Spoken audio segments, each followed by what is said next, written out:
Lin Feng traversed into a realm of cultivation, born into poverty, possessing the most inferior form of the five elements' mixed spiritual roots. From the very outset, he was selected by the deacon of the Eternal Green Sect to serve as an outer disciple, tasked with tending to spiritual herbs and feeding the spirit horses. For cultivators like him, endowed with mixed spiritual roots, it was nearly impossible to reach the mid-stage of chi refinement throughout their lives. After 100 years of servitude, they would fade into obscurity, becoming mere beasts of burden for the sect. Fortuitously, Lin Feng awakened the lifespan Plunder System, which enabled him to seize the remaining lifespan of any spiritual being he personally vanquished. Moreover, he could expend lifespan to enhance his cultivation, advance his spiritual roots, transform his constitution, and deduce cultivation techniques. Thus, the journey began. Ding! Detected that the host has harvested a first-order emerald green herb, gaining a lifespan of 1 year. Ding! The host has invested 100 years of lifespan to elevate his five elements mixed spiritual roots to the low-level wood attribute mixed spiritual roots. As the sun and moon cycled, and the tides of time ebbed and flowed, Lin Feng engaged in flower picking and herb weeding, slaughtering spiritual beasts, and achieved immortality. Gradually, whispers of an immortal residing within the Eternal Green Sect began to circulate. One fateful day, an unparalleled adversary emerged, intent on obliterating the Eternal Green Sect. The current sect leader fell to his knees, beseeching the immortal within the sect for assistance. Subsequently, an elderly man clad in coarse garments appeared, smiled faintly, and with a single strike, vanquished the formidable foe. Chapter 1. The Cataclysmic Beginning? In the early morning, before the sun rises, you must rise to harvest fresh spiritual herbs, feeding the spirit horses in batches, until each horse is satisfactorily nourished. At noon, you're to lead the spirit horses to the celestial green prairie for 2 full hours of sunbathing, ensuring the horses walk while basking and must not be allowed to rest idly. Before sunset, you must return all spirit horses to the stable for another feeding. Cutting grass, feeding, herding. All tasks will be demonstrated by the elders. In summary, remember well, if there are discrepancies during the annual inspection of the spirit horses. The celestial green prairie has recently been lacking in fertilizer. At the foot of the Eternal Green Sect's outer mountains, within a quaint and tranquil wooden abode, wisps of sandalwood smoke wafted gently. A middle-aged man clad in white sat alone on a long bench, surveying the 3 individuals before him with an indifferent expression. This man was Zhao Qiyue, a registered disciple of the Eternal Green Sect. At that moment, Zhao Qiyue assumed an air of authority, casually instructing the 3 subordinates below him on their duties. Although merely a registered disciple, the Eternal Green Sect was vast and influential, with countless nascent soul elders and transformation god experts within its ranks.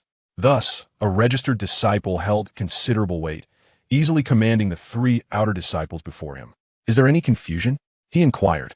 If you understand your responsibilities, you may take your leave. From tonight onward, your duties commence. Do not disturb me unless absolutely necessary. As Zhao Qiyue concluded his remarks, he dismissed the trio. At that moment, one of the outer disciples, a youth in coarse clothing, stepped forward and clasped his hands respectfully, saying, "Manager Zhao, according to the rules, doesn't the sect provide us with a basic cultivation technique?" Zhao Qiyue cast a cold glance and chuckled lightly. "Cultivation? You all? Well, it is necessary to offer you a glimmer of hope, otherwise your work will be lackluster."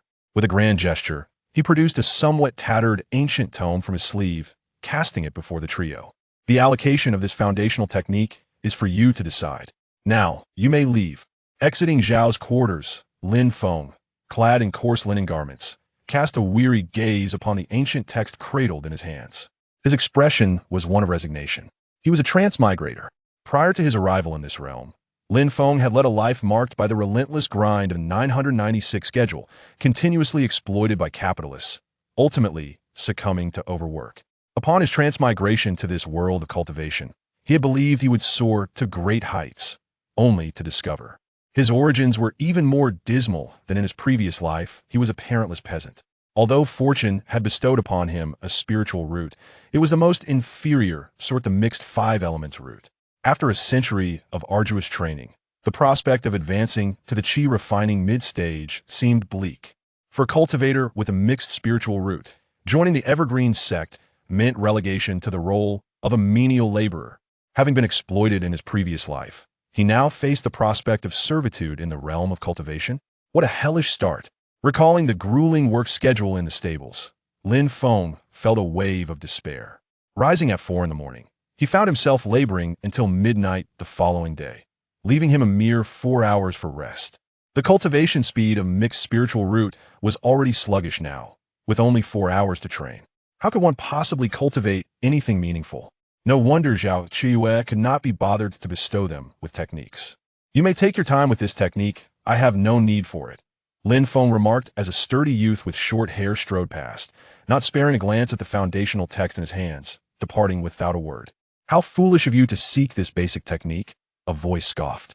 The techniques distributed to us menials by the Evergreen Sect are notoriously worthless. To cultivate with this method would place one at the bottom tier among peers. Its sole merit is its neutrality, allowing any spiritual root to practice, along with a slight effect on longevity. Longevity? Humph. The Evergreen Sect merely wishes for us to toil for them a few more years. Lin Feng heard from behind him as a defiant young man with white brows, clad in opulent attire, brushed past him, clearly of notable standing in the mundane world. Cutting grass and feeding horses? What do they take me for? That is work even a dog would refuse. The young man huffed, rudely bumping Lin Feng's shoulder as he too made his exit. Watching their retreating figures, Lin Feng understood that these two had not completely abandoned their cultivation paths. On the contrary, they possessed their own foundations and likely had already secured techniques suited to their needs. Both the white-browed youth and the short-haired lad aspired to leave this place at the earliest opportunity, aiming to become registered disciples of the Evergreen Sect, or perhaps even formal outer disciples. Alas, while others boasted foundations, he was devoid of such advantages. He was utterly impoverished. Returning to his dim, cramped quarters, Lin Feng settled onto his bed, preparing to delve into the evergreen technique he held. The cultivation technique, as the white-browed youth articulated, is accessible to any practitioner, with a level of difficulty that ranks among the most basic methods. Yet, for Lin Feng, this seemingly elementary skill appeared extraordinarily obscure and challenging, making the process of mimicking it particularly arduous. Unbeknownst to him, 3 hours had slipped by, and Lin Feng had only just managed to draw in a modicum of spiritual energy. The remaining time was scarcely sufficient to allow the energy to circulate around his meridians even once. According to the introduction of the Evergreen Technique, one must complete at least 100 circulations to grasp the fundamentals. Once initiated, one must then cultivate the Evergreen Technique to a minor success to officially enter the first layer of Qi refinement. 3 hours in, and he had yet to even enter the preliminaries of the Evergreen Technique. Such a rate of progress meant he would need decades to officially step into the first layer of Qi refinement and become a practitioner of that stage. Transitioning from the first to the second layer of Qi refinement would, without fortuitous encounters, likely present an insurmountable obstacle. I am but 18 now at this pace. Even at 100, achieving the second layer of Qi refinement seems implausible. To be considered a registered disciple, I must reach the fourth layer by the age of 50 at the latest. Despair, utter despair. The future Lin Feng glimpsed was a void, shrouded in darkness and profound silence. As he was lost in these bleak thoughts, a resonant sound of bells echoed, followed by the sudden illumination of the dim courtyard with flames. Hud, hud, hud. The door was impatiently knocked upon. It's time to cut the grass. The knocker was an elderly man, his white hair indicating he was at least 80 years of age.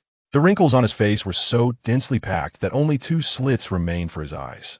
Lin Feng hastily opened the door and followed the elder to the heavenly green pasture to harvest the ripe spiritual herbs. This elder appeared to be at the second layer of Qi refinement, his entire being enveloped in an inescapable aura of decay.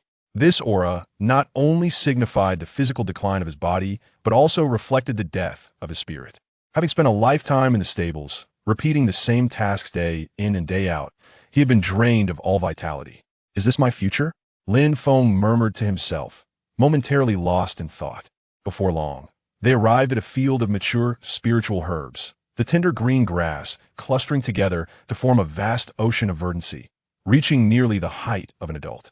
The stables of the Evergreen Sect were situated atop the heavenly green pasture, an expansive expanse covering more than 10,000 hectares, dotted with stables of varying sizes. Each stable was overseen by a steward, collectively resembling a grand courtyard, with several wooden houses of diverse functions arranged around the stables.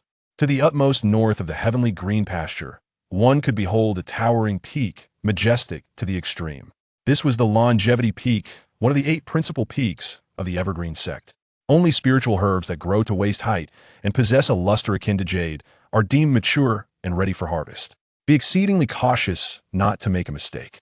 Should any errors occur and come to the attention of our superiors, punishment is inevitable. The elderly man, with vacant eyes, mechanically wielded a specially crafted sickle while feebly instructing Lin Feng. After much labor and breathless exertion, Lin Feng managed to mimic the old man's movements and, with great effort, successfully severed a stalk of verdant grass. At the very moment he cut through the lush greenery, a flicker of realization ignited in Lin Feng's gaze as a shimmering curtain of light materialized before him, visible solely to his eyes.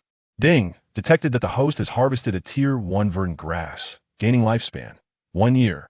Current lifespan, 1870 years. Chapter 2. Lifespan Projection. Is this a system? My golden finger. In a moment of bewilderment, Lin Feng was suddenly inundated with a torrent of unfamiliar memories. After a full 3 minutes, he gradually regained his composure, a glimmer of brilliance flashing deep within his eyes.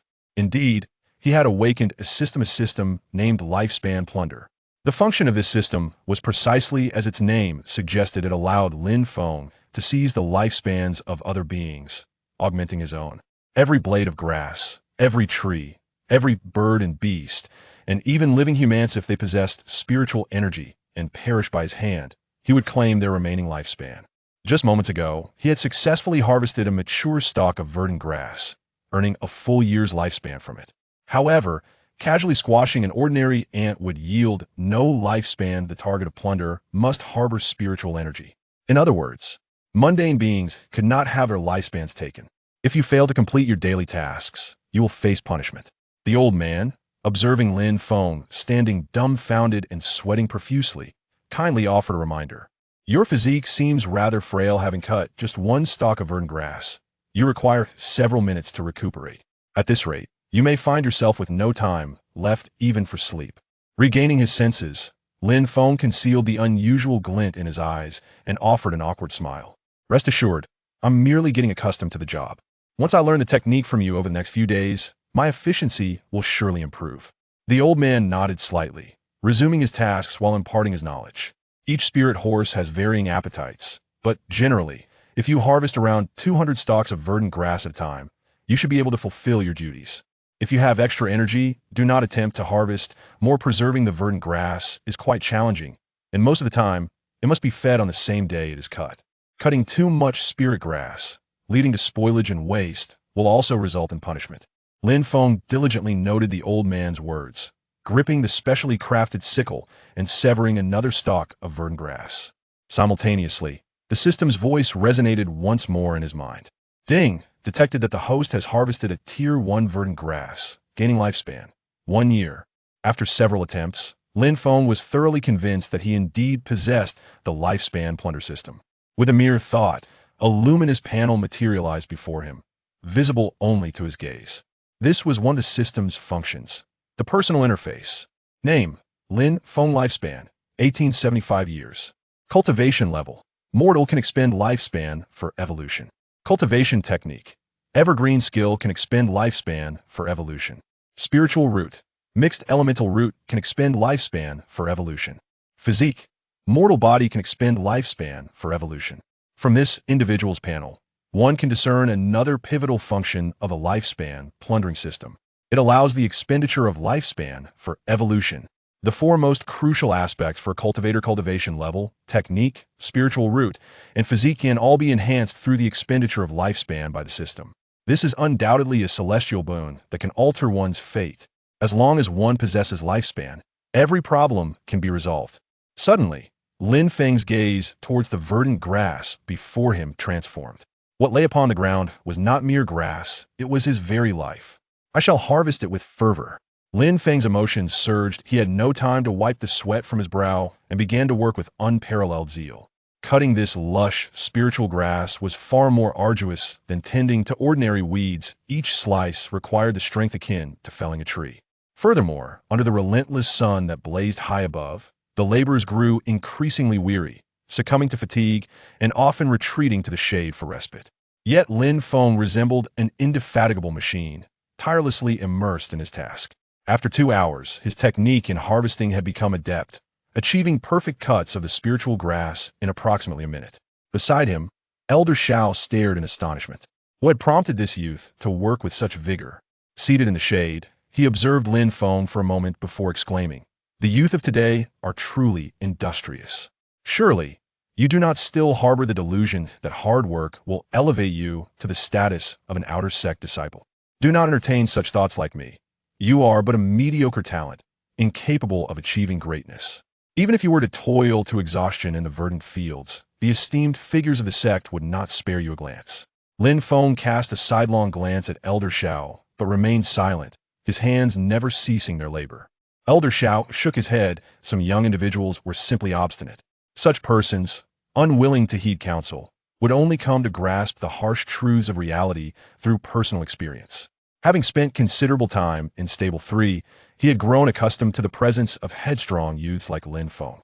Unbeknownst to him, as the sun ascended higher, Lin Feng had labored for nearly 4 continuous hours.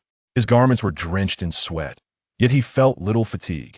Lin Feng speculated that this was due to his continuous harvesting of lifespan, drawing vitality to replenish his strength.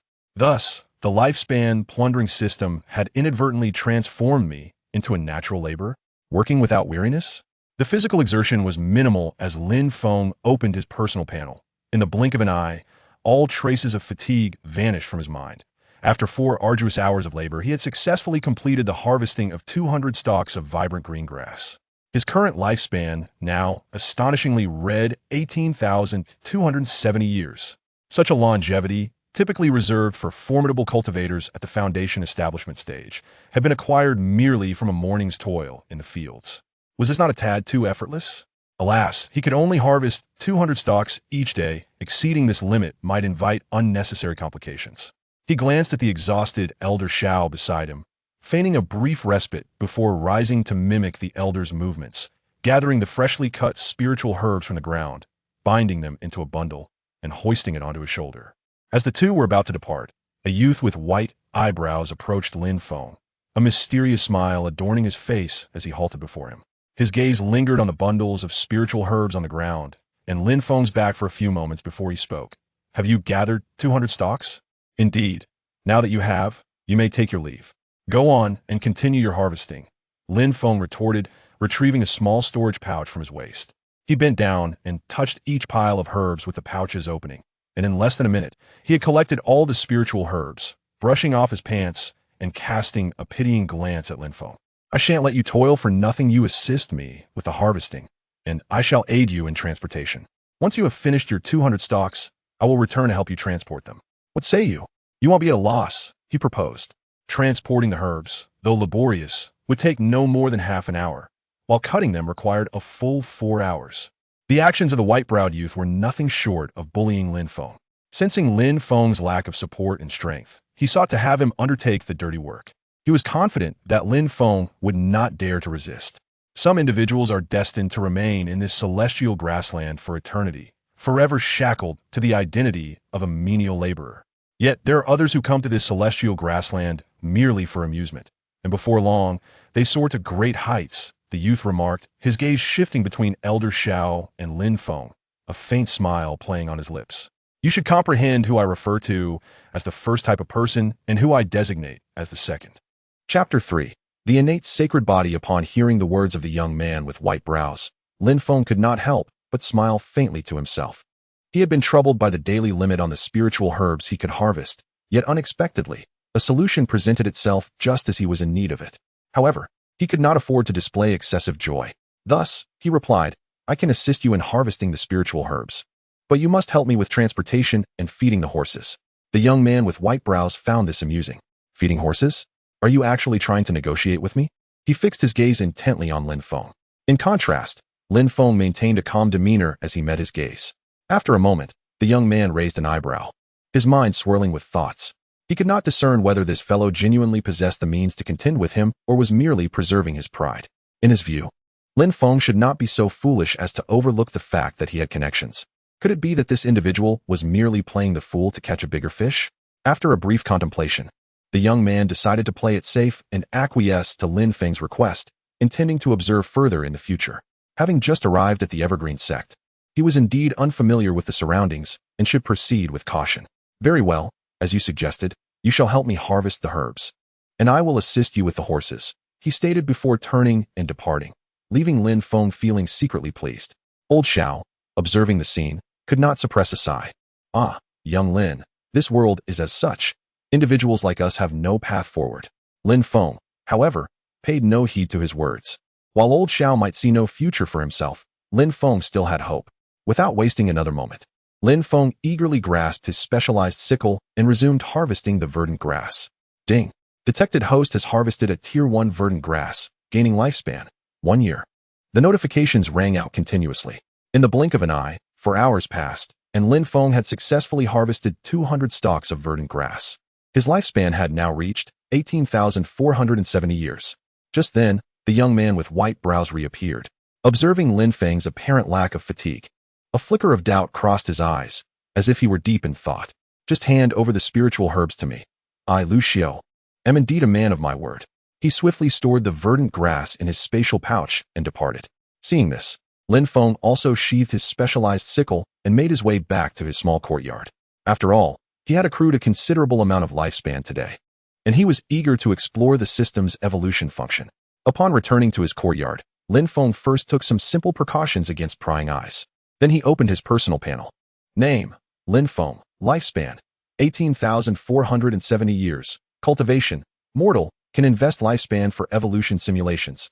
Technique, evergreen technique, can invest lifespan for evolution simulations. Spiritual root, mixed elemental root, can invest lifespan for evolution simulations. Physique, mortal physique, can invest lifespan for evolution simulations. All aspects, cultivation, technique, spiritual root, and physique, were subject to evolution simulations. At this juncture, the most urgent improvements Lin Feng sought were undoubtedly in his spiritual root and physique. The spiritual root pertains to the velocity of one's cultivation, while one's constitution determines the capacity to endure daily exertions. Despite the continuous augmentation of his lifespan, he did not sense any physical fatigue. However, a certain mental weariness lingered, for he remained a mere mortal. Consequently, Lin Feng opted to first engage in the deduction of his spiritual root. Please select the amount of lifespan to invest in the deduction of the spiritual root. Lin Feng believed that his initial deduction would yield a buff enhancement and resolutely chose to invest 200 years of lifespan into the endeavor. Recognizing that lifespan was presently the most accessible resource at his disposal, you have invested 200 years of lifespan into the evolution of your spiritual root. In the first year of spiritual root evolution, your inferior mixed spiritual root proved to be utterly inadequate, failing to comprehend the essence of pure spiritual energy throughout the entire year. By the 10th year of evolution, your relentless pursuit of understanding the celestial spiritual energy bore fruit, and you finally sensed the presence of wood attribute spiritual energy. In the 50th year of evolution, your persistent efforts were rewarded. Through the continuous absorption of wood attribute spiritual energy, you nurtured your 5-element mixed spiritual root, which began to exhibit the slightest transformation, though it remained far from sufficient. In the 100th year of evolution, through relentless nurturing, your 5-element mixed spiritual root finally underwent a minor change. In the 200th year of evolution, through ceaseless nurturing, your 5-element mixed spiritual root mutated, enhancing its affinity for wood attribute spiritual energy. The deduction concludes. Your 5-element mixed spiritual root has evolved into a low-grade wood attribute mixed spiritual root. Lin Feng stared at the results of this deduction, utterly bewildered. After investing 200 years of lifespan, this was the outcome? A low-grade would attribute mixed spiritual root? Had he merely transitioned from a 5-element mixed spiritual root to a singular attribute?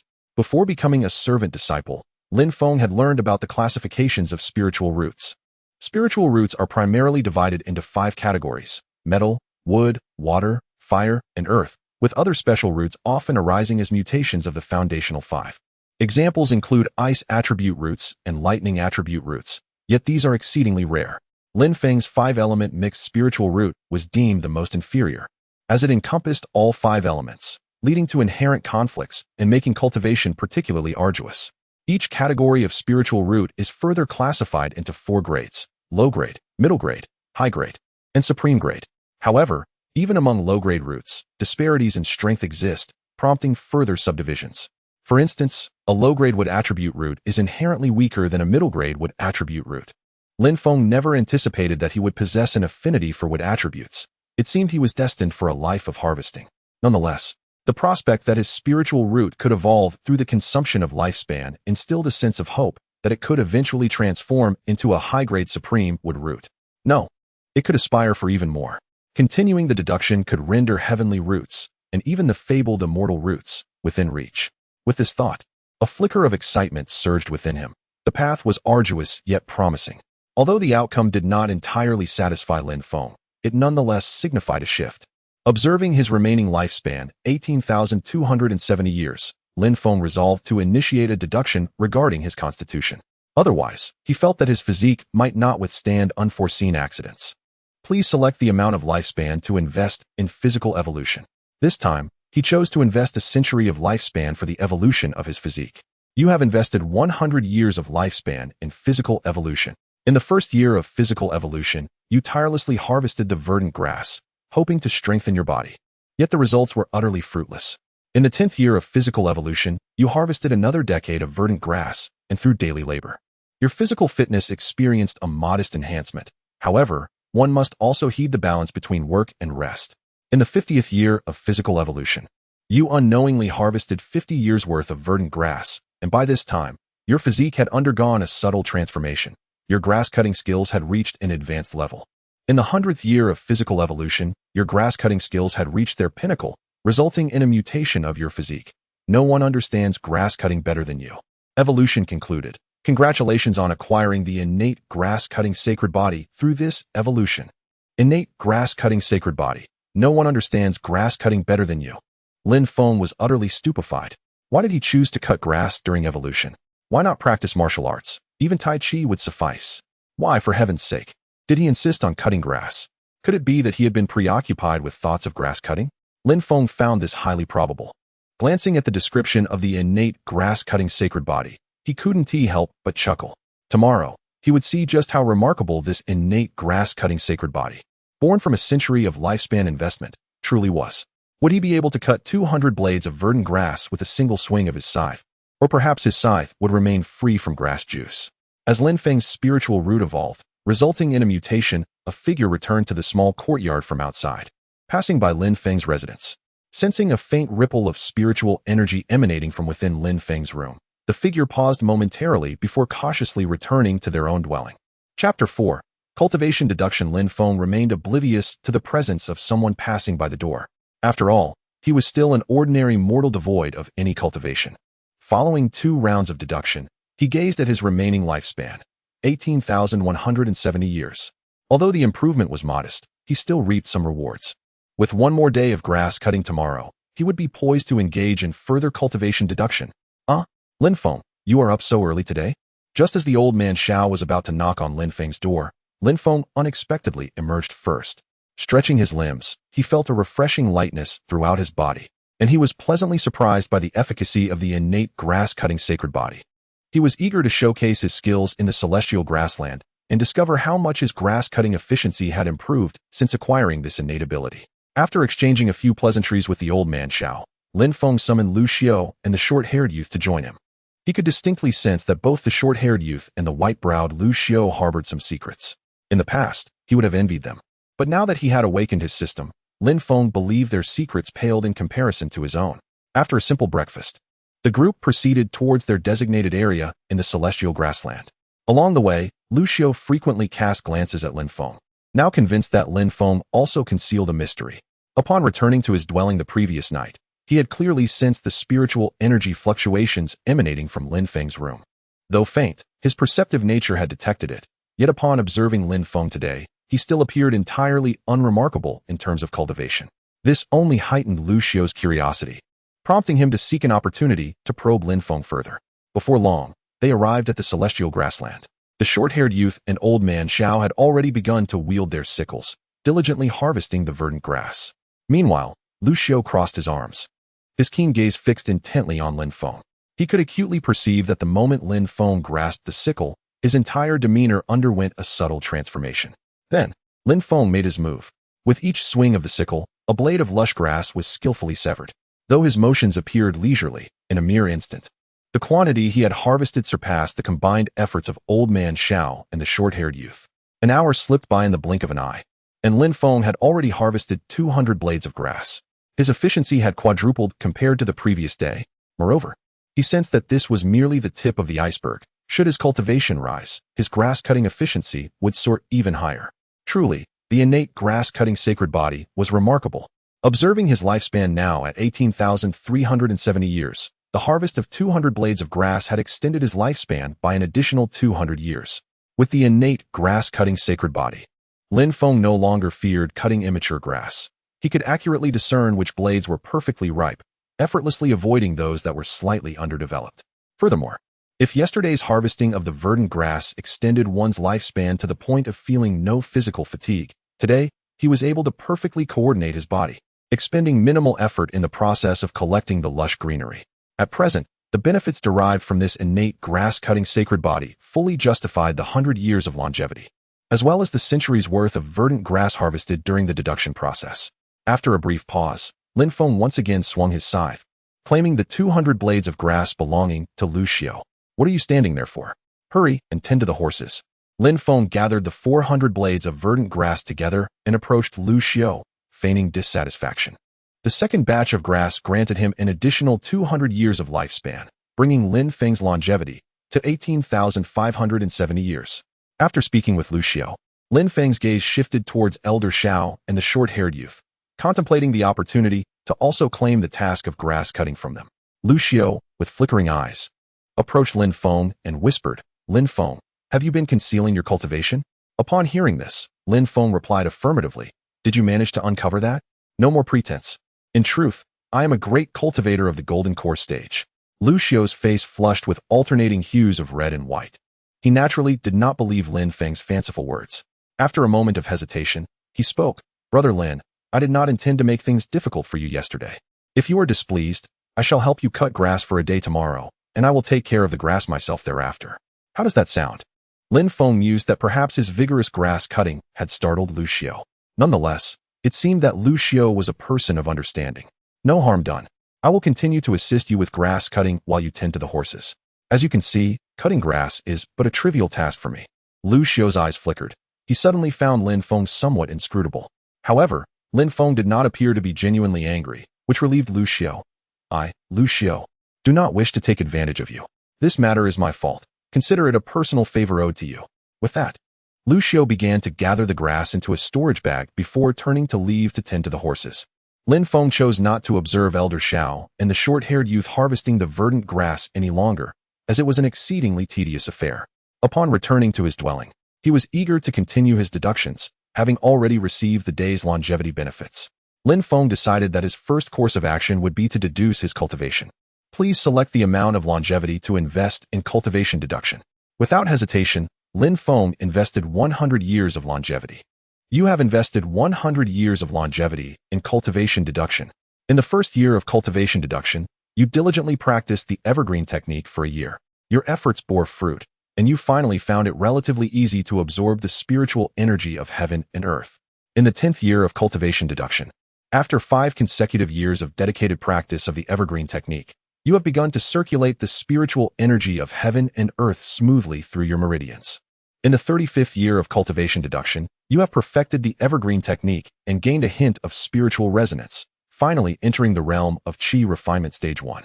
Upon the culmination of a century devoted to the refinement of his skills, Lin Feng had mastered the evergreen technique to an exemplary degree, achieving a notable enhancement in his cultivation, now merely a step away from the second layer of Qi refinement. As the simulation concluded, a subtle fluctuation of spiritual energy enveloped him, marking his ascendance to the late stage of the first layer of Qi refinement. After 100 years of dedication, he found himself at this initial level. The low-grade would attribute mixed spiritual root, indeed, proved to be rather lacking. Reflecting on his journey, he realized that had he possessed the even more inferior 5-element mixed spiritual root, it would have taken him approximately 50 years to officially enter the first layer of Qi refinement, and even after a century of effort, achieving the late stage of that layer would have been uncertain. Moreover, Lin Feng discerned that the simulation process was predicated on the techniques he possessed. The mere attainment of the first layer after 100 years was attributable not only to his low-grade would attribute spiritual root, but also to the inadequacies of the evergreen technique itself. It became evident that he must first elevate his spiritual root to a certain degree, subsequently enhance his techniques, and only then embark upon the path of cultivation simulation. Otherwise, the limitations imposed by his spiritual root and the techniques he practiced would lead to a considerable squandering of his lifespan. Deciding against further cultivation simulation, Lin Feng recalled the sage advice of Lu Xiu from earlier that day. He recognized the necessity of seeking a technique capable of concealing his cultivation level. Otherwise, a rapid advancement in his abilities would undoubtedly draw unwanted attention. Currently, his sole desire was to remain inconspicuous in the verdant expanse of Tianqing, harvesting the lush grass for several hundred years. With the day still young, Lin Feng resolved to explore the nearby cultivator market, intent on acquiring a few techniques to mask his presence before returning to practice. Chapter 5. The suppression of Zhao Qiuyue. After concluding his cultivation exercises, Lin Feng surmised that Lu Xiu must have finished attending to the horses, and it was time for him to let them roam free. Each day, aside from harvesting the lush green grass, he also had to feed and release the horses. Currently, the task of feeding the horses had been delegated to Lu Xiu, while the responsibility of releasing them could be discussed with the short-haired youth, allowing Lin Feng to concentrate solely on grass cutting. After all, the most time-consuming endeavor was the harvesting of the verdant grass, laborious and time-consuming. It was likely that the short-haired youth would not refuse this arrangement. The Evergreen Sect is one of the 5 major sects in the Tianyao continent, boasting a history spanning several 100,000 years, with a profound heritage. The sect consists of 8 peaks, with the longevity peak visible from the northern expanse of the Tianqing grassland. It is said that countless eminent cultivators are in seclusion atop Longevity Peak, making it a sacred site of the sect, shrouded in mystery regarding the number of powerful beings concealed within. Additionally, within the sect, there exists the Master S Peak, Sword Peak, Artifact Peak, Alchemy Peak, as well as 3 peaks designated for the disciples of both the inner and outer sections. Disciples like Lin Feng, who belong to the menial class, lack even the qualification to enter the outer sect for training, unless summoned for specific tasks. The Evergreen Sect is home to hundreds of thousands of outer sect disciples, along with an equal number of inner sect disciples, and the menial disciples are indeed innumerable. While the sect appears vast, it pales in comparison to the overall population of the Tianyao continent. Initially, Lin Feng aspired to strive earnestly to become one among the many outer sect disciples. However, his perspective has since transformed. He now desires merely to survive in the Tianqing grassland until he accumulates several billion years of lifespan. Entering the outer sect was intended to acquire resources for cultivation and enhancement, yet now he finds that remaining in place allows for limitless growth, rendering risk unnecessary. Before long, Lin Feng led the horses under his care to bask in the sun on the Tianqing grassland for 2 hours. Afterward, he conducted a brief inspection of the stable, and as the hour approached when most menial disciples would conclude their horse-releasing duties, he made his way to the residence of Manager Zhao. The laws of the Evergreen Sect are stringent. Menial disciples must report to their respective managers for any outings. Zhao Qiuyue is a registered disciple of the Evergreen Sect, a rank slightly elevated above that of ordinary outer sect disciples, which is why he secured the relatively easy position of stable manager. Soon, Lin Feng arrived at Zhao Qiuyue's door.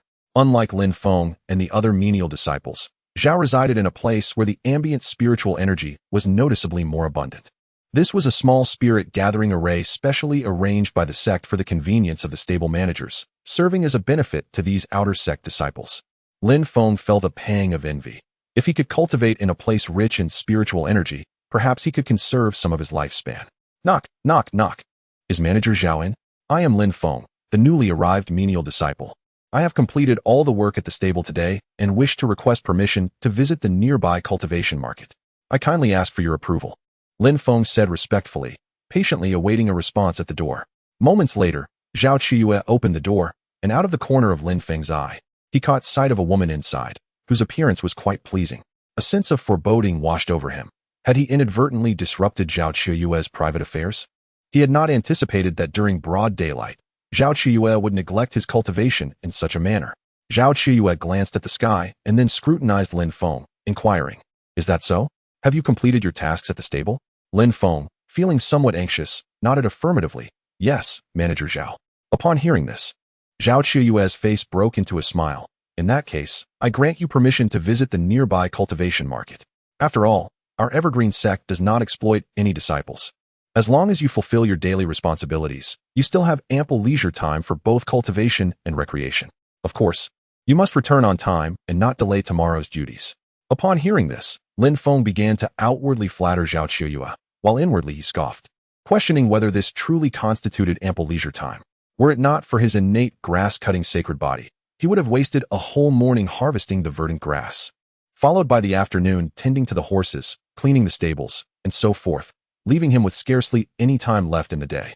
The cultivation practice he was relegated to was the utterly uninspiring evergreen technique, which clearly indicated that there were no intentions of providing opportunities for advancement to the menial disciples.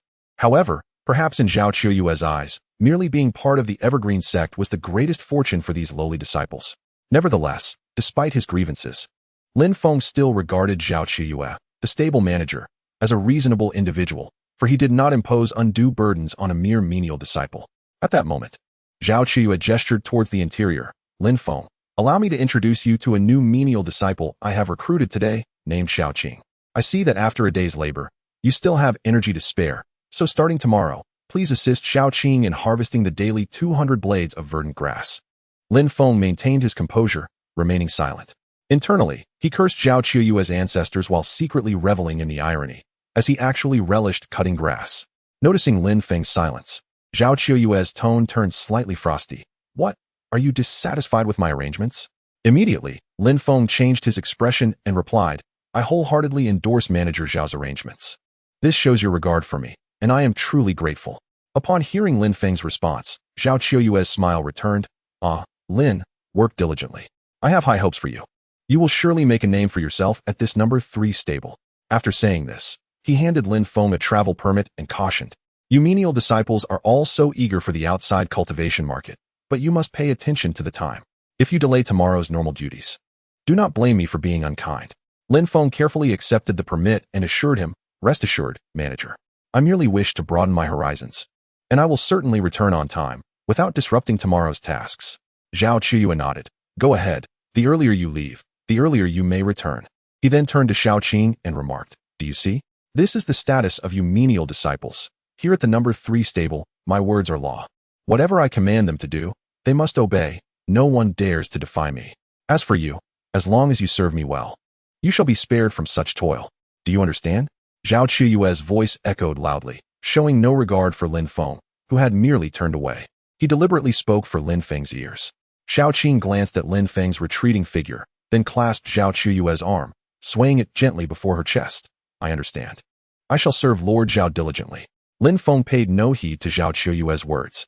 Although the latter was the steward of the 3rd horse farm, his cultivation was merely at the 6th level of qi refining, a mere outer sect disciple, not significantly superior to Lin Feng.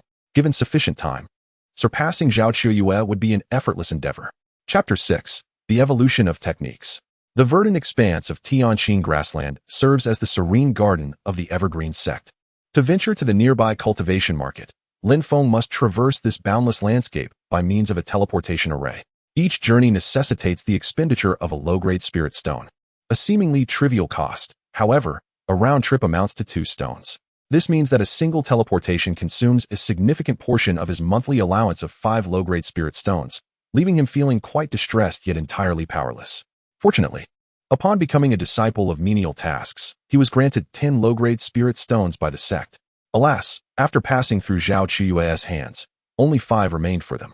Furthermore, for each month spent tending to horses, an additional 10 spirit stones await, but after Zhao Qiuyue's intervention, it is likely that only half of that will actually reach him. Such deceit is utterly intolerable. The cultivation market is, in fact, a moderately sized city known as Qingqing. Many outer disciples and menial task disciples frequently venture to Qingqing during their leisure time. It was also Lin Feng's first destination upon entering the evergreen sect. However, he had yet to fully experience the splendor of Qingqing before being whisked away to the Tianqing grassland. Upon arriving in Qingqing, Lin Feng swiftly sought out the location of the Wanfage, the hall for purchasing cultivation techniques. Qingqing is vast, and it took him a good half-hour to locate Wanfage. Flanking Wanfage are Baichao Pavilion and Tianbao Pavilion, which specialize in selling elixirs and weapons, respectively. For the moment, Lin Feng held no interest in the latter 2 pavilions. Wanfage is quite expansive, the interior resembling the bustling atmosphere of a grand marketplace from his past life, teeming with people. The hall consists of 5 floors. Yet as a novice chi refining practitioner, Lin Feng could only peruse the first floor.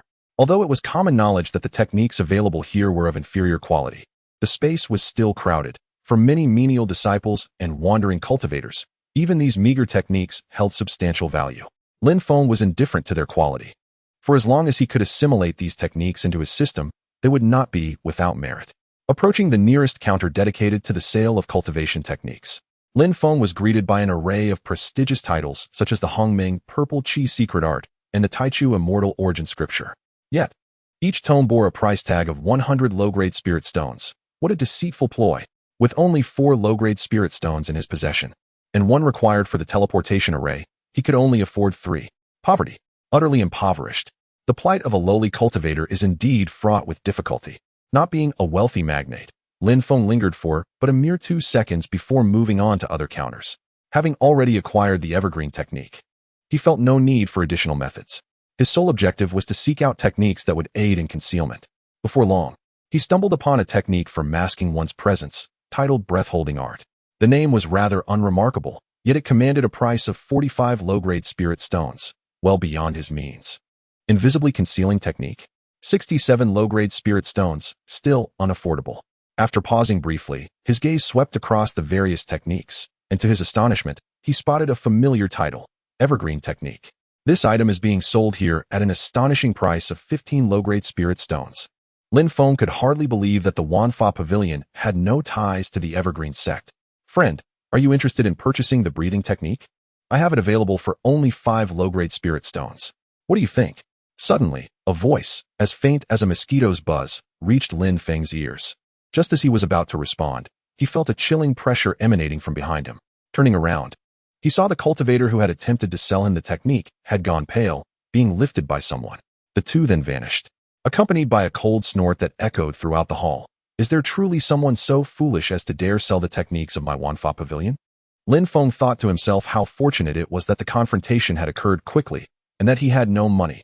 He casually scanned the techniques available in the Wanfa Pavilion, realizing he could not afford even one. The cheapest was priced above 10 spirit stones. With a heavy heart, he exited the pavilion. On his way, Lin Feng passed by a street vendor selling various techniques and decided to take a look.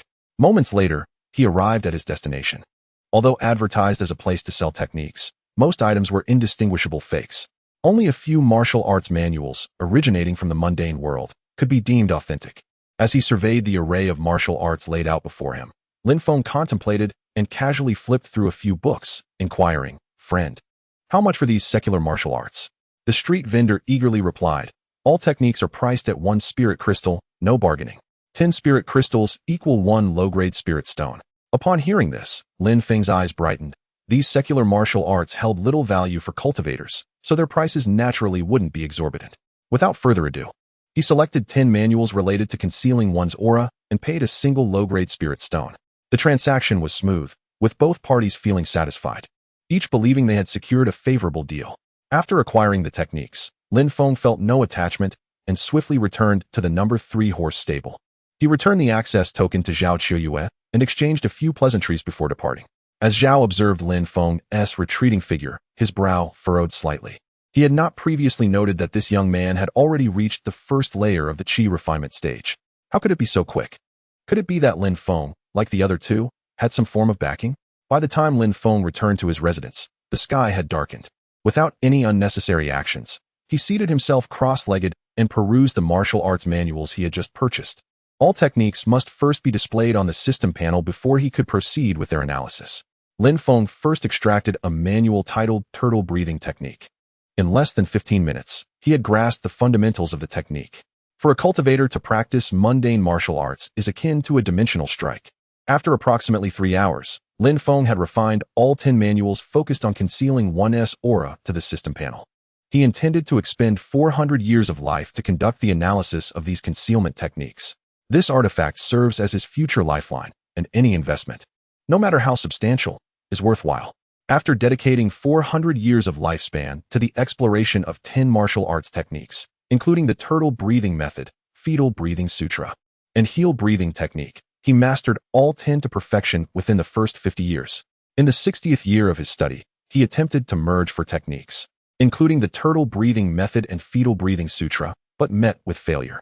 By the 75th year, a flash of inspiration struck him, leading to the successful unification of the four techniques and the creation of an entirely new method, the Great Unity Concealment Technique.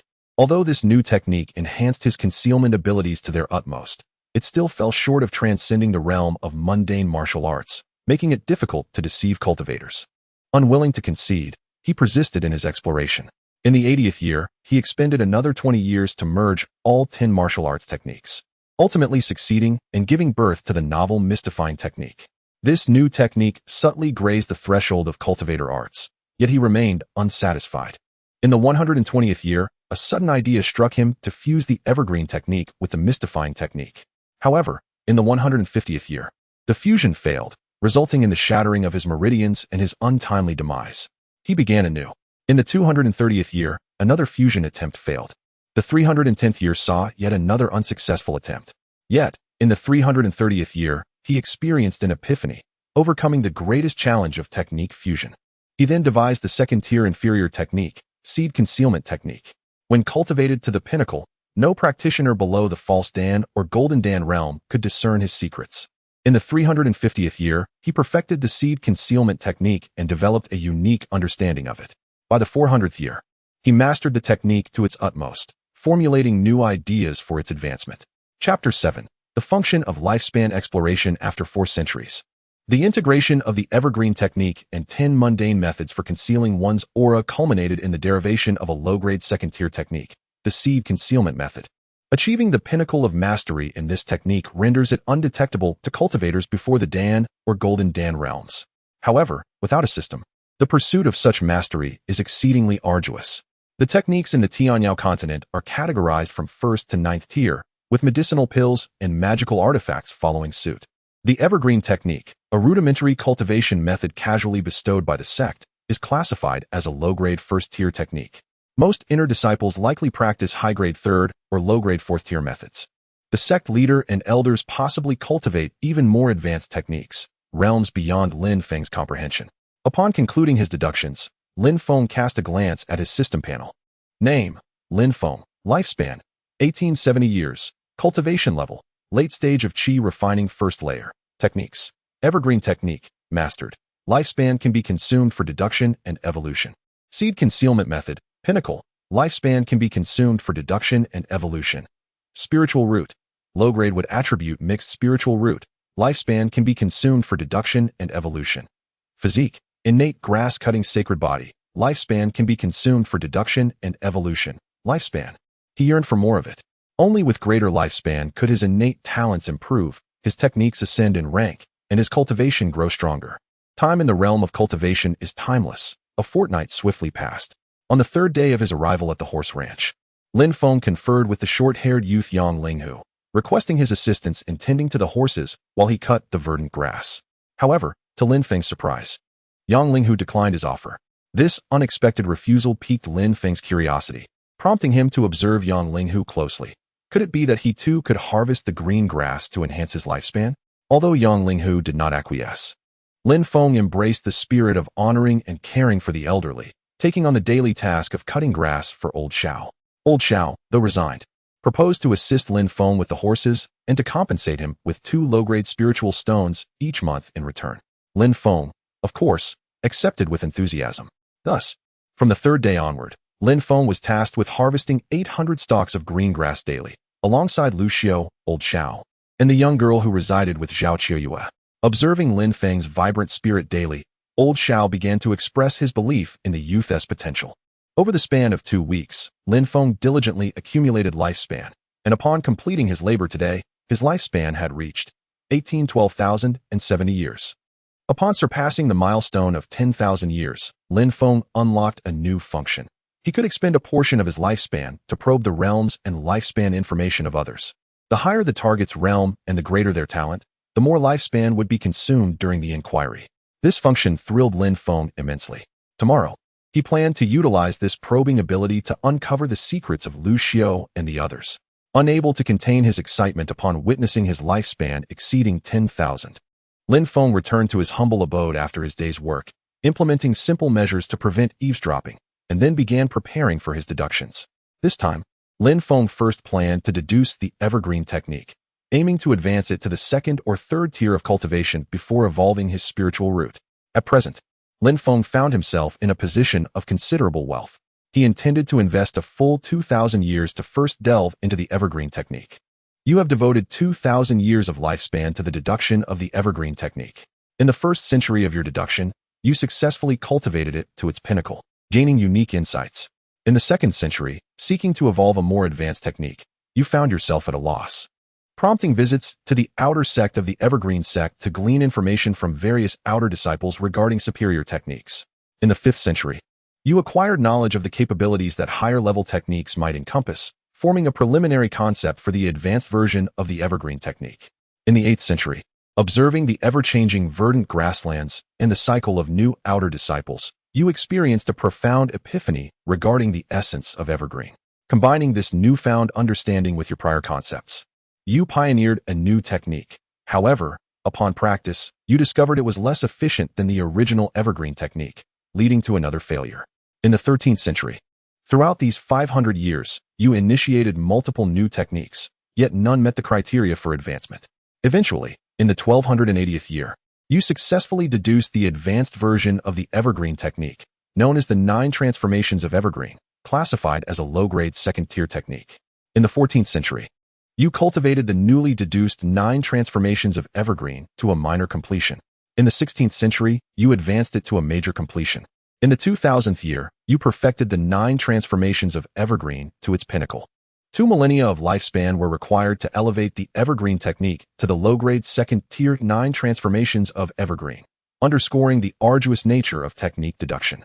It is evident that the process is also constrained by one's own cultivation and spiritual roots. After completing the deduction of the technique, Lin Feng generously allocated another 2,000 years of lifespan to the evolution of his spiritual root. You have devoted 2,000 years of lifespan to the evolution of your spiritual root.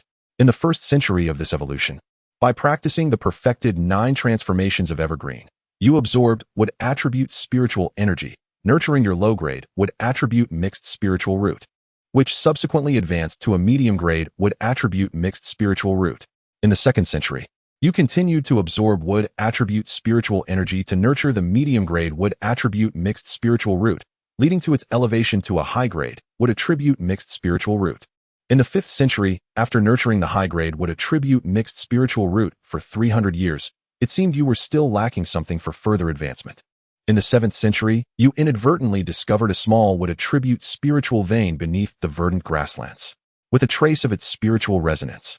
Your high-grade would attribute mixed spiritual root ascended to a low-grade inferior with spiritual root. Congratulations on the transformation of your spiritual root, granting you a glimmer of opportunity to ascend to the esteemed rank of a golden core cultivator. In the 1,000th year of your spiritual root's evolution, you harnessed the wood attribute spiritual vein beneath the celestial grassland to further nurture your spiritual root, elevating it to the status of a lower-tier intermediate with spiritual root. In the 1200th year of evolution, as you continued to draw upon the wood attribute spiritual vein, an intruder unexpectedly appeared, ruthlessly slaying you and seizing control of the vein. Thus, the evolution commenced anew. In the 1300th year, you resumed nurturing your intermediate lower tier with spiritual root. Yet the absence of the vein's spiritual resonance significantly diminished your efficiency. By the 2000th year, you diligently continued to cultivate your intermediate lower tier with spiritual root, sensing that it was merely a whisper of spiritual resonance away from advancing to a higher lower tier with spiritual root.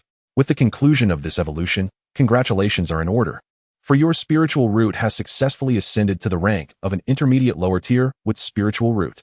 Lin Feng gazed at the series of system notifications, a flicker of joy igniting within him. He was no longer the worthless mixed spiritual root. At that moment of transformation, he felt a newfound clarity in his perception of the surrounding world. He could even faintly sense the wood attribute spiritual energy emanating from the lush greenery nearby, an ability he had never dared to imagine during his time as a mixed spiritual root. Moreover, beneath the celestial grassland, a small wood attribute spiritual vein surprisingly existed. If one were to utilize the spiritual resonance of the vein for the elevation of their spiritual root, the results would be exponentially more effective. It appears that I must discreetly locate that would attribute spiritual vein in advance. After all, it took me over 1,000 years to have another discover that vein, indicating that it had gone unnoticed for an extended period. By the time the one who killed me becomes aware of that vein, my strength will have surpassed the first layer of qi refinement. At that point, the tables may very well turn. Chapter 8. The 9th level of qi refinement. The unfortunate Zhao Qiyu, after deducing his spiritual roots, Lin Feng glanced at the time, realizing he still had ample opportunity to progress in his cultivation. Currently, he was merely at the first level of qi refinement, a level far too low for his aspirations. He decided to invest 500 years of his lifespan into the cultivation process. The reason he refrained from investing too much at once was his concern that the significant enhancement of both his spiritual roots and techniques might cause an overwhelming disturbance during a sudden breakthrough, potentially alarming Zhao Qiyu and others, resulting in unnecessary complications. Thus, he planned a modest elevation for the time being, intending to locate a small wood-type spiritual vein where he could learn some concealment formations to mask his aura before furthering his cultivation. You have invested 500 years of lifespan into the cultivation process. In the 8th year of your cultivation, with your medium inferior wood spiritual root and the pinnacle technique 9 turns evergreen art, you have successfully ascended to the 2nd level of qi refinement. In the 25th year of your cultivation, you have successfully reached the 3rd level of qi refinement. In the 67th year of your cultivation, you have successfully ascended to the 4th level of qi refinement. In the 430th year of your cultivation, you have successfully attained the 9th level of qi refinement. In the 500th year of your cultivation, you sense the bottleneck of foundation establishment. The deduction concludes. Congratulations on reaching the 9th level of qi refinement. Immediately, a surge of spiritual energy flowed into Lin Feng's body, propelling his cultivation directly from the 1st level of qi refinement to the 9th level. For the first time, he experienced the profound essence of an extraordinary cultivator. The significance of spiritual roots became acutely clear. Those with mixed spiritual roots could never hope to reach the 4th level of qi refinement in 2 lifetimes, whereas those with inferior roots could achieve it in less than a century. Regrettably, Lin Feng, during his cultivation, was purely engaging in rigorous practice, lacking a favorable environment for spiritual energy or the aid of elixirs. Relying solely on his medium inferior with spiritual root, the efficiency of his cultivation would inevitably wane after reaching the 3rd level. To be candid, a medium inferior with spiritual root is hardly remarkable. Disciples of the Qingqing sect typically possess at least superior spiritual roots. As Lin Feng reveled in his transformative experience, he seemed to sense something amiss.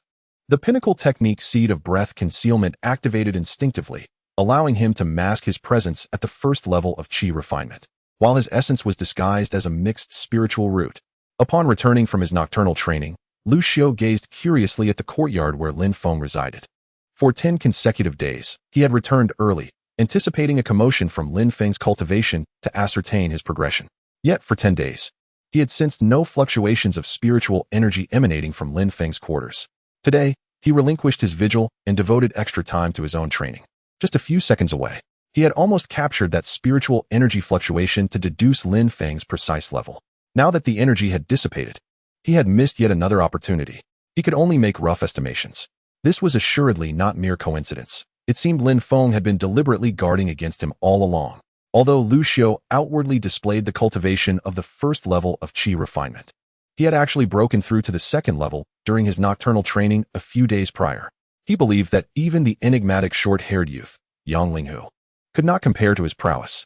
However, nowadays, he increasingly felt that he could not see through the seemingly ordinary Lin Feng. This lad must have cultivated some extraordinary technique. Not to mention the surge of spiritual energy that had just dissipated, it was certainly not something a mere 1st-layer qi refinement practitioner could produce. Yet, when this boy entered, he had distinctly feigned the guise of an ordinary person, and to this day, he had only exhibited the realm of the 1st-layer qi refinement. Lin Feng was clearly not adhering to the martial ethics. He was harboring ulterior motives. Fortunately, Lu Xiu had a discerning eye and did not fall for his ruse. Or else, she might have been outsmarted by Lin Feng's act of a pig playing a tiger. Lu Xiu felt a small sense of pride within her. After pausing outside Lin Feng's room for a few seconds, she quickly departed. Lin Feng furrowed his brow, increasingly convinced that he could no longer continue his cultivation in his residence. Next time, he would emulate Lu Xiu and seek a secluded place to practice, returning only after completing his training. After all, The vast expanse of the Tianqing grassland should not harbor anyone tracking him, right? Lin Feng realized that he could not continue his deductions today. Being at the 9th layer of qi refinement was sufficiently adequate for his self-defense in the modest no. Free stable. Gazing at his remaining lifespan, 7,570 years, Lin Feng resolved to devise a means to procure a concealment array. At midnight, within the adjacent number 4 stable, a Tianqing horse was experiencing a continuous fluctuation of spiritual energy. Its realm was visibly ascending at an astonishing pace, from the 2nd layer of qi refinement to the 3rd layer. Eventually halting at the 8th layer, it transformed from a Tianqing horse into the Tianqing Horse King. Its eyes glimmered with a spark of intelligence. Today it had consumed a special segment of emerald grass, leading to this remarkable change. Moreover, it sensed that not far away, there was another segment of emerald grass emanating a similar aura. If it could consume that piece, the Tianqing horse believed it had the chance to break through to the foundation establishment stage. Thus, it exerted a forceful tremor, casting off its bonds, and with a gentle leap, bounded out of the stable. Coincidentally, a servant disciple in the number 4 stable was filling a trough when he suddenly beheld this scene. This is bad. The Tianqing horse has become sentient, he shouted, startling everyone in the number 4 stable awake, including Lin Feng, who had just entered a meditative state in the number 3 stable, feeling a tremor. After his shout, the servant disciple bellowed again, "You wretched beast! Get back to the stable at once." Clearly, the servant disciple had not anticipated that the originally weak Tianqing horse had suddenly become extraordinarily powerful. The Tianqing Horse King let out a roar and charged directly at the servant disciple, followed by a desperate scream. As the Tianqing Horse King continued to neigh, all the Tianqing horses in the number 4 stable fled in panic.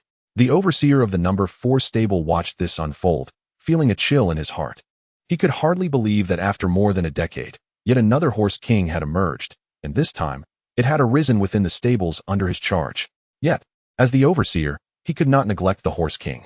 He had no choice but to step forward, only to be knocked down by the force of the Horse King's charge, rendered motionless. Subsequently, the Horse King began to gallop toward the number 3 stable. After Lin Feng's cultivation reached the 9th level of qi refinement, he developed a faint sense of divine consciousness, sharpening his perceptions and enabling him to be the first to sense the disturbances in the surroundings. Upon closer inspection, he was taken aback. Was this spirit horse ill? It belonged to stable number 4. Even if it had been mistreated, it should not be running towards them. Moreover, why was it charging directly at his position? Lin Feng quickly cast a lifespan probe. Would you like to expend 10 years of lifespan to investigate the Heavenly Blue Horse King? Yes, Heavenly Blue Horse King. Qi Refinement Level 8, 23,185.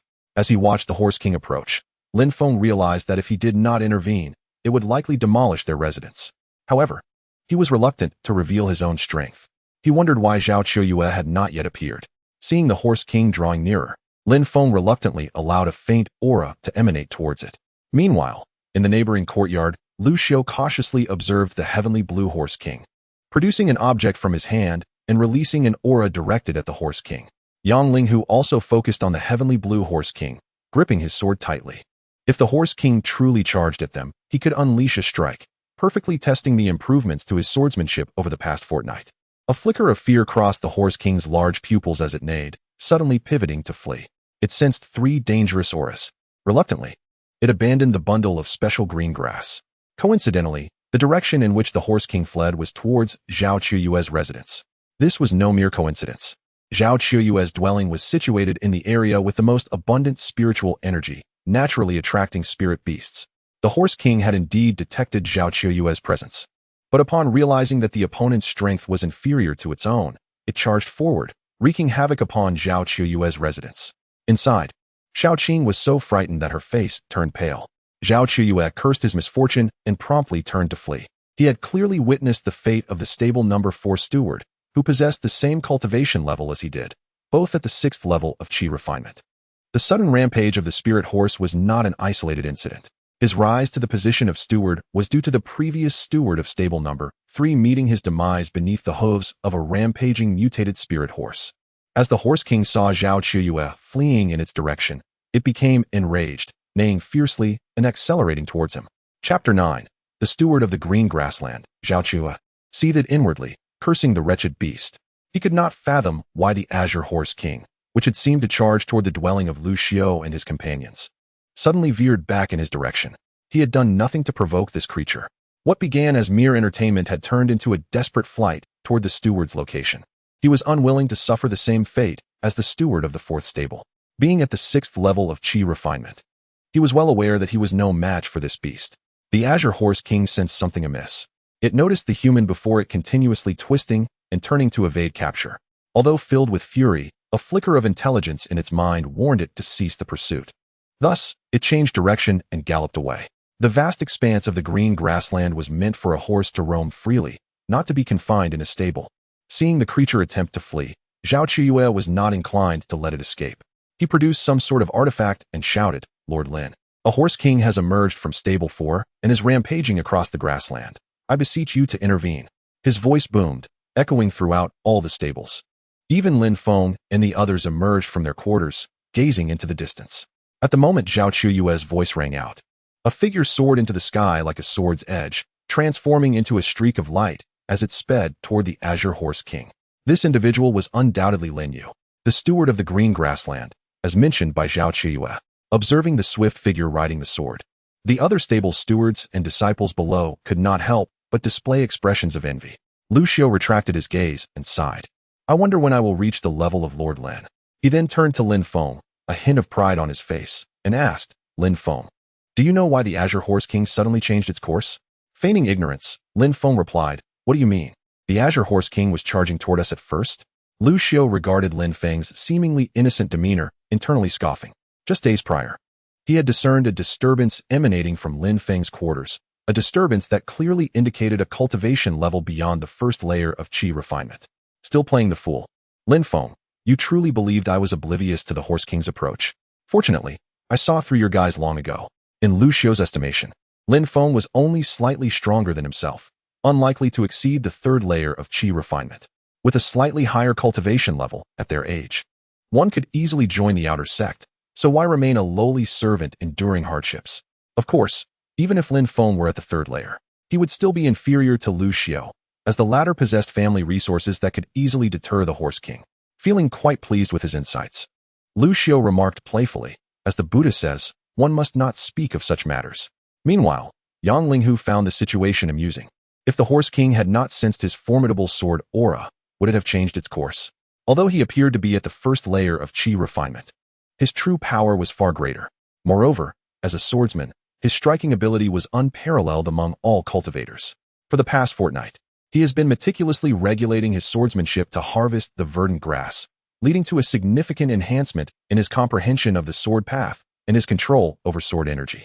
The Horse King appeared to believe it could inflict harm upon him. Observing Yang Linghu's expression, Lucio felt more distressed than if he had consumed excrement. What was the meaning of this insolent behavior? Although he had never underestimated Yang Linghu since his arrival, he presumed that the latter could not be vastly superior to him. Lin Feng found it somewhat amusing to witness the subtle competition between the two. One had concealed his 2nd level of chi refinement as the 1st, while the other had concealed his 5th level as the 1st. In Lin Feng's eyes, they had long lost all pretense. It was he who had merely released a hint of his 9th level chi refinement aura that had frightened the Horse King away. However, he certainly would not reveal his true strength, for he still needed to endure here for several centuries. Fortunately, there were 2 individuals ready to take the blame. He would let them proceed. The following morning, all the caretakers and servant disciples from the surrounding horse stables were summoned. 5 caretakers and over 20 servant disciples arrived. Lin Feng cast a lifespan probe at each of the 5 caretakers, consuming 50 years of his own life. All were in the late stages of chi refinement, with the highest among them at the 9th level, albeit concealing a layer of their true cultivation. They were all cunning individuals. It seemed they could not be comfortable without hiding their true abilities. Suddenly, a figure descended from the sky. Lin Feng once again employed the lifespan probe. "Would you like to expend 160 years of life to investigate Lin Yu?" Lin Feng was slightly taken aback. The probe for the chief steward of the Tianqin grassland required the consumption of over a century of lifespan. This individual undoubtedly surpassed the chi refinement realm. He confirmed his choice. Lin Yu, late-stage foundation establishment, 127,215 years. Lin Feng was inwardly astonished. At just over 100 years of age, being in the late stage of foundation establishment, he was nearly qualified to enter the inner sect. The chief steward of Tianqin grassland possessed exceptional talent. Fortunately, He was merely in the late stage of foundation establishment. Had he been a formidable core formation cultivator, would he not have been able to discern Lin Feng's true cultivation level? Lin Feng could not help but feel a wave of apprehension. Fortunately, his seed of concealed breath technique had reached its zenith, rendering it impossible for cultivators below the false Golden Dan realm to uncover his secrets. After Lin Yu landed, he began to scan the assembly with his spiritual sense. When his perception brushed against Yang Linghu, it paused momentarily. Lin Yu scrutinized the sword resting on Yang Linghu's back, a slight frown forming on his brow. Was he a descendant of that family? What brought him here? Had they perhaps taken notice of something? After surveying everyone with his spiritual sense, Lin Yu finally spoke. Esteemed guests, the purpose of gathering you all today is to discuss a matter of importance. Since I assumed the role of Chief Steward of Tianqing Grassland, I have encountered 2 incidents involving the Horse King, the last occurring 11 years ago. On that occasion, the Horse King similarly emerged unexpectedly, its cultivation soaring straight to the foundation establishment stage, causing considerable turmoil. The verdant expanse of the sky-green pasture cannot permit the existence of such latent dangers. The emergence of the Horse King is no mere coincidence. Perhaps an unseen force is orchestrating these events. As the steward of the sky-green pasture, I am not only accountable to the sect, but also to each of you present here. Therefore, from this day forth, should any disciple encounter peculiar circumstances, they are encouraged to report to me. The position of the steward for stable 4 remains vacant. Whether you are a mere labor disciple or a current steward of a stable, once you provide me with valuable information, that position will rightfully belong to you. With that, Lin Yu once again took to the skies on his sword, intending to personally inspect this region once more.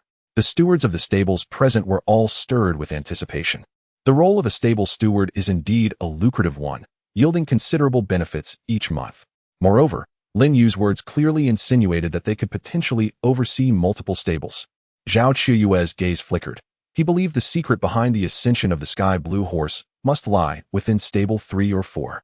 As the saying goes, proximity to the water tower ensures early access to the moon. He felt a twinge of excitement, knowing he had a greater chance than anyone else to seize this opportunity. His attention then shifted to Lu Xiao and Yang Linghu, his eyes glinting with intensity. Should these 2 dare to encroach upon his fortune, even if they possess formidable backing? He smirked. Chapter 10. The unassuming stable number 3, yet talents emerge? Upon returning to stable number 3, Zhao Qiyue instructed Lu Xiao, Yang Linghu, and Lin Feng to remain. With a piercing gaze, he addressed them. Gentlemen, I am eager to understand why that stallion suddenly charged towards me last night. Should you fail to provide a satisfactory explanation, Zhao Qiyue resolved to assert his authority over the trio, regardless of their formidable backgrounds. In stable number 3, it was he who held dominion. Dragons must coil and tigers must lie low before him. As Zhao Qiyue concluded his remarks, Lu Xiao stepped forward, saying, Zhao, I trust you are aware of my origins. It was merely a protective talisman that deterred that stallion. Zhao Qiyue furrowed his brow at these words, concluding that Lu Xiao spoke truthfully. He then scoffed. Then why did that beast specifically charge at me? Yang Linghu replied indifferently. Spiritual beasts are drawn to places rich in spiritual energy. Why do you expect us, mere menial disciples, to answer such queries? At this, Zhao Qiyue's expression darkened, his anger directed at Yang Linghu.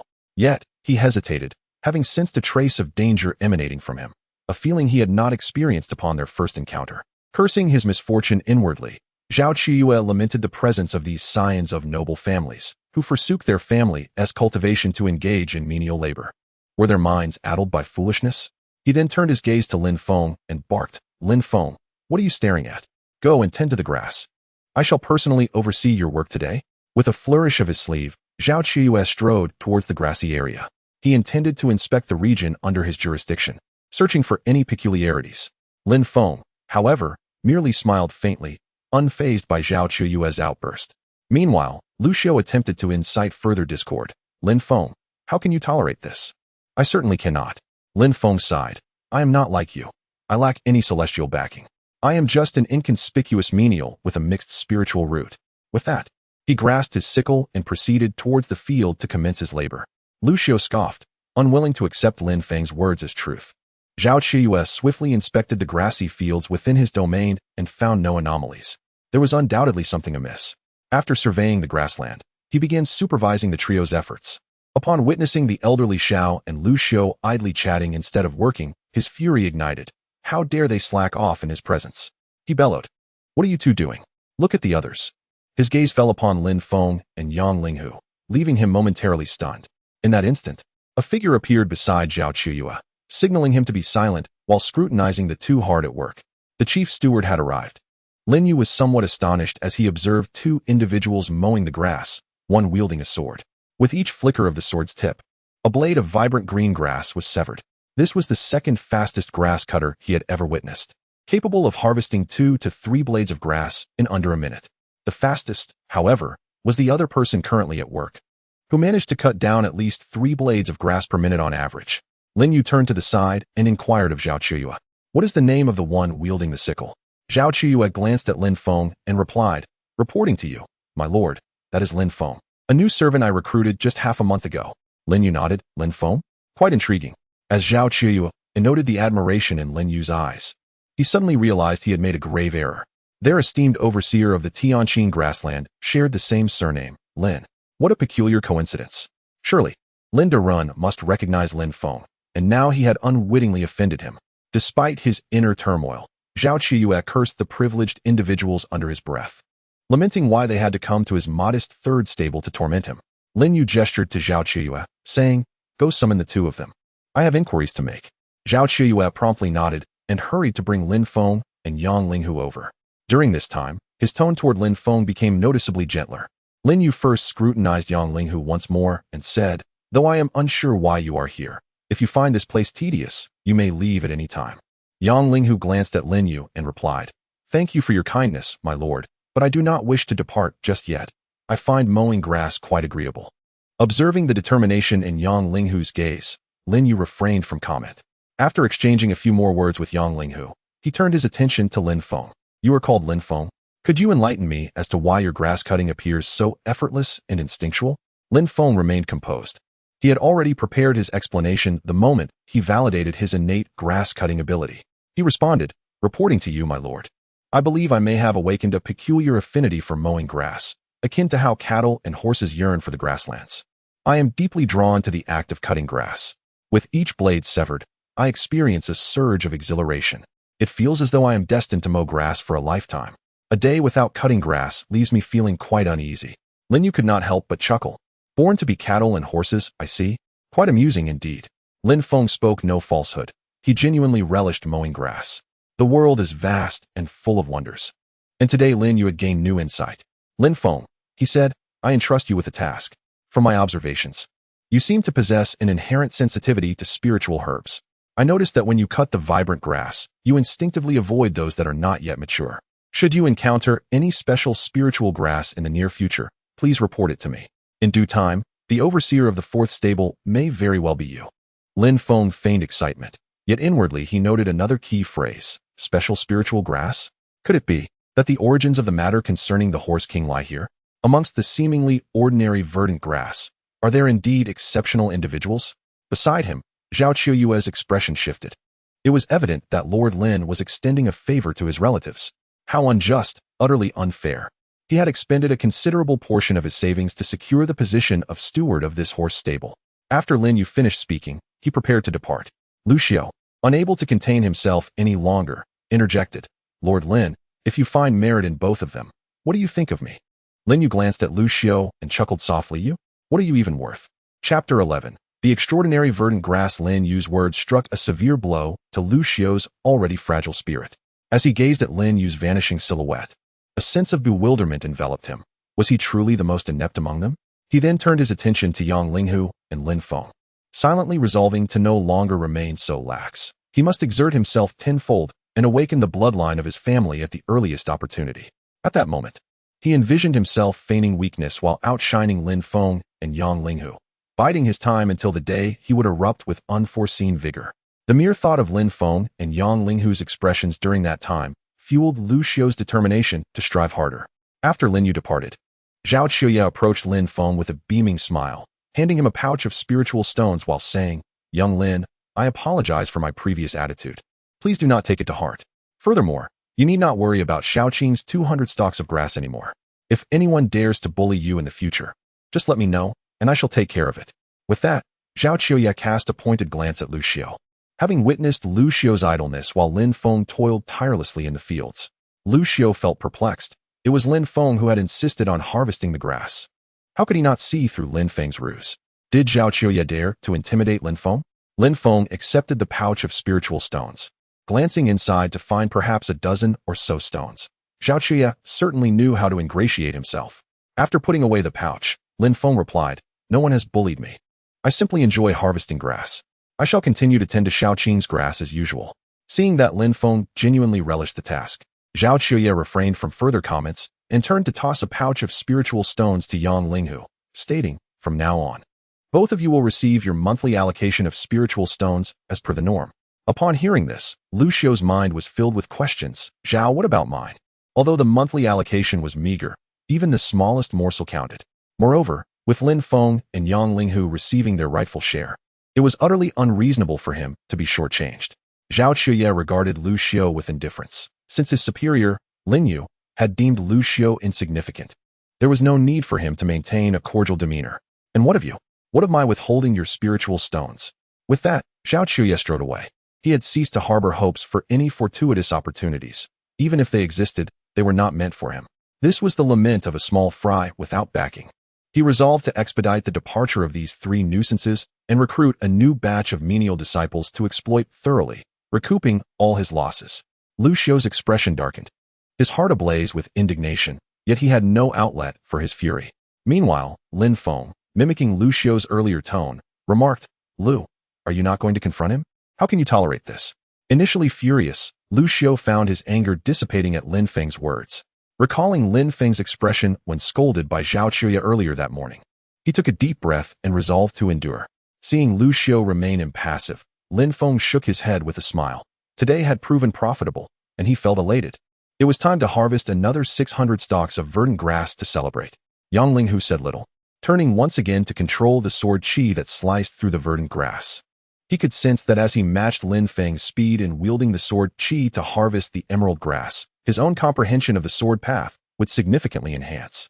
Unbeknownst to him, Lin Feng had become the benchmark he aspired to surpass in the near term. As Lin Feng cut through the emerald grass, he pondered Lin Yu's words. Special emerald grass? Could it be that the Horse King was birthed due to consuming this unique emerald grass? It was highly probable. The first Horse King had emerged from the third stable, while this one was born from the fourth, indicating that the special emerald grass was confined to the grazing fields managed by these stables. Recalling the day when the Horse King charged towards him, it was evident that within this very pasture lay the special emerald grass. A flicker of excitement coursed through Lin Feng's mind. Might this special emerald grass be linked to the diminutive would attribute spiritual vein he had stumbled upon during his deductions? If so, even if he unearthed some clues, he must not disclose them to Lin Yu. With this thought, Lin Feng began to employ his innate perception, a gift of his primal grass-cutting physique. No one understood grass-cutting better than he did, nor could anyone sense the state of the emerald grass with greater clarity. He could distinctly perceive the condition of every emerald grass plant within a 10-meter radius. No longer confined to a single spot, he moved with each cut, continuously attuning himself to the state of the grass. Before long, he had nearly completed his perception of the pasture managed by the third stable, yet still, he found no revelations. Could it be that his conjectures were erroneous? Turning his gaze toward the pasture overseen by the fourth stable, he inadvertently brushed his scythe against a blade of emerald grass, eliciting an unusual sensation. It was akin to striking a stone with a cleaver, met with formidable resistance. Possessing the primal grass-cutting physique, Lin Feng immediately recognized this peculiarity and furrowed his brow. For this was the first time he had encountered such a phenomenon since arriving at the celestial grass plain. Determined, he exerted the same vigor he typically displayed in his grass-cutting endeavors upon this particular blade of emerald grass. It truly wouldn't yield? He refused to believe it. Lin Feng's strength surged upward, level 2 of qi refinement. Level 3, level 4, level 5, level 6, level 7. Exhaling deeply, a notification chimed, ding. Host has harvested a first-tier emerald grass, gaining a lifespan of 3 years. 3 years. Previously, a single blade of emerald grass had only extended his lifespan by 1 year. Although this emerald grass appeared similar to that in other regions, it provided a remarkable 3 years of lifespan. Lin Feng's eyes sparkled with delight. He had finally made a discovery. He began to sincerely engage with his primal grass-cutting physique, meticulously sensing each blade of emerald grass in the area. With his full concentration, he indeed detected something extraordinary, a sense of hostility. Yes, He could sense a degree of enmity emanating from the emerald grass in this region, a hostility directed specifically at him. It is intriguing how a sentient being, devoid of consciousness, could harbor animosity towards itself. He continued to brandish his scythe vigorously. Gained lifespan. 3 years. Gained lifespan. 3 years. At last, Lin Feng began to distinctly sense that hostility. Just as he continued his actions, a sprightly blade of grass unexpectedly elongated its tendrils, striking Lin Feng and propelling him several meters away. Fortunately, there were no onlookers nearby, and this astonishing display of aggression by the grass went unnoticed. Lin Feng furrowed his brow, fixing his gaze upon the culprit, a seemingly immature blade of grass, inconspicuous at first glance. Yet, it was this ostensibly harmless grass that had sent him flying. Deep within the boundary between stables 3 and 4, there indeed existed a sentient blade of grass. Were it not for his innate grass-cutting sacred body, he would have been utterly unable to discern any difference between this spiritual grass and that found elsewhere. It is no wonder that Lin Yu had searched in vain for clues. Chapter 12. Spirit of the Blessed Land. Lin Feng rolled up his sleeves and approached the seemingly fragile green grass, casting a probing glance. Green grass, spirit minor wood, spirit of the Blessed Land. Chi refinement level 7. Lifespan 12,180 years. A green grass spirit? A spirit of the Blessed Land? Has it truly existed for 12 years? Is there indeed a blessed land hidden within this verdant expanse? Could it genuinely be related to the minor wood spirit veins I have deduced? Lin Feng scrutinized the matured green grass before him. If he had not just conducted a lifespan probe, he would hardly have believed that this seemingly unripe grass could possess the cultivation of Chi refinement level 7. The hostility emanating from it was palpable. As Lin Feng drew closer once more, the leaves of the green grass spirit elongated abruptly, aiming to pierce him. Had he truly been at Chi refinement level 1, he would have likely fled by now. However, alas, he was a formidable practitioner at Chi refinement level 9. How audacious for a mere Chi refinement level 7 to challenge him. In that fleeting moment when the grass leaf lunged at him, Lin Feng seized it with a firm grip and, with a surge of immense strength, uprooted it entirely, holding it tightly in his grasp. Despite the futile struggles of the green grass spirit, it was in vain. You are not at Chi refinement level 1. Humans are indeed wicked and treacherous. An indignant voice resonated within Lin Feng's mind. As Lin Feng positioned his sickle against the root of the green grass spirit, he replied nonchalantly, "This is not treachery. This is survival. In this chaotic realm of cultivation, only those who endure can emerge victorious. Just like you. It is your lack of cunning that has led to your capture. And pray tell, where have I wronged you? You have already harmed countless of my kin. I can sense an innate disgust emanating from you. You are inherently hostile towards our kind." Just when Lin Feng assumed a fierce confrontation was imminent, the green grass spirit unexpectedly shifted its tone.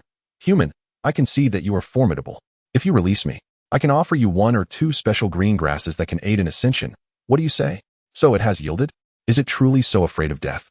Lin Feng feigned contemplation for a moment before responding with a calm demeanor. "Just 2 special green grasses? Do you not wish to discuss the matter of the Blessed Land with me?" No sooner had Lin Feng spoken than he felt a tremor of panic from the green grass spirit in his grasp. "What Blessed Land? I do not comprehend." Noticing the green grass spirit's growing alarm, Lin Feng stated plainly, "You are not merely a green grass spirit. You are also the spirit of that minor wood blessed land. Your cultivation is but Chi refinement level 7, and you have only existed for 12 years. Impossible. This cannot be. Who are you? And how can you know so much about me? Even that flying individual could not detect my presence. You must possess more than mere Chi refinement cultivation. You cannot be at the foundation establishment stage. Yet even a core formation practitioner should not discern my age of existence. Could it be that you are a nascent soul master?"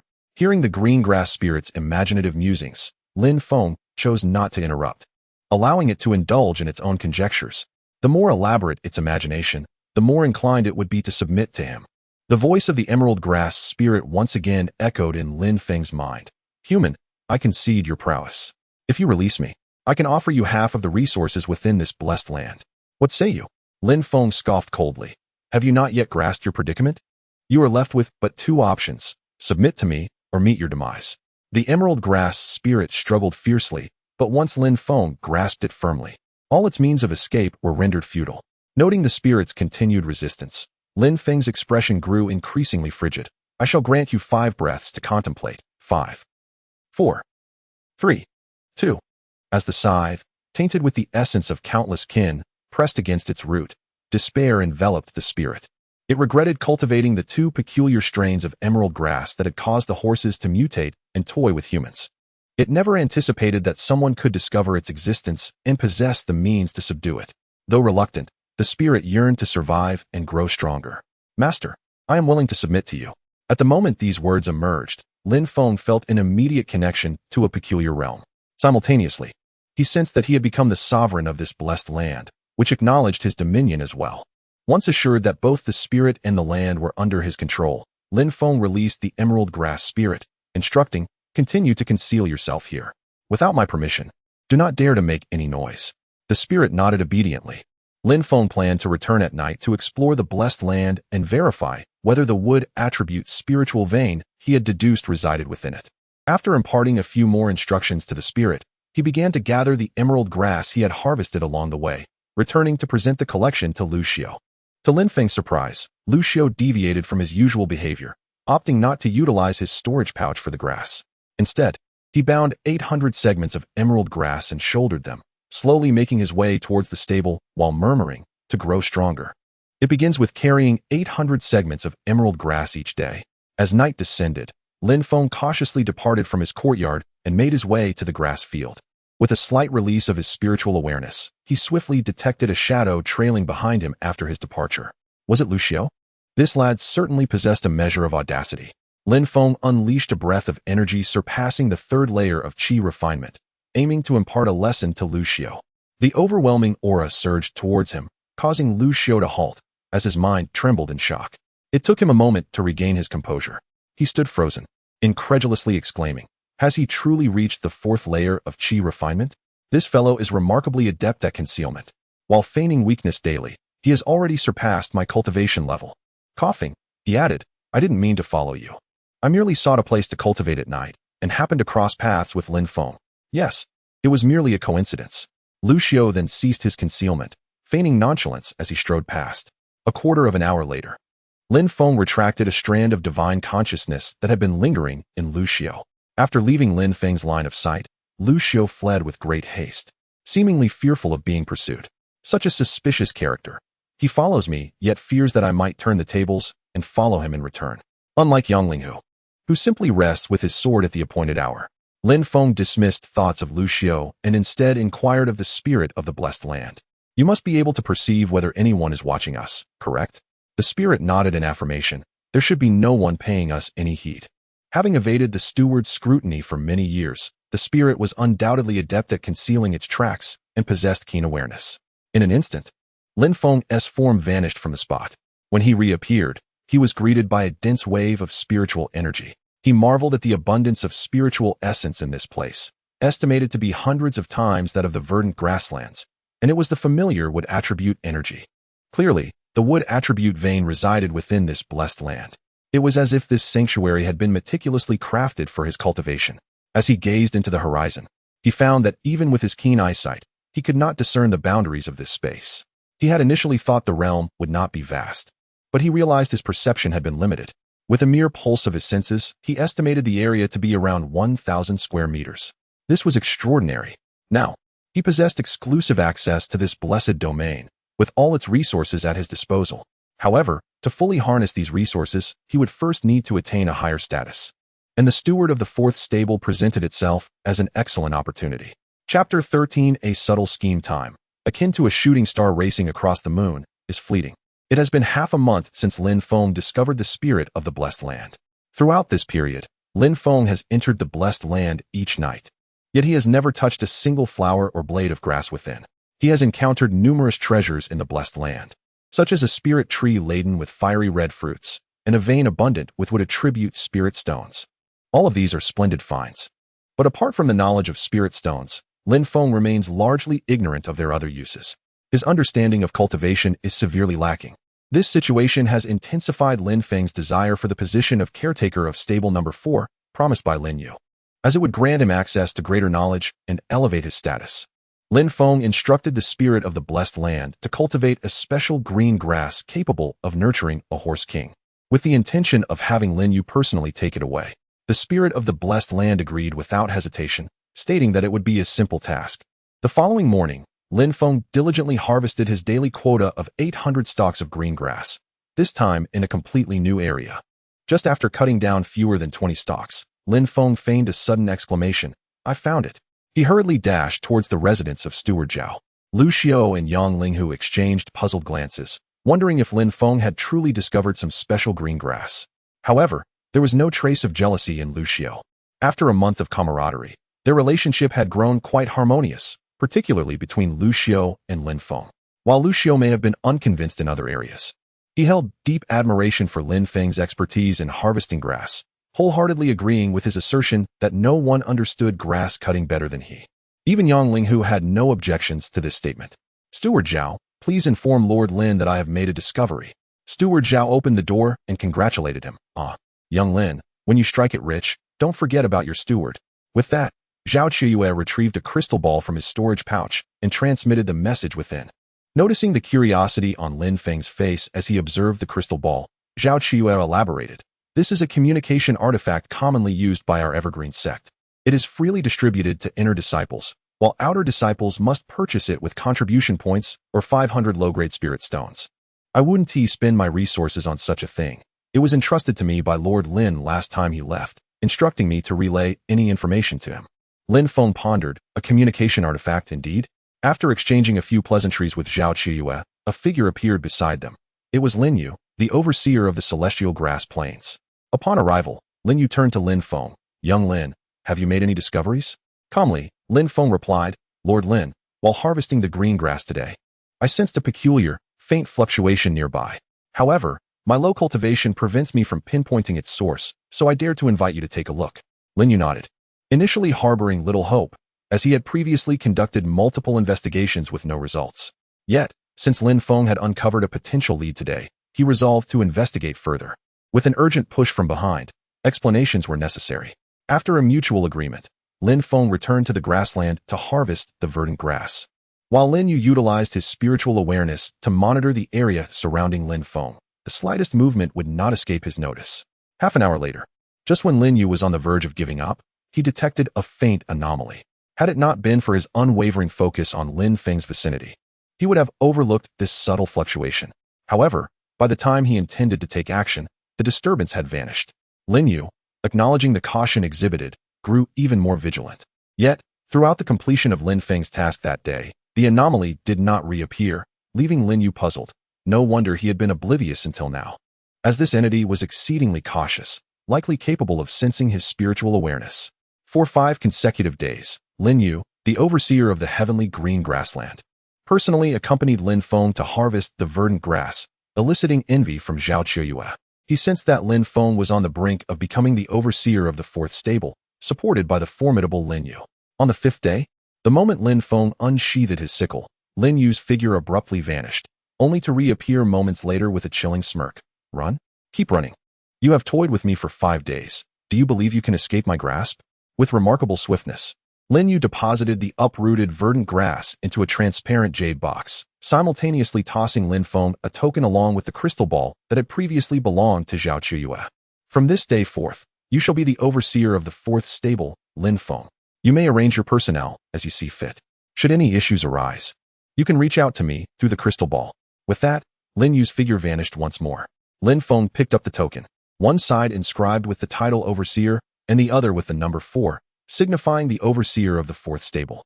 The moment he grasped the token, he felt an immediate bond form between them.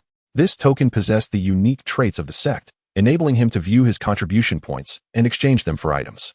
To Lin Feng's delight, the ownership of the token had been transferred to him, and astonishingly, it still contained 500 contribution points. Most likely, these were the savings of the previous overseer of the 4th stable, a fortunate windfall for him. As Lin Feng contemplated delving deeper into the mysteries of the token, Zhao Qiyue's voice rang out. "Lin, I have long perceived that you are no ordinary individual. Congratulations on becoming the overseer of the 4th stable. From now on, we are colleagues. Should you have any questions, feel free to consult me." Elder Xiao and Yang Linghu also extended their congratulations to Lin Feng. Only Lu Xiao displayed a sullen demeanor, clearly begrudging Lin Feng's success, convinced that Lin Feng must have some undisclosed connection with Lin Yu. Observing Lu Xiao's reaction, Lin Feng remarked, "Young man, one should be encouraged and not impatient." This incited Lu Xiao's ire, prompting him to leap up in protest against Lin Feng. After his promotion to overseer of the fourth stable, Lin Feng diligently completed his tasks for the day before gathering his belongings and heading to his new residence as overseer. In the fourth stable, only 2 miscellaneous disciples remained, Lin Feng, who had only a fleeting acquaintance with them. He intended to consult Zhao Chuyue about persuading Lu Xiu and Yang Linghu to join his side, while entrusting the 2 remaining individuals of the fourth stable to Zhao Chuyue. Upon entering his designated office, Lin Feng was immediately enveloped by a concentration of spiritual energy 5 times greater than that of the outside world. It is undeniable that the Evergreen sect possesses considerable wealth. Even a modest residence for a stable manager boasts a miniature gathering array of spiritual energy. Although it pales in comparison to a blessed land, it is indeed a coveted treasure for an ordinary person. Lin Feng swiftly searched the fourth stable for any remnants of valuable items. Given the haste with which the previous stable manager departed, it was reasonable to expect that he might have left behind some belongings. As he rummaged, Lin Feng discovered a tome titled Treatise on Formation Diagrams beside the bedside. It detailed dozens of fundamental formations, revealing that the former manager of the fourth stable had an unexpected interest in formations. With a flourish of his hand, Lin Feng seized it, for he had long desired to set up some formations to mask his presence. Chapter 14. A New Cultivation Technique. The Array Compendium contains 4 primary categories of arrays: offensive, defensive, spirit gathering, and concealment. In total, there are over 20 foundational arrays, all classified as first tier. Lin Feng carefully stored it away, knowing he had ample time ahead to evolve these arrays, much like cultivation techniques, onto his interface. After discarding the useless items previously belonging to the steward, he reclined on his bed to examine the steward's token. This token serves as an official identity badge for a disciple, unlike his former status as a mere servant disciple, which likely lacked any recorded information. Now, however, he had been registered in the management system of the Evergreen sect as the steward of the fourth horse stable, perhaps marking him as an outer disciple, or at least akin to a registered outer disciple like Zhao Chuyue. Though termed an identity token, it bears some functionalities reminiscent of a smartphone from his previous life. He could utilize this token to directly exchange contribution points for resources among the various items available to him. The one that captivated Lin Feng the most was the basic storage bag, which required 100 contribution points for exchange, boasting a capacity of 10 cubic meters and free from any restrictions. This implies that anyone could access such a storage bag. Lin Feng suspected that Zhao Chuyue had pilfered the storage bag belonging to the steward of the fourth horse stable during the time when Lin Yu had assigned Zhao Chuyue to handle the corpses. Aside from the storage bag, another resource that piqued Lin Feng's interest was the Foundation Establishment Pill, which required 800 contribution points for exchange. The Evergreen sect, affluent and abundant with numerous nascent soul ancestors, indeed possessed these Foundation Establishment Pills, and their pricing was quite reasonable. According to the token, as the steward of the Tianqing Grassland Horse Stable, one could accrue 50 contribution points annually, suggesting that the previous steward had managed to accumulate a mere 500 points over 10 years. Additionally, while the storage bag could be exchanged for 100 low-grade spirit stones, the Foundation Establishment Pill could only be obtained through contribution points. After discerning the functionalities of the identity token, Lin Feng decisively chose to exchange for a storage bag, as lacking one would prove exceedingly inconvenient. Mere moments after this exchange, a grayish-blue spirit bird soared from the peak of instruments of the Evergreen sect, delivering the storage bag to Lin Feng's doorstep before fluttering away once more. The efficiency of the great sect is truly commendable. Qin Yi had placed his personal belongings, along with the Evergreen Technique, Array Compendium, and 10 tomes of mundane techniques designed to conceal one's presence, all into the storage bag. From this day forth, he too was now a possessor of a storage bag. As the inky hues of the sky were gradually transformed into deep gray, a streak of icy blue began to emerge. The dawn sky possessed its own unique charm. Despite having ascended to the position of horse stable steward, Lin Feng still rose early. Today, he intended to seek out Zhao Chuyue to discuss personnel changes. Zhao Chuyue had long expressed dissatisfaction with Yang Linghu and Lu Xiu, and it was evident that he wished to placate Lin Feng and resolve their prior grievances, making it highly unlikely he would refuse. The distance from the fourth horse stable to the third was not far, merely a few thousand meters. Lin Feng hastened to Zhao Chuyue's door and knocked, calling out, "Zhao brother, are you awake?" Unbeknownst to him, his address for Zhao had transformed, and they had evidently become equals in their cultivation. In fact, due to the elusive relationship between Lin Feng and the chief steward, Zhao Chuyue seemed to regard Lin Feng with a hint of deference. Awakened by the sound of Lin Feng's knocking, Zhao Qiuya was devoid of any displeasure this time. After pushing aside the small Qing by his side, he promptly opened the door. "Lin brother, please come in," he urged. After a moment's contemplation, Lin Feng strode into Zhao Qiuya's quarters, which were surprisingly orderly, likely due to the tidying up by the small Qing. He did not engage in excessive pleasantries with Zhao Qiuya, who was a quintessential bully, unworthy of forming a bond. He cut to the chase. "Zhao brother, I have come today to discuss a matter with you." Lin Feng swiftly conveyed his intentions to Zhao Qiuya, who reacted with evident delight. For such matters, there is no need for Lin brother to come personally. A mere servant disciple would suffice. Once their discussion concluded, Lin Feng returned to his previous quarters, where Lu Xiao and his companion had just risen alongside Elder Xiao. Upon seeing Lin Feng, Lu Xiao remarked with a teasing tone, "Oh, isn't this our esteemed Lin steward? What brings you to our stable number 3 today?" Elder Xiao and Yang Linghu exchanged puzzled glances at Lin Feng's presence. Lin Feng replied, "I initially intended to take certain individuals to my stable number 4, but it seems some are rather reluctant." As soon as he uttered this, Lu Xiao instantly adopted a different demeanor. "Lin brother, it has only been a day, yet you have become even more handsome, nearly matching my charm." Noticing the ever-cool Yang Linghu and Elder Zhao's expressions filled with anticipation, Lin Feng declared, "I have already informed Zhao steward that from today onward, the 3 of you will belong to stable number 4 under my management." Lu Xiao playfully punched Lin Feng's chest, grinning, "Now that we're in stable number 4, you won't be withholding my monthly spiritual stones, will you?" Lin Feng assured him, "Naturally, Yang brother and Elder Xiao will receive their monthly spiritual stones as usual. However, you shall owe me half of your spiritual stones each month." Lu Xiao began to engage in playful banter with Lin Feng, and even Yang Linghu displayed a rare smile. Elder Xiao regarded the 3 young men with a sense of awe. After completing their daily tasks in stable number 4, the trio stood in an open space, while Elder Xiao sat cheerfully in a chair, observing them. Yang Linghu fixed his earnest gaze on Lin Feng and slowly stated, "You have assisted me. Thus you have earned my friendship. I am not one to owe favors. This Jingyu sword technique is my way of repaying you." Lu Xiao, glancing at the sword technique Yang Linghu produced, felt a stir of inspiration and likewise revealed his own body refinement technique, Wutu Jinshinju, declaring, "Lin Feng, consider this a repayment for the past favors owed to you. Heed my advice, do not practice swordplay." Upon hearing Lu Xiao's caution against sword practice, Yang Linghu shot him a disapproving look.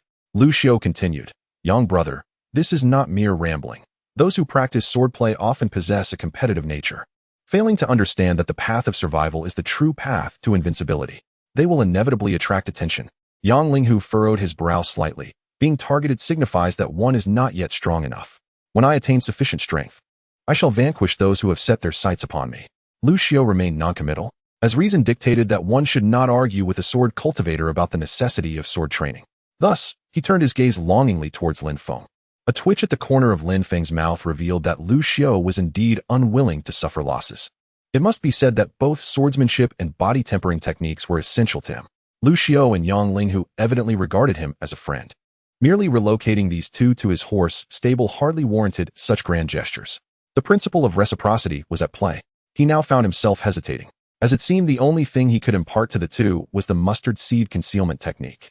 Noticing Lin Feng's look of distress, Lu Xiao chuckled and said, "Brother Lin, if you prefer not to offer anything, do let us know whether you have indeed reached the 3rd level of qi refinement." A glimmer of curiosity also flickered in Yang Linghu's eyes. After a moment of contemplation, Lin Feng nodded in affirmation, "Indeed." Upon receiving a definitive response, a smirk crept onto Lu Xiao's lips, revealing a hint of pride. He was not mistaken. Lin Feng had indeed reached the 3rd level of qi refinement. What was the point of hiding such depth if it was ultimately uncovered by me?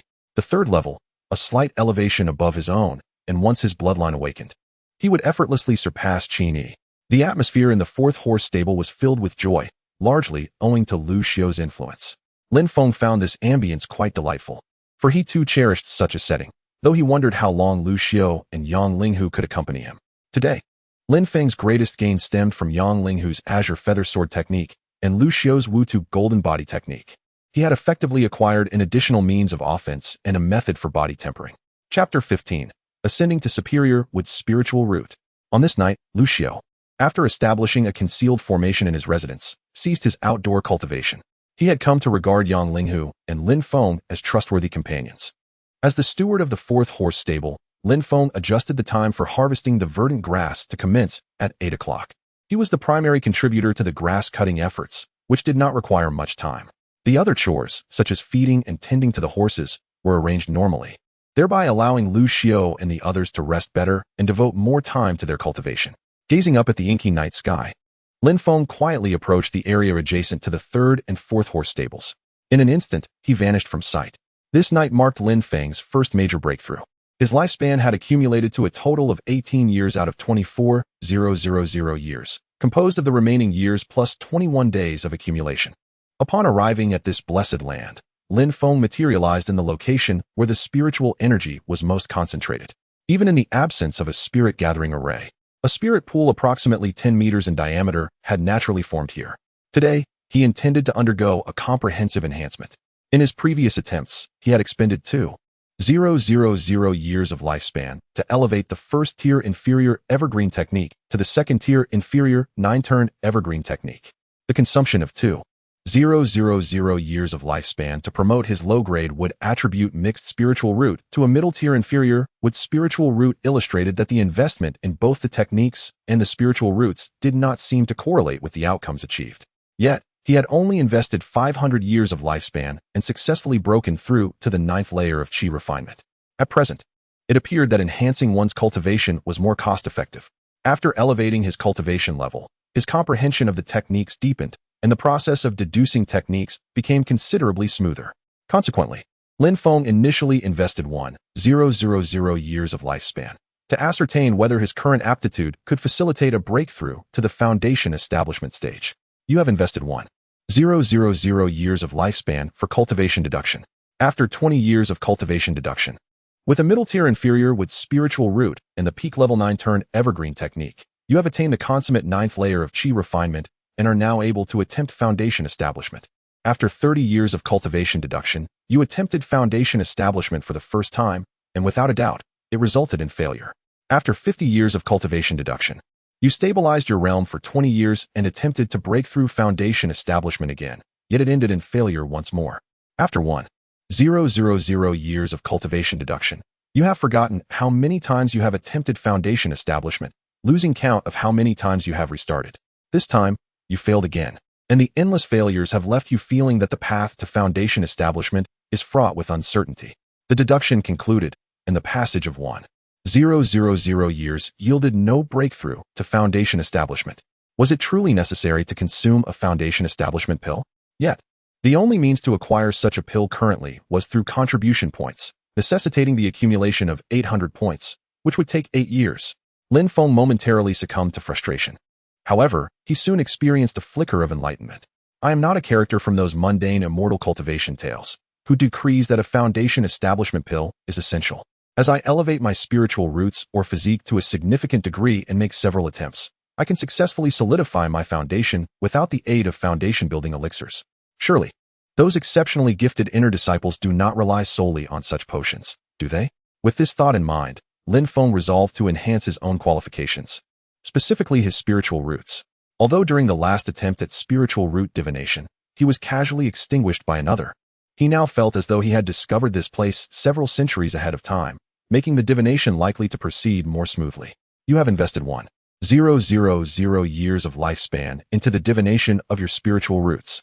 In the 5th year of the spiritual root divination, aided by the resonance of a minor wood attribute spiritual vein, you successfully elevated your spiritual root to a high-grade inferior with spiritual root. In the 500th year of the spiritual root divination, through the nourishing essence of the spiritual pool for 5 centuries, combined with the resonance of the wood attribute spiritual vein, you successfully upgraded your high-grade inferior with spiritual root to a low-grade medium with spiritual root. In the 1000th year of the spiritual root divination, with the continued nourishment from the spiritual pool for 5 centuries, your low-grade medium with spiritual root shows a tendency for further elevation. After a millennium, Lin Feng was quite satisfied that his medium-grade inferior with spiritual root had advanced to a low-grade medium with spiritual root, achieving 2 promotions. Furthermore, he had only undertaken the divination for 1,000 years and had not encountered that assailant again. Nevertheless, Lin Feng still felt that a low-grade medium with spiritual root was insufficient, so he invested another 1,000 years of lifespan. You have invested 1,000 years of lifespan into the divination of your spiritual roots. In the 200th year of the spiritual root divination, through the nourishing essence of the spiritual pool for 5 centuries, combined with the resonance of the wood attribute's spiritual vein. You successfully elevated your low-grade medium wood spiritual root to a medium-grade medium wood spiritual root. In the 900th year of the spiritual root divination, through the nourishing essence of the spiritual pool for 7 centuries, combined with the resonance of the wood attribute's spiritual vein, your medium-grade medium wood spiritual root has been promoted to a high-grade medium wood spiritual root. In the 1000th year of the spiritual root divination, your high-grade medium wood spiritual root exhibits certain improvements. Lin Feng felt it was still inadequate and invested another 1,000 years. In the 700th year of the spiritual root divination, through the nourishing essence of the spiritual pool for 7 centuries, combined with the resonance of the wood attribute spiritual vein, you successfully elevated your high-grade medium wood spiritual root to a low-grade superior wood spiritual root. In the 1000th year, your low-grade superior wood spiritual root shows certain enhancements. Then, another 1,000 years passed. In the 600th year of the spiritual root divination, through the nourishing essence of the spiritual pool for 6 centuries, combined with the resonance of the wood attribute spiritual vein, you successfully elevated your low-grade superior wood spiritual root to a medium-grade superior wood spiritual root. In the 1000th year, your medium-grade superior wood spiritual root exhibits certain improvements. Having invested 4,000 years of lifespan, Lin Feng's spiritual root progressed from a medium-grade inferior wood spiritual root to a medium-grade superior wood spiritual root. It is noteworthy that the time required for each elevation is also increasing. Although the consumption of lifespan is considerable, the rewards have greatly satisfied Lin Feng. He could be said to have undergone a transformation. With a medium-grade superior with spiritual root, his qualifications now enable him to directly become an outer disciple of the Evergreen sect. As the divination concluded, a viscous and unpleasant black substance was expelled from Lin Feng's body. The once crystal-clear spiritual pool had become utterly murky due to his contamination. As the inky, viscous substance was expelled, Qin Yi experienced an exhilarating sense of lightness enveloping his entire being. Moreover, even without the application of any cultivation techniques, the residual spiritual liquid within the spirit pool surged fervently into his body, harmonizing with the metamorphosis of his spiritual root to incessantly cleanse his form. Is this the sensation of a prodigy? Despite the assistance of a system, it required the consumption of 4,000 years of lifespan to ascend from a low-grade spiritual root to a high-grade one. For an ordinary individual, how arduous it must be to defy fate and alter their destiny. With a low-grade spiritual root, achieving foundational establishment was an unattainable dream, let alone defying the heavens to change one's fate. Chapter 16. A holistic elevation. 5 millennia of time, for Lin Feng, merely amounted to a single iteration. Yet for the cultivators of Tianyao continent, how many could boast such a lifespan? The lifespan of a qi refinement cultivator rarely exceeds a century. For those like him, the menial disciples, the pinnacle of their existence often culminated at the qi refinement stage. He, too, had squandered a millennium of vitality, enduring countless failures in the foundation establishment. For these menial disciples, foundation establishment loomed like an insurmountable chasm, a barrier they could never hope to cross. It is not merely 5 millennia. Even most nascent soul cultivators typically possess a lifespan of just over 1,000 years. Upon elevating his spiritual root to an upper-grade medium with spiritual root, Lin Feng felt a newfound confidence regarding his foundation establishment. Thus, he once again committed a millennium of his lifespan to the endeavor of cultivation simulation. In the 20th year of cultivation simulation, utilizing the upper-grade medium with spiritual root and the unparalleled 9 turns evergreen technique, you attempted foundation establishment, yet alas, you met with failure. In the 30th year of cultivation simulation, you endeavored once more to establish your foundation, only to fail yet again. In the 200th year of cultivation simulation, you persistently attempted foundation establishment, but failed. What is happening? With an upper-grade medium with spiritual root, how can I continue to face failure? Am I cursed by the whims of a card-drawing game from my past life? In the 210th year of cultivation simulation, your relentless perseverance finally bore fruit, and you successfully established your foundation. Subsequently, you devoted another 30 years to solidifying your cultivation, achieving the initial stage of foundation establishment. In the 300th year of cultivation simulation, through the practice of 9 turns evergreen technique, your cultivation progressed to the mid-stage of foundation establishment. In the 400th year of cultivation simulation, through the practice of 9 turns evergreen technique, your cultivation advanced to the late stage of foundation establishment. In the 550th year of cultivation simulation, through the practice of 9 turns evergreen technique, your cultivation reached the consummate stage of foundation establishment. In the 600th year of cultivation simulation, sensing the time had come to break through, you attempted to condense your golden core, but met with failure, as it seemed you had overlooked something. In the 650th year of cultivation simulation, you continued your attempts to condense your golden core, and without a doubt, you failed once more. In the 1000th year of cultivation simulation, the incessant failures in condensing your golden core led to a moment of enlightenment. 9 turns evergreen technique is merely a second-tier inferior technique, with its limitations capping at the consummate stage of foundation establishment. With another millennium of vitality invested, Lin Feng's cultivation ascended to the consummate stage of foundation establishment. If he had previously harbored trepidations regarding the overseer of the Tianqing grassland, the tables had now turned. Moreover, the simulation illuminated the trajectory of his future advancements. Had he not been constrained by the second-tier inferior 9 turns evergreen technique, he might have already transcended to the golden core stage. In contrast to the elevation of spiritual roots and techniques, the consumption of lifespan for the enhancement of cultivation was markedly less. Upon the conclusion of the simulation, Lin Feng felt the spiritual energy from the spirit pool surge violently into his being, a torrent that persisted for a full quarter of an hour. His realm ascended from the 9th layer of qi refinement to the consummate stage of foundation establishment in an astonishing leap. He lightly leaped, finding himself suspended in midair. Is this the art of flight via qi control? Quite exhilarating indeed. Lin Feng once again descended into the spirit pool, where the consumption of spiritual liquid had no detrimental effect, for the ethereal energy within this blessed land was ample enough to facilitate his ascension to an exalted realm. At this moment, his lifespan had dwindled from 18,24,000 years to 18,000 years. His spiritual root had advanced, and his cultivation had also improved. What remained was to enhance his offensive capabilities and self-defense techniques. As a cultivator, who does not harbor the dream of becoming a sword immortal, to wield a sword that can move mountains, cleave rivers, sever streams, rend seas, and shatter the void.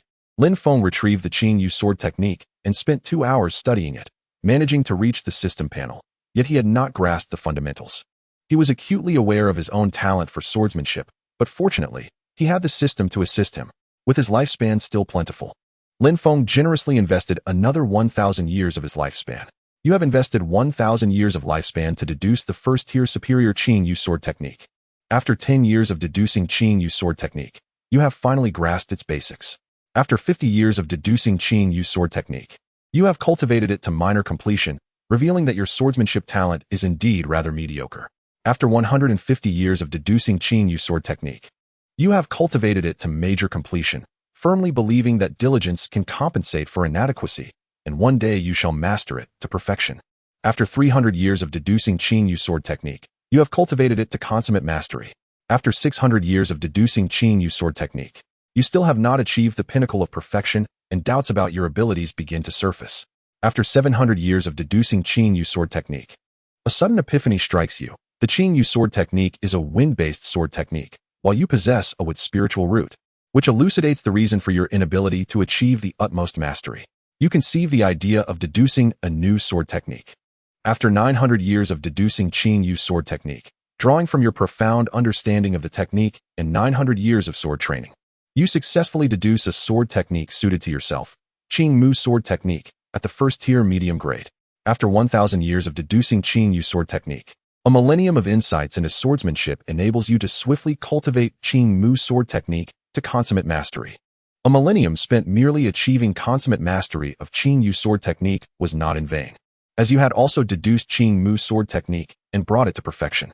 Yet, the reality of your swordsmanship talent remains disheartening.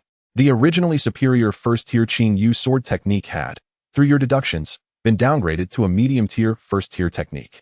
Lin Feng, unwilling to concede, invested another 1,000 years of lifespan to deduce Qing Mu sword technique. After 50 years of deducing Qing Mu sword technique, you have successfully cultivated it to the pinnacle of perfection. After 100 years of deducing Qing Mu sword technique, your mastery inspires you to attempt deducing a higher-tier sword technique, and you begin to formulate some ideas. After 300 years of deducing Qing Mu sword technique, you incessantly test and validate your ideas, gradually discovering the correct path to advancement. In the 500th year of deducing the Qingmu sword technique, you successfully developed the second-tier, mid-grade sword technique Qingmu Breaking Cloud Sword, and have practiced it to an introductory level. In the 600th year, you advanced the Qingmu Breaking Cloud Sword to a minor achievement. In the 900th year, you refined the Qingmu breaking cloud sword to the pinnacle of mastery. By the 1000th year, your aspirations for higher-tier sword techniques began to flourish. With a millennium of lifespan invested, you have deduced the second-tier, mid-grade Qingmu breaking cloud sword and perfected it to an extraordinary level. This is merely the deduction of a second-tier sword technique. One can only ponder the monumental lifespan required to deduce 5th-tier, 6th-tier, or even higher levels. Considering your current rate of lifespan acquisition, while it may seem manageable in the short term, as your realm ascends, the lifespan needed for each advancement will likely require decades or even centuries of accumulation. Merely being a steward of a horse stable appears to be woefully inadequate for your ambitions. What Lin Feng desires is the entirety of the heavenly green grassland. And beyond that, the whole. Chapter 17. Relentless enhancement. The following morning, Lin Feng awoke punctually, stretching his limbs with a languorous yawn. He accessed the system panel. Name, Lin Feng. Lifespan, 16,000 years. Cultivation, foundation establishment perfection. Techniques, 9 turns evergreen technique. Second tier, lower grade, peak mastery. Seed containing breath technique. Second tier, lower grade, peak mastery. Emerald wood breaking cloud sword. Second tier, middle grade, peak mastery. Wu earth golden body technique, not yet initiated. Second tier, lower grade. All available for lifespan investment to enhance evolution.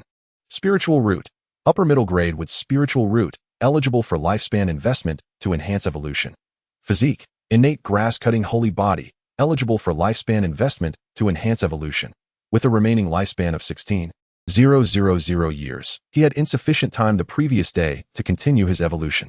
Lu Xiao and Yang Linghu, having finished their preparations at their respective residences, convened with Lin Feng.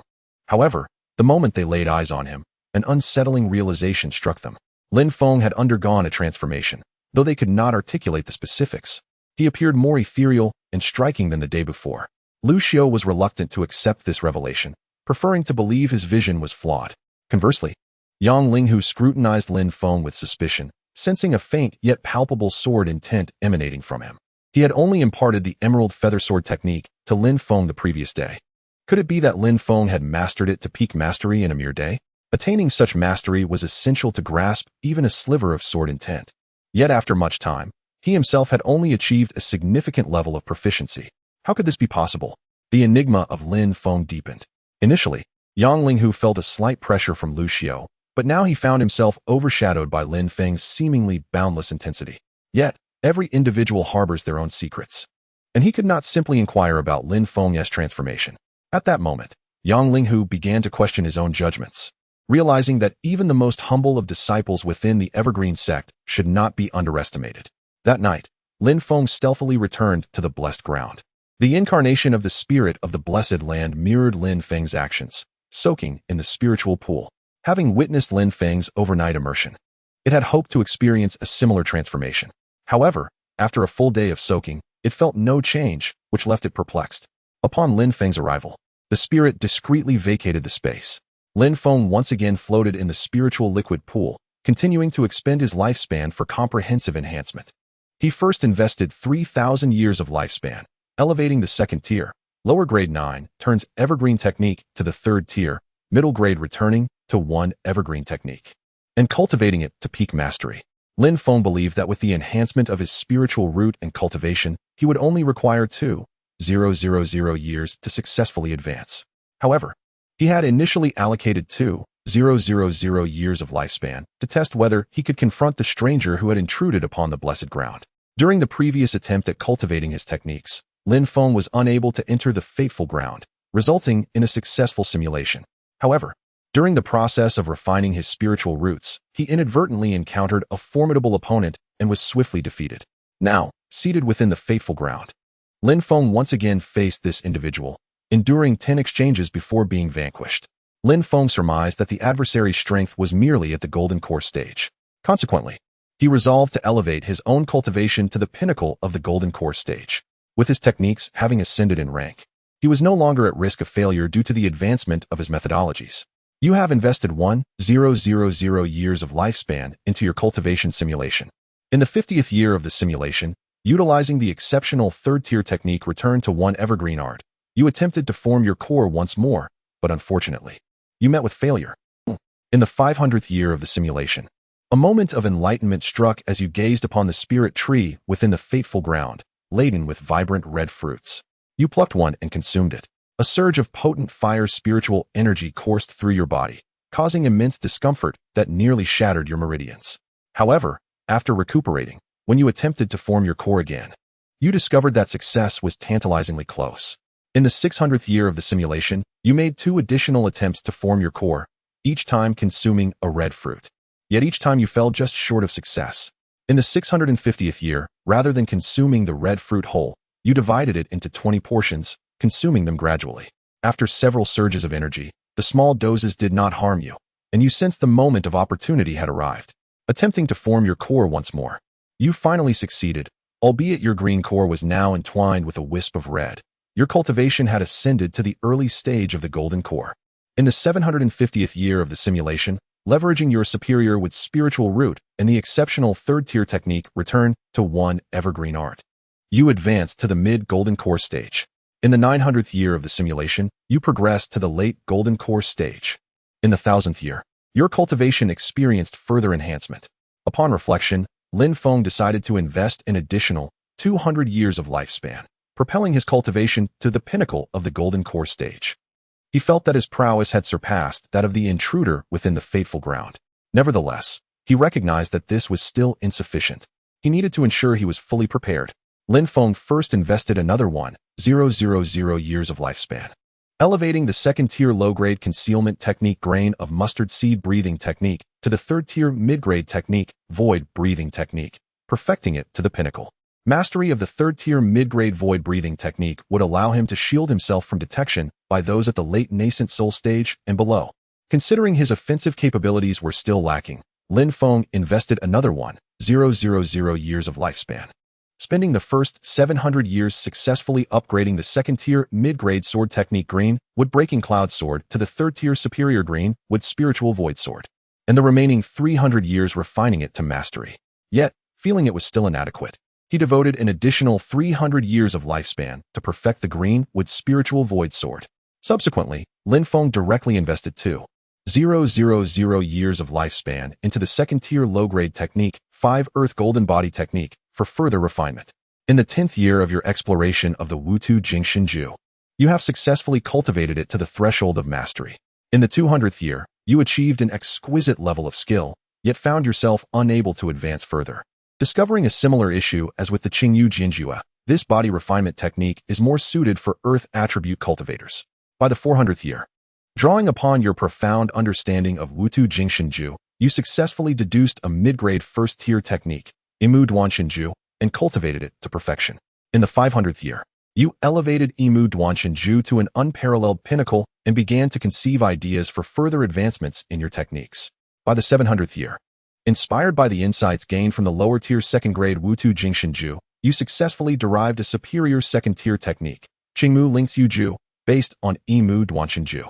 In the 1000th year, you perfected Qingmu Lingxiuju, enabling you to transform into a verdant tree, possessing a trunk as resilient as that of the green wood.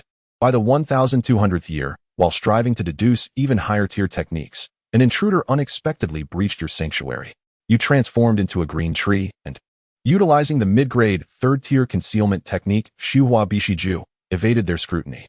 Caught unawares, you decisively struck them down with your unparalleled third-tier superior technique, Qingmu Lingkong Jian. In the 1500th year, you successfully deduced the superior third-tier technique, Chui Mu Yudi Ju, and cultivated it to the threshold of mastery. By the 2000th year, you perfected Chui Mu Yudi Ju, granting you the ability not only to transform into various flora, but also to command them in diverse assaults. At this juncture, you began to formulate notions for even higher-tier techniques. As the exploration concluded, Lin Feng revealed a faint smile, for his strength had finally reached a level sufficient to vanquish the intruder within the simulation. However, he sensed that a genuine encounter with this individual was imminent. Chapter 18. The prelude to the grand competition. As the celestial bodies shifted, Lin Feng had spent a month as the steward of the fourth horse stable. Throughout this month, his early departures and late returns underscored his competence in managing the stable. During this time, he had recruited 3 new junior disciples, whose primary responsibilities included feeding the horses, exercising them, and maintaining the cleanliness of the stables. Gradually, Yang Linghu ceased harvesting the verdant grasses, having attained a new level of mastery over his sword energy. Consequently, Qin Yi was now solely responsible for the grass collection, tirelessly occupied with the labor of 7 individuals. Since the comprehensive enhancements from the last session, Lin Feng had refrained from further simulations. Previously, upon surpassing a lifespan of 10,000 years, he had unlocked a feature that allowed him to expend lifespan to probe into the information of others. Lin Feng speculated that upon reaching another specific threshold of lifespan, new functionalities might emerge. He once again scrutinized his status panel. Name, Lin Feng. Lifespan, 18,176. 300 years. Cultivation, perfected golden core. Techniques, 3rd tier lower grade returning one's essence to eternal green. Peak, 3rd tier middle grade void breathing technique. 3rd tier upper grade verdant wood body technique. 3rd tier upper grade azure wood spirit sword. All can be enhanced through lifespan expenditure. Spiritual root, upper tier medium with spiritual root can be enhanced through lifespan expenditure. Physique, innate grass cutting sacred body can be enhanced through lifespan expenditure. Azure wood body, evolved from verdant wood body technique upon reaching the peak. Formation, 1st tier grass and weed concealment formation. Entry, 1st tier Imu spirit gathering formation. Entry. 1st tier wood shield defense formation. Entry. 1st tier Imu strangulation formation. Entry. All can be enhanced through lifespan expenditure. His lifespan had accumulated to 176, 300 years. And the azure wood body emerged as a new physique after mastering the 3rd tier upper grade technique verdant wood body technique to perfection. This physique enabled Lin Feng to embody the essence of grass and wood, enhancing his ability to absorb wood-attributed spiritual energy and exert a degree of control over the surrounding spiritual herbs and trees. Furthermore, during this month, Lin Feng had delved into the formation compendium he had acquired from the previous steward of the 4th horse stable, mastering 4 foundational 1st-tier formations that suited him best, thereby augmenting his system panel. Within the courtyard of the 4th horse stable, several individuals, having completed a day's labor, engaged in conversation. Lu Xiao was the primary speaker, while the 3 newly recruited junior disciples listened attentively, occasionally glancing at Yang Linghu, who was practicing his swordsmanship not far away. Lu Xiao playfully patted the head of a young boy, saying, "Xiaodou, what did I tell you? Why are you sneaking glances? That sword technique is beyond your comprehension." Xiaodou, one of the junior disciples newly accepted by Lin Feng, was named Zhang Dou, possessing a 5-element mixed spiritual root and yet to step into the first layer of qi refinement. Although Zhang Dou disagreed with Lu Xiao's remarks, it was evident that he held Lu Xiao in high regard. "Brother, I won't look anymore. Just stop hitting my head. My mother says that being hit on the head too often can make one foolish." Lu Xiao couldn't help but burst into laughter, retorting, "I think you're already foolish enough. My brother neither withholds your monthly spirit stones nor compels you to undertake the most arduous task of mowing the grass. Yet you sneak off to the 3rd stable daily to assist others? In my opinion, that female disciple from the 3rd stable could never possibly have any interest in you. She merely seeks your help with her chores." Upon hearing this, Zhang Dou's face visibly flushed. "Senior brother Lu, Xiaohong is not at all as you describe. If you continue this way, I shall no longer follow you in body training. I want to practice swordsmanship with senior brother Yang." Lu Xiao playfully tapped Zhang Dou's head. "So you think you've gained some skills, do you? Do you have any inkling how many people wish to beseech me to impart my body training techniques?" Observing Zhang Dou's stubborn expression, Lu Xiao sighed. "You truly are a headstrong one. You will regret this later." "Very well, I shall refrain from mentioning this matter henceforth." Zhang Dou then cast a grateful glance at Lu Xiao, which stirred feelings of discomfort within Lu Xiao. Nearby, 2 other servant disciples, Zhao Qi and Bai Yu, were present, with Zhao Qi having already attained the 1st level of qi refinement. Lin Feng had initially refrained from accepting female disciples to avoid complications, yet Bai Yu, possessing a lower grade with spiritual root, exhibited the best aptitude among the 3 and shared a commonality with him, thus she was accepted. In smaller sects, Bai Yu's qualifications would easily secure her a position as an inner disciple. However, within the Qingqiong sect, a mid-grade with spiritual root merely qualifies one as a servant disciple. And even a superior spiritual root only serves as a threshold for those inner disciples of prodigious talent. Lu Xiao also preferred not to engage with women. And since Zhao Qi had practiced swordsmanship and was ardently assisting Yang Linghu, he opted to nurture Zhang Dou, this foolish youth. It had become customary for them to gather for a brief respite after their daily toil in the courtyard, a camaraderie envied by other servant disciples, especially those of the 3rd stable. Lu Xiao had heard that Zhao Qiyue had audaciously siphoned off the monthly spirit stones of the servant disciples to a mere 3, leaving them in silent fury.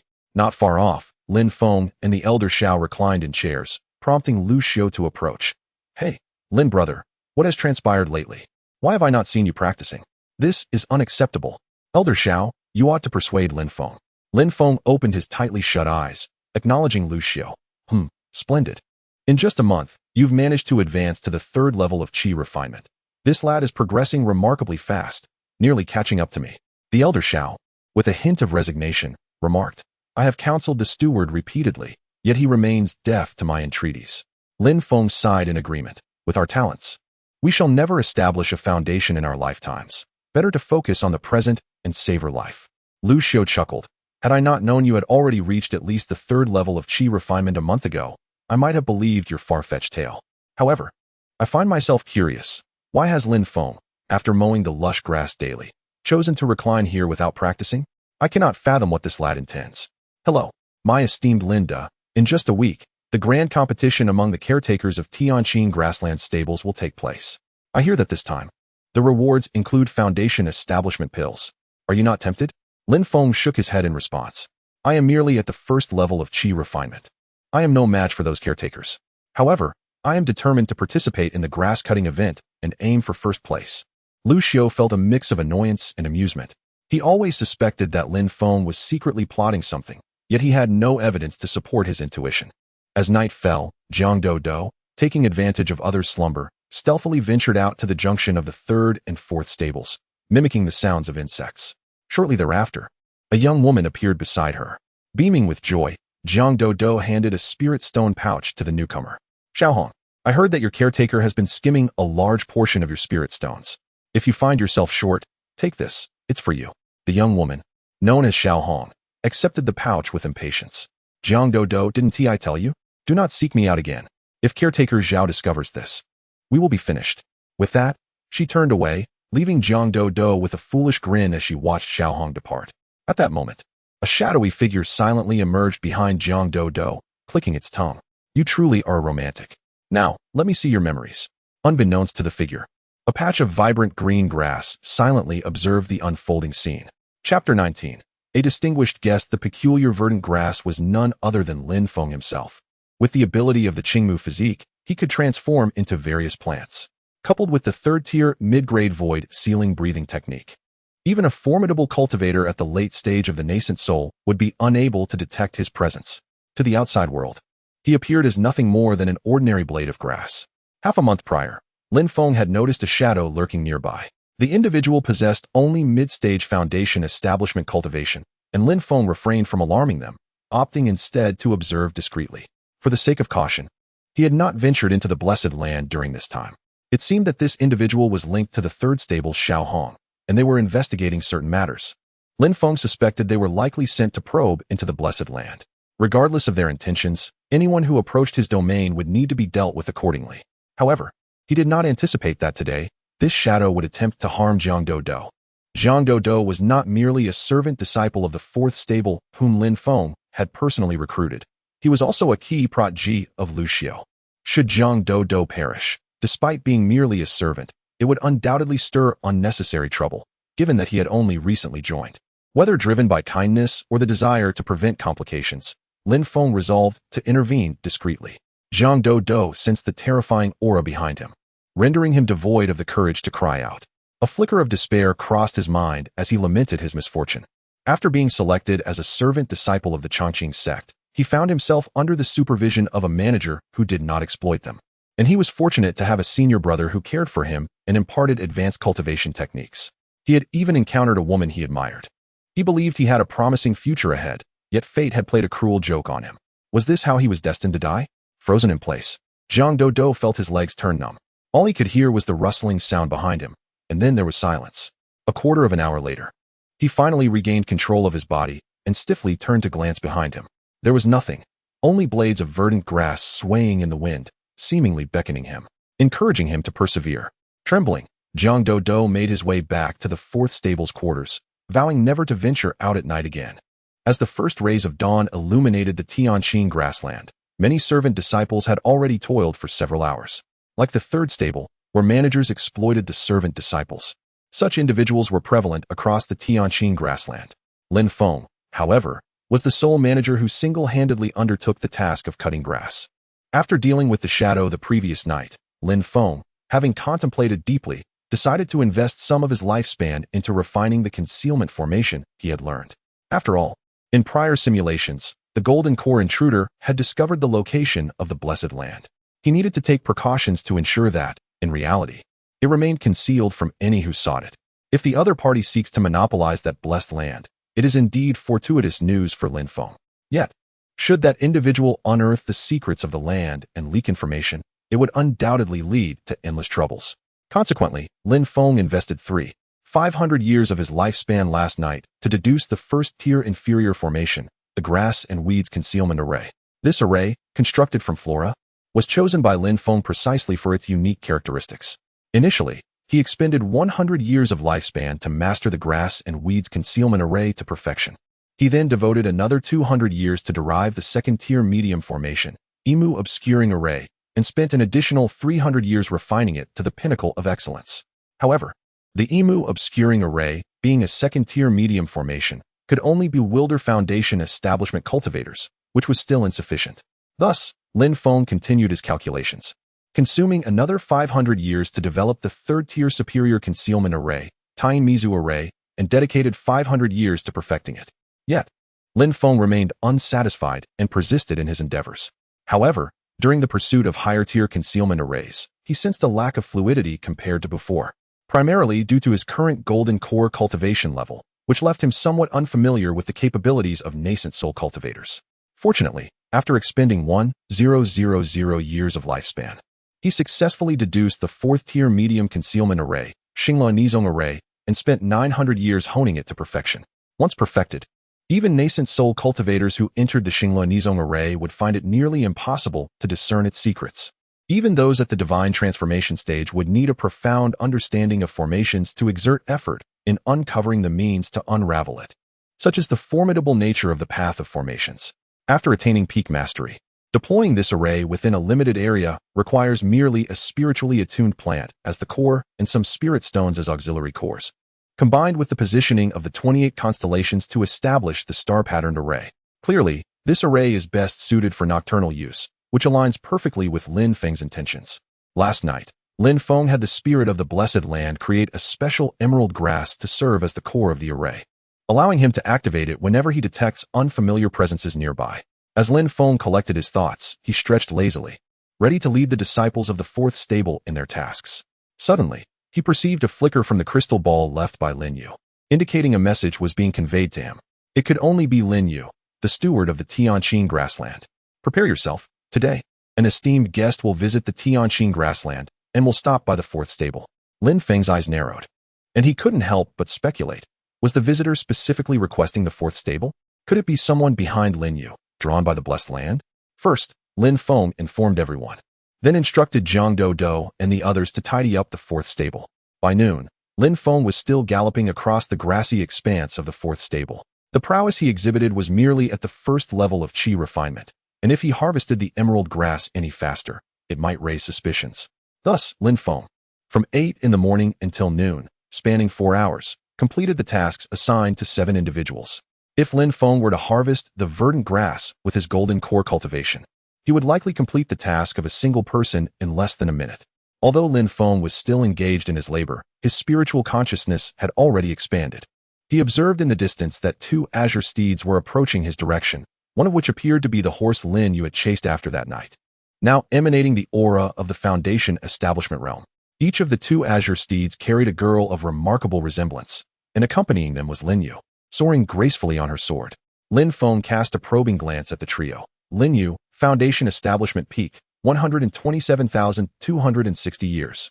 Tan Xiao, Foundation establishment midstage, 18,383 years. Tan Yu, Foundation establishment midstage, 18,385 years.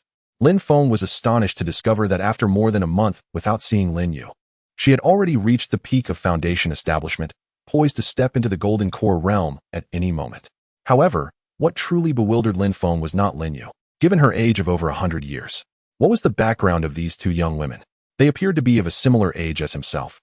Yet both had attained the mid-stage of foundation establishment. What extraordinary talent did they possess? Furthermore, even when Lin Yu was still at the late stage of foundation establishment, her displayed lifespan was 127,215 years.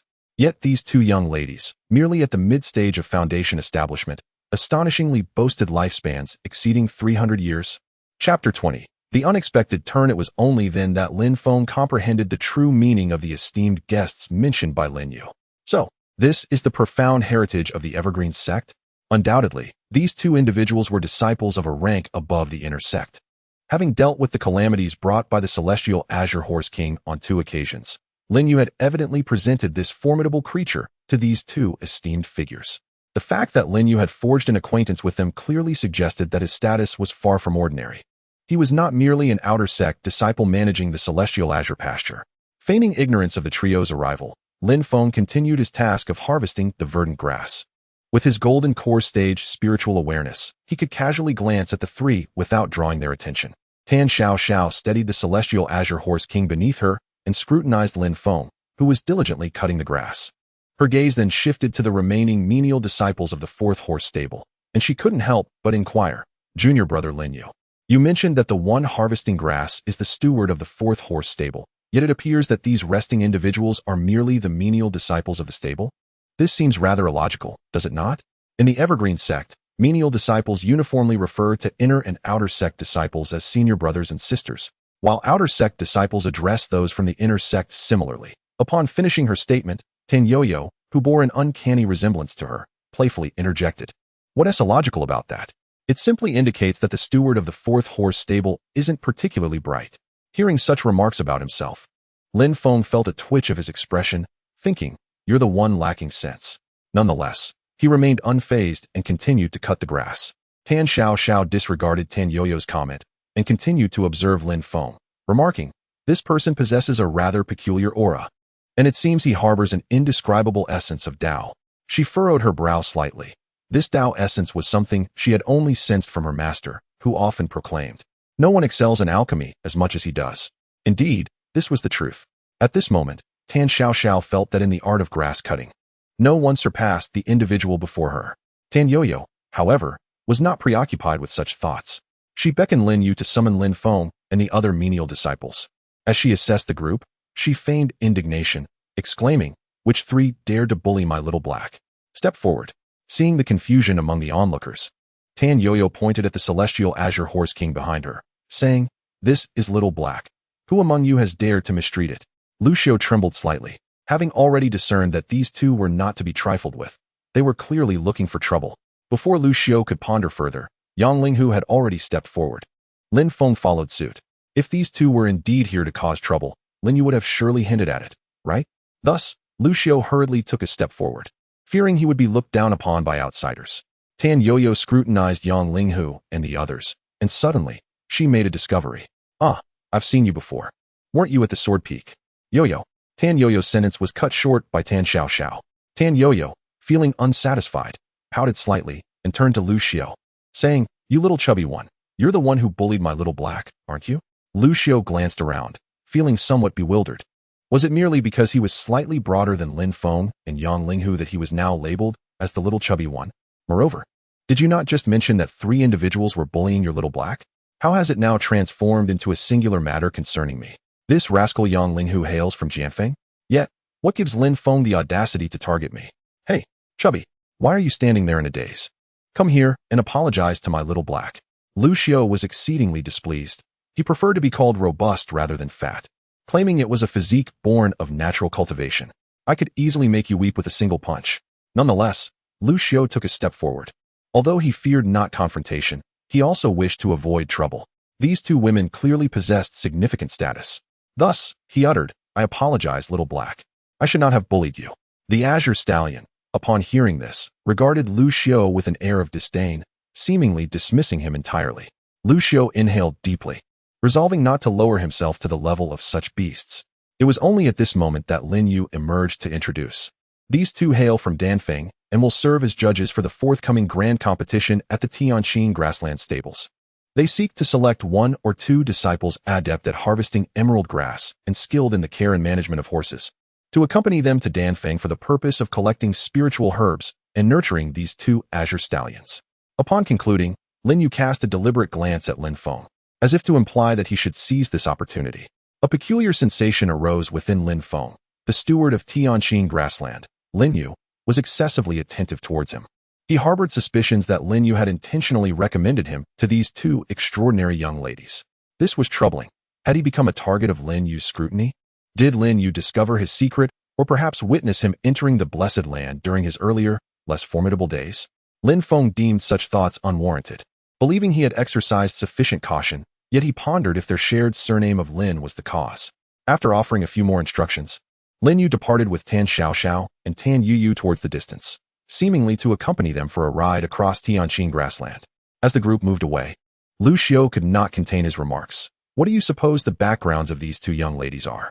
Setting aside their appealing appearance, even Lord Lin treats them with utmost reverence, and the captured azure stallion was presented to them. Upon finishing, Lu Xiu noticed that Lin Feng and Yang Linghu unusually disregarded him, prompting him to exclaim, "Weren't you 2 quite brave just now? The individuals have left. Is it not permissible to discuss them? We are not speaking ill of them." At that moment, a light, tinkling laughter floated from nearby. "Fortunately, you did not speak ill of me. Otherwise, I would have lost a rejuvenation pill today." Tan Yuyu had unexpectedly appeared beside them. Lu Xiu shot a glare at Lin Feng and Yang Linghu, silently cursing their lack of camaraderie. Tan Yuyu then gestured towards Yang Linghu, saying, "Come here. I have a secret to share with you." Yang Linghu furrowed his brow but approached Tan Yuyu nonetheless. She whispered a few words to him before turning away. Suddenly, a fleeting aura of sword intent emanated from Yang Linghu, almost imperceptibly. Lin Feng sensed that it was likely the sword intent of the Qingyu sword technique cultivated to its pinnacle. Yang Linghu's exceptional talent in the sword arts is truly remarkable. At such a tender age, he has mastered the Qingyu sword technique to an unparalleled level, while I have spent 3 centuries merely achieving a significant accomplishment. Lin Feng overheard the conversation between Tan Yuyu and Yang Linghu, which seemed to indicate that turmoil had arisen at the sword peak, prompting Yang Linghu to exercise caution. Subsequently, a profound sword intent emanated from Yang Linghu, as his cultivation realm surged from the 5th layer of qi refinement to the 6th. Lin Feng sensed a tinge of melancholy, coupled with boundless resentment and fury, radiating from Yang Linghu. Contemplating this, Lin Feng approached Yang Linghu and gently placed a hand on his shoulder. Lu Xiu also expressed her concern, inquiring softly, "What has transpired?" Yang Linghu's slightly trembling form gradually steadied, and then, with a sudden surge of aura, he revealed his cultivation at the 5th layer of qi refinement, declaring, "I must depart from stable number 4. I am bound for the outer sect to grow stronger and seek vengeance myself." After speaking, he cast a glance at Lin Feng and Lu Xiu, adding, "I shall return to see you both." Chapter 21. The man most proficient in mowing grass. As Yang Linghu departed, both Lu Xiu and Lin Feng refrained from intervening, silently bidding him farewell. It was at this moment that Lu Xiu became acutely aware of the vast chasm between himself and Yang Linghu. The latter had already reached the 5th level of qi refinement, while Lu Xiu was still reveling in his recent advancement to the 3rd level. It was likely that Lin Feng's cultivation was also significantly superior to his own. He wondered when he would awaken the latent bloodline power within himself. Days later, the Tianqing grassland was abuzz with excitement, as it hosted a grand event solely dedicated to the competition among the stable managers. Lin Yu, the overseer of the Tianqing grassland, elaborated on the contest's details. Besides the test of strength, it primarily assessed skills in planting, harvesting, and caring for horses. After all, in the Tianqing grassland, sheer strength held little significance. The sect would provide support for this grand occasion, including foundation-building pills valued at 800 contribution points each. Additionally, it was anticipated that some inner disciples would attend, potentially selecting suitable candidates to assist in nurturing spirit beasts and cultivating spiritual plants. This represented a significant opportunity for the stable managers, as working for inner disciples offered far greater rewards than managing the stables at Tianqing grassland. Inner disciples not only embodied status, but also represented power and resources. This was Lin Feng's first time participating in such a grand event. Hundreds of stable managers had gathered, while thousands of miscellaneous disciples busily prepared for the occasion. Among the many managers, Lin Feng was only familiar with Zhao Qiyue, having met the managers of stables 5 and 6 on a few occasions. Zhao Qiuyue incessantly introduced Lin Feng to the surrounding managers, insinuating a potential connection between Lin Feng and their superior. The astute managers, upon hearing Zhao Qiuyue's remarks, began to shower Lin Feng with compliments. Yet, Lin Feng's focus was evidently elsewhere. Having expended several millennia of his lifespan, he meticulously scrutinized the various managers and miscellaneous disciples present. He harbored a suspicion that the individual seeking to investigate the blessed land was, in fact, hidden among the crowd at Tianqing grassland, perhaps disguised as a manager or a miscellaneous disciple. Soon, Lin Feng's brow furrowed deeply. He had nearly completed his assessment of the gathered managers, noting that aside from a few who had reached the foundation building stage while concealing their true cultivation levels within the qi refinement phase, the rest exhibited typical cultivation levels. Conversely, among the numerous miscellaneous disciples, he discerned several with unusual cultivation levels. Among the new miscellaneous disciples of Stable 3, Jiang Dodo's love interest, Xiaohong, was at the 9th level of qi refinement, leading Lin Feng to ascertain that this individual was indeed one of those sent to investigate the blessed land. In addition to Xiaohong, Lin Feng uncovered 2 early-stage core formation cultivators and dozens of foundation-building practitioners, all of whom concealed their true levels within the first and second stages of qi refinement. What was the purpose of these individuals' presence at Tianqing grassland? Lin Feng was certain that they were not ordinary miscellaneous disciples of the Chongqing sect, who in the golden core stage still hides in this pastoral realm of Tianqing grassland. By the time Lin Yu reached the late foundation establishment stage, he had already become the chief steward of Tianqing grassland. These individuals need not occupy the humble role of minor servant disciples here, unless they, like himself, can grow stronger merely by harvesting the verdant grass daily. However, these individuals do not seem sufficiently powerful. Those who intrude into the blessed lands during the divination should not be among them. Lin Feng meticulously noted all these peculiar servant disciples, intending to exercise caution in future interactions with them. Having attained the consummate golden core stage, his spiritual awareness could encompass roughly 1/3 of the horse stables within his range. Should he break through to the nascent soul stage, he would be capable of enveloping all horse stables in Tianqing grassland entirely with his spiritual sense, thereby becoming immediately cognizant of any disturbances. The steward competition lacked any grand ceremony, being merely a modest event confined to Tianqing grassland.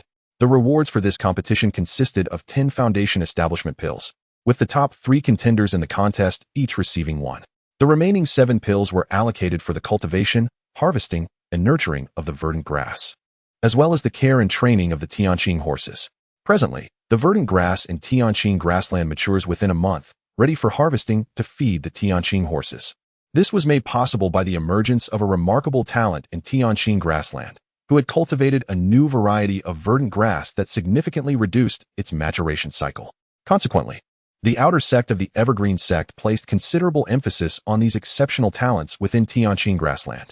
Although there are not many stewards at the qi refinement stage like Lin Feng, there are still about 10.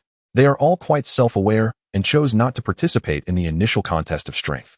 As Lin Feng observed the ongoing competition among the stewards, he anticipated that the top 3 would likely consist of those who had already broken through to the foundation establishment stage, yet concealed their true cultivation at the 9th layer of qi refinement. His gaze casually wandered, and Lin Feng noted 10 Xiao and 10 Yu at the judging panel.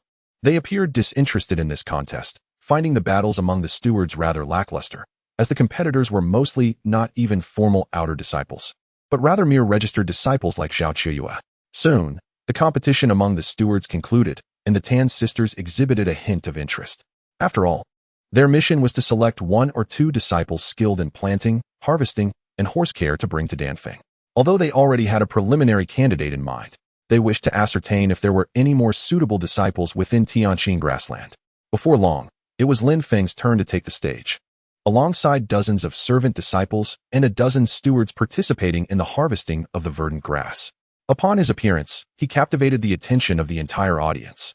With each swing of the sickle in his hand, he struck the most vulnerable points of the verdant grass with precision, executing his movements with both swiftness and care, ensuring not to damage the essence of the grass. Every action seemed effortlessly natural. While there were indeed other capable participants in the grass harvesting, they paled in comparison to Lin Feng. Tan Xiao and her companion observed Lin Feng's adept maneuvers with evident satisfaction. They discerned that with each swing of the scythe, Lin Feng struck precisely at the vulnerable points of the verdant grass, allowing him to expend minimal effort while swiftly harvesting the tender blades. Their sect, Danfeng, was indeed in need of such an efficient disciple to gather spiritual herbs. Undoubtedly, Lin Feng secured the top position in the collection of the verdant grass. After the meeting, Tan Xiaoxiao approached Lin Feng once more, inquiring, "Lin Feng, would you be willing to join our Danfeng? To become a disciple in the spiritual herb garden?" Lin Feng hesitated. "If I join Danfeng, will I still be able to manage my duties at the horse stable?" Tan Yuyu, overhearing this, expressed her discontent. "You know how many individuals aspire to be part of our Danfeng? And yet, you hesitate over a mere position as a stable manager?" Lin Feng fell silent, uncertain of how much longevity a day of harvesting spiritual herbs might grant him. The maturation cycle for spiritual plants seemed considerably longer. However, harvesting the verdant grass provided him with a steady source of vitality each day. If he abstained from cutting the grass, he felt a pervasive discomfort, even lacking an appetite for meals. He spoke the truth. He was not merely cutting grass. He was reaping his life and future. After contemplating, Tan Xiaoxiao remarked, "As long as you demonstrate your capability and prioritize the harvesting of the spiritual herbs in the garden, I shall permit you to return to the fourth horse stable to continue your work. I will inform the person in charge of the outer gate's teleportation array, allowing you to travel to Danfeng daily." Upon hearing this, Lin Feng's spirits soared. "Thank you, Senior Sister Tan."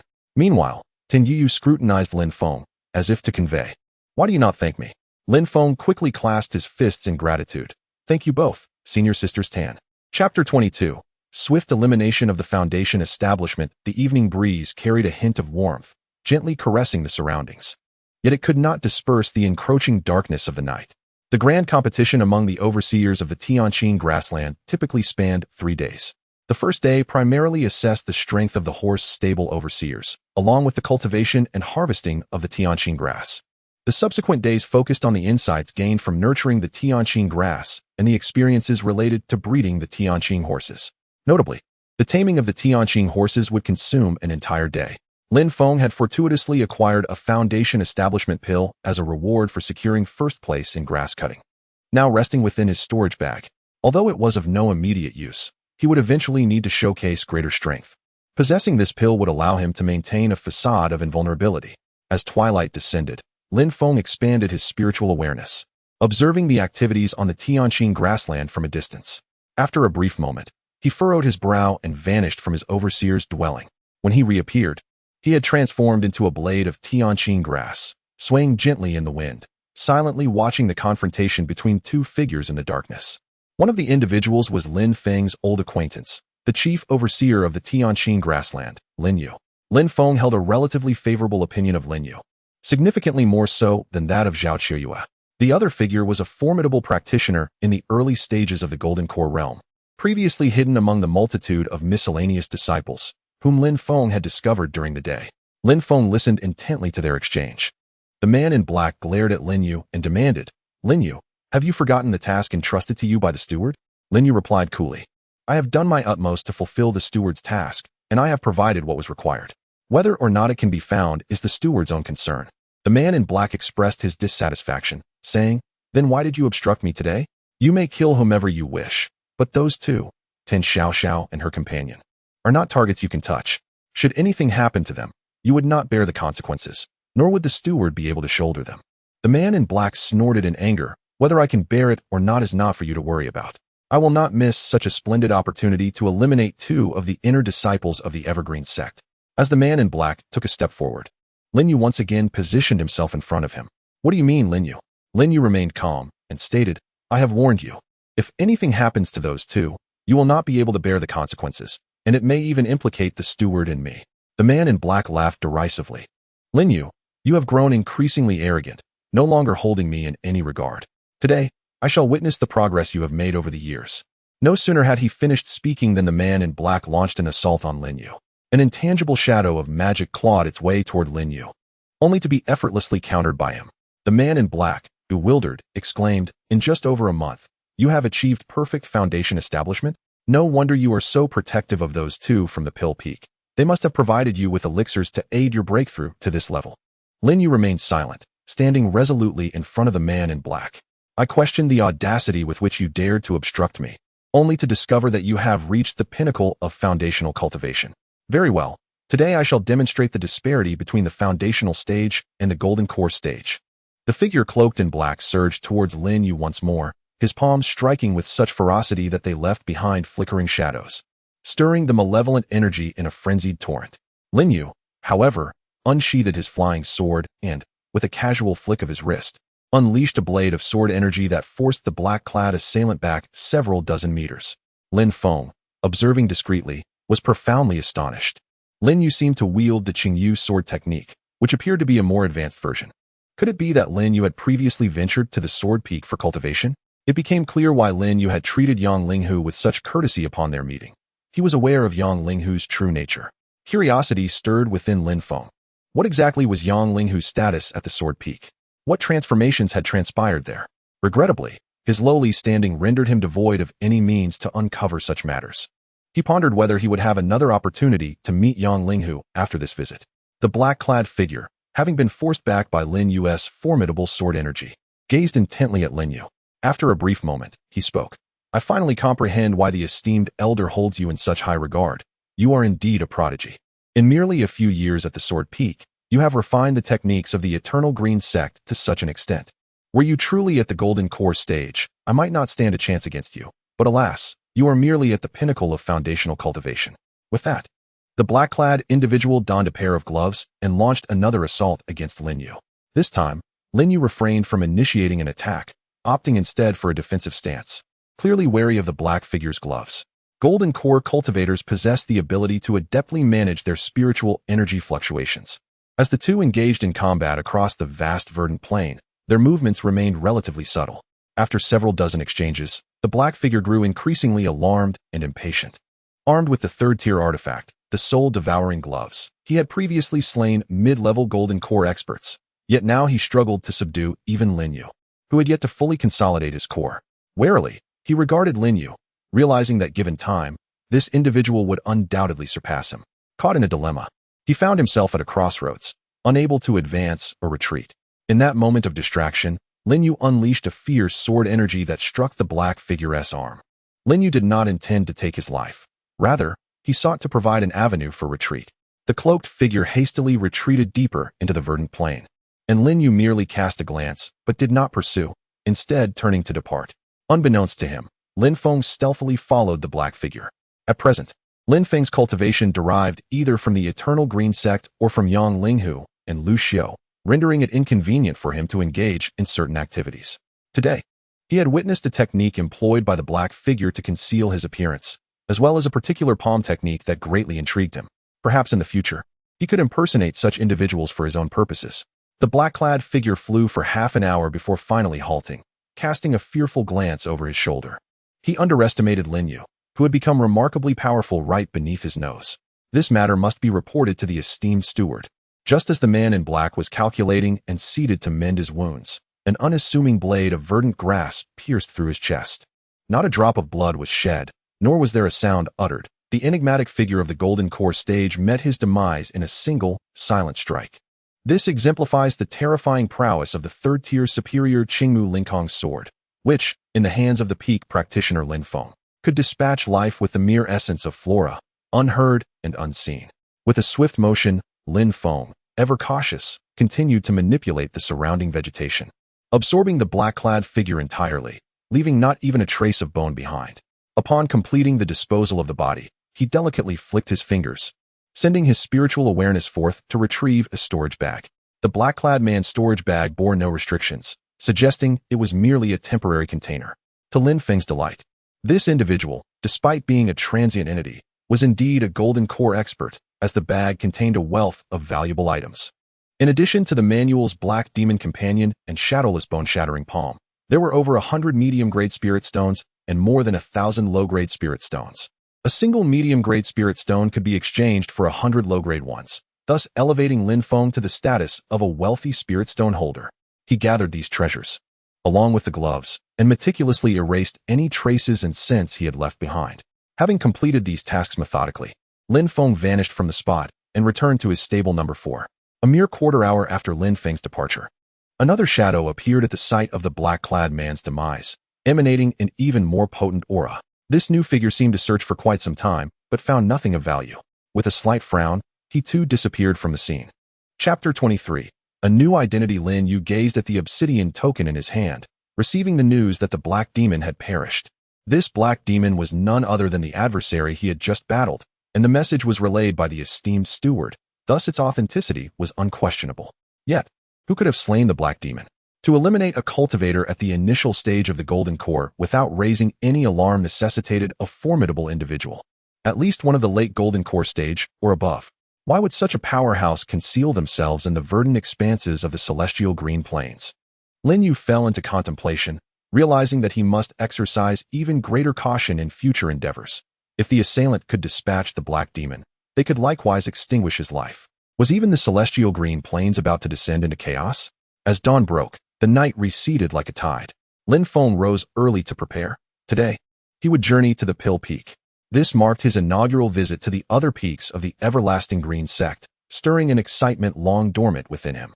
The previous day, Lin Feng had entrusted Lu Xiao with the role of deputy steward for the fourth stable, allowing Lu to make decisions during his absence. Lu Xiao felt a mix of joy and envy regarding Lin Feng's ascension to a registered outer disciple of the Pill Peak. He rejoiced at Lin Feng embarking on a path of advancement, yet envied that he remained a mere errand disciple at the stable. Alas, fearing for his brother's hardships, while simultaneously dreading his brother's fortunate rise, Lin Feng arrived at the transmission array of the outer door, as usual. However, the demeanor of the two errand disciples guarding the array underwent a complete transformation. "Steward Lin, are you headed to the Pill Peak?" Lin Feng nodded, realizing that the two had already received the news. "Steward Lin is truly fortunate, selected by the Pill Peak. Please, do not let us delay your journey." Although both were at the first level of qi refinement, Lin Feng was no longer merely a steward of the fourth stable. He had become a registered outer disciple of the Pill Peak. Despite their envy, they dared not offend Lin Feng, for it was a grave taboo within the everlasting green sect for errand disciples to confront inner and outer disciples. Stepping into the transmission array, Lin Feng reminisced about his first experience using it, recalling how the two errand disciples had treated him with indifference. Was this what status entailed? Even in the world of cultivation, within a grand sect like the Everlasting Green, social intricacies were inescapable. After a dizzying sensation, Lin Feng materialized at the entrance of the Pill Peak, one of the 8 great peaks of the Everlasting Green sect. If one were to ponder which peak was the most affluent, Lin Feng felt there could be no doubt. It was the one before him. Even the artifact peak could not compare. Lin Feng produced the token entrusted to him by Ten Xiao Xiao and followed the errand disciple assigned to guide him to the Spirit Herb Garden. The Pill Peak boasted more than one Spirit Herb Garden, and Lin Feng had arrived at the second one, which was vast, even larger than his own blessed land. Though the spiritual energy here was not as concentrated as in his blessed land, it was at least 100 times more potent than that of his quarters at the fourth stable. The Everlasting Green Sect, with its lineage spanning hundreds of thousands of years, had indeed transformed this land into a suitable garden for various spiritual plants. Despite the absence of any spiritual veins or celestial paradises, in the realm of elixirs, there exist numerous medicinal gardens upon the Dan Peak, which likely explains why the formidable beings of the Evergreen sect have not sought out the fabled land beneath the celestial grass plain. Though this place is lushly populated with a myriad of spiritual flora, Lin Feng regrettably recognizes none of them. Even within his modest sanctuary, numerous spiritual plants flourish. Yet he dares not inquire about their properties for fear of arousing suspicion. By a fortunate turn of fate, he has arrived at the medicinal garden on Dan Peak, where he can finally enrich his knowledge of these vital plants. Welcoming Lin Feng is an elder whose appearance is akin to that of Elder Xiao. Lin Feng discreetly assesses him. Tan Shiqing, mid-Golden Core stage, aged 310,429 years. The elder gazes at Lin Feng with a slight smile and remarks, "You've come quite early. I presume you are the Lin Feng that the young lady mentioned? You may refer to me as Elder Tan." The mention of young lady piques Lin Feng's curiosity, as the elder shares the Tan surname, suggesting a familial connection to Tan Xiaoxiao and Tan Yuyu. With a respectful bow, Lin Feng accepts a hefty tome titled A Compendium of Herbs that Elder Tan extends toward him.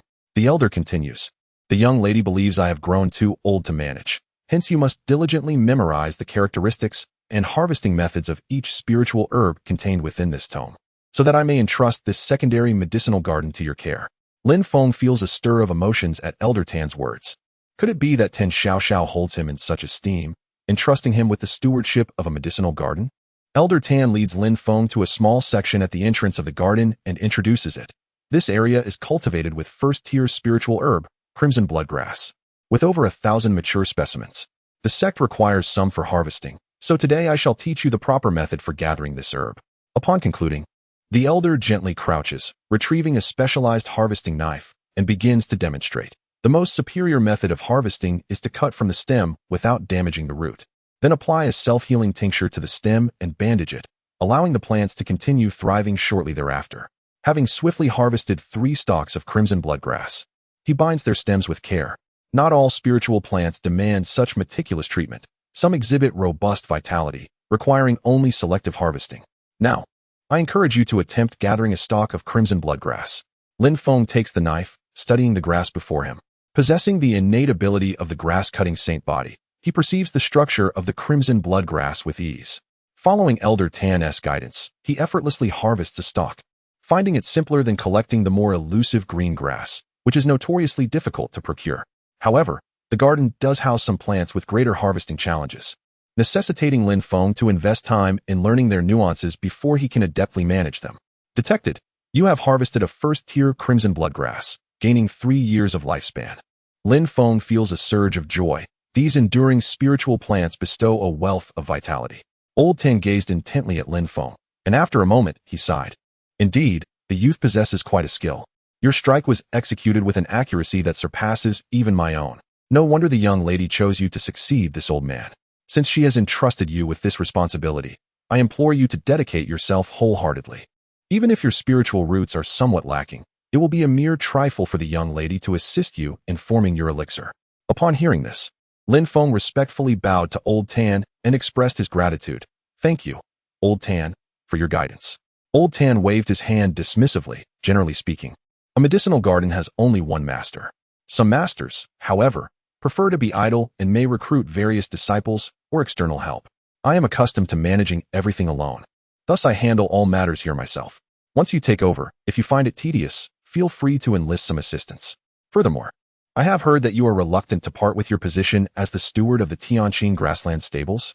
Young man, are you unaware of the esteemed status of a medicinal gardens master? Even a mere steward like Xiao Lin must show you utmost respect. Lin Feng, puzzled, could not help but inquire, Old Tan, do you know Lord Linyu? Old Tan nodded. It is quite a coincidence that you share the same surname. Xiao Lin spent 2 years at Dan Peak, during which the young lady and the second young lady often sought his company and frequently visited me. After leaving Dan Peak, that lad became the steward of Tianqing grassland. One can only wonder what he was thinking. Chapter 24. The 4th rank technique. Lin Feng silently clicked his tongue. Linyu had not only spent time at the Sword Peak, but had also lingered at the Pill Peak for a period, adding an air of mystery to his character. However, Lin Feng was still unable to ascertain whether this individual was friend or foe. If he were a friend, then why was he, along with the forces behind him, investigating Lin Feng's territory? Conversely, if he were an enemy, why did he treat Lin Feng with such kindness? Lin Feng found it hard to believe that he had arrived at the Pill Peak without Lin Yu's assistance. Such fortune seemed improbable. Yet, the question lingered. Why would Lin Yu choose to help him? This conundrum remained unresolved in Lin Feng's mind. Throughout the morning, Lin Feng had grasped the daily responsibilities required in the spiritual herb garden. Although harvesting these spiritual plants could grant substantial longevity, the frequency of such tasks paled in comparison to the bountiful offerings of the green grass plain. While the green grass was inexpensive, its abundance was satisfying. Lin Feng's resolve to remain at the green grass plain solidified. His time in the spiritual herb garden would be merely a side endeavor, as the grass cutting on the green grass plain was his true vocation. Of course, if one day he were to assume responsibility for all the harvesting in the spiritual herb garden, he might then consider the grass cutting as a secondary pursuit. Lin Feng arranged with Elder Tan that he would continue to manage the stable in the mornings and report to the spiritual herb garden in the afternoons. Elder Tan merely advised the young man to broaden his horizons, but did not object to this arrangement. After fulfilling his duties in the spiritual herb garden, Lin Feng returned to stable number 4. One of the advantages of becoming a registered outer disciple of the Pill Peak was that he would no longer need to expend spirit stones for short-distance teleportation, a benefit not afforded to the servant disciples. Upon returning to stable number 4, Lucio eagerly inquired about Lin Feng's experiences at the Pill Peak. It was evident that Lucio held a deep admiration for the various inner peaks of the Evergreen sect. Lin Feng casually deflected Lucio's questions and hastily said about cutting the green grass, for the horses had gone hungry throughout the morning. Observing Lin Feng's diligent efforts, Jiang Do and the others couldn't help but asked Lu Xiao, "Senior brother Lu, why do you think the steward enjoys cutting grass so much?"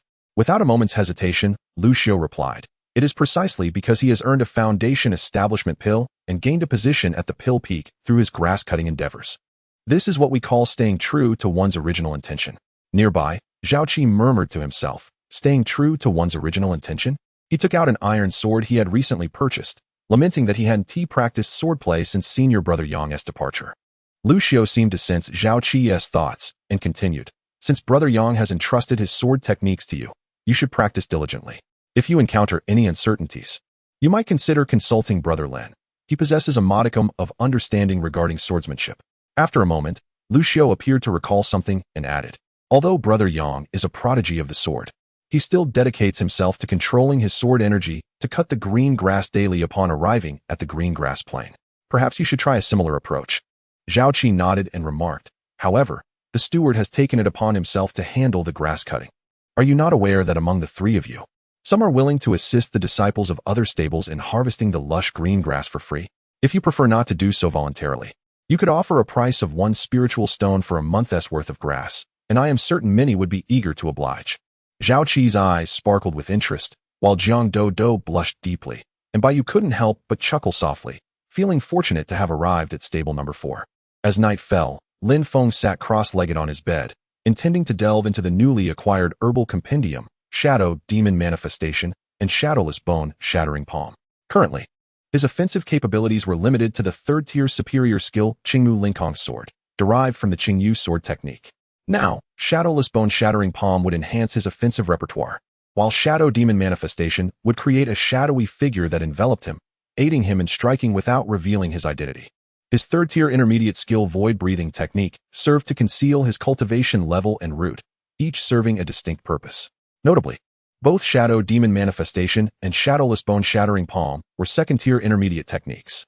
It appeared that most golden core cultivators possessed some wealth, thus saving him considerable time. Lin Feng first decided to invest 200 years of lifespan to master Herbal Compendium to its pinnacle.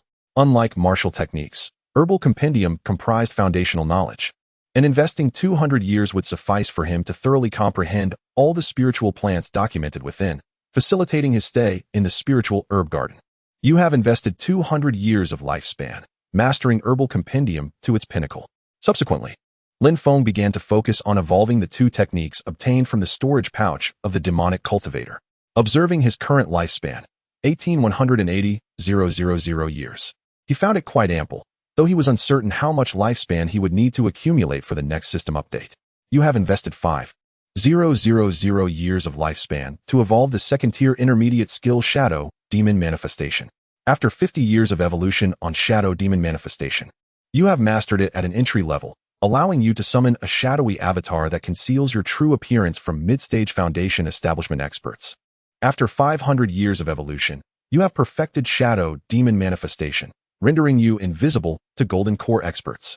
After 800 years of evolution, you have developed the third-tier intermediate technique Demonic Shadow Concealment Technique, which not only obscures your visage but also allows you to escape and disrupt the spiritual sense of those who pry. After 500 years of evolution, you have perfected the Demonic Shadow Concealment Technique, preventing nascent soul experts from discerning your true form. After 500 years of evolution, following 3 millennia of attempts, you have finally developed the 4th-tier superior technique Spectral Demon Eye Blocking Scripture, mastering it to its apex, ensuring that even formidable void refinement cultivators cannot unveil your true appearance. After 5,000 years of evolution, you have achieved great success with Spectral Demon Eye Blocking Scripture. Having not yet reached the pinnacle of mastery, Lin Feng decided to invest an additional 500 years. After 500 years of deducing the ghostly demon Obscured Vision Sutra, you have successfully cultivated it to perfection. The transition from a 3rd-tier formation to a 4th-tier formation requires merely 1,000 years of lifespan, whereas the advancement of techniques of the same rank necessitates 3,000 years. It appears that the cultivation of techniques is considerably more arduous than that of formations. As both are of the 2nd tier, Lin Feng resolutely devoted 5,500 years of lifespan to the deduction of the Shadowless Shattering Palm. After 800 years of deducing the Shadowless Shattering Palm, you have developed the 3rd-tier intermediate technique Ghostly Shadow Bone Rend. After 4,500 years of deducing the Shadowless Shattering Palm, You have created the 4th-tier superior technique, Demonic Shadow Bone Shattering Secret. This technique allows the practitioner to condense a demonic shadow that adheres to the palm, striking the adversary. The demonic shadow would gnaw at the bones like a parasitic worm, crushing the enemy's skeletal structure inch by inch, while simultaneously disrupting their spiritual energy flow, rendering them incapable of casting spells and resistance. After 5,500 years of deducing the shadowless shattering palm, you have perfected the 4th-tier superior technique, Demonic Shadow Bone Shattering Secret.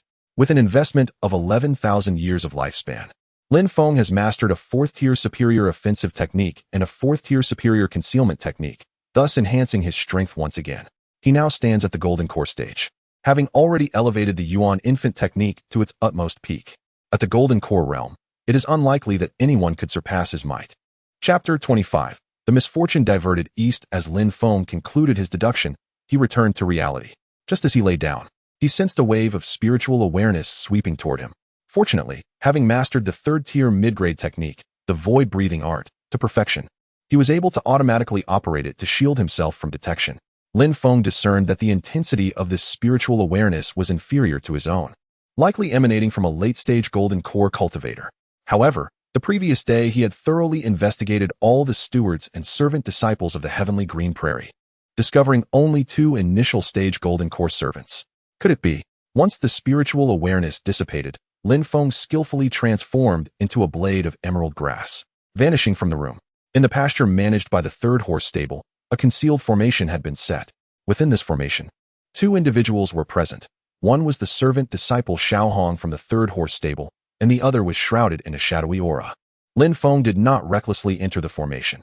Having cultivated the 4th-tier mid-grade starry disguise array to its pinnacle, he found the opponent's 2nd-tier concealment formation easily solvable, allowing him to eavesdrop on their conversation through his spiritual awareness. Lin Feng sensed that the individual was not practicing the 2nd-tier mid-grade black demon accompaniment, but rather the 3rd-tier mid-grade shadowy tracking technique, indicating that this person's status was higher than the Golden Core cultivator he had previously vanquished. Moreover, Lin Feng felt an unsettling familiarity emanating from this individual. Finally, they have arrived? Observing the shadowy figure before her, Xiao Hong appeared anxious. My lord, forgive me for my incompetence. Despite being here for over a month, I have failed to uncover any clues. The shadow did not reprimand her, but instead directed attention toward the locations of the stewards of the 3rd horse stable, Zhao Qiyue, and the 4th horse stable, Lin Feng, suggesting they should possess some knowledge. Let's capture them and probe their souls. Hesitating for a moment, Xiao Hong replied, My lord, the steward of the 4th horse stable, Lin Feng, seems to have a connection with Lord Lin Yu. What do you think? Oh, is he the one Lin Yu has taken a liking to? Then let him go. Lin Yu remains of great use to me. With that, the shadow vanished from its position, reappearing with a terrified Zhao Qiyue in hand. Upon witnessing the situation, Zhao Qiyue immediately panicked. My lord, spare me. Whatever you desire to know, please ask. He then turned to Xiao Hong beside him. Xiao Hong, do you know this esteemed lord? Given my usual kindness towards you, please intercede on my behalf. Xiao Hong rolled her eyes. Steward Zhao, your kindness? You've withheld 7 spirit stones from the 10 I should receive each month. Before Xiao Hong could finish, the shadow directly invaded Zhao Qiyue's sea of consciousness with its formidable spiritual awareness. Moments later, the shadow cursed angrily, damn it, and then crushed Zhao Qiyue with a single palm, not expecting that this fellow's thoughts were solely focused on exploiting the servant disciples. Though a practitioner of the demonic path, he had inadvertently done a service for the Evergreen sect. After slaying Zhao Qiyue, the shadow instructed Xiao Hong to return, perhaps anticipating that she might prove useful in the future. Under Lin Feng's watchful gaze, the shadowy figure produced an ancient compass and a pristine white jade box. Within that jade box lay a unique emerald grass, evidently created anew by the spirit of the blessed land at Lin Feng's behest. Lin Feng furrowed his brow and silently activated the 4th-tier mid-grade starry concealment formation he had previously set. He speculated that the other party had located the blessed land using that ancient compass. The shadowy figure extracted a wisp of spiritual essence from the special emerald grass and guided it into the compass. The compass emitted a visible radiance, seemingly tearing through the very fabric of reality. As the master of the blessed land, Lin Feng sensed an impending danger. The compass had managed to bypass his carefully arranged concealment formation and was attempting to open a gateway to the blessed land. He realized he could no longer remain passive. The shadowy figure was wholly engrossed in the compass, entirely oblivious to the fact that a strand of emerald grass had been added to the hidden formation he had established. In a swift and decisive motion, Lin Feng transformed into a form of vegetation and pierced the shadowy figure's heart with a blade. He then activated the fourth-tier superior phantom obscuration technique to reveal his form, though at that moment, he appeared indistinguishable from the shadowy figure, his true visage remaining concealed. Lin Feng seized the ancient compass from the shadowy figure's grasp and placed a hand upon him. The shadowy figure felt the blade sever his meridians, followed by a palm that shattered his entire skeletal structure. Both the sword technique and the palm strike were manifestations of their Tianyin sect. Suppressing the fury within, the shadowy figure inquired, "Which esteemed servant of the Tianyin sect are you? Why do you act thus?" Lin Feng replied coolly, "You are not worthy to know my identity, but I advise you to refrain from further meddling with this blessed land." With that, Lin Feng delivered another strike, ending the shadowy figure's life, and then manipulated the roots of the surrounding flora to drag the body away and decompose it from a distance. The reason Lin Feng chose to reveal himself and adopt the shadowy figure's guise was that he had activated a probing function upon detecting the presence of the other. However, the probe's results surprised him. The figure possessed late-stage golden core cultivation, yet had a lifespan of 0. This indicated that the figure was not a true body, but rather a refined manifestation or puppet created through some means. The fact that even a manifestation held late-stage golden core cultivation suggested that the true body must at least be at the nascent soul or transformation stage cultivation level. Nevertheless, Lin Feng felt no fear. By the time the true body arrived, he would have surpassed the golden core completion stage. Moreover, this was the territory of the Evergreen sect. While intrusions by other sects' golden core cultivators could be tolerated, the presence of formidable figures at the nascent soul or transformation stage would not go unchecked. The shadowy figure lacked a storage bag, and the only valuable item was the ancient compass. After studying it for a while, Lin Feng discovered that it could not be recognized as belonging to him, but could be activated with spiritual energy. For safety's sake, Lin Feng chose not to carry it with him. Instead, he opted to bury it in a different location, setting up a small concealment formation around it. Outside the Evergreen sect, on a peak within a mountain range several thousand miles away, he secured the compass. An irate voice reverberated throughout the entire peak. "Who dares to sabotage my endeavors? You all, trembling in the face of those hypocritical righteous sects, engage in infighting, each more treacherous than the last. At the very least, the mastery of the ghostly demon obscurement sutra and the shadow-shattering codex is on par with the esteemed disciples of the heavenly Eons sect, and it is entirely possible that they are even the hall masters of the sect. Should I discover who is thwarting my plans, I shall not let this matter rest." In the verdant expanse of the green sky prairie, within the quarters of the overseer, Lin Yu, he gazed at the message transmitted by the token in his hand. Unable to suppress a chuckle, the avatar of the esteemed disciple had been vanquished, and by none other than his own comrades. It seems that infighting is not exclusive to the Chongqing sect. Our demonic sects are hardly harmonious either. Chapter 26. Turmoil in the Outer Gate. Have you heard? It seems there was an incursion of the demonic path last night. Zhao Qiuyue, the steward of the third horse stable, has vanished. Coupled with the disappearance of a servant disciple 2 days prior, this marks the second such incident. Zhao Qiuyue, the very steward who mercilessly exploited the servant disciples? Frankly, his demise is well-deserved. If indeed the demonic path is responsible, they may have unwittingly performed a service. The servant disciples of the third horse stable are now liberated from their oppression. Who can say whether the next steward will continue this tyranny? After all, among the stewards of the horse stables in Tianqing grassland, save for Lin Feng, none are virtuous. It is no wonder that Steward Lin has become a named disciple of the Dan Peak. His actions are likely recognized by those above. If only our steward could also take on our grass-cutting duties. You're dreaming. It would be a miracle if they didn't deduct those meager spirit stones from your monthly allowance. Not a single person mourned Zhao Qiuyue's death. Rather, they felt it was a fitting end. Once the news reached Lin Yu, it was swiftly suppressed. A steward of the 6th layer of Qi refinement perishing has no bearing on Tianqing grassland. After some contemplation, Lin Yu decided to assign the third horse stable to Lin Feng, given its proximity to the fourth. Upon receiving the new order, Lin Feng was taken aback, feeling a twinge of unease. The servant disciples of the third horse stable, upon learning they were now under Lin Feng's management, each wore long-lost smiles. Among those most pleased by this change was Jiang Dodo, who began to envision delightful days spent with his beloved Xiaohong. Lin Feng entrusted the residence of Zhao Qiuyue to Lu Xiu, tasking him with overseeing the servant disciples of the third horse stable. Lu Xiu, eager to make his mark, issued an edict prohibiting Jiang Dodo from assisting Xiaohong with her daily tasks. The little green, previously sheltered by Zhao Qiuyue, was also instructed by Lu Xiu to complete her work punctually each day. Both the third and fourth horse stables flourished under this new management. Lin Feng busied himself daily between Tianqing grassland and Dan Peak. He now harvested 2,000 years of lifespan each day from the verdant grass. And with the collection of spiritual herbs from the medicinal garden, he averaged an astounding 80,000 years of lifespan monthly. His life was immensely fulfilling. And as his status rose, he unexpectedly learned of a remarkable event upon returning from Dan Peak. Yang Linghu, an outer gate disciple, had slain a disciple of the demonic sect who was at the 9th layer of Qi refinement, despite only possessing the 6th layer himself, and had managed to escape from a foundational stage demonic cultivator. It was said that Yang Linghu had ventured out on a sect mission, initially tasked with eliminating a 6th layer demonic cultivator lurking near Qingqing. However, he was caught off guard when the foe concealed their true cultivation level, revealing themselves as a 9th layer cultivator, yet Yang Linghu triumphed. Unbeknownst to him, a foundational stage demonic cultivator lurked behind, yet Yang Linghu remarkably evaded capture. His exploits quickly spread throughout the outer gate, making him an object of admiration for many disciples. After all, cross-border killings have always been the exclusive domain of the inner disciples.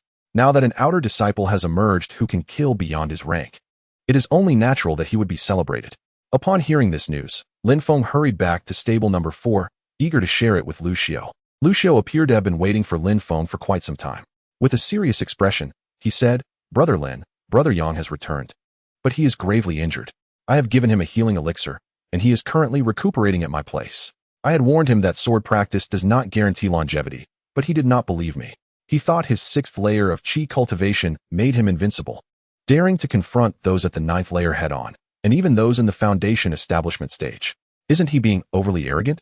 Lin Feng nodded in agreement, recognizing the truth in Lu Xiu's words. If it were him, he certainly would not attract such attention. He preferred to strike with lethal precision, overpowering his opponents with sheer strength. Enough of this chatter, take me to see Brother Yang.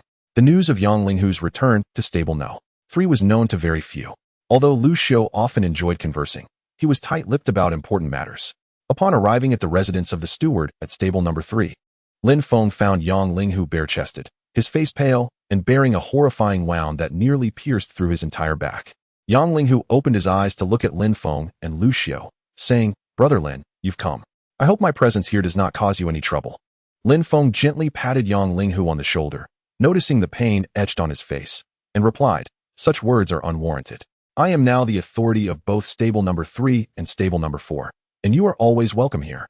Moreover, you are a disciple of our evergreen sect, not a rogue practitioner. Who could possibly forbid your return?" Yang Linghu forced a bitter smile. "After much wandering, I have realized I can only come back here." Lu Xiu, standing by, earnestly advised, "Brother Yang, although your cultivation surpasses mine, as a brother, I must counsel you not to provoke those with higher cultivation. You know well that those who have lived for decades, or even centuries, often harbor hidden skills. Continuing down this path could lead to grave consequences." Yang Linghu sighed in response, "Am I not aware? I simply did not anticipate the treachery of that demonic faction. I was caught off guard and did not foresee that a foundation establishment expert was backing him. Otherwise, I could have withdrawn safely." Lu Xiu felt speechless, realizing that his words had fallen on deaf ears. "I only have one healing elixir to offer. Should you be injured again, I may not be able to assist you." Yang Linghu cast a grateful glance at Lu Xiu. "Thank you, Brother Lu. Without your aid, I fear my life would have been forfeit." Lu Xiu dismissed him with a scoff. "Just focus on your recovery here. For the next few days, I shall sleep in the outer room while you rest in the inner room." In the midst of their exchange, Lin Feng suddenly furrowed his brow, realizing the audacity of those who dared to chase after him to the verdant plains. At the same time, he harbored doubts about the Evergreen sect's screening capabilities. How could so many outsiders infiltrate their ranks? Surely, among the numerous inner and outer disciples of the Evergreen sect, several must be spies from other sections. But why did the Evergreen sect allow them to operate freely? Lin Feng was perplexed, yet he could not ignore the approach of his pursuer. After taking his leave, he transformed into a verdant blade of grass. It must be said that the third-tier superior technique, the verdant with sovereign body art, was the one Lin Feng wielded with the greatest finesse.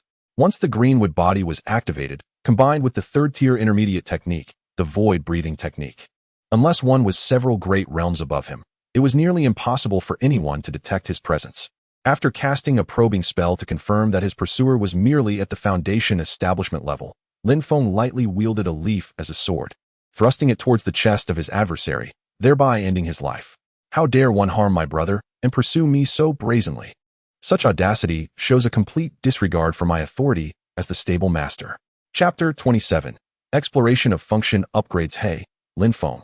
Today I am taking 2 roots of the Blood Essence Ginseng King and 10 stalks of the Flame Grass. Remember to include these in your harvest loss report, Tan Yuyu stated, asserting her authority as she attempted to leave the second spiritual herb garden of Dan Peak. The Blood Essence Ginseng King, a 3rd-tier spiritual plant, is imbued with substantial vitality and is a primary ingredient in the concoction of the 3rd-tier blood revival pill, which can miraculously revive individuals suffering from excessive blood loss. A year prior, it was this very pill that saved Yang Linghu from his grave injuries, provided by Lucio. The flame grass, a 2nd-tier spiritual herb, serves as the main material for the 2nd-tier flame pill, which aids fire affinity cultivators in enhancing their cultivation levels, making it highly sought after among foundational fire practitioners. The condensation pill and the nourishing spirit pill, both 1st-tier, primarily assist chi refining cultivators in accelerating their energy absorption and enhancing their cultivation. My dear aunt, while you may take other spiritual herbs without issue, the Blood Essence Ginseng King must be uprooted entirely upon maturity. There can be no harvesting loss. Lin Feng lamented, feeling helpless against his aunt's whims. This place, though referred to as the 2nd spiritual herb garden of Dan Peak, seemed more like Tan Yuyu's private garden. Tan Yuyu shot Lin Feng a glare. I say, Lin Feng, can't you think of a solution? Is the master of this spiritual garden merely idling? Unfazed, she declared, I have great use for the Blood Essence Ginseng King, and it is mine. Reluctantly, Lin Feng turned to the elderly Tan, who was lazily reclining on a nearby chair. Feigning ignorance, Tan merely flipped over, presenting his back to Lin Feng, adopting a nonchalant demeanor as if to say, this does not concern me. Ah, Tan, you are the rightful master of this 2nd spiritual herb garden. I have yet to inherit your position, so will you not intervene? Snoring. Upon witnessing this, Tan Yuyu wore a victorious smile and swaggered out of the 2nd spiritual herb garden. Lin Feng sighed. Meanwhile, the elderly Tan casually remarked, young Lin, just let the 2nd miss have her way. At least she acknowledges you here. When she visits other spiritual gardens, she takes what she wants without a word. Reflecting on this, Lin Feng realized that few would dare to offend Tan Yuyu in Dan Peak. Time in the realm of cultivation is unbound by years, and Lin Feng had been stationed as a registered disciple of the outer sect at the 2nd spiritual herb garden for a year. Throughout this time, he had scarcely seen Tan Xiao, yet Tan Yuyu, akin to a towering deity, appeared with regularity. Each time, Tan Yuyu casually discarded some pills meant for chi refining cultivators, which Lin Feng dutifully accepted, as he was no fool to spurn generosity. He pretended that these pills had aided him in elevating his visible cultivation to the 3rd layer of chi refining, just a step away from the mid-phase. In truth, he had amassed nearly 200 chi refining pills, a testament to the affluence of Dan Peak. Over the past year, instead of focusing on advancing his cultivation, Lin Feng sought to accumulate longevity, hoping to unlock new functionalities within the system. He gazed at his current system panel. Name, Lin Feng. Lifespan, 19,200,000 years. Cultivation level, 3rd layer of chi refining, complete golden elixir. Techniques, low-grade 3rd-tier return to 1 everlasting technique, peak mastery. Medium-grade 3rd-tier void breathing technique, peak mastery. High-grade 3rd-tier emerald wood body technique, peak mastery. High-grade 3rd-tier azure wood spirit sword, peak mastery. High-grade 4th-tier spectral demon veil scripture, peak mastery. High-grade 4th-tier demonic shadow bone shatter codex, peak mastery. All can be utilized for lifespan evolution. Spiritual root. Upper medium grade with spiritual root can be utilized for lifespan evolution. Physique. Innate grass-cutting sacred body. Azure wood body, cultivated to peak mastery with emerald wood body technique, can be utilized for lifespan evolution. Formation. Medium-grade 4th-tier starry concealment formation, peak mastery. Entry-level 1st-tier wood gathering formation. Entry-level 1st-tier wood shield defense formation. Entry-level 1st-tier wood binding formation. All can be utilized for lifespan evolution. In this year, the celestial green prairie and the spirit herb garden remained tranquil, and Lin Feng diligently cultivated for a year, amassing a lifespan of 1,200,000 years. Although the breakthrough of the million-year lifespan did not unveil new system functionalities, his probing abilities saw a remarkable enhancement. Previously, Lin Feng could only discern an individual S name. Current age and estimated lifespan. However, with the elevation of his probing function, he could now perceive their innate qualities and affiliated factions. For instance, his probe on Elder Tan revealed Tan Shiqing, Evergreen Sect, superior upper grade with spiritual root, lifespan 310,429 years. Moreover, Lin Feng uncovered a staggering piece of information. Despite Tin Yuyu's seemingly frivolous demeanor, she possessed a genuine, holy spiritual root, marking her as the most gifted individual Lin Feng had encountered thus far. It is noteworthy that the hierarchy of spiritual roots ascends from exquisite to earthly, then to heavenly, and culminates in the holy. Lin Feng was somewhat familiar with Lin Yu, the steward of the celestial green prairie, who merely possessed a superior grade wind spiritual root, yet also held a superior upper grade with spiritual root, which surprised Lin Feng. He even speculated that Tan Xiaoxiao might also possess a holy spiritual root, considering their comparable prowess. Individuals with upper-grade spiritual roots require a century to establish their foundation. Yet the Tan sisters reached mid-foundation at the age of 18 and are now at late foundation, exemplifying the disparity in talent. As Lin Feng spent more time in the spirit herb garden and with Elder Tan, he gained a deeper understanding of various cultivation principles. He recognized why his initial attempts at foundation establishment ended in failure. The success rate for individuals with lower-grade spiritual roots is a mere 1 in 1,000. And even with the aid of foundational elixirs, it remains dismally low. The most significant transformation this year was Lucio. He awakened a trace of true dragon bloodline, resulting in an imperceptible surge in both his aptitude and physique. His cultivation ascended from the 3rd layer of qi refining to the 6th. Yet he continued to project the strength of a 3rd-layer cultivator. Nevertheless, each glance he cast upon himself bore a hint of provocation and smugness. Lin Feng chose not to expose Lucio, feigning ignorance while diligently attending to his own affairs. After Lin Feng completed his tasks in the medicinal herb garden, he returned to stable number 4 as usual. He had now merged stable number 4 with stable number 3, overseeing a total of 10 junior disciples. Upon noticing Lucio waiting for him in an unusual manner outside the stable, Lin Feng's previously calm demeanor was stirred. No one can accompany you forever. Everyone will ultimately embark on their own journey, a reality Lin Feng had anticipated long ago. Thus, he took the initiative to speak. Brother Lu, are you prepared? Lucio's eyes suddenly glistened with unshed tears. Brother Lin, why don't we venture out together into the outer sect? Staying here in the celestial grassland is not a viable option. Lin Feng shook his head. Each person has their own aspirations. Yours may be to explore the vastness of the world, while mine lies right here. If you all depart, someone must remain to document everything that has transpired here. Do not worry about me. My current status is superior to yours. With the backing of Dan Feng, no one in the celestial grassland dares to trouble me. As for you, once you leave, do not become like Brother Yang, who constantly provokes formidable foes and forgets to return throughout the year. Even if you do encounter powerful adversaries, do not fear the consequences for me. You must return and check in. Chapter 28. Exquisite with spirit root, Lucio departed with an unexpected swiftness that surpassed Lin Feng's imagination. It became evident that possessing an exceptionally high talent could indeed be a double-edged sword. Presently, the only companions Lin Feng had left in the heavenly green prairie were the old man Xiao, Jiang Do, Zhao Qi, and Bai Yu. Moreover, Lin Feng discerned that Bai Yu had some peculiar tendencies, often wandering into his quarters for no apparent reason. Although Lin Feng was fully aware of her inclinations, they were ultimately not of the same ilk, and it was likely that a century hence, he would find himself bidding farewell to each of them one by one. Lin Feng retrieved a flask of fine wine and poured a cup for the old man Xiao. Without the system, the current state of the old man would probably serve as a true reflection of Lin Feng's own self in several decades.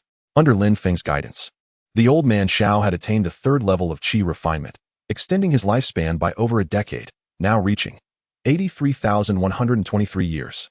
He still had at least 40 more years to accompany the old man. Old man Xiao, Lin Feng remarked, in this stable, it appears we are the only 2 old fellows left. The old man Xiao raised his glass in a toast to Lin Feng, saying, You jest, my young friend. You are still in the bloom of youth, while I, alas, am truly an old relic. Observing the old man's hesitance to speak further, Lin Feng reassured him, Rest assured, old man Xiao, even when they have all departed, I shall remain by your side. I cannot allow you to languish alone in this heavenly green prairie.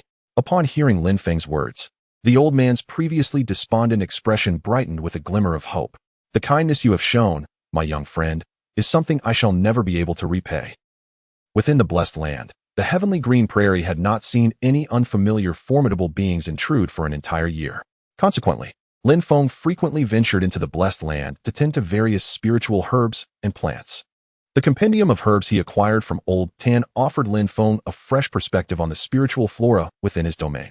For instance, the fiery red fruits he had previously consumed from a particular spiritual plant he had deduced were, in fact, the third-tier scarlet flame fruits, vibrant and hue akin to flames, imbued with potent fire spiritual energy that could assist cultivators in enhancing their cultivation and increasing the success rate of alchemical formation. There were also a few scarlet flame trees in the second medicinal garden, though their fruits were not yet ripe. Lin Feng seated himself cross-legged within the spiritual pond, contemplating the time had come for a significant expenditure of his lifespan. He first opted to enhance his innate quality, investing 2,000 years of lifespan to elevate his medium quality with spirit root to high quality with spirit root. Subsequently, he expended 10,000 years of lifespan to upgrade the high quality with spirit root to exquisite with spirit root. Once his quality reached the exquisite tier, distinctions of low, medium, and high ceased to apply. However, Lin Feng felt that the exquisite with spirit root did not quite align with his identity. So he made an additional investment of 20,000 years of lifespan, aspiring to promote his exquisite with spirit root to a terrestrial spirit root. Yet, despite the substantial investment, there was no indication of advancement. Unyielding, he poured in 30,000 years of lifespan, only to receive the same lack of results. After investing an additional 50,000 years of lifespan, Lin Feng attained a moment of enlightenment. He realized that to elevate his spiritual root to the earth grade, relying solely on a small-scale wood-type spiritual vein was insufficient. He needed to harness objects imbued with the essence of heaven and earth to facilitate this advancement. He had squandered 100,000 years of lifespan in vain, with his aptitude unable to improve, and considering his previous failure to break through to the golden core stage with a second-tier technique, Lin Feng surmised that he might also struggle to ascend to the nascent soul stage with a third-tier technique. Thus, he expended 5,000 years of lifespan to evolve the unification of evergreens technique into the superior fourth-tier sublime unification of evergreens. This process took 3,000 years longer than the 2,000 years required to progress from second to third tier. Yet, Lin Feng remained unsatisfied. He invested another 10,000 years of lifespan in pursuit of a higher-tier technique. However, this endeavor yielded no results until he devoted an additional 50,000 years, ultimately evolving it into the superior fifth-tier ancient unification of evergreens, and spent 5,000 years mastering it to perfection. This experience illuminated for Lin Feng the qualitative leap from fourth to fifth tier, explaining why many speak of entering the nascent soul realm as the true beginning of the path to immortality. Following the enhancement of his cultivation techniques, Lin Feng devoted 60,000 years to evolve his third-tier void breathing technique, successfully deriving the superior fourth-tier illusory breath technique in 5,000 years. It took another 50,000 years to develop the superior fifth-tier deep abyss concealment scripture, which he then mastered to perfection in 5,000 years. After completing the training of his concealment techniques, Lin Feng further expended two separate 60,000-year spans of lifespan to elevate the third-tier superior sword technique Greenwood Spirit Void Sword to the superior fifth-tier mysterious wood sword deity technique. Achieving mastery, he also advanced the third-tier superior emerald wood body technique to the mid-tier fifth-grade greenwood heavenly tyrant body, mastering it as well. In total, he consumed an additional 110,000 years of lifespan to elevate the superior fourth-tier ghostly demon eye veil scripture to the mid-tier fifth-grade demonic shadow concealment codex, and the superior fourth-tier demonic shadow shatterbone scripture to the mid-tier fifth-grade demonic shadowbone shatter technique, both of which he mastered to perfection. Lin Feng observed that as the grade of the techniques increased, the lifespan consumed for their evolution seemed to converge consistently. At this juncture, all the techniques Lin Feng had learned were elevated to the fifth tier, aligning him with the cultivation techniques practiced by the inner disciples of the Evergreen sect. Furthermore, he possessed comprehensive fifth-tier techniques perfected to their zenith. Even those inner disciples of the Evergreen sect, at the same realm, would likely be no match for him. Those beneath his realm would surely fall before him in an instant. Despite witnessing his lifespan diminish to 462,000 years, leaving him with merely 19 years out of 738,000, Lin Feng felt no regret. Now, he intended to diligently enhance his cultivation level, aiming at least for the transformation stage. Thus, Lin Feng first invested 50,000 years of lifespan to further his cultivation. After 50,000 years of meditation, Lin Feng furrowed his brows as he realized that residing in a blessed land had hindered him from fully grasping the complete principles of heaven and earth, thus preventing him from breaking through to the nascent soul stage. It appeared that merely investing more longevity into his endeavors was not necessarily advantageous. He had learned this lesson the hard way. Fortunately, his lifespan remained relatively abundant. It seemed imperative for him to venture deep into the verdant plains to seek a breakthrough. Consequently, Lin Feng devoted 60,000 years of his lifespan to elevate his 4th-tier mid-grade starry concealment formation to a 5th-tier upper-grade yin-yang duality formation, mastering it to perfection. During the process of this formation's advancement, only 30,000 years of his lifespan were consumed, successfully transitioning the 4th-tier concealment formation to the 5th tier. Lin Feng pondered whether this was due to his innate talent for formations or if the consumption of lifespan for the progression of formations was less demanding than that of martial arts. The reason Lin Feng chose this moment for a significant enhancement was his observation that the medicinal herbs in the spirit herb garden had increased in both quantity and frequency, particularly those used for healing. Although he had not received specific information, it was evident that the number of injured disciples within the Eternal Green sect had markedly risen, prompting Lin Feng to speculate that a significant event was imminent. Chapter 29. Speculation. Lin Feng departed from the blessed land, transforming into a blade of verdant grass, racing towards the depths of the celestial grassland. The expanse of the celestial grassland is vast, yet less than 1% has been utilized. In the heart of the celestial grassland, where the influence of the evergreen sect wanes, lies an unbroken chain of mountains. Various demonic beasts inhabit these mountains. Yet Lin Feng had not heard of any beast daring to invade the evergreen sect from the celestial grassland. The lower-tiered beasts may possess low intelligence, but they are not foolish. They are aware that the evergreen sect is formidable. Lin Feng did not recklessly venture into the adjacent mountains. He deemed the celestial grassland to be relatively safer. He opted for the border area that lay opposite the Eternal Life Peak, casually setting up a 5th-tier upper-grade yin-yang duality formation before stepping into its confines. Even with the concealment formation in place, Lin Feng chose to cultivate the 5th-tier middle-grade celestial wood tyrant body to its zenith, transforming himself into a wild blade of grass. He also activated the 5th-tier upper-grade abyssal veil sutra to mask his aura as that of an ordinary herb. Once all preparations were complete, Lin Feng commenced his cultivation simulation. You have once again invested 50,000 years of lifespan into the cultivation simulation. In the 1000th year of the simulation, leveraging your exceptional wood spiritual root and the peerless 5th-tier upper-grade ancient evergreen sacred art, you attempted to break through to the nascent soul for the first time. Although it ended in failure, you gained a glimmer of understanding regarding the laws of the universe, instilling in you newfound confidence in your pursuit of the nascent soul. In the 5000th year of the simulation, your 8th attempt to breach the nascent soul realm also ended in failure. By now, you had garnered considerable insight into the nascent soul stage, attributing your unsuccessful breakthrough to mere misfortune. In the 8000th year of the simulation, repeated failures compelled you to reflect upon their causes. At last, you succeeded in breaking through to the early nascent soul stage, thus qualifying for the path of ascension. In the 10,500th year of the simulation, you dedicated 2,500 years to achieving the great perfection of the nascent soul stage. In the 12,500th year of the simulation, utilizing your exceptional wood spiritual root and the perfected 5th-tier upper-grade ancient evergreen sacred art, you made your first attempt to break through to the transformation stage, which undoubtedly resulted in failure. In the 14,500th year of the simulation, your second attempt to breach the transformation stage also ended in failure. In the 50,000th year of the simulation, after 20 consecutive attempts to break through the transformation stage, all of which failed, you ultimately realized that while you could enhance your cultivation through system simulations, the probability of breaking through appeared to be significantly lower than that of others. So be it. I have an abundance of lifespan. You have once again invested 50,000 years of lifespan into the cultivation simulation. In the 50,000th year of the simulation, you again failed to reach the transformation stage, as if this realm were imparting the lesson that the path of cultivation knows no shortcuts. Not enough after 50,000 years? Then let us invest directly for 100,000 years. You have allocated 100,000 years of lifespan for the cultivation simulation. For the first time in 100,000 years of cultivating my abilities, a sense of despondency enveloped me. I began to believe that my existence might culminate in merely achieving the pinnacle of the nascent soul stage.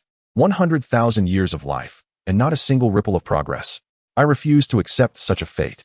Thus, I devoted 200,000 years of my lifespan to the pursuit of advancement in my cultivation. After 2,000 years of relentless endeavor, the heavens rewarded my unwavering diligence. I disdainfully persevered and ultimately earned the recognition of the universe, successfully breaking through to the transformation stage. 12,000 years into my cultivation, armed with a superior wood spirit root and having mastered the exquisite fifth-tier technique, the ancient evergreen sacred art, I attained the consummate level of the transformation stage. 17,000 years later, I attempted to surpass the next realm, the void refinement stage. But my lack of preparation led to my failure to overcome the trials of this stage. After 117,000 years, I endeavored for the 20th time to breach the void refinement stage. By this point, I had garnered a comprehensive understanding of the void refinement tribulation. I surmised that if I were to rely solely on my own strength without external aids, I might need to attempt this endeavor hundreds of times. At the 200,000-year mark, I still had not transcended the void refinement tribulation. If I possessed a fitting weapon, perhaps I would stand a chance of stepping into that realm.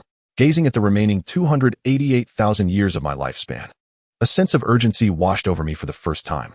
In the past, while breaking through to the foundation establishment and golden core stages, despite numerous failures, the consumption of my lifespan was minimal. Now, each unsuccessful attempt at the void refinement stage required the expenditure of 5,000 years of lifespan to restore my state, compounded by the exceedingly low probability of success, resulting in a staggering depletion of my years. This predicament compelled me to ponder whether there existed any methods to enhance the likelihood of my breakthroughs during these arduous attempts. To ascend to the void refinement stage now necessitated enduring its tribulations. Had the heavens turned against me?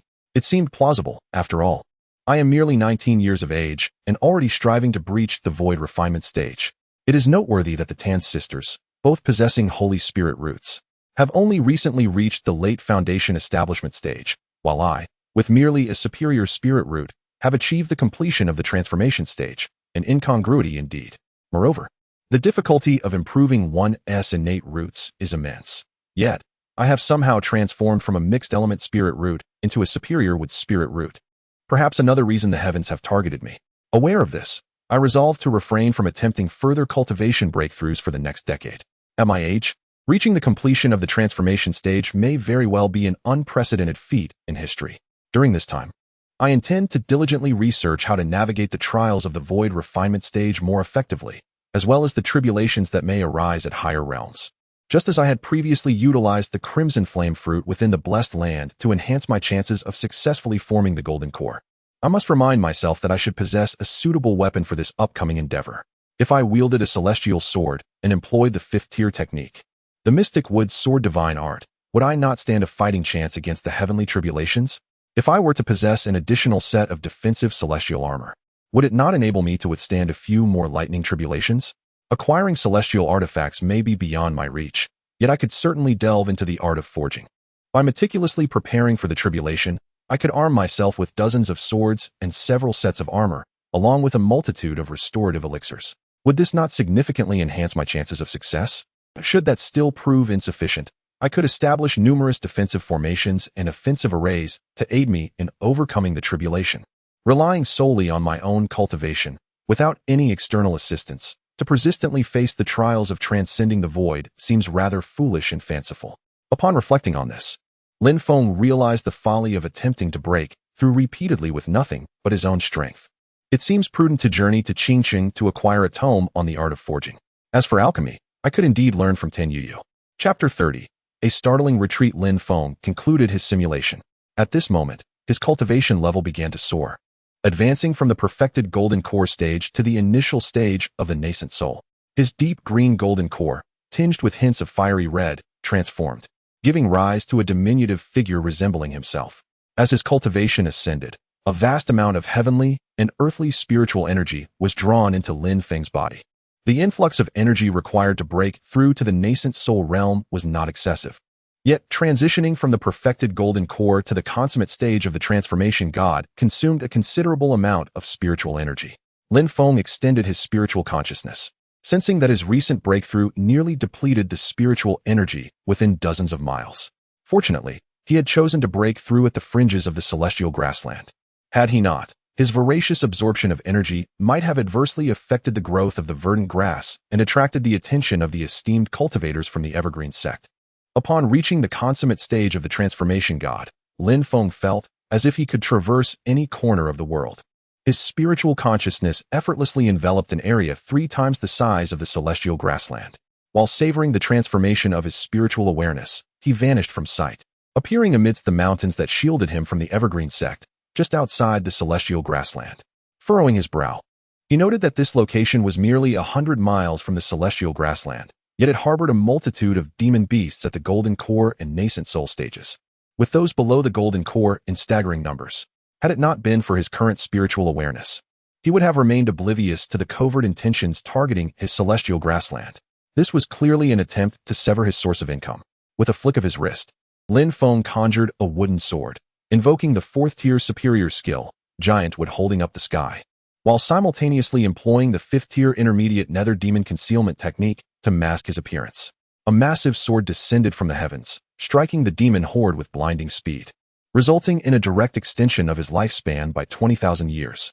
Sensing the energies emanating from the depths of the mountains, Lin Feng vanished from his original position, intending to impart a lesson. Why provoke anyone when they could simply harbor designs against his celestial grassland? Even though they merely congregated at the periphery, the implications for his celestial grassland were profound. Lin Feng chose to act, sending a clear message to these individuals to refrain from coveting his territory. He concealed his true power, employing only the 4th-tier superior Giant Wood holding up the sky, though the identity of those controlling the beast horde remained unknown. Should they fail to learn their lesson, he would gladly showcase the might of the 5th-tier superior mysterious wood sword divine technique. After Lin Feng departed, several figures emerged beside the sword mark left by the Giant Wood holding up the sky, their brows knitted in concern. Had they been discovered? Was there such a formidable presence within the celestial grassland? Or did the threat originate from the Immortal Peak? The sword chi was likely capable of inflicting severe damage even upon them. They had long been warned against harboring any sense of invulnerability, yet here they were, making their choice in this place. They were fortunate that the adversary merely offered a gentle reminder. Otherwise, had that sword struck them, they would have met their demise. In the celestial grassland, at stable number 4, a new day dawned, and Lin Feng felt invigorated and refreshed. Now, whenever he opens his spiritual senses, every movement in the verdant expanse of the heavenly grassland falls under his watchful gaze. This sensation can only be described as immensely gratifying and secure. With Lu Xiu having departed, Lin Feng was compelled to assign Jiang Dodo the responsibility of managing stable number 3. Jiang Dodo was exceedingly delighted by this, as it afforded him the opportunity to be in the company of Xiaohong all day. Lin Feng couldn't help but feel a twinge of exasperation. He was uncertain whether Jiang Dodo was inherently love-struck or simply possessed an unyielding penchant for adoration, and he was too apathetic to intervene. Zhao Qi, your swordsmanship seems misaligned. The Qingyu sword technique is fundamentally a wind-based sword style, yet you possess an innate fire affinity. There is no need for you to mimic the Qingyu sword technique in its entirety. Instead, you should adapt it to leverage your own strengths. Within a year, Zhao Qi had progressed to the 2nd level of Qi refinement, while Bai Yu and Jiang Dodo had both entered the 1st level. This was, of course, partly due to Lin Feng occasionally rewarding them with a Qi refinement pill. Among the 3, Bai Yu possessed the finest aptitude, being of a low-grade middle quality with spirit root. Yet her focus was not on cultivation. Zhao Qi, with a high-grade low-quality fire spirit root, had, through a year of observation, revealed that he lacked a natural talent for swordsmanship. He merely enjoyed practicing, executing the Qingyu sword technique as if he were merely imitating without grasping its intrinsic essence. Nevertheless, Zhao Qi, even with such limitations, could still prove to be a formidable opponent within the same realm, thanks to the Qingyu sword technique. Jiang Dodo, like Lin Feng, possessed a mixed-element spirit root, and without the aid of elixirs, it would likely be exceedingly difficult for him to break through to the 5th level of Qi refinement in this lifetime. Thus, Lin Feng did not impose excessive expectations upon him. As long as he diligently practiced Lu Xiu's Wutu Jingshan Ju, Lin Feng was content to let him pursue his own path. Having completed the task of cutting grass at the stables, Lin Feng, as was customary, made his way to the 2nd spiritual herb garden on Dan Peak. Although he had been a registered outer disciple of Dan Peak for over a year, he had yet to set foot in any other areas of Dan Peak aside from the 2nd spiritual herb garden. It was not due to a lack of interest, but rather a fear of attracting unwanted trouble or inadvertently drawing the attention of a powerful figure. The third-tier middle-quality Shuhua Bishiju, when mastered to perfection, could shield one from the prying eyes of nascent soul stage cultivators. The fourth-tier upper-quality Huanshe Yingsiju could obscure one from the scrutiny of transformation stage practitioners. Once a technique reached the fifth tier, it underwent a qualitative transformation. The fifth-tier upper-quality Mingyuan Nishi Fa could conceal one from the investigations of refinement and merging stage grandmasters. Even if a merging stage grandmaster were to stand before him, they would perceive him merely as a lowly chi refinement third-level cultivator with a mixed-element spirit root, a realization that bestowed upon Lin Feng an even greater sense of security. Upon arriving at the second spiritual herb garden, Lin Feng was surprised to find Ten Yuyu also present, seemingly awaiting his arrival. Second miss, which spiritual plants have caught your eye today? Please let me know if there are any above the fourth tier, so I can prepare accordingly. Ten Yuyu shot Lin Feng an exasperated glance. Lin Feng, do you truly perceive me in such a light? Lin Feng nodded, but upon witnessing Ten Yuyu eagerly rubbing her fists, he hastily shook his head. Second miss. You are a person of great principle and understanding. You would never make things difficult for others. Ten Yuyu let out a soft sigh before speaking. Although I must carry many herbs today, they are all listed by the sect. I heard from Elder Tan that you have developed a novel method for cultivating spiritual plants. Please allow me to assess it. Lin Feng, upon hearing her words, exhaled in relief and gestured towards a fruit tree nearby, saying, Miss Second, please observe this pear tree and its fruit. Ten Yuyu focused on the fruit of the pear tree, remarking, this fruit appears rather peculiar, somewhat reminiscent of. Lin Feng nodded and replied, it resembles another type of fruit found in the mundane world, an apple. In other words, I have cultivated a pear with the characteristics of an apple on this pear tree. Therefore, I ponder whether it is possible to cultivate those slow-growing spiritual plants on faster-growing ones, thus allowing for quicker fruit production and the creation of plants with new properties. Ten Yuyu grasped Lin Feng's intent and could not help but praise him. Lin Feng, you are truly a genius. Are you suggesting that we can produce the fruits of those high-ranking spiritual plants, which typically take 6 to 8 stages to mature, on the lower-ranking 3 to 4 stages? Lin Feng thought to himself that this young lady was quite audacious. Miss Second, I fear that may not be feasible, as the nutrients required for high-ranking spiritual fruits might be beyond the capacity of lower-ranking plants, potentially exhausting them before they bear fruit. However, we could employ this method on some mature spiritual plants to cultivate the fruits of their same-tier counterparts that have yet to mature. Ten Yuyu's eyes sparkled with excitement. Lin Feng, do not disclose this to anyone else. Just the three of us should know. If this endeavor succeeds, it will be immensely beneficial to me. In return, I shall ensure your advancement to the Golden Core stage. I can also arrange for you to manage a couple of spiritual herb gardens. Chapter 31. Return to Qingqing upon observing Ten Yuyu once again indulging in her fanciful dreams. Lin Feng responded with a reassuring tone. Rest assured, Second Miss. I, Lin Feng, am already yours. This matter shall remain a secret, even from the eldest miss. By the way, Second Miss, do you possess any low-level alchemical techniques? Might you share a copy with me? I wish to ascertain whether I possess any innate talent for alchemy. At his words, Ten Yuyu could not help but let out a laugh. Lin Feng, are you aware that our Dan Peak has the fewest inner disciples? Even the disciples of the Qi Peak outnumber us. Do you know why that is? Lin Feng's expression tightened. Was she looking down on him? Was having a sacred spirit root truly so remarkable? Indeed, it was impressive. Yet, when compared to me, it pales in significance. Thankfully, I do not engage in petty rivalries with female cultivators. Even if I lack talent in alchemy, what of it? I can expend my life force. Can you? Second Miss, I never claimed I could master it. I merely wished to take a look. After pondering for a moment, Ten Yuyu recalled that Lin Feng was already a registered outer disciple of Dan Peak. Observing the art of alchemy did not constitute a violation. Thus, she casually tossed him a tome titled The Great Compendium of 3 Elements Unifying Alchemy, cautioning, you may only peruse it yourself. Under no circumstances should you share it with others. If this were to be traced back, it could lead to significant trouble. Having said that, she recalled something else. Hey, Lin Feng, have you been selling the elixirs I provide you? Even a pig, with such a diet, should have reached the 6th or 7th level of qi refining by now. How is it that you remain at the 3rd level? Lin Feng sighed. You have a point. But every medicine has its poison. I was merely concerned that excessive consumption would lead to bodily ailments. Are you doubting my alchemical skills? Lin Feng wore an awkward expression and hastily clarified. Not at all. I have not sold them. Most of them are still in my possession. I have given some to the servant disciples of the stables and consumed a portion myself. Ten Yuyu couldn't help but regard Lin Feng with newfound respect. While others fought tooth and nail for resources, this young man generously shared with his subordinate disciples. a rare quality indeed. After urging Lin Feng to quickly validate this wondrous grafting technique, Tan Yuyu departed with a collection of spirit herbs harvested from the spirit herb garden. Having acquired the alchemical techniques from Tan Yuyu, Lin Feng decided to hand them over to Elder Tan to avoid unnecessary complications. He intended only to glance at them during his time at Dan Peak, studying them until they appeared on his system panel. Once he concluded his tasks at the spirit herb garden, Lin Feng resolved to make another trip to Qingqing. Ever since becoming a registered outer disciple of Dan Peak, he had frequently visited Qingqing. He preferred to linger in the taverns of Qingqiang, listening to the cultivators boast over drinks, thereby gathering a wealth of information. Throughout the year, he had heard much concerning Yang Linghu, yet as Yang Linghu remained safe, he refrained from intervening.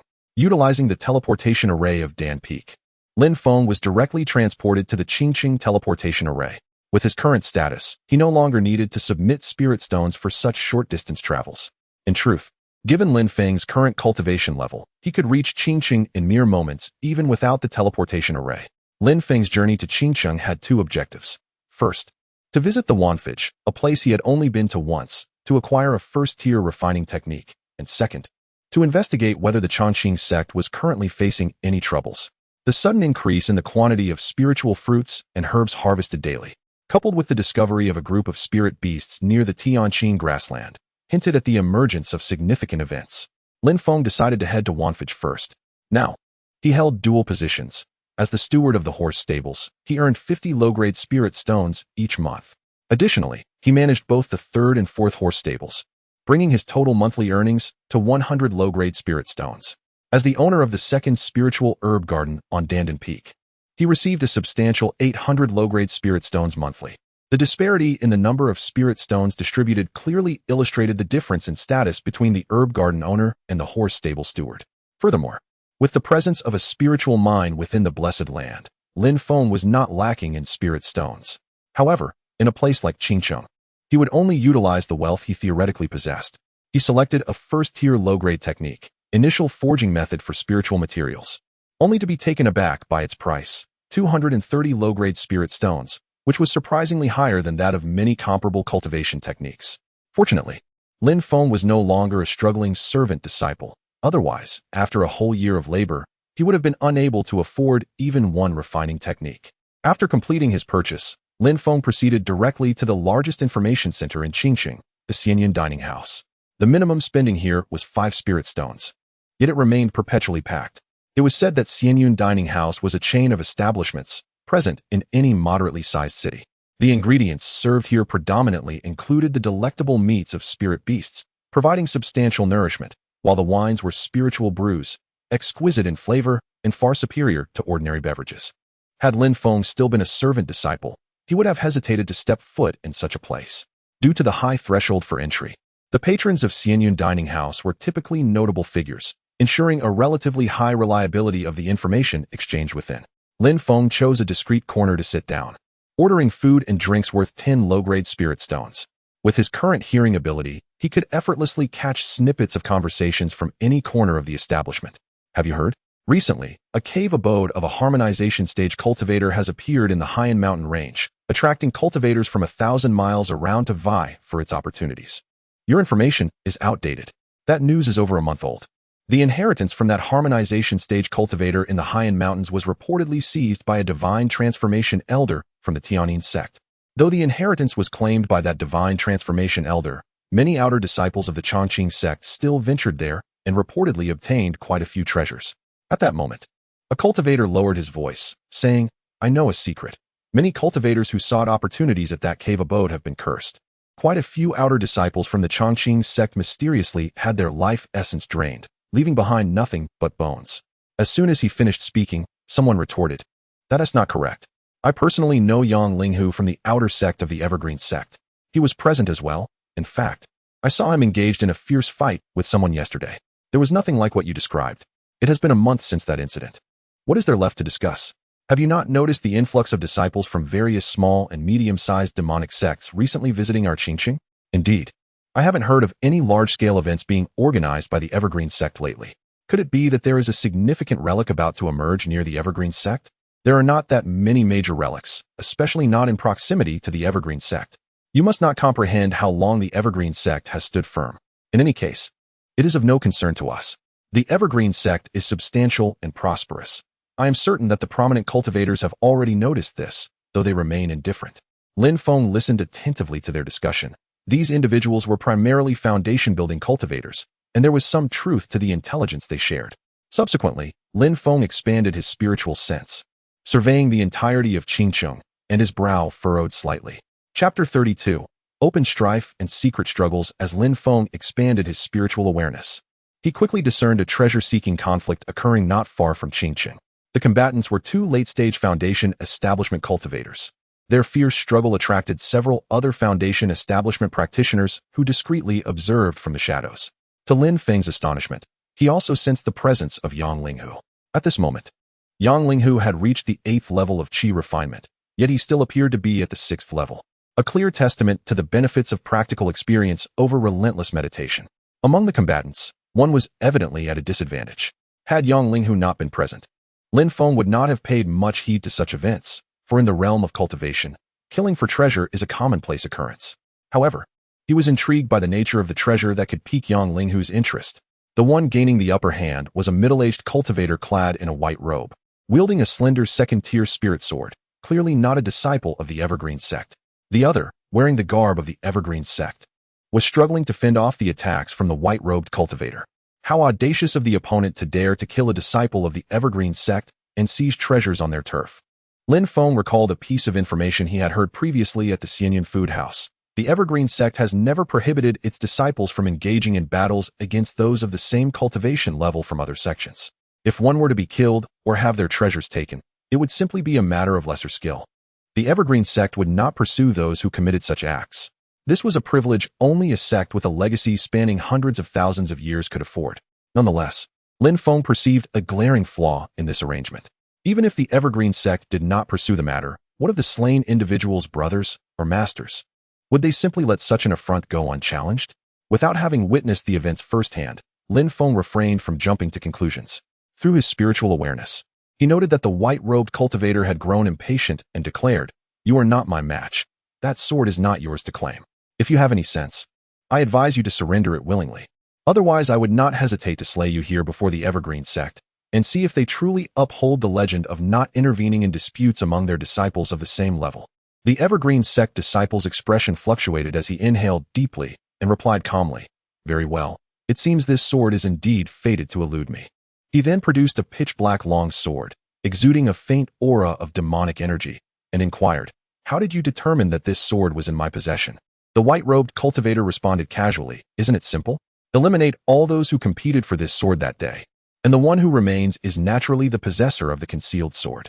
Upon hearing this, the Evergreen Sect disciple remarked, "In that case, I shall take this sword suddenly." A dramatic turn of events unfolded. The demonic energy from the long sword enveloped the Evergreen Sect disciple, and Lin Feng observed his features rapidly aging in an instant. His eyes sparkled with intrigue. This sword possessed the ability to siphon one's life force. The white-robed cultivator sensed the impending danger, but as he attempted to flee, a shroud of deathly aura surrounded him. A chilling voice emerged from the figure obscured by the demonic energy. "Then let us perish together." The disciple of the Evergreen Sect suddenly accelerated, thrusting his sword towards the white-robed cultivator. Despite exerting all his strength, the white-robed cultivator found himself unable to break free from the binds of demonic energy, helplessly watching as the demonic sword pierced his body, consuming his lifespan. Moments later, both combatants were reduced to mere skeletons, one of which still bore a long sword, its demonic energy now retracted. This scene caused the onlookers, powerful beings concealed in the shadows, to furrow their brows. For a time, none dared to seize the demonic sword. Yang Linghu was restless, yet after a brief hesitation, he relinquished the thought. Had he been at the Foundation establishment stage, he would have snatched the sword without a second thought. However, as he was merely at the Qi refinement stage, sensing several Foundation establishment auras around him, he realized that even if he could escape their onslaught, he would surely emerge gravely injured. A cursed sword was not worth such a risk. Lin Feng, observing Yang Linghu's calm demeanor, breathed a sigh of relief. For lurking in the shadows were not just a few Foundation establishment cultivators, but also a core formation expert. When the core formation cultivator noted the apathy of the hidden practitioners, he slowly approached the two skeletons, retrieving the demonic sword and placing it into his storage bag. He then arrogantly scanned the concealed figures with his spiritual sense, lamenting, "What a pity that none of you dare to contend for this sword. I had hoped to capture a few of you along the way." He continued, "This sword belongs to my Tianyin sect. Should any of you still harbor intentions towards it, the Tianyin sect is always open to visitors." With that, the core formation cultivator vanished from sight. Lin Feng refrained from intervening. He sensed the presence of a transformation stage cultivator nearby and deemed it unnecessary to provoke unwarranted enemies over a sword of uncertain grade. Moreover, Lin Feng was confident that if the sword was destined to be his, fate would allow their paths to cross again. He quickly consumed the food and wine he had procured, reflecting on the valuable information he had gathered that day. Fortune was indeed on his side. Unexpectedly, he had also caught sight of Yang Linghu, who, now more cautious than ever, appeared quite lively. This was a rare occurrence. It was evident that the Evergreen sect was on the brink of turmoil, yet as long as it did not impact his Tianqing plains, it was of no concern to him. Lin Feng believed that affecting the Dan Peak would be quite difficult, unless the Evergreen sect were to be annihilated, in which case, the Dan Peak would remain unscathed. Furthermore, the transformation stage steward of the Tianyin sect, along with the golden core cultivator who had just seized the demonic sword. Why was he encountering members of the Tianyin sect so frequently? Was not the Tianyin sect a demonic faction? Why were they so brazen, given that the major sects seemed indifferent? It was futile for a mere Qi refinement third-layer cultivator to fret over such matters. As Lin Feng continued along the road to Qingcheng, he pondered. "Friend, please hold on," called a group of cultivators who had encircled him. "We saw you just emerge from the Xianyan food house, and surely your status is not insignificant. I have a lucrative business proposition. Might you be interested in participating?"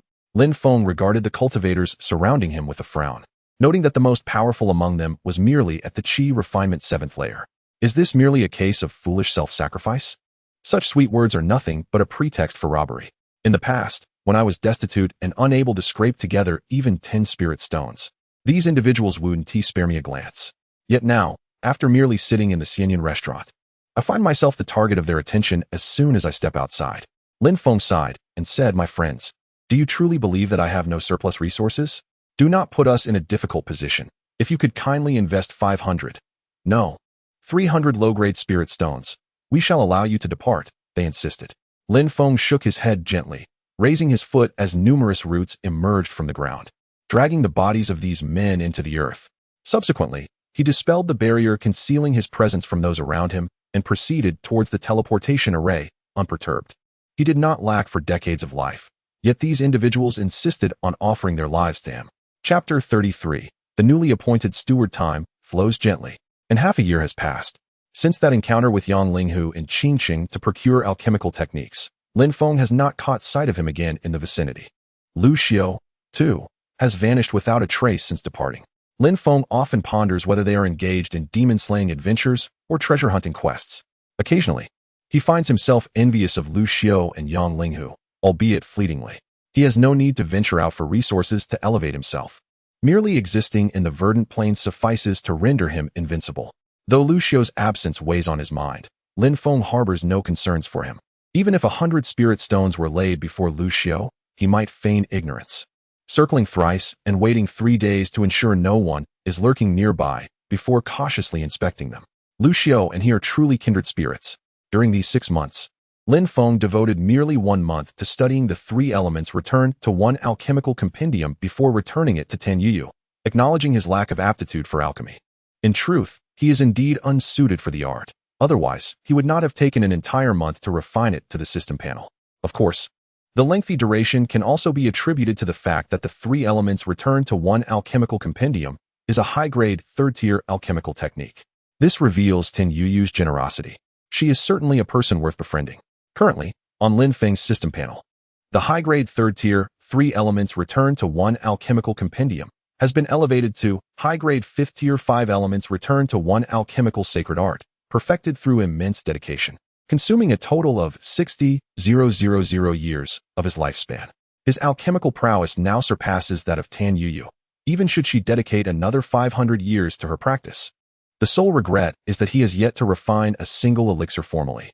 In addition to his alchemical endeavors, Lin Feng has also advanced the low-grade 1st-tier refining technique, initial forging method of spiritual materials, to middle-grade 5th-tier true method of spirit crystal casting, enabling him to select 5th-tier spirit crystals imbued with concentrated, singular elemental power, such as thunder crystal, which contains pure thunder energy, and through specialized melting methods, reshape the crystals into the core of magical artifacts. The enhancement of his refining skills has consumed 65,000 years of his lifespan. Similar to alchemy, he has yet to forge any magical implements, 1st to 3rd tier, or magical treasures, 4th to 6th tier. The reason for his lack of elixirs lies in his absence of a cauldron, while the crafting of artifacts necessitates various refining materials. Over these 6 months, after accounting for the lifespan consumed, Lin Feng's remaining lifespan has accumulated to 19,800 years. Thanks to the substantial yield from harvesting spiritual plants and herbs, he now gains over 100 years each month. Lin Feng is exceedingly satisfied with his current cultivation level, having no immediate ambitions for further breakthroughs. The ways of heaven are unpredictable. His cultivation, being remarkably defiant of natural order, may draw the attention of the celestial forces. During this half-year, he has also acquired considerable knowledge about the world of cultivation from Elder Tan. Typically, a cultivator's first tribulation occurs during the tribulation period. However, those with exceptionally prodigious talent may begin facing tribulations as early as the Golden Core stage. Yet, only the tribulations encountered during the tribulation period serve as the ultimate test of the heavenly Tao. A failure in this trial could render the painstaking efforts of a millennium null and void. It was only when I broke through the virtual refinement realm during my calculations that I encountered the tribulation, indicating that the heavenly Tao had marked me as an individual of significant concern. This was a prospect that Lin Feng was loath to embrace. Thus he resolved to bide his time for a decade, accumulating a bit more lifespan. After attending to matters in the spirit herb garden, Lin Feng returned to his stable number 4 as usual. It had been 1.5 years since he had slain the avatar of the heavenly insect steward, yet there had been no subsequent movement from them. Lin Feng did not believe they had relinquished their pursuits. Rather, they were likely still scheming. From a distance, he noticed 2 figures in front of stable number 4. One was Lin Yu, the steward of the Tianqing grassland, whom he had not seen for quite some time, and the other was an unfamiliar woman. Lin Feng cast a lifespan probe. Tan Qi, Tan clan of the Evergreen Sect, mid-foundation establishment, high-grade fire spirit root. 120,228 years. Was she also of the same lineage as Tan Yu? It appeared that Lin Yu and the Tan family shared a very close relationship. However, would the Tan family be unaware of Lin Yu's connections to the heavenly insect? Lin Feng found himself momentarily perplexed. Lin Yu introduced, Lin Feng, this is Tan Qi. She will be in charge of the Tianqing grassland from now on. Lin Feng was taken aback. Then, Lin Yu. Lin Yu waved his hand dismissively. In the future, should you encounter difficulties in the Tianqing grassland, you may directly approach Tan Qi for assistance. The woman named Tan Qi scrutinized Lin Feng and then spoke. Young friend Lin, I have heard of you from the 2nd Mississippi. Should you face challenges in the future, feel free to use the crystal ball left by Senior Lin Yu to summon me. I hope you can speak a few kind words on my behalf before the 2nd Mississippi Senior Lin Yu. Lin Feng cast another probe at Lin Yu. Lin Yu, Tan clan of the Evergreen Sect, Heavenly Insect, Early Golden Core, Supreme Grade Wind Spirit Root, High Grade with Spirit Root. 128,587 years. In the 1.5 years since they last met, Lin Yu had already advanced to the Golden Core stage. Those with superior spirit roots may take a century to establish their foundation and 2 centuries to form their core, while those with supreme spirit roots can establish their foundation in as little as 50 years and form their core in a century. The greater the talent, the swifter the core formation. This knowledge had been imparted to Lin Feng by Tan Lao. With the aid of external forces, such as medicinal pills, one's cultivation could be accelerated even further. Outer disciples who manage to form their cores within 2 centuries may opt for promotion to inner disciples. However, even upon becoming an inner disciple, one would still be at the lowest tier, making it preferable to remain in the outer sect and undertake slightly more significant roles. Lin Feng was uncertain whether Lin Yu had chosen to become an inner disciple, opted to stay in the outer sect, or if the Tan family had other plans for her. Lin Yu was one of the few geniuses Lin Feng knew, and she was notably humble. He had never heard of her being overly harsh with the stewards of her stables. Moreover, she had treated him quite generously. Lin Feng greeted Tan Qi swiftly, saying, Lord Tan, you jest. Were it not for Lord Lin's recommendation, how could I have the honor to meet the 2nd Miss? I humbly request your guidance and support for the younger generation in the future. Both of them were of considerable age, one having reached the core formation stage and the other in the mid-foundation establishment stage, each over 100 years old, making Lin Feng's reference to himself as a junior entirely fitting. He never anticipated that he could lead a life of security within the Evergreen sect. Lin Feng took another deep look at Lin Yu, though he was uncertain of Lin Yu's destination on this occasion. However, should the opportunity arise in the future to assist Lin Yu, he would undoubtedly lend a hand. Lin Yu had come specifically to introduce him to Tan Qi. If it were not for his ability to sense the absence of any blood relation between the two, Lin Feng might have truly believed Lin Yu to be a distant elder he had never heard of. Chapter 34. The Spirit Herb Garden in the esteemed Qingchong sect. Within the second Spirit Herb Garden, Tan Yu reclined comfortably on a handcrafted chaise longue made by Lin Feng, exuding an air of tranquility. Her long, snow-white legs caught Lin Feng's eye, prompting him to steal glances at her from time to time. Is it beautiful? A teasing voice emanated from the chaise. Lin Feng's expression stiffened momentarily. Not beautiful. Beautiful. Tan Yu turned over to face Lin Feng, deliberately extending her long, fair legs straight out. Flustered, Lin Feng hastily turned away, feigning busyness with the collection of spirit herbs. Yet, in reality, his spiritual awareness was discreetly appraising those alluring legs. Unaware of Lin Feng's scrutiny, Tan Yu, perceiving his disinterest, gracefully descended from the chaise. You men are truly incorrigible, she remarked. Lin Feng replied, I believe Miss Tan has a point. Tan Yu chuckled softly. Lin Feng, allow me to share a secret. In our Tan family, there are only my sister and I in this generation. Do you harbor any thoughts on this? Lin Feng was at a loss for words. Was she painting fantasies for him again? As a mere third-layer qi refining cultivator with a mixed elemental root, what could he possibly envision? If he dared to entertain such thoughts today, the multitude of suitors vying for the favor of the two young ladies would surely come to eliminate him by tomorrow. Shaking his head vigorously, Lin Feng said, Miss, if you have something to say, please speak plainly. Your insinuations frighten me. Tan Yu looked at him speechlessly. I have given you an opportunity. It is your own failure to seize it. By the way, Lin Feng, your grafting technique is indeed remarkable. I have a private herb garden. Could you assist me in managing it as well? Lin Feng furrowed his brows. Miss, this. I shall pay you 800 low-grade spirit stones each month. How does that sound? Lin Feng's attitude shifted drastically. Miss, what are you saying? It is my honor to work for you. I am indifferent to spirit stones. Since you are so willing to assist me, let us forego the spirit stones, shall we? Lin Feng's expression changed. This girl had no sense of propriety. Whether he needed the spirit stones was inconsequential. He merely feared the rumors that might arise, suggesting that Miss Tan exploited her subordinates. For the sake of her reputation, he felt compelled to accept the spirit stones, even if he had no use for them. Observing Lin Feng's righteous demeanor, Tan Yu found it amusing. Although he was merely a disciple with a mixed elemental root, his ability to engage in light-hearted banter with her was far more entertaining than the inner sect disciples. She had often suspected that Lin Feng harbored some secrets.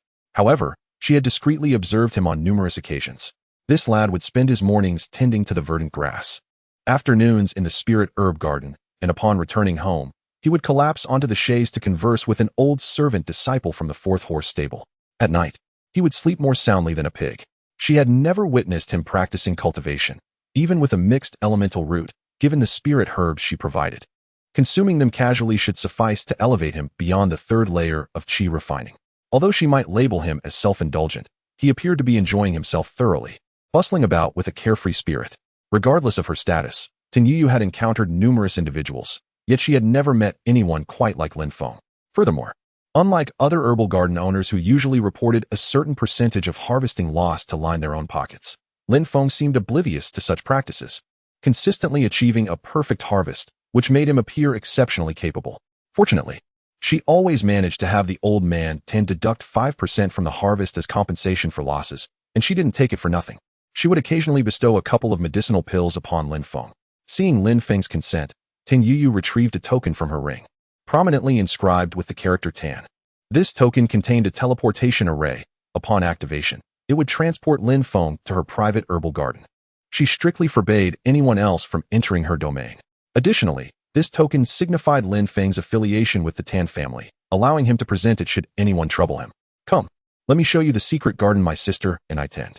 Lin Feng's interest was piqued, and he mirrored Tan Yu's actions, activating the teleportation array within the token. Together, they arrived in a lush herbal garden, brimming with spiritual energy. It was indeed a secret garden, a veritable paradise, vastly larger than Lin Feng's own modest sanctuary. As soon as they materialized, an unseen figure appeared before them, a presence Lin Feng had not even sensed. Second miss, who is this? Lin Feng's eyes widened slightly. The individual possessed cultivation beyond the transformation stage. This inquiry will consume 1,234 years of lifespan. Do you wish to proceed? Proceed. Tan Yang, Tan family of the Evergreen Sect, mid-stage of the Void Refinement, Earth Spiritual Root, 376, for 380 years. A formidable cultivator of the Tan family's Void Refinement. Generally, practitioners in the Qi refining stage have lifespans of around 120 to 150 years, while those in the Foundation establishment stage live between 200 to 300 years. Golden Core cultivators can reach up to 500 years, and nascent soul practitioners often surpass 1,000 years. Those in the transformation stage typically enjoy lifespans of around 2,000 years, while Void Refinement cultivators can reach a staggering 5,000 years. This was Lin Feng's first encounter with a high-ranking cultivator of the Evergreen Sect. With over 300 years in Void Refinement and possessing an Earth spiritual root, was he relegated to mere security in this herbal garden? The Tan family must indeed be the legendary aristocracy. I have truly found a powerful ally. In response to Tan Yang's scrutiny, Lin Feng's fifth-tier superior, Mingyuan concealment technique, was in constant operation. Unlike cultivation techniques or offensive methods, the fourth-tier superior, illusory veil technique, could effectively conceal one from the scrutiny of transformation stage practitioners once mastered to perfection. The fifth-tier superior, Mingyuan concealment technique, when honed to its utmost, could completely obscure one from the detection of Void Refinement and composite body practitioners. Thus, in the face of Tan Yang's probing, Lin Feng remained unperturbed. Although he sensed the investigation, he feigned ignorance. Uncle Yang, this is Lin Feng, the individual I mentioned to you. From now on, I entrust the management of this herbal garden to him. Despite his seemingly modest cultivation and lackluster innate talent, his profound understanding of various spiritual plants far surpasses even that of Old Man Tan. I have also scrutinized his character and found him trustworthy. Tan Yang nodded slightly. I understand, but I must caution you. Should you bring any unrelated individuals into this place, I will eliminate you all without hesitation. Lin Feng recognized this as a stark warning. After all, this location likely constituted a core secret of the Tan family. The mere fact that a Void Refinement cultivator was assigned to guard this site speaks volumes about the family's regard for its significance. As Tan Yang's figure vanished, Lin Feng felt a wave of relief wash over him. Facing a cultivator stronger than himself for the first time, he pondered whether his perfected divine transformation and mastery of various pinnacle fifth-tier techniques would suffice against such an opponent. Yet, the moment this thought crossed his mind, he extinguished it. After all, it is wiser to embrace the path of survival rather than engage in reckless bravado. Nevertheless, should he encounter an enemy at the Void Refinement stage, he might take the opportunity to stealthily strike a blow, gauging their strength without being detected. Alas, it seems he has, after all, been influenced by Brother Yang. Chapter 35. Undercurrents. After Tan Yang's departure, Tan Yuyu continued to speak to Lin Feng, saying, Uncle Yang is solely responsible for safeguarding this place. He will hardly inquire about your activities here, so you may as well consider him non-existent. This area is abundant with numerous high-level spiritual plants, including several that have attained sentience, as well as others that, due to their age, require an extensive period before yielding fruit. You must take good care of these advanced spiritual plants. Additionally, you should employ your grafting skills to attempt to splice the still fruitless spiritual plants onto those of greater age, in hopes of producing unique spiritual fruits. After 6 months of observation, Tan Yuyu had come to trust Lin Feng's grafting techniques. Although she understood the principles behind them, her success rate in practice paled in comparison to his. While Lin Feng's prowess may not have been remarkable, his profound understanding of flora was undeniable. For instance, he consistently identified the most suitable points for harvesting spiritual herbs without damaging their roots. Lin Feng nodded in acknowledgement. As he surveyed the area, he noted the abundance of high-level spiritual plants, all of which were ranked third tier or higher. Finding even a single second-tier spiritual herb was a challenge. This was no mere medicinal herb garden. It was a sanctuary of life, one that was renewable. With caution, Lin Feng scanned the few high-level spiritual plants that Tan Yuyu had mentioned had developed sentience. He dared only to observe them with the naked eye, refraining from using his spiritual awareness under the watchful gaze of the formidable cultivators. The Compendium of Herbs by Tan Lao did not contain such extensive information. It primarily documented the spiritual plants and herbs found within the Dan Peak's medicinal herb garden. Yet here, a casual glance revealed dozens of spiritual plants whose names Lin Feng could not recall. Thus, he inquired, Miss Tan, there are several spiritual plants here that I do not recognize. Is there any corresponding introduction available? Tin Yu retrieved an unnamed book, stating, "All the information regarding these spiritual plants is meticulously recorded in this book. Please take your time to study it."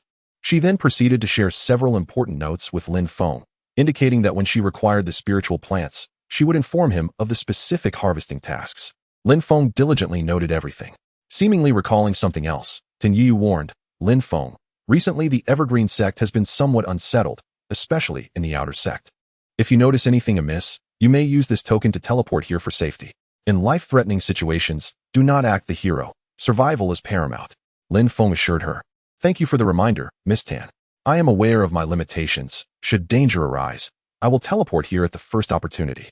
In the Tianqing grassland, at stable number 4, Lin Feng extended his spiritual awareness over the entire expanse of the grassland. Recently, a new influx of servant disciples had arrived. Not all stables could afford the luxury of a steward to manage the most laborious tasks like stables 3 and 4. Ordinary servant disciples toiled from dawn until dusk, leaving them little time to cultivate their skills. The relentless labor, compounded by their low levels of cultivation, meant that many servant disciples could not endure for long and ultimately rendered themselves ineffective. Consequently, the Tianqing grassland frequently sought to recruit new servant disciples. Recently, among the new batch of miscellaneous disciples, Lin Feng discovered several foundation-building cultivators and a few golden core practitioners. He felt no inclination to speculate on their identities. As long as they did not provoke him, their affairs were of no concern. Reclining in a chair, he relished the gentle massage from the white rain and occasionally offered guidance to Zhao Qi as he practiced swordplay. This idyllic lifestyle brought him great contentment. Lin Xiaoyu. The outer sect of the Chongqing sect has recently been rather tumultuous, with multiple sects ambushing our disciples. It would be prudent for you to refrain from visiting Qingsheng unless necessary. Should you encounter danger, you may seek refuge at Danfeng. This message suddenly emanated from the crystal ball, sent by the current overseer of the Tianqing grassland, Tan Qi. As a formidable transformation stage cultivator, he had undoubtedly received this intelligence before Tan Qi. After all, in recent days, he had heard murmurs of an impending full-scale assault from numerous miscellaneous disciples of the stables. The Chongqing sect, with its illustrious legacy, possessed inter-sect disciples who were all paragons of excellence.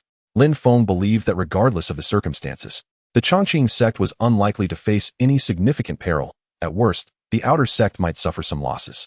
And were not the outer sect disciples expendable? Lin Feng extended his spiritual sense across the Tianqing grassland, reaching the endless mountains on its far side. The beasts and their masters that once congregated there had vanished without a trace, clearly possessing enough self-awareness to retreat.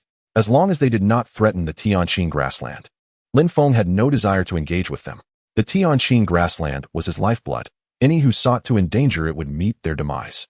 At the Chongqing sect's outer peak, a transformation stage elder clad in the robes of the outer sect methodically issued commands. "Elder Lu, you shall lead 1,000 outer sect disciples to confront the enemy in the northeast. Elder Zhao, you shall command 10,000 outer sect disciples to the southeast. Lastly, Elder Yu, you are to take 50,000 outer sect disciples to defend against the enemy in the eastern Qingqing." A flurry of orders swiftly mobilized the entire outer sect of the Chongqing sect, except for a few disciples tied to other duties.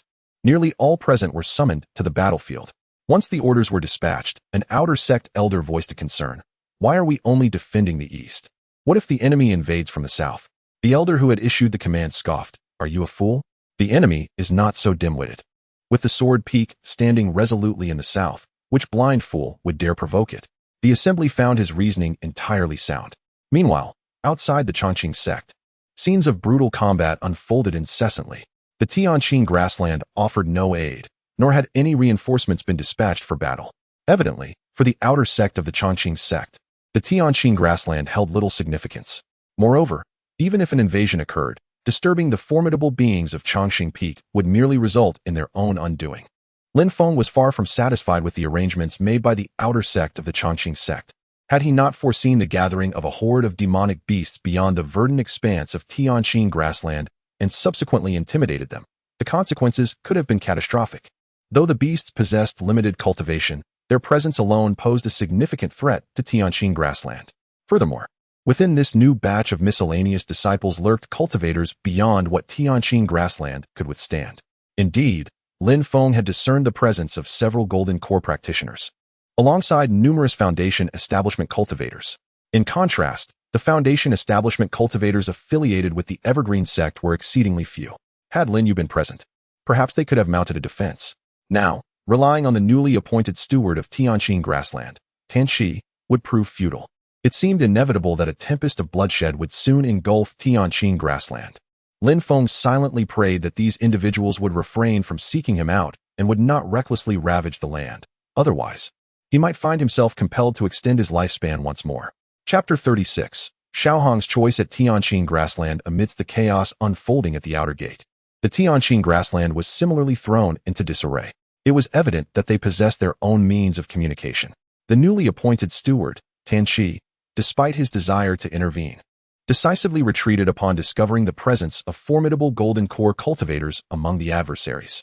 Before departing, he took care to relay a message to Lin Feng, urging him to seek refuge at Dan Peak. With a flick of his finger, Lin Feng swiftly eliminated a golden core cultivator who had been tracking Tan Shi, then turned his gaze towards the entire Tianqing grassland. In the third horse stable, Zhang Dodo boldly positioned himself in front of Xiaohong, gripping a sickle tightly as he cautiously regarded the few individuals before him. What do you intend to do? This is Tianqing grassland. How dare you commit such misdeeds?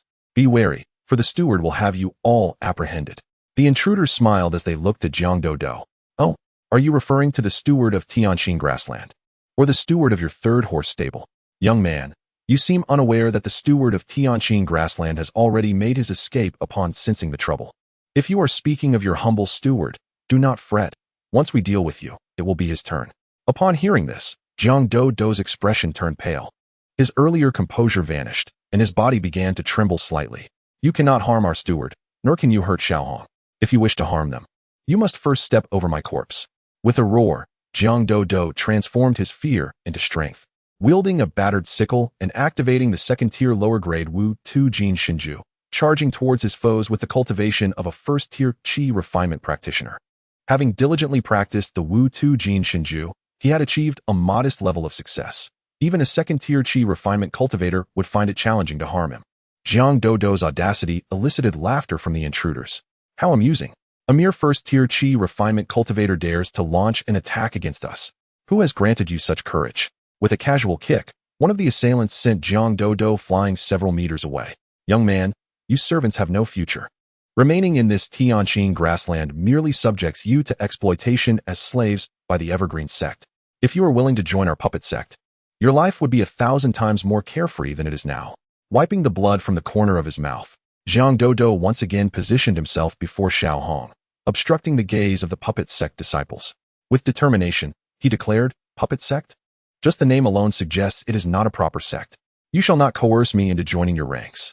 His somewhat naive words prompted another round of laughter. Young man, we were merely jesting. Did you take it seriously?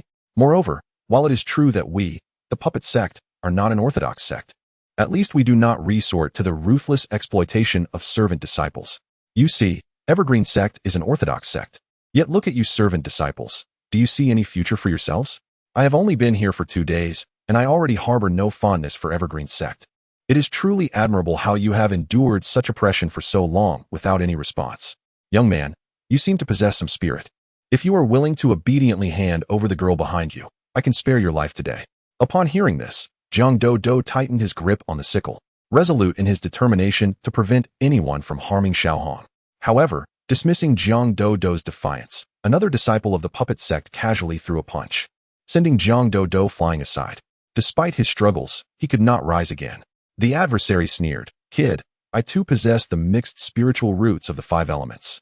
Yet I have already reached the 7th layer of Qi refinement, while you remain at the 1st layer. This underscores the significance of choosing the right sect. Zhang Dodo spat out blood and retorted, You rely on sinister methods to enhance your cultivation. I, Zhang Dodo, shall never become like you. Sinister methods? As long as it allows me to grow stronger and escape the label of waste, I will tread any path. With that, the opponent attempted to crush Zhang Dodo's chest with a kick, aiming to end his life. Zhang Dodo closed his eyes, murmuring, Xiaohong, it is my fault for being useless and failing to protect you. Suddenly, he felt something rush past him. With a sigh, Xiaohong stepped in front of Zhang Dodo and kicked the puppet sect disciple away. Zhang Dodo opened his eyes in disbelief. Xiaohong, you. Silence. You are utterly annoying. Xiaohong glared cautiously at the remaining disciples of the puppet sect. With her 9th layer of Qi refinement, She sensed immense pressure from them. Esteemed ones, I implore you to show mercy. I am a disciple of the Heavenly Shadow Sect, and I will protect this person. Jiang Dodo's eyes widened in astonishment. How is it possible? Xiaohong, how could you be a disciple of the Heavenly Shadow Sect? Shut up. If you utter another word, I swear I will knock you unconscious. Xiaohong was infuriated, lamenting her ill fate in encountering Jiang Dodo, a complete fool. Jiang Dodo opened his mouth, but restrained himself from speaking further, feeling a tumult of emotions within. He suddenly missed his senior brother Lu, who would never shout at him like this. The disciples of the puppet sect scrutinized Xiaohong, and one of them chuckled, "Oh? You claim to be a disciple of the Heavenly Shadow Sect, do you? What if we insist on believing you are from the Evergreen Sect instead? Moreover, you wish to protect this naive fool. That can be arranged, provided you spend some quality time with us today." The disciples exchanged glances, erupting into laughter. Xiaohong, now desperate, sought to buy time, hoping the other disciples of the Heavenly Shadow Sect would arrive soon to settle the score. The disciples of the puppet sect seemed to have anticipated her plan, encircling her. "My dear, I fear you shall not wait for your Heavenly Shadow Sect comrades to arrive." As Xiaohong dodged their attacks while simultaneously protecting Jiang Dodo, she thought that had this fool not been so submissive to her, she would not have bothered to help him. Just as Xiaohong felt anxious, a shadow of magic appeared in her line of sight. With a wave of his hand, several sword energies erupted forth, instantly obliterating the disciples of the puppet sect. Xiaohong rejoiced. Xiaohong of the Heavenly Shadow Sect pays her respects to the esteemed elder. Lin Feng waved his hand, glanced at Jiang Dodo, and then vanished without a trace. Simultaneously, a voice resonated within Xiaohong's mind. "From now on, you shall follow me. As for your previous companion, I will address that matter. Furthermore, without my explicit command, do not cause any disturbances in the Tianqing grassland. And keep a vigilant eye on your little admirer. He may prove useful in the future." Xiaohong watched as Lin Feng's figure receded, exhaling in relief. She truly feared that he might casually extinguish Jiang Dodo. This individual must possess at least the strength of the Golden Core stage. A mix of joy and sorrow stirred within her heart. What if this esteemed figure's prowess fell short of her former protector? Jiang Dodo struggled to rise. "Xiaohong, are you truly a member of the Tianqing sect?" Xiaohong shot Jiang Dodo a fierce glare. "You would do well to keep this matter buried within your heart and refrain from mentioning it to anyone, lest we both meet an untimely demise." Chapter 37. The mastery of 19 years. Lin Feng activated the 5th-tier intermediate-level demonic shadow concealment cannon, allowing him to manifest as a shadow of darkness. He swiftly eradicated those incongruous presences in the Tianqing grassland, subduing 2 disciples from the Heavenly Eons sect. One was Xiaohong from the 3rd horse stable at the 9th level of Qi refinement, and the other was a newly infiltrated core formation cultivator. Initially reluctant, the core formation cultivator yielded after Lin Feng nearly crushed him in his grasp.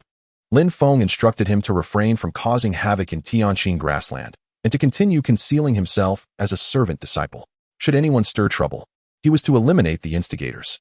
After imparting these directives, Lin Feng cultivated to the pinnacle of the 5th-tier superior level abyssal breath concealment method, disguising himself as an ordinary blade of grass near Qingqing.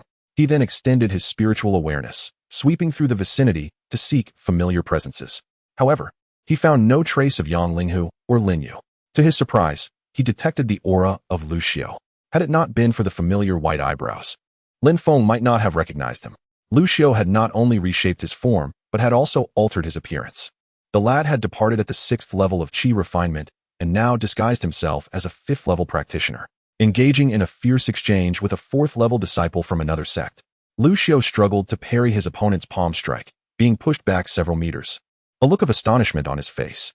"Your palm strength is formidable. May I inquire which sect you hail from? Such a talent must surely be a product of your esteemed lineage. Your mastery of this palm technique must be unparalleled, for I, at the 5th level of Qi refinement, find it challenging to gain the upper hand against you." Upon hearing Lu Xiu's flattery, the opponent wore a proud expression. "I am but an unworthy disciple from Qingfeng Valley. A recognized inner disciple, having practiced palm techniques for over a decade with modest achievements. Your resilience in withstanding my strike unharmed indicates your remarkable status. What position do you hold in the Everlasting Green sect?" A hint of envy crossed Lu Xiu's face.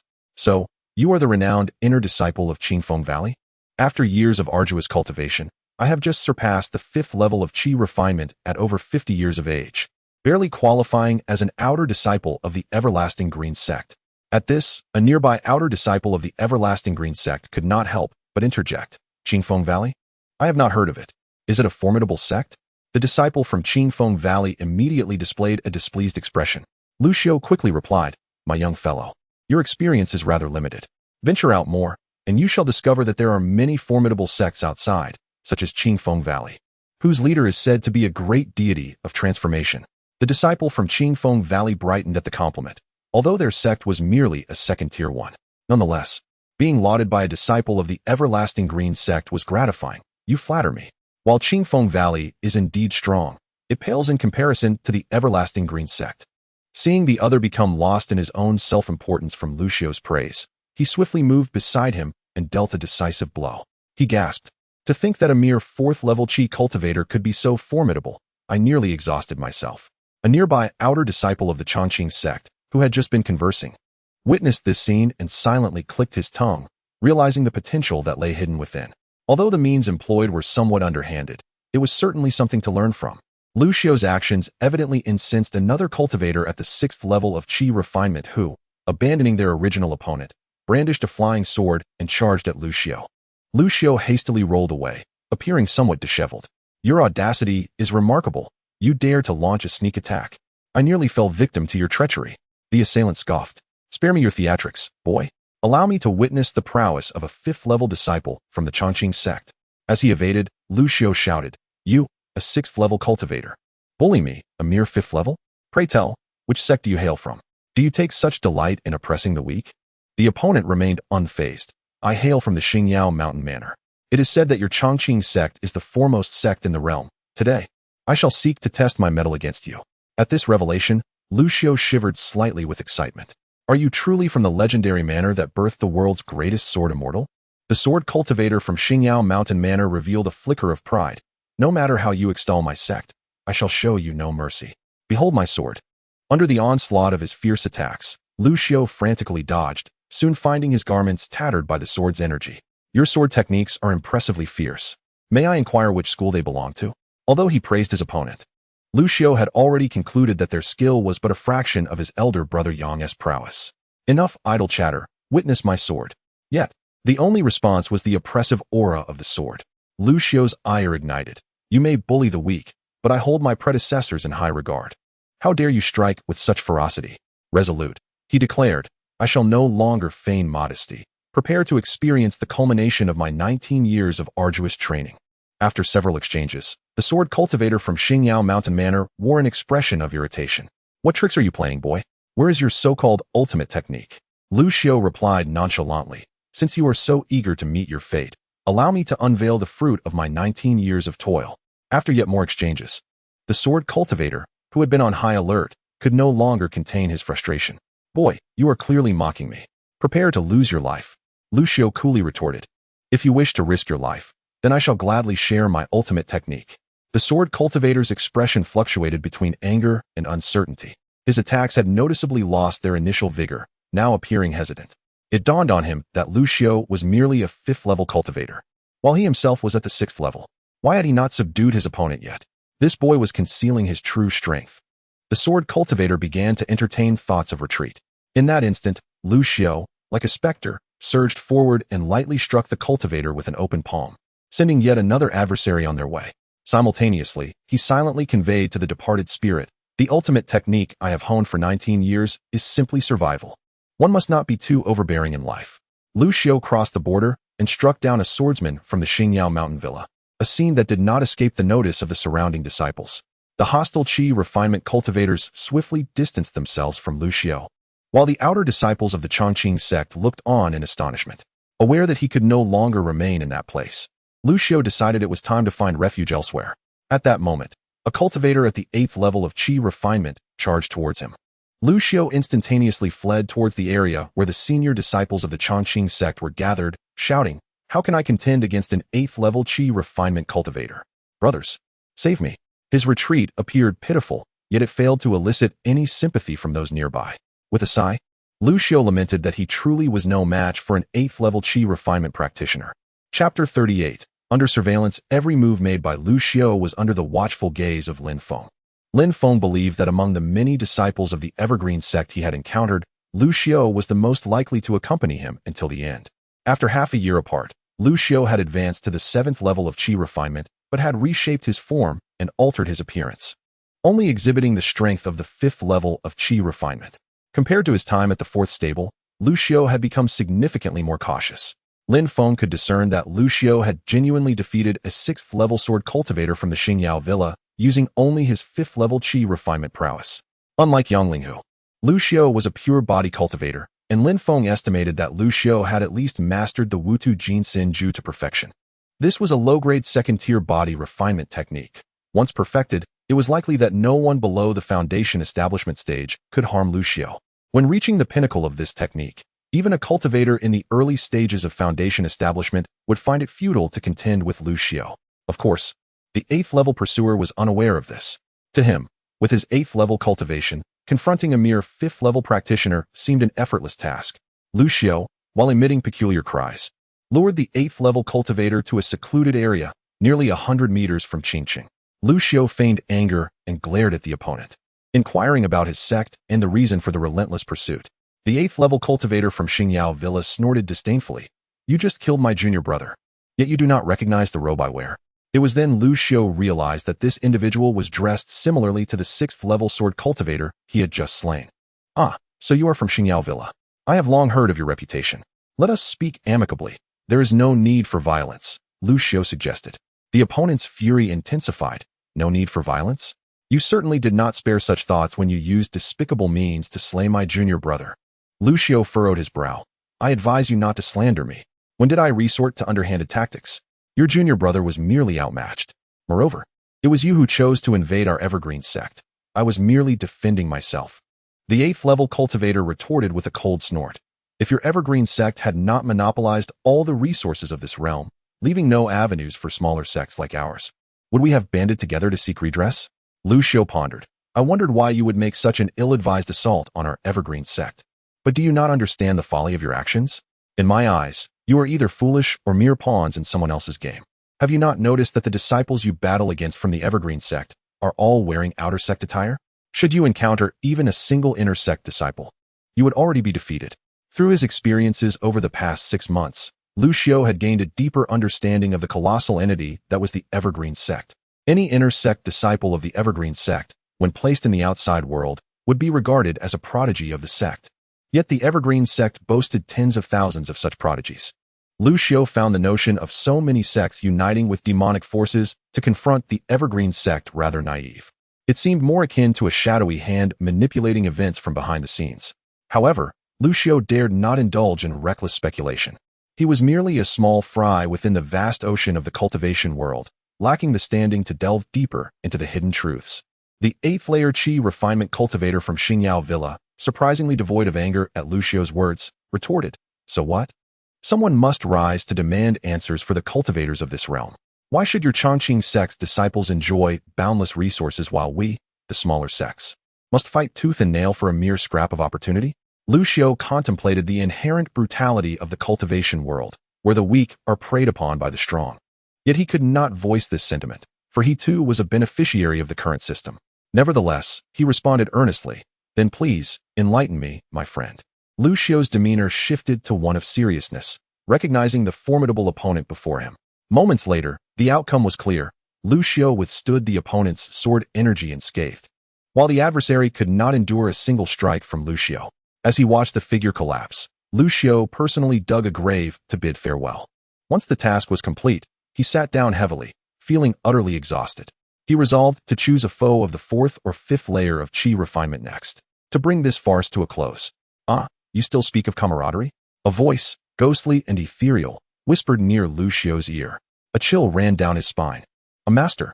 The ability to approach him unnoticed indicated that this individual was at least a mid-stage foundation establishment cultivator. Without a second thought, Lu Xiao turned and fled. For this was a true adversary he could not contend with. A shadowy figure dissipated with the wind, only to reappear, blocking Lu Xiao's path. "Young friend, I observe a unique bone structure in you.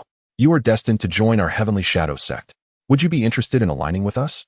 With your talents, I can assure you that you will attain the golden core stage within a century." Lu Xiao scoffed internally. His potential already promised him the golden core stage within a century. Why would he need to join your Heavenly Shadow sect? The Heavenly Shadow sect was notorious on the Tianyao continent. while he had barely heard of the likes of Qingfeng Valley or Xingyao Villa. Yet, the infamous reputation of the Heavenly Shadow sect was well known. Its disciples were ruthless and practiced dark arts, often resorting to sinister methods to hasten their cultivation, wreaking havoc across the land. Lu Xiao envisioned a bright future for himself and had no intention of joining such a nefarious organization. Given time, becoming an inner disciple of the Chongqing sect was a certainty. Thus, Lu Xiao summoned all his strength and struck forward with a palm, then turned and fled once more. Not bad, young lad. A strike from the fifth layer of Qi refinement possesses the strength of a foundation establishment cultivator. I didn't expect you to conceal your true power. Even without establishing your foundation, you are indeed a prodigy. Truly, the Chongqing sect is remarkable. Even a mere outer disciple possesses such talent. With that, the shadowy figure obstructed Lu Xiao's path yet again. Youngster, I shall grant you one final opportunity. Do not squander it. Lu Xiao's expression shifted as he drew a small sword from his possession and hurled it forward. The petite blade instantly transformed to the size of a person, aiming directly at his opponent. The young man possessed quite a few treasures, including a disposable magical artifact capable of unleashing the power of the Peak Foundation establishment. However, in my presence, it was insufficient, and moreover, you have successfully provoked my ire. Lu Xiao felt a pang of regret. He should not have harbored any illusions of luck. Now that he had attracted the attention of the formidable cultivators of the Heavenly Shadow sect, his demise seemed imminent. In the distance, Lin Feng observed with a faint smile. It was finally time for me to take action. Lu Xiao gazed despairingly at the demonic apparition before him, only to find his despair compounded by the sudden appearance of yet another shadowy figure. Unable to contend with one, now he faced two. It truly felt as though his end was inevitable. It was regrettable that after half a year of training, he had not encountered Brother Yang. He had intended to return and see Brother Lin, but upon arriving back in Qingqing, he was immediately summoned here, never having had the chance to say farewell to Brother Lin. Such is the cruel jest of life. Chapter 39. A dragon among men gazing at the two ominous shadows in the sky. Lu Xiao sighed. I am but a humble Qi refinement cultivator. Why must the two esteemed masters of the Tianyin sect trouble themselves with me? The shadow pursuing Lu Xiao hesitated momentarily, bewildered by the audacious confidence of this youth. Do you truly believe you warrant the attention of our sect's mighty cultivators? You must be out of your mind. Moreover, I merely stumbled upon you by chance. Since you are so ungrateful, prepare to meet your doom. With a wave of his hand, the shadow aimed to end Lu Xiao's life, for he had a mission to fulfill and no time to linger. Suddenly, the shadow felt as if his hand were burdened with an immense weight, as a mysterious force impeded his strike. What trickery is this, boy? The shadow speculated that Lu Xiao possessed some life-saving treasure, and the thought of acquiring such a valuable item stirred his interest. At this moment, Lu Xiao had resigned himself to his fate. What trickery could I possibly possess? I am but a lamb awaiting slaughter. However, I suggest you take a look behind you. Clearly, the shadow that appeared next was even more terrifying and formidable. Yet he could not comprehend the intentions of the Tianyin sect's great fiend. Skeptically, the shadow turned to glance back and was suddenly gripped by an inexplicable sense of foreboding. All along, he had failed to perceive the presence of his adversary. Might I inquire which esteemed elder of the Tianyin sect you are? I am a direct disciple of the Hall of History and Demons of the Tianyin sect, Lin Feng rasped. Of the Hall of History? Then your existence is unnecessary, he replied. The shadow's eyes widened in rage. Which hall do you hail from, and why such animosity towards my Hall of History? Lin Feng replied coolly. You are not worthy to know. With that, he gently placed a hand on the shadow's shoulder, channeling the pinnacle of the fifth-tier technique, the bone-shattering shadow technique. In less than a breath, the mid-stage nascent soul shadow's bones were shattered into fragments. Even in his final moments, the shadow could not comprehend Lin Feng's motive for his demise, particularly at such a critical juncture. Lu Xiao felt a chill run down his spine.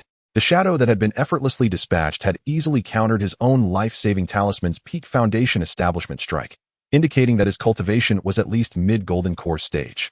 Yet, this mid-golden core shadow had neither detected Lin Feng's presence nor possessed any ability to resist, being swiftly dispatched in a single blow. Just how powerful was this shadow before him? Here he was, merely at the Qi refinement stage. How could he possibly encounter such formidable cultivators? Was he cursed with a natural propensity for attracting calamity? Lu Xiao recalled Lin Feng, realizing that his brother had a profound understanding of the situation. Survival was of utmost importance. He found himself nostalgic for the Tianqing grassland. Had he remained there, albeit with a slower cultivation pace, he would not be facing death now.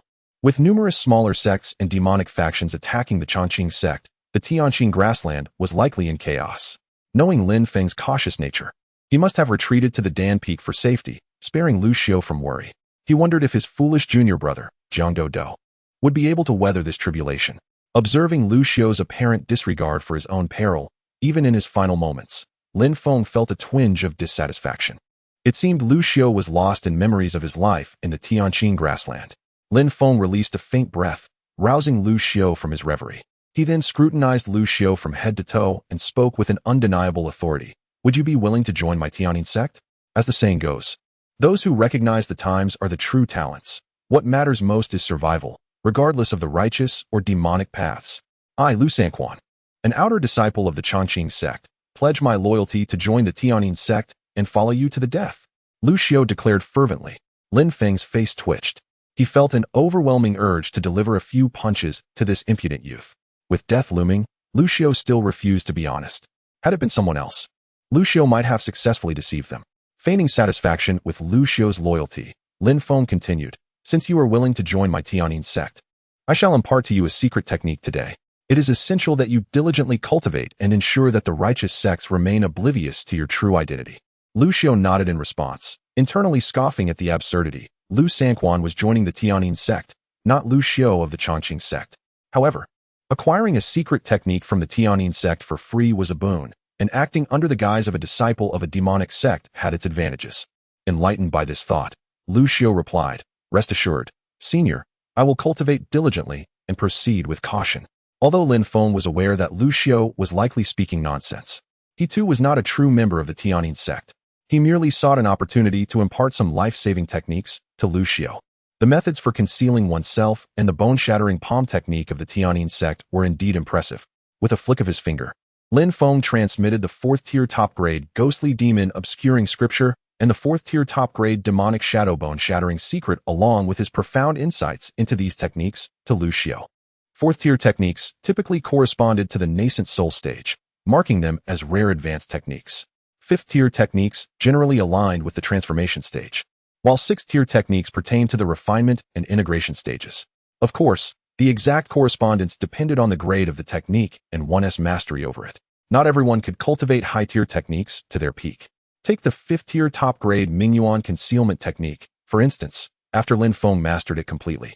Even cultivators in the integration stage would perceive him merely as a qi refining practitioner with mixed elemental roots.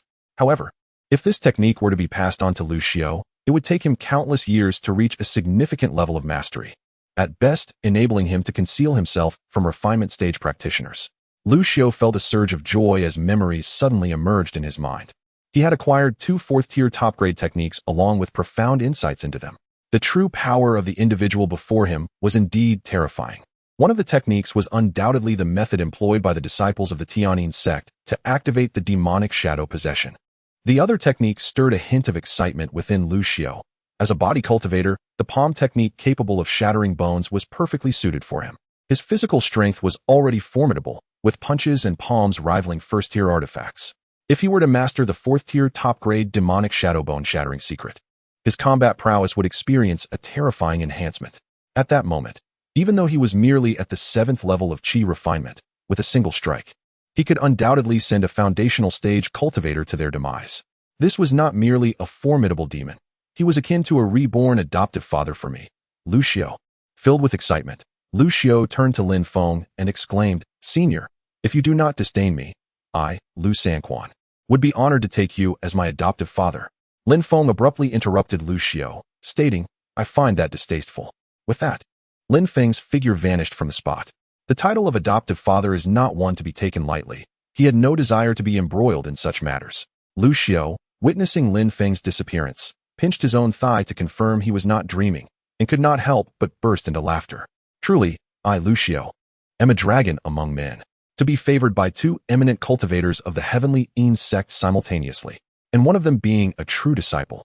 Oh, my foolish brothers, what will you have left to contend with me in the future?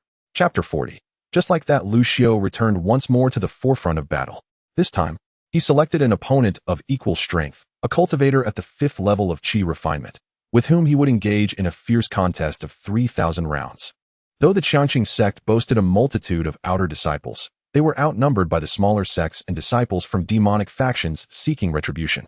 Nevertheless, the advantage still lay with the Qianqing sect. The outer disciples of the sect, if placed among smaller sects, would undoubtedly be regarded as prodigies of their respective realms. Lin Feng, observing the scenario in the guise of an ordinary herb, quickly discerned the sect's intention to exhaust a portion of its outer disciples and miscellaneous workers. Thus far, he had yet to witness a single inner disciple of the Qianqing sect appear on the battlefield. Had there been any involvement from the inner disciples, the skirmish would have concluded in less than a quarter of an hour. Many outer disciples were astute enough to notice the peculiarities of the situation. Much like Lucio, there were numerous cultivators who chose equally matched opponents, engaging in tumultuous battles yet sustaining no injuries. Lin Feng also encountered several prodigies among the outer disciples, including several who belonged to the Sword Peak, effortlessly taking on multiple adversaries of equal rank.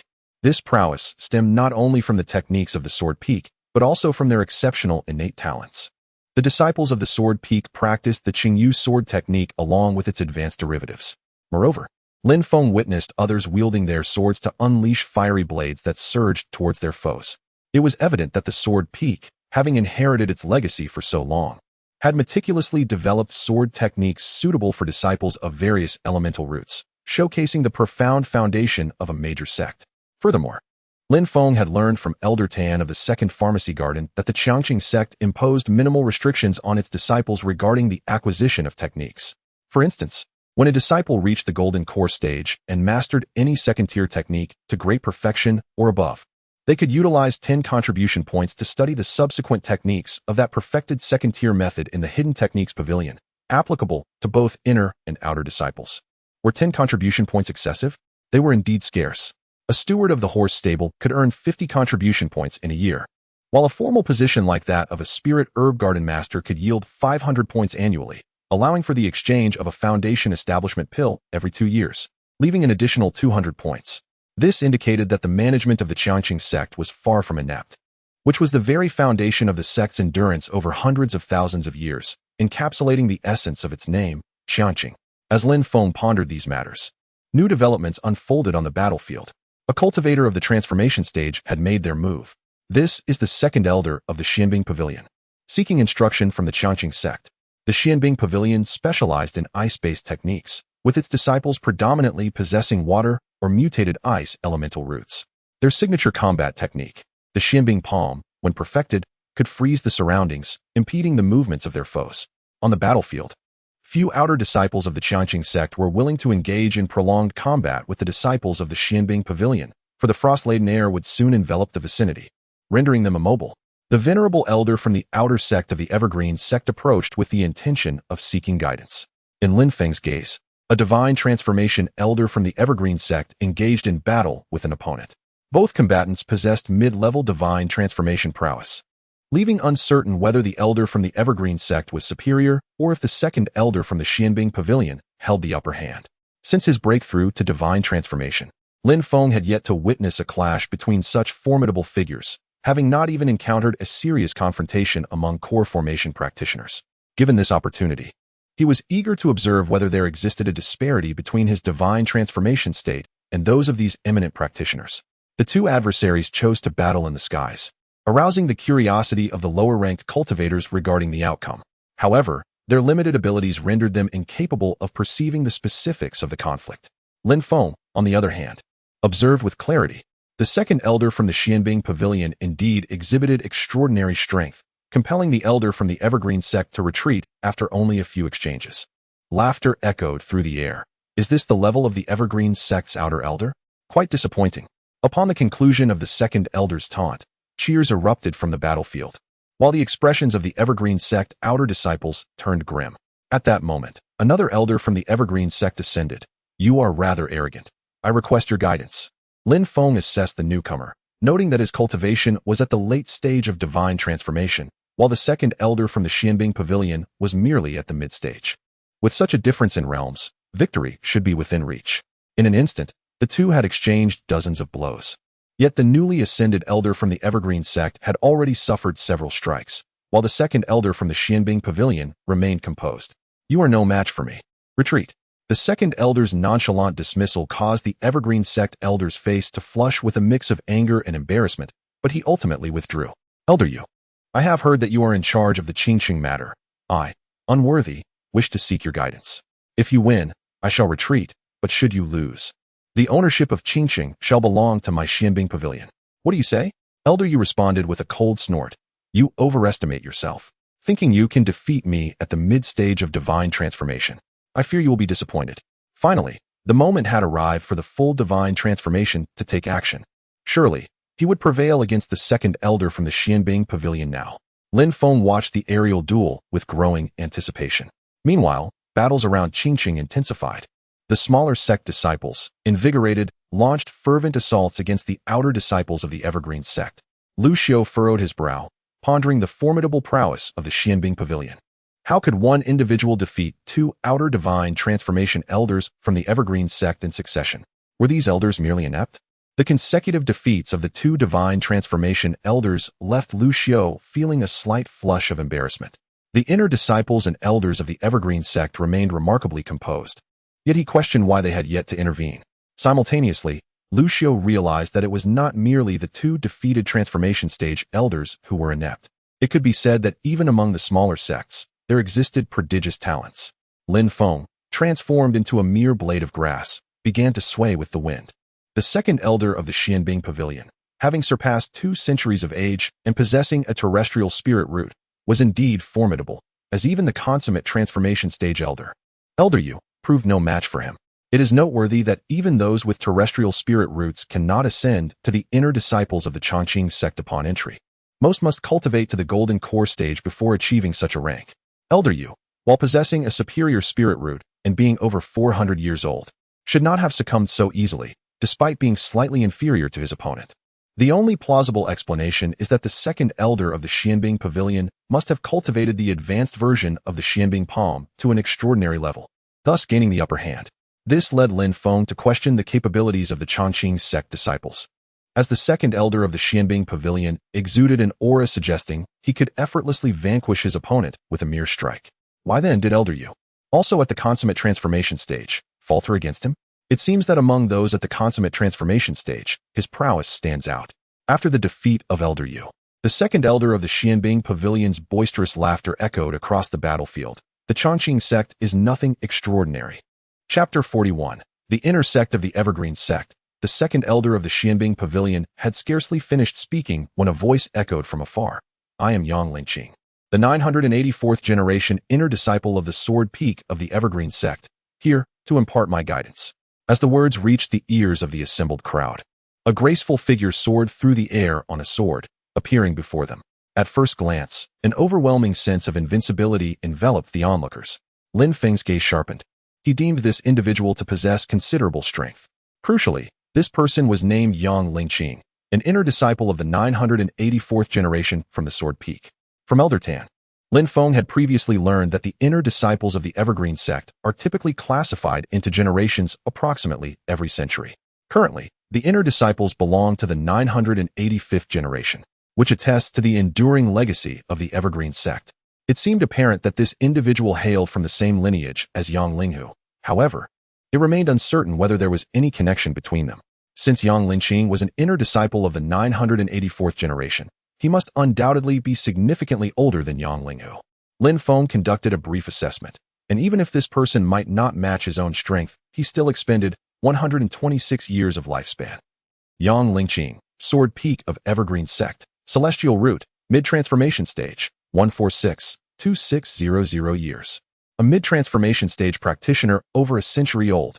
Such terrifying prowess. This was the primary reason the Evergreen Sect had persevered for hundreds of thousands of years. Those with superior spiritual roots require a century for foundation establishment, 2 centuries for core formation, 4 centuries for nascent soul formation, and a millennium for transformation.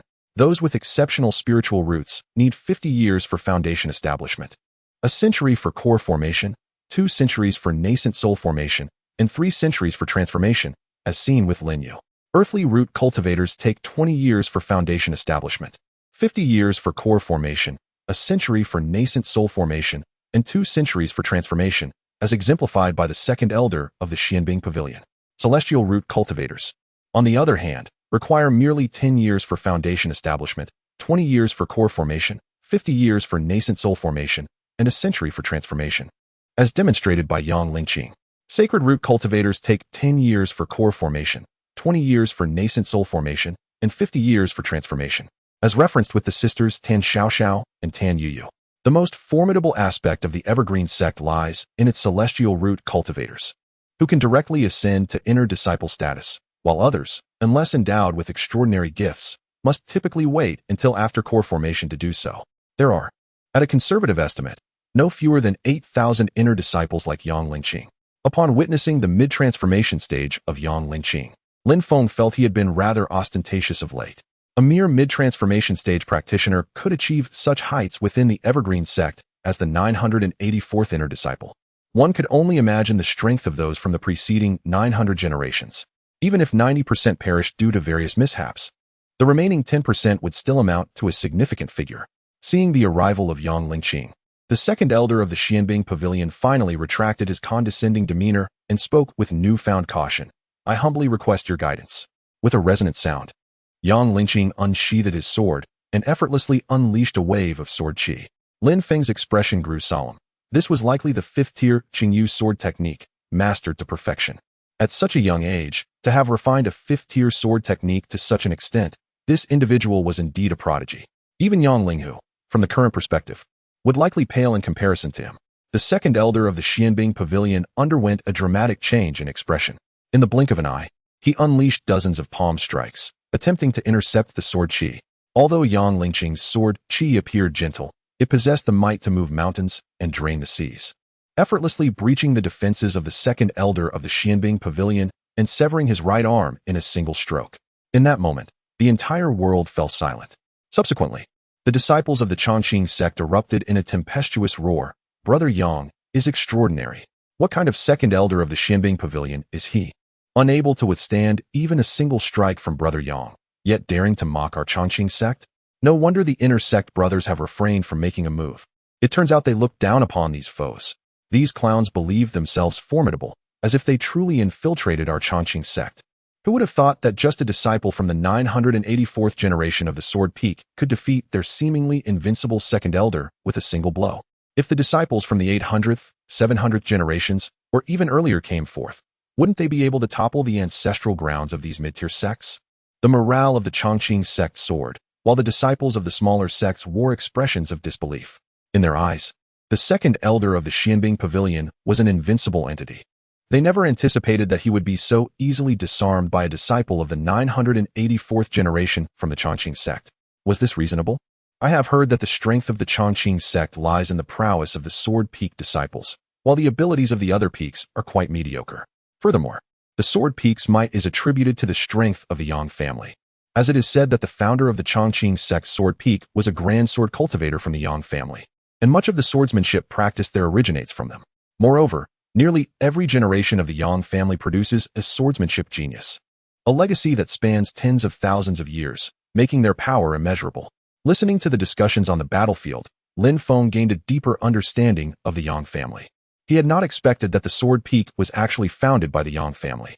Yet, why had Brother Yang become a mere servant disciple on the Tianqing grassland? Although Brother Yang possessed a superior quality wind spiritual root, his swordsmanship talent was evident. He should not be relegated to the status of a servant disciple. Reflecting on the changes in the Sword Peak mentioned by Tan Yuyu, it was clear that they were related to this upheaval. Yang Lingqing glanced at the second elder of the Xianbing Pavilion, whose arm he had severed, and calmly remarked, "You are quite remarkable. At the mid-stage of the transformation realm, you were able to withstand my strike without perishing. It seems there are indeed numerous talents among your sections." His words astonished all present, but upon reflection, it seemed less an act of boasting and more a testament to genuine strength. Indeed, the second elder's expression was not particularly grim. "Thank you, Brother Yang, for your mercy. I acknowledge my inferiority." Despite being nearly twice Yang Lingqing's age, the second elder willingly addressed him as Brother Yang. Yang Lingqing sheathed his sword and then surveyed the surroundings, inquiring, "Do any of my fellow friends wish to experience my swordsmanship?" As his voice fell, several long-hidden figures emerged in midair. Yang Lingqing surveyed the crowd before speaking in a calm tone. "Do not accuse my evergreen sect of bullying. Come at me together." The figures before her, each possessing at least mid-stage transformation strength, did not refute her words. Instead, they charged at Yang Lingqing in unison, unleashing their unique skills. Meanwhile, the disciples from smaller sects engaged in battle with the outer disciples of Evergreen Sect, cheering for their own elders. Yet, after only a brief skirmish, the attackers bore varying degrees of injuries, while Yang Lingqing had not even drawn her sword. This stark contrast left the disciples of the smaller sects breathless. The elders they regarded as invincible were unable to withstand even a single inner disciple of Evergreen Sect. Countless inner disciples of Evergreen Sect existed, each as formidable. Following the defeat of these individuals, a voice, eerie and ghostly, echoed in everyone's ears. I never anticipated you would be so weak. How is it that so many cannot contend with a mere fledgling? Very well. Today I shall witness the prowess of your esteemed sword peak. The Yang family of Evergreen Sect. Chapter 42. The Sacrificial Demon Sword. A shadow of malevolence descended from the heavens, casting a pall over the sky. Lu Xiu gazed upon this ominous figure, reflecting on the audacity of the Heavenly Shadow Sect, which had already revealed several of its manifestations today. Regret gnawed at him for having allied with such a faction, one that, rather than remaining discreet in its ambitions, dared to challenge the Chongqing sect. The shadow looming above appeared to possess strength comparable to that of the figure who had imparted his techniques. Could it be that the Heavenly Shadow sect had mobilized its entire force?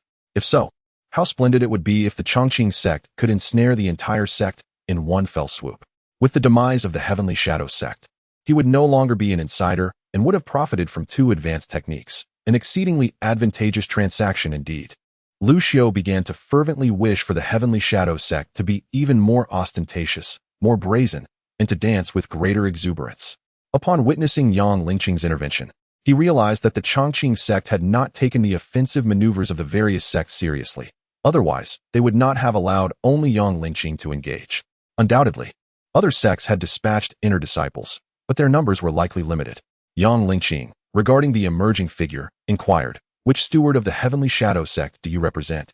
Lin Feng scrutinized Yang Lingqing and replied, "Brad, I am Lin Feng of the Heavenly Shadow sect. Today, I shall teach you a lesson on the hierarchy of power, so you may understand that there are always greater forces beyond your ken." With that, Lin Feng unleashed a torrent of boundless shadow energy towards Yang Lingqing. Simultaneously, an ensemble of black demonic armor enveloped him, revealing a pair of gloves of exceptional quality. Lin Feng directed a probing glance at Lin Feng. Lin Feng, steward of the Heavenly Shadow sect, Earth-grade demon spiritual root, initial stage of virtual refinement, 386, for 999 years. Lin Feng felt an odd familiarity in Lin Mo's presence, igniting a flicker of suspicion within him. To his surprise, Lin Mo was not at the God transformation stage, but rather at the initial stage of virtual refinement. He pondered whether, with his current strength, he stood a chance against such a formidable opponent. He quickly dismissed that thought. Survival was paramount. Engaging in battles of equal rank was to be avoided at all costs, and challenging foes of a higher tier was utterly out of the question. He could only confront those of lesser cultivation, thereby ensuring he maintained the upper hand. As the two combatants clashed, the sky shifted between light and shadow, and even Lin Feng sensed a chill in the air, a consequence of the overwhelming dark energy emanating from Lin Mo. Some Foundation establishment cultivators had turned pale from the oppressive atmosphere. Lu Xiu, ever cautious, swiftly distanced himself from the battlefield. Lin Feng discreetly repositioned himself, observing the confrontation from a safe vantage point. Should a powerful figure emerge, he did not wish to draw attention to his presence. He was confident that, barring insanity, no one would take the trouble to investigate a mere inconspicuous weed.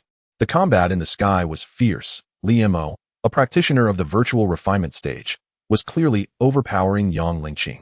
Yet, Yang Lingqing, as an inner disciple of the Chongqing sect's sword peak, demonstrated the capability to contend with multiple opponents of the same rank in the God transformation stage. The mastery of the advanced Qingyu sword technique was unparalleled, allowing its wielder to contend even against a cultivator of the void refinement stage, albeit with a slight disadvantage, while still managing to unleash bursts of sword energy intermittently. Even the formidable Lin Mo, a practitioner of the void refinement stage, dared not confront Yang Lingqing's sword energy head-on, opting instead for evasion. Below, the lesser cultivators held their breath, awaiting the outcome of the battle, yet uncertain of which side to cheer for. Lin Feng savored the clash between the two. This was the essence of combat as he envisioned it. He mused that, should he engage, he too could strike down Lin Mo with a single stroke, given the latter's current display of prowess. Lin Feng pondered whether the disciples of the Evergreen sect, of similar strength to him, shared his sentiments. Suddenly, Lin Feng perceived that while the void refinement stage was indeed formidable, it was not insurmountable. Beings like Li Mo could be easily vanquished by one of his caliber, having attained the consummation of the divine transformation stage, coupled with the formidable enhancement of a fifth-tier supreme technique. After gauging Li Mo's capabilities, Yang Lingqing declared, "If you can withstand this strike, then I, Yang Lingqing, shall concede this battle." Li Mo's expression darkened at this proclamation. "You think me akin to those pitiful weaklings? Today, I shall teach you a lesson for your arrogance." Li Mo wielded the fifth-tier middle-grade technique, the Minjing bone-shattering art, with remarkable finesse, while Yang Lingqing's countenance turned grave as he sensed the overwhelming force in Li Mo's palm. Realizing he must avoid any contact, Yang Lingqing retreated several hundred meters, proclaiming, "This sword, named Demon Slayer, is a manifestation of my comprehension upon breaking through to the divine transformation stage. It is time to test its might." Upon uttering these words, his aura shifted dramatically, achieving the pinnacle of unity between man and sword, a feat only attainable through the utmost mastery of fifth-tier sword techniques. Lin Feng recognized that Yang Lingqing's innate talent and swordsmanship far surpassed his own. However, bolstered by his system, he reminded himself not to belittle his own achievements. At the tender age of 19, he had not only attained the consummation of the divine transformation stage, but had also perfected a fifth-tier sword technique. While Yang Lingqing was indeed a prodigy, there remained a slight gap between them. Li Mo's expression shifted as he had not anticipated Yang Lingqing's swordsmanship to reach such profound depths. He felt a palpable sense of peril emanating from the impending strike. "Are you all waiting to reveal yourselves until I meet my demise?" Li Mo bellowed, as four figures emerged beside him, all of whom were also consummate practitioners of the divine transformation stage, yet not affiliated with the Heavenly Shadow sect. "Li Mo, though this sword strike is formidable, your cultivation is insufficient to slay us. After withstanding this blow, we shall proceed with our plan." Li Mo snorted disdainfully. "Do you presume to instruct me in my actions?" The others bore grim expressions but offered no further retort, especially since Li Mo had already seized the advantage by breaking through to the void refinement stage ahead of them. Thanks to the inheritance from the Black Cliff Mountains, the five united to withstand Yang Lingqing's strike, sustaining varying degrees of injury, while Yang Lingqing, following the execution of his sword, exhibited a slight waning of his aura, indicating that the effort had indeed taken a considerable toll on him. The demon, clutching his chest, gradually rose to his feet, his gaze sparkling as he looked towards Yang Lingqing. "Your Yang family is indeed favored by the heavenly Tao, producing yet another remarkable talent. I am envious beyond measure. However, all of that ends here.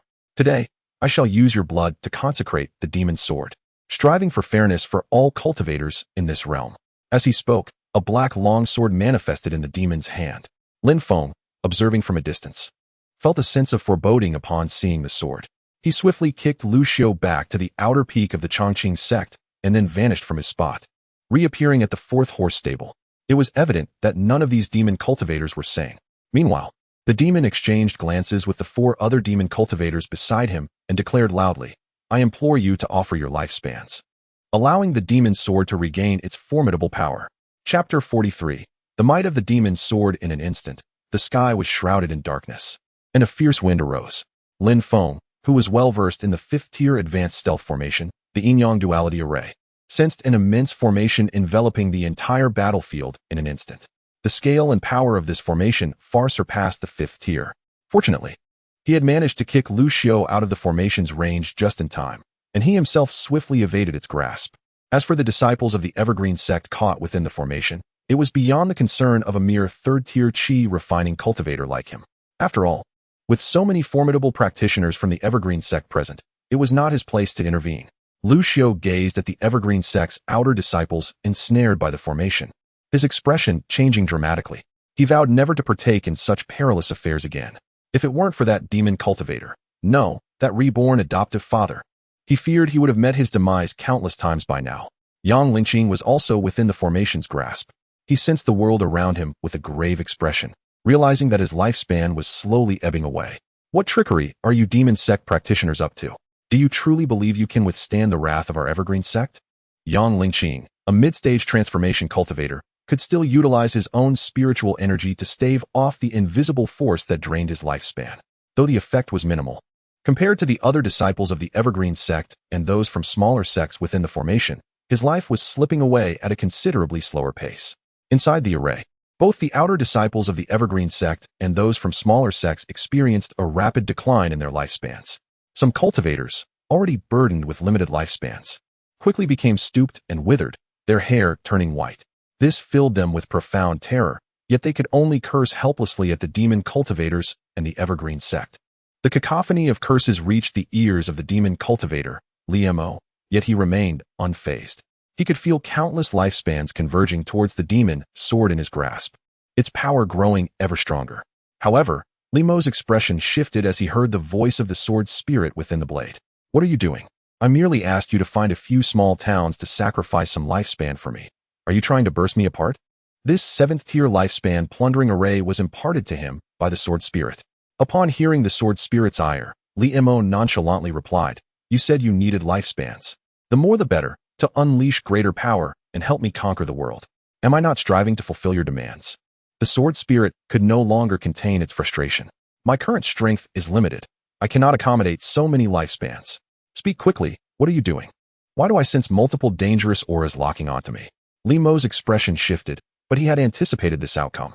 "Fear not, for we are in the Evergreen sect, the foremost sect of the Tianyao continent.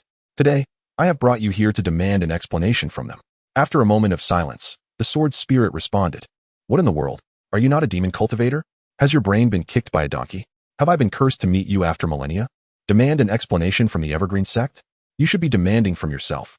Quickly, cast me away, as far from the Evergreen sect as possible.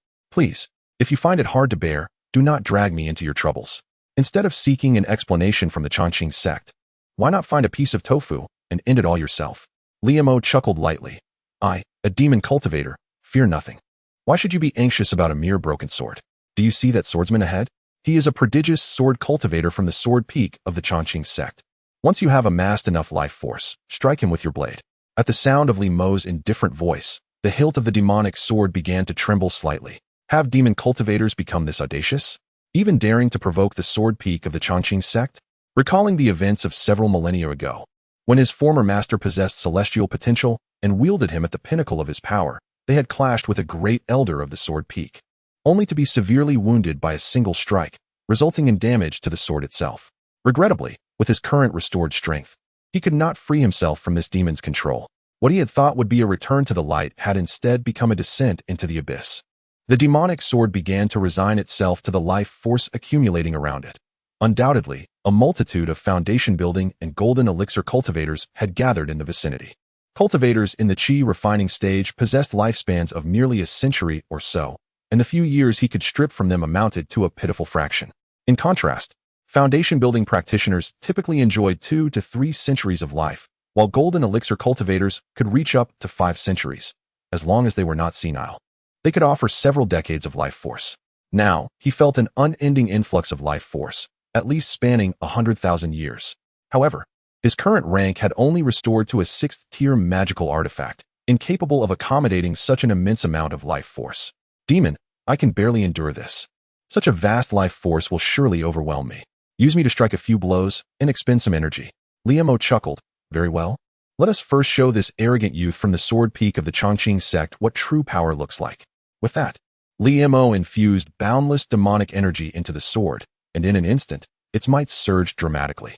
The outer sect elders of the Chongqing sect, sensing the increasingly terrifying sword intent emanating from the demonic sword, changed their expressions profoundly. Elder Yu of the outer sect felt a surge of urgency. "Young friend Yang, this Lin Feng's target is you. It would be wise for you to retreat." Yang Lingqing gently shook his head. "If I were to flee, what would the world think of the sword peak of the Chongqing sect? Moreover, the array has already sealed the surrounding void. Even if I wished to leave, it would not be so simple." The expressions of several outer sect elders darkened at his words. Would they ultimately perish here? Had the inner sect's powerful cultivators foreseen this scene? Even if they had not anticipated it, surely they had noticed the sudden turn of events? They could not remain passive observers forever. In that moment, the sword intent around Yang Lingqing surged dramatically. He would not stand idly by as Lin Feng's demonic sword coalesced its sword intent. He forcefully gathered his own sword intent, unleashing the pinnacle of his cultivation, the 5th-tier Qingyu sword technique. Were he not in the mid-stage of the god transformation realm, but rather at its peak, he would have confidence in striking down Lin Feng with a single blow. This confidence stemmed from his innate talent in the way of the sword. As Yang Lingqing once again unleashed that perilous sword strike, Li Mo's expression shifted slightly. He turned to the several demonic cultivators beside him and instructed, "You must assist me in holding him off for a moment." Although the other perfected cultivators from the demonic sect felt a sense of displeasure at Li Mo's commanding tone, they had little choice but to muster their courage and step forward to intercept Yang Lingqing's sword. Moments later, they returned to Li Mo's side in a state of disarray. While the terrifying sword energy continued to wreak havoc, Li Mo cursed inwardly at the ineptitude of his companions and declared, "Young scion of the Yang family, today you shall experience my blade." With a flourish, Li Mo wielded his demonic sword, unleashing a wave of sword energy far exceeding the realm of virtual refinement, aimed directly at Yang Lingqing. Even Yang Lingqing could not maintain his composure at this moment. He hastily consumed several medicinal pills while relentlessly swinging his sword. The external elders of the Qingchun sect beside him exerted all their efforts in an attempt to join forces with Yang Lingqing to counter the oncoming sword energy. Yet, in the face of such overwhelming force, their strength proved insufficient. Alongside Yang Lingqing, they were all struck down by the dreadful sword energy, collapsing to the ground. At the instant Yang Lingqing fell, a sense of inexplicable unease surged within Li Mo. He felt the gaze of a formidable entity upon him. Chapter 44. The unified practitioner's strike. As the sword was drawn, Li Mo could sense that the demonic sword in his hand was still capable of unleashing several similar attacks. Moreover, the continuous infusion of lifespan only heightened his power. In stark contrast, the battlefield was littered with the remains of over 1,000 practitioners, reduced to mere piles of bones, reminiscent of what Lin Feng had witnessed outside Qingchun on that fateful day. The sinister array set up by the Tianyin sect, in collaboration with numerous demonic sects, was vast in its reach, encompassing the entirety of Qingchun. Fortunately, due to the presence of advanced protective formations, such a major city was not immediately affected by the life-draining array. Within Qingchun, leaders from various factions gathered, including the heads of the Wanfa Pavilion, Baichao Pavilion, Tianbao Pavilion, and even the manager of the Xianyan restaurant. The head of the Wanfa Pavilion spoke first, addressing the assembly. "Esteemed colleagues, with the demonic forces currently assaulting us and their array ruthlessly siphoning the lifespans of our fellow practitioners, should we not consider opening the gates of Qingchun to offer refuge to those in need?" He continued, "If, after this battle, the majority of the practitioners around Qingchun are lost, it would severely impact our own fortunes." The head of Tianbao Pavilion pondered for a moment. Aware of the close ties between Wanfa Pavilion and Chongqing sect, he recognized that, although his own faction was not intimidated by them, there was no need for discord at this critical juncture. After all, the profits from their operations in Qingqing accounted for 1/20th of the entire Tianbao Pavilion's earnings, a stake too significant to disregard. Thus, he responded, "We are willing to extend our protection to the lower-tier practitioners nearby, but we shall not involve ourselves in the grievances between Chongqing sect and the Tianyin sect or other demonic factions." The other factions echoed their agreement, ultimately deciding to allow the senior practitioners within their ranks to bring those at the Golden Core stage and below into Qingqing for shelter. In an instant, several powerful practitioners soared into the sky, effortlessly gathering groups of pallid practitioners, their lifespans already halved, and ushering them into the city. However, if these practitioners, who had lost a significant portion of their lifespan, could not access remedies in a timely manner, their paths to immortality would soon become exceedingly arduous.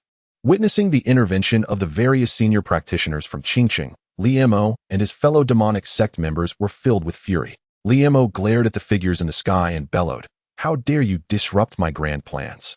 Are you not afraid of the retribution from the Tianyin sect in the future?" Despite the Tianyin sect's formidable reputation, the practitioners who had intervened showed no concern. One of the senior practitioners from Tianbao Pavilion even inquired, "Oh, is the Tianyin sect declaring war on Tianbao Pavilion?" Li Mo's expression shifted as he felt the overwhelming aura emanating from his adversaries. Though seething with anger, he had no choice but to endure, recognizing that their strength surpassed his own. Just then, as the senior practitioners of various factions commenced their rescue of the lower-tier practitioners, an astonishing sword chi sliced through the air, hurtling from nearly 100 miles away. The sound of a shattering mirror resonated in the ears of all present. In a state of terror, Li Mo hastily raised his sword, unleashing a flurry of strikes to confront the incoming sword chi. As Lin Feng sensed the sword energy, his figure had already reappeared within the confines of stable 4 on the verdant grassland. A sword cultivator of considerable prowess had intervened. Should he confront this formidable swordsman, his only recourse would be to flee. Despite having achieved the pinnacle of divine transformation, it still fell woefully short. He needed to endure, to bide his time for another 1,000 or 800 years, until he could stand invincible within the Evergreen Sect. A figure clad in a green robe entered Li Mo's line of sight, accompanied by 2 sword attendants. The attendants settled beside Yang Lingqing, administering a medicinal pill before whisking him away. The robed cultivator cast a languid glance at Li Mo and remarked softly, "Is your heavenly insect still as fearful of death as ever? Is it merely one steward you have sent? Yet, the puppet sect has dispatched a hall master. Will your esteemed presence not grace us?" Li Mo's expression shifted at these words. The puppet sect harbored a powerful cultivator lurking in the shadows, yet had refrained from intervening earlier. It was infuriating. From the depths of the earth, a crystal coffin erupted, remaining sealed. Yet a muffled voice emanated from within. "Friend of the Evergreen Sect, do you truly believe I happened to pass by here?" A hint of mockery emerged on the green-robed cultivator's face. "Passing by, you say? Then allow me to offer you a sword strike, and I shall permit your departure." After a moment of violent shaking, the coffin responded, "Then I humbly request your guidance." The robed cultivator summoned a flying sword, unleashing a wave of sword energy towards the coffin. From within the crystal confines emerged 5 distinct puppets, each at the stage of integration, who wasted no time in employing their full capabilities to intercept the sword energy. Simultaneously, the coffin sped away, intent on distancing itself from this tumultuous locale. The green-robed cultivator's sword energy severed the 5 puppets, then pursued the fleeing coffin, eliciting a muffled grunt in the distance. Withdrawing his gaze, the cultivator surveyed the chaos around him and spoke solemnly, "Those who harm my Evergreen Sect disciples shall face death." In an instant, countless strands of sword energy erupted from the green-robed figure, targeting the surrounding disciples of the demonic sect. Li Mo wildly swung his demonic sword, internally cursing. "Did you not boast of once being a celestial sword? Is this truly your only capability?" The sword spirit retorted without hesitation. "I have merely regained 1/5 of my strength. Yet I can empower you to wield the potency of an integration stage cultivator. What more do you desire? It is truly your foolish companions who have chosen to walk into death's embrace. Not only were these fools doomed, but I too would suffer the consequences." Li Mo snorted disdainfully, choosing to ignore the sword spirit, instead meticulously evading the oncoming sword energies. He realized he should seal the spirit's mouth. Even as Li Mo exerted every ounce of effort to evade the green-robed cultivator's sword energy, he was still struck by several blasts, sustaining serious injuries. He understood he could no longer remain here. Initially intending to utilize the demonic sword to gauge the number of higher-tier experts within the Evergreen Sect, he found this encounter to be a far cry from the previous probe a century ago, silently branding the sword as utterly useless in his mind. With that, his figure vanished soundlessly from the scene. The monk in the azure robe gazed in bewilderment as the demon, Li Mo, vanished into thin air before his very eyes. It appeared that the individual behind Li Mo had bestowed upon him numerous means of evasion. Though Li Mo had escaped, all the other demonic cultivators fell beneath the monk's blade. Yet, this was not sufficient. Despite Li Mo's retreat, the monk possessed knowledge of a hidden sanctuary belonging to a certain hall master of the Heavenly Shadow sect. This sect had employed nefarious sorcery to slay thousands of disciples from the Everlasting Green sect. Today, I shall seek retribution on behalf of those disciples from you, the hall master of the Heavenly Shadow sect.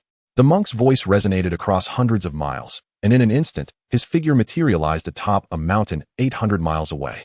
On that peak, a shadowy figure with a grim expression engaged in a fierce battle with the azure-robed monk for several dozen exchanges, ultimately resulting in the monk retrieving a lifeless body.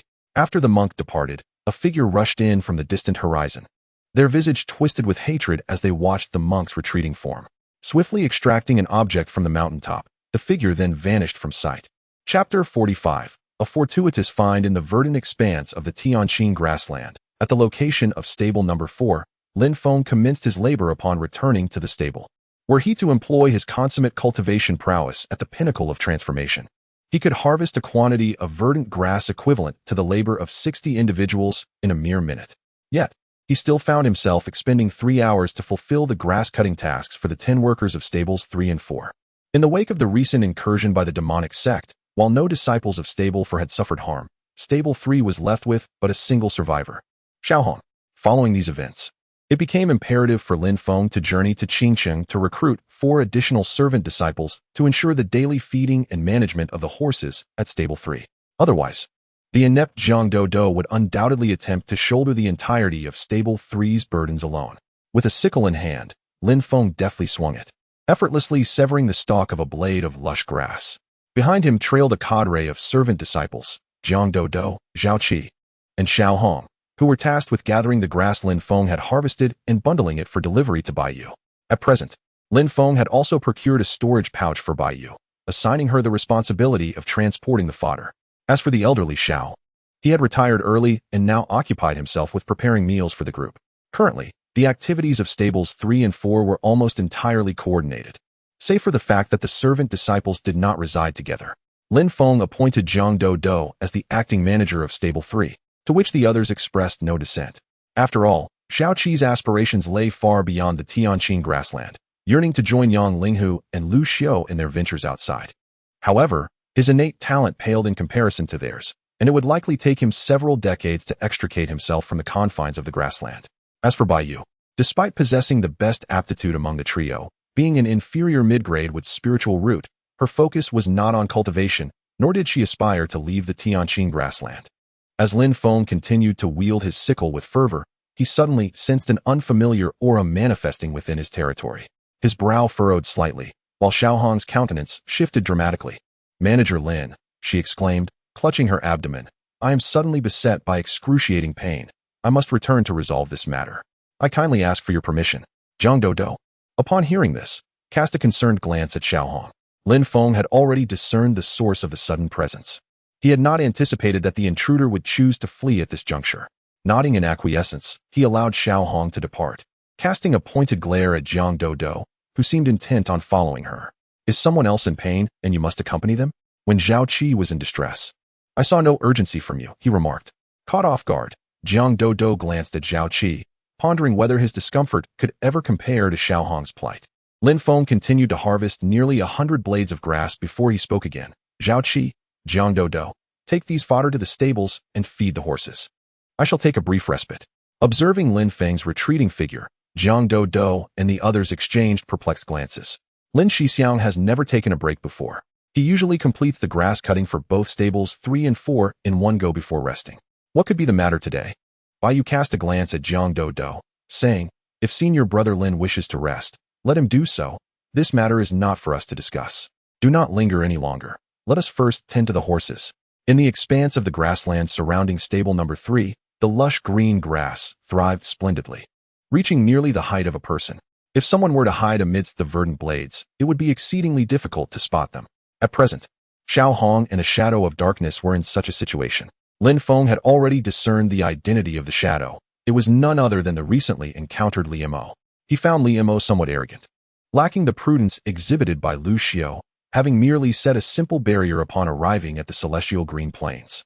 Did he truly believe that no one could contend with him in this realm? Based on Lin Feng's understanding of the celestial green plains, if not for his own presence, there would indeed be no one capable of confronting a great cultivator at the early stage of void refinement. After all, that was the void refinement stage, not the pedestrian realms of Qi refinement or foundation establishment. Having been at the Evergreen sect for nearly 2 years, Lin Feng had encountered no more than a handful of void refinement cultivators, and those above the nascent soul stage were even rarer. Utilizing the 5th-tier mid-grade body refinement technique, Qingmu Tiangang dominant body, which he had mastered to perfection, Lin Feng transformed into an unremarkable tuft of grass. Combined with the ongoing 5th-tier high-grade technique, Mingyuan concealment method, even the green-robed cultivator from the Sword Peak of the Evergreen sect, who was in the integration stage, would be unable to detect his presence. Lin Feng was less than 100 meters from Li Mo, yet the latter was evidently oblivious to the unusual tuft of grass beside him.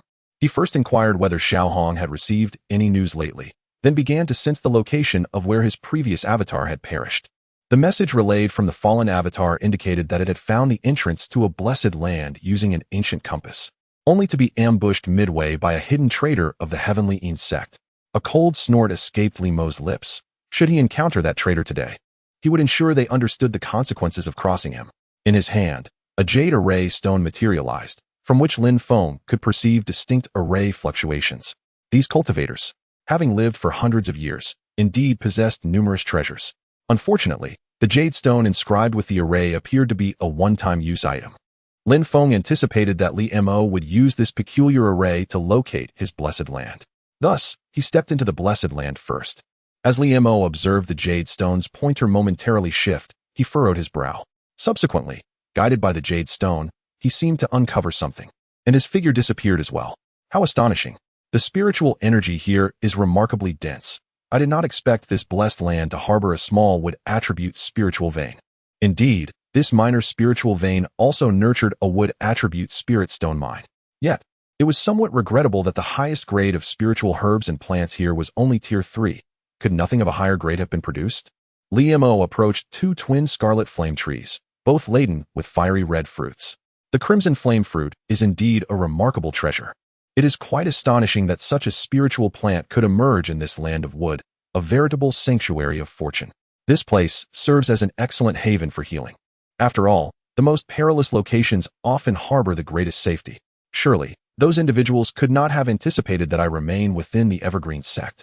Li Mo produced a cauldron for alchemy and swiftly gathered dozens of restorative spiritual herbs, preparing to commence the process of refining elixirs. Lin Feng exclaimed in surprise, astonished to discover that Li Mo possessed knowledge of the art of alchemy. Although Lin Feng had already mastered the high-grade 5th-level alchemical technique, the 5 elements returned to origin pill refining sacred art, as well as the mid-grade 5th-level artifact crafting technique, the spiritual crystal casting core true method. He had been unable to showcase his talents due to the lack of a suitable cauldron and furnace.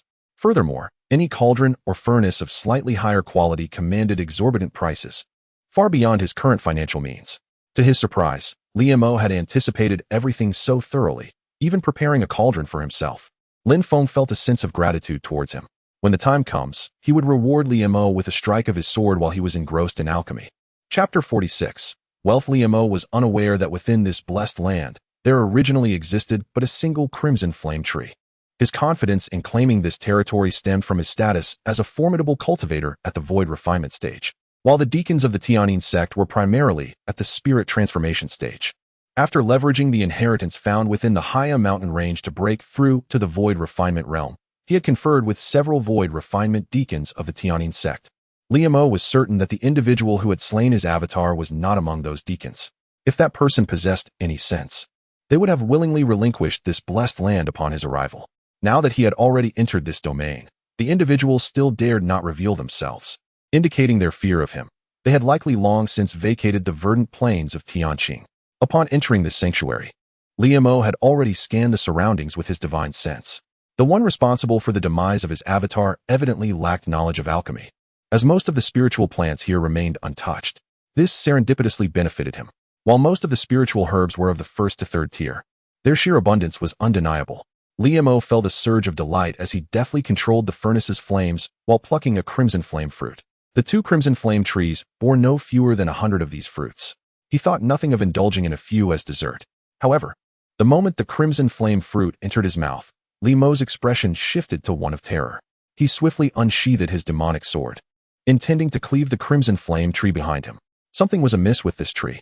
Meanwhile, the crimson flame tree, transformed by Lin Feng, had already stealthily thrust a branch into Li Mo's chest. Utilizing the essence of the mysterious wood, he executed the pinnacle 5th-tier technique, the mysterious wood sword god art, which was 30% more potent than Yang Lingqing's strike. As Li Mo attempted to resist, countless branches pierced his body in an instant, while the 5th-tier middle-grade technique, Nether Shadow Bone Shattering Art, was concurrently unleashed. Even though Li Mo had reached the void refinement stage, it proved futile. He had no time to react. Everything had concluded the moment he consumed the crimson flame fruit. Lin Feng, employing the 5th-tier middle-grade Nether Demonic Concealment Cannon, manifested a demonic shadow before Li Mo. Li Mo gazed at the demonic figure, terror etched across his face. You are not a deacon of my Tianyin sect. Who exactly are you? Why have I never heard of a hall master in our sect proficient in swordsmanship? Li Mo struggled to discern the opponent's cultivation level. Yet the overwhelming might of the Nether Shadow Bone Shattering Art was undeniable. To his knowledge, no deacon had cultivated this technique to such an extent. Furthermore, he was a void refinement cultivator, yet he had been defeated in an instant. He refused to believe that his opponent was concealing their true strength. However, Li Mo could not comprehend why someone of such prowess would covet this trivial blessed land. Host detected the slaying of void refinement Li Mo, gaining lifespan 432 years. Upon seeing this message, Lin Feng finally relaxed. He had effectively severed all ties with Li Mo for a considerable time henceforth. No one would dare to covet this blessed land again. Lin Feng gently examined his spoils. The storage treasures of the demon have transcended mere storage bags. After all, the opponent is a formidable cultivator of the void refinement stage, surely deserving of a storage ring. Take Tan Xiao, for instance. As the second young lady of the Tan family, despite her foundational cultivation, she has already donned a storage ring. Lin Feng, who has mastered the 5th-tier artifact forging techniques, finds it effortless to dismantle the restrictions on the storage ring, especially since it is now an unclaimed object. Lin Feng reclaims ownership of the demon's storage ring, eagerly inspecting his newfound spoils. Prosperity awaits. With just a glance, Lin Feng realizes he has struck gold. Truly, as a cultivator in the void refinement stage, or perhaps more accurately as an elder of the heavenly eons sect, he has accumulated an immense fortune over the years, now fortuitously in his possession. The sheer number of spirit stones alone surpasses the wood attribute spirit stone vein in his own blessed land. Boasting dozens of top-grade spirit stones and tens of thousands of superior-grade spirit stones, the total of mid-tier and low-tier spirit stones reaches several million. In addition, there are over a dozen 5th-tier artifacts and more than 100 elixirs ranging from 1st to 5th tier. In terms of weapons, 1st to 3rd tier items are collectively referred to as magical tools, while 4th to 6th tiers are classified as artifacts, and 7th to 9th tiers as spirit treasures. It's noteworthy that within the contribution point system of the Evergreen sect, a 1st-tier magical tool requires 100 contribution points for exchange, while a 5th-tier artifact is valued at a staggering 10,000 contribution points, and 6th-tier items require a terrifying 50,000 contribution points. Given his role as the deputy master of the spiritual herb garden, earning 500 contribution points annually means he would need a century to accumulate enough for a 6th-tier artifact. As for spirit treasures above the 7th tier, only those who have made monumental contributions to the sect have a chance to obtain them. This time, Lin Feng has indeed come into a windfall. Aside from these riches, he also uncovered several techniques from the demon's storage bag, though most hold little relevance for him at present. The only one that piqued his interest was a 2nd-tier mid-grade technique titled Soul Capture and Heart Search, which he decided to keep. At this moment, Lin Feng comprehends why many cultivators resort to robbery as a means of livelihood. Indeed, wealth comes swiftly. However, these treasures are of little concern to Lin Feng. What he values most from this haul is the 5th-tier alchemical furnace before him, known as the Earth Fire Alchemical Furnace, capable of harnessing the power of earth fire for pill crafting. Of course, if one is adept in the art of fire control, they can also refine pills independently, much like the demon, but it is evident that Lin Feng lacks such proficiency. Besides the furnace, another object capturing Lin Feng's interest is the fallen demon's sword. He has encountered this sword several times before, the first being during a conflict between two foundational cultivators, where Yang Linghu was also observing from the shadows. This sword is likely connected to the fusion inheritance that the demon obtained, ultimately falling into his hands. Unbeknownst to him, fate has now delivered it to Lin Feng. This sword possesses the ability to siphon the user's lifespan. Lin Feng gazes at his own lifespan, 19,810,000 years, brimming with confidence. Thus, he picks up the demon's sword. A voice resonates within Lin Feng's mind. Do you wish to be invincible in the world? As long as you are willing to part with a modicum of your lifespan, I can lead you to become invincible in this world.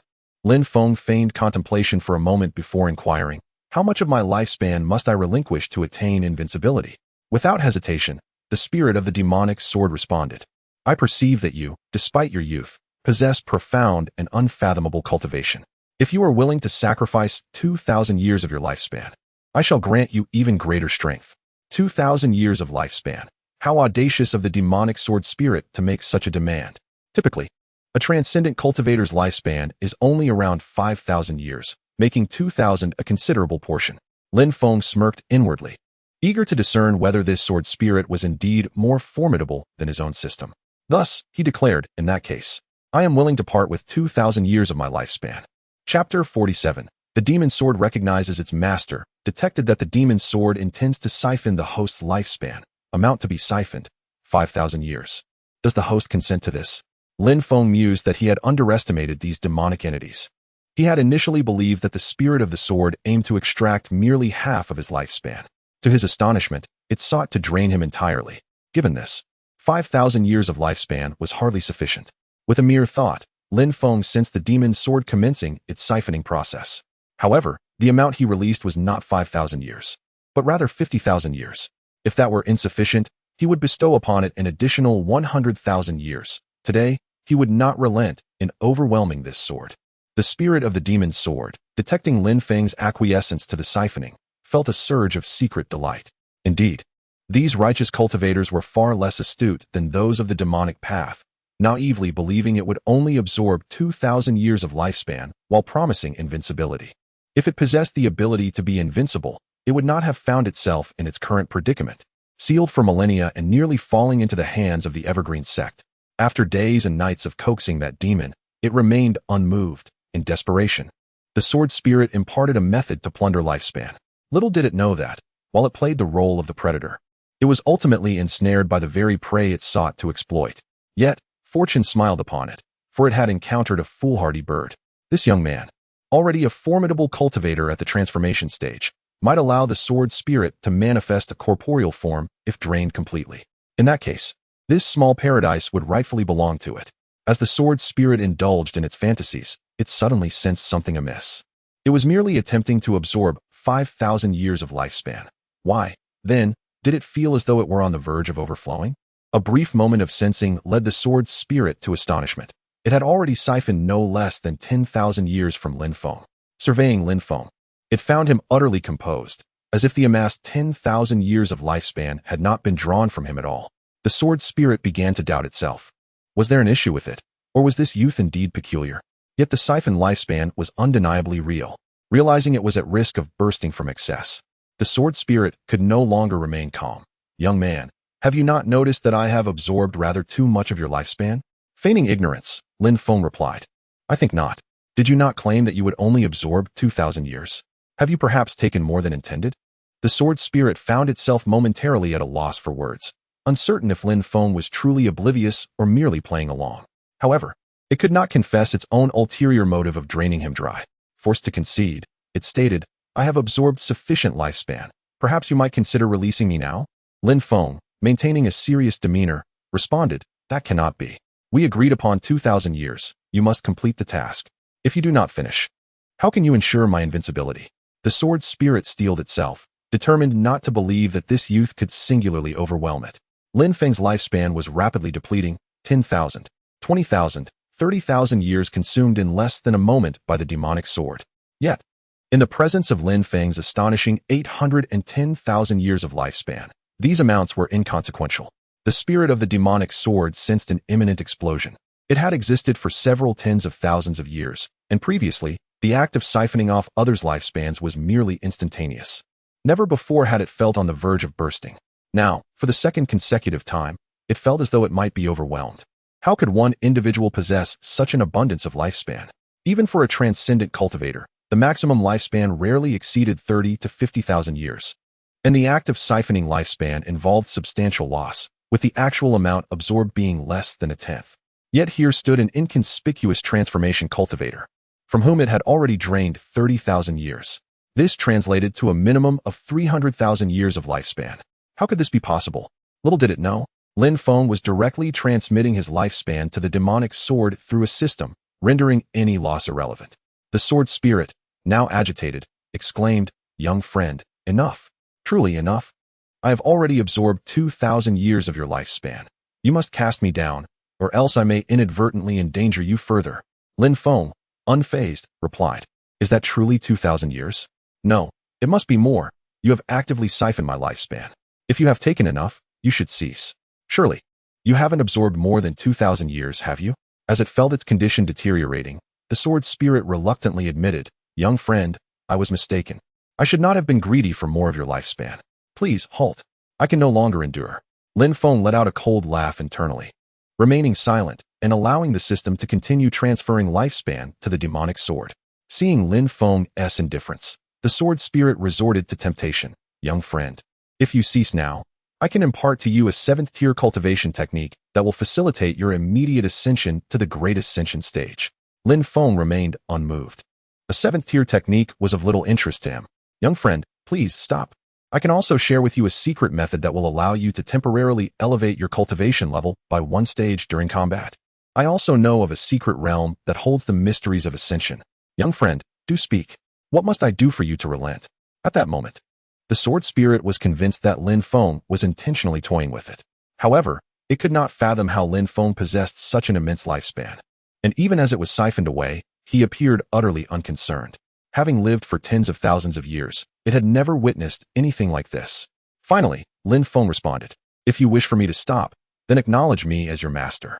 The sword's spirit fell silent, its pride resisting the notion of submission. Yet moments later, desperation set in. "Young friend, why must you push me to such extremes? I can grant you 100 years of my servitude, during which I shall obey your every command. What say you?" The silence persisted. The sword spirit was on the brink of madness. For the first time, someone dared to exert such control over it. "Young one, do you know that I was once a celestial sword? Given time, I could restore my former glory. Do you not desire a celestial sword? Must you witness my demise?" Lin Feng replied nonchalantly, "Merely a dilapidated celestial sword. It holds little significance for me. If you refuse to acknowledge me as your master, I shall not hesitate to ensure your disappearance from this world."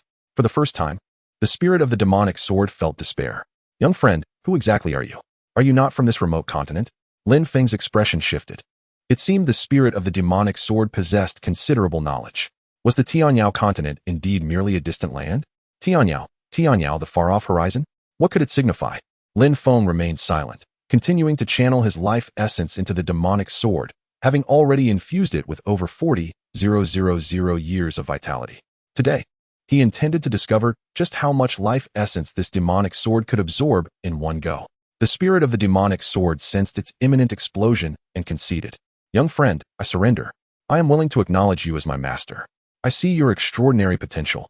Perhaps you may one day lead me back to a grander realm." A wave of recognition flowed into Lin Feng's mind, and he finally revealed a hint of a satisfied smile. Chapter 48. Cleansing Essence Pill. Upon accepting the bond with the spirit of the demon sword, Lin Feng felt a connection akin to that of a spirit residing in a blessed land. He became aware that the sword in his grasp was named the Nine Nether Soul Devouring Sword. True to its name, its characteristic was the ability to siphon away lifespan, albeit only from cultivators or demonic beasts. The sword could only extract approximately 1/10 of the remaining lifespan of its targets.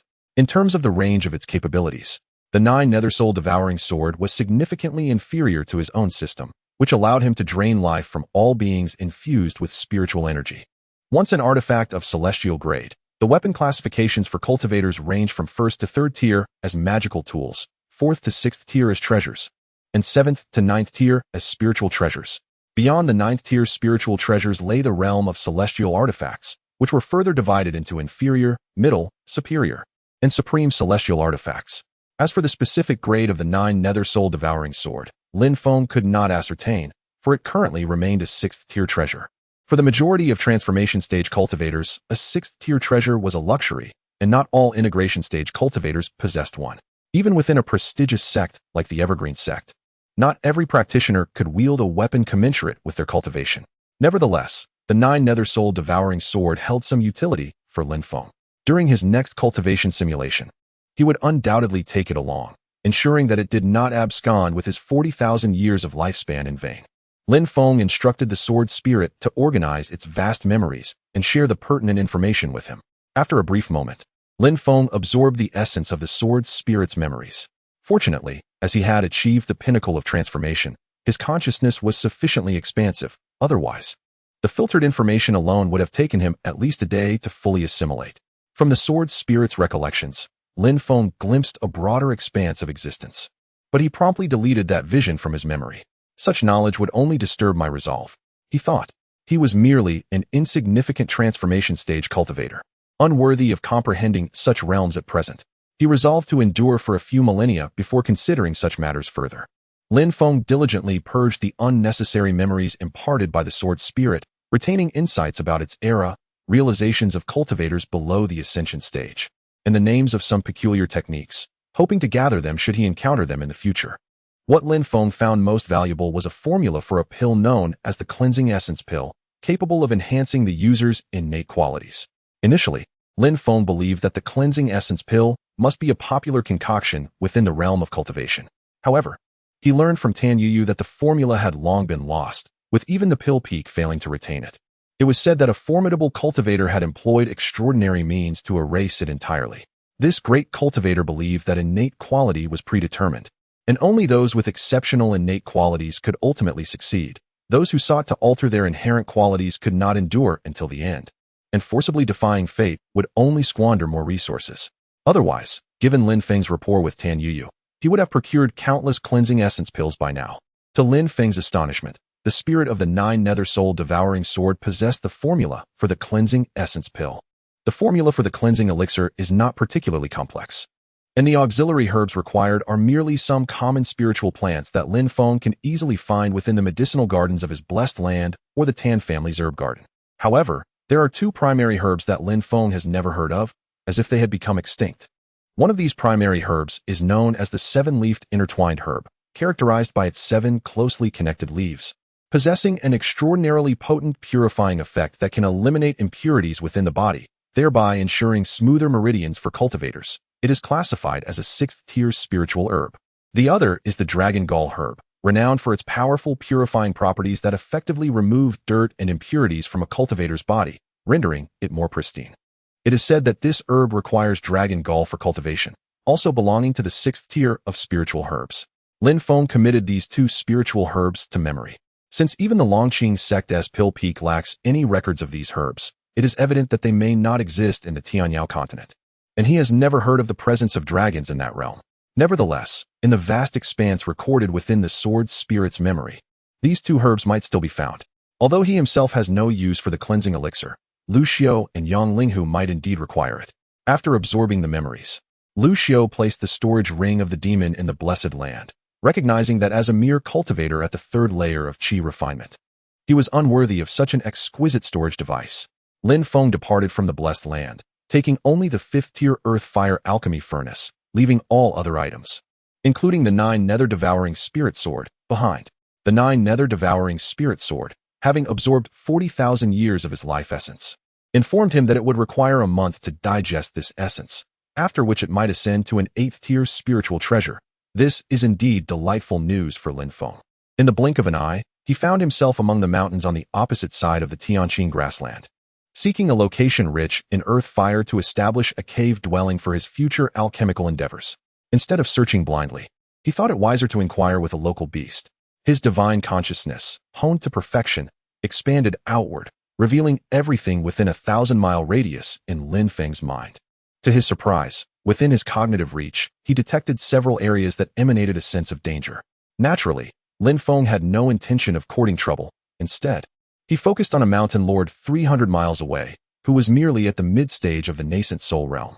In a nearby cave, a large insect, engrossed in its cultivation, suddenly sensed the presence of a powerful, unfamiliar cultivator locking onto it, and immediately fled without a second thought. However, being only at the mid-stage of the nascent soul, it could hardly hope to outrun Lin Feng. Using his shadowy form, Lin Feng positioned himself directly in the insect's path. According to his understanding, once a beast reaches the nascent soul stage, it can transform its shape, yet many still prefer to present themselves in their original forms.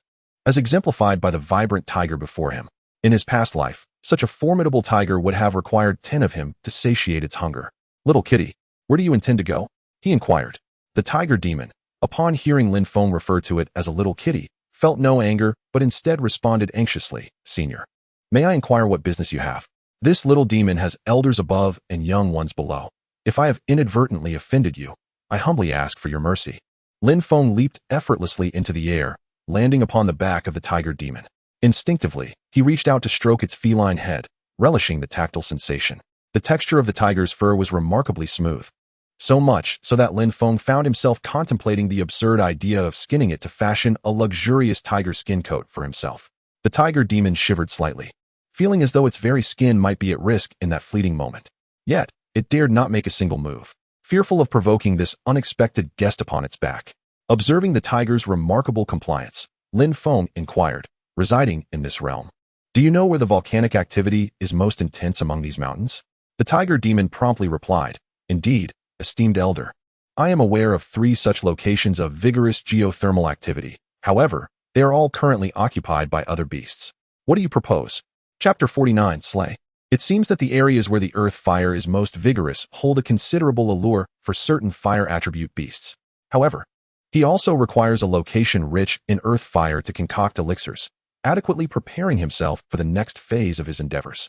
Initially contemplating the wisdom of avoiding unnecessary trouble, It now appears unavoidable that he must seize the lair of a particular beast. Are you aware of the specific cultivation levels of the beasts in those 3 areas of abundant earth fire? A glimmer of insight flashed in the tiger beast's eyes. Senior, the beasts in those 3 locations are all at least at the transformation stage, and I happen to know that one of them has recently sustained injuries. Lin Feng saw through the tiger beast's little scheme. This little tiger was attempting to incite him to eliminate its foe. However, it mattered little. So he gestured for the little tiger to lead the way. Riding upon a magnificent striped tiger, though its speed was several times slower than his own flight. It was indeed an impressive sight. Observing the tiger circling around while occasionally letting out low roars towards the territories of other beasts, Lin Feng smacked the tiger beast on the forehead and remarked, "If you continue to meander aimlessly, I would not mind acquiring a new tiger skin coat." The tiger beast, upon hearing this, promptly acknowledged its fault and hastened directly toward a peak that was spewing forth molten rock. Lin Feng employed his divine sense to probe the depths of the magma, discovering an unexpected realm beneath, rich in fire attribute spiritual energy. Occasionally, bursts of earth fire erupted from the depths. This indeed proved to be an exceptional location for alchemy. However, coiling within the magma was a massive rock python, its body immersed in the molten substance, drawing from the abundant fire attribute spiritual energy. Lin Feng cast a lifespan probe. Crimson scale lava python, demonic race, superior fire root. Transformation stage mid, 863-2180 years. Though the crimson scale lava python possessed a superior spiritual root, having lived for over 800 years, it remained merely at the mid-transformation stage. Through this journey, Lin Feng also discerned a fact. Most demonic beasts possessed ages far exceeding those of humans at the same cultivation level. The cultivation difficulty faced by the demonic race surpassed that of humanity. Indeed, humans were a favored race of the heavens. Lin Feng silently apologized to the crimson scale lava python, and then his figure vanished from the tiger's back, reappearing before the python. With a raised hand, he unleashed an extraordinary sword chi of profound wood, cleaving the crimson scale lava python in 2, and in doing so, he reaped over 1,000 years of lifespan. The carcass of the python rolled within the magma, revealing a fiery red demon core before Lin Feng. Unlike humans, a demon core was the source of a beast's power, accompanying it throughout its life. Lin Feng casually waved, grasping the searing demon core in his hand to examine it closely. It contained exceedingly pure fire attribute spiritual energy. Though it bore little utility for himself, it would hold significant value for other fire attribute beasts. With a swift motion, he summoned the tiger beast, which had been lurking outside the peak, watching with keen eyes. Upon seeing the demon core in Lin Feng's hand, a glint of hunger flickered in the tiger beast's gaze, and it immediately began to flatter. "Senior, you are the mightiest being I have encountered in these mountains, effortlessly slaying this creature with a mere wave of your hand. It is truly admirable." The tiger demon gazed at the corpse of the crimson-scaled molten abyss python, which was about to sink into the depths of the lava, and, while swallowing hard, inquired, "Senior, do you find this corpse unworthy? If so, might you graciously bestow it upon this humble demon? I would be willing to toil like an ox or horse in your service." The tiger demon's words were spoken with genuine sincerity. In a world where strength reigns supreme, aligning oneself with a formidable cultivator like Lin Feng, who could effortlessly slay a transformation stage crimson-scaled molten abyss python, would indeed be a stroke of fortune for a mere nascent soul demon like him. Lin Feng pondered for a moment and realized that if he sought to establish a cave for alchemical pursuits here, he indeed required a guardian. Thus, he replied, "Then you shall acknowledge me as your master. As long as you do so, the corpse of the crimson-scaled molten abyss python and its inner core shall be yours." Without hesitation, the tiger demon entered into a master-servant contract with Lin Feng. Recognizing him as his master, Lin Feng kept his word, tossing the python's corpse and the demon core into the tiger demon's possession, and said, "From this day forth, you shall be called Eru, tasked with safeguarding this cave." Eru let out a low growl and assured, "Rest assured, my master, as long as I, Eru, draw breath, no one, be they human or demon, shall set foot in this cave." Lin Feng reflected on the tiger demon's actions throughout their journey and cautioned, "You must also cultivate within this cave. Without my permission, do not venture out to cause trouble." Although a bit disheartened, Eru nodded, affirming that he would not leave the cave without his master's command. Lin Feng swiftly retrieved several hundred top-grade spirit stones and set up a 5th-tier superior concealment array, the yin-yang duality formation, at the mountain's exterior to shroud the area. Unless a transformation stage grandmaster stumbled upon this place, its secrets would remain undetected. After arranging everything, Lin Feng took out a 5th-tier earth fire alchemy furnace along with some spiritual herbs, intending to validate his mastery of alchemy. Alchemy differs from other disciplines. Even if one possesses only 2nd-tier alchemical skills, with the right formula and materials, one could concoct 9th-tier elixirs. It merely hinges on the success rate. Presently, Lin Feng had mastered the 5th-tier superior 5 elements returning to origin alchemical sacred art and had cultivated it to perfection. He was well equipped to produce lower-tier elixirs with ease. Although he might not achieve a 100% success rate, he could confidently expect over 90%. Moreover, the quality of elixirs does not solely depend on their tier. Many 3rd and 4th-tier restorative elixirs retain efficacy even for great vehicle stage cultivators, albeit their effects may not be as pronounced for nascent soul or transformation stage cultivators. Certainly, 6th to 9th-tier restorative elixirs exist, but their production costs are exorbitantly high, and their materials are not as plentiful as those for 3rd and 4th-tier elixirs. Thus, many high-tier cultivators predominantly stockpile 3rd and 4th-tier elixirs. For instance, the elixirs Lin Feng discovered in the storage ring of the demon he had vanquished were all below 4th tier. Not a single 5th-tier elixir was found. It wasn't that high-tier elixirs were unaffordable. Rather, lower-tier options offered superior value. Lin Feng chose to first concoct a batch of qi condensing pills. A 1st-tier elixir capable of enhancing qi refining cultivation, primarily composed of qi condensing grass. The nurturing qi grass flourishes abundantly, whether in the ethereal medicinal garden of Danfeng or within one's own blessed territory. Although this 1st-tier spiritual herb does not grow as swiftly as the verdant grass, it can still yield several harvests within a year. Lin Feng has acquired a considerable quantity of nurturing qi pills from Tan Yuyu, despite minimal consumption. He has chosen to practice with this particular elixir, primarily due to the ample availability of materials. The pinnacle of the 5 elements returned to origin alchemy sacred art enveloped Lin Feng's mind entirely. He first summoned the fire of the earth's veins using his spiritual energy to provide a source of flame for the 5th-tier earth fire alchemy cauldron. Step by step, he added the materials required for refining the nurturing qi pills. As each ingredient was introduced, anticipation swelled within him. This batch of pills was destined to yield 30 pieces. At least 27 must succeed to align with his alchemical prowess.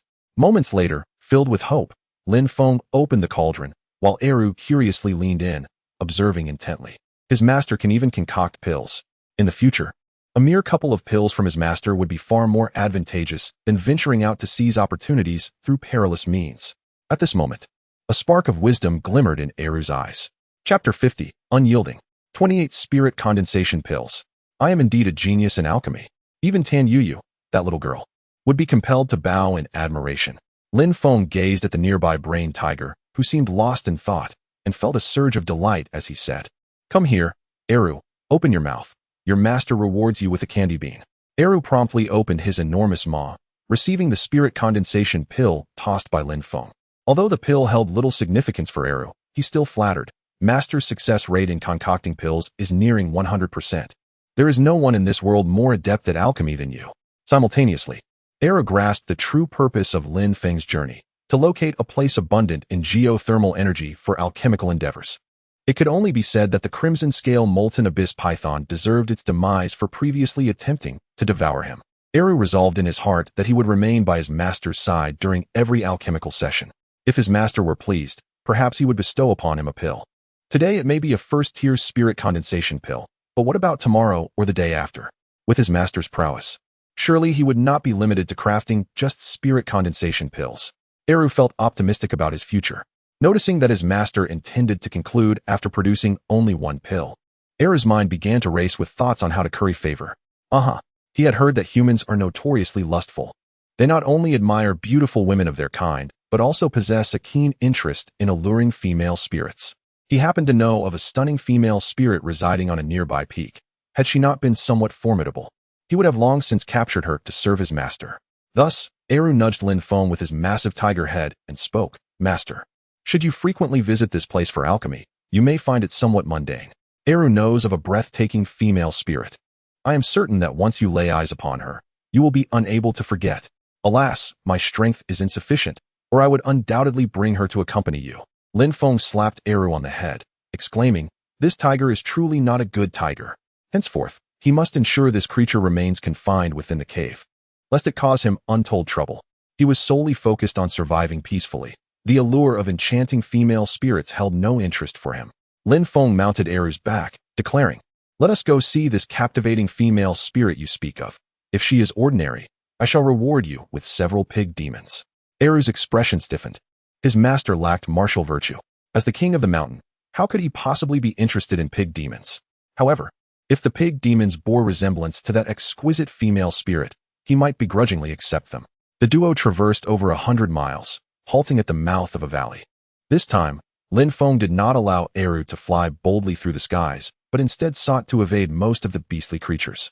Lower-tier beasts, shrouded by Lin Feng's spiritual consciousness, remained unaware of the presence of the man and tiger. Lin Feng's spiritual awareness swept into the valley, and in an instant, he discovered the extraordinary female spirit Eru had mentioned, a beast-eared cat girl. Xianing spirit cat, demon race, earth-grade dark spiritual root, initial stage of transformation, 280-2468 years.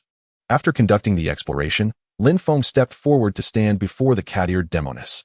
The cat demon, taken aback, warily inquired, "Might I ask why you have trespassed into my territory?" A boisterous voice echoed from a short distance, declaring, "My master has taken a liking to you.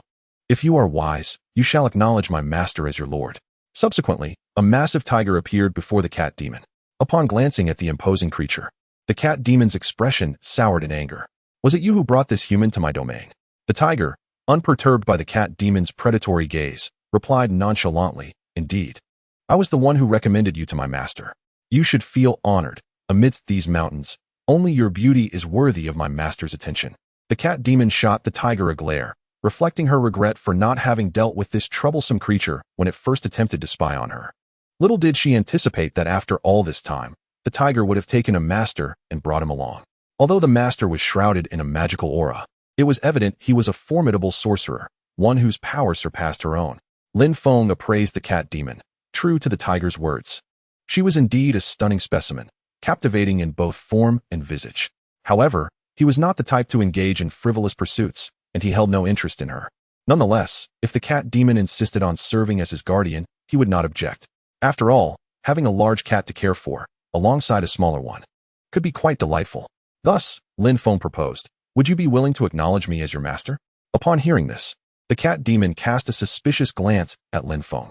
As a member of the Xianing spirit cat clan, she was exceptionally gifted, ranking among the top 10 in strength within these mountains.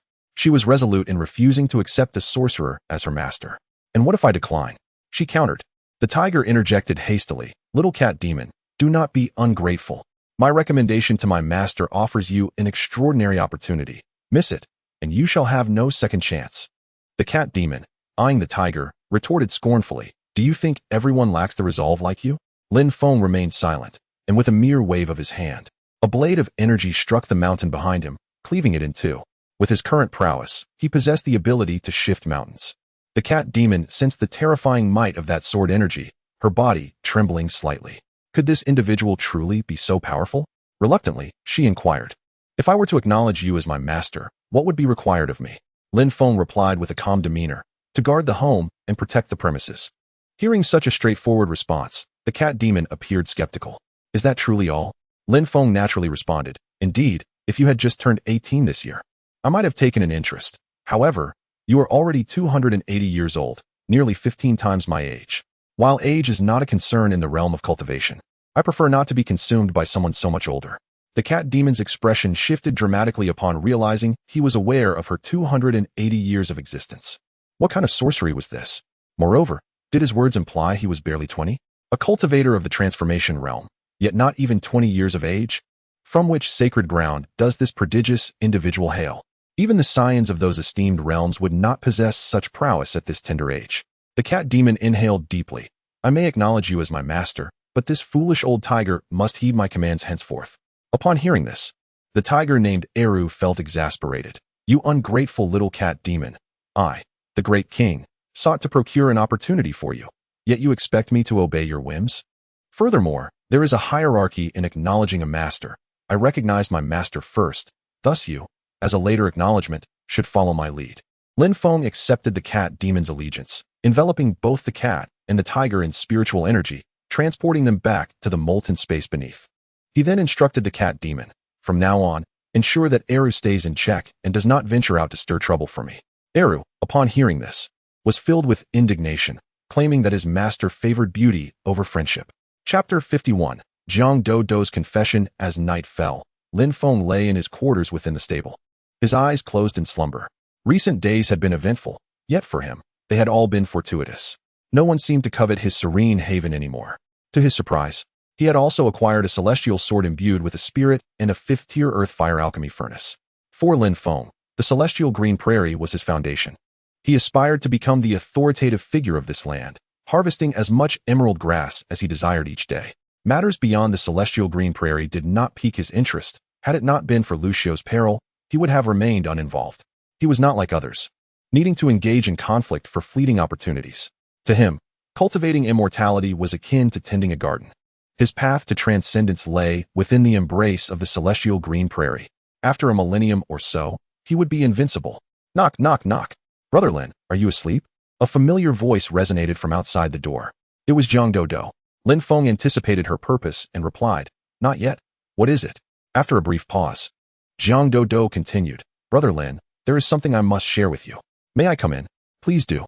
Lin Feng harnessed his spiritual energy to unfasten the door, allowing Jiang Dodo to enter, and he rose to join her at the table. Observing her furrowed brow, he thought to himself that while she was easily deceived, she was fundamentally good-hearted. "Why are you here so late?" Taking a deep breath and glancing around, Jiang Dodo whispered, "Brother Lin, I must inform you that there are practitioners of the demonic sect among us." Lin Feng feigned surprise. "Demonic sect practitioners? You mustn't jest. Who could it be? You? Zhao Qi? By you? Surely not me." Jiang Dodo's face flushed with embarrassment. "Brother Lin, I might be considered a half-demonic disciple myself. During the day, some demonic disciples disguise themselves as menial workers, intending to cause us trouble. I intended to protect Xiao Hong, but to my astonishment, her cultivation far surpassed mine. She claimed to be a disciple of the Heavenly Shadow Sect. Moreover, a formidable demon from the Heavenly Shadow Sect intervened to rescue both Xiao Hong and me. By that logic, am I not also a half-demonic disciple? Brother Lin, if the sect discovers my affiliation, will it bring trouble upon you? If so, I shall confess to the steward tomorrow." Seeing Jiang Dodo's earnest demeanor, Lin Feng began to comprehend why Lucio had chosen to pass down his ancestral body-refining technique to her. He pretended to sigh. "I cannot believe you are a disciple of the demonic path. Are you honoring your brother Lu?" His words struck Jiang Dodo like a heavy blow to the chest, her eyes welling up with tears. Today, she felt she should not show weakness. She should have fought against those demonic cultivators. Seeing Jiang Dodo in such a state, Lin Feng could no longer bear to frighten him, so he said, "In my view, there is no clear distinction between righteousness and evil. Not every cultivator of the righteous path can act in righteous ways, nor are all disciples of the demonic sect irredeemably wicked. As long as you are wholeheartedly devoted to the sect and work for its benefit, even if the sect discovers your affiliation with the demonic path, they will not make things difficult for you." Lin Feng spoke a profound truth. Within the Chongqing sect, numerous hidden spies from other sects remained undetected. Although many sects in the demonic path had come to demand an explanation, these spies had not taken significant action. It was uncertain whether the timing was not yet right or if those individuals had truly become part of the Chongqing sect. Regardless, the Chongqing sect had not sought retribution against them. For such a colossal entity as the Chongqing sect, as long as one could be of use, everything else was inconsequential. Upon hearing Lin Feng's words, Jiang Dodo, somewhat perplexed, asked, "Then, should I confess to the sect?" Lin Feng replied in astonishment, "What would you confess? You have diligently worked in the 3rd and 4th stables for over a year, and you have not committed any acts against the sect. The reason a powerful demonic cultivator spared your life is simply that killing someone like you holds no significance. As for being half a disciple of the demonic sect, with your aptitude, they wouldn't even want you." Jiang Dodo pondered and found some truth in this. What about Xiao Hong? Even if she is a demonic cultivator, have you seen her engage in the deeds typical of demonic disciples? After a moment's reflection, Jiang Dodo added, "Since arriving at the Tianqing grassland, it seems Xiao Hong has not committed any wrongdoing." "Then that settles it," Lin Feng replied. "Young one, you are overthinking matters. Go back and rest, as if nothing had occurred. A good night's sleep will do you well." Jiang Dodo left Lin Feng's room, deep in thought. Meanwhile, Lin Feng's consciousness remained vigilant, observing a figure eavesdropping outside the door. Xiao Hong, having listened to Lin Feng and Jiang Dodo's conversation, felt her admiration for Lin Feng grow even more. With a flash, she returned to her dwelling. Lin Feng felt a moment of unnecessary worry. Had Xiao Hong decided to confront him or Jiang Dodo at that moment, he certainly would not have spared her. If Xiao Hong were to vanish, who knew how long Jiang Dodo would be heartbroken? Upon returning to her quarters, Jiang Dodo was met by Lin Feng, who, utilizing the shadow of the demonic, summoned Xiao Hong. Lin Feng silently regarded Xiao Hong and then said, "You performed admirably just now, merely listening to the conversation without resorting to violence." Xiao Hong felt a twinge of anxiety upon realizing that her every action was under the scrutiny of this esteemed individual. Still, she hesitantly inquired, "Senior, may I ask what your relationship with the demon overseer is? Whose orders should I follow in the future?" Lin Feng casually produced an artifact belonging to the demon overseer and stated, "From now on, I am the demon overseer." Xiao Hong gazed at the artifact in Lin Feng's hand, her expression one of profound shock. "Xiao Hong understands now. In the future, I shall follow your every command." "My lord." Lin Feng nodded and then inquired, "Since those two have already become aware of our existence, do you think they should be eliminated?" After a moment of hesitation, Xiao Hong spoke, "Esteemed sir, I believe these two individuals possess a reasonable sense of understanding. Moreover, you require my presence to remain concealed in this verdant meadow, and I find no place more suitable than the stables numbered 3 and 4. Lin Feng discerned Xiao Hong's intentions and casually remarked, "It seems you have indeed developed an interest in that young lad with the mixed spiritual roots. I once chanced upon a tome detailing the third-tier cultivation technique of the Everlasting Green sect, Unity of Everlasting Green. You may impart this knowledge to that young man, and it may prove beneficial to me in the future. Additionally, I shall bestow upon you our esteemed Tianyin sect's 4th-tier superior technique, Veil of the Ethereal Demon, alongside the 4th-tier superior manual, Shattered Bones of the Shadow Demon. You should diligently cultivate these teachings." As Lin Feng pointed his finger at Xiao Hong's forehead, the 3 cultivation techniques and the insights gained from mastery flowed into her sea of consciousness. Overjoyed, Xiao Hong exclaimed, "I am deeply grateful, esteemed sir. In the days to come, should you issue any commands, I shall not hesitate to comply." Chapter 52, The Chosen One. Lu Xiu. On the following dawn, Lin Feng diligently led a group of servant disciples in their daily toil. However, the number of these disciples behind him had dwindled, and even the elderly Xiao had voluntarily come to assist today. Observing the remaining 6, which included Jiang Dodo, Zhao Qi, Baiyu, Elder Xiao, and Xiao Hong, Lin Feng noted that the other 4 servant disciples from the 3rd horse stable had all mysteriously vanished, including the previously present Xiao Qing, who was with Zhao Qiuyu. In less than 2 years, the servants of the 3rd and 4th stables had been entirely replaced, highlighting the rapid turnover of these roles. The recruitment of new servant disciples had become a pressing matter. Lin Feng had been at Tianqing Grassland for nearly 2 years, serving as the stable manager for over a year. His hands-on involvement in harvesting the lush grass had become well known throughout the grassland. Every disciple yearned to join the ranks of the servant disciples in the 3rd and 4th stables, yet such aspirations remained mere fantasies. Habitually, Lin Feng extended his spiritual awareness over the entirety of Tianqing Grassland, eavesdropping on the exchanges among the servant disciples in various stables, a faint smile gracing his lips. A familiar figure was approaching him at speed. "Lin brother, you've been the stable manager for so long. Why are you still engaged in grass cutting?" Jiang Dodo exclaimed. "What a fortunate woman would be to encounter a virtuous man like you." Lu Xiu, glancing at Xiao Hong beside Jiang Dodo, noticed her displeased expression directed at him. This woman is not to be trifled with. Lu Xiu's intuition warned him against offending her.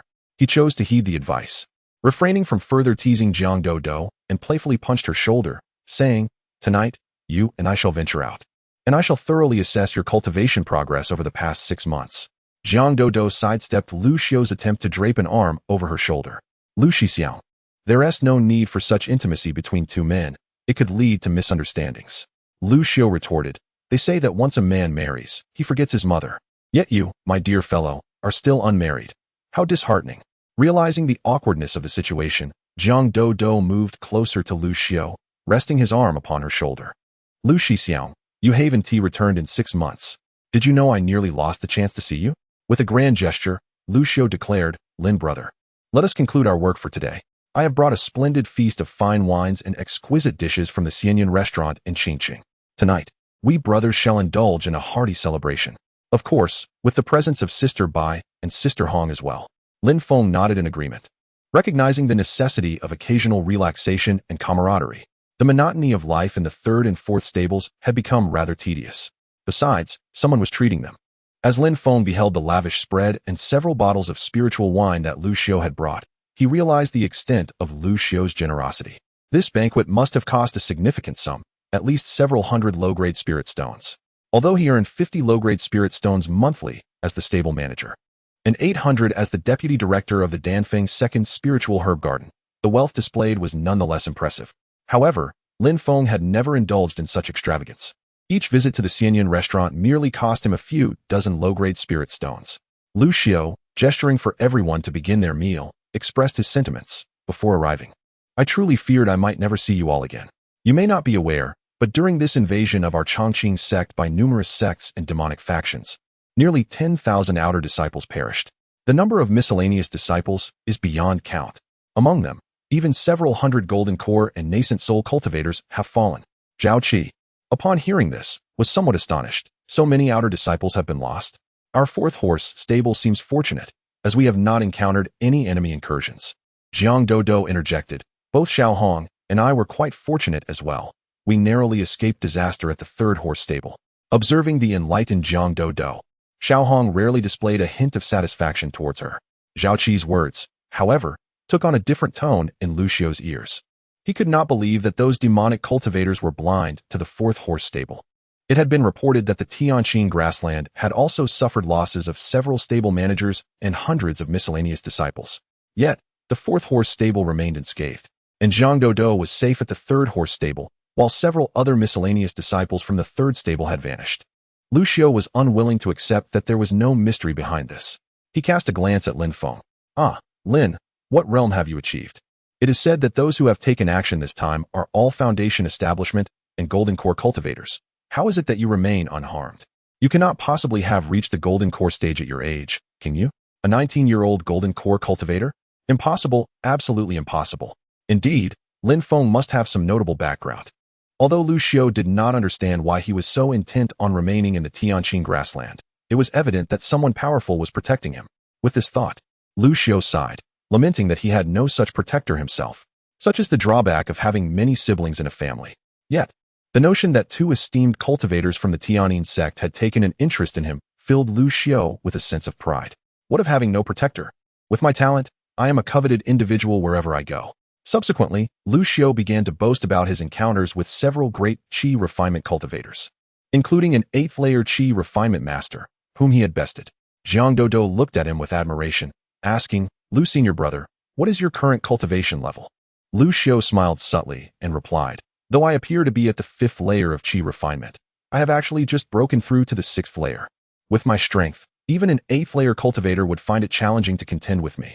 After saying this, Lu Xiu took the opportunity to encourage Jiang Dodo. Diligently practice the body refinement technique I taught you.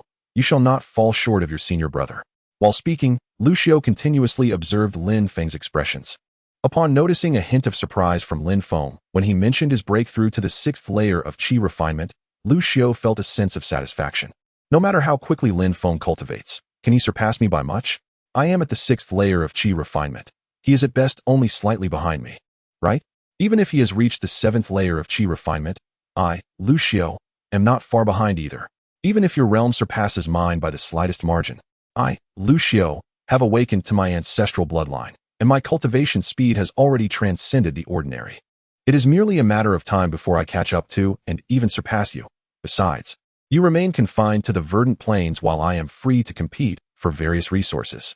Lu Xiu felt that he had nearly caught up with Lin Feng.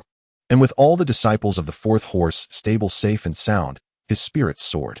Lin Feng suspected that Lu Xiu had indulged in yet another bout of self-delusion, but he chose to let it be. Lu Xiu often remarked that Jiang Dodo was a bit slow-witted, yet he, too, was not without his own follies. After being away for half a year, returning even once could be seen as a gesture of conscience. However, it is likely that Lu Xiu's future visits will become increasingly infrequent and prolonged. Chapter 53. Renowned upon Lu Xiu's return, Lin Feng gleaned a piece of information from him. The occurrence of numerous small and medium-sized sects joining forces with the demon sect to demand an explanation from the Chongqing sect happens once every century. Whether this is a prearranged agreement or due to other circumstances remains unknown to Lu Xiu. He chose not to spend the night on the Tianqing grassland. After treating everyone to a sumptuous meal and assessing Jiang Dodo's Wutu Jingshenju, he hurriedly took his leave. He expressed that his purpose for returning was merely to inform everyone that he might not be able to return as promised next time, as it could be a long while before he could come back again. Before departing, Lin Feng subtly attempted to gift Lu Xiao the foundation-building pill he had obtained from cutting grass in the past. Lu Xiao resolutely declined, stating that with his aptitude, he had no need for a foundation-building pill. Lin Feng could only smile helplessly in response. Brother Lin, should you find the outside world lacking in interest, you may always return to the Tianqing grassland. I shall be here waiting for you. I can also offer you protection. Jiang Dodo, have you remembered what I said?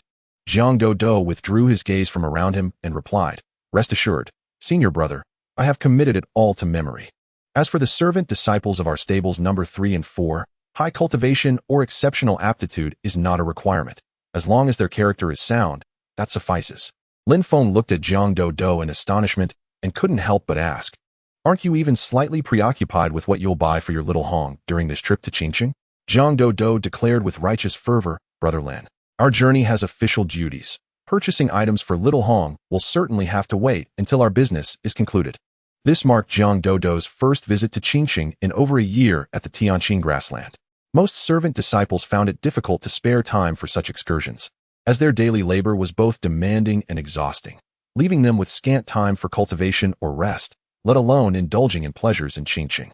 Although life in stables number 3 and 4 was relatively easier, none of them had previously visited Qingqing, primarily due to their lack of spare resources.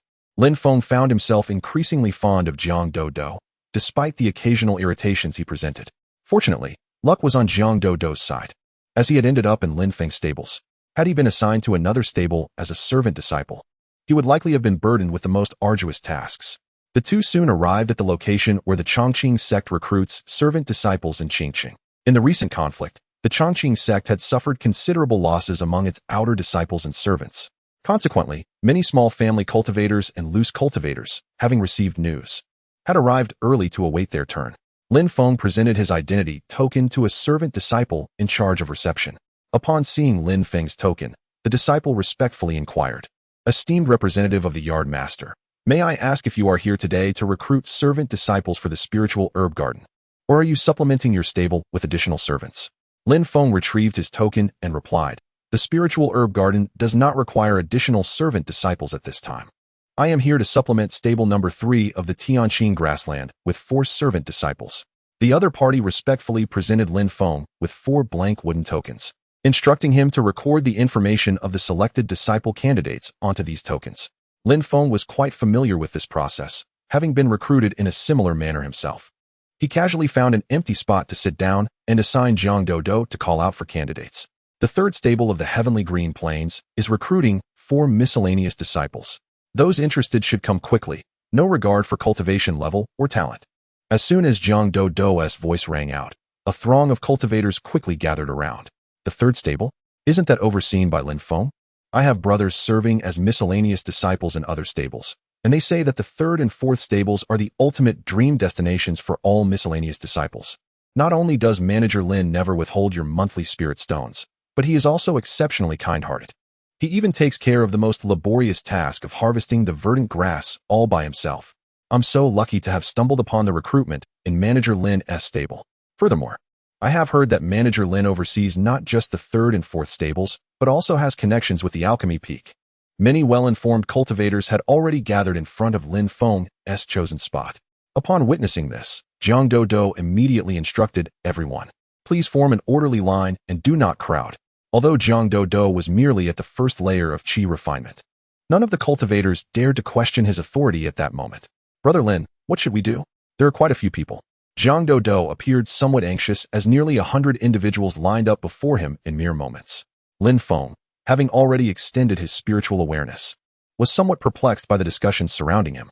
Am I truly so renowned as a mere qi refinement practitioner at the third layer? Fortunately, most of the crowd comprised newcomers and practitioners at the first to third layers of qi refinement. Had it been a gathering of golden core or nascent soul experts discussing him, he would certainly have to tread carefully. I merely wish to remain low-key. Yet these individuals seem unwilling to comply. Noticing Jiang Dodo struggling to manage the situation, Lin Feng stood up and addressed the crowd. Everyone, please remain calm and form an orderly line. We will attend to each of you one by one. Although the slots are limited, the opportunity is equal for all. Initially, Lin Feng had intended to select a few miscellaneous disciples and depart, but with so many people suddenly gathered, he felt compelled to select a few for himself. Thus, Lin Feng activated his lifespan probing technique to gather information on the crowd. Given that they were all low-tier practitioners, the consumption of lifespan was negligible. Approximately 4 or 5 individuals would only deplete about a year's worth of his lifespan. However, Lin Feng was greatly surprised to discover 2 exceptional individuals among the throng. Shangguan Haoran, Daoyan Sacred Land, Heavenly Spirit Root, Qi Refinement Level 8, Lifespan 16,260 years. Han Li, Medium Earth Attribute Mixed Spirit Root, 9 Een Absolute Vein Body, No Cultivation, Lifespan 1620 years. Daoyan Sacred Land, am I truly fortunate enough to encounter someone from a sacred land? Moreover, this individual did not conceal his cultivation level and talent, yet he was still waiting in line. This left Lin Feng astonished. Had the allure of the humble heavenly green plains grown to such an extent? Even a practitioner with a heavenly spirit root from a sacred land seems intrigued. Could it be that this individual intends to infiltrate the Evergreen sect as an undercover agent? However, given their blatant demeanor, this seems unlikely. Yet, since this person has chosen to join the queue, Lin Feng naturally feels compelled to inquire further. Recruiting a disciple with a celestial root from the sacred land to assist in menial tasks would surely become a remarkable tale in the future. Subsequently, Lin Feng's gaze shifted to another individual, Han Li, a host of the 9 Een Absolute Meridians, with a lifespan limited to a mere 20 years. This is quite the remarkable buff. Based solely on the name, Lin Feng is inclined to accept him, especially considering the rarely heard of 9 Een Absolute Meridians. This constitution, by its very name, suggests it is anything but advantageous. The term absolute implies that such a condition would inevitably lead to a lifespan of only 20 years. Chapter 54. The unparalleled great demon Lin Feng hastily approached Shangguan Haoran and inquired, "Are you willing to become a menial disciple in the 3rd stable of the Tianqing grassland?" Shangguan Haoran, somewhat astonished, cast a glance at Lin Feng. He had merely intended to partake in the festivities, never anticipating that he would actually be selected. It seemed he possessed a modicum of fortune after all. Given this unexpected opportunity, Shangguan Haoran did not contemplate rejection and readily acquiesced. However, he curiously asked, "Esteemed steward, may I inquire about the daily tasks assigned to us menial disciples?" Lin Feng replied, "Menial disciples at Tianqing grassland are required to cut the verdant grass, feed the horses, turn them out to graze, and clean the stables." Shangguan Haoran nodded, sensing that perhaps this was indeed the right place for him. After all, one must seize the chance to try. Noting that the other had not declined, Lin Feng found the situation increasingly peculiar, yet he dismissed it. After all, with Shangguan Haoran being merely at the 8th level of Qi refinement, he posed little threat under Lin Feng's watchful gaze. Lin Feng instructed him to follow closely behind as they made their way to where Han Li was situated. The onlookers in the queue, witnessing Shangguan Haoran's selection, expressed little dissent. They sensed a unique aura emanating from him, indicating that he was not someone they could easily provoke. However, when they observed Lin Feng approaching a person of no cultivation, they could not restrain their murmurs. Han Li, filled with anxiety, watched Lin Feng approach. He must choose me. He must choose me. As an individual of no cultivation and possessing a mediocre earth attribute spiritual root, being selected as a menial disciple by the Evergreen sect was an honor beyond measure for Han Li. When Lin Feng halted before him, Han Li felt a surge of excitement, causing his breath to quicken. "What is your name?" Lin Feng inquired. Han Li hastily responded, replying to "My esteemed senior. My name is Han Li, hailing from the Han family village, located 100 miles from Qingqing." Lin Feng nodded and handed one of the remaining 3 tokens to Han Li, instructing him to follow closely. Although the selection of Han Li incited discontent among many other cultivators, they dared not voice their grievances. After all, the Evergreen sect imposed no stringent requirements for menial disciples. Often, it was merely a matter of first impressions. Nonetheless, jealousy simmered within them. Why should someone like him be chosen while they remained overlooked? Having selected Shangguan Haoran and Han Li, Lin Feng casually picked 2 more cultivators at the 1st level of Qi refinement and led all 4 directly back to the 3rd stable of Tianqing grassland. Meanwhile, Zhang Dodo returned to the stable after purchasing some gifts for Xiao Hong with her savings. Lin Feng did not concern himself with the new menial disciples, delegating their supervision entirely to Zhang Dodo. However, he would inevitably keep a discreet watch on Shangguan Haoran in the days to come. Name, Lin Feng. Lifespan, 19770000. Cultivation, 3rd level of Qi refinement, complete spirit transformation. The essence of Lin Feng's life had returned to tranquility. Each day, After harvesting an ample share of verdant grass, he would make his way to the second spiritual herb garden on Dan Peak to tend to its care and fulfill the sect's harvesting tasks. With his innate grass-cutting sacred body, Lin Feng had become adept at gathering the various spiritual herbs within the garden. He could effortlessly complete the sect's harvesting duties in merely an hour, yet he chose to spend an additional hour in the company of Elder Tan. As for the Tan family's herb garden, Lin Feng would visit it daily to inspect its condition. Should there be a need for harvesting, he would attend to it. If not, he would merely check before returning to the verdant grassland. Consequently, Lin Feng had stabilized his monthly lifespan earnings at approximately 100,000 years. For the time being, this lifespan sufficed for his indulgences, yet he anticipated that as his cultivation improved, this amount would soon appear inadequate. It seemed prudent for him to elevate his superficial cultivation sooner, paving the way for an opportunity to become the steward of the verdant grassland. Upon achieving this position, he would naturally be entitled to harvest even more verdant grass. After completing a day's labor, Lin Feng's figure traversed to the mountainous region on the other side of the verdant grassland, specifically to the volcanic cavern. Inside, Yuli was training the two tigers. Yuli was the name Lin Feng had bestowed upon the cat demon, a name she embraced, relinquishing her former title. Perched upon the broad back of a tiger, a spirit cat tugged at the ears of the two tigers, inquiring why they had once again spied on her while bathing. The two tigers endured the playful torment without conceding to their mischief. Upon Lin Feng's arrival, the two demons ceased their frolic. Lin Feng refrained from joining in their antics and instead seated himself to prepare for a period of cultivation. This time, he intended to advance the newly acquired second-tier soul-searching technique to the 5th tier, alongside upgrading the first-tier defensive, gathering, and offensive formations he had already begun to master. Drawing from past experience, Lin Feng invested 65,000 years of lifespan into the second-tier soul-searching technique. You have invested 65,000 years of lifespan into the second-tier soul-searching technique. On the 600th year of your endeavor with the soul-searching technique, you have successfully refined it to its pinnacle. In the 16th century of the exploration of the soul-capturing technique, you successfully developed the third-tier intermediate skill, the 3-eon soul retrieval technique. The 3-eon soul retrieval technique allows for the probing of a target's 7 soul memories, advancing from soul capturing to soul retrieval. After 2,400 years of delving into the soul capturing technique, you perfected the 3-eon soul retrieval technique to its pinnacle. Following 7,400 years of exploration, you elevated the intermediate third-tier 3-eon soul retrieval technique to the superior 4th-tier Zhou soul perception method, which harnesses the celestial energies of the stars, expanding the range of soul probing to a radius of 10 miles and enabling simultaneous reading of multiple souls, creating a resonant vision of the sea of consciousness. In the 8,500th year of your study of the soul-capturing technique, having mastered the starry concealment formation and gained a certain grasp of the celestial forces, you refined the Zhou soul perception method to its utmost peak in merely 1,100 years. After 58,500 years of endeavors, you finally evolved the 5th-tier superior 9 nether soul summoning technique.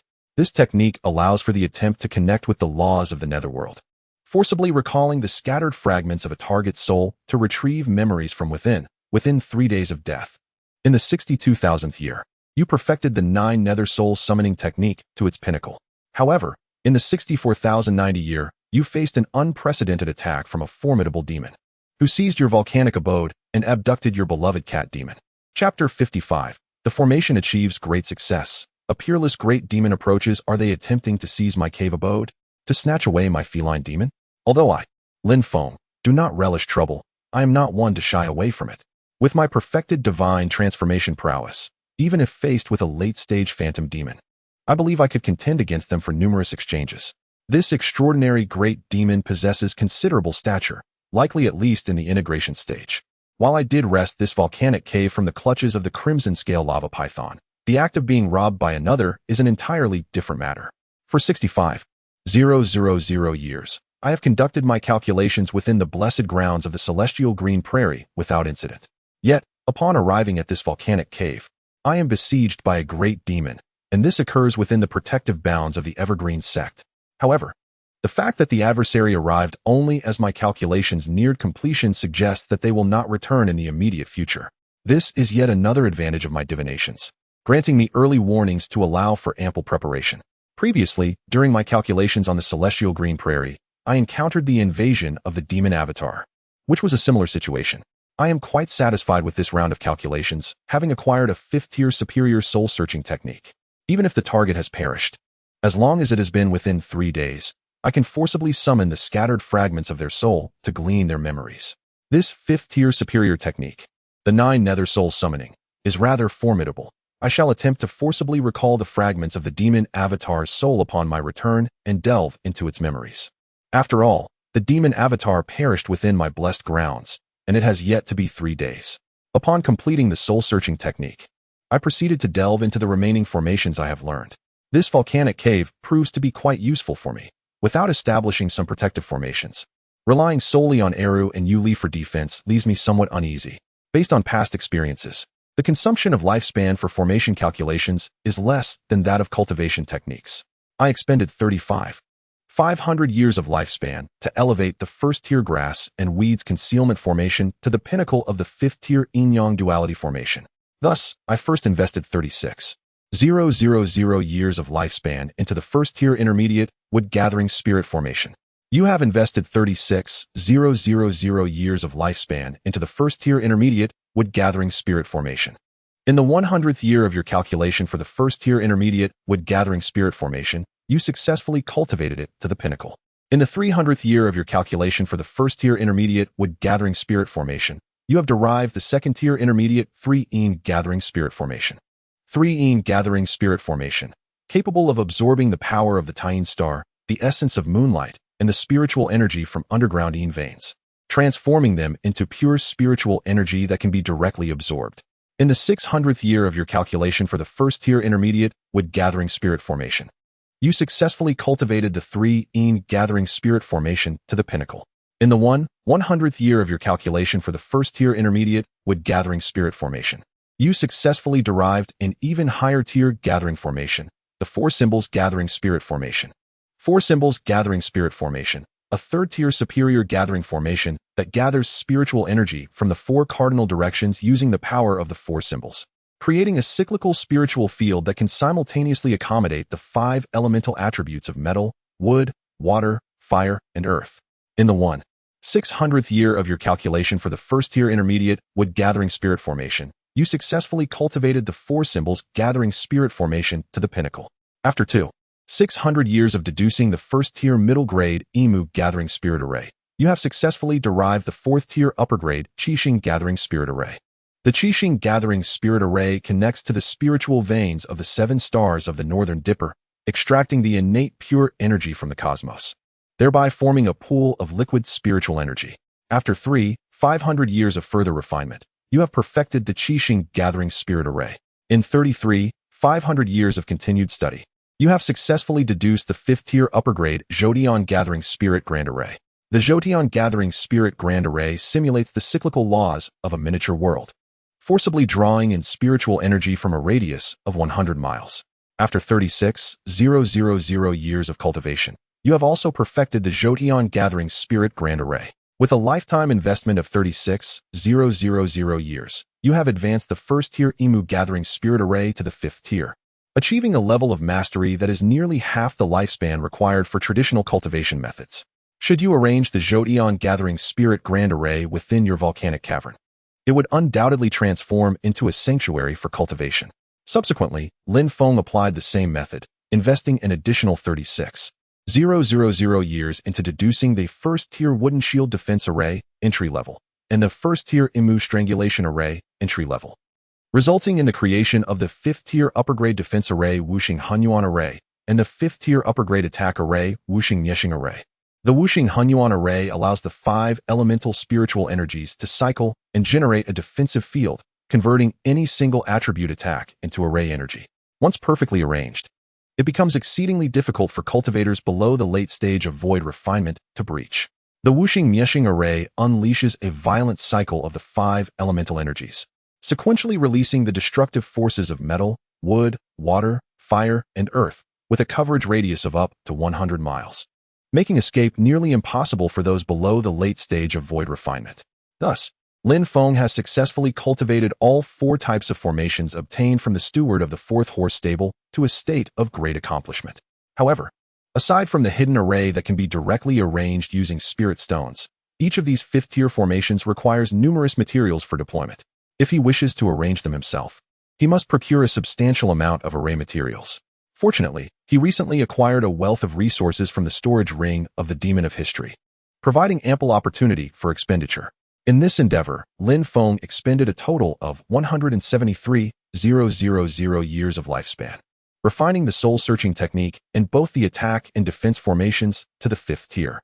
His remaining lifespan now stands at 19,597,000 years. Upon completion of the deductions, Lin Feng returned to the blessed land of the Tianqing grassland.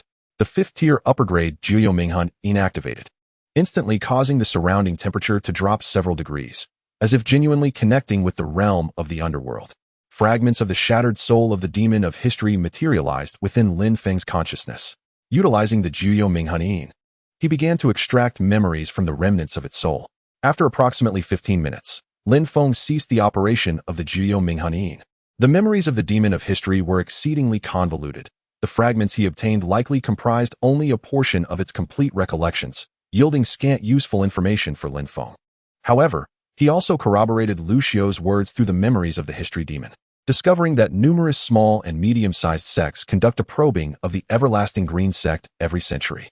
If there had been a large-scale probing a millennium ago, it was reported that thousands of inner disciples from the Everlasting Green Sect were deployed to quell the situation. Yet, Lin Feng did not glean the specific identities of the deacons and hall masters of the Heavenly Eons sect from the History Demon's memories. He only learned that the sect comprises a singular leader, a vice leader, 3 primary hall masters, and several deacons. It must be said that the practitioners of the Heavenly Eons sect are truly enigmatic. Even a deacon of the void refinement realm like the History Demon was unaware of the true identities of the other deacons. Naturally, others were equally oblivious to the History Demon's true form. A bold idea took root in Lin Feng's mind. He could indeed become the new History Demon, as it appeared that these demonic cultivators only recognized tokens of faith and were ignorant of each other's true identities. Serendipitously, the token of the History Demon had fallen into his hands. Chapter 56. The Black Market of Qingcheng. As night descended, Lin Feng, armed with a substantial fortune from the Demon of History, set forth to the black market of Qingcheng in pursuit of materials to arrange formations. He invoked the fifth-tier intermediate demonic shadow concealment codex, a technique capable of coalescing a shadow that enveloped his being, rendering his visage indecipherable to others. This art also allowed for the alteration of one's appearance and physique, ensuring anonymity. It was a fundamental skill for disciples of the Heavenly Eons sect. Yet the grade of the technique varied with one's status. For instance, as a steward, the Demon of History practiced the fifth-tier demonic shadow concealment codex. Lin Feng surmised that the leaders of the sect, such as the Hall Masters and the Sect Master, likely cultivated techniques of a higher grade.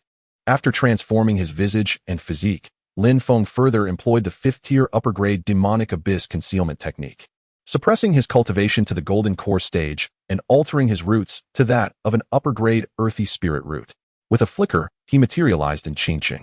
The night market of Qingcheng remained bustling, for it was the closest major city to the Eternal Green Sect. During his previous visits, Lin Feng had discerned the location of the black market. However, he had refrained from entering until now. The black market was a gray area, operating beyond the jurisdiction of orthodox sects, adapting flexibly to the needs of cultivators, and not fixed to a single location. The merchandise within the black market was varied in origin, yet one could generally find most of what they sought. Prices were typically 20 to 30 lower than conventional retail avenues. For example, a technique sold for 100 spirit stones at the 10,000 Methods Pavilion might fetch only 70 in the black market, with the content remaining unchanged. The same applied to magical artifacts and elixirs, making the black market a favored haunt for many cultivators, especially solitary practitioners. Lin Feng had gained considerable insight into the black market from the memories of the Demon of History. A crucial aspect to bear in mind when navigating this realm was to conceal one's identity and refrain from flaunting one's wealth. In such a place, betrayal was commonplace. One could find themselves besieged moments after leaving. Entrance to the black market required a fee of 10 low-grade spirit stones, which would earn one a symbolic, albeit useless, hat. Lin Feng retrieved 10 low-grade spirit stones from his storage pouch, successfully gaining entry to the black market of Qingcheng. Although he possessed a storage ring, it was prudent not to display wealth, especially in such a locale. The shops in the black market were largely makeshift stalls set up by cultivators selling their wares, unlike the established stores of Qingcheng. As for the origins of the goods, inquiries were seldom made by those purchasing items in the black market. Come and take a look. First, second, and third-tier artifacts at affordable prices, exceptional quality. Various advanced techniques at discounted rates. Only this once. Miss it and wait 100 years. The air was thick with the cries of vendors, and Lin Feng estimated there to be nearly 1,000 cultivators present in the black market, with a third of them hawking their personal belongings. After a cursory glance, Lin Feng quickly identified numerous materials he needed for his formations, and to his relief, the prices were not as exorbitant as he had anticipated. However, Lin Feng decided to adopt a wait-and-see approach. Beyond the array materials, he also wished to procure some functional spiritual plants, which he intended to refine into restorative elixirs for future tribulations. My good fellow, what is the fee for setting up a stall here? Lin Feng casually approached a vendor and inquired. The vendor cast a glance at Lin Feng and, with evident reluctance, replied, "A mere 1% service charge will suffice." Lin Feng nodded in agreement. The fee was quite reasonable, far more so than the unscrupulous platforms of his previous life. In the future, he could harvest the mature spiritual plants within his blessed land, refine them into elixirs, and sell them in this black market. Lin Feng swiftly gathered the necessary materials for various formations, fortunate that most were common items. He successfully acquired the materials for the 5th-tier superior Zhou Tian gathering spirit array and the 5th-tier superior defensive formation 5 elements mixed yuan array within the black market, spending nearly 100,000 low-grade spirit stones. This starkly illustrated the exorbitant cost of materials needed for high-level formations, which is one reason most sects lack a dedicated peak for cultivating formation techniques. Regrettably, Lin Feng was unable to procure all the materials necessary for the 5th-tier superior offensive formation 5 elements life and death array. After completing his purchases, Lin Feng exited the black market. The moment he stepped outside, his figure vanished from sight. The cultivators who had followed him were left pale and hastily departed the black market upon witnessing his sudden disappearance. Lin Feng directly arrived at the volcanic cave in the mountains outside of Tianqing grassland. This time, Yuli and Erhu were not at odds. Erhu was half submerged in lava, harnessing its fiery essence for cultivation. Not wishing to disturb him, Lin Feng began to set up the 5th-tier superior Zhou Tian gathering spirit array. Once established, this array would concentrate the spiritual energy within a radius of 100 miles. The volcanic cave was already enveloped by the 5th-tier superior Yin-Yang 2 instruments array, rendering it undetectable to ordinary transformation stage cultivators. Thus, Lin Feng was unperturbed by the potential noise of the gathering spirit array attracting nearby beasts. Nonetheless, he stationed the cat demon Yuli outside to deal with any nearby beasts drawn to the array.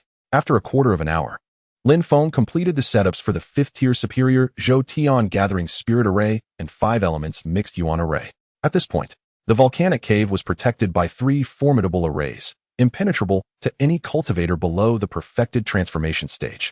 While cultivating, Erhu suddenly sensed a significant increase in the surrounding fire spiritual energy, initially suspecting it was a mere illusion. However, upon further attunement, he recognized that the energy density within the cave was indeed rising. Truly impressive. Not only is the master skilled in alchemy, but he also knows how to set up a gathering spirit array. With such rich spiritual energy, given 200 years, I might very well reach the transformation stage. At that time, I shall surely impress that little cat demon. The instant the 5th-tier gathering spirit array was established, the spiritual energy within a 100-mile radius plummeted drastically, but it quickly returned to normal levels. Nevertheless, within Lin Feng's range of perception, several infant transformation divine beasts detected the anomaly and were hastening towards this location. However, upon encountering Yu Li, they chose to withdraw. After completing this arrangement, Lin Feng felt that his lava cavern could now rival the spirit herb garden of Dan Peak. Such is the terrifying power of the 5th-tier gathering spirit formation. Lin Feng intended to transplant the fire attribute spiritual plants from his blessed land to this site, as the fire spiritual energy here was more abundant, making it more suitable for the growth of those fire attribute spiritual plants. Simultaneously, Lin Feng speculated whether the establishment of yet another 5th-tier gathering spirit formation here was what attracted the unparalleled great demon he had been deducing. Chapter 57. Shangwan Haoran. Every morning at 8 o'clock, you are required to rise punctually and complete your daily tasks, mowing the grass, feeding the horses, letting them roam, and cleaning the stables. Once your work is accomplished, you may engage in cultivation, converse with fellow servant disciples, or partake in any activities of your choosing. As servant disciples, you will receive 10 low-grade spirit stones each month, along with the possibility of earning qi-gathering pills as rewards based on your performance. Jiang Daodu stood solemnly before the 5 servant disciples in stable number 3, reciting the content she had memorized over 100 times. Except for Xiaohong. The other 4 were newly arrived servant disciples, and Jiang Daodu felt it imperative to ensure they understood their daily responsibilities. Our stable number 3 and no. For differ significantly from other stables. The treatment we receive here is unparalleled in the entire Tianqing grassland. Thus, I hope you will all dedicate yourselves earnestly to your tasks and avoid causing trouble for senior brother Lin. Today marks your first venture to the grasslands to harvest the verdant grass, and I shall instruct you on the proper technique for mowing. After delivering her speech, Jiang Daodu wielded a specially crafted sickle and led the 4 new servant disciples toward the grass field. Although it was likely that senior brother Lin would eventually assume the mowing duties as servant disciples, they must learn how to harvest the grass themselves. Shangwan Haoran, intrigued, also grasped a sickle and followed closely behind Jiang Daodu. Upon realizing that most servant disciples in Tianqing grassland were at the initial stage of qi refinement, he suppressed his own cultivation to match theirs. Additionally, he observed that Jiang Daodu's companion, Xiaohong, possessed a slightly higher cultivation level, yet he refrained from inquiring further. He merely sought to experience the life of the lowest tier of cultivators. Han Li, with a serious demeanor, committed Jiang Daodu's stable regulations to memory while harboring aspirations for the qi-gathering pills she mentioned. Although he possessed a spiritual root, his innate talent was lacking. Each time he attempted to gather qi, he felt a sharp pain in his meridians before completing a single cycle. It felt as though his meridians were obstructed by foreign substances, preventing him from entering the ranks of true cultivators. Nevertheless, his fortune was remarkable, having been chosen by the Evergreen sect to proudly become a servant disciple. Despite the humble nature of his duties, he felt immense joy, especially since merely mowing grass and caring for horses could potentially yield the legendary and elusive first-grade qi-gathering pill. If he were to obtain such a pill, it might provide him with the abundant spiritual energy needed to clear the blockages in his meridians, allowing him to achieve the initial stage of qi refinement like most of his peers and become a true cultivator. Jiang Daodu led the group to the designated grass field for the day and personally demonstrated how to harvest the verdant grass. At my current speed, I can harvest 200 stalks of grass in just 3.5 hours. You are newcomers, but once you familiarize yourselves with the process, your speed will soon match mine. Although senior brother Lin usually oversees the mowing tasks, he is often preoccupied with various responsibilities and may not always be available. As servant disciples, we must master the art of grass harvesting. Han Li meticulously observed every movement of Jiang Daodu, then grasped the sickle and selected a mature sprig of verdant grass to begin his harvest. Though the sickle was sharp, the verdant grass was a first-tier spiritual herb, imbued with a trace of spiritual energy, making its stem exceedingly tough to sever. Han Li mused that it would be more accurate to describe the task as sawing the verdant grass rather than cutting it. He expended a full 1.5 minutes before successfully harvesting a segment of the grass. Jiang Daodu, witnessing Han Li's performance, could not help but commend him. Your name is Han Li, is it not? You have done well. You took less time than I did during my first attempt at harvesting the verdant grass. However, remember, we must not employ brute force to cut the grass, for we need to harvest at least 200 segments daily. We must judiciously manage our stamina, or you will not be able to endure. Shangwan Haoran and the other 2 junior disciples began to harvest the verdant grass as well. Observing that Han Li required merely 1.5 minutes to harvest a segment, Shangwan Haoran was immediately struck by a sense of competition. He refrained from utilizing his spiritual power and, like Han Li, relied solely on his physical strength to harvest the grass. How arduous! Without the aid of spiritual energy, he could still outpace Han Li by approximately 10 seconds. Shangwan Haoran scrutinized the verdant grass in his hand and then examined the sickle. There seemed to be an issue with the sickle. Had it been a 2nd or 3rd-tier magical tool, or a treasure, harvesting the grass would not be so laborious. He contemplated employing his own magical treasure for the task, but doing so would come across as ostentatious.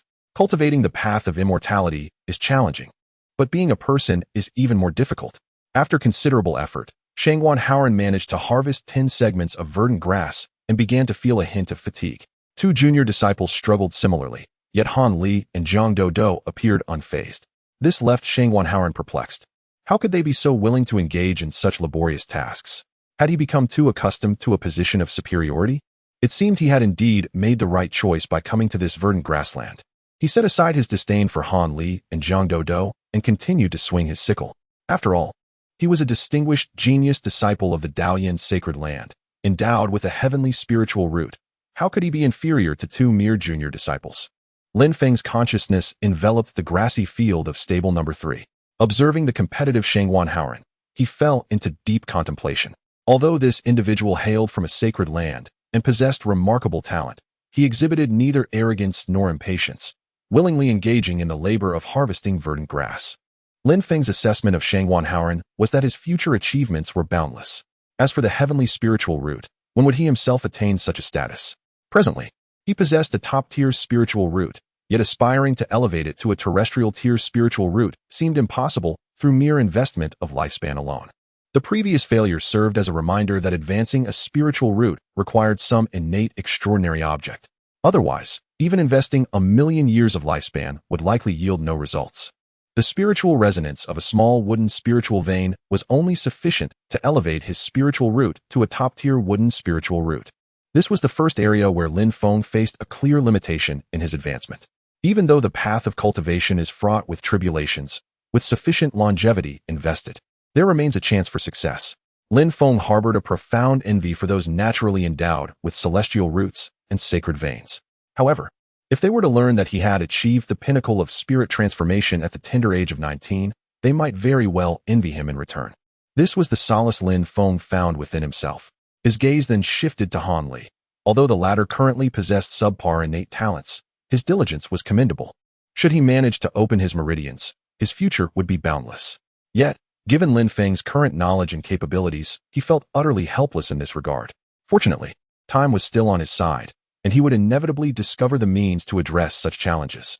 Chapter 58. Preparations before the breakthrough: mowing the grass, harvesting.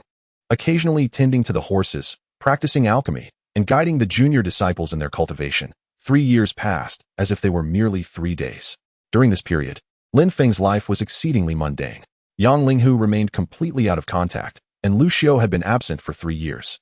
If one were to speak of any changes, it would be that Lin Feng's outward cultivation had reached the 5th layer of qi refinement, qualifying him as a competent stable manager. Each month, he could gather 60,000 years of lifespan from the heavenly grassland. And with the addition of the second spiritual herb garden of Dan Peak and the Tan family's herb garden, along with the harvesting from his own blessed land, he could amass 70,000 years of lifespan. On average, he accumulated a total of 130,000 years of lifespan each month. Over 3 years, Lin Feng's lifespan had reached over 5,000,000 years, akin to a savings account, and each time he beheld it, a smile would involuntarily grace his lips. The ultimate goal of cultivating immortality is simply to attain longevity, and by tending to the grass daily, he had already achieved the same. During these 3 years, the junior disciples of the 3rd and 4th stables had all made notable progress in their cultivation. Yet, Han Li still had not managed to step into the 1st layer of qi refinement. Lin Feng had rewarded him with several condensation pills. Others had used these to elevate their cultivation by at least 1 layer. In contrast, Han Li remained as silent as a stone cast into the sea, showing no signs of progress. However, Lin Feng observed that Han Li had not succumbed to despair, revealing his potential for greatness. Fortuitously, Lin Feng discovered that high-level cultivators could forcibly cleanse the meridians of lower-level cultivators using their own spiritual energy, although this required a cultivator of at least the transformation stage. Time was running short for Han Li, and as Lin Feng gazed upon his accumulated lifespan and a collection of pills, he felt it was time to strive for a higher realm. He wished to witness the transformation of Han Li's unique constitution, the 9-yin absolute pulse. Should he succeed in cleansing his meridians, Lin Feng decided to first cultivate his own techniques within his blessed land and elevate them to the 6th level, so as to more easily navigate the tribulation of qi refinement. He planned to undertake his breakthrough in the lava cave. Conducting the elevation of his techniques in a smaller blessed land would absorb vast amounts of spiritual energy, potentially causing irreversible effects on his spiritual plants. Thus, he refrained from performing all his advancements in the lava cave, mainly to guard against the emergence of formidable beasts when his lifespan reached 60,000 years. In other words, should he choose to practice in the lava cave, he could only invest a single batch of 50 to 60,000 years of lifespan at a time. Moreover, the elevation from the 4th to the 5th level of technique already required 5,000 years, and advancing from the 5th to the 6th would necessitate even more. With familiarity, Lin Feng entered his blessed land and resolved to first refine his cultivation techniques. Once the techniques reached the 6th level, they would no longer correspond to a singular realm. As per Lin Feng's knowledge, 6th-level techniques generally corresponded to both the qi refinement and the integration stages. 7th-level techniques, on the other hand, corresponded to the tribulation and the great ascension realm. Not every inner disciple of the Evergreen sect had the opportunity to cultivate 7th-level techniques. Lin Feng was the first to invest 100,000 years of lifespan into the projection of 5th-grade superior ancient everlasting sacred art. You have invested 100,000 years of lifespan to project ancient everlasting sacred art. After 100,000 years of projecting ancient everlasting sacred art, you have gained a certain direction towards projecting higher-tier techniques, yet it remains insufficient. Lin Feng took a deep breath, feeling no regret, for it was merely a month's worth of lifespan. He then proceeded to invest another 100,000 years of lifespan. You have invested 100,000 years of lifespan to project ancient everlasting sacred art. After 100,000 years of projecting ancient everlasting sacred art through 20 years of insights, you finally comprehend the 6th-grade superior eternal everlasting celestial art. Reflecting on the fact that it took 500 years to cultivate a 5th-grade technique to perfection, Lin Feng decided to invest 10,000 years of lifespan to cultivate the 6th-grade superior eternal everlasting celestial art. You have invested 10,000 years of lifespan to project eternal everlasting celestial art. After 10,000 years of projecting eternal everlasting celestial art, you have successfully cultivated it to perfection. It appeared that to project a 6th-grade technique and cultivate it to perfection, one would need at least 210,000 years of lifespan. After advancing his cultivation techniques, Lin Feng intended to elevate his swordsmanship to the 6th grade, as he would need it to face the trials of the void refinement. Other techniques were of little use for overcoming tribulations, so Lin Feng was not in a hurry to project them. He again invested 210,000 years of lifespan, successfully promoting 5th-grade superior mystic with sword god technique to 6th-grade superior eternal verdant with celestial sword classic and cultivating it to perfection. With both his cultivation technique and swordsmanship elevated to the 6th grade, Lin Feng's figure now appeared within the magma cavern. The magma cavern had undergone a remarkable transformation. The abundance of spiritual energy had coalesced into a pool of spiritual liquid spanning several hundred meters. Moreover, the ground was filled with the blazing spirit trees that Lin Feng had cultivated 3 years prior through the cuttings of the 3rd-grade Crimson Flame Spirit Tree. The environment here was exceptionally conducive to the growth of the Crimson Flame Spirit trees, with no fewer than 100 visible, many of which bore the unripe Crimson Flame fruits. In merely 2 years, Lin Feng would be able to freely harvest the Crimson Flame fruits. Although they were the primary spiritual plants for refining 3rd-grade Xianjin pills, enhancing the probability of forming a core, they held no current utility for Lin Feng. Nevertheless, the flavor of the Crimson Flame fruits was delightful and thirst-quenching, making them a suitable fruit to consume, especially since he was quite affluent.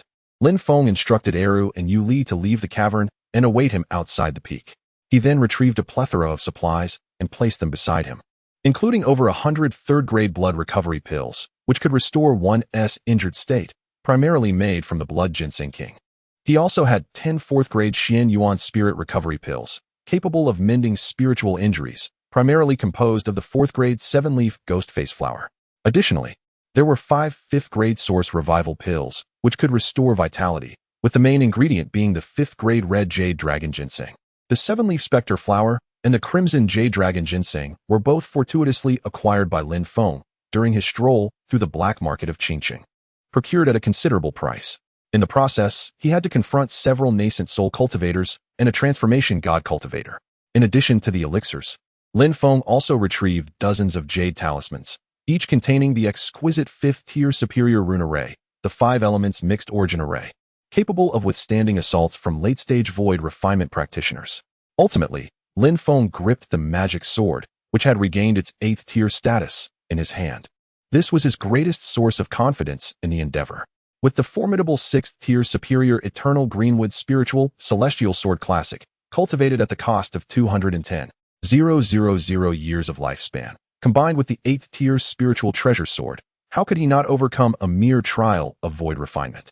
Lin Feng opted to invest only 50,000 years of lifespan in each iteration of his calculations to avoid encountering that unparalleled great demon. Fortunately, This method allowed him to accumulate progress, albeit from the beginning once more. Chapter 59. The Bewildered Demon's Sword. You have devoted 50,000 years of your lifespan to the pursuit of profound mastery. During the 5th millennium of this endeavor, utilizing the pinnacle of the 6th tier, the esteemed eternal verdancy technique, you attempted to transcend the realm of the void refinement. However, you encountered the 5 elements chaos calamity. Armed with the 8th tier spiritual treasure, the 9 nether soul devouring sword, you endeavored to cleave the calamity asunder with your exalted sword art. Yet, this provoked the wrath of the heavens. What should have been a mere 3 bolts of retribution transformed into a staggering 49. You were obliterated to mere dust. After a span of 50,000 years, the 5 elements chaos calamity seemed to bear a grudge against you.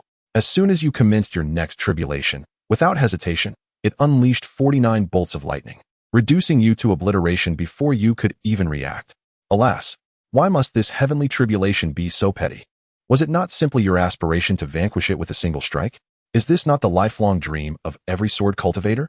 Yet, upon encountering me, it unleashed its fury with 49 bolts of retribution, as if determined to ensure my demise.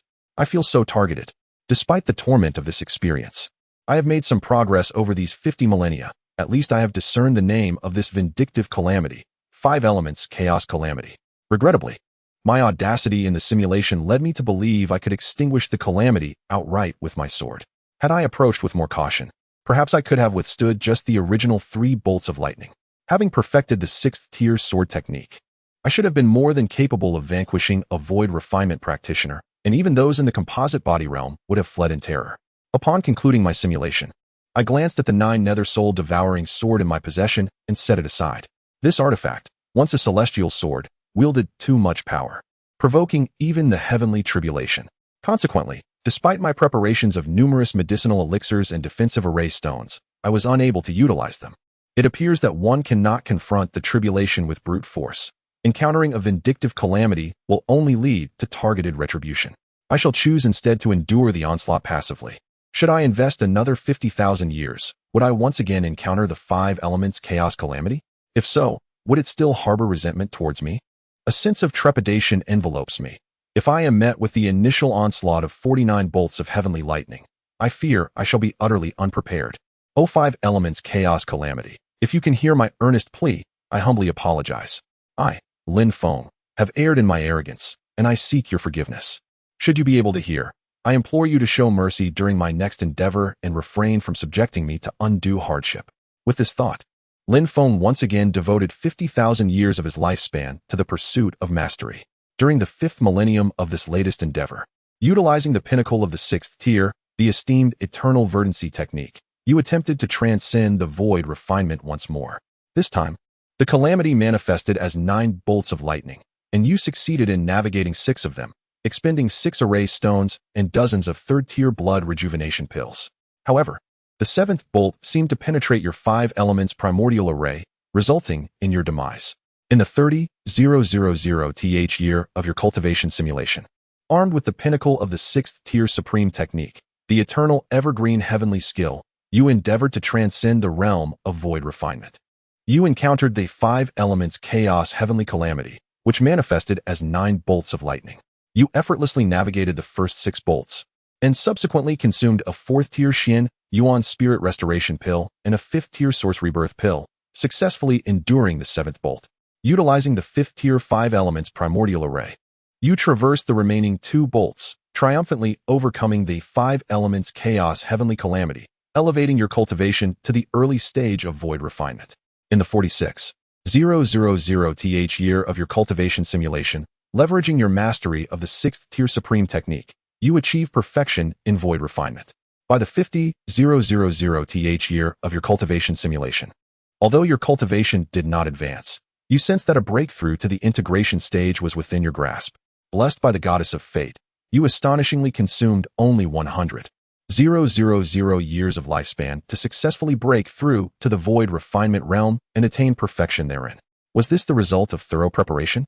Observing the remaining resources, Lin Feng contemplated further fortune. If a breakthrough to void refinement could be accomplished in merely 100,000 years, perhaps a similar feat could be achieved for the integration stage. With a subtle flick of his fingers, the 9 nether devouring spirit sword returned to his grasp. You invested 50,000 years of lifespan to simulate your cultivation. In the 6,000th year of your cultivation simulation, utilizing the pinnacle of the 6th tier supreme technique, you attempted to break through to the integration stage and encountered the soul unification calamity, ultimately failing to transcend this tribulation. In the 50,000th year of your cultivation simulation, you persisted in your attempts to overcome the integration stage but continued to struggle against the soul unification calamity, failing once more. Nevertheless, you gleaned insights regarding this calamity. Recognizing it as a heart calamity, Lin Feng was taken aback. Was it not a heavenly calamity, but rather a trial of the heart? He refused to accept this verdict, reasoning that while failing to withstand a heavenly calamity was commonplace, surely repeated attempts against a heart calamity would yield success. Thus, Lin Feng devoted another 50,000 years of lifespan to his cultivation simulation. After an investment of 1,000,000 years of lifespan, he still could not surmount the so-called soul unification calamity.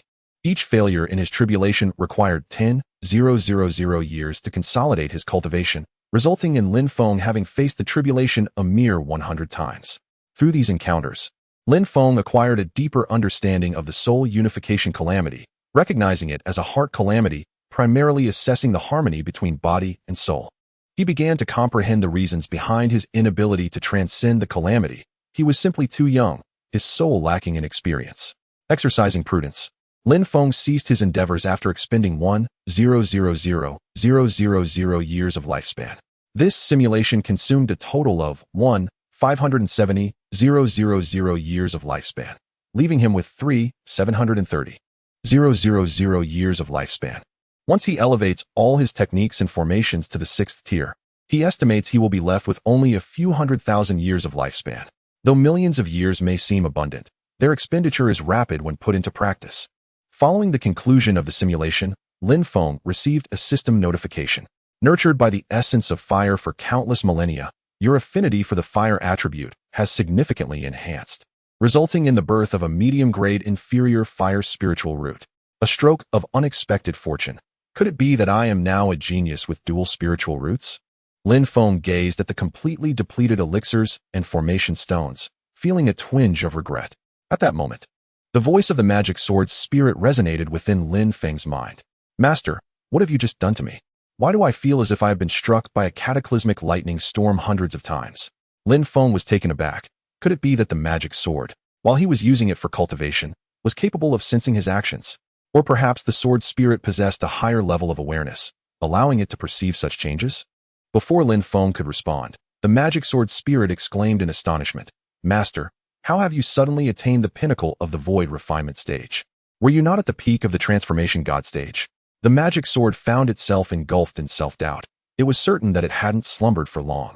So how could Lin Feng's cultivation have surged so suddenly? Such a remarkable leap was beyond its comprehension. The magic sword remained puzzled. While Lin Feng chose not to elaborate further, the void refinement pinnacle should suffice for the time being. Chapter 60. Accepting disciples in this recent iteration. Lin Feng's prowess ascended from the pinnacle of the transformation stage to the consummate level of the void refinement stage. Although he yearned to seize the opportunity to advance to the integration stage, he was met with the unexpected reality that after a million years of effort, he had yet to transcend the tribulation of the heart. His spiritual essence and physical strength had become misaligned. A 22-year-old practitioner at the void refinement stage is indeed an extraordinary rarity. It is likely that in the vast expanse of Tianyao continent, he is the sole one to achieve such a feat in hundreds of thousands of years. After all, Tenyu, possessing a sacred spirit root, only broke through to the golden core stage at the age of 22, lagging behind him by 3 significant realms. Upon the conclusion of the iteration, the spiritual energy from the mountain peak housing the lava cavern surged into Lin Feng's being, creating a brief vacuum of spiritual essence. This phenomenon occurred despite the presence of a 5th-tier grand gathering array. Otherwise, Lin Feng sensed that his breakthrough would have led to a temporary vacuum of spiritual energy within a 100-mile radius. Even so, a brief vacuum was still evident across several hundred miles as the 5th-tier grand gathering array was set into motion, savoring the heightened density of spiritual energy within the cavern. Lin Feng acknowledged that, while it did not compare to previous levels, the impact was fortunately minimal. As one's cultivation deepens, the spiritual energy required for significant breakthroughs escalates. It appears that in the future, he will need to retreat even further for such advancements. Upon reaching the consummate level of the void refinement stage, Lin Feng refrained from immediately advancing all his other techniques to the 6th tier. Currently, he had fully mastered the 6th tier Eternal Verdancy technique and the 6th tier Eternal Green Wood Spirit Sword Cannon, both of which are superior techniques. Although his intellect suggested that he had perfected these two techniques, Lin Feng believed that his body required time to acclimate, including adapting to the strength of the void refinement stage. After summoning Yu Li and Erhu, Lin Feng returned to the Tianqing grassland. It must be said that having an alluring cat demon in his private cavern was far more enjoyable than solitude. However, the presence of Erhu, the large cat, felt somewhat excessive. He would need to find an opportunity to send it away. In the 4th stable, Lin Feng reclined in his chamber, contemplating the essence of his void refinement power. His spiritual awareness could now effortlessly encompass thousands of miles, extending to the lava cavern nearly 1,000 miles beyond the Tianqing grassland, a significant enhancement from the previous range of nearly 1,000 miles during the transformation stage. His mobility had also seen remarkable improvement. What once took an instant to traverse 100 miles could now cover several thousand miles. His return from the lava cavern required only a few breaths. Entering the void refinement realm signified a true departure from the mortal realm, marking his formal step into the domain of the celestial. At this juncture, he possessed the capability to assist others in unblocking their meridians. Currently, Lin Feng exhibited a cultivation level equivalent to the 5th layer of qi refinement, having initially developed the ability to transmit sound over limited distances, which sufficed even within the confines of the modest 4th stable. Lin Feng sent a mental message to Jiang Dodo, instructing her to summon Han Li to the 4th stable. Over the past 3 years, he had closely observed Han Li's diligent performance in executing his responsibilities. Among the miscellaneous disciples under Lin Feng's tutelage, Zhao Qi had consumed nearly 10 qi consolidation pills and reached the 3rd layer of qi refinement.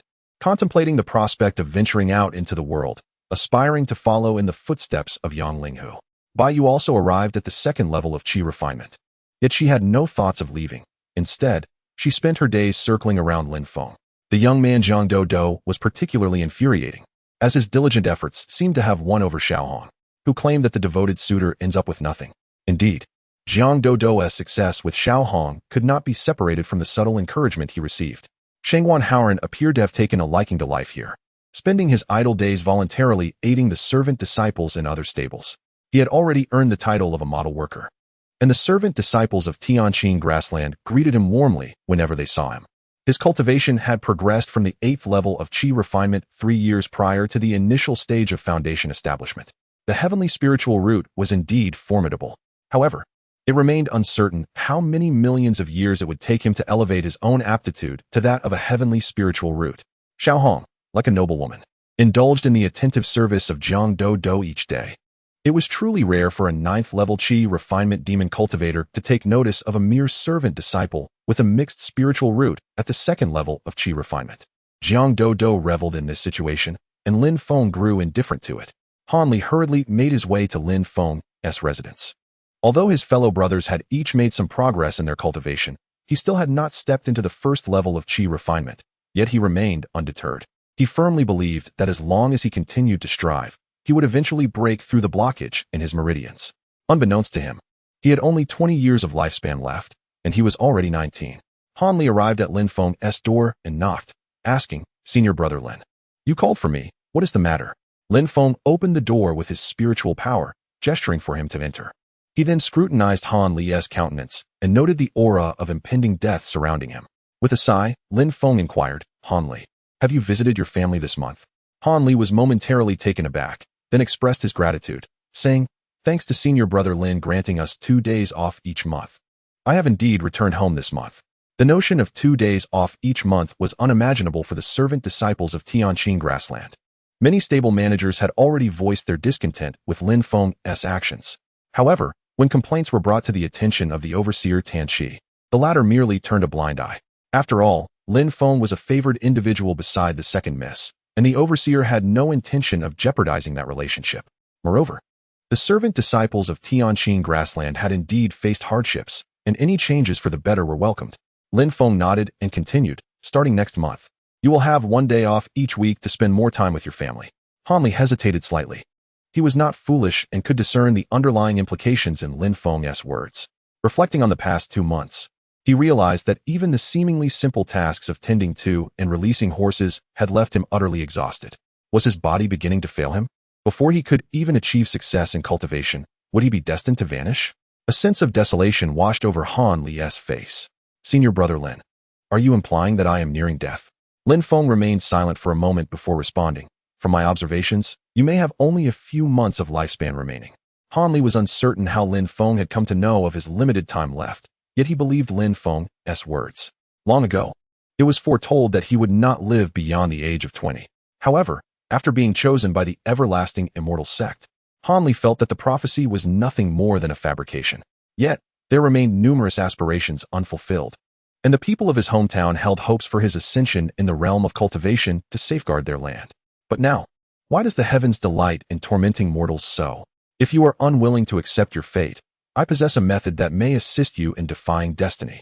Though the journey may be fraught with suffering, are you willing to embrace this path? A glimmer of hope appeared before Han Li, akin to a lifeline. Without hesitation, he declared, I am willing to try. I would sacrifice everything for this chance. Chapter 61. The profound sacred body. Lin Feng summoned a surge of spiritual energy, enveloping Han Li and transporting him to the molten lava cave. Han Li gazed at Lin Feng in astonishment, rendered momentarily speechless. The prowess exhibited by his senior brother could not possibly be that of a mere chi refining stage cultivator, at the very least.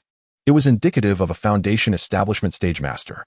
To his surprise, Lin Feng was capable of standing shoulder to shoulder with the esteemed overseer of the heavenly green grassland. Amidst his astonishment, a flicker of hope ignited within him. Once he regained his composure, Han Li curiously surveyed his surroundings. As he turned, he collided with the enormous head of a tiger that was nearly the size of his own torso.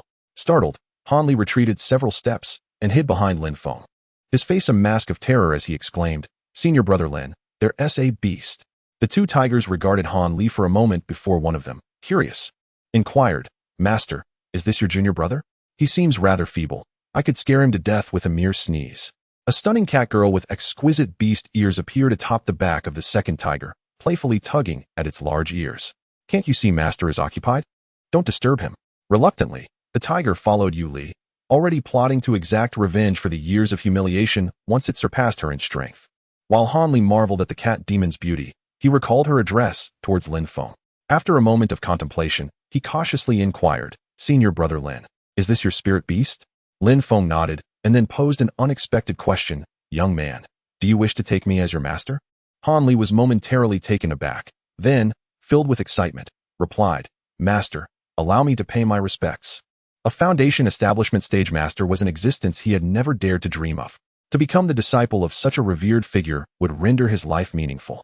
Having observed Han Li for 3 years, Lin Feng recognized the sincerity in his desire to become his disciple. Since you wish to take me as your master, from this moment forth, you shall be my first disciple, and it is time I share certain truths with you. Do you often feel that your aptitude is lacking, unable to even circulate basic spiritual energy for a single cycle, even with the aid of chi condensing pills? Han Li nodded, realizing that his master was already aware of his struggles. It is not that your aptitude is inferior, Lin Feng continued, but rather, you may possess the legendary 9 absolute vein constitution. Han Li listened intently, a glimmer of hope sparking in his eyes. 9 absolute vein constitution? What kind of constitution is that? Does it mean I am powerful? Lin Feng shook his head. On the contrary, the term absolute vein signifies the severance of meridians. Because of this constitution, your meridians are obstructed at every turn, making it exceedingly difficult for you to circulate spiritual energy even for a single cycle.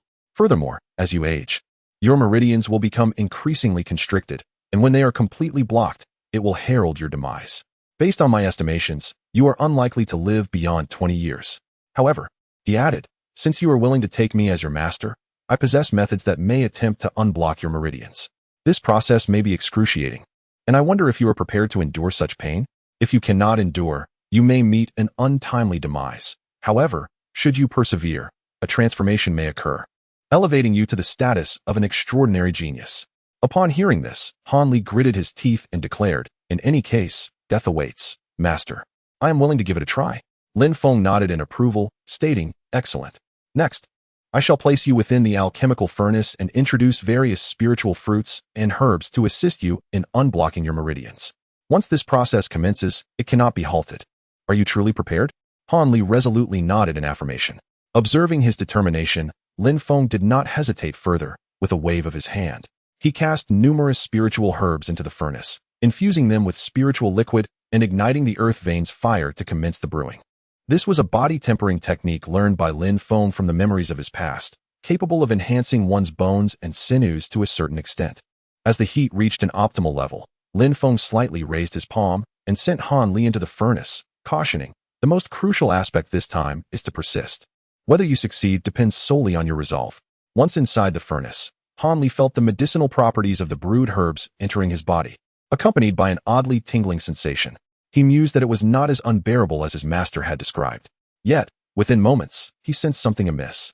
Lin Feng, controlling his spiritual energy, gradually infused it into Han Li's body. His energy, being of the wood attribute, was relatively gentle to unblock Han Li's meridians. A powerful external force was necessary. Most often, such external force derives from high-level practitioners. Lin Feng's spiritual energy flowed like threads, incessantly impacting Han Li's meridians.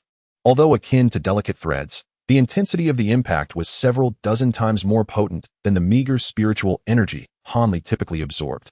Rather than opting for a direct, forceful assault, which would likely incapacitate Han Li despite unblocking his meridians, Lin Feng sought to initially carve a path with his thread-like spiritual energy, allowing it to circulate within Han Li's body for a complete cycle. Subsequently, he would gradually expand the width of the meridians. This was an incredibly taxing endeavor mentally. Even a transformation realm practitioner could face failure in such operations. However, those above the void refinement stage possessed a level of spiritual strength far surpassing that of transformation realm cultivators, making the task relatively manageable. This was a primary reason Lin Feng chose to break through to the void refinement stage before assisting Han Li in unblocking his meridians. As Lin Feng's would attribute spiritual energy streamed into Han Li's body, it was gentle, yet caused a piercing pain as it struck the obstructed meridians, eliciting cold sweat from Han Li. And this was merely the beginning. Han Li's complexion turned pale, and his body trembled uncontrollably, yet he clenched his jaw tightly, refraining from uttering a sound for fear of disturbing Lin Feng. Half an hour passed swiftly, yet Han Li felt as though he had endured for days. Lin Feng observed that his spiritual energy was finally able to circulate within Han Li for a complete cycle and breathed a sigh of relief. Having inflicted no harm upon Han Li's meridians and successfully establishing a pathway for the flow of spiritual energy marked a significant achievement. In the remaining time, he needed to continually increase the volume of spiritual energy to widen that pathway. Lin Feng sensed that Han Li's consciousness was becoming hazy, relying solely on his will to persist. Lin Feng meticulously controlled his spiritual energy, occasionally intensifying it, allowing it to coalesce into a stream that continuously expanded Han Li's meridians. Han Li's meridians were inherently broad, yet they had become obstructed. Since he was clearing the pathways, Lin Feng decided to broaden them all at once. After several hours, he conducted the final guiding phase, steering Han Li's own spiritual energy to circulate through the expansive meridians in successive cycles. Subsequently, Lin Feng withdrew his own spiritual energy. It was then that the solitary thread of spiritual energy remaining within Han Li began to grow stronger with each cycle it completed. In a fleeting moment, a vortex of spiritual energy formed, incessantly flowing into Han Li's body. At that point, Han Li finally succumbed to unconsciousness. Lin Feng cast a probing glance at Han Li. Han Li, medium-grade earth spiritual root, Xianyin sacred body, 19,137 years. Chapter 62. Shocked as Lin Feng beheld Han Li's spiritual root transform into a superior mid-grade earth spiritual root, he concluded that this was indeed Han Li's true potential. However, due to the influence of the 9 Yin absolute veins, only a mid-grade earth attribute mixed spiritual root had been detected previously.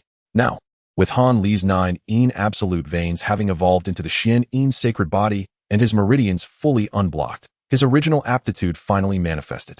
It was not the unblocking of the meridians that resulted in this elevation of potential, for the unblocking alone could not enhance a spiritual root. Nevertheless, in the presence of Han Li's Xianyin sacred body, the quality of the spiritual root became less significant. It was the physique that would determine his future achievements. This was the first time Lin Feng had encountered a cultivator with such a unique constitution. The following morning, Han Li slowly awoke, lying in his quarters within stable No. 3. Scenes from yesterday flickered in his mind, leaving him somewhat bewildered. Had he been overly fatigued and dreamt? Wait, why is spiritual energy flowing into my body? I haven't even circulated my cultivation technique. No, that is not right. Han Li casually condensed a wisp of spiritual energy and then attempted to absorb the ambient energy, effortlessly circulating it through his body in a complete cycle. My meridians are unblocked. My cultivation has reached the third level of qi refinement. This is not a dream. Everything is real. Reflecting on the events of the previous day, he realized that his current state was entirely due to senior brother Lin. All thanks to his master's assistance. The grace of my master. Han Li sprang from his bed with an unprecedented sense of lightness. He opened the door and, disregarding the astonished gazes of others, dashed to the front of stable number 4 where Lin Feng awaited him on a chair.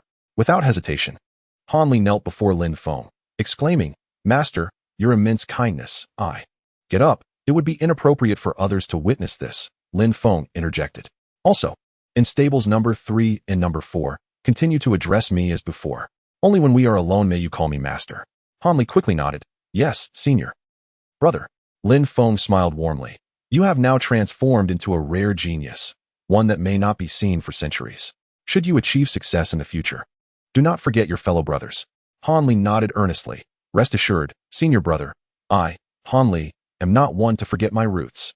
Then, in a hushed tone, he inquired, "Master, could you enlighten me on my current gifts?" Noticing the hopeful expression on Han Li's face, Lin Feng communicated directly.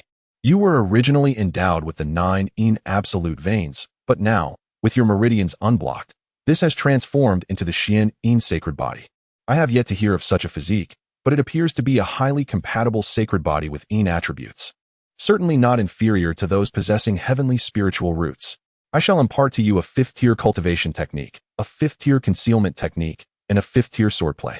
Although my swordplay is better suited for those with what attribute spiritual roots, given your unique constitution, it should pose no difficulty for you. You must remember to cultivate diligently, avoiding the pitfalls of competitiveness.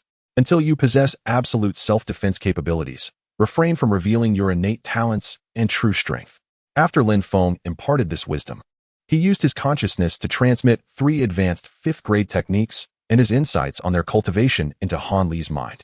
Han Li then closed his eyes, deeply contemplating the techniques bestowed by his master. The superior 5th-grade ancient evergreen sacred art, the superior 5th-grade nether abyss concealment technique, and the superior 5th-grade mysterious wood sword divine art.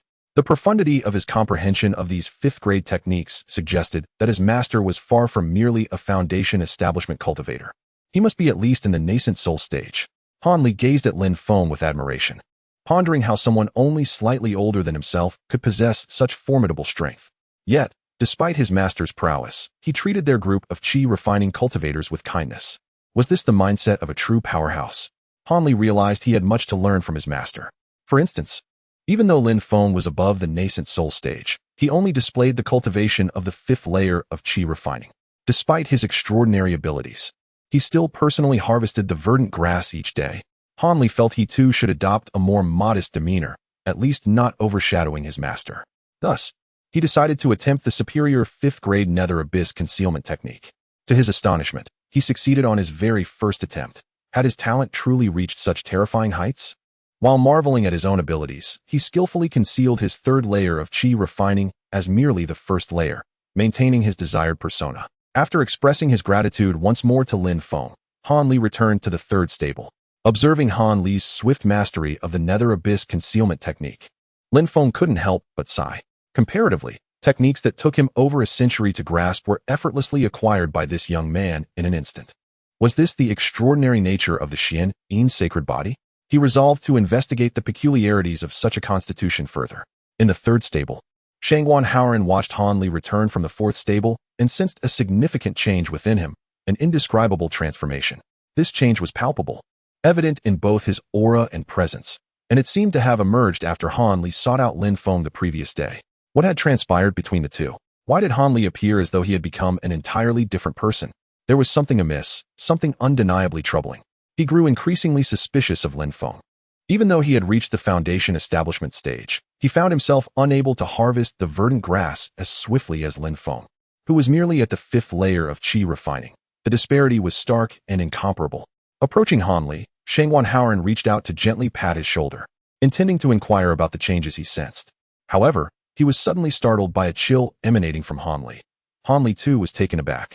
Not anticipating that his Xian's sacred body would react defensively, he quickly quelled the passive retaliation, concerned that his fellow disciples might inadvertently be harmed by his sacred constitution during their exchanges. Wait, something was amiss. Why is it that Shangwan Haoran, at the second level of qi refinement, can effortlessly evade the counterattack of his profound yin sacred body? He appears utterly unperturbed. There must be something amiss with this young man. Shangwan Haoran's eyes widened in disbelief as he observed Han Li. Something was indeed off. Had he not reacted swiftly just moments ago, he would have been engulfed by that chilling aura. The two exchanged intense gazes for several seconds before Shangwan Haoran broke into a hearty smile, saying, "Junior brother Han, after just one day apart, you seem like a completely different person." Han Li returned the smile, replying, "Senior brother Shangwan, today I have come to appreciate your extraordinary nature. I hope you won't take offense." They shared a knowing smile, refraining from further inquiries, engaging in light-hearted banter as usual. Yet, beneath the surface, both harbored a profound curiosity about one another, eager to uncover each other's secrets. This scene unfolded under Lin Feng's watchful gaze, to which he merely smiled faintly, choosing not to intervene. After all, he too had once experienced a similar dynamic with Lu Xiao and Yang Linghu. Chapter 63. The Return Outside the Evergreen Sect. In the vicinity of Qingcheng, two individuals were engaged in conversation while soaring through the skies on their swords. "My royal brother, do not doubt me. Although I may fall short in many aspects compared to you, I assure you that in one particular regard, this person I speak of is unparalleled." Lu Xiao intended to express that there were indeed two aspects in which no one among his acquaintances could rival his brother Lin, not even the young man beside him. Luin. One aspect was his unmatched prowess in grass cutting. Lin was indeed invincible in this regard. The other was his mastery of survival, for no one could rival Lin's expertise in this art. The young man referred to as the royal brother by Lu Xiao smiled faintly and said, "Do not deceive me, young lad. If this individual does not live up to your claims, do not blame me for showing you no mercy." Lu Xiao patted his chest confidently, saying, "Royal brother, rest assured. Among the tens of thousands of outer disciples of the Evergreen Sect, there are but a handful who have captured my discerning eye." Lu Yin retorted, "What about the inner disciples of the Evergreen Sect?" Lu Xiao chuckled awkwardly, "Royal brother, are you mocking me? With my current talent, I am not yet worthy to enter the inner sect. However, once I reach the golden core stage, I shall become a formal inner disciple. At that time, I will certainly seek out some talented individuals for you. Royal brother, we have made a pact. The wager is 10 foundation establishment pills, and you must not back out when the time comes." Seeing Lu Xiao's confidence, Lu Yin helplessly replied, "When have you ever seen me go back on my word?" Early in the morning, Lin Feng had completed the grass-cutting tasks in the 3rd and 4th horse stables, receiving 2,000 years of lifespan, as expected. While his cultivation was still at the 3rd level of qi refinement, he had managed to finish the daily tasks for 10 individuals in just 3 hours. Now, having reached the 5th level of qi refinement, Lin Feng had further enhanced his efficiency in grass-cutting, completing the task for 10 individuals in merely 2 hours. The daily gain of 2,000 years of lifespan was no longer sufficient to meet Lin Feng's needs. He resolved to elevate his cultivation level by 1 stage each year, rapidly advancing to the foundation establishment stage, where great opportunities awaited him. With his connection to Tan Yuyu backing him, no one would question the rapid progress of his cultivation. After all, in Tan Yuyu's eyes, he was akin to mud that could not be molded into anything substantial. Despite consuming copious amounts of elixirs, even a pig should not remain at the 5th level of qi refinement. In truth, only Lin Feng knew that he had not ingested a single one of the pills provided by Tan Yuyu. Within the range of his spiritual sense, Lin Feng suddenly detected a familiar figure, accompanied by another person. He directed an inquiry towards them. "Lu Yin, Great Han Dynasty, Heavenly Spiritual Root, Foundation Establishment Complete. 26,310 years. Lin Feng furrowed his brow. The Great Han Dynasty? Could it be that Lu Xiao hailed from a royal lineage? Given the titles exchanged between the two, it seemed likely. Perhaps this lad was indeed a prince? No wonder he had awakened a hint of true dragon bloodline. However, when Lin Feng previously investigated Lu Xiao, it revealed only the Evergreen Sect and not the Great Han Dynasty. It was only when Lu Xiao's cultivation level had suddenly surged that it was revealed he possessed an additional physique, an imitation of the true dragon body. The pseudo-dragon body is likely a manifestation of Lu Xiao activating the power of his bloodline. However, what is Lu Xiao's intention in bringing this individual to the Tianqing grassland? After approximately a quarter of an hour, a familiar voice descended from the heavens. "Brother Lin, it has been 3 years." and you have remarkably advanced to the 5th level of qi refinement. It is truly astonishing. The words were laced with implications.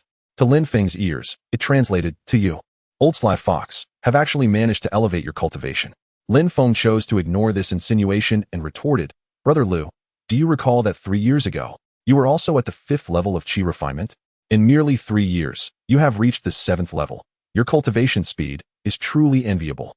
In Lin Feng's perspective, he knew Lu Xiao down to the color of his undergarments, and the mere 9th level of qi refinement seemed rather ordinary. Observing the banter between Lin Feng and Lu Xiao, Lu Yin, standing nearby, wore a look of curiosity. Lu Xiao was his younger brother. Although they did not share the same parents, their bond was notably stronger than that of Lu Yin with his other siblings. He believed that Lu Xiao should have at least reached the 9th level of qi refinement, which was why he was eager to procure a few foundation establishment pills from him. It was amusing how his brother, stubborn as he was, chose to leave home and maintained a stance of estrangement from the family. In a fit of anger, their father had severed Lu Xiao's supply of resources, and now he found himself begging his elder brother for pills. Yet, the Lin Feng Lu Xiao referred to appeared to be a genuine practitioner at the 5th level of qi refinement, rather different from what Lu Xiao had described. Was it his own lack of discernment, or was Lin Feng truly as he seemed? Lu Xiao, well aware of the underlying meaning in Lin Feng's words, had grown accustomed to such veiled remarks. He then introduced Lin Feng, Brother Lin, this is my good friend Lu Yin, whom I met during my travels. I have brought him here specifically for you to make his acquaintance. After speaking, Lu Xiao exchanged knowing glances with Lin Feng, while a faint voice echoed in Lin Feng's mind. Brother Lin, do not think I am not looking out for you. If you can befriend this person, your future will be secure. Thank you, Brother Lu. Indeed, the identity of a prince from a dynasty with a heavenly root was enough to attract many seeking to associate with him. Had Lin Feng been an ordinary cultivator, he would not have missed such an opportunity.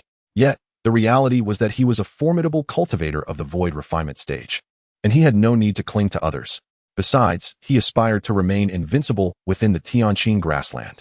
For him, the Tianqing grassland was not merely a place of lush greenery. It was a sanctuary for him to reap endless lifespans. While he was indifferent to many matters, should anyone attempt to disrupt the Tianqing grassland, it would be a challenge to his very existence. Noticing Lin Feng's apparent apathy, Lu Xiao grew anxious. Brother Lin, have you lost your wits? I have made my intentions abundantly clear, yet you remain oblivious. Could it be that the forces behind you are more powerful than our Han Kingdom? Lu Xiao was puzzled but continued, Brother Yin. This is the Lin Feng I mentioned to you. He is exceedingly skilled in the art of mowing grass, and my wager with you is that, at the same level of cultivation, you cannot surpass my brother Lin in the swiftness of your mowing.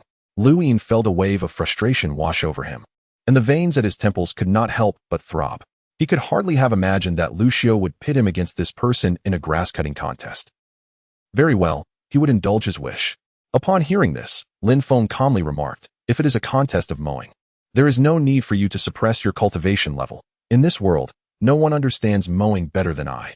Hearing Lin Feng's audacious claim, Lu Xiao became anxious and quickly conveyed, Brother Lin, I am aware of your unparalleled prowess in mowing. Yet my brother possesses exceptional talent in all endeavors and is a foundation establishment cultivator. If you do not suppress your level, what if you were to lose? The stakes of this wager are 10 foundation establishment pills. Chapter 64, Generosity 10 foundation establishment pills? How many will you share with me? Lu Xiao spoke without hesitation. If there's something that can be obtained for free, one should never hesitate to seize it. After a moment of contemplation, he continued through voice transmission. Once the matter is accomplished, I will at least allocate 2 foundation establishment pills to you. What do you think? Lu Yin observed the exchanged glances between the two before him, recognizing the clandestine communication taking place. It was rather too conspicuous. Unable to restrain himself, he interjected, What are you two conspiring about in private? Are you still competing? Competing, of course, Brother Yin. You are destined to lose. Lu Xiao swiftly elucidated the method of harvesting the verdant grass on the celestial green plain. The act of cutting the grass was not a haphazard endeavor. One could not merely sever a section without considering the subsequent growth of the grass. After absorbing the information, Lu Yin nodded in understanding. He held the celestial green plain in high regard. His visit to the Evergreen sect was not solely to accompany Lu Xiao in a duel against Lin Feng. He had other pressing matters at hand. After all, the Great Han Dynasty was a principal buyer of the celestial green horses, known for their docile temperament and exceptional endurance among their kind. The heart of their cavalry was comprised entirely of these magnificent steeds.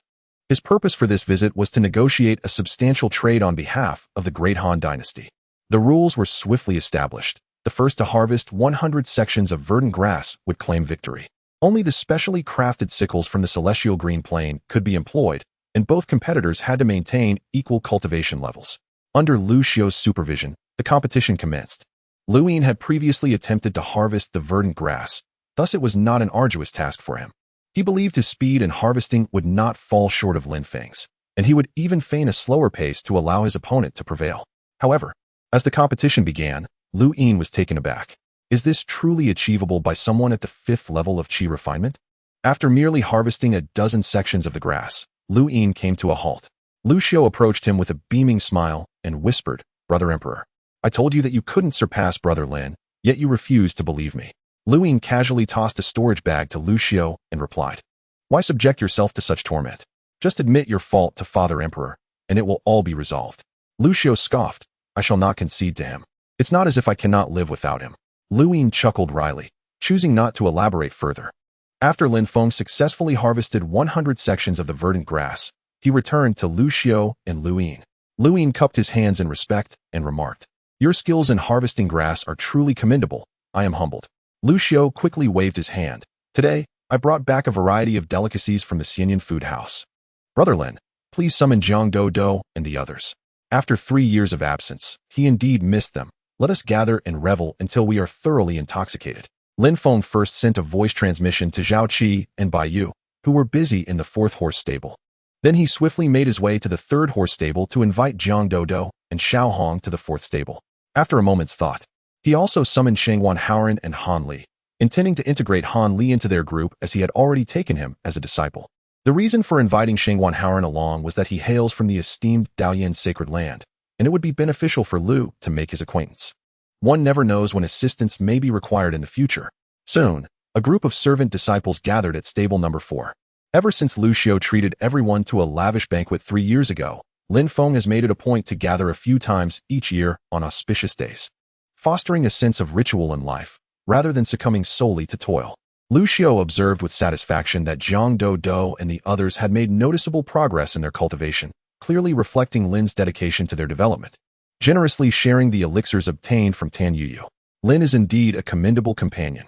With a grand gesture, Lu Xiu addressed Jiang Do, asking if she had often thought of her senior brother Lu over the past 3 years, emphasizing the importance of her response, lest he withhold her gift. Jiang Do glanced at Xiao Hong before affirming, "Of course, Lu senior brother, I have missed you dearly."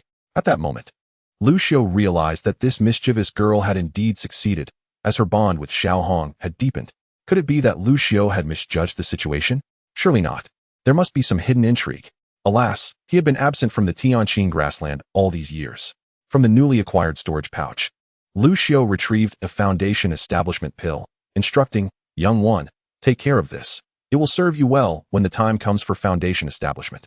Jiang Do's face brightened at his words, and she immediately turned to pass the pill to Xiao Hong. Lu Xiu felt a surge of annoyance, thinking, "You little rascal.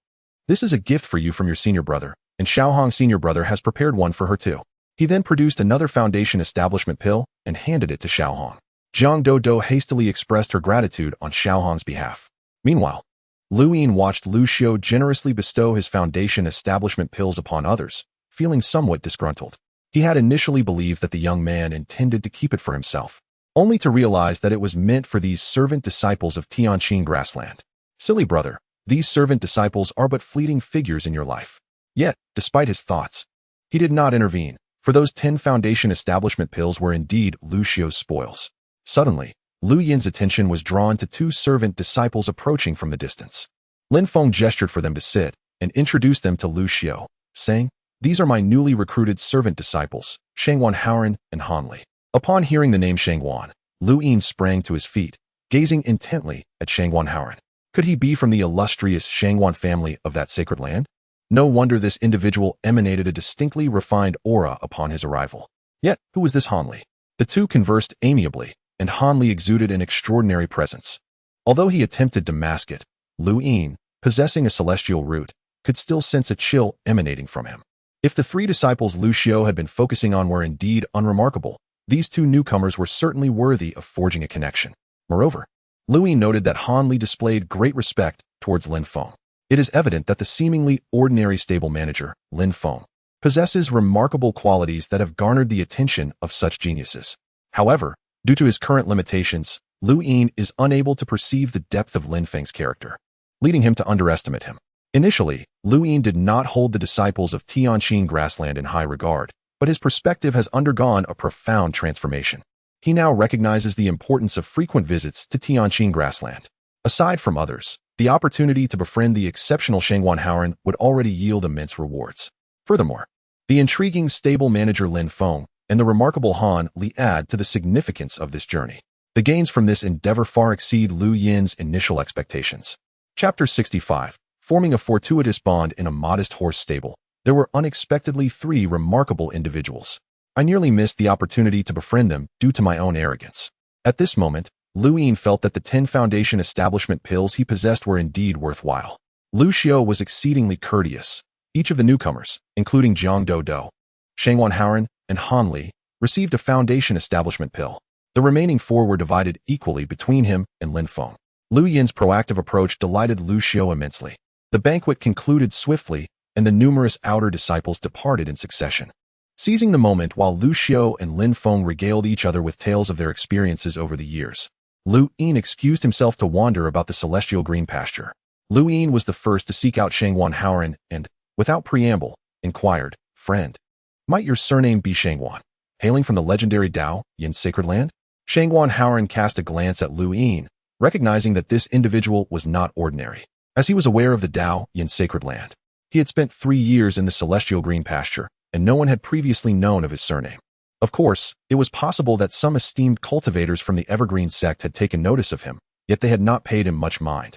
Given his presence in the pasture, Shangguan Haoran nodded in acknowledgement, for their sacred land was not a clandestine organization, but rather a revered sanctuary of cultivation coveted by many.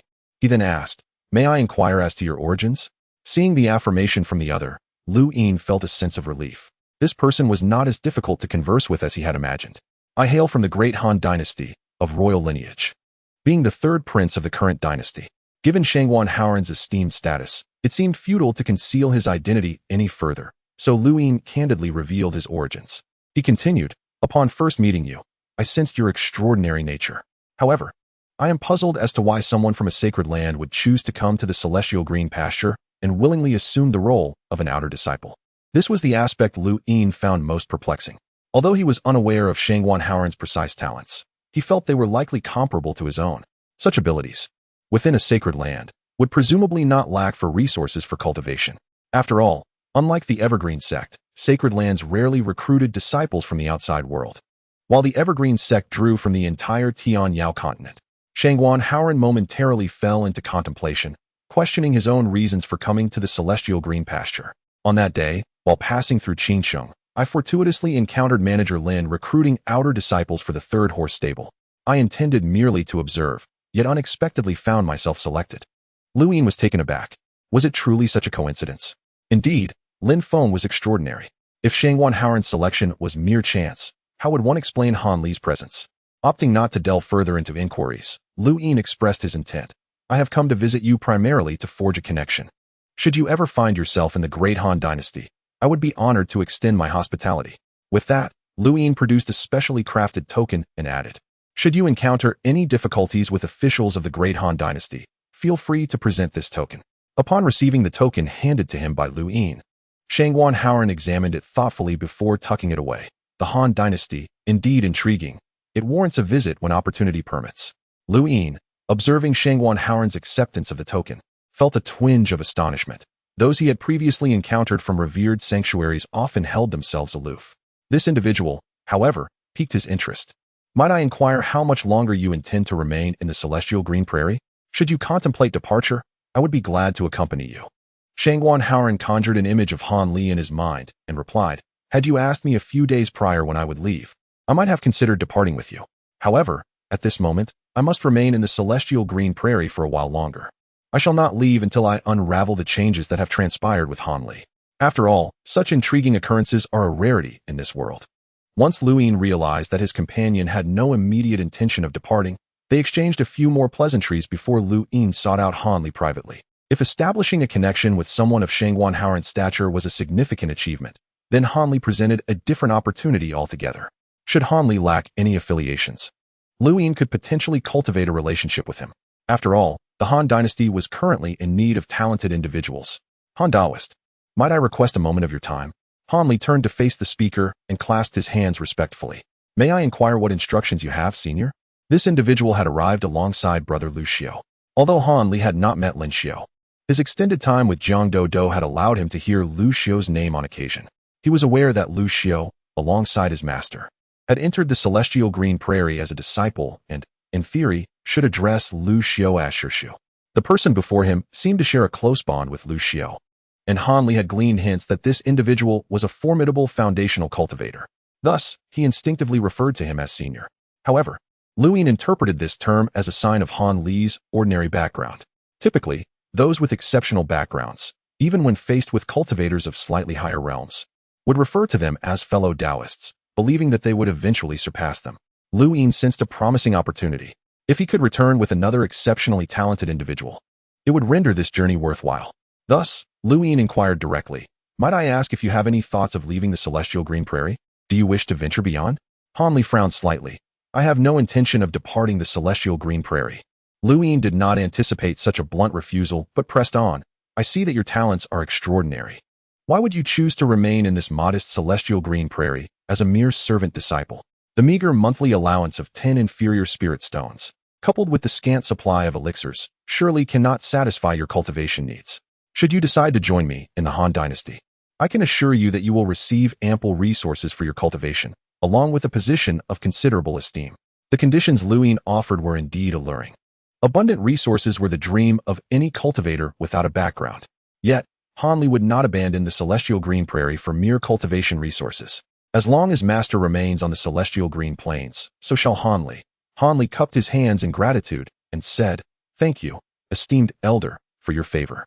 However, you are not Han Li and are unaware of my tribulations, let alone my innermost thoughts. I hope you can understand." Liu Yin sighed softly. Yet he produced a token and handed it to Han Li, saying, "Let this be a gift for you, my friend. Should you wish to venture forth in the future and find yourself in the great Han dynasty, you may present this item." Han Li did not decline this time, and once again expressed his thanks with a bow. Liu Yin offered no further persuasion. He was not of this world, and could not dictate the thoughts of mortals. Yet, forging a benevolent bond was, in itself, sufficient. Chapter 66. No More Pretense. I reveal my true self. Liu Yin ventured forth with the intention of winning over Shangguan Haoran and Han Li, all of which did not escape Lin Feng's keen observation. He was thoroughly pleased with Han Li's demeanor. However, he felt he had no authority to intervene regarding Shangguan Haoran. To this day, Lin Feng remained perplexed about Shangguan Haoran's true intentions. Every move he made seemed to be intricately woven into the fabric of the Tianqing grassland. Should Shangguan Haoran choose to depart, Lin Feng would harbor no regrets. Upon withdrawing his gaze, he resumed listening to Lu Xiao's grandiloquent tales, how golden core cultivators would take a detour upon encountering him, and foundation establishment practitioners would kneel in supplication. Such fabrications might deceive his comrades, but Lin Feng genuinely feared that Lu Xiao might inadvertently ensnare him in his own web of deceit, making future encounters increasingly difficult. Noticing Lu Xiao's boastful narrative had left him parched, Lin Feng kindly poured him a glass of water. Lu Xiao, in turn, reveled in Lin Feng's occasional displays of shock, curiosity, and concern, feeling immensely satisfied. Lin Feng, despite concealing his prowess, likely could not surpass Lu Xiao, as he had remained within the confines of the Tianqing grassland without partaking in the rigors of cultivation elsewhere. Thus his advancement lagged behind. A twinge of pity arose in Lu Xiao for Lin Feng, pondering the myriad opportunities missed. After a considerable interval, Lin Feng regarded Lu Xiao and inquired, "Are you not going to continue your embellishments?" Lu Xiao's countenance flushed. "I assure you, I am not embellishing. All I speak of are my lived experiences." Lin Feng chose not to challenge this assertion, but countered instead, "My dear Lu, when do you plan to reveal your true identity to me? You must understand. A humble qi refinement cultivator like myself has a mere century of life. Can I afford to wait any longer?" Although Lin Feng had gleaned some insight into Lu Xiao's identity, he yearned to hear it articulated directly. Contemplating momentarily, Lu Xiao abruptly rose, flamboyantly tousling his hair, and declared proudly, "No more pretense. I, Lu Xiao, am actually a prince of the great Han dynasty, ranked 9th. Lin Feng feigned astonishment. His reaction exaggerated for effect. Lu Xiao, witnessing this, thought to himself, I shall not be easily intimidated. To be on familiar terms with the ninth prince of the illustrious Great Han Dynasty is indeed a privilege for you, Lin Feng. However, Lin Feng's subsequent inquiry left Lu Xiao visibly dismayed. The Great Han Dynasty, where is that? Is it truly formidable? How does it compare to the outer sect of the Everlasting Green Sect? Lu Xiao shot Lin Feng an incredulous glare, responding with evident dissatisfaction. Lin, are you feigning ignorance? Or do you genuinely not know of the Great Han Dynasty? Is it renowned? Lin Feng posed innocently, rendering Lu Xiao momentarily speechless. Indeed, the Great Han Dynasty did not possess the same level of fame as the Everlasting Green Sect. Lin Feng appeared genuinely unaware, causing Lu Xiao's heart to ache with disappointment. His grandstanding had not entirely succeeded. He felt like a bumpkin in that moment. Inwardly berating Lin Feng, Lu Xiao then posed another question. Are you aware that the Tianyao continent is divided among the 5 foremost sects? Lin Feng nodded. I have heard of this. Our Everlasting Green Sect is among them. Lu Xiao continued. Then do you know how many dynasties fall under the jurisdiction of the Everlasting Green Sect? Which one is the most illustrious? Lin Feng shook his head, prompting Lu Xiao to grit his teeth in frustration. Brother Lin, are you intentionally mocking me? I have been dropping hints so overtly, yet you still choose to feign ignorance. Lin Feng was indeed unaware, as he had not paid much attention to the information regarding the dynasties. In his eyes, within the realm of cultivation, dynasties held no sway over cultivators, unless they were inherently cultivation dynasties themselves. Reflecting on Lu Yin, Lin Feng experienced a moment of enlightenment. It appeared that these secular dynasties were not to be underestimated.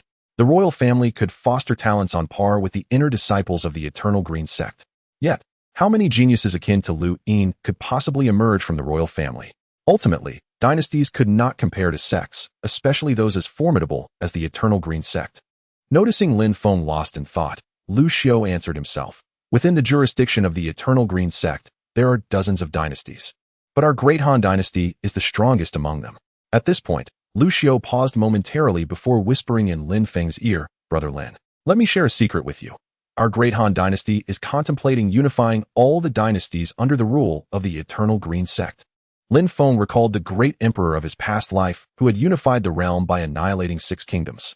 The Great Han Dynasty. Was it perhaps destined to fulfill a similar fate? After a brief moment, Lin Feng gazed at Lu Xiao with a mix of astonishment and suspicion. Previously, he had not given it much thought, but could this lad eventually ascend to the throne? Seeing Lin Feng's shocked expression, Lu Xiao felt a sense of secret pleasure. Brother Lin, I have returned primarily for 2 matters. One is to visit you all, and the other, can you guess who Lu Yin is?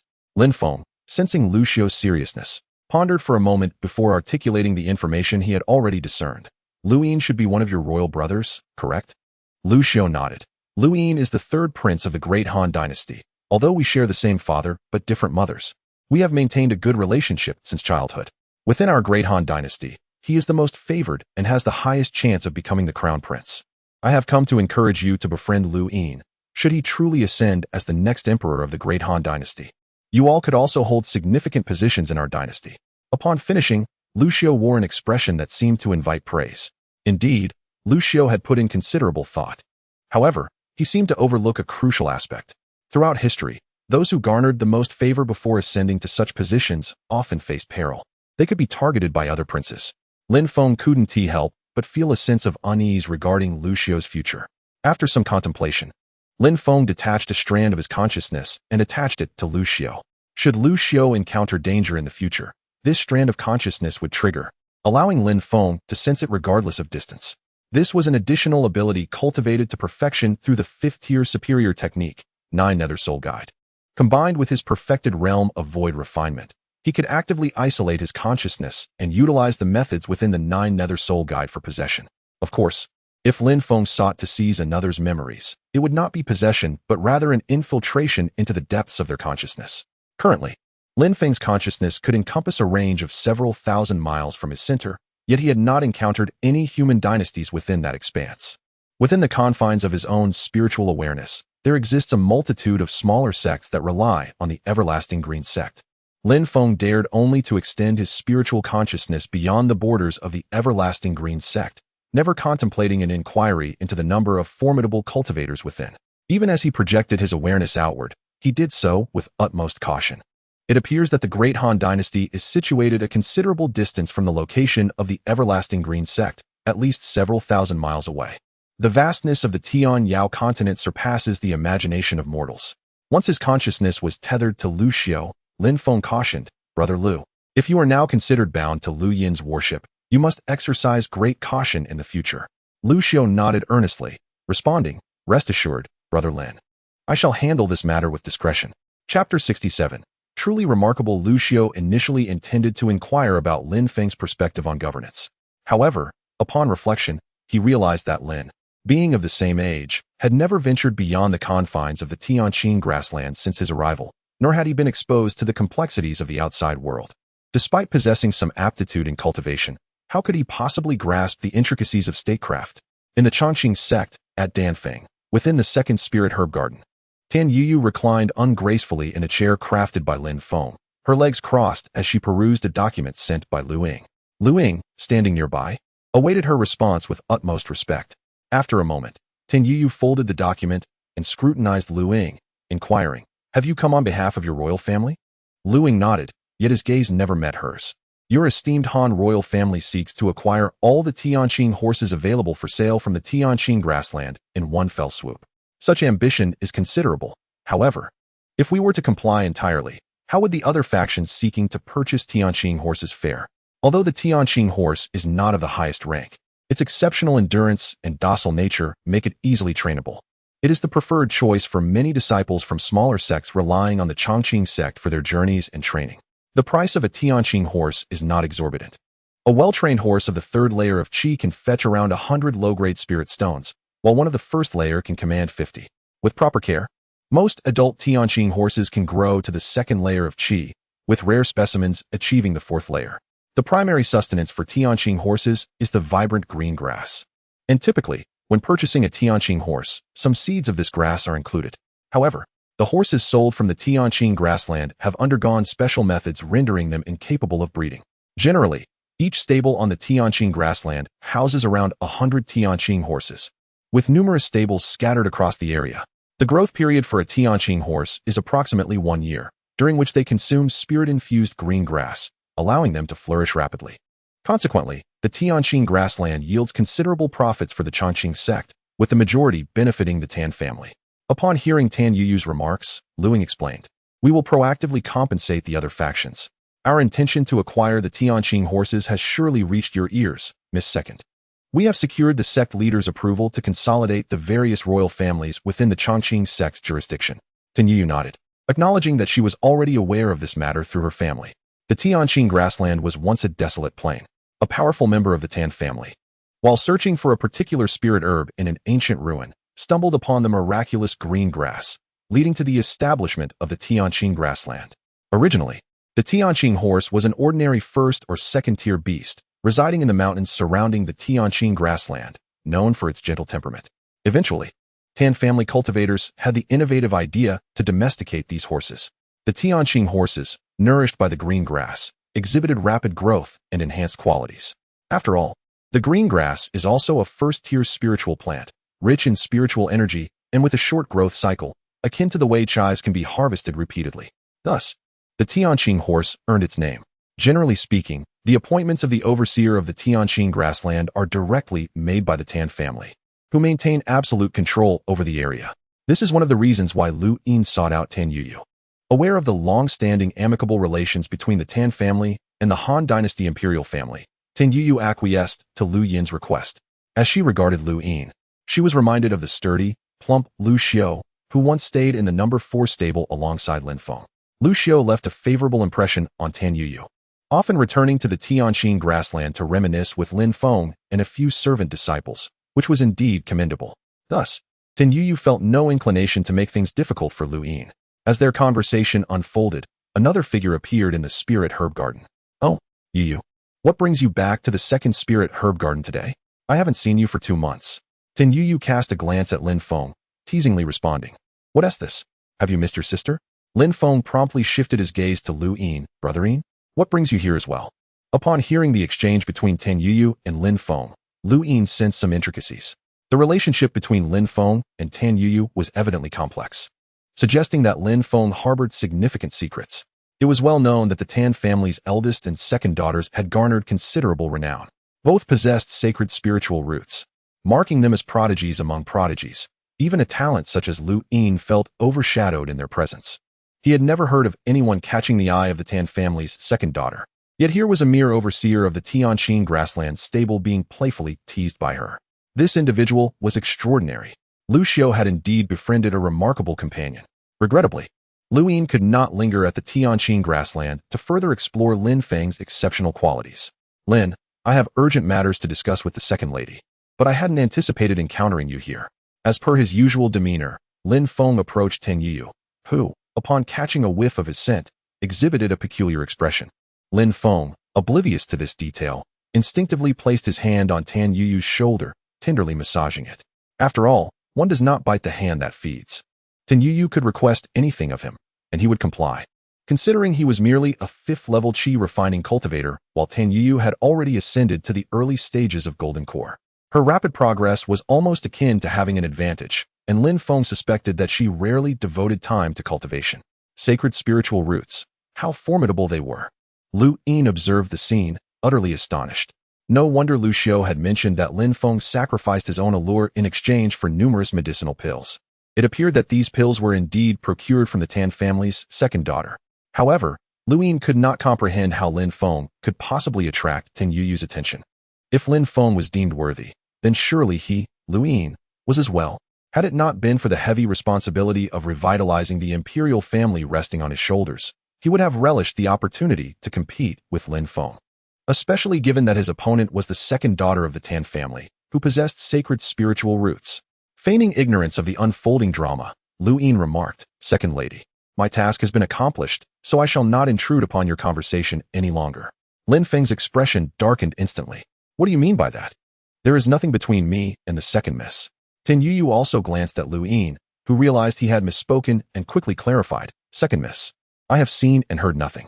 I swear by the royal family that I will not speak of what has transpired today." It was only then that Tan Yuyu gestured for him to take his leave. Lin Feng was astonished. Lin was a prince of the Han dynasty, likely to succeed as the next emperor. Yet, even so, he remained so subservient before Tan Yuyu. The power of the Tan family was far more formidable than he had imagined. Of course, it was also possible that the Han dynasty, being a secular empire, did not hold much sway in the eyes of such individuals. If the Han dynasty truly unified the other empires, and even the entire Tianyao continent, then even a colossal entity like the Chongqing sect would have to be taken seriously. Chapter 68, A New Perspective After Lin departed. Tan Yuyu regarded Lin Feng with an expression of scrutiny. Lin Feng, perplexed, wondered what this little girl was up to. He had always maintained his integrity, never engaging with other female cultivators. Thus, it was improbable that he bore any trace of their essence. Surely, something about him had piqued Tan Yuyu's interest. Could it be that she had discerned a shift in his aura? This marked their first encounter since his breakthrough to the pinnacle of the refinement void stage. Had his elevated cultivation bestowed upon him a more enchanting presence? Might this little girl truly harbor feelings for him? After all, the Holy Spirit root was not without its allure. "Lin Feng, are you concealing something from me?" Tan Yuyu inquired, her tone laced with curiosity.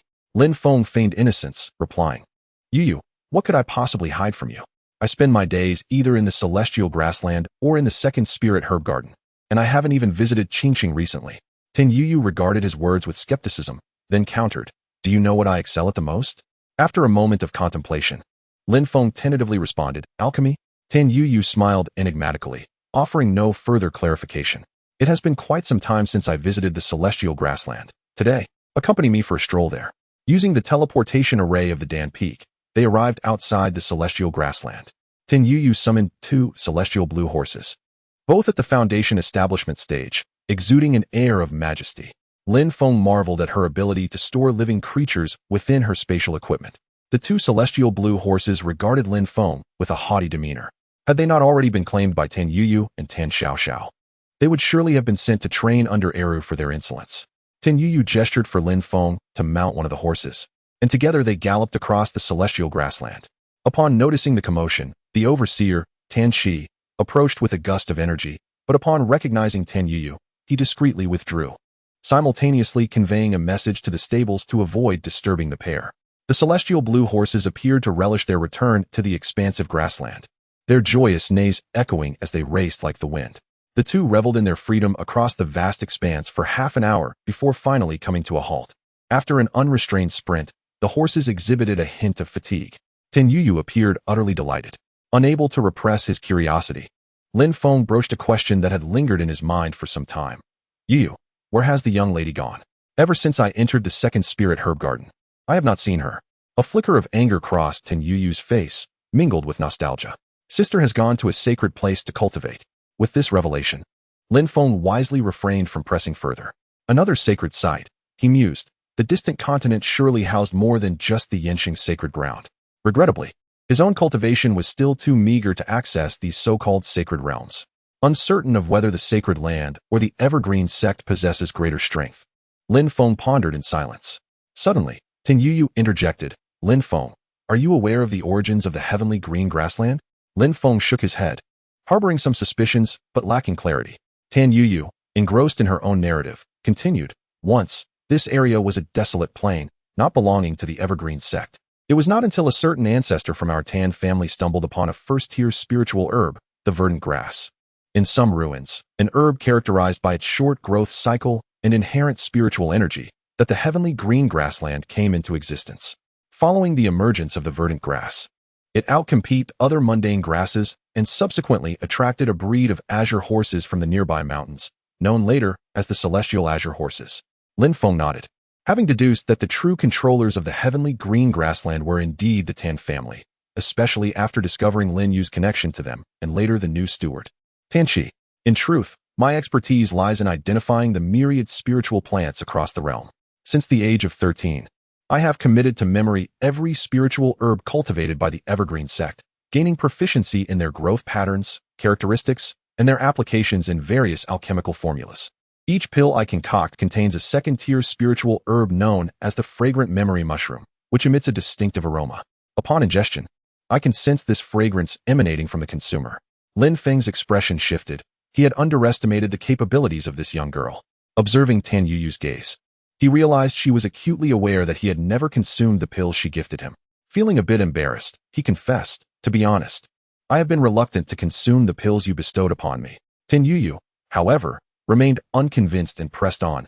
Yet, I can sense the essence of a fourth-tier Xianyuan spirit-replenishing pill and a fifth-tier source recovery vitality pill from you. Lin Feng was taken aback. Was this the caliber of genius within the evergreen sect?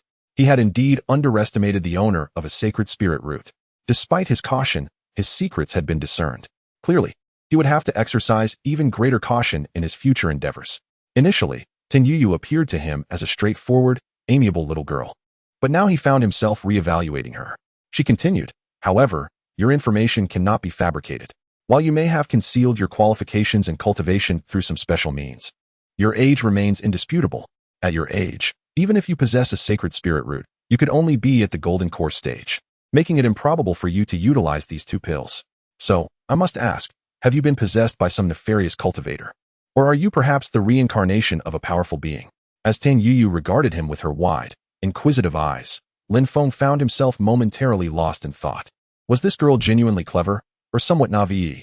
Rather than addressing her inquiries, he responded, aren't you concerned that I might be a villain with ulterior motives? Tan Yu, with a mysterious smile, inquired, have you ever heard of the legendary spirit root, a rarity that appears once in a million? Even among the disciples of the evergreen sect, there are no more than 20 cultivators of my caliber in this generation. I possess an innate ability to discern the intentions of others, and I sense no malice emanating from you. Moreover, with a mere flicker of my consciousness, several formidable cultivators of the integration stage would materialize. Even if your cultivation surpasses mine, I doubt it exceeds a considerable margin. Surely, you wouldn't wish to confront multiple integration stage cultivators alone, would you? A threat. An unabashed threat. Threatened by a mere girl. Lin Feng sighed. What is it that you truly desire? Tan Yu flashed a triumphant smile. First, reveal your cultivation level. Without a moment's hesitation, Lin Feng conceded. Very well, I shall lay my cards on the table.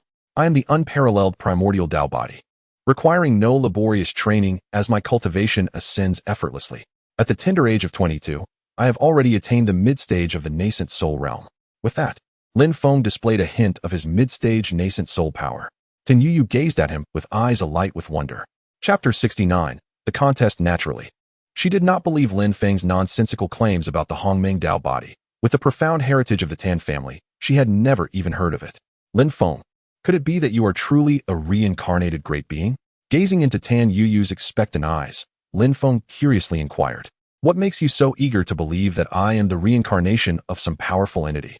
Because you seem quite decent.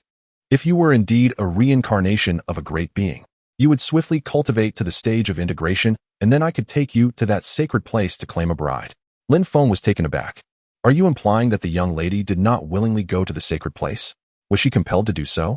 Even the divine spirit root cannot dictate its own future? It appears the sacred place is even more formidable than I had imagined. Tin Yu sighed. My sister is going to the sacred place on my behalf. It turned out that even someone as gifted as Ten Xiaoxiao experienced her own troubles. It remained uncertain whether this was the consideration of the Evergreen sect or merely the assessment of their Tin family.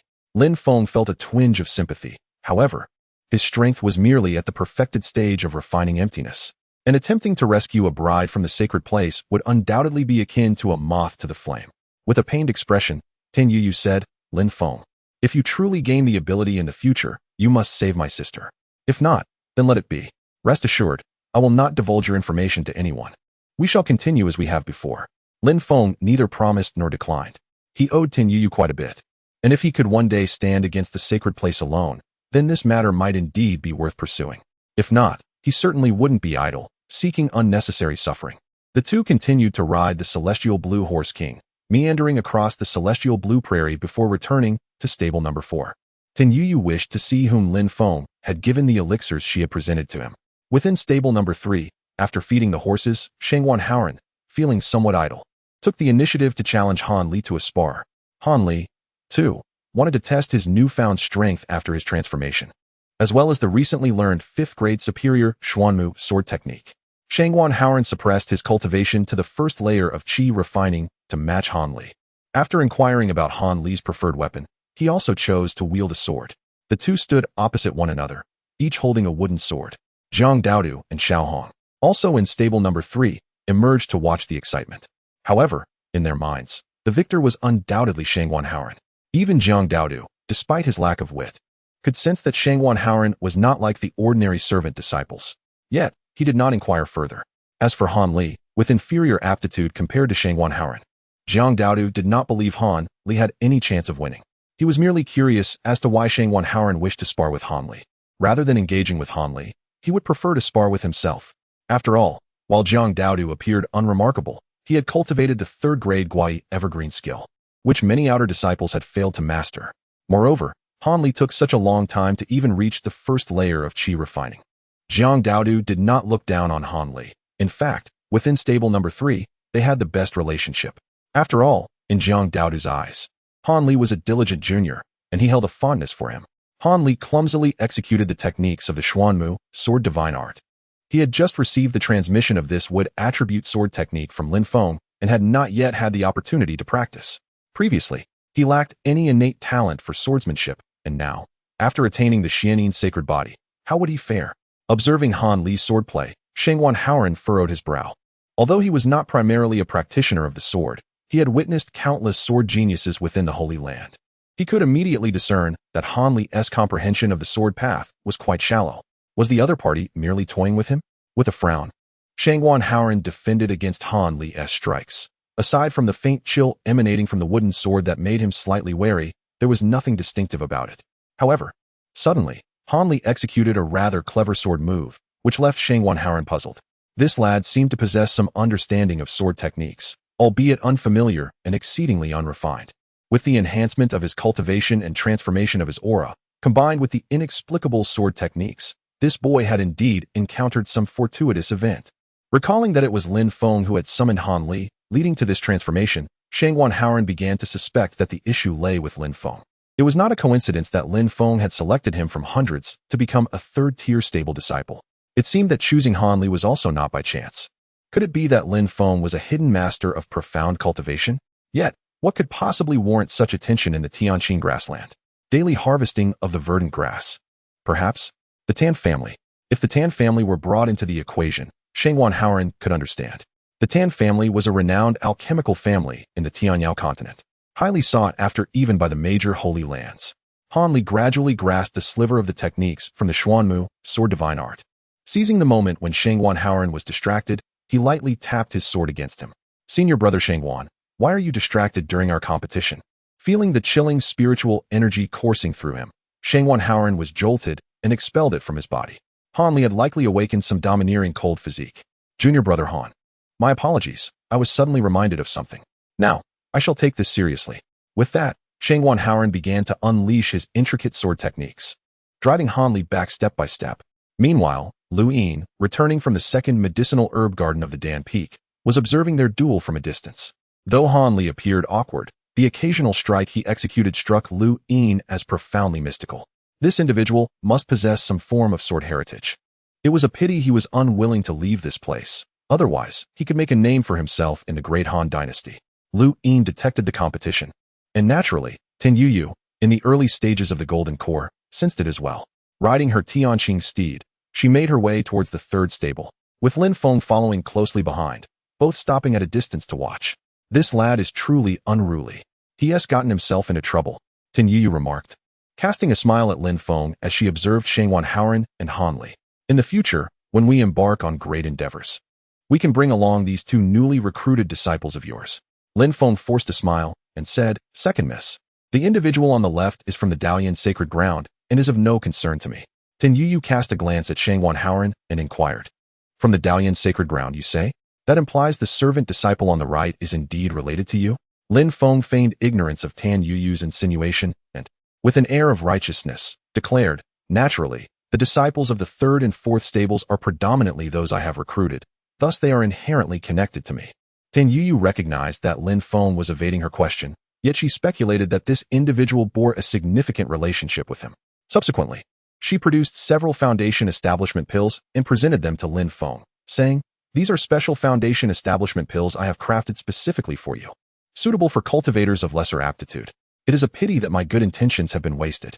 Observing Lin Feng's hesitance, Tin Yuyu added, Regardless, having crafted them, I might as well gift them to you.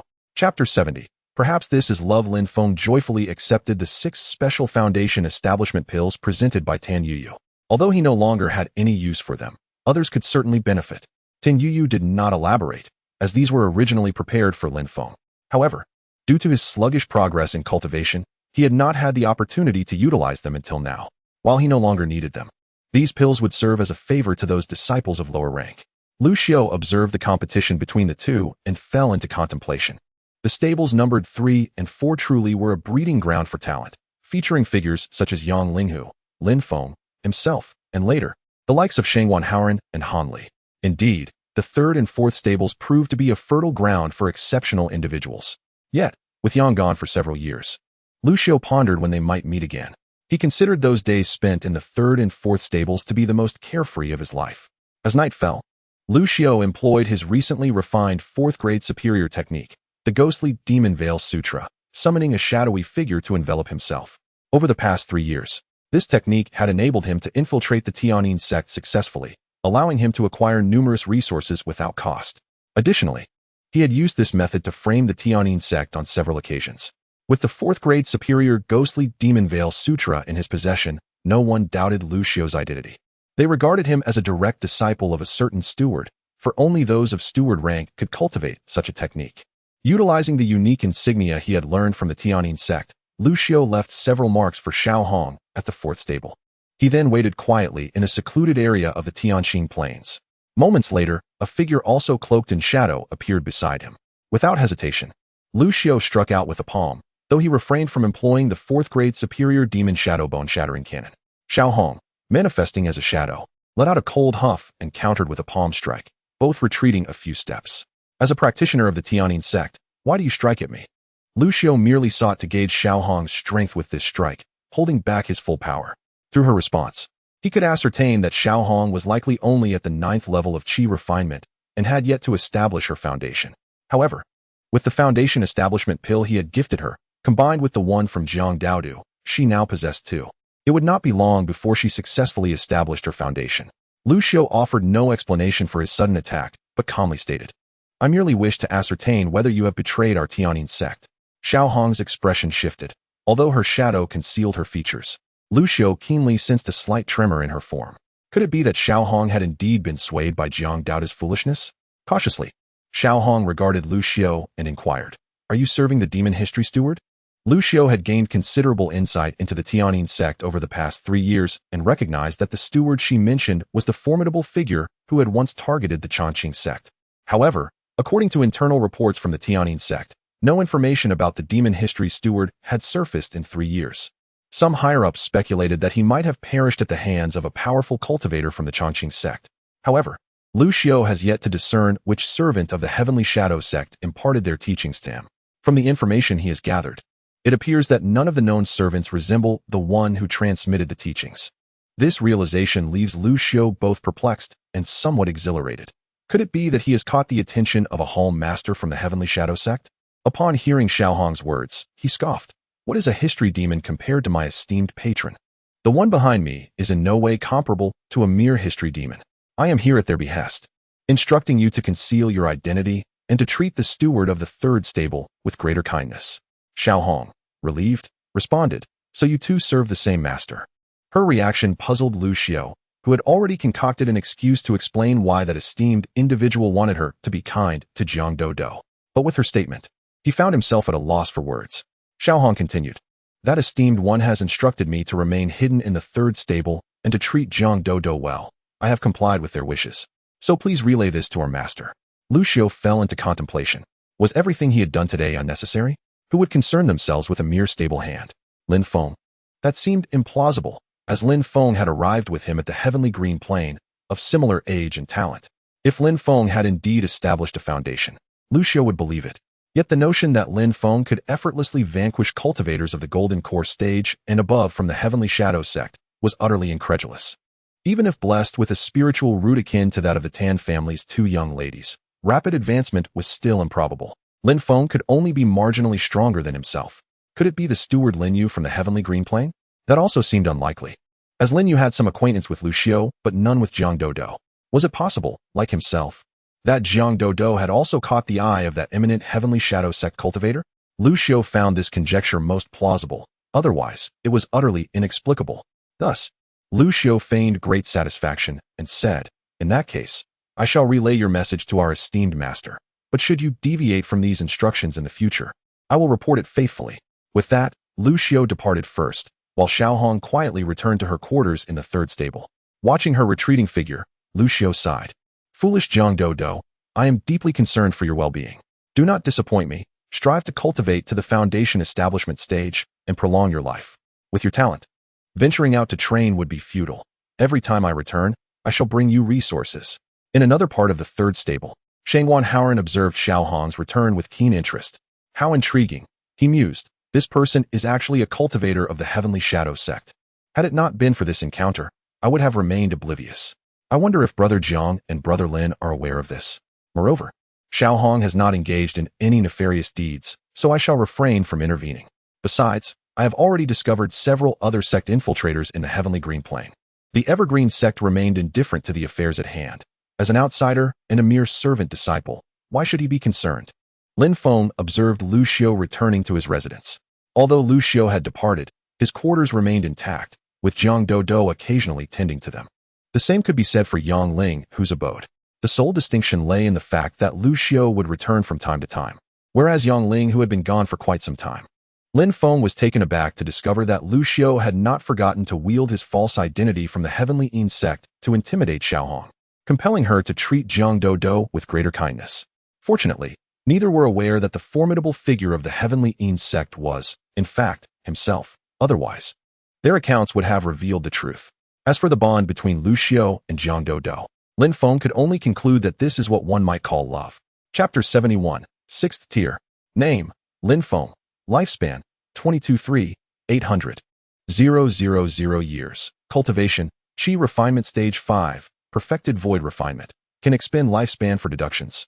Spiritual Roots. Superior with Spiritual Root. Intermediate Inferior Fire Spiritual Root. Both can expend lifespan for deductions. Techniques. Eternal Evergreen Heavenly Art. 6th Tier Upper Grade. Nether Abyss Concealment Technique. 5th Tier Upper Grade. Eternal Greenwood Spirit Sword Cannon. 6th Tier Upper Grade. Wood Sky Tyrant Body. 5th Tier Intermediate Grade. Nether Demon Concealment Cannon. 5th Tier Intermediate Grade. Nether Shadow Bone Shattering Technique. 5th tier intermediate grade. 5 elements return to Origin Alchemy Sacred Art. 5th tier upper grade. Spirit Crystal Casting Core True Method. 5th tier intermediate grade. 9 Nether Soul Summoning. 5th tier upper grade. Herb Compendium. All cultivated to the pinnacle. All can expend lifespan for deductions. Constitution. Innate Grass Cutting Sacred Body. Non-deductive. Wood Sky Tyrant Body. Wood Sky Tyrant Body cultivated to the pinnacle. Formation. 5th tier upper grade Yin-Yang Duality Formation. 5th tier upper grade Zhou-Tian Gathering Spirit Grand Array. 5th tier upper grade 5 elements Mixed Origin Array. 5th tier upper grade 5 elements Life Extinguishing Array. All can expend lifespan for deductions. Lu Yin and Lu Xiao had departed several days ago. Lu Yin's objectives were accomplished, while Lu Xiao took the opportunity to visit Lin Feng and Jiang Dodo, along with the other miscellaneous disciples, bestowing upon each a generous gift of foundation establishment pills. Although they might require several decades before they could utilize the pills, at the very least, they now harbored aspirations toward establishing their foundations, which would undoubtedly inspire them to exert greater effort in their daily cultivation. The stables numbered 3 and 4 returned to tranquility once more. However, Lin Feng could not remain at peace. Perfected void refinement was a realm coveted by countless cultivators, yet for Lin Feng, it was merely a stepping stone. The enigmatic great demon foreseen in his deductions could descend at any moment. Although the predictions indicated an encounter would not occur for tens of thousands of years, in reality, it could manifest within a mere decade or two, or even sooner. It was akin to his initial deduction when he encountered the avatar of a calamity intruding upon a blessed land. That unparalleled demon possessed a cultivation level at least at the integration stage, capable of seizing his lava cave dwelling, yet its cultivation could not be excessively high, for he managed to escape from its grasp without being annihilated, thanks to his perfected void refinement. Now, having reached this stage, Lin Feng's techniques and swordsmanship had ascended to the 6th tier. However, the remainder of his techniques urgently required elevation. Gazing at his remaining lifespan of 22,800,000 years, Lin Feng's figure once again traversed to the lava cave dwelling. The higher his cultivation, the more he felt the presence of terrifying powers within the everlasting peak. Compared to the blessed land of the heavenly green grasslands, Lin Feng preferred the embrace of these mountains. Within the mountain range he had explored, there were no entities that instilled fear in him. Yet, whether formidable demons at the integration stage or beyond lurked deep within those mountains remained a mystery.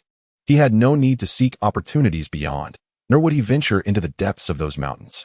Elevating the 5th tier upper grade ancient evergreen sacred art to the 6th tier upper grade and cultivating it to the pinnacle consumed Lin Feng 210,000 years of lifespan.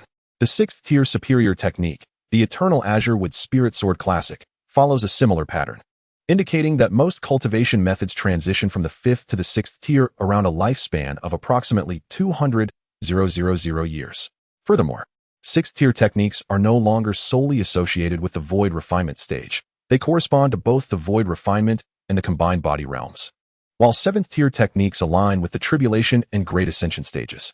The higher the tier of the technique, the more challenging it becomes to acquire, rendering them increasingly rare. For the vast majority of loose cultivators, obtaining a 5th tier cultivation method capable of reaching the spirit transformation stage is already a significant stroke of fortune. Although Lin Feng is currently only at the void refinement stage, he possesses the pinnacle 6th tier superior Eternal Azure Wood Spirit Sword Classic, leading him to believe that he could even triumph over cultivators at the combined body stage. After all, the more advanced the technique, the more arduous the path to mastery. Not everyone can achieve the zenith of high-tier techniques, as he has. For most individuals, mastering a high-tier technique to perfection marks them as exceptional, while reaching a state of consummate proficiency designates them as geniuses. Attaining the pinnacle is akin to being a prodigy, akin to Lin Feng himself. Lin Feng initially invested a total of 210,000 years of lifespan in stages, upgrading the 5th tier superior Nether Abyss concealment method to the 6th tier superior Spirit Binding Concealment Sutra, subsequently mastering it to perfection.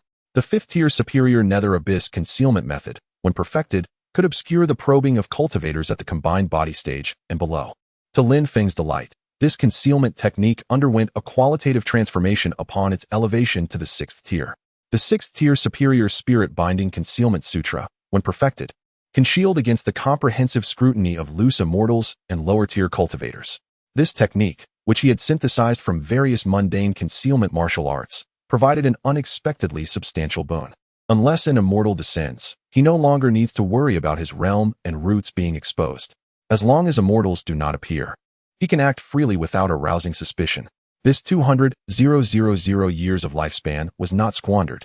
The past 100 days of effort were exceedingly worthwhile. Elated, this sensation surpassed even the joy of a cultivation breakthrough. Lin Feng proceeded to invest another 210,000 years of lifespan in stages, elevating the 5th-tier intermediate azure with celestial body to the 6th-tier superior divine guardian technique, and mastering it to perfection. The inability to invest all 210,000 years of lifespan at once left Lin Feng quite disgruntled. What a despicable supreme demon. Just wait, Lin Feng, he exclaimed. If you have the audacity, come to the azure grassland and challenge me. Let us see if those grand cultivators from eternal life peak dare to confront you. Lin Feng vented his frustration upon the yet unseen supreme demon. He then sensed the transformation within his body. Upon perfecting the divine guardian technique, his azure with celestial body evolved into the divine guardian. With the divine guardian physique, he could command all vegetation within a radius of 1,000 miles, establishing an absolute domain, while his physical strength reached the pinnacle of the combined body stage. This exemplifies the terrifying potential of 6th-tier body refinement techniques. What horrors would await should he ascend to the 7th tier? Lin Feng dared not imagine. Even the thought of it was overwhelming. Subsequently, Lin Feng sacrificed a lifespan of 210,000 years to elevate the 5th-tier middle-grade codex of the hidden demonic shadows to the 6th-tier upper-grade secret manuscript of the dark demonic spirit, mastering it to perfection. The 6th-tier upper-grade secret manuscript of the dark demonic spirit renders celestial beings and below incapable of discerning his true visage, allowing him to transform his form and appearance at will, without the need for shadowy concealment. This technique, derived from the 2nd-tier middle-grade black demon companion, primarily serves to summon a shadow that envelopes the practitioner, obscuring them from prying eyes. Now, having attained the 6th-tier upper-grade, it functions similarly to the 6th-tier upper-grade spirit binding and breath concealment sutra, effectively shielding him from the scrutiny of celestial beings and below, while also granting him the ability to alter his appearance at will. Yet another delightful surprise. As long as he wields the perfected 6th-tier upper-grade secret manuscript of the dark demonic spirit, should there be no celestial beings or greater within the ranks of the Heavenly Shadow sect, none shall uncover his true identity. He is now better equipped to utilize the tokens of the historical demons, acting under the guise of the Heavenly Shadow sect's historical demon. Chapter 72. Beyond integration. After experimenting with the profound intricacies of the pinnacle 6th-tier high-grade technique, the secret record of dark demon spirit, Lin Feng continued his ascent. His ambition was to elevate all the techniques he had mastered to the 6th tier. With another investment of 210,000 years of lifespan and a grueling 200,000 years of deduction, he successfully advanced the 5th-tier middle-grade technique, bone-shattering art of the nether shadow, to the 6th-tier high-grade heavenly ancient chaos shadow bone-shattering technique, dedicating an additional 10,000 years to perfecting it.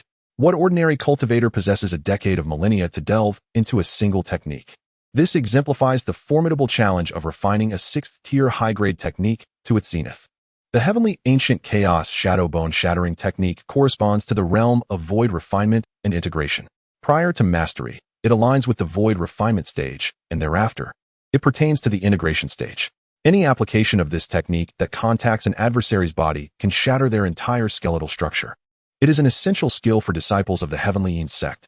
With 2 signature techniques of the Heavenly Eons sect elevated to the 6th tier and perfected, who would dare question Lin Feng's identity as a demon slayer? Subsequently, he invested a total of 630,000 years of lifespan in multiple phases to elevate the 5th-tier high-grade 9 nether soul summoning to the 6th-tier supreme primordial divine soul incantation, perfecting it in the process. He also advanced the 5th-tier high-grade 5 elements returning to origin alchemy scripture to the 6th-tier high-grade 6 harmonies spirit pivot alchemical talisman, and refined the 5th-tier middle-grade spirit crystal core forging method to the 6th-tier high-grade spirit void expansive technique, achieving mastery in each. The emergence of the 6th-tier supreme primordial divine soul incantation enlightened Lin Feng to the possibility that every tier may harbor supreme techniques. High-grade is not the ultimate limit. The primordial divine soul incantation, derived from the soul search technique, possesses capabilities far surpassing its predecessor. It retains the soul-searching abilities of the first 5 tiers and adds the power to forcibly retrieve fragmented souls to acquire their memories. Moreover, it generates soul attack capabilities, inflicting irreparable damage upon the consciousness of void refinement and integration cultivators, depending on the mastery level. As various techniques advanced, Lin Feng's confidence surged. If that unparalleled demon merely stood in the integration stage, he would certainly demonstrate his prowess, even if faced with a void refinement cultivator. The elevation of his techniques to their peak would allow him to vanquish integration practitioners. With the 6th tier high-grade Emu Divine Spirit Body technique perfected, his physical resilience reached the integration realm. The perfected 6th tier high-grade Eternal Greenwood Spirit, Celestial Sword Cannon, and Heavenly Ancient Chaos Shadowbone Shattering technique could both inflict fatal wounds on integration cultivators. Additionally, the perfected 6th tier Supreme Primordial Divine Soul Incantation could wreak irreversible havoc upon the consciousness of integration practitioners. Though still in the void refinement stage, Lin Feng's combat prowess was far beyond that of an average integration cultivator. He felt compelled to complete the array deduction before investing over 60,000 years to test the limits of that extraordinary demon.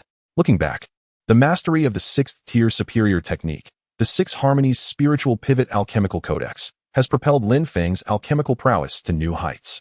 From this codex, he acquired various unique medicinal concoction methods. However, upon merely glancing at the required materials, Lin Feng chose to forego them.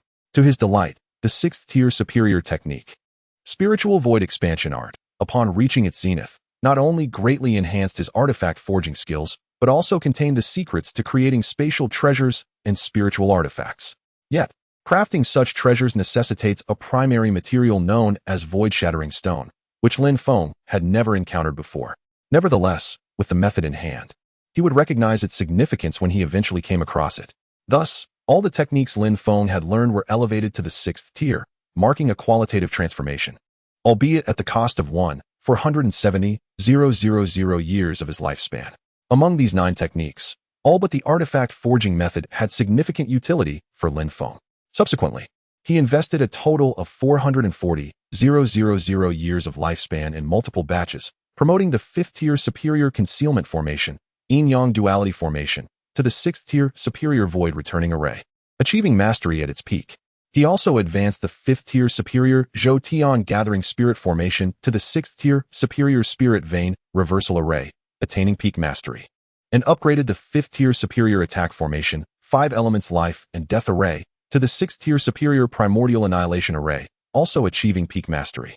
Finally, he promoted the 5th tier superior defense formation, 5 elements primordial array, to the 6th tier superior void sealing demon array, reaching peak mastery as well.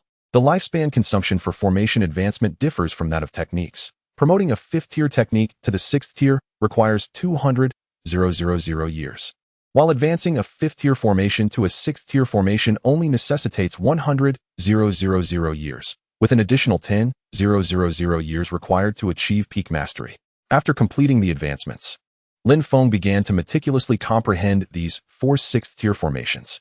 The 6th tier superior void returning array can simulate the principles of nothingness found in the void realm, erasing all traces of existence within its confines to a conceptual blank, causing cultivators below the great ascension stage to subconsciously overlook the area. The 6th tier superior spirit vein reversal array reverses the direction of underground spirit veins, allowing abandoned veins to regain vitality and potentially generate new spirit veins. Observing the capabilities of the 6th tier superior gathering formation, spirit vein reversal array, Lin Feng felt a spark of joy. Upgrading the gathering formation in the magma cave could potentially lead to the formation of a spirit vein in the future. However, upon inspecting the materials required to arrange the 6th tier superior spirit vein reversal array, he decided to postpone this endeavor, as the known materials alone were valued at several million low-grade spirit stones, not to mention the many unfamiliar components. As for the remaining 2 6th tier formations, Lin Feng deemed their utility inferior to that of the gathering and concealment formations, as they not only required expensive materials, but also lacked the anticipated efficacy. Simultaneously, Lin Feng resolved to refrain from enhancing his defensive and offensive formations henceforth, unless his lifespan permitted otherwise. Rather than augmenting these formations, he deemed it more advantageous to utilize his longevity to elevate his own prowess. Moreover, Lin Feng experienced an unexpected boon. During his practice of techniques and formations in the lava cavern, abundant in fire attribute spiritual energy, he found that the duration extended to an impressive 910,000 years. Although he had not specifically sought to enhance the quality of his spiritual roots, the newly formed fire spiritual root, nurtured by nearly 2,000 years of fire attribute spiritual energy, ascended from a medium low-grade fire spiritual root to a high medium-grade fire spiritual root. This development sparked a new hypothesis within Lin Feng. If he could not acquire extraordinary celestial treasures, might it be possible to elevate all 5 elemental spiritual roots to the pinnacle, subsequently transforming into an earth spiritual root? With all techniques and formations reaching the 6th tier, Lin Feng's confidence swelled significantly. Thus, he once again invested 70,000 years of lifespan into the evolution of his spiritual roots, resolved to confront the unparalleled great demon once more and ascertain its true level of cultivation. You have invested 70,000 years of lifespan into the evolution of your spiritual roots. In the 10,000th year of the spiritual root evolution, you nourished your high medium-grade fire spiritual root with the fire attribute spiritual liquid pool and continuously consumed the 3rd-tier scarlet flame fruit, resulting in the elevation of your high medium-grade fire spiritual root to a high upper-grade fire spiritual root, with only a mere hint of spiritual resonance remaining to achieve the pinnacle fire spiritual root. In the 60,000th year of the spiritual root evolution, you endured an assault from the unparalleled great demon and narrowly escaped. The adversary occupied your lava cavern and seized your beloved cat demon. In the 70,000th year of the spiritual root evolution, you lay in wait, biding your time to reclaim your cavern. Chapter 73. Hometown and old friends gazing at the system's notification. Lin Feng fell into deep contemplation. Truly, the unparalleled great demon was not merely at the integration stage, but at the tribulation or ascension stage. Since he had managed to escape from its grasp, it was evident that it was not above the ascension level. Lin Feng did not believe that as a mere perfected void refinement practitioner, he could contend against a transcendent being that had shattered the confines of heaven and earth to attain immortality. Furthermore, Lin Feng noted that the time in which he encountered this extraordinary demon during his calculations had been significantly advanced. Initially, he had first encountered this great demon in the year 64090, yet now he had encountered it in the year 60,000, a difference of 4,000 years. In reality, only slightly over 3 years had passed. If this trend continued, he would have at least 30 years to prepare for the confrontation with this great demon. Of course, reality could arrive sooner, but with several decades at his disposal, he would at least reach the perfected integration stage. Attaining the perfected tribulation stage was also a possibility. By then, he would not need to wait for it to seek him out. If it desired to seize the lava cave or dominate Yuli, he would venture deep into the mountains and slay it with a single stroke of his sword. The 2 tigers lay not far from Lin Feng, observing their master's ever-increasing aura with admiration and envy. Yuli, in her spirit cat form, sat upright atop the massive tiger body, her eyes filled with astonishment. Who exactly was their master? Merely a few hours of seclusion had transformed him into someone entirely different. The occasional fluctuations of his profound energy left Yuli in awe. As Lin Feng awoke with a smile, Yuli mewed softly, leaping gracefully from the tiger's back to land beside him, nuzzling affectionately against him. Lin Feng cradled Yuli in his arms. To be honest, he preferred her spirit cat form by his side, as the fondness for petting cats was an inherited passion from his past life. A cold snort emanated from the large nostrils of the 2 tigers, who feigned indifference before their master, often bullying him, yet displayed a completely different demeanor in his presence. What of being stronger than me? The 2 tigers thought disdainfully. I do not grovel like you. Lin Feng waved at the 2 tigers, and they hurriedly approached him, wagging their tails in a manner that sought his approval.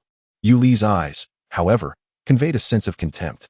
In stable number 3, Lin Feng reclined on a lounge chair, his consciousness enveloping the celestial grassland. Listening to the discussions among the servant disciples, this had become his daily routine. He would soon become the overseer of the celestial grassland, and it was imperative for him to understand the grievances of these lower-tier servant disciples. After completing his own tasks, Hanli approached Lin Feng. With no one around, he addressed Lin Feng directly as master. Master, I intend to return home today for a visit, and I hope for your approval. Lin Feng nodded, naturally not refusing such a trivial request. All disciples in stables number 3 and 4 were granted 2 days off each month to allow them to venture out. and it was rare for someone like Han Li to return home every time a holiday arose. Observing Han Li's exuberant departure, Lin Feng understood that this young man would finally be able to stand tall upon his return.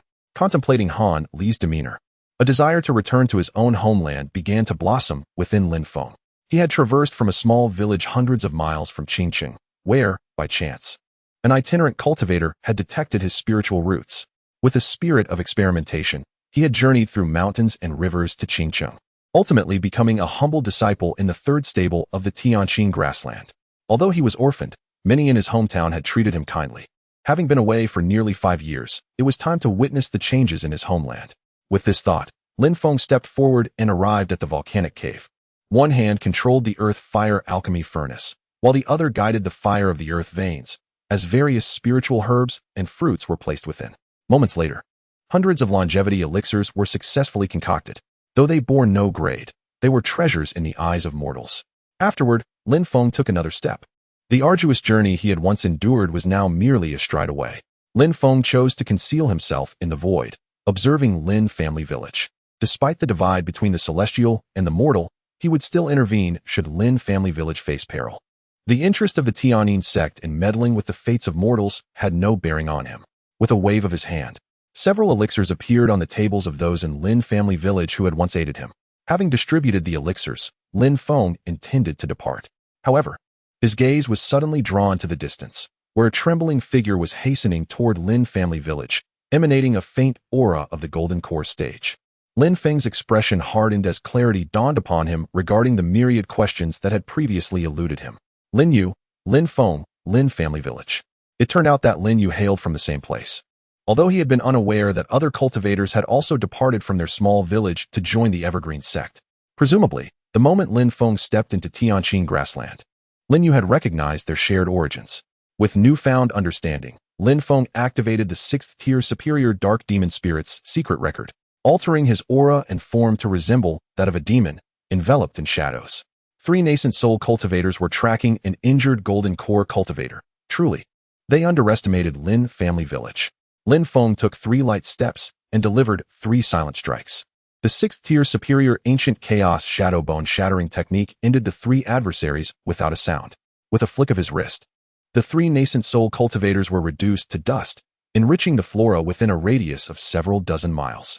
Once assured that no ill-intentioned beings lurked within his spiritual awareness, Lin Feng manifested at Lin Yu's location. Upon witnessing a living demon appear before him, Lin Yu's panic was palpable. Hadn't the rumors stated that the demon had been slain by powerful cultivators of the Evergreen sect? It had been years since such a being had been sighted. How was it that he had just escaped a throng of pursuers, only to encounter a demon? Unaware of Lin Yu's thoughts, Lin Feng spoke in the voice of the demon. It has been a long time since we last met, and you seem to have lost your former caution, oblivious to the fact that you are being followed. Upon hearing this, Lin Yuan's expression changed dramatically, and he intended to leave Linjia village. In this escapade, he had traversed countless paths, and he was utterly convinced that no one was trailing him, which emboldened him to return to Linjia village for a brief respite. Lin Feng fixed his gaze upon Lin Yu, who was poised to flee once more, and calmly remarked, "A few oblivious Yuaning minions have already been effortlessly dispatched by me." Lin Yu cast a profound glance at the figure of Li Mo before respectfully expressing his gratitude. "Thank you, esteemed steward, for your assistance." He then sighed, for he had initially believed that with Li Mo's demise, he would finally be free from the clutches of the Tianyin sect.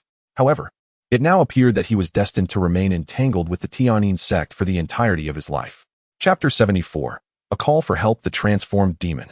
Lin Feng casually inquired, "Young man, where have you been these past years?"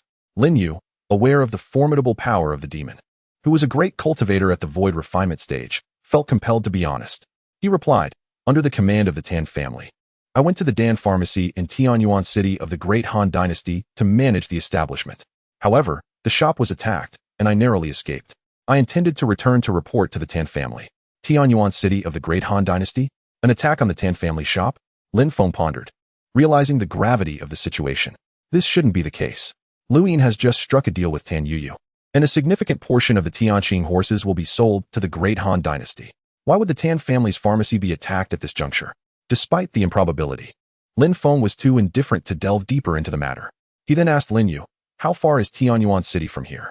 Lin Yu was surprised that the demon had never visited the Great Han Dynasty, But he explained, Tianyuan City is over 3,000 miles away from the Chongqing sect. It's one of the largest cities in the Great Han Dynasty. Was there no reaction from the people of the Great Han Dynasty regarding the attack on the Tan family shop? Lin Yu shook his head, saying, there was a response. But I do not trust them. I suspect that among those tracking me, there are individuals from the royal family of the Great Han. Upon hearing this, Lin Feng regretted having turned those 3 men into mere fodder for the earth. Had he known, he would have probed deeper into their souls. He understood Lin Yu's reasoning, realizing that Tan Yuyu probably managed all matters concerning the Tan family. It was foolish of him not to recognize earlier that Tan Yuyu was not as harmless as she appeared. As Lin Yu was a close confidant and friend of Tan Yuyu, he was bound to report his suspicions back to her. Lin Feng chose not to ask further questions and, with an expression of anticipation, said, it has been a long time since we last met. Today, I shall present you with a great gift. Do not let me down in the future. He extended his hand, touching Lin Yu's forehead, imparting his profound insights into the 5th grade middle-tier Mingma concealment cannon, the 5th grade middle-tier Minjing bone-shattering technique, and the 5th grade upper-tier Xuanmu sword deity technique to Lin Yu. Along with this, he also left behind several dozen 3rd grade blood recovery pills. I know you possess remarkable talent in the sword arts. And given your high-level upper-tier with spiritual root, this 5th grade upper-tier Xuanmu sword deity technique is a treasure I obtained from a sword cultivator of the Chongqing sect. I bestow it upon you. The other 2 techniques are from my Tianyin sect. Cultivate them diligently and do not bring shame upon me.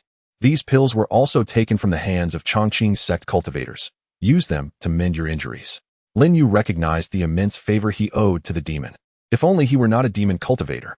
However, the demon's demeanor today felt somewhat peculiar, though he could not pinpoint what exactly felt off. The high-tier techniques from the Tianyin sect were undoubtedly authentic.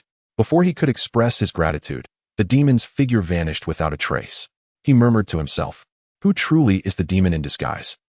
In the Tianqing grassland, amidst the mountains that diverged from the Chongqing sect, a colossal figure was transported into the scene. Is this the mountain range spoken of by Wang? Our demon clan is the foremost lineage in the world. What are these pitiful human factions, these insignificant evergreen sect? How dare the king demand that I oversee this mountainous region to gauge the strength of the evergreen sect? There is no need for such probing. We shall simply annihilate them. Before us stands a colossal crimson tiger. Its presence commanding and unrestrained as it unleashes its divine sense to probe the mountain range and extend its awareness towards the verdant plains. Upon discerning the existence of formidable beings within the mountains, it momentarily tempered its intensity. Subsequently, it released a terrifying aura, proclaiming telepathically to all within 100 miles. All demons within this radius, heed my command. Assemble at my location within 15 minutes. Those who fail to comply shall face death. In an instant, tens of thousands of formidable demons converged, their gazes laced with trepidation as they looked up at the fiery titan. After the allotted time, the crimson tiger unleashed a barrage of fearsome flames that swept through the surroundings, accompanied by a cacophony of anguished cries. How dare you disregard my command? If you seek death, I shall oblige.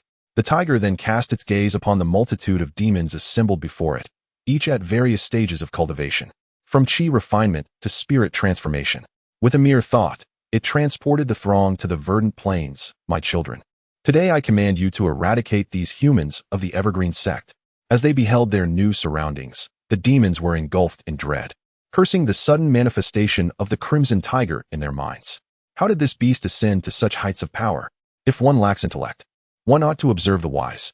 Have you cast us into the very heart of the evergreen sect? Do you wish for our demise? The verdant plains are none other than the fabled site of the longevity peak. A chorus of bewilderment echoed within the hearts of the gathered demons. Yet, they dared not flee, for they had witnessed the fate of several hundred demons who attempted to escape the moment they landed. The crimson tiger had conjured a formidable wall of fire, severing their retreat. Any demon, regardless of whether it was at the golden core, nascent soul, or spirit transformation stages, that brushed against this fiery barrier was met with a fragrant demise. The tiger spoke nonchalantly. I find myself rather hungry. Should anyone wish to voluntarily become my meal, I shall not decline. With that, it opened its cavernous maw, devouring the roasted demons, converting them into pure spiritual energy that surged into its demon core, visibly augmenting its already formidable presence. You have 5 breaths of time remaining. Should any of you fail to charge at the evergreen sect after this period, your fate shall mirror those who fell before you. The verdant plains erupted into chaos. The highest cultivation among the residents barely reached the foundation establishment stage, with most being low-tier Qi refinement disciples, utterly incapable of withstanding the onslaught of these formidable demons. Tianxi immediately sensed the peril and sought assistance from her clan. During the previous invasion by numerous sects, he had also sent out a plea for assistance, but the response from his family was one of indifference. They wished to uncover how many traitors from other sects were concealed within the verdant expanse of the Tianxin grassland. However, fate took a turn when a mysterious and formidable cultivator intervened, and by the time they realized what had transpired, the enigmatic figure had vanished without a trace. Now, following Tianxi's call for aid, hundreds of figures surged forth from both the inner and outer gates of the Chongqing sect. Most boasted cultivation levels above the foundation establishment stage, with several arriving from the transformation stage as well. Although the stables numbered 3 and 4 were in proximity to the entrance of the Tianxin grassland, a few formidable beasts had also appeared. Each emanated an aura that was unfathomable, indicating they were not mere Qi refinement practitioners. Zhang Dodo gazed at this scene in despair, wishing that senior brother Lu and the others had not departed. He, along with Xiao Hong and Shengwan Haoren, had already engaged with a beast of their own. Although the creature before him was merely at the mid-Qi refinement stage, he himself was only at the second level of Qi refinement. He could only maneuver around it for a short while. Once they clashed, he found himself at a distinct disadvantage. Recognizing the futility of his struggle, Zhang Dodo quickly retrieved the crystal ball that Lin Feng had given him and sent out a distress signal. Chapter 75. Taking action. Zhang Dodo exerted every ounce of his strength to fend off the assault from the mid-stage bear demon before him. However, each strike from his adversary felt as though it carried the weight of 1,000 pounds, compelling Zhang Dodo to evade rather than confront directly. Although he could not discern the precise level of his opponent's cultivation, it was evident that he was at least a 5th-level Qi refinement practitioner, equipped with a 3rd-tier technique, the Unity of Eternal Green, and a 2nd-tier inferior skill, the Earthly Gold Body technique. Zhang Dodo knew that an ordinary practitioner of the same level would stand no chance against him. Moreover, after years of diligent training, his Earthly Gold Body technique was nearing completion, yet he still refrained from directly enduring the bear demon's powerful claws. If the foe had merely been a 4th-level practitioner, Zhang Dodo would have felt confident in engaging in combat. However, the sheer force accompanying each of the bear demon's strikes filled him with trepidation. Even with his physical cultivation, taking a hit would undoubtedly result in grave injury. Xiao Hong had already recognized Zhang Dodo's predicament, yet she too found herself trapped.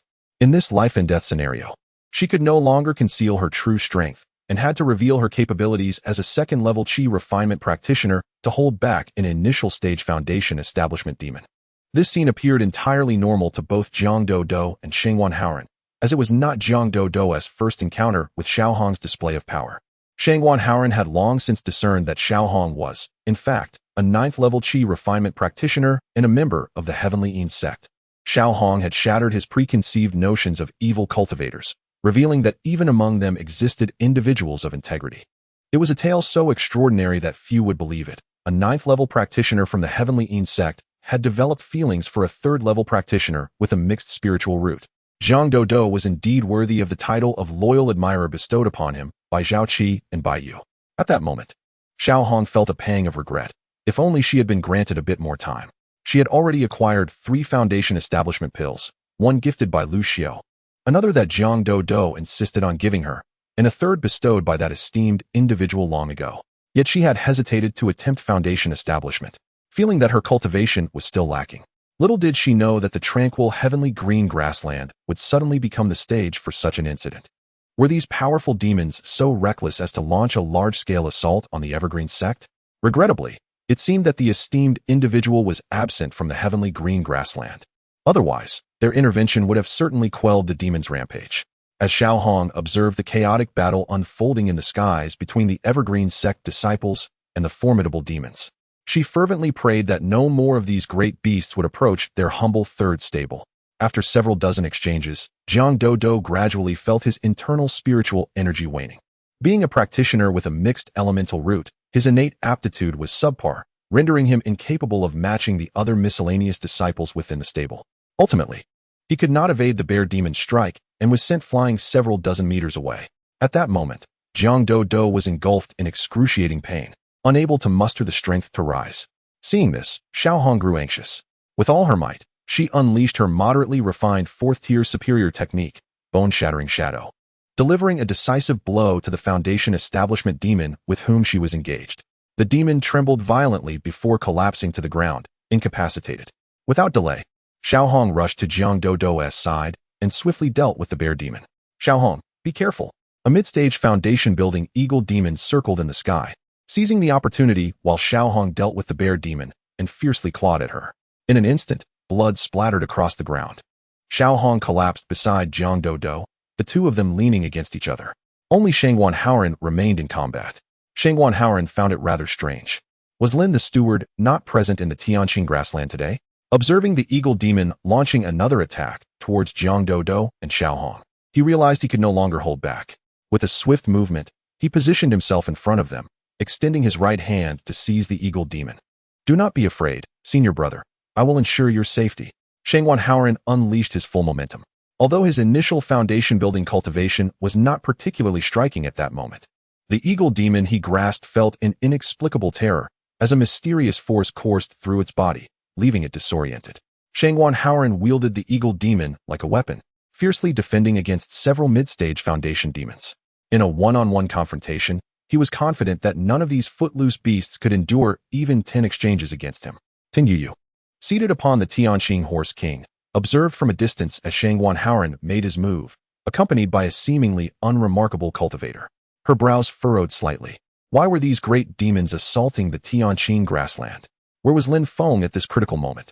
She had hoped to witness Lin Feng's prowess to glean insight into his true strength. At that moment, Lin Feng had just transmitted his power to Lin Yu and had sensed the distress signal from Jiang Dodo.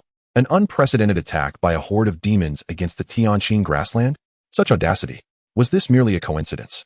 Or had these demons seized the opportunity while he was momentarily absent to mount their assault? After a moment's contemplation, Lin Feng deemed it a fortunate coincidence. He stepped forth, appearing amidst the mountains 100 miles from the Tianqing grassland. Grasping a handful of wild grasses, he activated the pinnacle 6th-tier technique, the Eternal Greenwood Spirit Sword Cannon, transforming the flora into a sword to swiftly launch at the multitude of demons wreaking havoc on the Tianqing grassland. Despite hundreds of evergreen sect cultivators already engaging, the sheer number of beasts posed a significant threat. By the time they resolved the situation, the grassland would likely be in utter disarray. In other circumstances, Lin Feng would not intervene. However, this was the Tianqing grassland, the very foundation upon which he relied to grow stronger. Moreover, with the confidence bestowed by the 6th-tier technique, spirit binding and breath-restraining sutra, he could act without reservation. Over a dozen leaves imbued with Lin Feng's sword energy hurtled towards the demons on the Tianqing grassland with lightning speed, effortlessly severing the heads of those great demons as if cutting through tender grass. This scene left all the evergreen sect cultivators present utterly astounded. A formidable sword master had intervened. Such potent sword energy. Within mere moments, the demons causing chaos in the Tianqing grassland were almost entirely slain, and the leaves, having fulfilled their mission, disintegrated into dust and scattered with the wind. The fiery red giant tiger, upon seeing the sword energy-laden leaves, had already fled in panic toward the depths of the mountains beyond the Tianqing grassland. The king was right. The evergreen sect indeed harbored terrifyingly powerful cultivators. If the one who strikes is truly formidable, it would be incapable of withstanding even a single blade. Just as it let out a sigh of relief, it remained oblivious to the fact that a shadow had silently materialized beside it. Is this the cursed Tianqing grassland that you speak of? The fiery red giant tiger glanced towards the shadow, a frown creasing its brow, unable to discern the shadow's intent. What do you mean by this? In an instant, a terrifying sword aura erupted from the shadow, and before the fiery red giant tiger could even plead for mercy, it was reduced to mere fragments, leaving behind only a colossal inner dan. With a casual wave, the shadow conjured an illusory image of the giant tiger, scanning its memories. Lin Feng realized that this perfected void refinement tiger demon was indeed a vanguard sent by the unparalleled great demon. However, from the tiger demon's consciousness, he could only glean a vague silhouette of the great demon and could not further ascertain its realm. How audacious to wreak havoc in Tianqing grassland at the perfected void refinement stage, truly ignorant of the concept of death. Gazing at the demon's dan in hand, it seemed that the second tiger would benefit from this. Chapter 76. Whispers and speculations in mere moments. Thousands of ferocious beasts met their demise. This is the terror of the sword cultivators, the very reason they inspire such trepidation. Fortunately, this formidable sword master hails from the esteemed sword peak of the everlasting sect. Only from their revered sword peak could such a fearsome sword cultivator emerge. After ensuring that no beast had escaped, the great cultivators on the celestial green prairie proceeded to scour the periphery, vanquishing several hundred more beasts before returning to the everlasting sect. Throughout their return, they engaged in fervent discussions regarding the identity and prowess of the individual responsible for such feats. Some speculated it was a cultivator at the void refinement stage, while others contended that such a master could not possibly obliterate so many beasts with a single strike. Some asserted that the individual must at least be at the integration stage, while others posited they were a transcendent being of the tribulation stage, or even a master of the great ascension. It was clear that this individual must have originated from the longevity peak, disturbed from their tranquility by the swarm of beasts, and thus casually eradicated them. Although the longevity peak lay within sight, it felt infinitely distant to them. They were aware of the countless powerful beings in seclusion there, but had never heard of any specific ones. Today, however, the sword cultivator's display had truly opened their eyes. It became evident that when a sword cultivator reaches the pinnacle of their craft, they can transform flora into blades, annihilating hordes of beasts. Throughout the entire encounter, they remained oblivious to the identity of the assailant and the source of the scattered blades of grass. Even several divine transformation masters, having meticulously scanned the celestial green prairie with their spiritual senses, could not uncover a single clue.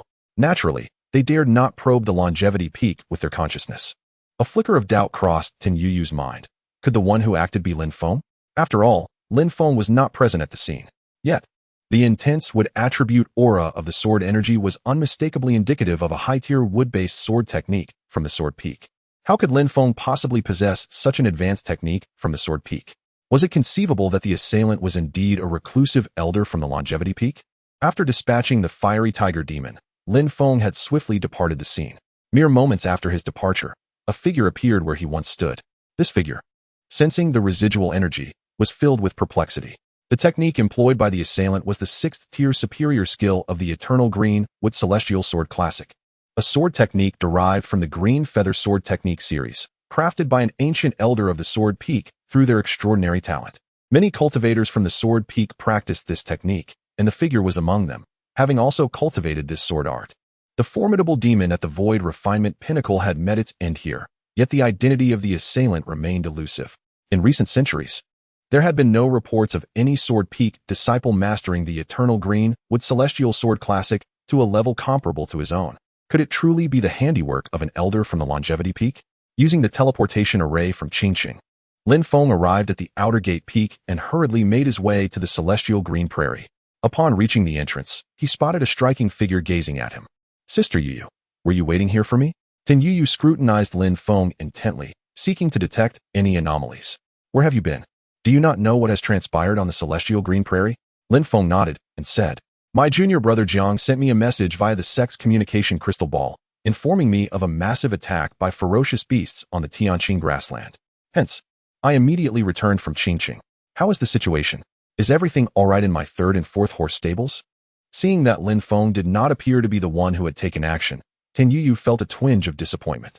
Indeed, no matter how powerful Lin Feng might be, it was unlikely he possessed the strength to such an extent.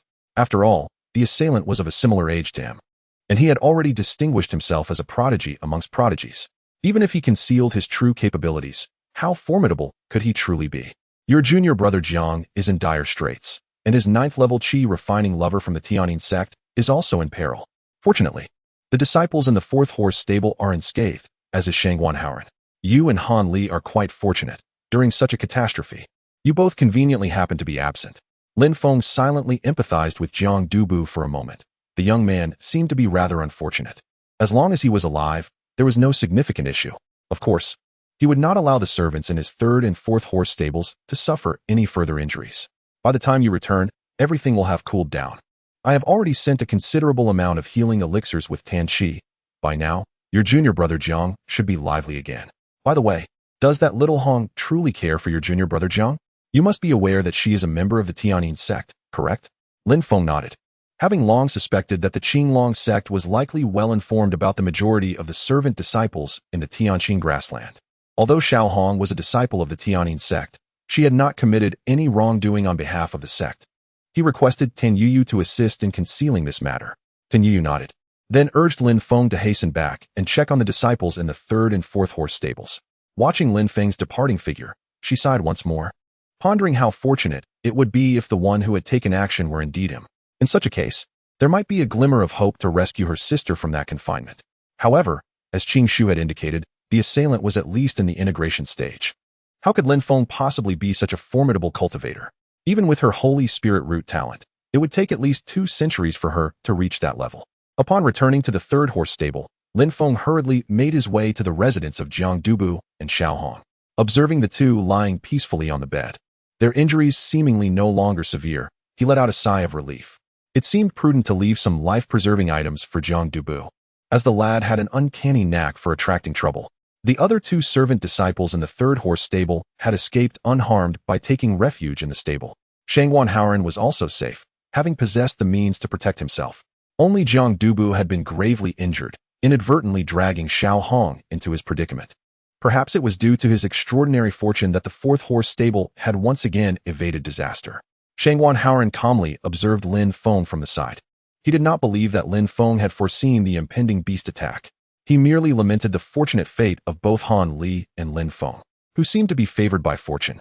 Lin Feng clasped his hands in gratitude towards Shangguan Haoran, saying, "This time, I owe my thanks to you, junior brother Shangguan, for your assistance. Otherwise, junior brother Jiang could have been in grave danger." On the surface, Lin Feng appeared to be merely at the 5th level of qi refinement, while Shangguan Haoran evidently possessed greater strength than himself, prompting Lin Feng to adopt a demeanor of humility. Shangguan Haoran also cupped his hands and said, "Brother Lin, there is no need for such modesty. We all reside in the same stable. How could I bear to watch brother Jiang meet his demise? Besides, brother Jiang has always treated us well." Indeed, this was the case. Had Jiang Dodo's actions mirrored those of Zhao Qiuyue, the former steward of Stable 3, he would have met with disregard even in death. However, Jiang Dodo was a commendable individual, always willing to contribute and kindly instructing the junior disciples in their tasks. Though somewhat simple-minded, his character was impeccable, and this was precisely why Lu Xiu held Jiang Dodo in such high regard. Chapter 77, 6 years. In the timeless realm of cultivation, Lin Feng has spent over 6 years in the verdant expanse of the heavenly green grassland. By now, he has unknowingly resided in this enchanting place for 11 years. During these 6 years, the grassland has remained relatively tranquil. Lin Feng has toiled diligently each day, harvesting the lush green grass and diligently collecting spiritual herbs in the second spiritual herb garden of the Dan Peak, in accordance with the sect's tasks.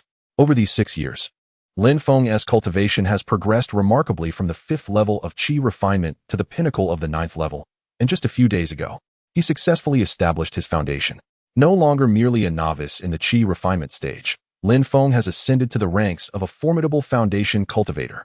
With the 5 elements mixed spiritual root, he has achieved this breakthrough in merely 11 years, earning the envy of countless individuals on the heavenly green grassland. However, those privy to the details understand that Lin Feng's swift advancement is largely due to his association with the formidable Tan Yuyu, who has provided him with an abundance of elixirs. Had he been an ordinary disciple, this rapid progress would have been unattainable. The disciples of Stables 3 and 4 have also benefited, experiencing significant cultivation improvements over the past 6 years. Old Xiao, now in his 93rd year, has reached the 5th level of qi refinement, thanks to Lin Feng's supply of elixirs, and his lifespan has been extended to 150 years. Jiang Dodo has ascended from the 2nd to the 5th level of qi refinement, becoming a mid-stage cultivator. Zhao Qi has reached the 7th level, while Baiyu remains at the 5th level, and Xiao Hong has long since established her foundation. Han Li, relying on his Yin sacred body, has experienced immense progress as well, reaching the 9th level of qi refinement, poised for foundation establishment at any moment. Meanwhile, Shangguan Haoran has advanced to the later stages of foundation establishment. As everyone's cultivation flourishes, Lin Feng has accumulated his lifespan to an astonishing 29,500,000 years. This marks his first breakthrough beyond 10 million years. With this newfound longevity, the system has unveiled a powerful new function: Fate Retrospection. Fate Retrospection, at the cost of lifespan. One can trace the destiny trajectory of various entities, including humans, demons, and all natural things. This ability is formidable, enabling the exploration of an individual's past or the history of an object. The lifespan consumed varies depending on the subject and the time frame being examined. For example, using fate retrospection on the vibrant grass of the heavenly green grassland requires merely a few days of lifespan to trace the entire experience of a single blade from its germination. Conversely, tracing a person's history demands varying amounts of lifespan based on their cultivation level. In the future, as Lin Feng investigates someone's talent, he can simultaneously delve into their past. The next time Lucio boasts to him, he intends to utilize fate retrospection to uncover the truth. With an abundance of 10 million years of lifespan, Lin Feng cannot resist the urge to attempt another breakthrough in his cultivation. His previous attempt to advance to the integration stage failed, primarily due to his inability to overcome the soul unification tribulation.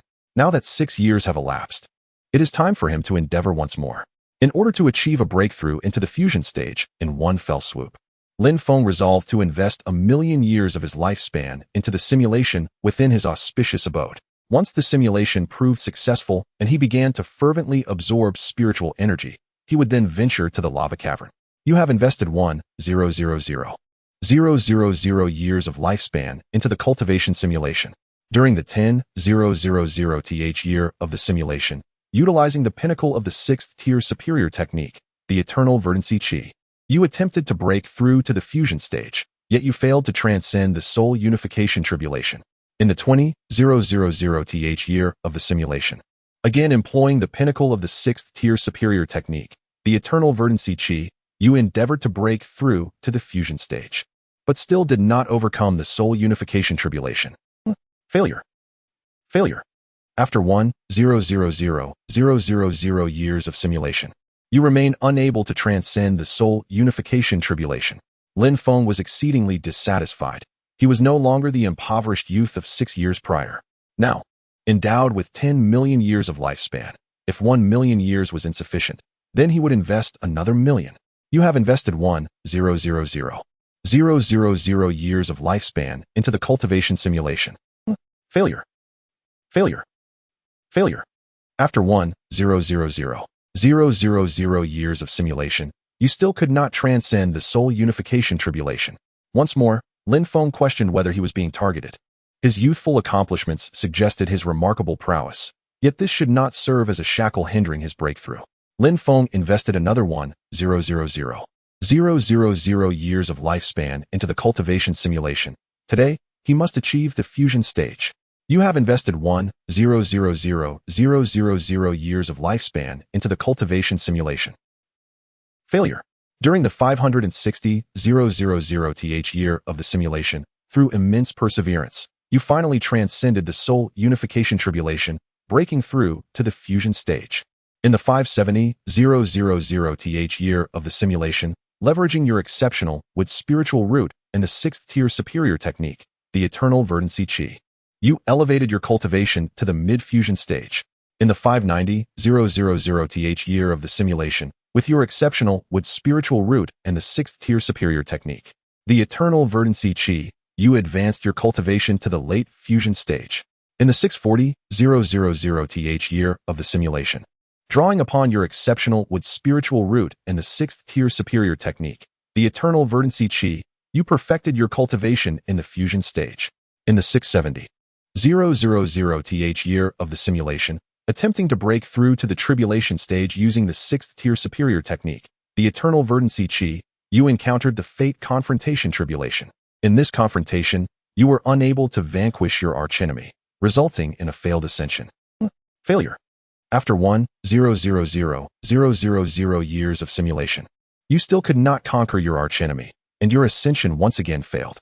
With the simulation concluded, Lin Feng had no time for contemplation. In an instant, he teleported to the lava cavern.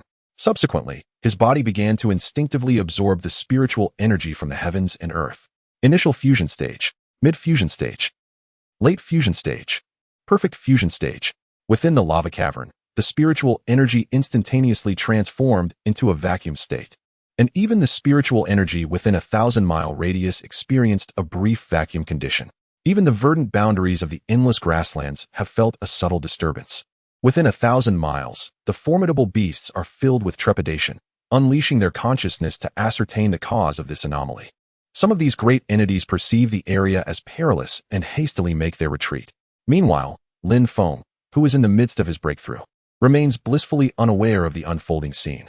Inside the volcanic cavern, Yuli and Air who gaze at their master with wide eyes, astonished. Is this truly a human? How envious they are of humanity. For their master, the process of transcending is as effortless as quenching one's thirst, merely sitting down, closing one's eyes.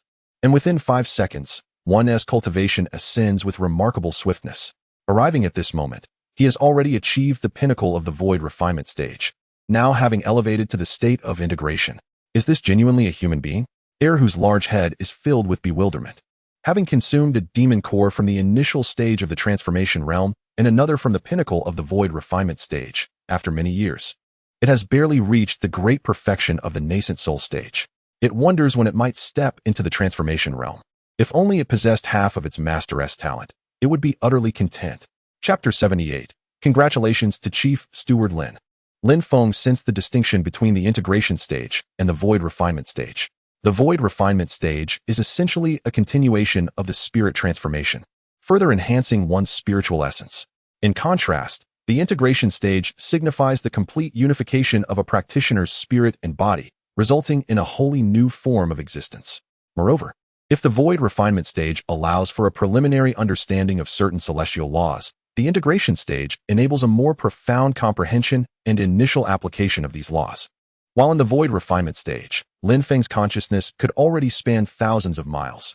Now, it had multiplied several times over, reaching an astonishing distance of 10,000 miles.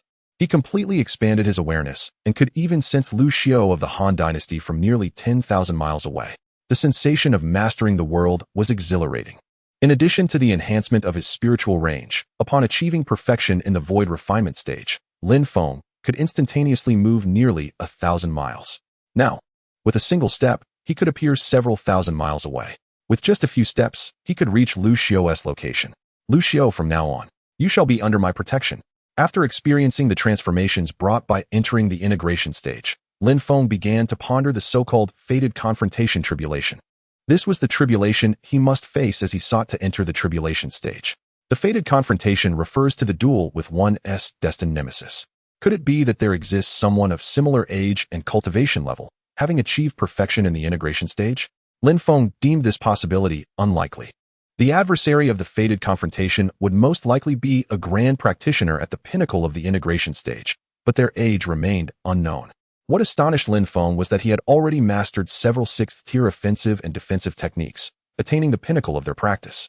Yet, could he still not vanquish the foe foretold by destiny? Indeed, there are always those stronger beyond the horizon. Even though he had reached the pinnacle of the integration stage and mastered all 6th-tier techniques, he was still not the strongest within this realm. The nemesis he envisioned might possess a unique constitution or have cultivated techniques that surpassed the 6th tier. It appeared that to overcome this tribulation, he would need to enhance his own strength. This time of divination cost Lin Feng 3 million years of lifespan. It seemed considerable, and indeed it was, equivalent to sacrificing 3 years of verdant life. Lin Feng glanced at his remaining lifespan, 29,500,000 years, and chose not to continue the divination. He had reached a bottleneck in his cultivation predictions. What remained was to deduce higher-tier techniques and alter his innate qualities. In a fleeting thought, Lin Feng returned to the 4th horse stable. With his current cultivation, he believed no one could detect his presence. It was time for him to pursue some long-desired endeavors. At the Evergreen Sect, on the Dan Peak, in the 2nd Spirit Herb Garden, after sending a message to Tan Yuyu, Lin Feng quietly awaited her in the herb garden. He had officially become the master of this 2nd Spirit Herb Garden 2 years prior. Elder Tan had now become a true hands-off manager, no longer concerning himself with the affairs of the 2nd Spirit Herb Garden, yet he still remained there. Lin Feng discerned that Elder Tan was, in truth, a solitary old man. His presence alleviated the weight of loneliness that enveloped him. Moments later, a graceful figure appeared in the 2nd Spirit Medicine Garden. It was Tan Yuyu, who, after 6 years, had remarkably advanced her cultivation from the early stage of the Golden Core to its later phase. A realm that typically requires 100 years of arduous effort for most cultivators seemed trivial in the presence of a sacred spirit root. 10 years for Golden Core. 20 for nascent soul. Such was the true reflection of a sacred spirit root's potential. Had Tan Yuyu commenced her cultivation at the age of 15, she ought to have formed her core by 25 and transformed her soul by 35. Unbeknownst to her, Lin Feng had been acquainted with Tan Yuyu for over a decade. She had blossomed from a little girl into a young woman of considerable grace. This girl must have secretly concocted numerous pills to enhance her figure. Well, what wind has blown you here, Junior Lin, to seek me out for urgent matters? Tin Yuyu remarked with a hint of sarcasm upon her arrival. However, upon catching sight of Lin Feng, her expression shifted, her gaze sharpening. His aura had transformed once more.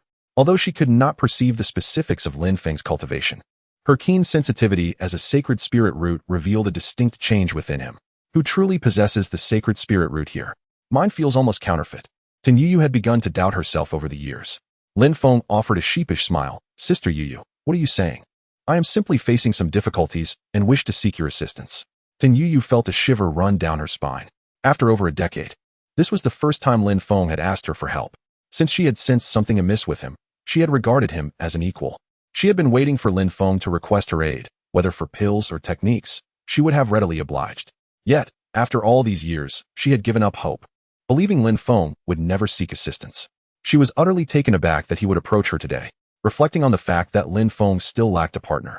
Perhaps remaining an innocent yet formidable cultivator, Tin Yuyu couldn't help but take a few steps back. Seeing Tin Yuyu's apprehensive demeanor, Lin Feng instantly grasped her thoughts. He feigned a sinister chuckle. Tin Yuyu's expression hardened. Lin Feng, do not presume that your profound cultivation grants you license to act recklessly. As she swiftly produced several protective artifacts, Lin Feng couldn't help but internally scoff at the wealth of resources she possessed. Truly, a family of great standing.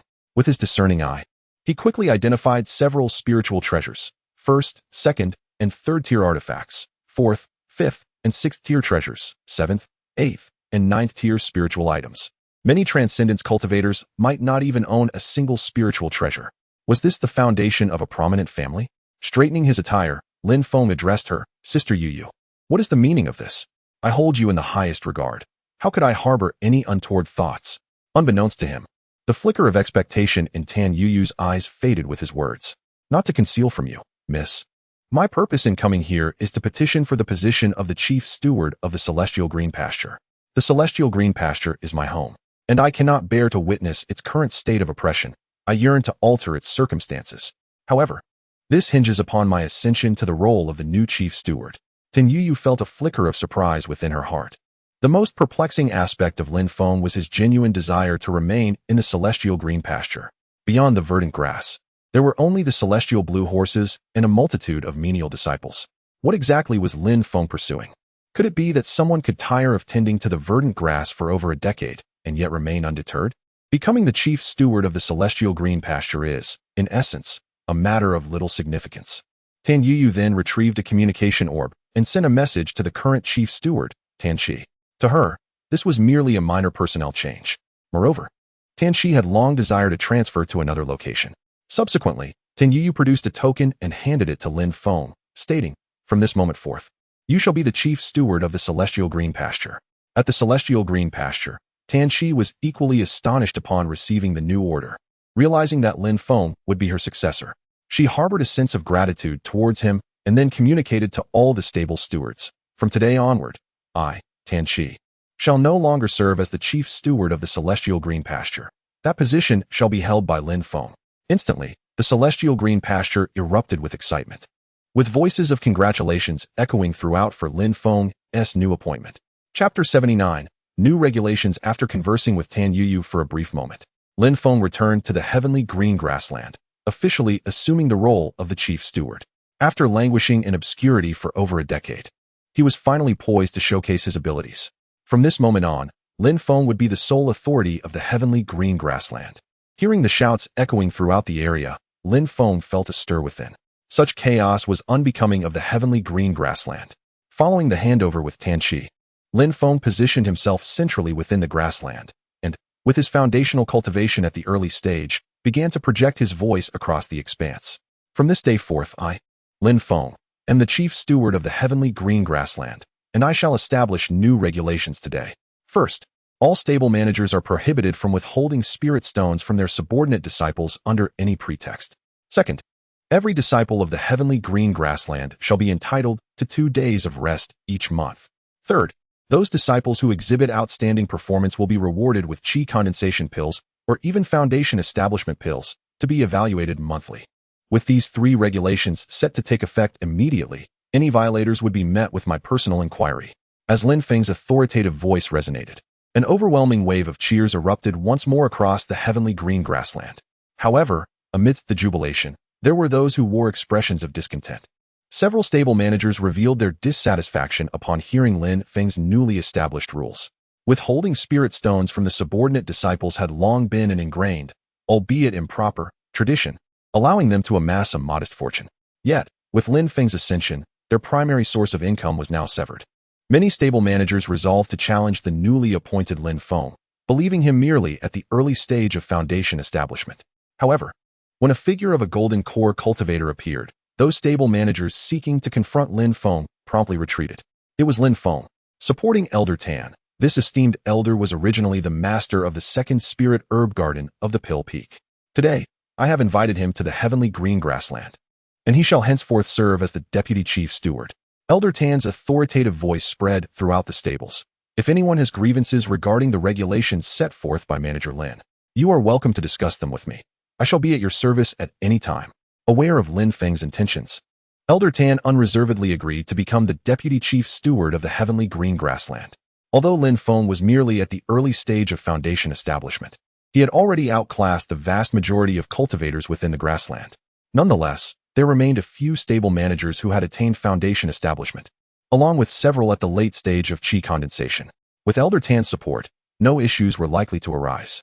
Not only did he possess golden core cultivation, but his surname, Tan, also commanded respect.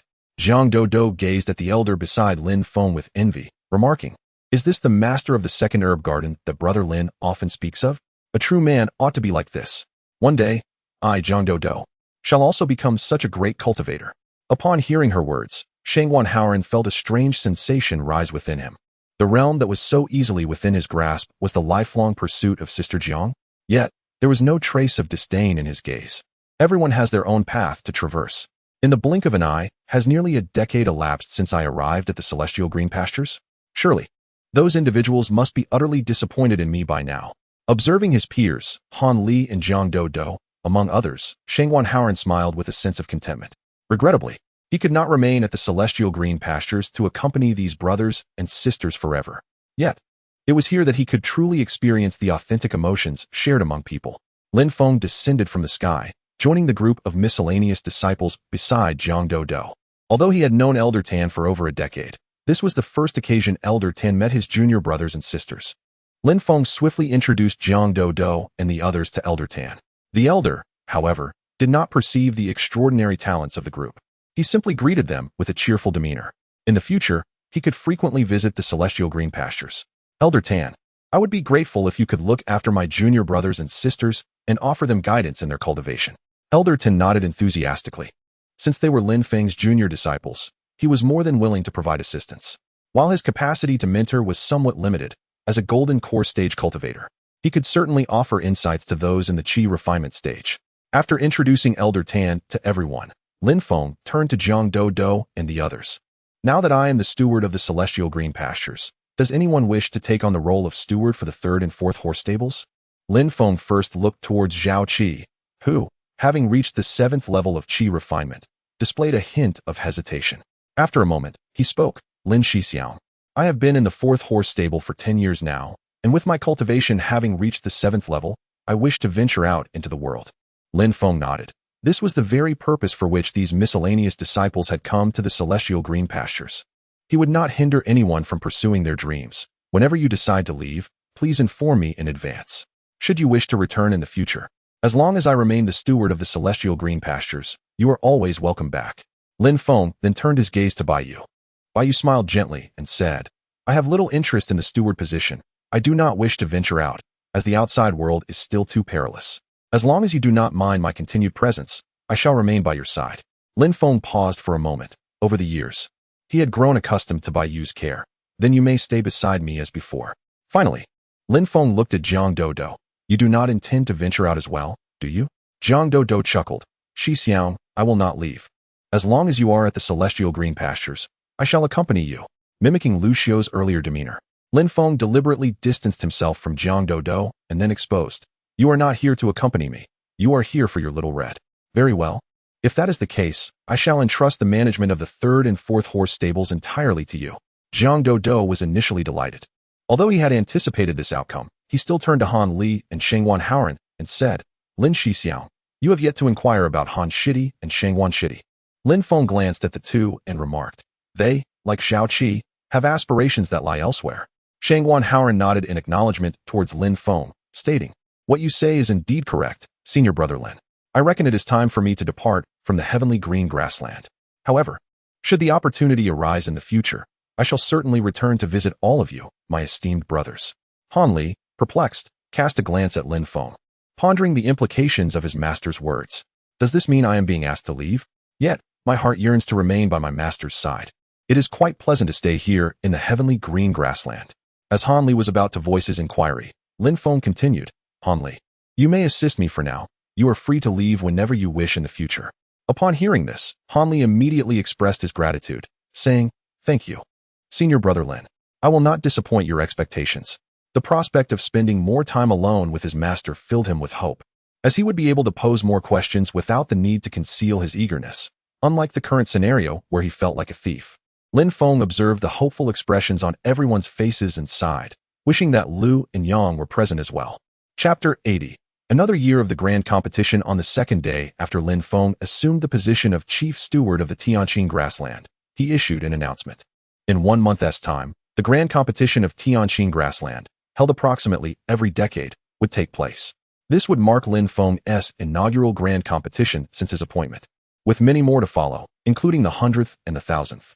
The competition's format would remain consistent with past events, featuring rewards from various sects and some provided by the Tan family. Lin Feng further pledged that the prizes for this grand competition would surpass those of all previous iterations in abundance. Following the announcement, the stewards and newly appointed disciples of Tianqing grassland eagerly anticipated the opportunity to earn some elixirs as rewards. As the commencement of the new grand competition drew near, only a few days remained. Having entered the integration stage, Lin Feng's spiritual awareness now spanned thousands of miles. With the date for the competition set between the stewards and the disciples, Lin Feng, seeking leisure, released his spiritual awareness to savor the myriad experiences of the world. Since his transformation into the chief steward of Tianqing grassland, Lin Feng adhered to the principle of meritocracy, transitioning from harvesting emerald grass for 10 disciples in the third and fourth horse stables to randomly providing for 120 disciples daily. This represented a 12-fold increase. With his cultivation now at the foundation establishment stage, a significant upgrade from the Qi refinement stage, he had further accelerated his harvesting speed. Currently, he could complete the task of gathering emerald grass for 60 individuals within an hour, and in 2 hours, he could fulfill the requirements for 120 disciples, thereby reaping 24,000 years of lifespan each day. Over the course of a month, this could yield an impressive 720,000 years of lifespan. Combined with the harvest from the second medicinal garden at Danfeng, the Tan family's medicinal garden, the spiritual herbs from the blessed lands, and the fiery spiritual flora from the volcanic caves, Lin Feng anticipated accumulating 800,000 years of lifespan each month. This would amount to 10 million years within a year. Given another decade, his lifespan could surpass 100 million. The Tianqing grassland was indeed his greatest fortune. Anyone daring to disrupt it would be challenging Lin Feng himself. As Lin Feng envisioned the formidable self he would become in 10 years, he suddenly detected 3 familiar figures within the reach of his spiritual awareness. Nearly 10,000 miles away from the Chongqing sect, 2 of them were traveling on swords from the Han dynasty. Lu Xiao, accompanied by Lu Yin, were hastening toward Tianqing grassland.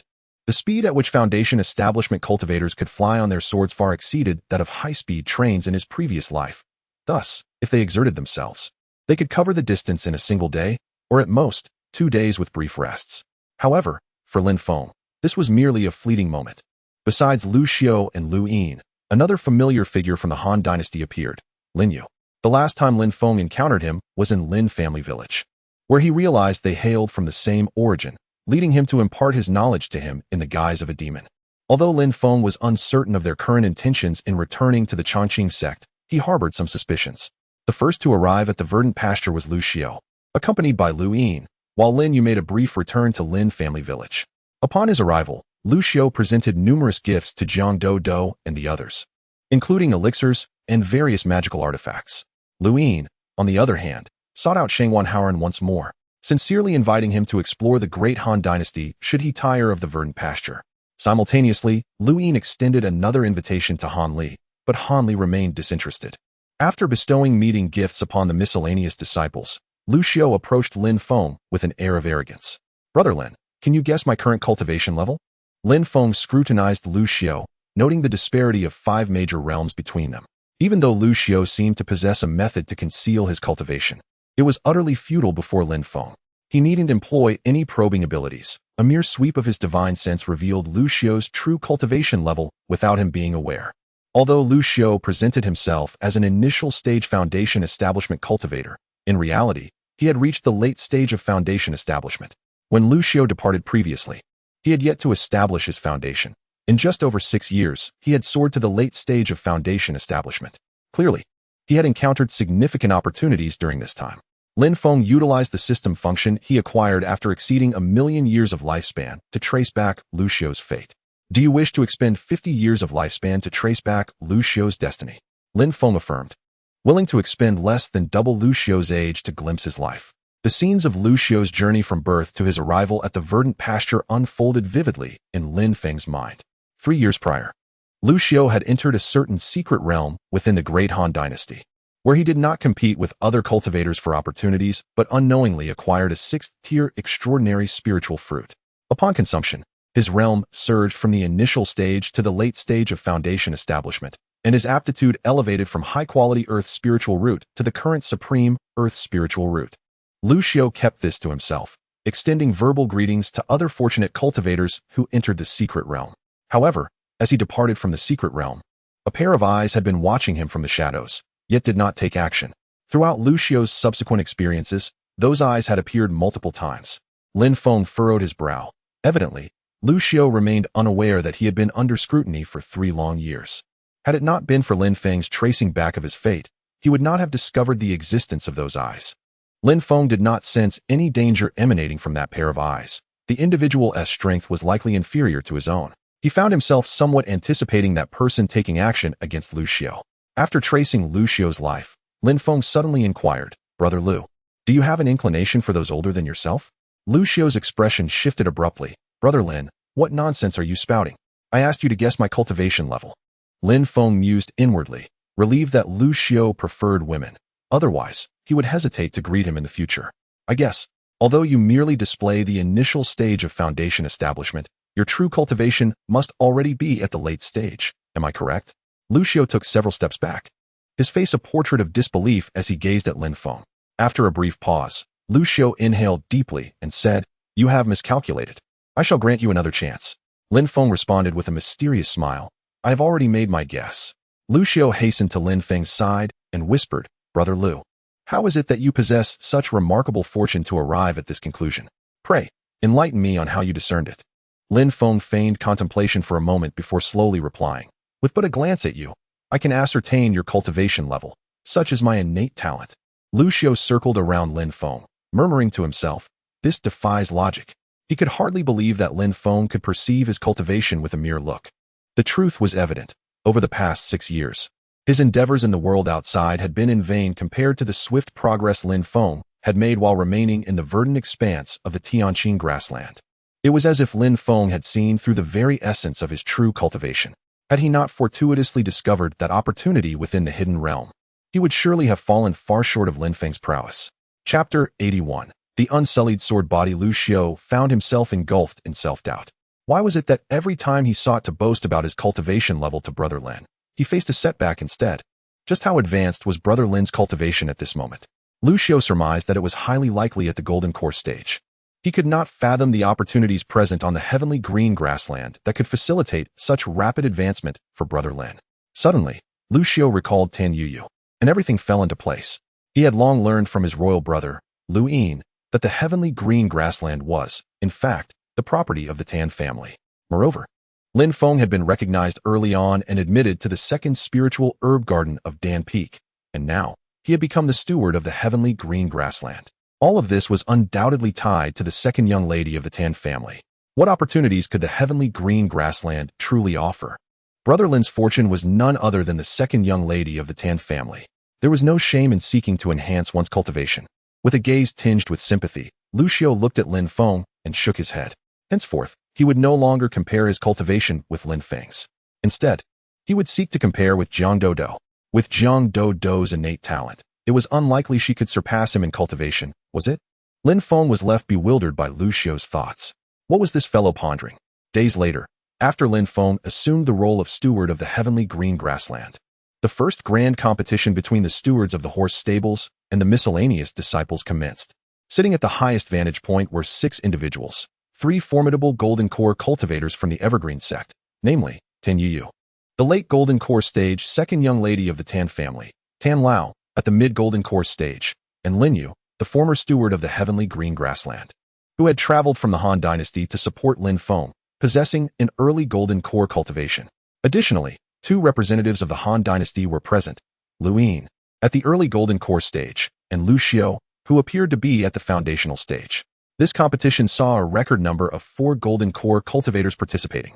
The stewards of the horse stables, who harbored various ulterior motives, discreetly retracted their ambitions upon witnessing this assembly. Among the 6, aside from Lin Feng, none were individuals they could provoke lightly. The presence of these individuals indicated their connections, however tenuous, with Lin Feng, clarifying why he had been appointed as the steward of the heavenly green grassland. Seeing that everyone had gathered, Lucio spoke. Brother Lin, it is your turn to take the stage. Lin Feng slightly shook his head. Let us wait a moment. No sooner had the words left his lips than a figure approached swiftly on a sword from the direction of the outer peak. Brother Lin, Brother Yang. It has been 10 years. How have you fared? A familiar voice resonated. Lucio stared in astonishment at Yang Linghu, while Zhao Qi in the crowd wore an expression of delight. Upon his arrival, Yang Linghu swiftly scanned the crowd and then clasped his hands in greeting. Yang Linghu from the Jinghong Sword Valley. Greetings to all fellow cultivators.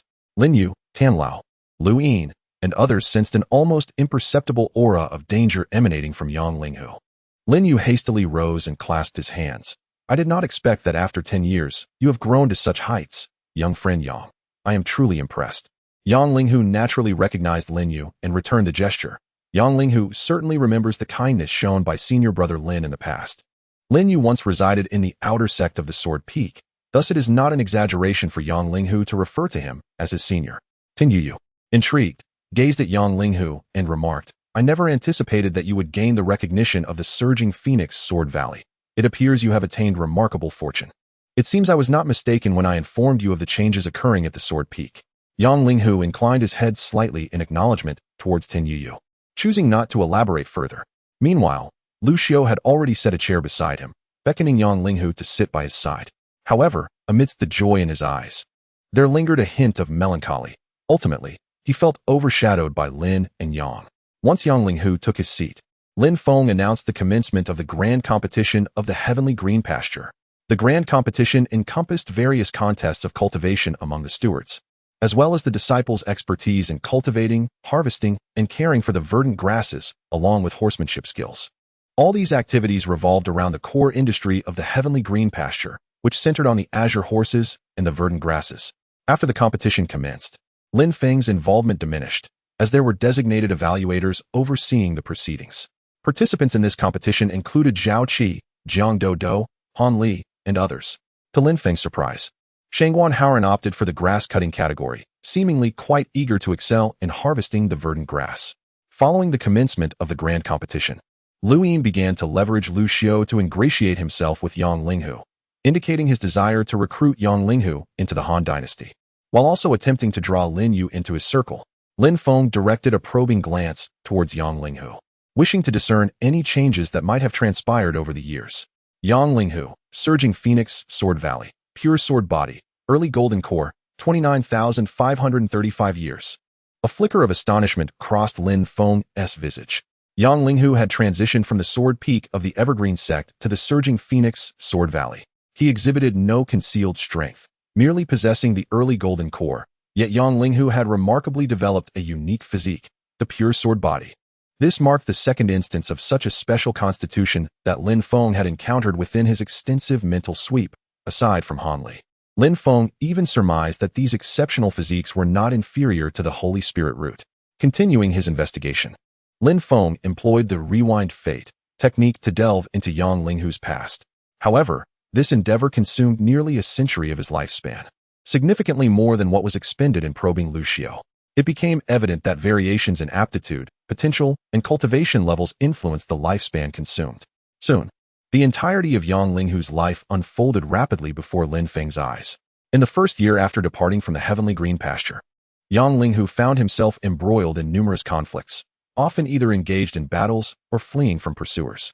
He was frequently chased by cultivators of a higher realm, and the most severe injuries he sustained occurred upon his return to the heavenly green pasture, where Lucio aided him with a third-grade blood-returning pill. Subsequently, upon learning of the surging Phoenix Sword Valley, Yang Linghu ventured there and remained in the valley for the ensuing years. Each day, he was washed by countless sword energies, ultimately undergoing a transformation into the pure sword body. Or perhaps it could be said that this physique had always existed within him, merely hidden, and was revealed through the relentless onslaught of sword energies over countless days and nights. Lin Feng, merely by reflecting on Yang Linghu's past, could feel the agonizing pain of the sword energy washing over his body. Without immense determination, one could hardly endure such trials. Yet, Yang Linghu persisted unwaveringly for a decade. This is the accomplishment that Yang deserves. Lin Feng believed his discernment to be quite astute, as he recognized from the very beginning Yang Linghu's exceptional mastery in the sword arts. Now that he has awakened the immaculate sword body, it further substantiates Lin Feng's conjecture. However, it remains uncertain whether Yang, with his immaculate sword body, can surpass the 984th generation inner disciple of the Sword Peak, Yang Lingqing. Through his reflections, Lin Feng understood that Yang Lingqing is, in fact, Yang Linghu's cousin. They both belong to the Ling generation, yet the Yang family is vast, and their connections are not particularly close-knit. Simultaneously, Lin Feng felt a sense of anticipation, pondering how the future growth of Han Li's profound Yin sacred body would compare against Yang's immaculate sword body in terms of strength. Chapter 82. Enlightenment amidst laughter and lively discussions. Tan Yuyu and Lin Feng deliberated on whether to expand the number of stables at the Tianqing grassland.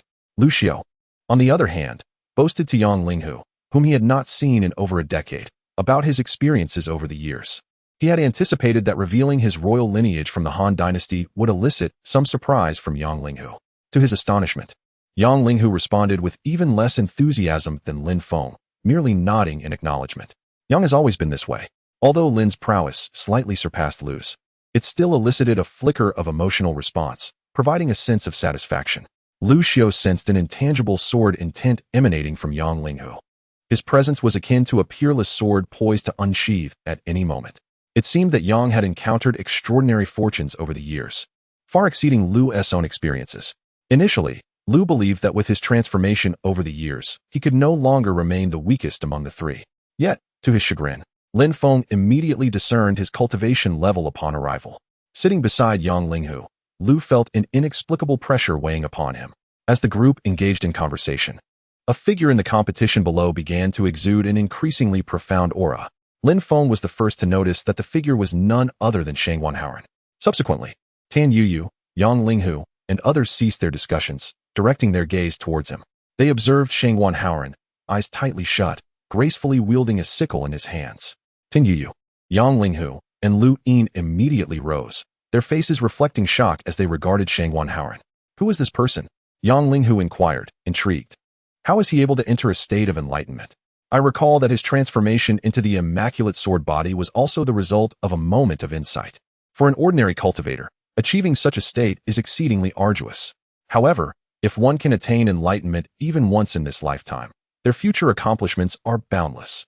With a hint of envy, Tan Yuyu glanced at Shang Wanhaoren and responded to Yang Linghu. He is a servant disciple personally recruited by your esteemed junior, Lin. Yang Linghu pondered this revelation. If this individual were indeed brought in by Lin, it made perfect sense. To this day, he had yet to fully fathom Lin Feng.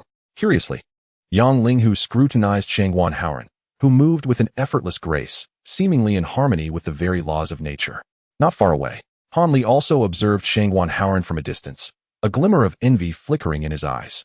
Among those present, Lin Feng alone understood Shang Wanhaoren's prior state, for he was a consummate cultivator capable of effortlessly sensing the laws of nature. At this moment, Shang Wanhaoren was enveloped in a sphere of these laws, each movement embodying their essence. The group acted swiftly to isolate the surrounding individuals, ensuring that Shang Wanhaoren's state of enlightenment remained undisturbed. His moment of enlightenment lasted a remarkable half-hour. After this duration, Lin Feng perceived the dissipating laws surrounding him.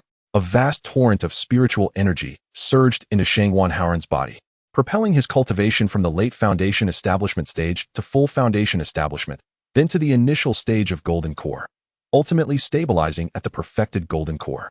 The crowd looked on with a mix of admiration and envy, particularly directed towards Lu Xiao. It was astonishing that a newcomer, who had joined the stables later than Jiang Daodu, possessed a cultivation level that was on par with this seasoned veteran from the outset.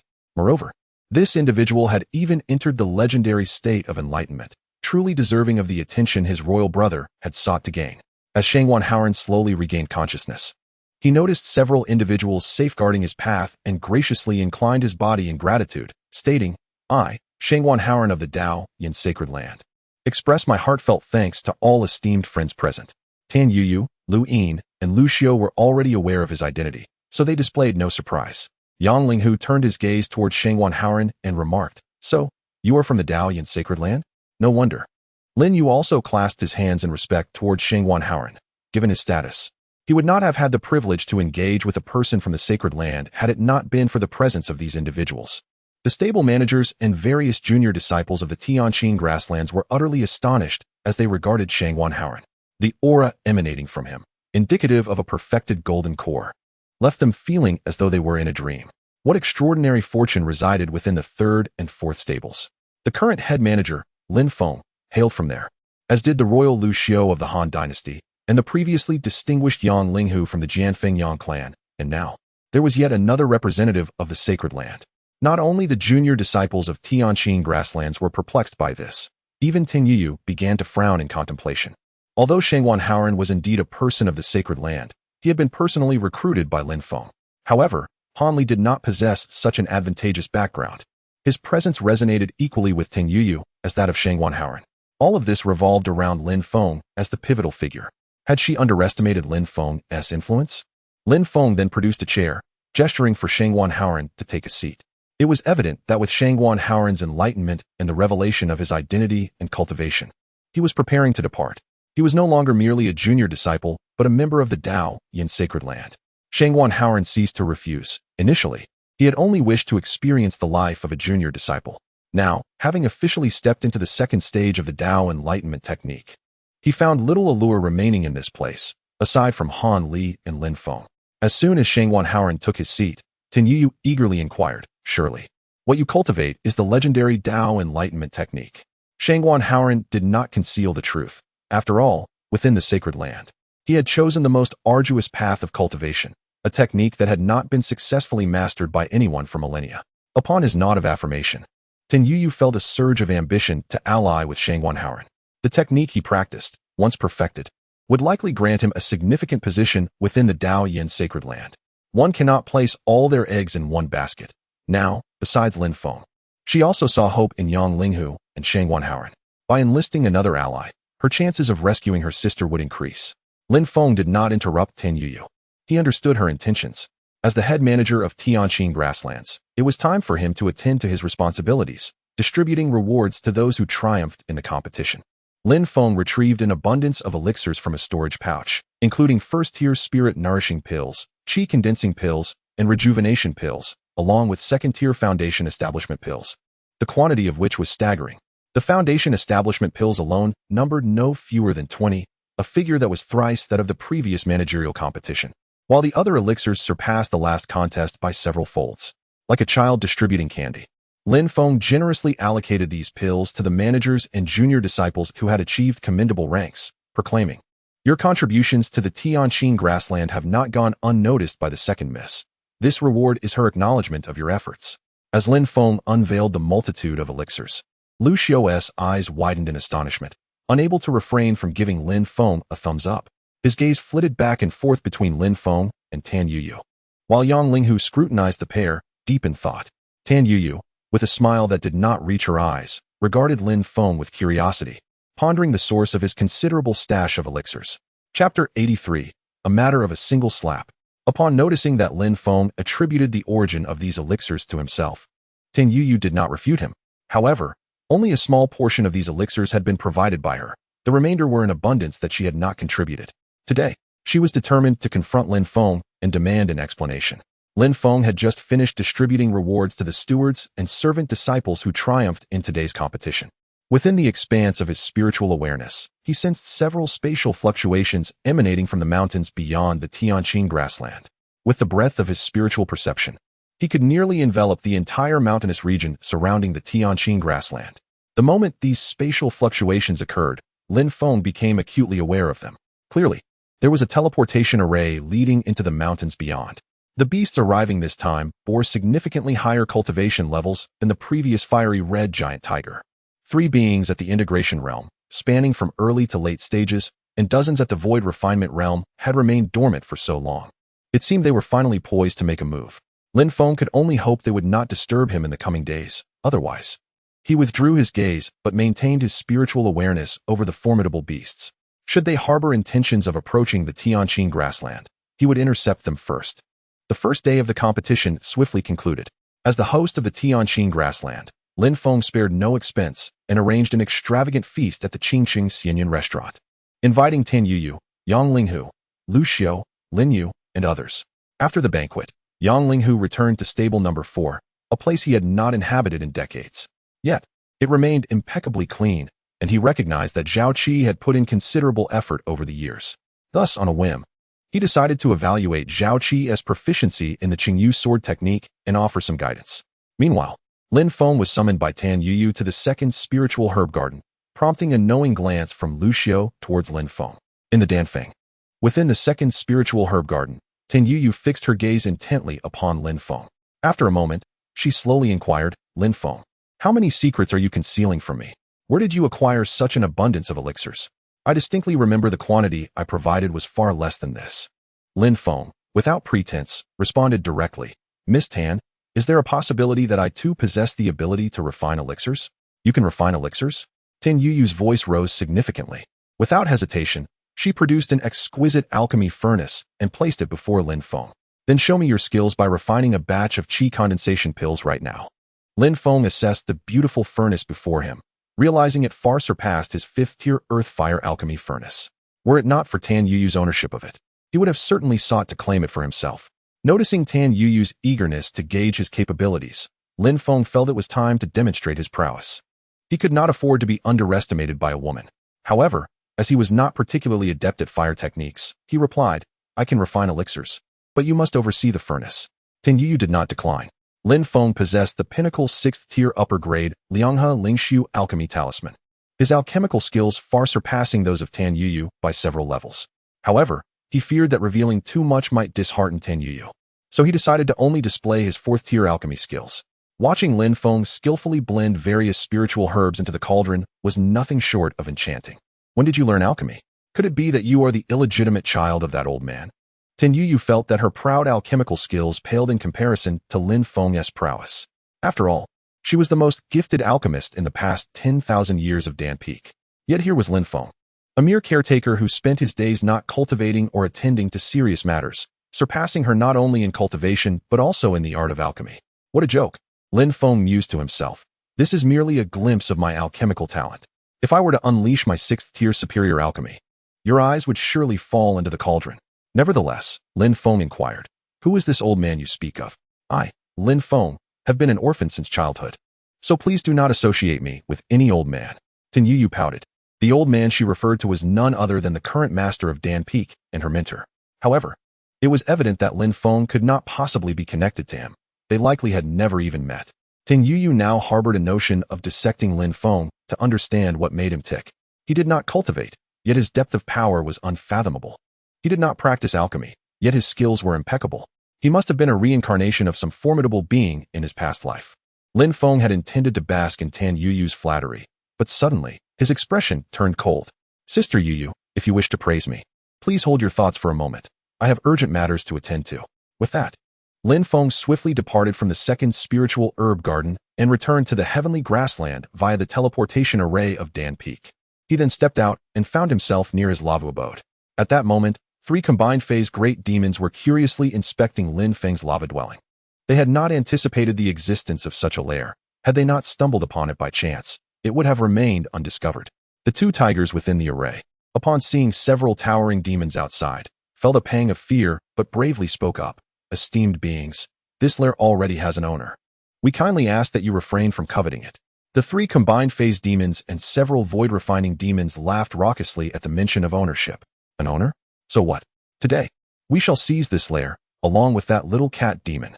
The little tiger, feeling the urgency, was told, "Hurry and inform your master to come and relinquish the lair willingly. Otherwise, do not blame us for being ungracious." Just as the little tiger was about to respond, it noticed a shadowy figure suddenly appear behind the speaking demon.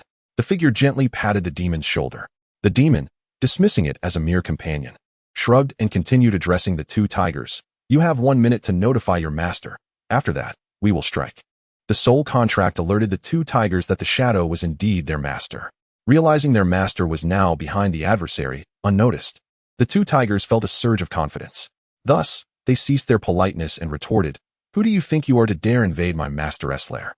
I suggest you take a good look at your own conduct." The great demon, in a fit of rage, was about to speak when it realized that its companions had turned to surround it. At that moment, it caught a whiff of an unfamiliar aura behind it. Startled, it turned around, creating some distance while casting its gaze upon Lin Feng. However, it could not discern the true cultivation level of this shadowy figure. With a cold snort, it questioned, "Demon cultivator, do you know under whose command I serve? What my cultivation level is?" Lin Feng calmly replied, "Oh, whose command do you serve? And what is your cultivation level?" "I am the hound-cleaving general under the king of all demons, and I have attained the pinnacle of the void refinement stage. Are you not afraid, little demon cultivator?"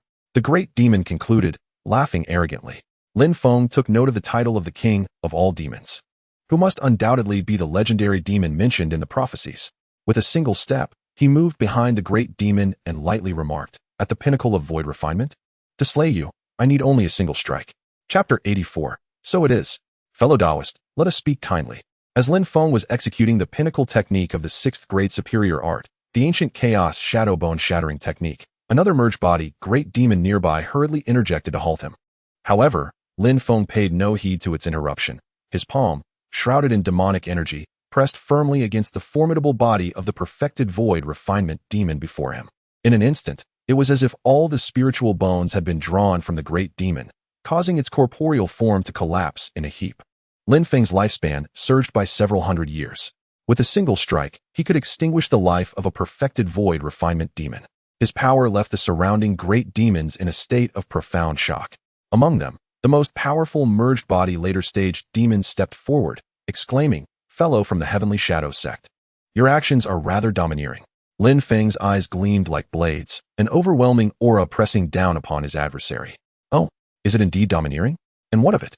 The expression of the later stage merged body demon shifted dramatically. The demonic cultivator from the Heavenly Shadow Sect before him was also a merged body practitioner. "May I inquire which hall master you are from the Heavenly Shadow Sect? Our king shares a unique bond with your sect's vice master. I kindly ask you not to jeopardize the relationship between our two sects." The signature demonic shadow of the Heavenly Shadow Sect, along with the bone-shattering secret technique, unmistakably marked the individual before them as a member of that sect. Within the Heavenly Shadow Sect, there were few practitioners who had attained the merged body realm. Only 3 hall masters and several reclusive elders existed. It was highly probable that this individual was one of the 3 hall masters. Feigning contemplation, Lin Feng responded with a hint of amusement. "Your king has a good relationship with the vice master of the Heavenly Shadow Sect? But what does that have to do with me?" Upon hearing Lin Feng's words, the great demons erupted in fury. This man was clearly inviting trouble. "Fellow Taoist, do you not perceive the current situation? You are but a merged body cultivator, while we comprise 3 merged body demons, alongside several perfected void refinement practitioners. Do you truly believe you stand a chance? Why waste breath on him? He clearly looks down upon our 10,000 demon valley. It matters not whether he is a hall master or a sect leader. Today we shall teach him a proper lesson. Let him know which demons can be provoked and which cannot. Indeed, a human of the merged body realm should taste quite delectable." Lin Feng surveyed the peculiar assembly of demons, each more bizarre than the last. He had no interest in consuming them. However, his companion, Eru, would undoubtedly relish the idea. Lin Feng drew forth the already restored 9th grade soul-devouring sword and activated the 6th grade superior technique, the ancient Greenwood Celestial Sword Classic. The horde of great demons launched their attacks first. Yet, with the 6th grade superior technique, the ethereal wood divine guardian body technique, Lin Feng's form had transformed into the ethereal wood divine guardian body, rendering him impervious to the assaults of ordinary merged body demons. Only those who possessed advanced techniques of significant mastery could pose a threat to him. Clearly, this group of demons lacked such prowess. At this moment, Lin Feng resembled an ancient divine tree, allowing the demon's attacks to rain upon him without inflicting a single scratch. This exemplified the formidable strength of the 6th grade body refinement techniques. Had these demons cultivated 6th grade or higher offensive techniques to great mastery, they might have been able to inflict some degree of injury upon Lin Feng. In the present day, even as Lin Feng stood here, allowing this group of demonic beasts to attack, he remained unscathed. However, despite having elevated all his acquired techniques to the 6th tier and mastering them to perfection, he was still not a match for the formidable adversary predicted in his calculations. With a mere flick of his wrist, he unleashed a blade of sword energy that cleaved a demon of the initial phase of fusion in half. This display left all the great demons present in a state of trepidation. The powerful demon of the later stage of fusion, sensing the might of Lin Feng's strike, wasted no time and retreated without uttering a word. How could they possibly fight against someone who could disregard their attacks and slay them with a single stroke? Was this person truly just at the fusion stage? Lin Feng remained silent, with each swing of the Jiu devouring spirit sword in his hand. Another great demon was bisected. Within mere moments, he had dispatched all the demons that had just been teleported in. When Lin Feng had eradicated the last of the demonic beasts from the realm of fusion, far away in the Wanyao Valley, a powerful demon reclining on its throne turned its gaze toward the direction of the Eternal Green Sect. Had a great cultivator from the Eternal Green Sect made their move? To eliminate so many great demons and a multitude of ethereal beasts so swiftly, this individual must possess the strength of a tribulation-transcending cultivator. For slaying my kin, I shall undoubtedly pay a visit in due time. Lin Feng casually discarded the carcasses of the demons and their demon cores to Er Hu and Yuli. Yuli showed little interest in the bodies of the beasts, merely taking 2 demon cores from the great demons of the fusion realm. Er Hu had no objections. The demon core he had previously devoured from an ethereal demon had yet to be completely consumed. In comparison to the demon cores, he was equally intrigued by the corpses of these great beasts. After dealing with these matters, Lin Feng turned his attention to the area where the demonic beasts had appeared. It seemed there was a teleportation array connecting to that region. However, he had yet to master the intricacies of teleportation arrays and was unable to deduce from whence the demons had arrived. Nevertheless, he had already discerned that these great demons hailed from the Wanyao Valley, and in the future, he would seek to extend his lifespan by visiting. With a single step, Lin Feng returned to the entrance of the Tianqing grassland, and then retraced his path back to the second spirit herb garden of Dan Peak. Ten Yuyu was still waiting for him there. Lin Feng remarked nonchalantly, "I just took care of a few brazen great demons. You may now continue to extol my virtues." Ten Yuyu glanced at Lin Feng, crossed her arms over her chest, and scoffed, "You really can boast. Why don't you claim you casually vanquished a few immortal great demons? Humph, you wouldn't believe it. By the way, Sister Yuyu, do immortals truly exist in this world? If they do, could there be a group of immortals hidden within our Eternal Green Sect's Changxing Peak?" Ten Yuyu shot Lin Feng a disdainful look. "Do you think immortals are as common as cabbages? Moreover, even if immortals existed, they would be in the immortal realm. There are no true immortals in our mortal realm. Even if there were beings surpassing the Great Ascension stage, they would merely be scattered immortals." Lin Feng felt a flicker of curiosity. Scattered immortals? What distinguishes a scattered immortal from a true immortal? Ten Yu pondered. Perhaps Lin Feng had indeed reached such a high realm. Otherwise, how could he be so intrigued by these matters? Moreover, how could he be unaware of this information? Yet, did he wish to narrate the tale himself? Lin Feng remained oblivious to the fleeting blush that graced Tan Yuyu's cheeks. Instead, he awaited in quiet anticipation. In our distant Tianyao continent, reaching the integration stage signifies exceptional talent, while attaining the tribulation stage indicates formidable strength. However, among those who cultivate to the tribulation stage, a staggering 80% are unable to withstand the heavenly tribulation, thus failing to ascend to the Great Ascension stage. Practitioners at the Great Ascension stage are exceedingly rare, primarily due to 2 reasons. Firstly, upon successfully overcoming the heavenly tribulation and ascending to the Great Ascension, one is afforded the choice to transcend to the immortal realm, where they undergo a baptism in the celestial energy, transforming into a true immortal. Yet, should one successfully navigate the tribulation and opt against ascension, choosing instead to remain in the lower realm, further cultivation may lead to becoming a loose immortal, though few elect this path. Lin Feng pondered thoughtfully, realizing why. During his previous mental sweep of a vast expanse, he had encountered so few beings of greater strength than himself. It now made sense. He had unknowingly approached the pinnacle of the Tianyao continent. Would not choosing to ascend at the Great Ascension stage transform one into a loose immortal? And what if one were to seek further advancement from the realm of a loose immortal? Chapter 85. The Guardian Sect. Though Lin Feng had harbored some suspicions, it was only upon learning these revelations from Tan Yuyu that he finally felt a sense of relief. In the vast expanse of Tianyao continent, few threats to his existence remained. 3 fleeting days passed swiftly. The inaugural Tianqing Grassland Grand Competition, following Lin Feng's appointment as the overseer, had concluded. The managers and servant disciples, each elated with various elixirs and rewards, were filled with excitement. Simultaneously, an increasing number of individuals began to intentionally delve into the cultivation, harvesting, and training of the Tianqing horse, all with their sights set on the next grand competition. Within the confines of the overseer's courtyard at Tianqing Grassland, Lin Feng observed Han Li practicing the 5th-tier superior technique, Xuanmu, Sword Divine Art. Although Han Li possessed the Xianyin sacred body, his talent in swordsmanship was quite mediocre, akin to Lin Feng's, and he had yet to attain mastery in the Xuanmu, Sword Divine Art. The Xianyin sacred body, characterized by its Yin attribute, was more suited for the cultivation of Yin-based techniques. Han Li had already mastered the 5th-tier superior technique, Mingyuan concealment method, to great proficiency. However, he lacked an appropriate offensive technique for his Xianyin sacred body. Without one, he could not fully unleash its unique characteristics. Let us take a rest for a moment. Han Li respectfully replied, clasping his hands together. Yes, master.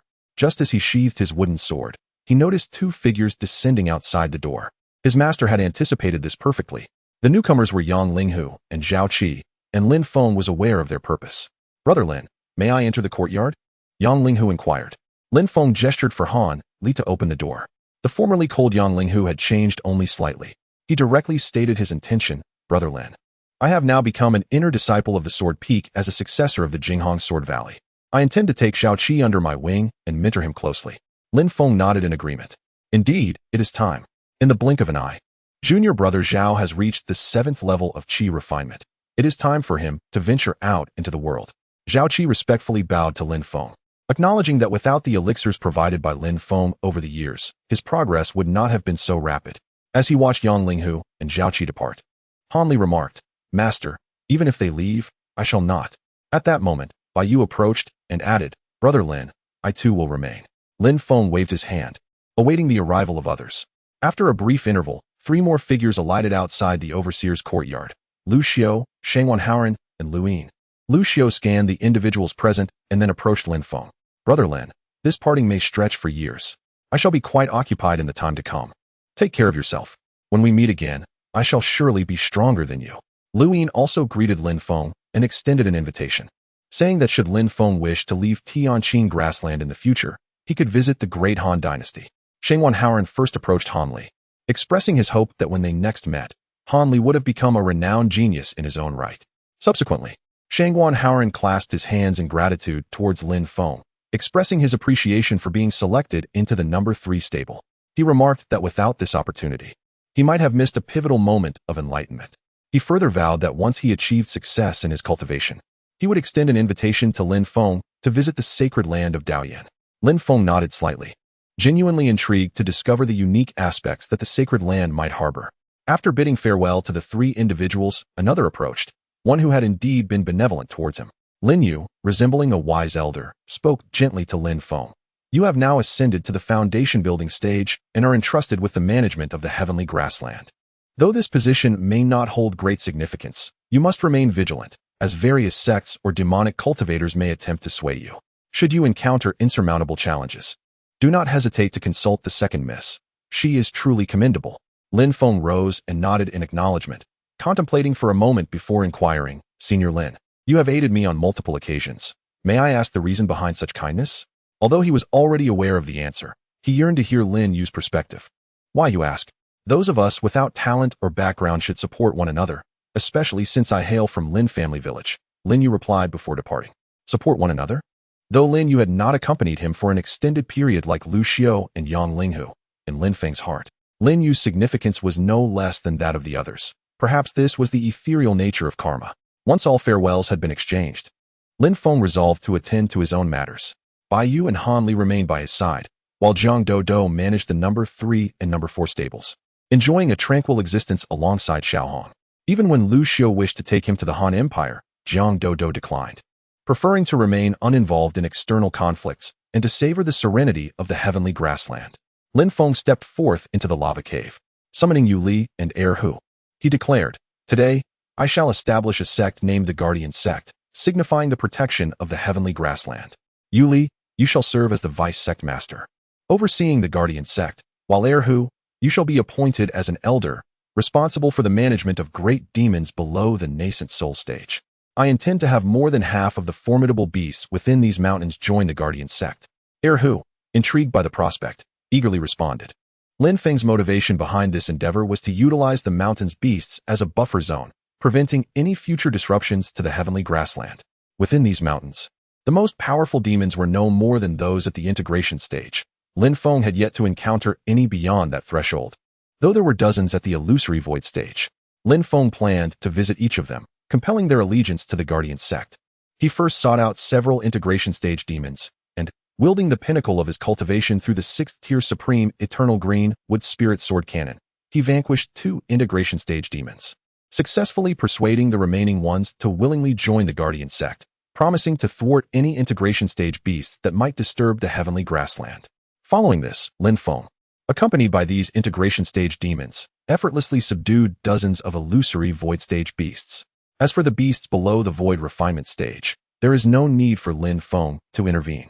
That task falls to the formidable void refinement demons. Within the Guardian Sky Sect, Lin Feng opted for the lava cave, permitting the sect's demonic beasts to enter the cave for their cultivation. After all, the lava cave is adorned with a 6th-tier high-grade spirit vein reversal array, where the concentration of spiritual energy far surpasses that of the outside world. Lin Feng introduced Yu Li to the assembly of integration and void refinement demons, declaring that in his absence, she would act as his representative. Should any beast dare to contravene Yu Li's commands, it would be tantamount to defying him. He did not require these formidable demons to undertake numerous tasks. Rather, he merely needed them to delay any beast from the myriad demon valley that might threaten the celestial grassland until he could arrive. Thus, Lin Feng had completely secured control over the celestial grassland and the surrounding mountains. This also afforded him the opportunity to venture forth and experience the grandeur of the Great Han Dynasty. Chapter 86. The carefree one outside the gates of Mo Yuan City in the Great Han Dynasty. An elderly man with graying hair held aloft a tattered flag inscribed with "Counting the Past" as he approached the city gate atop a vividly striped beast. The surrounding passers-by, upon sighting the creature, instinctively recoiled in fear, wary that the beast might unleash its wrath and devour them whole. "Kind sir, please halt." A soldier stationed at the city gate mustered his courage and stepped forward to intercept the old man. Yet, upon witnessing the towering beast, which loomed even larger than himself, his heart raced with trepidation. He swallowed hard, reassuring himself that while the creature was indeed fearsome, it appeared to be the old man's steed and was not rampaging, thus unlikely to cause him harm. "Sir, are you intending to enter the city?" the soldier inquired cautiously. The old man was, in fact, Lin Feng, who had transformed his appearance using the 6th-tier superior technique, Dark Magic Spirit's secret record. Even an advanced practitioner would fail to discern the truth of his disguise. Lin Feng indeed sought entry into Mo Yuan City for the purpose of setting up a fortune-telling stall to support his family. "Indeed, I wish to enter Mo Yuan City to peddle fortunes and make a living." At that moment, the restless beast, Erhu, feigned a yawn, revealing its formidable tusks, which caused the soldier to stumble back in fright, ultimately collapsing to the ground in a heap. The other soldiers, witnessing this scene, immediately grew tense, questioning what has transpired. After aiding their fallen comrade, they dared not approach Lin Feng again, instead maintaining a cautious distance. Lin Feng lightly tapped Erhu on the head, which left the beast momentarily dazed. It muttered to itself, "These mortals are truly timid." I merely yawned. Just as the soldiers found themselves in an awkward predicament, a young cultivator emerged from within Mo Yuan City, landing gracefully before Lin Feng. Clad in the official garb of the Great Han Dynasty, his rank remained indeterminate. He regarded Lin Feng with a respectful gaze and clasped his hands in salute, stating, "Esteemed elder, do not stoop to the level of these mortals. Should they have offended you, please extend your forgiveness." Lin Feng assessed the newcomer, noting their initial stage of foundation establishment. The young cultivator introduced himself, "Elder, I am the gatekeeper of this city. Given the current hostilities between the Great Han and Great Qian dynasties, we are enforcing stricter protocols for entry. If you wish to enter Mo Yuan City, A brief registration will suffice. The gatekeeper possessed a unique artifact that allowed him to discern that the elderly figure was a consummate Foundation establishment master, while his mount had merely reached the initial stage. He understood that this was not a being to be trifled with. Upon concluding his statement, the gatekeeper added, "However, esteemed elder, your steed is rather intimidating. Should it enter the city, it may incite panic among the populace, as most within the walls are but ordinary folk. Thus, I kindly request that you secure your mount appropriately." Lin Feng furrowed his brow slightly at this remark, then delivered a firm pat on Erhu's forehead, asserting, "My dear cat does not harm others. Its nature is akin to that of a domestic feline. If you doubt it, listen." Reluctantly, Erhu mimicked the sound of a cat, producing a high-pitched meow that echoed through the air. Meow, the extent to which Erhu felt nauseated was quite considerable. However, since the master had requested it, he could not refuse. The city guard, noticing that Erhu truly resembled a domestic cat, remarked, "Then please, esteemed elder, register here. Should your mount cause any trouble, it is likely that you will need to resolve it yourself." Presently, many distinguished individuals and eminent cultivators had arrived in Mayuan City. Even a foundational stage giant creature, if it lost control, would stand no chance against those powerful practitioners. Lin Feng swiftly inscribed his name and a trace of his aura on the token presented by the city guard, then mounted Erhu and proceeded into the depths of Mayuan City. The city guard glanced at the name Lin Feng had left behind. Zaiyozi? Observing Lin Feng's aged figure atop the majestic tiger, he could not help but twitch the corner of his mouth. He promptly reported Lin Feng's information. Riding Erhu, Lin Feng strode confidently through the streets of Mayuan City, attracting the attention of countless citizens. As more and more cultivators flocked to their border city, the residents grew bolder. Even a curious child stared intently at Erhu from a close distance. Had it not been for Lin Feng's prohibition against frightening these mortals, Erhu would have certainly let out a thunderous roar. Lin Feng casually selected a spot to set up his stall, hanging a tattered flag he had once owned before him, and then sat quietly. Meanwhile, he extended his consciousness to understand the southernmost border city of the Great Han Dynasty. The walls of Mayuan City were forged from mysterious iron, their surfaces stained with long-dried blood, adorned with countless ancient talismans, seemingly suppressing some malevolent force.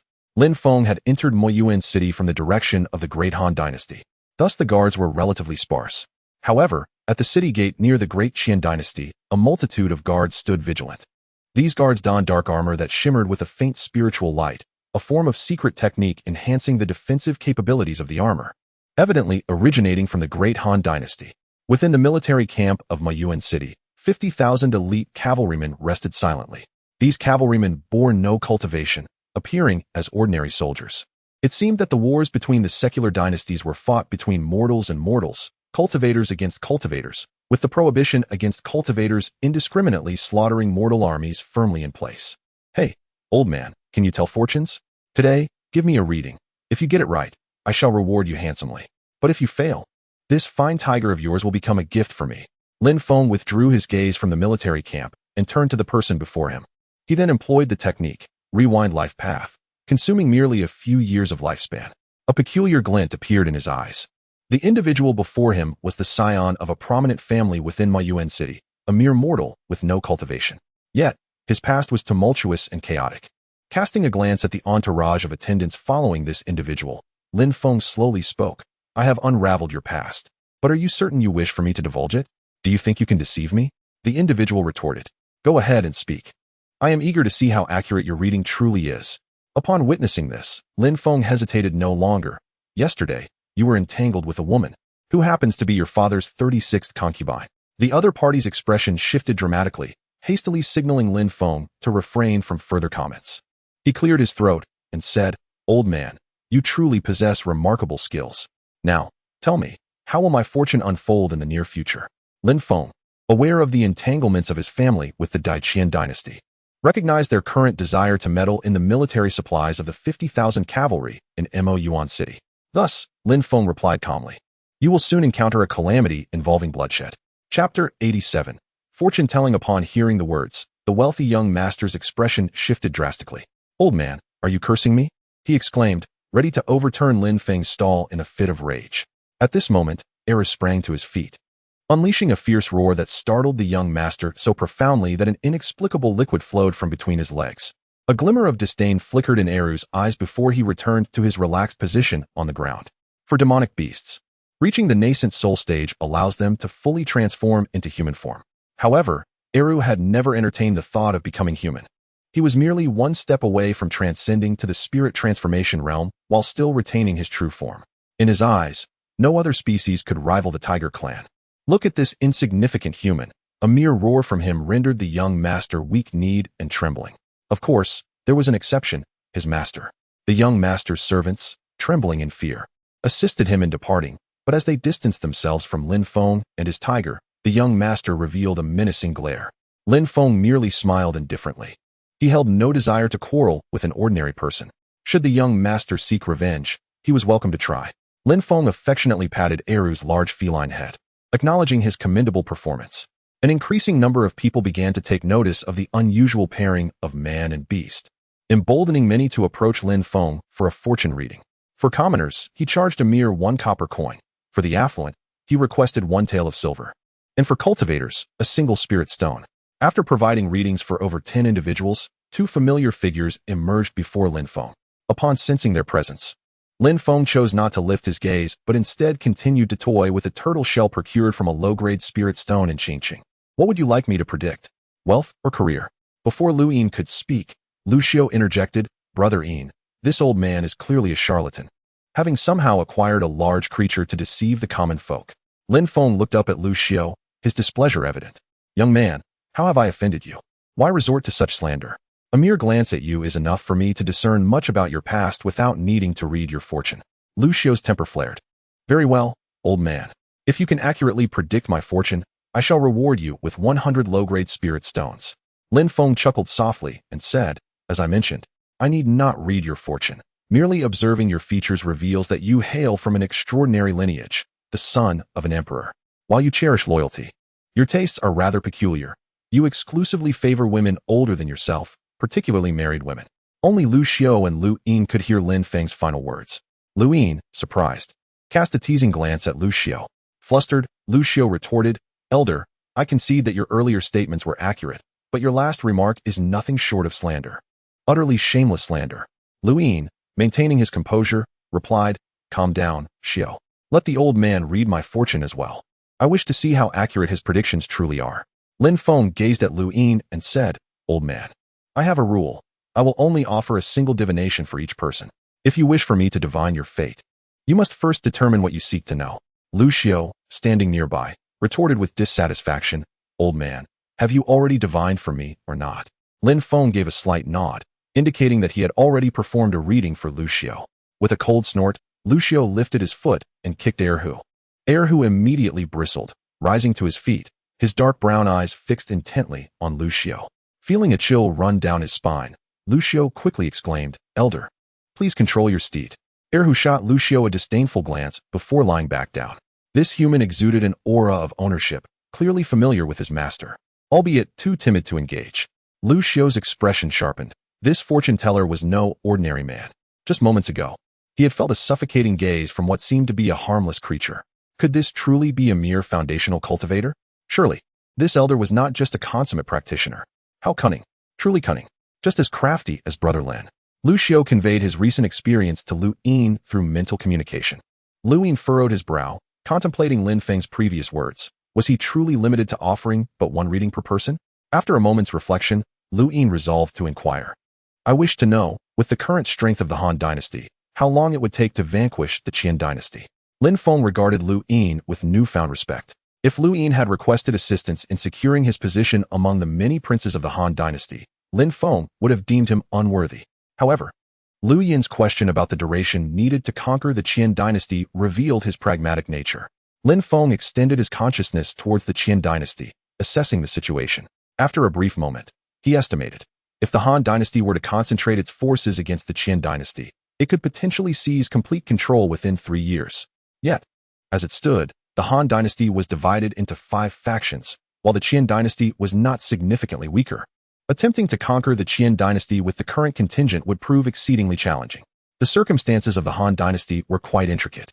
Lin Feng had observed over time that several princes harbored ambitions for the throne. The first prince, Lu Yuan, although the eldest, was not the legitimate heir, merely the royal firstborn, and possessed a mixed spiritual root, rendering him unlikely to achieve greatness. yet he remained undeterred.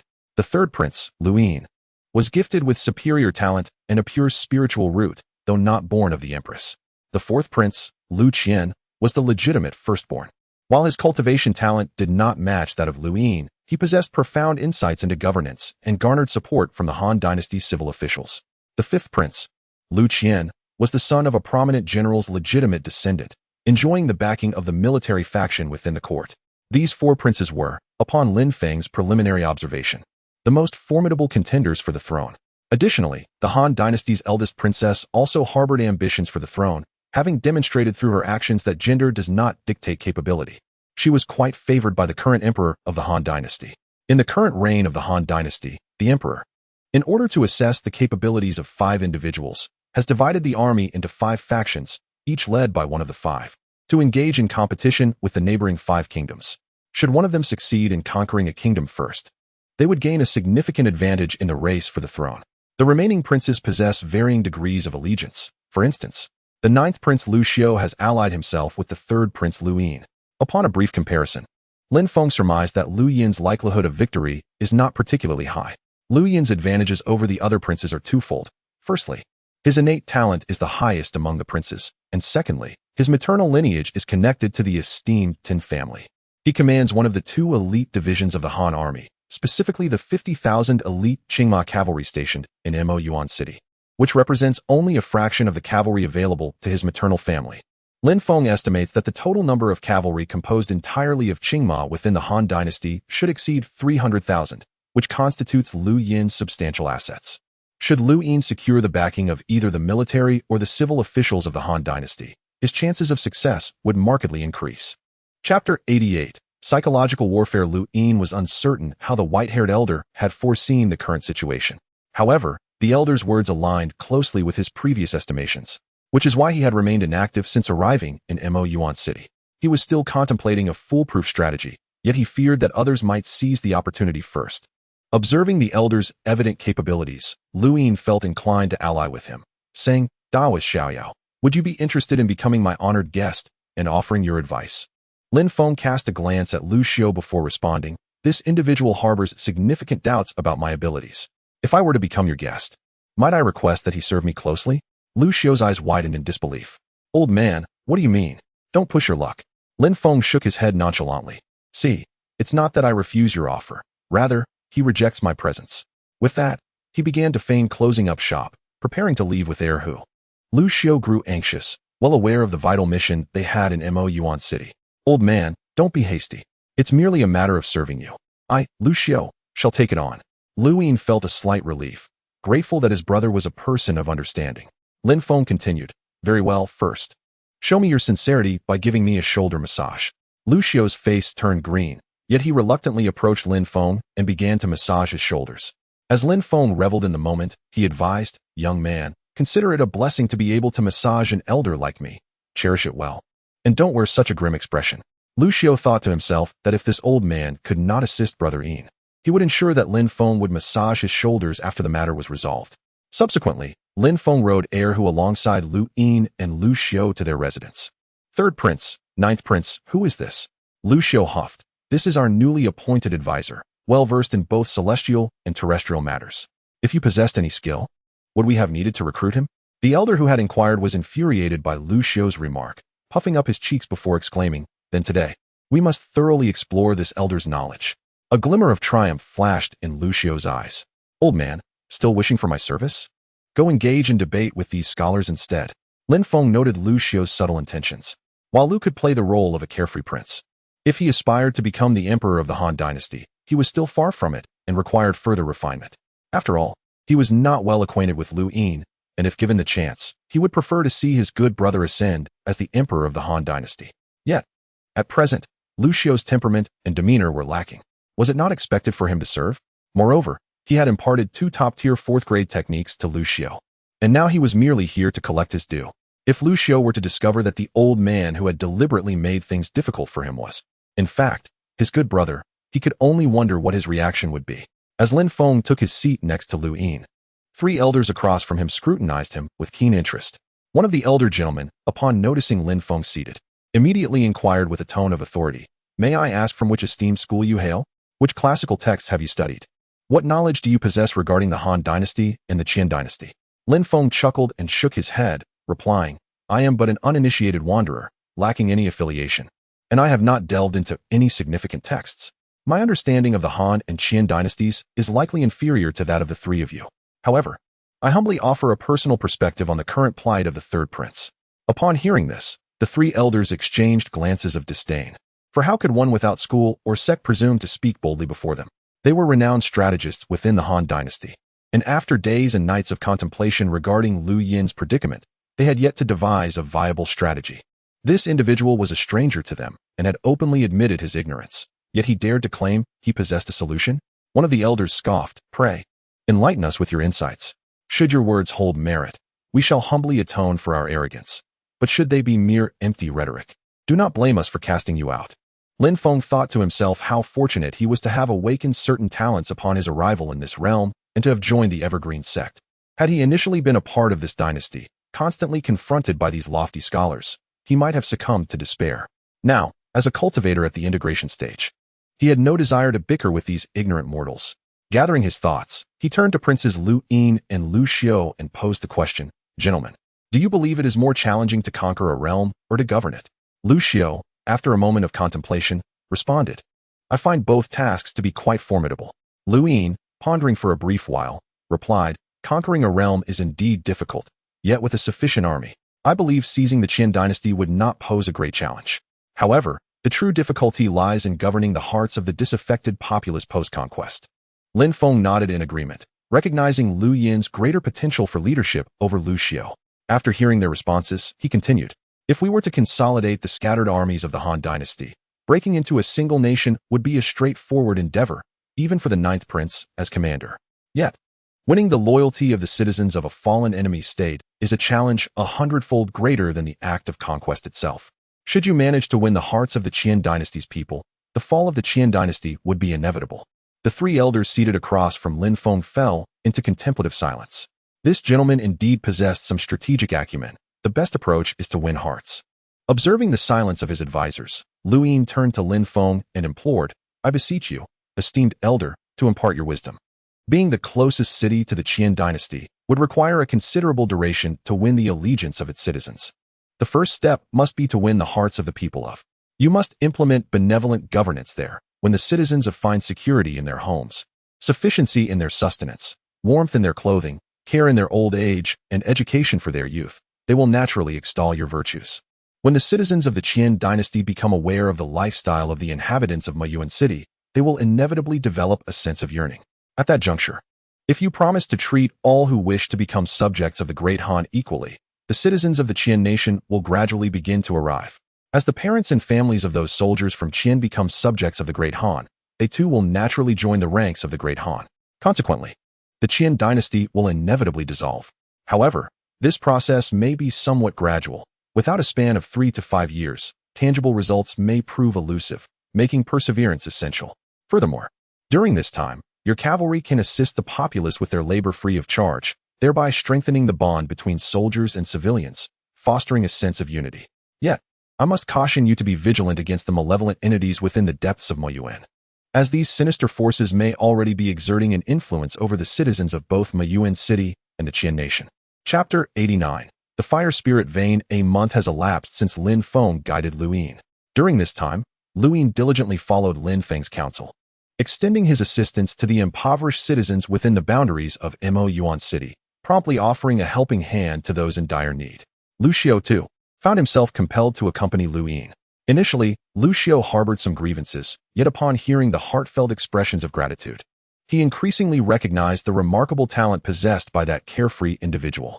However, that carefree figure has been absent for a month. It remains uncertain whether they will cross paths again. Should he encounter that carefree figure once more, Liu Xiu resolved to serve him attentively, hoping to glean some insights or techniques from him. This thought led Liu Xiu to reminisce about the esteemed practitioner of the Tianyin sect who once imparted teachings to him. It had been many years since he last beheld that great master, and he wondered if the master still lived. Meanwhile, Lin Feng was far from idle. After completing his tasks in the Tianqing grassland each day, he also attended to the daily harvesting duties at the second spirit herb garden and took the time to care for the spiritual plants and herbs at the Tan family's herb garden. Lin Feng could accomplish all these tasks within the span of a morning. With the remaining time, he rode his steed, Erhu, to explore the vast lands. Over the past month, Lin Feng had scrutinized the myriad sects, both large and small, within and surrounding the Han dynasty. His confidence in his own strength had grown significantly. The capabilities of these smaller sects were even more lackluster than he had anticipated, with hardly any void refinement practitioners among them, merely a few at the ancestral level. In contrast, several larger sects displayed commendable strength, housing numerous fusion stage practitioners, and even some transcendent stage elders. However, in comparison to a super-large sect like the Chongqing sect, they appeared woefully insufficient. Maintaining the visage of the carefree figure, Lin Feng rode Erhu and halted outside a formidable faction known as the Yanhuazhai. Located tens of thousands of miles from the Tianqing grassland and 1,000 miles from the Han dynasty, within the dominion of the Qin kingdom. Yanhuazhai is akin to a sect, yet all its practitioners specialize in fire cultivation. It possesses the strength of a large sect, but its number of disciples pales in comparison. The strongest practitioner within the faction is an ancestor at the transcendent stage, with over 10 fusion stage cultivators, making it a preeminent force in the vicinity of nearly 10,000 miles. Lin Feng's purpose in lingering here is due to his discovery of a medium-sized fire attribute spirit vein within Yanhuazhai. This spirit vein encompasses a far greater area than the small wood attribute spirit vein beneath his Tianqing grassland. This factor significantly contributes to Yanhuazhai's status as one of the foremost powers in the region. As Lin Feng rode Erhu, he swiftly approached the early transcendence practitioner of Yanhuazhai. He had meticulously examined the lineage of the practitioners within Yanhuazhai for 5 consecutive days. And apart from this early transcendence practitioner, he had not sensed any other areas with peculiar restrictions or inscrutable presences. Thus, today, he intended to pay a visit to this early transcendence practitioner. Lin Feng's sudden appearance caused the early transcendence practitioner, who had been in meditation, to change countenance dramatically. Having cultivated to the pinnacle level of the 6th tier of the spirit binding and breath containment scripture, Lin Feng's cultivation still appeared to be at the perfect foundation establishment stage. This particular technique, mastered to its utmost, could effectively shield one from the comprehensive scrutiny of scattered immortals and lower-level cultivators. Thus, the practitioner from the Flame Fire Village, at the early stages of tribulation, was both astonished and terrified. Although the white-haired elder before him seemed to exhibit the cultivation of perfect foundation establishment, his sudden appearance in the practitioner's secluded area, evading the perceptions of others in the village, indicated that his true strength was undoubtedly profound. I am the founding patriarch of Flame Fire Village. May I inquire as to the origin of your esteemed self? What brings you to intrude upon my secluded space? Although the patriarch could not discern Lin Feng's true cultivation level, as a tribulation stage practitioner, he possessed his own pride. Despite the opponent's apparent strength, he was not to be underestimated. Lin Feng smiled and replied, I am but a wandering cultivator, known to the world as the Carefree One. There is no need for you to be alarmed, esteemed patriarch. I come with no ill intentions, merely seeking to exchange insights with you.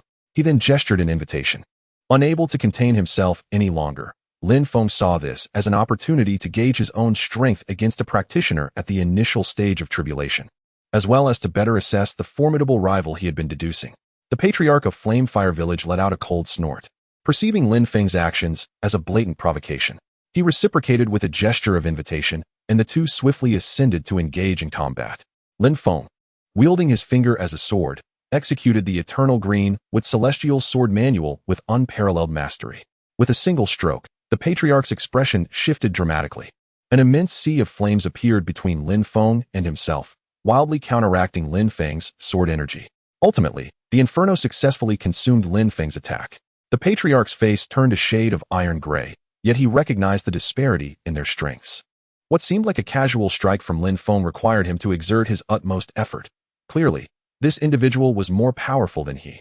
However, the patriarch also felt an inexplicable sensation that Lin Feng's cultivation was not superior to his own.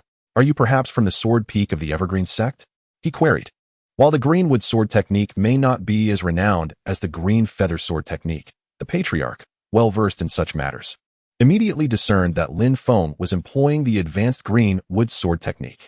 Lin Feng shook his head, saying, I have reiterated, old man. I am a roving cultivator named the Carefree One, with no ties to the Evergreen sect. The patriarch, though skeptical, could only clasp his hands in acknowledgement and inquire. What brings you to my Flame Fire Village, Carefree One? At this juncture, he realized that Lin Feng harbored no ill intentions, and that previous strike was merely a warning. The man was evidently a formidable sword cultivator from the Evergreen sect. Lin Feng, on the other hand, pondered whether the Patriarch was simply too weak or if he himself was exceptionally strong. The Patriarch, despite his complete integration, seemed easily surpassable. It appeared that there were indeed numerous prodigies capable of overcoming realms in battle. If he could, then the rival he was contemplating was undoubtedly even stronger. At this moment, Lin Feng no longer concealed his intentions. I have come to discover that your esteemed village possesses a medium-sized fire attribute spiritual vein, which I wish to borrow. In return, I shall arrange a 5th-tier spirit gathering array for your village at no cost. You need only provide the materials. The Grand Elder of Flame frowned. You seek merely to utilize the fire attribute spiritual vein for your own cultivation? Surely, you do not intend to practice a secret technique that may harm the spiritual vein? Lin Feng shook his head and replied with a smile. I have yet to hear of any secret technique that could damage a medium-sized spiritual vein. The Grand Elder contemplated for a moment, realizing that he had little choice but to acquiesce. Thus, he nodded and said, I accept this transaction. Please feel free to select a location within the spiritual vein for your cultivation, and do not forget your promise afterward. Chapter 90. Acquiring an exceptional spiritual root. Lin Feng chose a remote location shrouded in a fire spiritual vein. He then took out a disposable 6th-tier superior Great Void Returning to Silence Array formation stone he had previously crafted, and set up the Great Void Returning to Silence Array in this place. This disposable formation stone required significantly fewer materials than a complete 6th-tier superior Great Void Returning to Silence Array. Moreover, once activated, it could sustain itself for approximately a day. Had it not been for the prolonged wait, this disposable formation stone would have proven more convenient. Seeing that the carefree figure had merely waved his hand, rendering himself undetectable, the Flame Ancestor sighed in relief. This individual possessed a myriad of formidable techniques, and in comparison, he felt vastly inferior. Fortunately, he had not offended this person, otherwise his position as the Flame Tribe's elder would be at stake. The technique just executed by the carefree figure appeared to be a high-grade disposable formation that concealed one's aura, effectively shielding him from detection. He hoped this individual would honor his promise to establish a high-level gathering formation for their Flame Tribe. Even after living for over 3,000 years, he had encountered few cultivators proficient in formations, making this an invaluable opportunity for the Flame Tribe. The Flame Ancestor withdrew his gaze, settling into a cross-legged position to continue his cultivation, refraining from further probing the direction of the carefree figure, as it would be impolite to keep fixating on a formidable being. Moreover, should the other party harbor ill intentions, he would be utterly incapable of countering them. You have invested 20,000 years of lifespan to deduce the spiritual root. After 10,000 years of deduction, you have successfully utilized the resonance of a medium-sized fire attribute spiritual vein to elevate your superior fire spiritual root to an exceptional fire spiritual root. After 15,000 years of deduction, you have acquired both fire and wood exceptional spiritual roots. You attempt to forcibly elevate them to an earth spiritual root, but it seems the dual exceptional roots are insufficient. After 20,000 years of deduction, you once again attempt to ascend to an earth spiritual root using the dual exceptional fire and wood roots, yet you remain unsuccessful. The dual exceptional roots are inadequate for such advancement. Deduction complete. Congratulations on obtaining an exceptional fire spiritual root. Lin Feng recalled that it took him 10,000 years of lifespan to elevate his superior wood spiritual root to an exceptional wood spiritual root. This time, he intended to invest merely 10,000 years, leveraging the medium-sized fire attribute spiritual vein to enhance his spiritual root to an exceptional fire spiritual root. However, he also wished to explore whether, with his dual exceptional roots, he could glimpse the earth spiritual root. Yet, the results of the deduction revealed that possessing merely dual exceptional roots was insufficient for such an elevation. Nevertheless, the path he had chosen seemed promising. Since the dual exceptional roots were inadequate for ascending to an earth spiritual root, he would aim to accumulate 3 exceptional roots instead. He would attempt the endeavor once more at that time. Lin Feng glanced at his lifespan, 2911 million years. In 2 months, his lifespan had surged by 1.6 million years. This was the reward for his daily investment of 2 hours in swiftly harvesting the verdant grass for 120 individuals. If this continued, within 10 years, his lifespan would surpass 100 million years. The premise is to refrain from excessively consuming one's lifespan over the past decade. However, Upon contemplating the fateful tribulation from ascending from the state of harmony to the realm of ethereal refinement, one cannot help but strive to elevate the caliber of various techniques.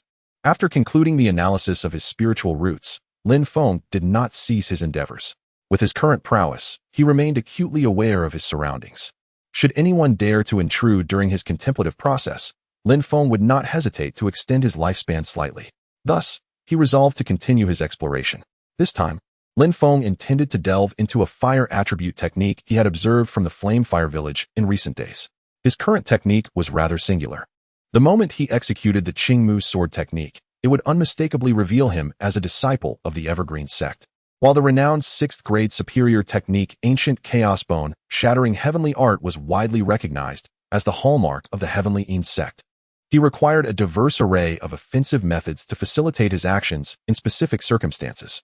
For instance, his new identity as a wandering practitioner, Xian Yaozi.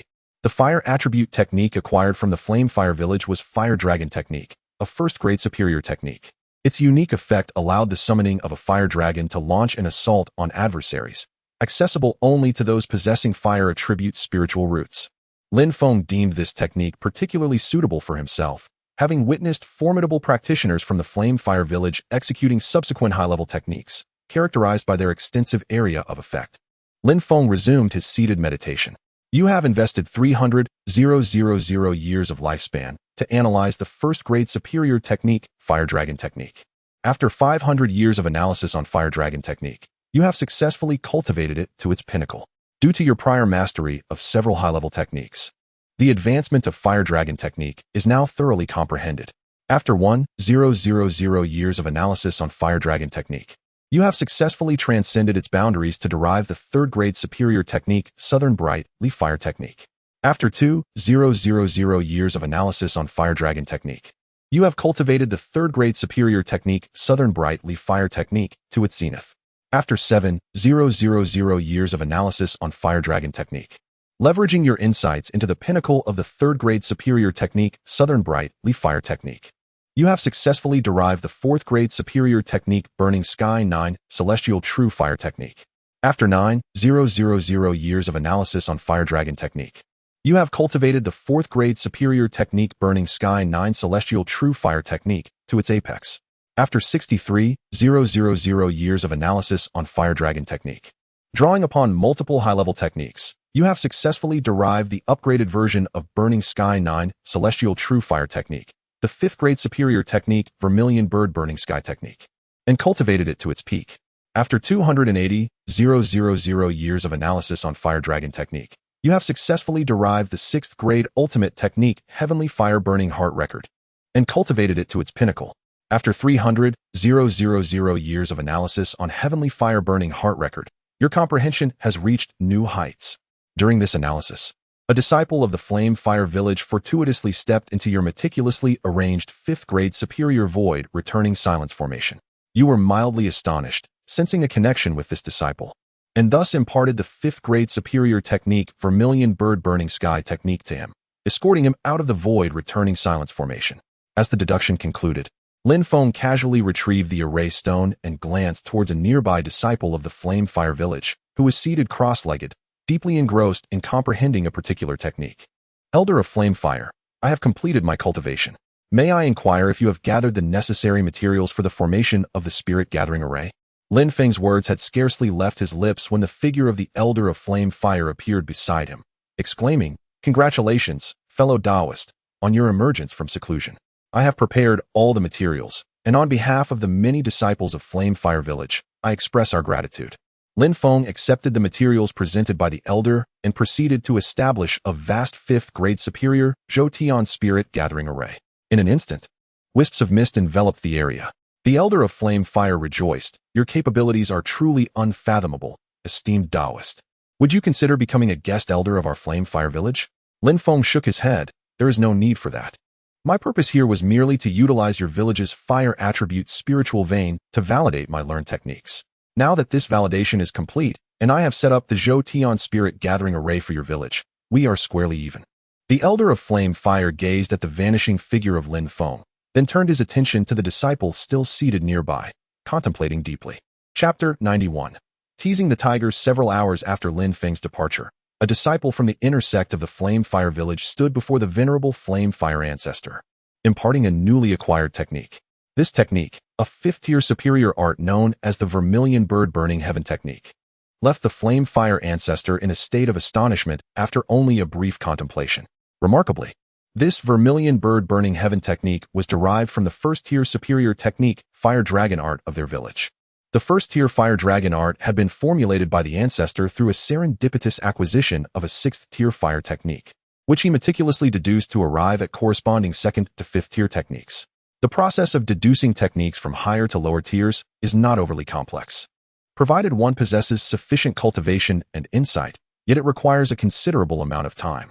Conversely, deducing techniques from lower to higher tiers is akin to scaling the heavens. The fifth-tier Vermilion Bird Burning Heaven technique bore a clear resemblance to the Fire Dragon art, yet its trajectory diverged significantly from the fifth-tier superior technique he had derived. Although both were classified as fifth-tier, the potency of the Vermilion Bird Burning Heaven technique far exceeded that of his own deduction by several folds. An even more shocking conjecture emerged in the Flame Fire ancestor's mind. Had the esteemed Taoist Xiaoyao managed to deduce this fifth-tier superior technique from the first-tier Fire Dragon art in merely a few hours? Or had the individual possibly derived even higher-tier techniques, only imparting the fifth tier? A flicker of regret crossed the Flame Fire ancestor's visage. After living for millennia, he was still so blind to the truth. That could not simply be Taoist Xiaoyao. It was evidently Senior Taoist Xiaoyao. The depth of this individual's prowess must vastly surpass his own, deliberately suppressing his cultivation to create the illusion of parity, yet even so, the displayed strength was beyond his own capabilities. Moreover, this person's expertise in technique deduction was certainly not something mortals could achieve. Was it possible that Taoist Xiaoyao hailed from the celestial realm? After all, only beings from the immortal world could truly embody the essence of carefree. With a sigh, the Flame Fire ancestor lamented the loss of such a celestial opportunity that had been so close at hand. Turning his gaze to the inner sect disciple before him, he inquired, "What is your name?" The disciple respectfully replied, reporting to the ancestor, "My name is Xiaoyu." The Flame Fire ancestor scrutinized Xiaoyu for a moment, then expressed admiration. "Ah, a spirit root, indeed. You possess great potential. From this day forth, you shall be my direct disciple." In Yuan City, Lu Xiao reclined in a wooden chair within the courtyard, fatigue weighing heavily upon him, his eyes devoid of luster. "Brother, I feel as though I have returned to the Tianqing grassland. Since our intentions are genuine in aiding the common folk, there is no need to suppress our cultivation and assist them as mere mortals." Lu Yin, equally weary, yet with eyes ablaze with determination, reflected on the rising prestige he had garnered in Yuan City over recent days. The esteemed senior Taoist Xiaoyao had indeed proven to be extraordinary, capable of articulating the common sentiments of the world with striking clarity. Alas, it had already been a month since senior Taoist Xiaoyao's departure, and he pondered whether the revered figure would ever return. Seeing Lu Xiao's complaints, Lu Yin expressed his deep gratitude, saying, "Brother Xiao, logically speaking, I should endure this hardship alone. I apologize for imposing it upon you. Let us persevere a little longer. When the esteemed Xian Yaozi returns, we shall inquire further. If his counsel suggests there is no necessity for this, then we shall certainly cease our efforts." Lu Xiao contemplated the eccentric Xian Yaozi. "I suspect that old man is merely deceiving us. Although he speaks with a semblance of reason, it is merely his personal opinion. Surely, no one has ever attempted such a thing." Just as he finished his thoughts, he felt something licking at his neck. In a moment of alarm, Lu Xiao sprang to his feet. "I shall strike you dead." However, he had to suppress the words that nearly escaped his lips. He muttered to himself, "Has that foul old man Xian Yaozi returned?" The creature licking his neck was none other than the massive tiger, the old man's steed. When had this beast appeared? Why had he not sensed its presence? The realization that his neck had just been within the grasp of the tiger's formidable fangs sent a shiver of fear through Lu Xiao. Had the creature chosen to bite instead of lick, he would surely have met his end on the spot. Fueled by anger, Lu Xiao charged at the tiger without hesitation. "You, a mere foundational stage beast, while I may appear to be at the same level, in truth, I am a late-stage cultivator." He resolved to teach this foolish tiger a lesson, for Lu Xiao had long held disdain for it. Armed with the advanced Wutu Jingshenju, his physical strength rivaled that of early golden core cultivators. Today, he would see how many punches this insignificant foundational stage tiger could withstand. The tiger deftly leaped back to evade Lu Xiao's attack. Since its master had not intervened, it decided to impart some discipline to Lu Xiao. A mere foundational stage cultivator dared to show off before it, a creature of complete nascent soul perfection. Even if it were to suppress its strength to that of the foundational stage, Lu Xiao stood no chance of victory. As Lu Xiao lunged forward again, the tiger rose on its hind legs, extending its massive paw toward him. The confrontation became a clash of raw strength. The tiger stood unmoved. While Lu Xiao was sent flying several meters away, Lu Yin remained composed, yet a flicker of astonishment crossed his mind. Despite Lu Xiao's mastery of the advanced Wutu Jingshan Ju, which bestowed him with physical power that even early golden core cultivators could not match, this foundational stage giant tiger had effortlessly sent Lu Xiao sprawling. How could this be? The only explanation was that the giant tiger concealed its true cultivation. Its strength must exceed that of the foundational stage. If even he, an early golden core practitioner, could not discern its cultivation, then its power was assuredly beyond his own. Thus, it followed that the esteemed Xian Yaozi was far from being a mere perfected foundational stage cultivator. Lu Xiao felt a surge of indignation. How could he be bested by a foundational stage beast? Upon returning to the Tianqing grassland, how would he boast to Lin and the others? He was not an ordinary late-stage cultivator, but one who had awakened a trace of true dragon blood within, possessing the physique of a pseudo-dragon. While one may not dare to proclaim invincibility among peers, over the years since departing from the verdant plains of Tianqing, I have encountered numerous prodigies. Yet, none of them possess a physical strength comparable to my own. Now, having been humiliated by a mere tiger, Lu Xiao feels an overwhelming sense of indignation. Shaking off the dust that clings to him, he charges at the tiger once more. The beast, akin to a child playing with a ball, effortlessly swats Lu Xiao away, each time sending him farther than before. This human possesses a certain intrigue. Realizing that the giant tiger is mocking him, Lu Xiao snorts in anger, declaring, "You shall wait. For one day, I will have you beneath me." The tiger scoffs derisively. "You think that by following my master and feasting thrice daily, you can hope to catch up to me? A mere foundation stage human?" Chapter 92. Another potent remedy. Eru, cease your antics. Lin Feng, transformed into the carefree Zizi, appeared at the threshold, making his way towards Lu Xiao's wooden chair while addressing Eru. He found great amusement in Eru's playful thrashing of Lu Xiao. Lu Xiao delighted in boasting of his experiences beyond, and Lin Feng wondered whether Lu Xiao would regale him with tales of being bested by a foundational stage tiger demon upon his return to the Tianqing grasslands. Feigning ignorance, Lu Xiao avoided acknowledging Eru entirely. Eru harbored a strong disdain, perceiving humanity as inherently petty, save for his master. Noticing Lin Feng lounging upon Lu Xiao's recliner, Eru obediently approached and lay down beside him, resting his massive tiger head in Lin Feng's palm, allowing for gentle strokes. One hand caressed the grand tiger head, while the other beckoned Lu Xiao. "My shoulders have been quite sore recently. I would appreciate your assistance." Lu Xiao, fully aware of the disparity between himself and the formidable tiger, felt no resentment. He understood that this carefree elder possessed a far superior cultivation level. Moving beside Lin Feng, Lu Xiao began to massage his shoulders, occasionally seizing the opportunity to stroke Eru. "What of it? Even if I can't best you, your master is here. What can you do to me?" It must be said, stroking this tiger was indeed a pleasurable experience, and with its imposing appearance, Lu Xiao resolved to one day tame a majestic beast of his own as a steed.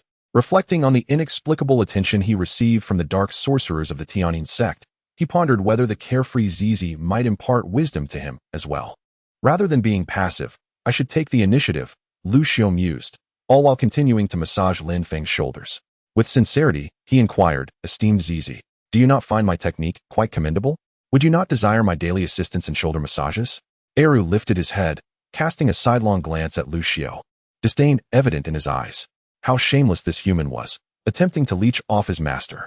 Had he not detected the familiar aura of his master upon Lu Xiao, he might have kicked the presumptuous human aside. What audacity to vie for the master's affection! One troublesome cat demon was sufficient. A mere human seeking to compete for attention was intolerable. Did he possess the fluffy head that could be stroked by their master? Lin Feng replied with mild disinterest. "Your technique leaves much to be desired. Further practice is required. Perhaps in the future, should I find you more agreeable, I may impart a few skills." Lu Xiao pouted, but his hand continued to stroke Eru vigorously, eliciting a growl of discontent from the tiger. Observing that the moment was ripe, Lu Ying seized the opportunity to share his recent reflections and queries, hoping for Lin Feng's guidance. The performance of the two had not escaped Lin Feng's scrutiny. Lu Ying was indeed commendable, while Lu Xiao lagged far behind. Although he was unaware of how the other princes of the Han Empire fared, If Liu Ying were to ascend to the throne, the dynasty could endure for another century. Moreover, Liu Ying possessed a remarkable virtue. He never elevated his own status. It is worth noting that for an ordinary person, possessing a heavenly root and the esteemed title of prince would make it difficult to interact with common folk on equal footing. Liu Ying is a man of ambition, willing to enlist anyone of value, regardless of their station. Lin Feng has observed Liu Ying selecting several talented individuals from the territory of Mo Yuan City for his own purposes. After hearing Liu Ying's report, Lin Feng posed a counter-question. Do you believe that, given your current actions, you can win the hearts of the citizens of the Qian dynasty in the long run? Liu Ying pondered for a moment before responding. I find it quite difficult, even if I treat the people of Mo Yuan City well. They are merely a fraction of the populace. The citizens of the Qian dynasty may not see me as someone who would extend the same kindness to them. This was a new query that had arisen in his mind over the past month, and he sought guidance from his senior. Lin Feng had anticipated this concern and had already devised a strategy. Third Prince, first answer me. What do you consider to be the cornerstone of the Han dynasty? Liu Ying contemplated briefly before replying. The Han dynasty owes its current standing to the rule of the Han royal family and the collective efforts of officials at all levels. This is a realm of cultivation, a world where the strong dominate the weak. Power enables one to govern others. Although Liu Ying's perspective was sound, the realm of cultivation may forever be distant from the ideals Lin Feng had encountered in his past life. Lin Feng countered. The current emperor of the Han dynasty may be a wise ruler, but what if, years hence, the emperor becomes a tyrant, leading the people to suffer in misery and voicing their grievances? Do you think that the Han royal family and its officials alone can maintain control over the dynasty? Liu Ying fell into deep contemplation, while Lu Xiao, who had been massaging Lin Feng's shoulders, paused and furrowed his brow slightly. Perceiving their introspection, Lin Feng shared another scenario, a society where the citizens live in peace and equality, where officials and royal family members are held to the same laws as commoners.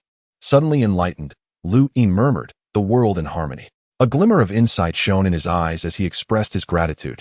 Thank you for your guidance. Esteemed senior. Lin Feng waved his hand and continued. We cultivators are but a fraction of the common populace. The perception that we are superior has taken root in the hearts of the people. Changing this notion is nearly impossible. However, the common folk should not be divided into ranks based on their birth. All individuals are entitled to equality. While perfect equality may be unattainable in the cultivation world due to inherent differences, cultivators rarely disrupt the lives of mortals. Should a cultivator harm a commoner, it would invoke the wrath of the major sects. This is a consensus within the realm of cultivation. If you can implement a policy of equality, granting ordinary individuals a starting point akin to that of nobles, thus narrowing the current disparities, your position will become unassailable. For you will have garnered the recognition of the ordinary people. Remember, the water that carries the boat can also capsize it. Liu Ying nodded. I, Liu Ying, am grateful for your counsel. If I can indeed promote the ideal of equality throughout the Han dynasty, I shall ensure that the world knows this noble concept originated from you, esteemed senior. Lin Feng quickly gestured dismissively, realizing that this young man was attempting to attribute great karma to himself. He merely wished to bide his time until invincibility, focusing first on achieving immortality, while offering a helping hand to the unfortunate Lu Xiao. You must not mention my name. This strategy is to be proposed by you, Liu Ying, and executed solely by you, having no connection to me, Xiaozi. Noticing Liu Ying was about to speak further, Lin Feng interjected. I am weary today. You should return and contemplate my words thoroughly. What I have conveyed is not exhaustive, and you must adjust it according to the realities of the Han dynasty. Once you have refined it and are confident in its accuracy, you may then promote this equitable ideology as your own. With that, Lin Feng mounted his steed, Eru, and departed, wandering freely through Moi City, joyfully engaging in divination for others. Chapter 93. Mo Yuan time swiftly ebbed away, and in the blink of an eye, 3 months had elapsed. After a prolonged period of silence, Liu Ying finally began to unveil his grand strategy. The concept that all men are born equal resonated throughout Mo Yuan City, elevating Liu Ying's acclaim to unprecedented heights. Even in the imperial capital of the Han dynasty, Yujing City, this notion stirred a considerable uproar. It fell upon the empire like a formidable bombshell, eliciting joy in some and sorrow in others. Naturally, the privileged officials who had long enjoyed their status were dismayed, while a cohort of modestly born officials resolutely chose to align themselves with the third prince, Liu Ying. They were acutely aware of the arduous journey that lay behind them. Witnessing Liu Ying's final decision, Lin Feng understood that the days ahead would not be easy for him. As was his custom, Lin Feng set up a fortune-telling stall in a random location within Yuan City. He had gained a modest reputation there, having never encountered failure in his divinations. Just as he concluded a reading for a client, he glanced up at the sky. In an instant, the previously brilliant sunlit sky was shrouded by ominous black clouds. Once the darkness enveloped the entire Yuan City, it coalesced into a ghastly visage, its unmistakable voice resonating throughout the city. All inhabitants of Yuan City, heed my words. You have 3 days to vacate the city. After this period, Yuan shall claim this territory. Anyone remaining within the confines of Yuan City will become our sustenance. Upon hearing this proclamation, the citizens of Yuan City were engulfed in terror. The city lord urgently sought out Lu Yin and his companions for a strategy. Lu Xiao, gazing at the dissipating specter in the sky, seethed with resentment. Were we not assured that the monsters within Yuan would not emerge for a century? Why do they appear precisely at this moment? Lu Yin, with a bitter smile, shook his head. It is evident that someone disapproves of our actions in Yuan City, and they have come to cause us trouble. He had anticipated that his actions would provoke discontent, yet he was taken aback by the swiftness of the backlash. Should the bizarre creatures from Yuan emerge, the difficulty of their mission would escalate exponentially. Lu Xiao, filled with frustration, inquired, "What shall we do? Should we retreat or fight?" Lu Yin shook his head. The establishment of Yuan City was initially intended to suppress the malevolent beings within. Thousands of years ago, these creatures wreaked havoc upon the Han dynasty, only to be quelled by the intervention of a formidable cultivator. Now, millennia later, we cannot fathom the number of terrifying entities that may have arisen. With our current strength, we would not stand a chance against Yuan. However, if only a fraction of these monsters have been incited to wreak havoc, we may yet possess the capability to fight back. As Lu Yin finished speaking, a figure descended from the heavens and whispered a few words into his ear. Lu Yin furrowed his brow and commanded, "Disperse the residents of Yuan City at once. All officials and soldiers are to remain and prepare to confront the enemy with me." The spectral shadows in the sky merely represent the cultivation of the transformation stage. Lin Feng could effortlessly dispatch them with a mere slap. However, he had long sensed that within the depths of the Yuan, several calamity-wrought specters lurked. Thus, he had warned Lu Yin to exercise caution regarding Yuan. Just moments ago, Lin Feng had observed a cultivator entering the Yuan, and shortly after their departure, the transformed specter emerged, instilling fear among the inhabitants of Yuan City. It was evident that someone was orchestrating events from the shadows. The individual tasked with safeguarding Lu Yin was merely a cultivator of the transformation stage, placing both Lu Yin and his companion at significant risk. Transformed into the carefree Xian Yaozi, Lin Feng hastily returned to Lu Yin's residence, preoccupied with gathering his belongings. Lu Xiao, witnessing this, expressed his discontent. "Senior Xian Yaozi, what do you intend to convey?" Lin Feng regarded Lu Xiao as if he were a simpleton and retorted, "Did you not hear the ominous words of that formidable cultivator?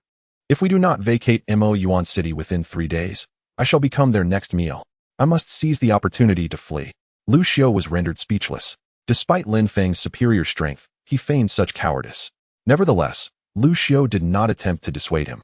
If this were not the territory of the great Han dynasty, and if it bore no significance to him, he too would have fled at the first sign of danger.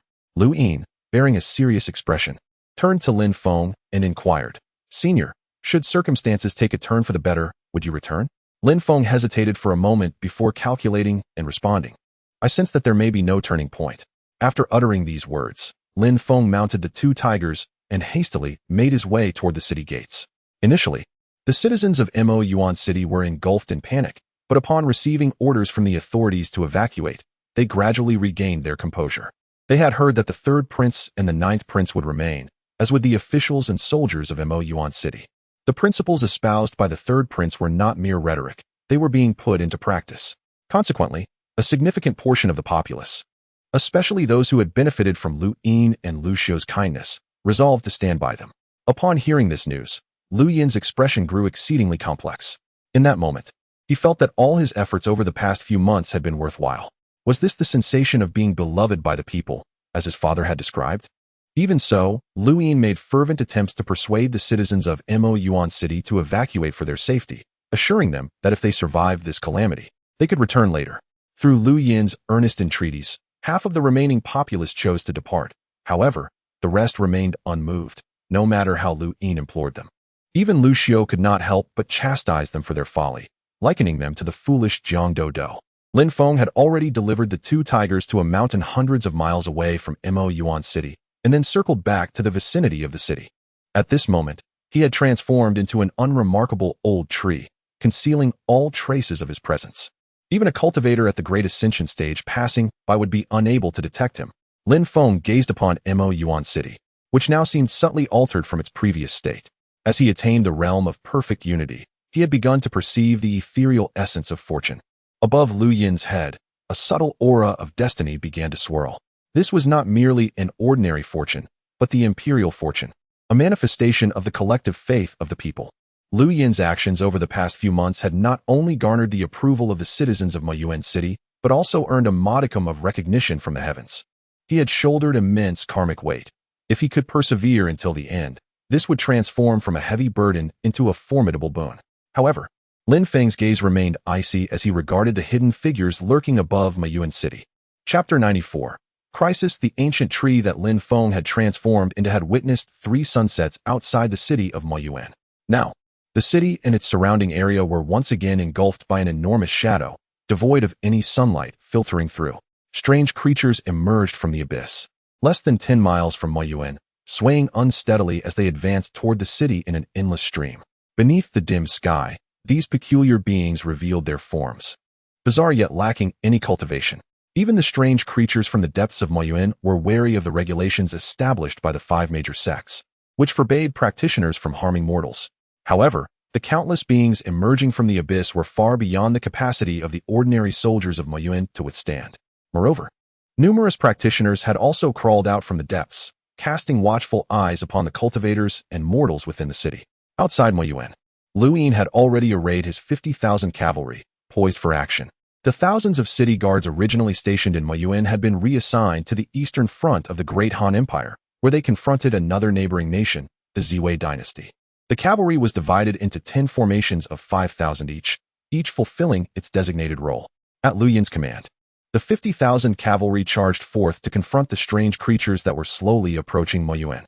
The Tianqing horses, known for their extraordinary stamina, were the preferred mounts of the mortal cavalry, despite their common cultivation level of the 2nd or 3rd layer of qi refining, as they lacked offensive capabilities.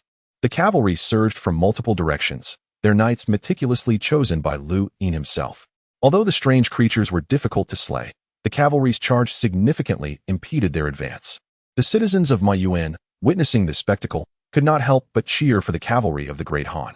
After the initial charge, countless strange creatures were obliterated, yet the cavalry sustained minimal casualties. Nevertheless, no smiles adorned Lu Yin and his companions' faces. Instead, a grave expression took hold. Eerie sounds echoed from the heavens, and the previously sluggish beings from the abyss seemed to be incited, surging frantically toward Yuan. The cavalry continued their relentless assaults, yet the bizarre creatures were inexhaustible, seemingly oblivious to the concept of fear. Before long, some of the strange beings had reached the city walls, beginning to batter them with their limbs. On the walls of Yuan, peculiar marks covered in blood faintly glimmered, scorching the bodies of the strange creatures. These were mysterious symbols left by predecessors, inherently effective against the bizarre race. Unfortunately, the strange beings had lain dormant for far too long enough for their threat to be forgotten. As a result, there are no longer individuals in Yuan City adept at mastering this peculiar mark, with the intervals between the flickering symbols on the city wall growing ever longer. An increasing number of bizarre creatures have descended upon the base of the wall. The soldiers stationed on the ramparts have long resorted to various ranged weapons to eliminate these strange beings, yet their efforts yield little success. Lu Xiu observed the unfolding scene with mounting anxiety and remarked, "Imperial brother, if we do not intervene soon, the walls of Yuan City may very well succumb to these uncanny entities." Lu Yin let out a sigh as the clarion call for retreat echoed from the battlements. The cavalry, still fiercely engaged in battle, received the signal. Squeezing their legs, their azure steeds leapt several meters into the air, swiftly disengaging from the fray and retreating to their designated positions in the distance. Subsequently, hundreds of imperial cultivators, ranging from qi refinement to nascent soul, descended from the city gates, commencing the eradication of the strange creatures. At that moment, a derisive laughter resonated through the sky. Cultivators of the Great Han Dynasty, have you finally succumbed to action? Remember, it was you who struck first. Do not spread word that we of Yuan are unruly. With a command issued, Countless chaotic figures descended from the dark clouds above, clashing with the imperial cultivators in a fierce melee. The disparity in numbers and the superiority of higher-tier cultivators swiftly placed the Great Han cultivators at a disadvantage. The Great Han cultivators found themselves hindered, unable to adequately address the encroaching strange beings.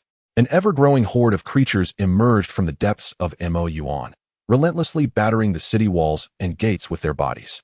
The cavalry, having taken a brief respite, were compelled to charge back into battle. However, faced with an endless tide of bizarre entities, their momentum slowed, leading to their encirclement and consumption. In mere moments, the cavalry suffered losses exceeding 1,000 men. These elite knights, mounted on azure steeds, would have maintained the upper hand against any ordinary army, even one thrice their size. Yet now, both they and their mounts found themselves ensnared and devoured by the strange beings.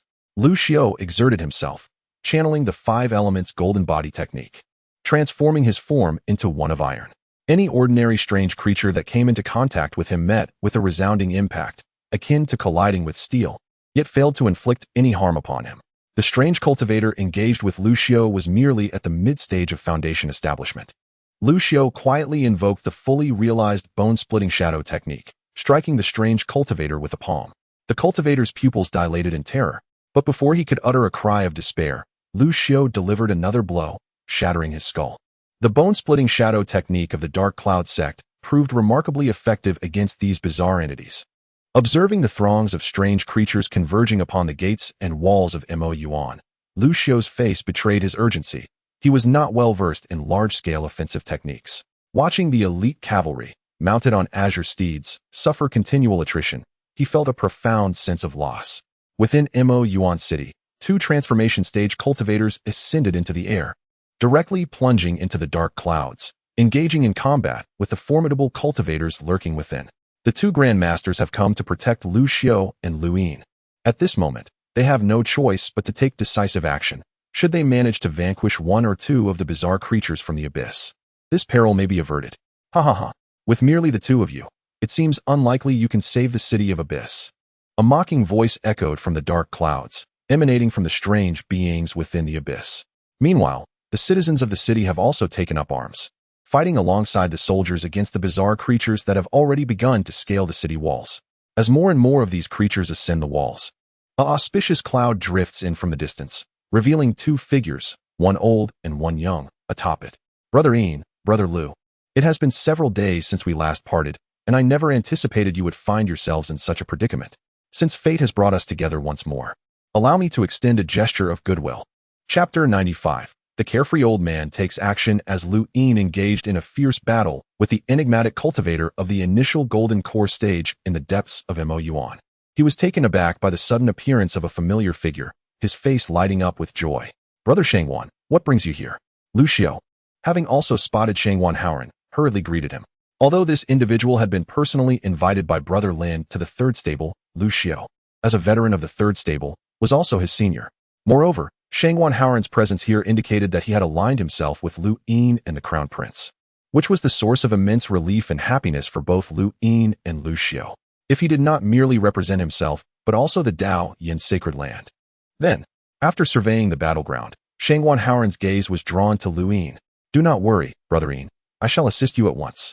Having said this, he commanded the nearby transformation god cultivator to join the aerial combat, while he himself rushed towards Lu Yin. The transformation god cultivator glanced at Lu Yin, admiration evident in his expression, recognizing the astuteness of his nephew.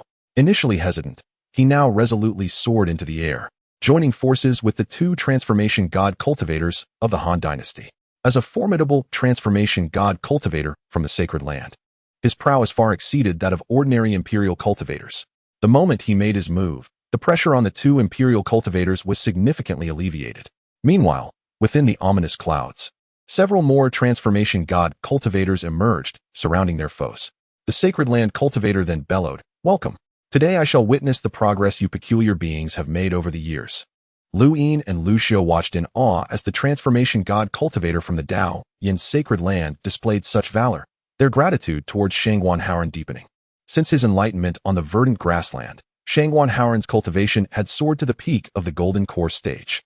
After departing from the verdant grassland, He initially intended to travel to the Han Dynasty with Lu Yin and Lu Xiu, but opted to return briefly to the Dao Yin Sacred Land, which resulted in a delay of several months before he could reach the Han Dynasty to visit them. With a graceful wave of his hand, Shangguan Haoran unleashed a multitude of spiritual talismans, igniting with fiery brilliance as they soared towards the strange beings that had climbed the city walls and were still attempting to ascend.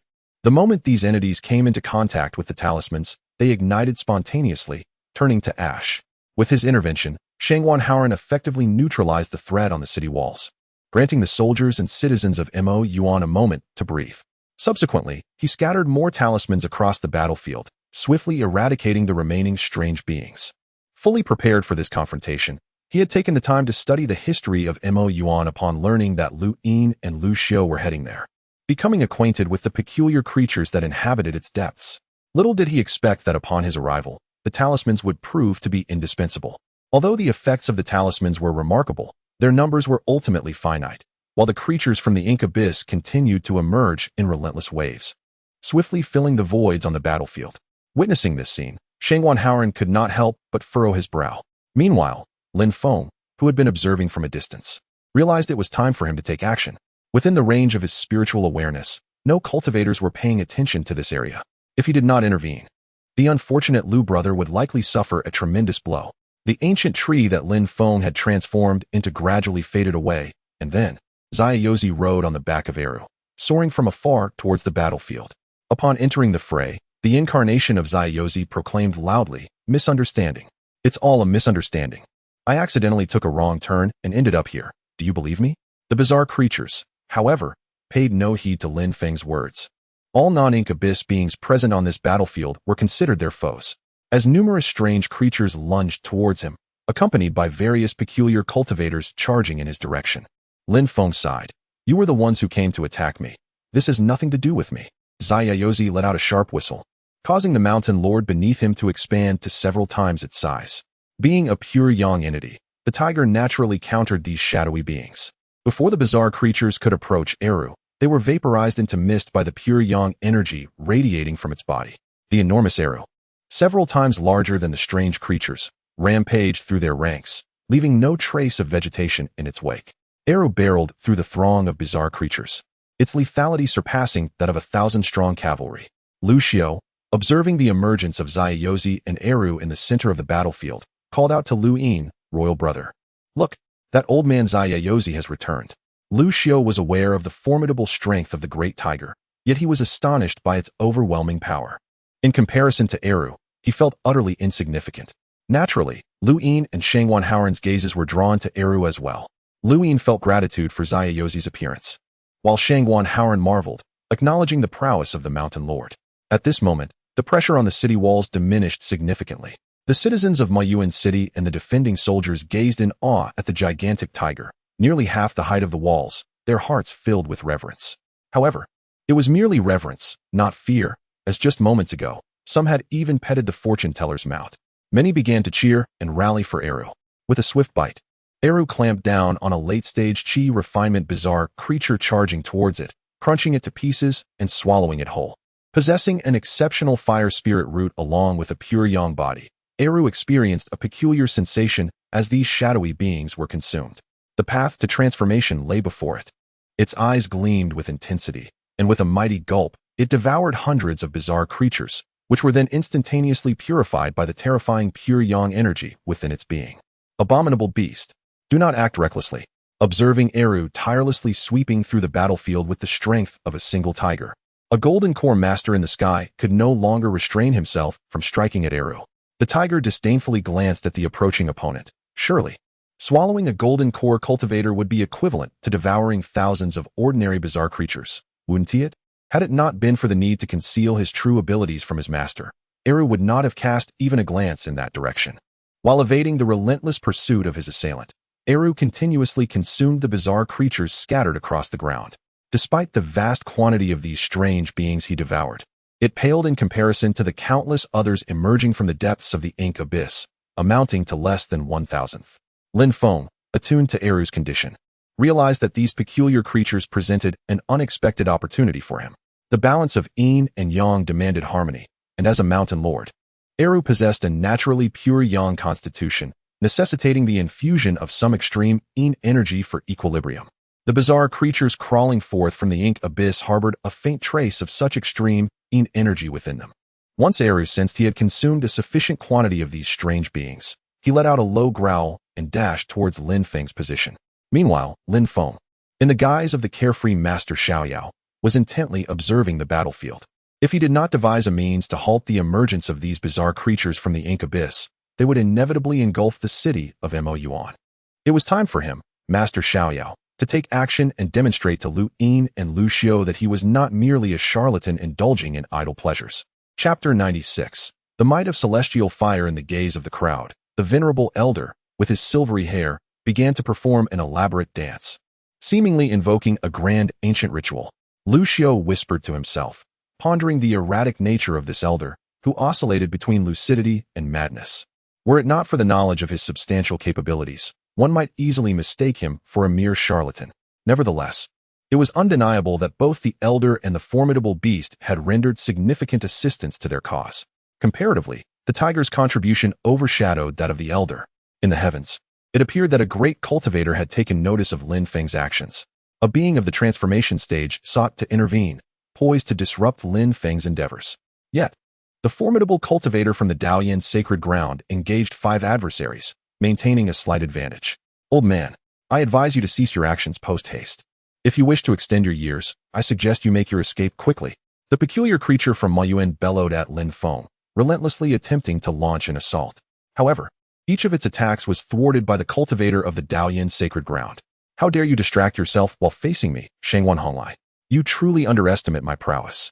The transformation stage cultivator from the Daoyan sacred ground struck the strange creature that was incessantly targeting Lin Feng's transformed elder with a mighty palm. Golden light flickered between his fingers, and the creature's body, upon contact, was marred by extensive charred marks. The creature emitted a terrified cry. A member of the Shangwan clan? Why do you not remain within your sacred ground, but instead seek to obstruct us? Shangwan Honglai snorted disdainfully. Naturally, it is because you intend to annihilate our human race. The creature's eyes bulged with fury, grappling with the incongruity of why the Daoyan sacred ground, seemingly unrelated to them, would appear here. No wonder they possessed such formidable strength. Meanwhile, the flamboyant elder gradually ceased his movements. To prevent the endless tide of strange creatures from emerging from Yuan, the optimal strategy was to establish an offensive formation here. Once they crawled out, they would be ensnared and eradicated by the formation. Lin Feng was setting up a 5th-tier superior formation known as the 5 Elements Annihilation Array. Even transformation stage cultivators would find it nearly impossible to escape its grasp. Dealing with these ordinary strange creatures was a matter of ease. It was not that Lin Feng was unwilling to deploy the 6th-tier superior formation, the Ancient Annihilation Array, of which he had mastered to perfection, but rather he lacked the requisite materials to assemble such a formation. Furthermore, employing a 6th-tier formation would attract undue attention. He would need to seek reimbursement from Lu Yin for the materials used in the 5th-tier superior 5 Elements Annihilation Array. The purpose of Lin Feng's endeavor was to establish the persona of the elder, who was to be portrayed as a seasoned Taoist adept in divination and array formation, frequently accompanying Lu Xiu and Lu Yin in the future. After some contemplation, Lin Feng resolved that the elder should also be well versed in fire magic.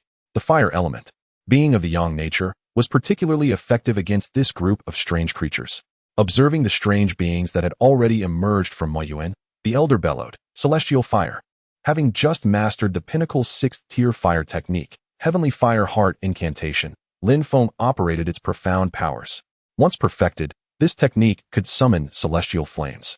As he beheld the descending torrents of heavenly fire, a contemplative expression graced Lin Feng's countenance. He envisioned a day when he would venture beyond the heavens to behold the vastness. Sensing the might of the celestial flames, the onlookers gazed in astonishment at the figure of Xian Yaozi. Meanwhile, Lin Feng feigned exhaustion, reclining upon the imposing figure of Eru. "It was you who provoked me first. Now, I shall take my leave. Should anyone desire to pursue me, I shall meet you head-on." After his declaration, Eru carried Lin Feng away into the distance, unimpeded by the powerful cultivators of Mun. The first reason for their inaction was that if they intervened, the formidable Shangwan Honglai would undoubtedly seize the opportunity to strike. Secondly, the prowess displayed by the old Taoist was evidently not to be trifled with. The celestial flames cascading down compelled them to retreat, for they dared not engage. In the span of mere moments, the area between Mun City and Mun became engulfed in a conflagration, where clusters of heavenly fire merged into an inferno, scorching the very earth.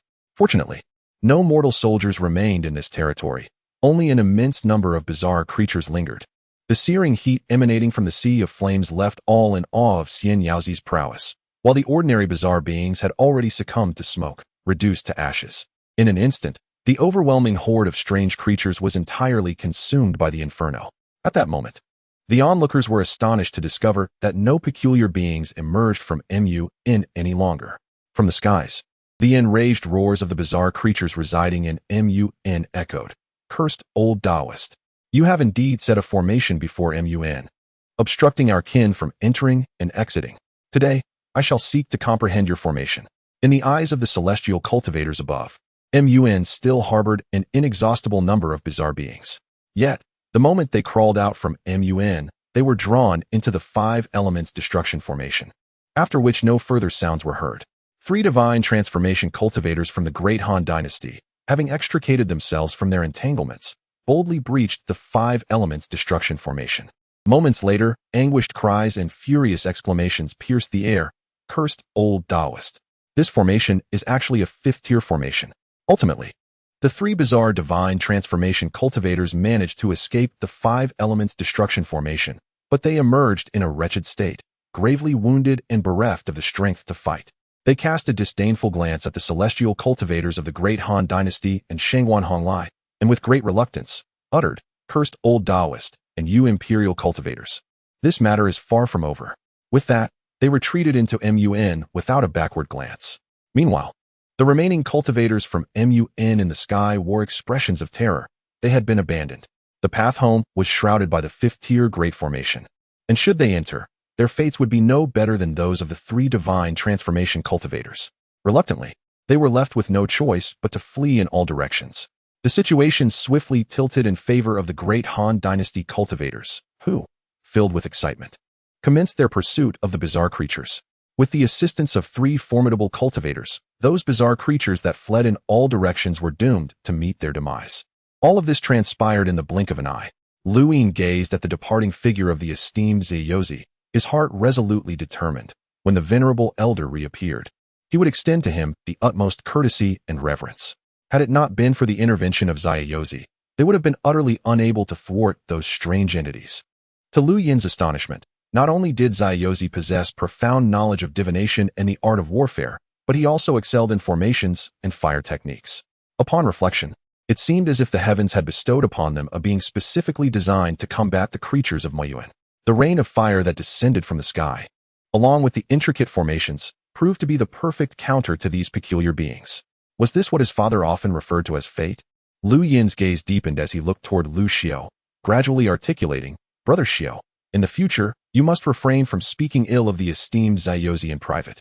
What you have said may very well have reached his ears. He simply chose not to engage with you on such matters.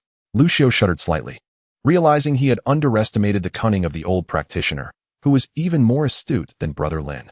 Meanwhile, Lin Feng, overhearing Lu Yin's words from afar, smiled faintly, embodying the notion that a wise minister can contain a vast ship within his mind. Chapter 97. Dominance within and beyond the walls of Yuan City.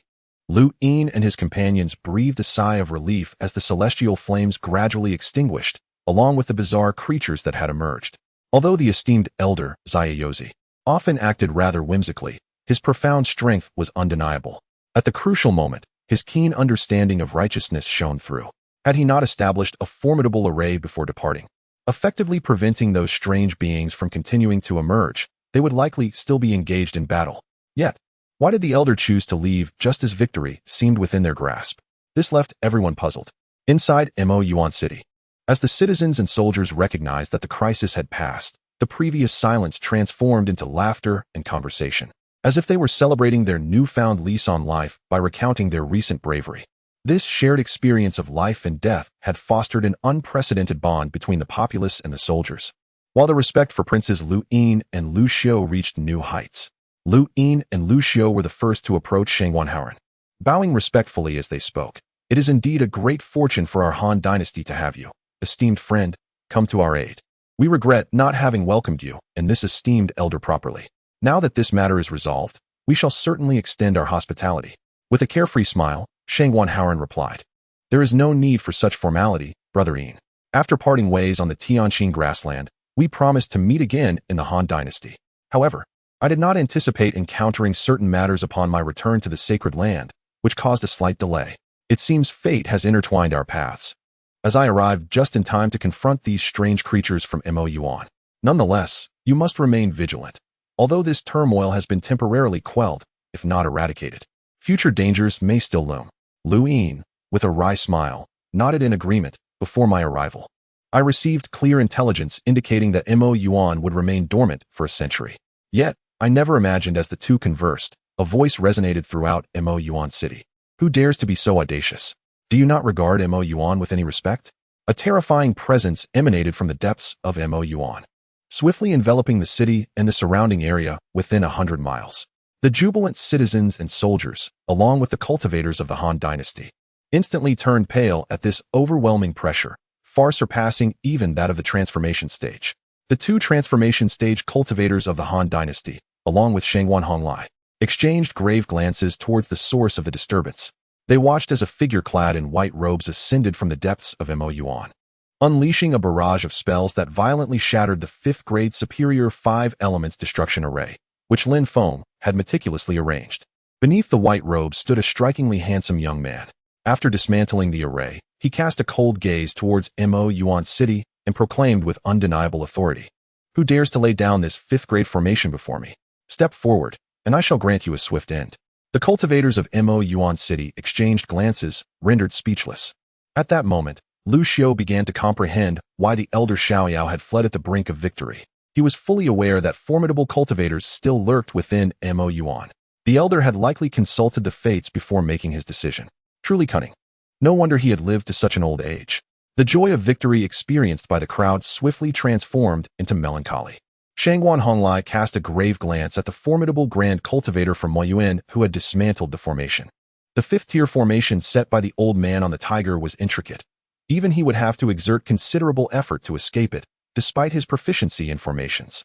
Yet, the individual before him, leveraging his formidable strength, had forcefully dismantled the 5th-tier grand array, indicating that his prowess was at least at the late stage of the void refinement realm. Although Shangguan Honglai had attained the consummate stage of the god transformation realm and could easily contend with ordinary cultivators at the early to mid stages of void refinement, he felt no confidence when facing those at the perfected stage of void refinement. Only upon reaching his own level of cultivation could one truly comprehend the difficulty of overcoming an adversary from an entire realm above. While he, Shangguan Honglai, might not possess such abilities, countless geniuses thrived within the sacred grounds. After a prolonged silence in Moyuan City, with no responses forthcoming, the white-robed cultivator's face contorted with fury. He had already employed his spiritual sense to probe the surroundings, revealing only 3 god transformation cultivators. His subordinates, mere ineffectual figures, numbering nearly 10 god transformation cultivators, were unable to contend with just 3. What difference did it make if one among them was a consummate god transformation cultivator? Fixating his gaze on Shangguan Honglai, the highest-ranking cultivator present, he presumed that this individual was likely responsible for the 5th-tier formation. A tremendous pressure surged toward Shangguan Honglai. A mere consummate god transformation cultivator dares to act so arrogantly before me in Moyuan? Do you think there is no one here? Shangguan Haoran regarded the white-robed cultivator above Moyuan with an unusual expression. However, Shangguan Honglai remained unfazed by the pressure emanating from the white-robed figure. Not even the pressure from a cultivator undergoing tribulation could affect him. His only shortcoming was a somewhat haphazard mastery of various techniques, failing to focus on a singular path. Otherwise, with his aptitude, he would have already ascended to the integration stage. A mere void refinement cultivator would have to show him respect in the sacred grounds. Shangguan Honglai cast a sidelong glance at the white-robed cultivator and calmly articulated, setting aside whether I possessed the capability to arrange that 5th-tier grand array, even if I did. What could you possibly do about it? Enraged by the audacity of this insignificant god transformation cultivator speaking so boldly in his presence, the white-robed cultivator's fury boiled over. Shangguan Honglai, from start to finish, did not deign to meet the white-robed cultivator's gaze. He found the threat laughable. While he might not represent the entirety of the Dalian sacred land, he could certainly speak on behalf of his own lineage within the Shangguan family. Although his branch was not the main line, it still wielded a third of the influence within the Dalian sacred land. In this small millennium, he held little regard.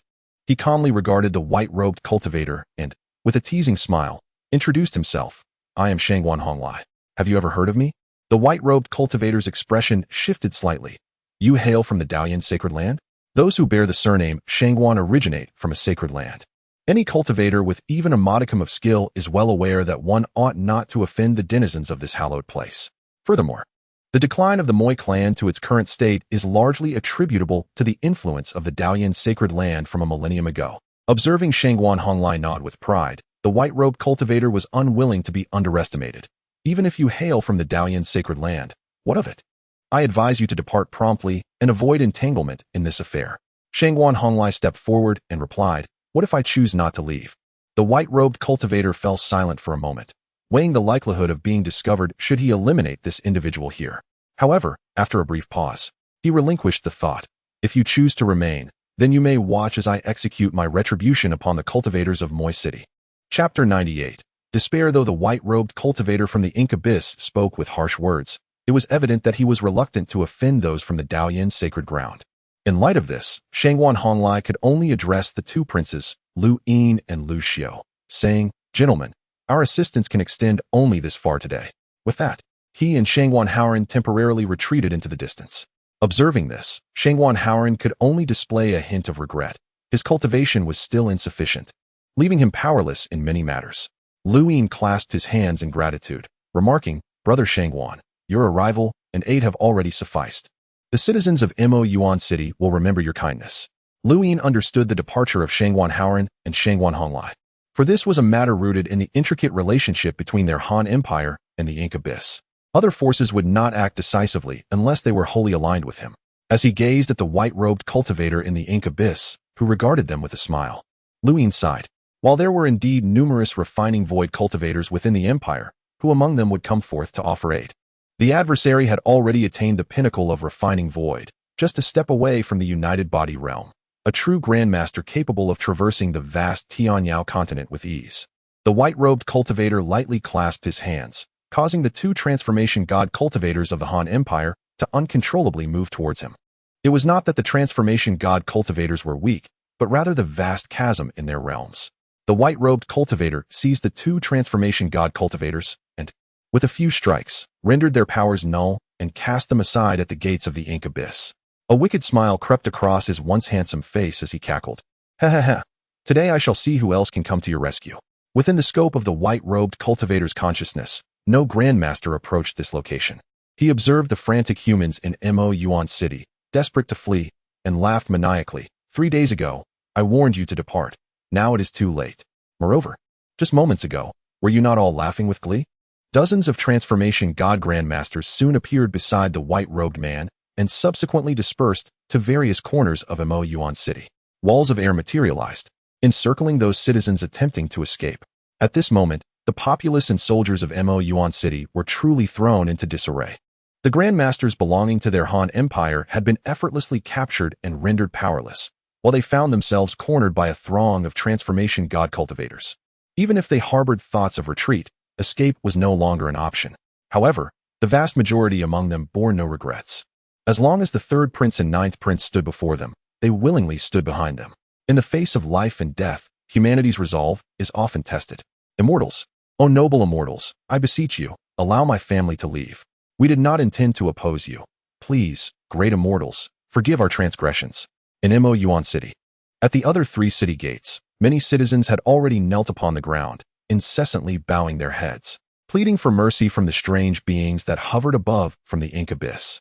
Those unwilling to plead for mercy, upon witnessing this scene, could not contain their anger and exclaimed, How can you lack such backbone? Do you believe that by begging for mercy, these bizarre creatures from the abyss will spare you? Have you forgotten the ancestral teachings left by our forebears? Old Yang, you may be noble and remarkable, but 3 days ago, I saw you send your wife and children far from here. And what of me? My entire family remains here. What right do you have to judge us? We merely seek a way for our loved ones to survive. Indeed, what right do you possess to criticize us? The air was thick with fear and curses throughout Abyss City. The white-robed cultivator, sensing it all, revealed a faint smile. Humans are undoubtedly the most despicable creatures in existence. Yet they can shamelessly cast blame upon us abyss beings. Ha ha ha. Do you feel despair? I relish seeing you filthy humans in such a state of hopelessness. Now, I offer you a chance at life. After uttering these words, he waved his hand, erecting several barriers within Abyss City, then calmly declared, "You have half an hour. The last 10 individuals alive in each barrier shall be allowed to leave Abyss City unscathed. However, should more than 10 survive after half an hour, then you shall all perish together." Dark light surged from within Abyss City, revealing numerous barriers. As soon as the white-robed cultivator finished speaking, cries echoed from within those barriers. Lu Yin, filled with fury at this sight, could no longer remain indifferent, for these people were subjects of the great Han dynasty.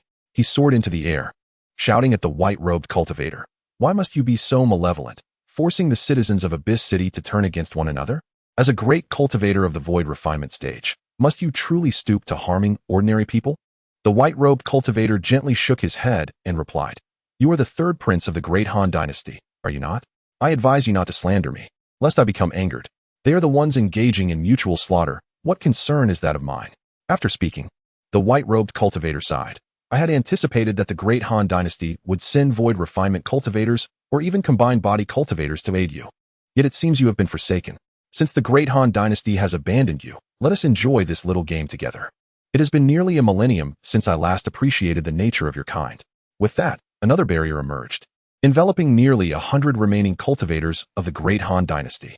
"You too shall have half an hour. The last 10 standing will be allowed to leave safely." However, it is evident that these cultivators of the great Han dynasty remained unmoved. They were all too aware of the true nature of these abyss beings. Even if they battled until the end, there was no guarantee they would be allowed to leave. "Oh, it seems you are quite reluctant to abide by the rules I have set. In that case, I shall assist you. For every minute that passes, I will eliminate 2 unfortunate souls." The white-robed cultivator, Imo Yuan, had scarcely finished speaking when he reached out and seized 2 fellow cultivators, subsequently tossing them into his mouth. The human cultivators remained as delectable as ever. At this moment, Lu Yin and Lu Xiu were engulfed by unease. The sensation of their lives being at the mercy of another was one they wished to never endure again. Yet, why had the rescuers sent by the dynasty still not made their appearance? Unbeknownst to them, thousands of miles away, 2 powerful cultivators dispatched for their rescue were similarly confronted by 2 others who blocked their way. Everything lay within the perceptive reach of Lin Feng's consciousness. My poor brother Lu, who, besides me, could possibly come to your aid at this moment?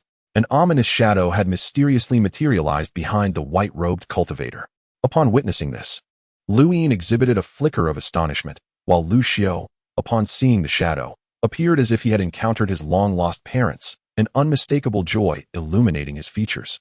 Chapter 99. The demonic cult of dark clouds. A languid voice emerged from behind the white-robed cultivator. A mere void refinement practitioner. How presumptuous. I, the demon of desolation, abhor those who possess lesser strength yet exhibit greater arrogance.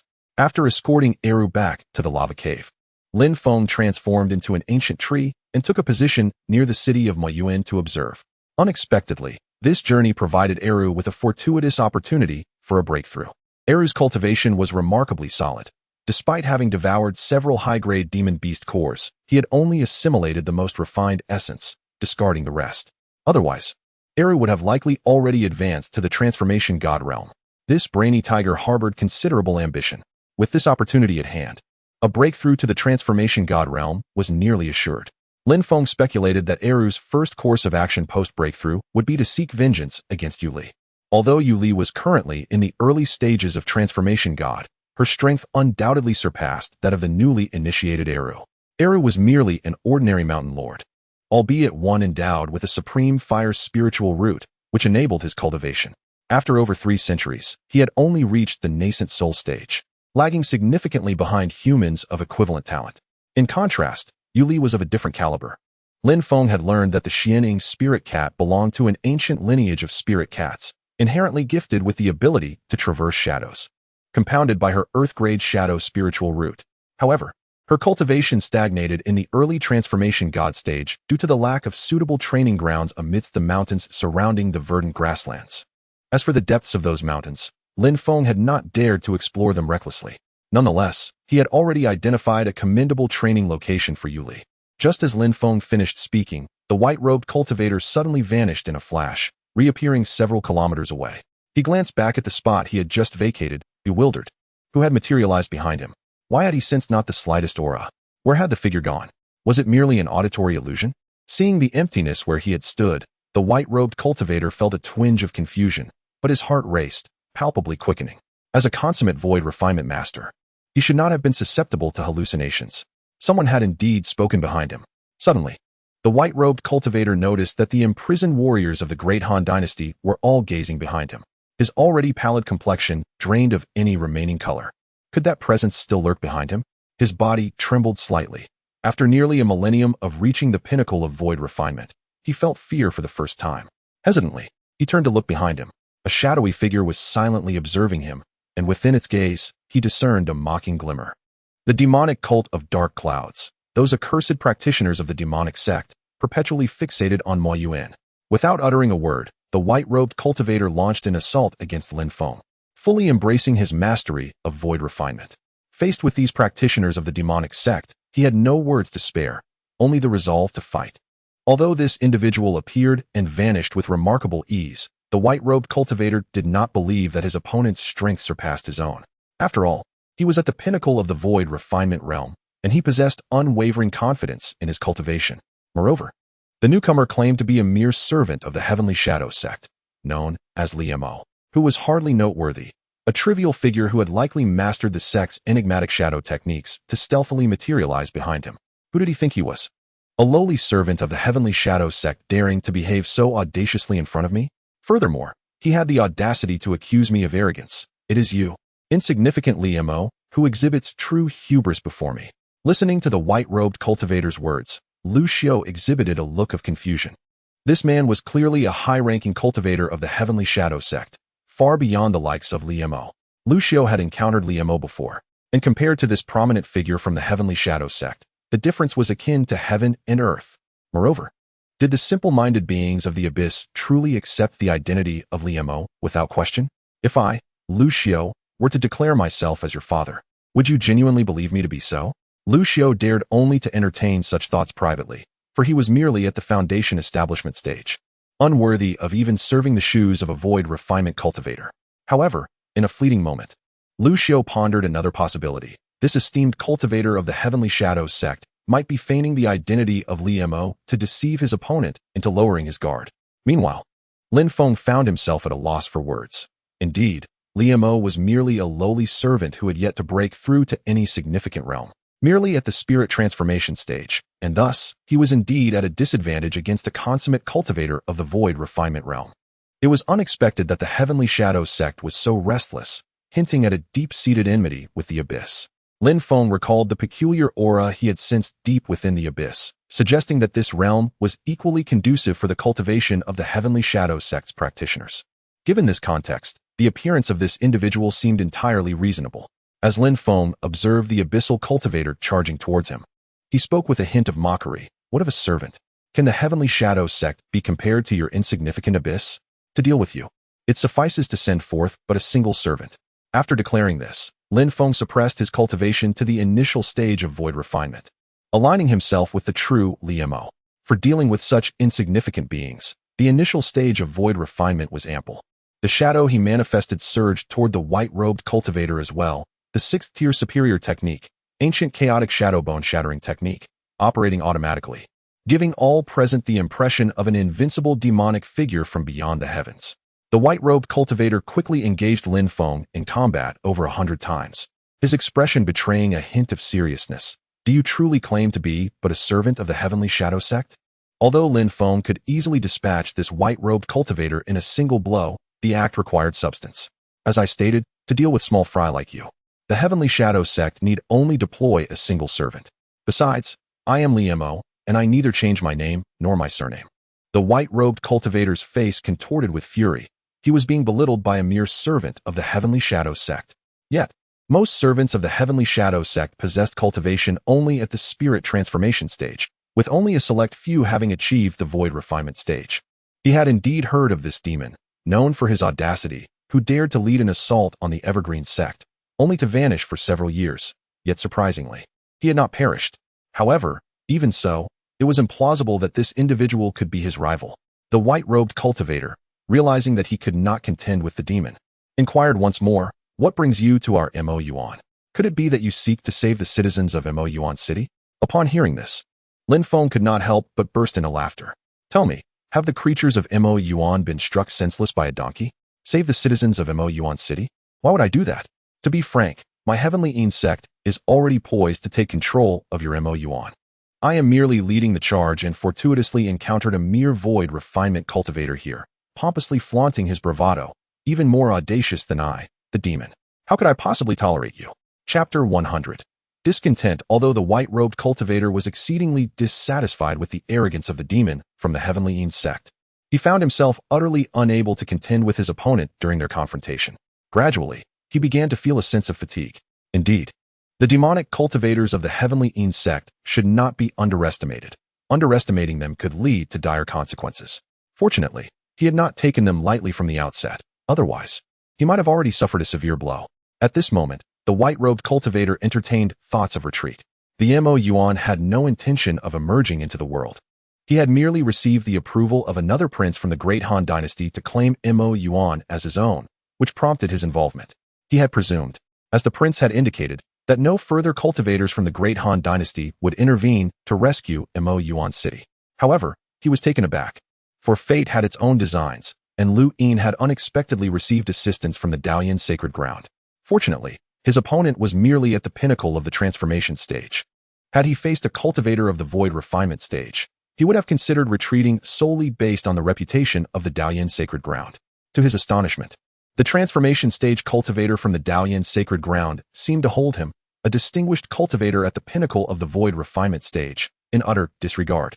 Thus, he had issued a stern warning, and the perceptive Shangguan Honglai retreated, leaving him quite satisfied. Little did he anticipate that a demon from the heavenly Eon sect would suddenly emerge from nowhere. Truly, he found himself in a most unfortunate predicament. After a moment of contemplation, the white-robed cultivator concluded that although this expedition yielded no rewards, his losses were not substantial. He resolved to withdraw and return on another day. Once he had attained the integration stage, to reclaim Mo Yuan City. He then turned to the approaching demon from the heavenly Eon sect and declared in a resonant voice, "Fellow demon from the heavenly Eon sect, since neither of us can prevail over the other, why not call it a day? If we continue to battle, I fear the cultivators from the Great Han dynasty will soon arrive." Upon hearing this, Lin Feng paused his actions and cast a scornful glance at the white-robed cultivator. "Oh? Did you not just claim that I, a mere servant of the heavenly Eon sect, am of no consequence to you?" The white-robed cultivator, incensed by the remark, retorted, "Humph. Are you not just a lowly servant of the heavenly Eon sect? You take my leniency for granted. If that is the case, I shall take this opportunity to teach you a lesson today." Lin Feng's consciousness swept towards the direction of the Great Han dynasty, where two obstructed cultivators were rapidly teleporting to this location. The two cultivators who had been thwarted likely believed that Mo Yuan City had already fallen, prompting their decision to retreat. They probably could not fathom the extent of the turmoil that had befallen Mo Yuan City. Time was of the essence, and a swift resolution was in order. Lin Feng's figure once again vanished from the white-robed cultivator's sight. The sixth-tier Supreme Primordial Spirit curse activated, sending a powerful wave of consciousness directly into the white-robed cultivator's sea of consciousness, rendering him momentarily dazed. During this interval of confusion, Lin Feng, assuming the form of the demon, appeared behind him, placing a gentle hand upon the top of the white-robed cultivator's head. Then, before the eyes of the onlookers, the white-robed cultivator floated gracefully through the air like willow fluff, swaying in the breeze. Lu Xiao suppressed his excitement. Was the pinnacle of the void refinement stage truly so easily vanquished before a senior from the heavenly Eon sect? He could discern that the esteemed elder who had imparted teachings to him was merely toying with the white-robed cultivator. The pitiful white-robed cultivator, even in death, could not comprehend why he had suddenly succumbed to his opponent. At this moment, Lu Xiao silently resolved to become a being akin to that esteemed senior of the Heavenly Shadow sect, powerful and cunning. Even when possessing superior strength, one must first toy with the adversary before delivering the fatal blow. Lu Xiao could perceive a more advanced version of the fourth-tier supreme technique, bone-shattering shadow secrets, from the spells cast by the formidable Heavenly Shadow sect practitioner, known as Li Mo. Regrettably, his own cultivation level was far too low. Otherwise, he might have gleaned insights into higher-level techniques from his opponent's actions. The cultivators of the Han Empire and the citizens of Mo Yuan City watched in shock as the white-robed cultivator met his end at the hands of Li Mo from the Heavenly Shadow Sect. Though the white-robed figure was no saint, the Heavenly Shadow Sect was even more notorious, known for their abhorrent practice of devouring virgin essence for cultivation. A wave of trepidation swept over everyone, fearing that Li Mo might set his sights on them next. Only Lu Xiao remained assured that the figure before him would not strike against them. Having imparted teachings to him, he was akin to Li Mo's half-disciple. Surely, a master would not slaughter the forces of their disciples. Lu Xiao intentionally positioned himself in a conspicuous spot, hoping to attract the attention of the eminent practitioner of the Heavenly Shadow Sect. However, Lin Feng paid him no mind, effortlessly shattering the body and soul of the white-robed cultivator, thereby gaining several hundred years of lifespan. Subsequently, Lin Feng glanced towards the two figures swiftly approaching from the distance, and with a single step, he vanished from sight. Moments later, the two figures appeared before Lu Ying and others, their expressions grave as they regarded the vanishing silhouette of Li Mo. One of them sighed. Fortunately, this fiend has no interest in Mo Yuan City. Otherwise, we would have faced a dire battle. The other concurred. Indeed, thanks to this fiend, I never expected that Mo Yuan would provoke the Heavenly Shadow Sect, buying us considerable time. Otherwise, Mo Yuan City would have surely turned into a living hell by now. Upon hearing the two newcomers' assessment of the Heavenly Shadow Sect Senior, Lu Xiao's face darkened with discontent. He coldly retorted, "You two have arrived quite opportunely. Had you come any later, you might have had to collect our corpses." One of the cultivators, sensing Lu Xiao's ire, offered a wry smile in response. "Your Highness, the Ninth Prince. We hastened here as soon as we received His Majesty's command. Unfortunately, we were intercepted along the way, and only after the assailants retreated did we manage to arrive." Lu Xiao remained unsatisfied. If it were not for that senior practitioner of the Heavenly Shadow Sect, the cultivators and citizens of Mo Yuan City would have faced extinction at the hands of those creatures. We owe our gratitude to that senior. Yet you two dare to mock? Moreover, who says that the Heavenly Shadow Sect is comprised solely of irredeemable villains? Who claims that all righteous sects are above reproach? Faced with Lu Xiao's retort, the two were left speechless. They knew well that the reality aligned with Lu Xiao's assertions. Had it not been for Li Mo's sudden appearance, Mo Yuan City would undoubtedly have been consumed by the bizarre entities lurking within. Lu Ying subtly gestured to Lu Xiao to refrain from further speech, then turned to the two newly dispatched cultivators from the imperial court, inquiring, "Esteemed seniors, may I ask if your stay in Mo Yuan City will be prolonged, or is it otherwise? Should these two formidable cultivators of the void refinement stage choose to remain in Mo Yuan City for an extended period, their mere presence would serve as an intangible source of strength, providing reassurance in the face of potential adversities. We have been entrusted with the duty of preventing any further emergence of peculiar beings from the depths of Mo Yuan, and shall indeed be stationed here for an extended duration. Should either of the princes require our counsel, they may summon us through this token."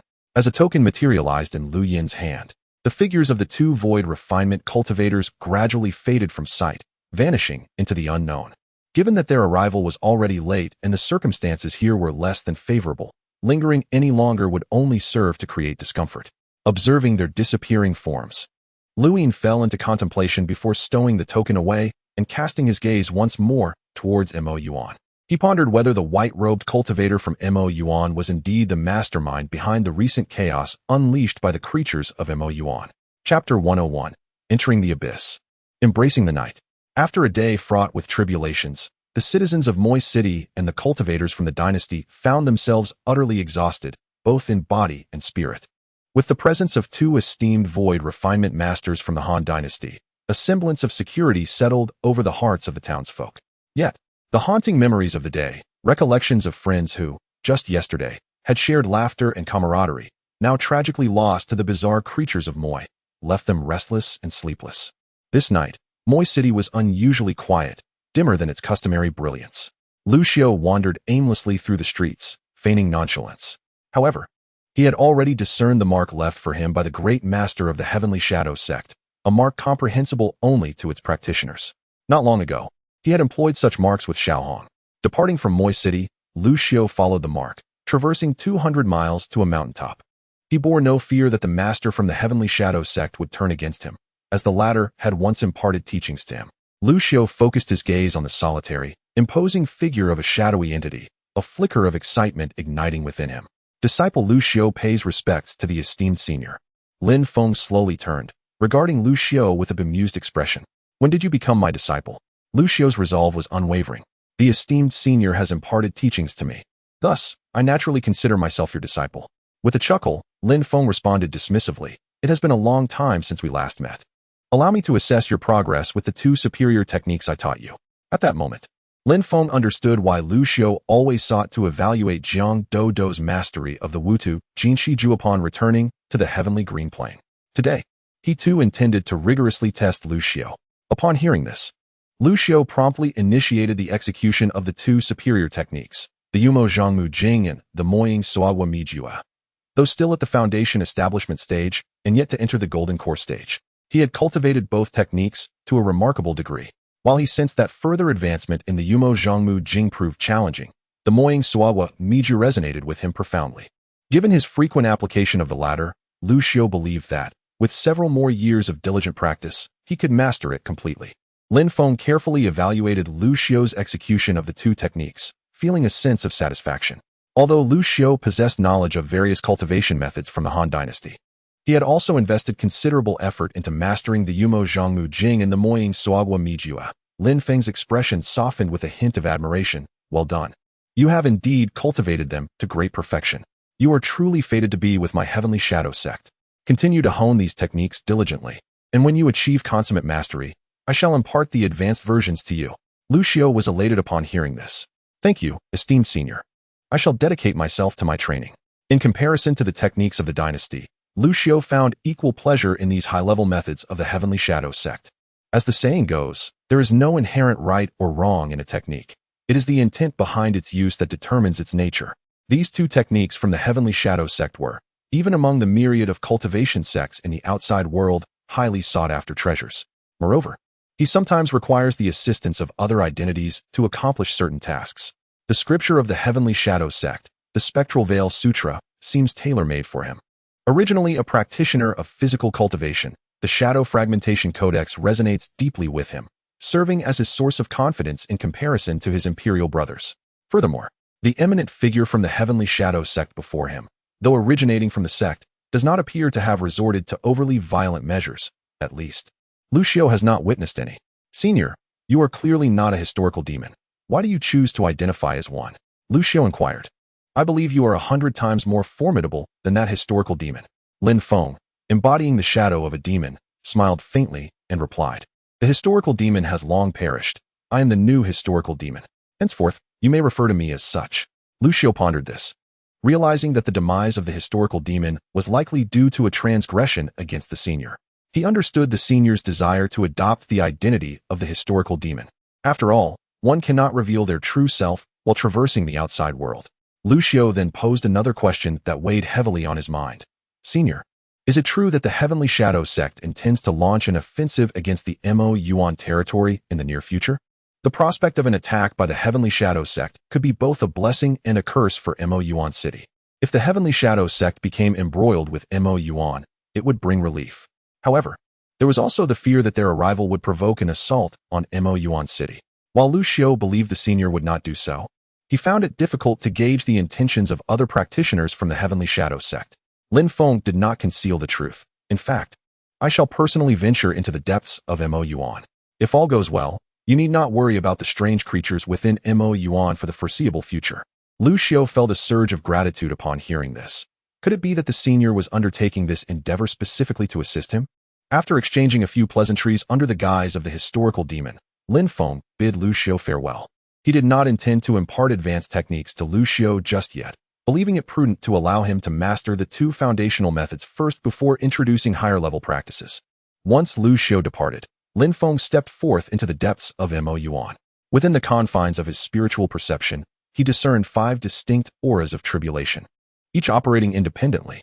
Mo Yuan was essentially a profound abyss, isolated from the world, with a vast chasm at its depths, resembling a grievous wound upon the very fabric of existence.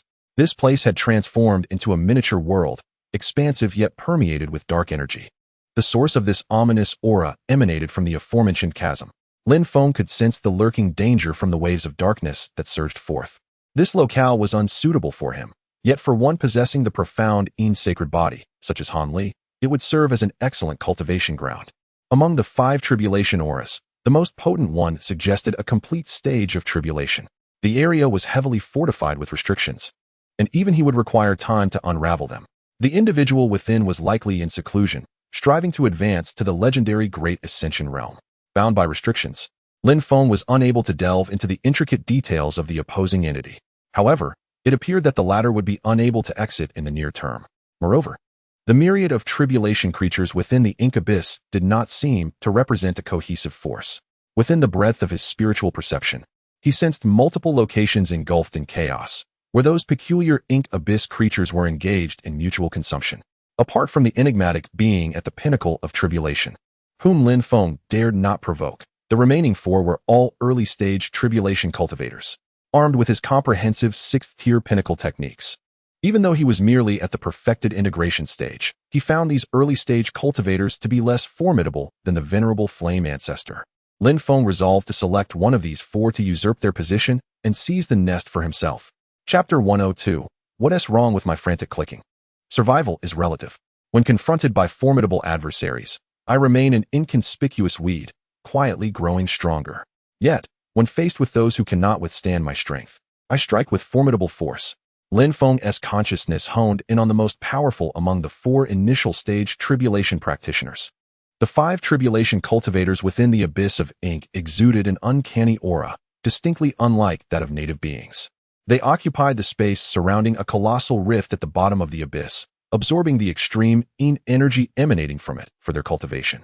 The one who had reached the consummate stage of tribulation claimed nearly half of the area around the rift, while the remaining 4 occupied the other half.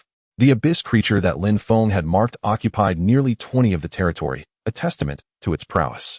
Lin Feng had no intention of challenging the weakest of the abyss beings. To confront the feeble would lead the powerful to perceive him as inferior, ultimately resulting in his absorption. Thus, he resolved to challenge the mightiest initial stage abyss creature. The tribulation phase is pivotal, as it entails overcoming 9 tribulations to ascend to the Great Ascension and attain immortality. For the vast majority of gifted beings, this tribulation phase represents the sole obstacle on their path to transcendence. The initial 3 tribulations assess the strength of the physical body, each increasingly formidable, designed to temper the cultivator's physique, preparing them for future breakthroughs to absorb celestial energy. Surmounting these first 3 tribulations leads one to the mid-tribulation stage. Similarly, the mid-tribulation phase necessitates overcoming 3 additional tribulations to progress to the late tribulation stage. Yet these tribulations test the cultivator's spirit and resolve. Upon entering the late tribulation stage, one must face the final 3 tribulations, which manifest the wrath of heaven, intended to crush the cultivator, particularly the last tribulation, whose might is exceedingly potent. The 9th tribulation has shattered the dreams of countless cultivators aspiring to the Great Ascension. Lin Feng harbored no concerns regarding the initial and final tribulations of the tribulation phase. After all, he had mastered advanced body refinement techniques, his physical strength unrivaled in his tier, rendering the first 3 tribulations trivial. As for the last 3 tribulations, he could repeatedly attempt them through meticulous deduction, ultimately succeeding. His primary uncertainty lay with the mid-tribulations, which test one's spirit and resolve, leaving him unsure of his ability to prevail. This uncertainty is what emboldened Lin Feng to challenge initial to mid-stage tribulation practitioners while at the perfected integration stage. Conversely, late-stage tribulation practitioners undergo a transformation with each successive late tribulation, their strength far surpassing that of initial to mid-stage cultivators. Thus far, Lin Feng had encountered only 2 late-stage practitioners. One was the extraordinary demon encountered during his deductions, and the other was the consummate tribulation practitioner residing in the abyss of ink. This latter being was on the verge of breaking through to the Great Ascension, currently in seclusion to prepare for the final tribulation. As long as he did not provoke it, it would remain oblivious to his presence. Furthermore, even if he could not triumph, escaping would not pose a problem. With a flicker of movement, Lin Feng appeared before the mightiest initial stage abyss creature. Bold and audacious demon cultivator, how dare you trespass into my domain, the realm of Moxen. Your recklessness shall lead to your demise. The moment Lin Feng appeared, a thunderous shout echoed, and the tribulation creature, known as Moxen, charged towards him. The 6th-tier upper-grade technique, the ethereal wood divine spirit body art, surged within Lin Feng, amplifying his defenses to their zenith. He yearned to ascertain the strength of his corporeal form in comparison to his adversary. In the blink of an eye, the two combatants clashed and then separated. Moxion, taken aback, gazed at Lin Feng and inquired, "Which esteemed elder of the heavenly Eon sect do you represent? What brings you to intrude upon my Yuan?" Typically, the stewards of the heavenly Eon sect possess cultivation at the transformation stage. While the hall leaders uniformly reached the combined body realm, the individual before him, wielding the signature demonic arts of the heavenly Eon sect, exhibited a physical strength that matched his, despite having already endured a tribulation. Moxion surmised that his opponent must also be a practitioner who had transcended the tribulation. However, no matter how diligently Moxion probed, he could not discern the specifics of Lin Feng's cultivation. Were it not for Lin Feng's sudden appearance in his vicinity and their earlier confrontation, Moxion might have doubted the stranger's identity, suspecting he was merely an ordinary mortal. "I am Li Mo, a steward of the heavenly Eon sect. My sole purpose in entering Yuan is to claim this auspicious site for myself." Lin Feng's calm voice resonated in Moxion's ears. Moxion felt a profound sense of humiliation. The heavenly Eon sect is indeed relentless. A dignified tribulation master stoops to masquerade as a mere steward. "Do you take me, Moxion, for a fool? Sneaking around, afraid to reveal your true strength. The heavenly Eon sect is indeed a treacherous and insidious viper. You covet my territory? Such audacity. Today, I shall teach you the true meaning of humility." Upon finishing his declaration, Moxion's aura surged dramatically as countless streams of extreme Eon energy coalesced around him, expanding rapidly, as if invoking the very heavens and earth. In the depths of Yuan, even a mid-tribulation cultivator would find it impossible to contend with Moxion. As a maniacal laughter echoed, Lin Feng sensed dozens of spiritual presences converging towards their location, predominantly composed of combined body cultivators and 3 additional tribulation masters. Clearly, the commotion had attracted the attention of the others. Transforming into the ethereal wood divine spirit body, Lin Feng's form swelled to colossal proportions, enveloped in a dense aura of dark demonic energy, resembling an ancient giant. Moxion observed the so-called steward of the heavenly Eon sect employing a technique akin to his own, causing his eyelids to twitch uncontrollably. Yet, this was Yuan, where he was bolstered by extreme Eon energy, and the adversary would find it impossible to withstand its corrosive influence, unless their strength surpassed that of a mid-tribulation cultivator. Lin Feng did not sense the encroachment of extreme Eon energy, for he possessed the divine ethereal body of Mu, rendering him impervious to malevolent forces. The colossal form that Lin Feng had transformed into once again clashed with Moxion, yet this time, the power emanating from his adversary was far more terrifying. Indeed, his opponent had opted for the path of body refinement and had achieved notable success. Observing this, Lin Feng commenced the full deployment of the 6th-tier superior technique, the ancient chaos shadow bone shattering art. Moxion grew increasingly alarmed as the battle unfolded. He had encountered a formidable foe. The demonic cultivator from the Tianyin sect was, astonishingly, also a body cultivator. Upon sensing the peculiar energy emanating from Lin Feng's palm, Moxion's countenance shifted dramatically. This was the signature bone-shattering technique of the Tianyin sect. He was utterly unaware of the profound mastery Lin Feng had attained in that technique.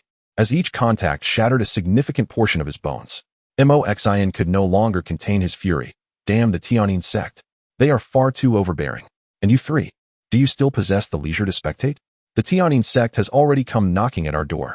Chapter 103. The cuckoo occupies the magpie's nest. Upon witnessing Moxion's intention to drag the other 3 tribulation-crossing cultivators into the fray, Lin Feng interjected, declaring, "This conflict is solely between Moxion and myself. Any interference from others will lead to a relentless confrontation." As soon as these words were spoken, the probing consciousnesses that had been flitting about vanished without a trace, ignoring the battle unfolding in this locale. Moxion, unable to contain his outrage, berated the other 3 tribulation-crossing cultivators.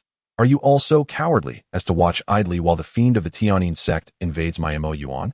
Despite their retreat into silence, Moxion's voice was too resounding to go unheard by numerous cultivators nearby. One of the tribulation-crossing cultivators responded, "If the Tianyin sect intended to invade Yuan, would they send but a single individual? If an invasion were truly afoot, we would naturally take action. I fear you may have enmity with this individual and wish to drag us into your conflict." Moxion's fury boiled over. These fools were utterly dim-witted. Realizing that the other 3 tribulation crossing cultivators would not come to his aid, he turned his gaze to Lin Feng and inquired, "Which elder of the Tianyin sect do you represent? When have I ever offended you?"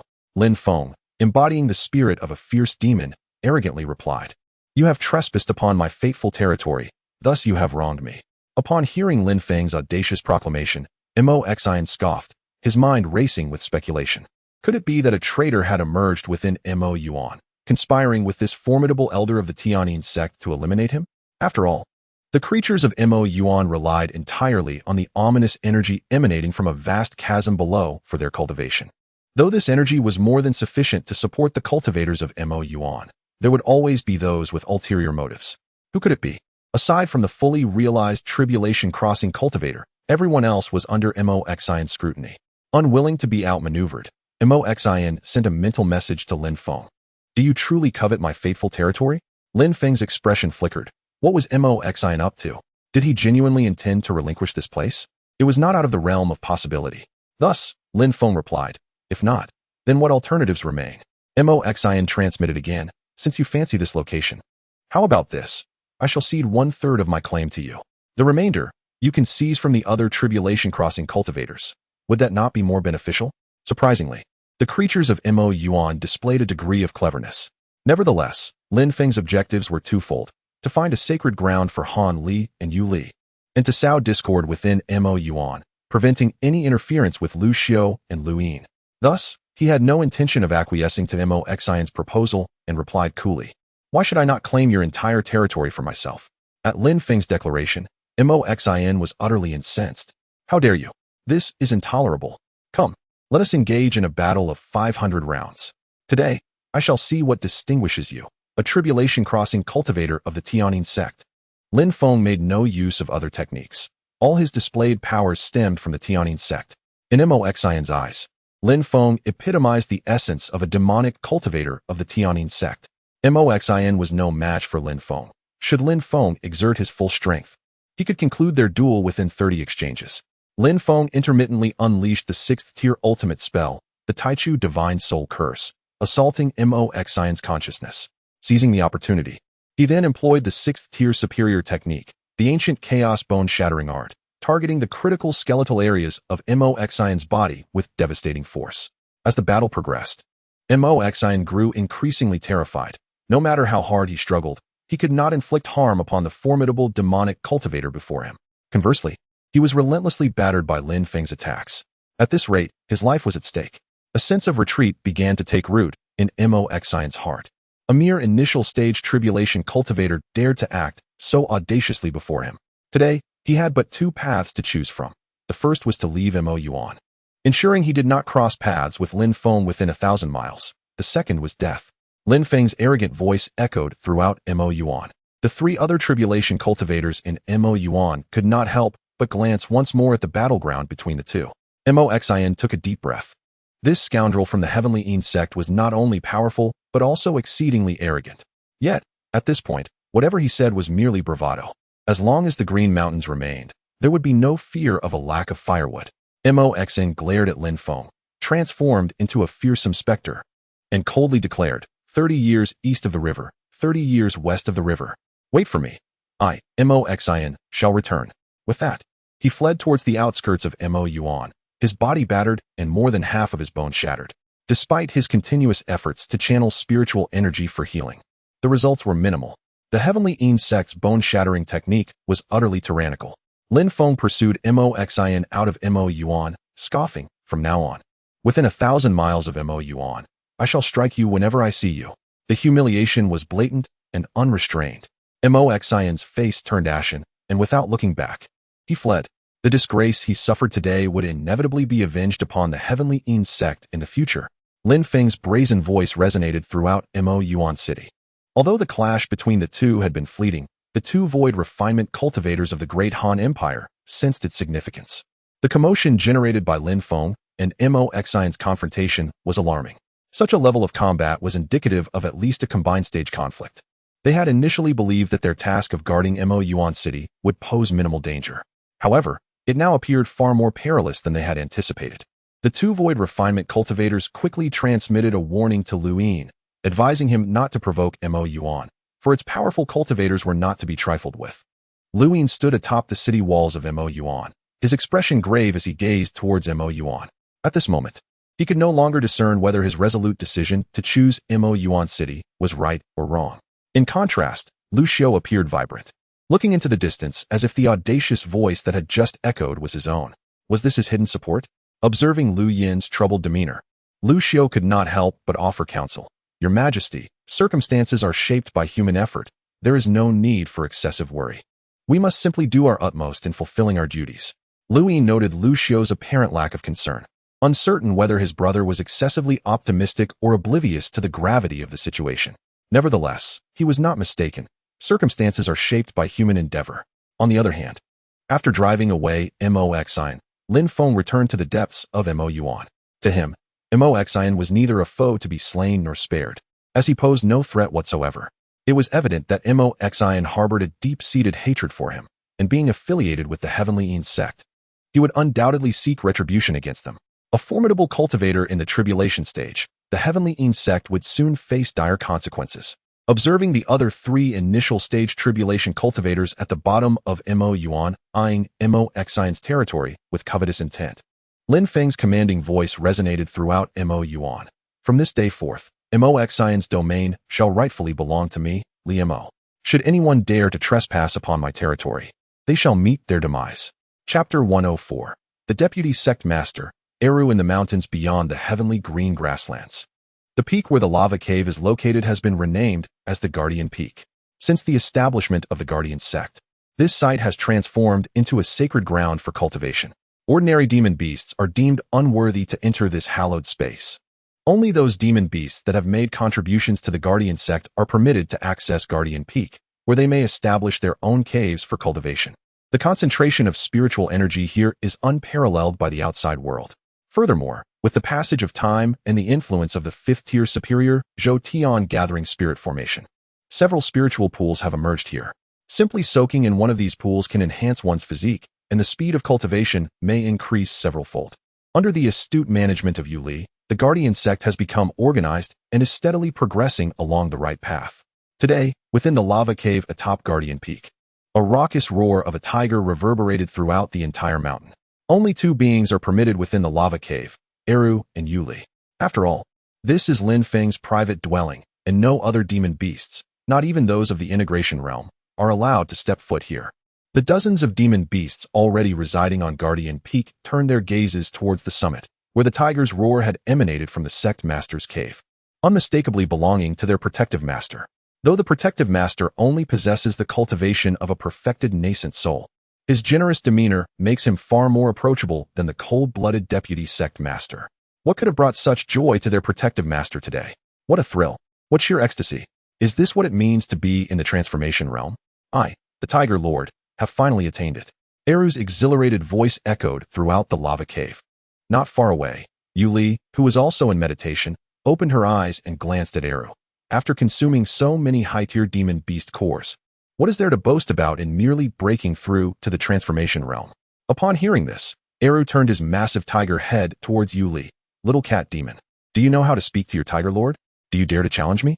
Yu Li scoffed coldly, after being away with the master for a few days. Have you forgotten your own identity? Or perhaps, after a few days without a beating, you have grown restless? Eru roared at Yu Li, the sound causing the lava to tremble, yet Yu Li remained unfazed. Little cat demon, I have tolerated you for far too long. Today, I shall teach you what qualifications you possess to be the deputy sect master of our Master S Guardian sect. The demon beasts within the sect have long harbored discontent towards you. It is high time for me, Eru, to claim this deputy position. With that, Eru transformed into a fleeting shadow, lunging towards Yu Li while releasing a series of tiger roars to intimidate her soul. A mountain lord being humiliated by a mere little cat demon for 10 years. How could this be endured? We are both at the initial stage of transformation. Can I truly be weaker than a cat demon? Eru, brimming with confidence, yet when he pounced towards Yu Li, he found only emptiness. When Yu Li reappeared, she had transformed into a mystical shadow spirit cat, gracefully landing upon Eru's back. Eru immediately bristled. Little cat demon, do you dare to ride on your Tiger Lord? I allow no one, aside from our master, to mount my back. With a sudden roll, the ground trembled beneath it, prompting Yu Li to gracefully leap from the back of the second tiger. seeking refuge in a safer spot. The second tiger incessantly lunged at Yuli. Yet each attempt ended in futility. Frustration began to mount within the second tiger. Little feline demon, if you possess such skill, dare to face me, the grand tiger.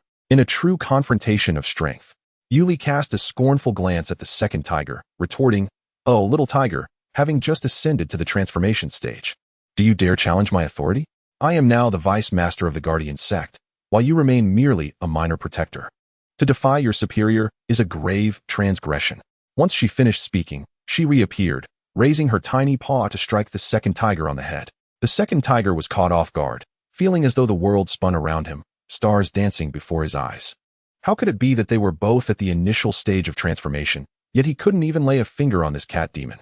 Though he felt indignant, his resistance soon waned as he witnessed Yuli execute her expertly honed techniques, delivering a flurry of blows to his head. Moments later, the already large head of the second tiger seemed to swell even more.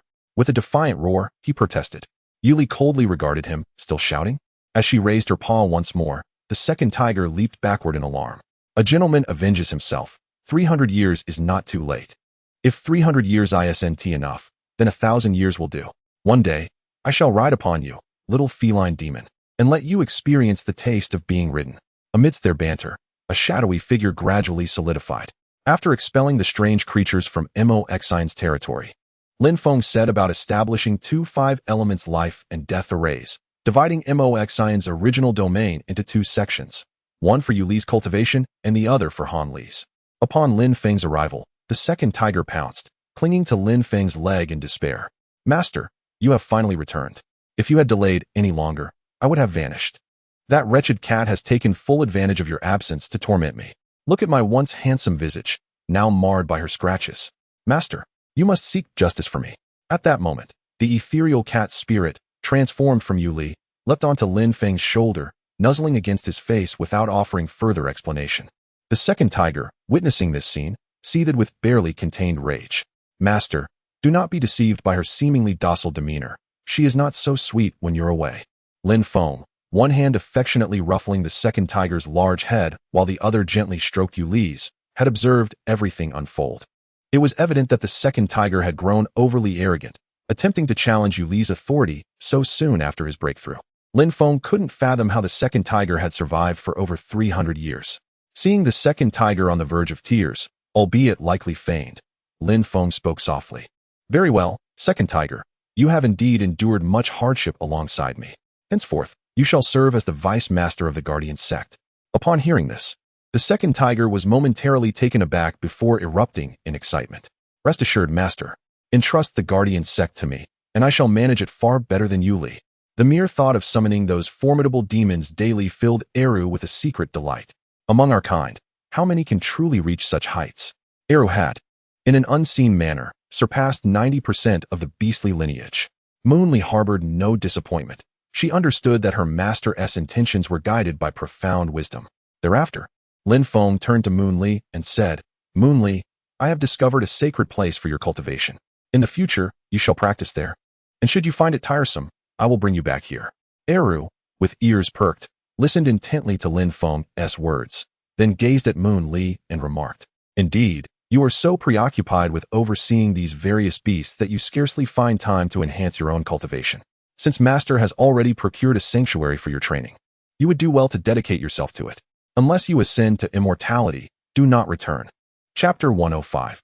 The two Yuli could not help but cast a sidelong glance at Erhu. She held little interest in the position of sect leader. It was merely a task assigned by her master.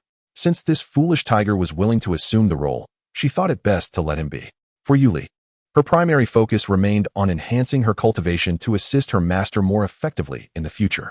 After Yuli transferred the affairs of the Huatian sect to Erhu, Lin Feng swiftly led her to the entrance of the Mo Yuan. At that moment, Yuli had transformed into a shadow spirit cat, elegantly perched upon Lin Feng's shoulder. The shadow spirit cat possessed a natural bloodline talent that allowed it to traverse through shadows and was classified as a creature of Een. In stark contrast, Erhu, as the mountain lord, was endowed with an innate pure yang body. Were they to bring Erhu into the depths of the Mo Yuan, it would not take long for him to succumb to the overwhelming atmosphere and desire to flee. Lin Feng, with Yuli in tow, took another step and arrived at his territory within the Mo Yuan. As Yuli absorbed the pervasive, extreme Yin energy surrounding her, a look of delight graced her features. She had long sought such a place steeped in profound Yin energy, yet had found nothing amidst the mountains beyond the Tianqing grassland. The depths of those mountains were too treacherous for her to explore. To her surprise, her master had procured such an extraordinary location for her cultivation. In the area that once belonged to Moxin, Lin Feng had arranged 2 5-elements life and death arrays to prevent the bizarre creatures spawned by the Mo Yuan from intruding. He brought Yuli to one of these arrays, reserving the other for Han Li. However, at that moment, Lin Feng's mischievous side emerged. "Yuli, do you know where this place is?" he inquired. Naturally, Yuli was unaware. Lin Feng continued, "This is called the Mo Yuan. Upon discovering its exceptionally rich Yin energy, I sought to find you a suitable place for cultivation. Within the Mo Yuan, there are several tribulation-transcending great cultivators and countless combined body and refined void great cultivators. It took considerable effort for me to acquire this territory from one of the tribulation-transcending cultivators. However, I have made an agreement with him to coexist peacefully. So you must not leave the confines of this 5-elements life and death array." Yuli nodded with a hint of gratitude. "Rest assured, Master. I am not as foolish as that clumsy heir who." Lin Feng felt reassured about Yuli's capabilities and added, "The extreme Yin energy here originates from that great fissure. I have observed that the tribulation-transcending cultivator next door has a particularly gifted disciple who may absorb this extreme Yin energy rather swiftly. You must not allow yourself to be outdone by him." Yuli understood that this was likely tied to her master's agreement with the neighboring tribulation-transcending cultivator. If she were to fall short compared to his disciple, it would reflect poorly on her master. However, with the ancient bloodline of the shadow spirit cat coursing through her veins, she felt as though she had stepped into an ocean, able to traverse freely in this environment. As soon as she entered, the extreme Yin energy began to flow into her body instinctively. With the aid of this energy, she could further refine her bloodline and temper her spirit, enabling her to reach the consummation of the transformation stage in the near future. Yuli believed that no one was more suited to cultivate in this place than herself. Observing her confidence, Lin Feng offered her a few words of guidance and bestowed upon her a token imbued with his essence, allowing her the freedom to leave Mo Yuan and explore should she feel weary from her training. After all, he had already interacted with the other 3 tribulation beings of Mo Yuan. Should they dare to obstruct her, Lin Feng would not hesitate to expel a few more. In the verdant grasslands of Tianqing, within the administrative courtyard, Han Li tirelessly practiced the 5th-tier superior Xuanmu, sword divine art. Ever since he had achieved a minor success with this technique, he felt that further progress would require considerable time. Additionally, without opportunities to apply his swordsmanship, he sensed himself reaching a bottleneck. Although he possessed some talent, it paled in comparison to his master's prowess. His master had been elusive lately, and Han Li wondered what he was up to. Could it be that he, like the stable manager suggested, was spending his time in the entertainment district of Qingqing? As Han Li pondered, a voice called from a nearby recliner. "Are you daydreaming instead of practicing your sword?" Startled, Han Li turned to see his master and, feeling a tinge of embarrassment, exclaimed, "Master, what brings you back so suddenly? What's this? Is this not my territory? Are you denying me the right to return?" Han Li quickly clarified, "That's not what I meant, Master." Lin Feng stood and patted Han Li's shoulder, inquiring, "How has your sword practice been? Any breakthroughs?" Han Li shook his head in frustration. Not only had he not made progress with the Xuanmu sword divine art, but his cultivation had also stagnated. He remained at the pinnacle of the Qi refining stage, just a step away from foundation establishment, yet he felt an elusive opportunity was lacking. He was reluctant to rely on foundation establishment pills, believing that true prodigies should not need such aids to advance. Lin Feng nodded, acknowledging that not everyone possessed his unique ability to cultivate without practice, advancing through millennia of deduction, nor could they hone their swordsmanship in the same manner. This was the primary reason many servant disciples, once their cultivation was sufficient, chose to leave the Tianqing grasslands for the outer sect. Even servant disciples harbored dreams of ascension. Perhaps Jiang Dodo truly did not. Lin Feng's consciousness swept over Jiang Dodo, who was reclining in a similar fashion, accompanied by Xiao Hong, appearing quite at ease. Everyone has their own aspirations, and Lin Feng admired Jiang Dodo's choice. Had he not awakened his system, he might have chosen such a life without hesitation. Noticing Han Li's dejection, Lin Feng said, "During this time, I have specifically sought out a sacred place for your cultivation. It is permeated with extreme Yin energy, which should be quite suitable for your physique." "Thank you, Master. So you weren't out gallivanting." Han Li realized that his master had been thoughtfully considering his needs. aware of the bottleneck he faced, and had sought a fitting place for him to cultivate. Han Li could hardly contain his frustration, berating himself for daring to doubt his master. Lin Feng, bearing Han Li with him, swiftly ascended to the skies above Mo Yuan, and soon arrived within the confines of another array enveloped by the 5 elements of life and death. The moment Han Li entered this realm, he was engulfed by an immense surge of extreme yin energy that surged into his being. His previously stagnant cultivation instantly began to awaken. "Master, I sense that I am on the verge of forming my foundation," he exclaimed, as he settled himself cross-legged to channel the superior-grade ancient evergreen sacred art. A small vortex materialized around him, voraciously siphoning the surrounding extreme yin energy. He could feel his profound yin sacred body resonating with excitement, akin to one who, having starved for countless days, finally encountered a sumptuous feast. Meanwhile, in the adjacent space, the practicing Yuli also sensed the depletion of extreme yin energy, her brows furrowing in concern. Chapter 106. The ethereal body. Lin Feng quietly observed Han Li from the side. Han Li, a prodigy endowed with a unique constitution, aimed to discern the success rate of these gifted individuals in breaking through to the foundation establishment stage. Just as Lin Feng settled into a meditative posture, he sensed a surge of spiritual energy emanating from Han Li. Subsequently, a vortex rapidly expanded, voraciously absorbing the dense, extreme yin energy that permeated the Mo Yuan. Is this truly the success of foundation establishment? It seems simpler than drinking water. Meanwhile, Yuli noticed that the extreme yin energy originally flowing toward her from the fissure had subtly altered its course. Indeed, he is the genius spoken of by the master. It appears that the beings within Mo Yuan should not be underestimated. To be accepted as a direct disciple by a tribulation-crossing cultivator signifies exceptional talent. Yet, I, Yuli, am not to be overlooked. Unlike the various spiritual roots and special constitutions of humans, for our demon clan, lineage is paramount. The power of bloodlines not only determines the pinnacle of their cultivation, but also bestows remarkable innate abilities. For instance, her clan, the Xianing Spirit Cats, possesses the innate ability to traverse shadows, making them natural assassins. At this moment, Yuli began to wholeheartedly absorb the extreme yin energy, her body akin to parched earth longing for rain, with the extreme yin energy nourishing her like sweet dew. A vortex, several times larger than that around Han Li, appeared above her head, continuously channeling the extreme yin energy that seeped from the fissure into her. The previously altered flow of extreme yin energy now leaned even more towards Yuli's direction. After all, she was at the transformation stage, far surpassing Han Li in strength, and her rate of absorption was incomparable to his.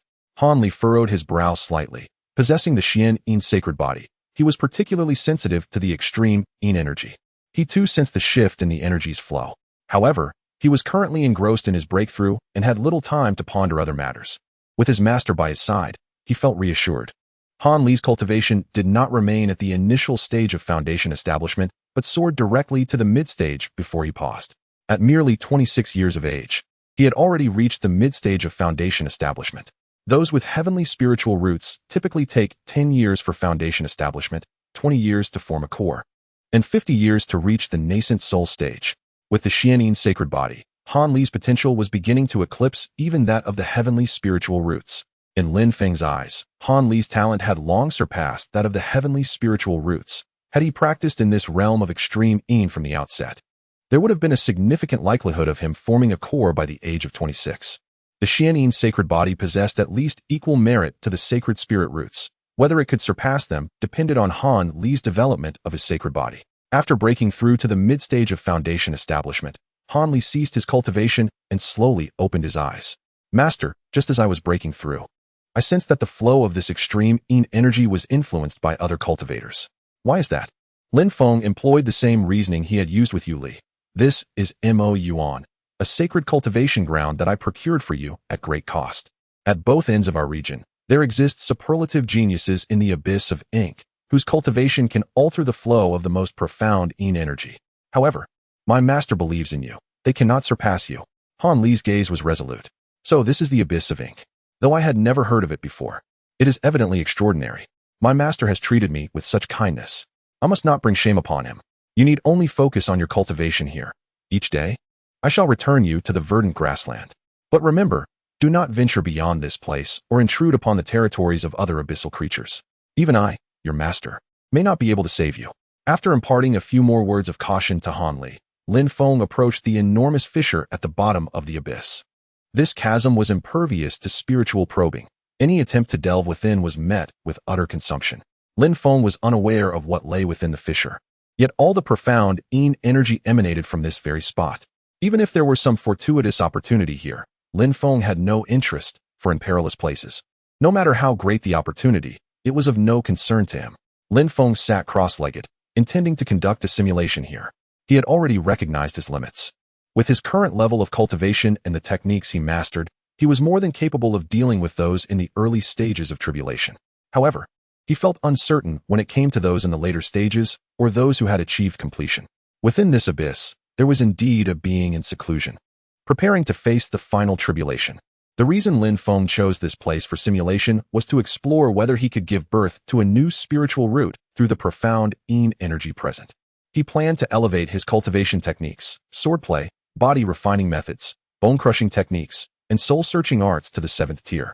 Observing his accumulated lifespan of over 10 million years, Lin Feng felt a sense of satisfaction. Given his prior experiences in the lava cavern, he refrained from investing a substantial amount of lifespan all at once for the simulation. He began by investing 1,000 years of lifespan into the technique simulation. After 5,000 years passed without any notable changes, he decided to invest 5,000 years each time thereafter. In total, Lin Feng invested 500,000 years of lifespan to successfully elevate the 6th tier superior technique, the Eternal Green Sky Art, to the 7th tier superior technique, the Chaotic Eternal Green Sky Art, and spent an additional 20,000 years refining it to perfection. The 7th tier cultivation techniques correspond to the Tribulation and Ascension realms, placing them among the rarest of top-tier techniques. Your body has been washed by the nether energy for 500,000 years, gradually adapting to and absorbing the nether energy, resulting in the birth of a Yin attribute spiritual root, transforming into a superior medium Yin spiritual root. A hint of surprise crossed Lin Feng's face. Indeed, it was as he had surmised. Previously, in the lava cavern, despite the absence of a fire attribute spiritual root, the abundance of fire spiritual energy had allowed him to cultivate a fire spiritual root over the course of several 100,000 years. Now, in this abyss of ink, being subjected to the profound Yin energy had successfully birthed a Yin spiritual root. Moreover, this profound Yin energy in the abyss belonged to the nether energy. After all, could this fissure possibly lead directly to the nether realm? Lin Feng harbored certain conjectures in his heart. Yet with his current prowess, he could only speculate to a limited extent. After advancing his cultivation technique to the 7th tier, Lin Feng chose to elevate the 6th grade superior Eternal Greenwood Spirit Sword Cannon.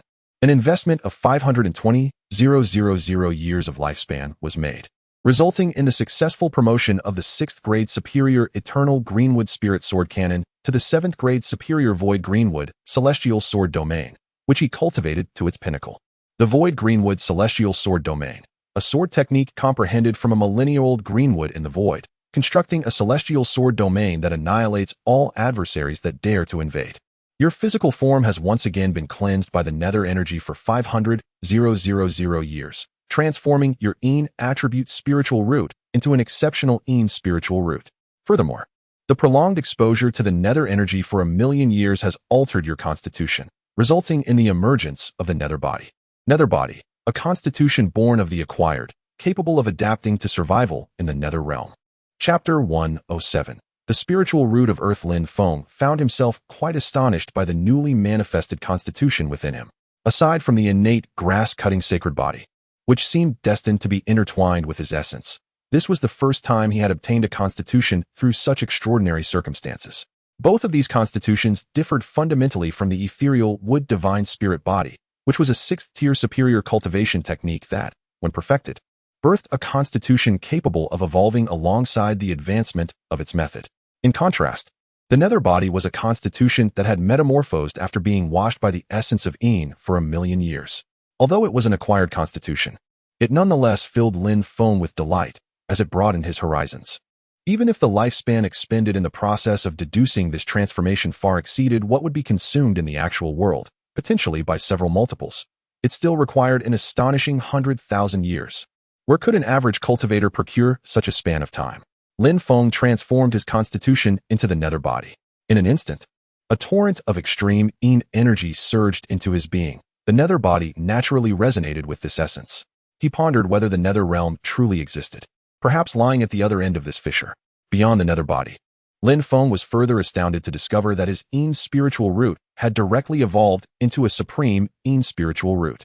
This indicated that the quality of the nether energy was quite elevated, possessing its own spiritual resonance, or perhaps there was something peculiar within this rift. An increasing number of signs suggested to Lin Feng that this fissure might conceal tremendous opportunities. However, he was not easily swayed. When his power was sufficient, he would undoubtedly come to explore this mystery personally. The 6th tier superior concealment and shape-hiding techniques were already capable of masking the presence of cultivators below the immortal ascension level. Thus, Lin Feng had no immediate plans to enhance these two techniques. Subsequently, he advanced the 6th tier superior ethereal wood divine spirit body technique to 7th tier superior primordial wood sovereign's manifestation body and cultivated it to perfection. He elevated the 6th tier superior ancient chaos shadow bone shattering technique to 7th tier superior primordial shadow bone extinction technique and perfected it. He progressed the 6th tier supreme heavenly fire heart burning record to 7th tier superior mysterious nether fire divine cannon and achieved mastery. Lastly, he upgraded the 6th tier supreme primordial divine soul incantation to 7th tier supreme chaotic soul lantern art and refined it to its peak. The advancement of these 4 6th tier techniques consumed a total of 2,080,000 years of Lin Feng's lifespan.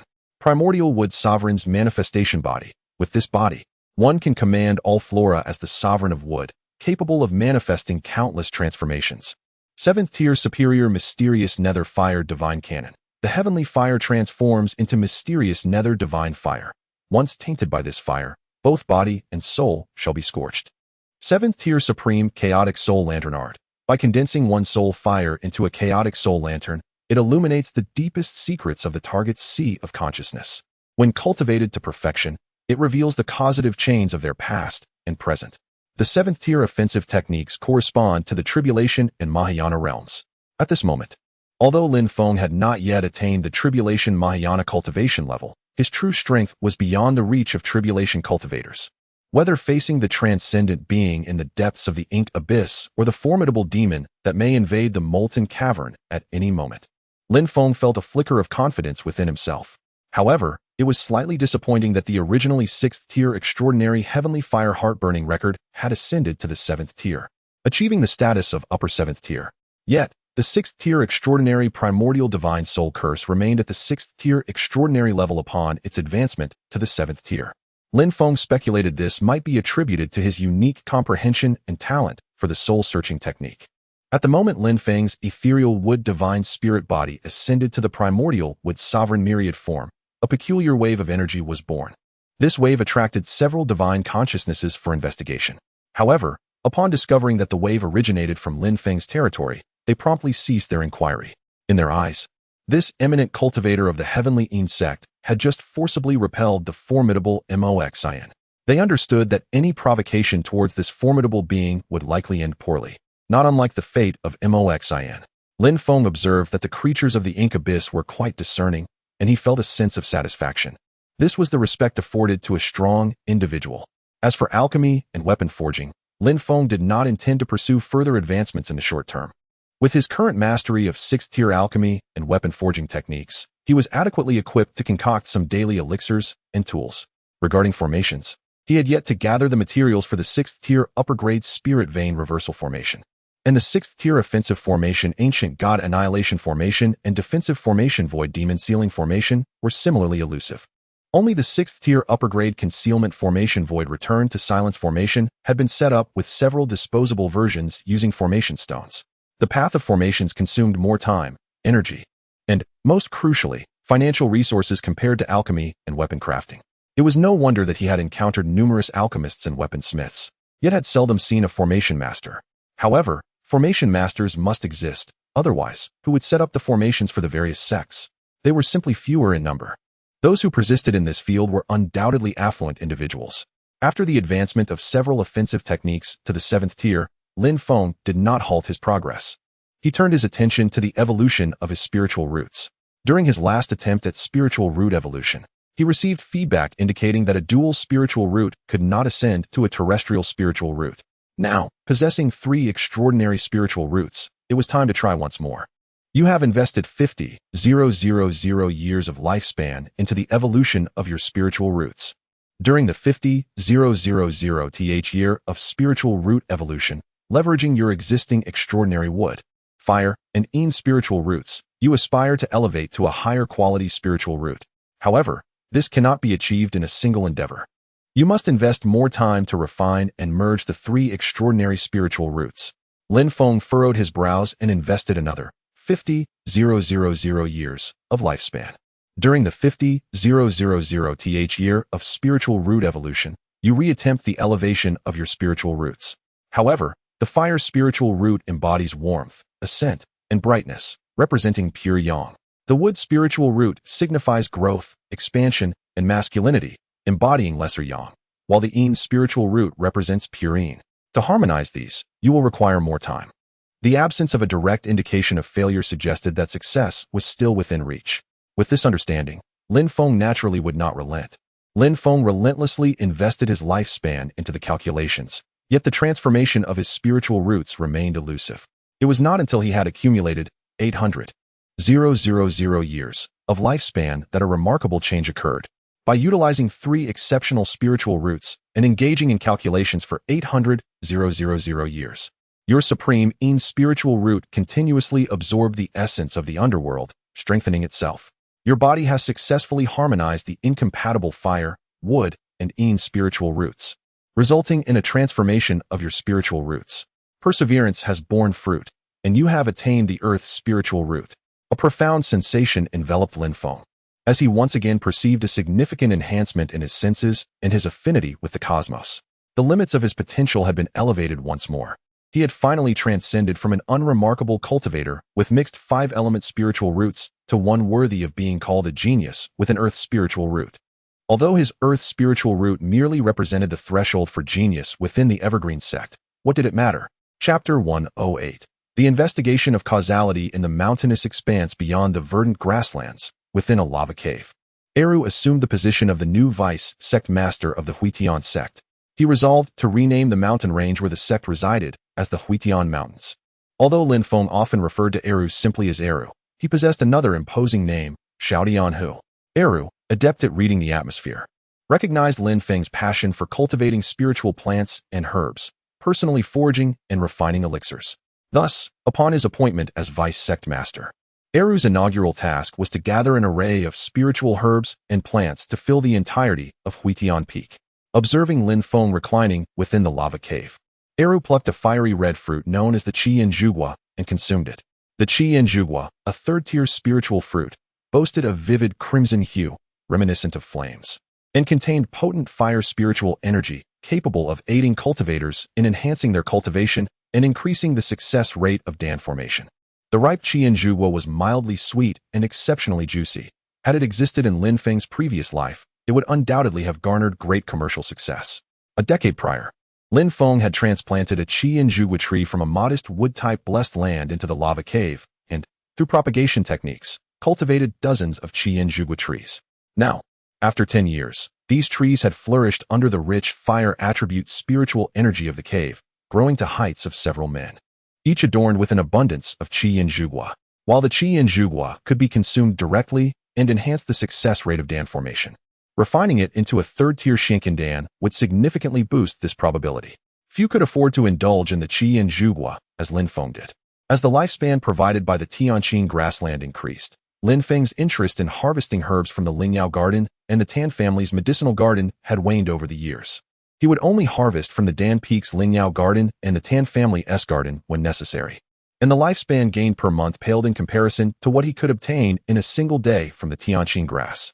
Currently, Lin Feng was able to reap nearly 800,000 years of lifespan each month, with 720,000 years stemming from the Tianqing grassland and the remaining 80,000 years from the collection of spiritual plants and herbs. Moreover, the growth rate of these spiritual plants lagged significantly behind that of the Tianqing grass, requiring months, if not years, to regenerate after each harvest. This was a primary reason Lin Feng had chosen not to focus on developing spiritual plants. Grateful to the Tan family's cultivator who had discovered this remarkable Tianqing grass, Lin Feng resolved to employ the chaotic soul lamp technique. This seventh-tier ultimate technique would unveil the intricate web of causality linking his past and present. It marked Lin Feng's initial encounter with the concept of causality, and today he sought to discern the connections he had unknowingly forged with others. Silently invoking the chaotic soul lamp technique, Lin Feng beheld a series of indescribable, ethereal lines manifesting before his eyes. Among them, the most prominent line led to the figure of Lin Yu, surprising Lin Feng, who had anticipated connections with Lu Xiao, Han Li, or even Eru and Yu Li. To his astonishment, it was indeed Lin Yu. However, upon a moment's reflection, Lin Feng comprehended that without Lin Yu, it would have been but a fanciful dream for him to even become a mere disciple of the Tianqing grassland. Furthermore, both hailed from Lin family village, suggesting a possible shared ancestry. Next in line were Lu Xiao, Han Li, Hu, and Yu Li, individuals with whom he shared a closer bond.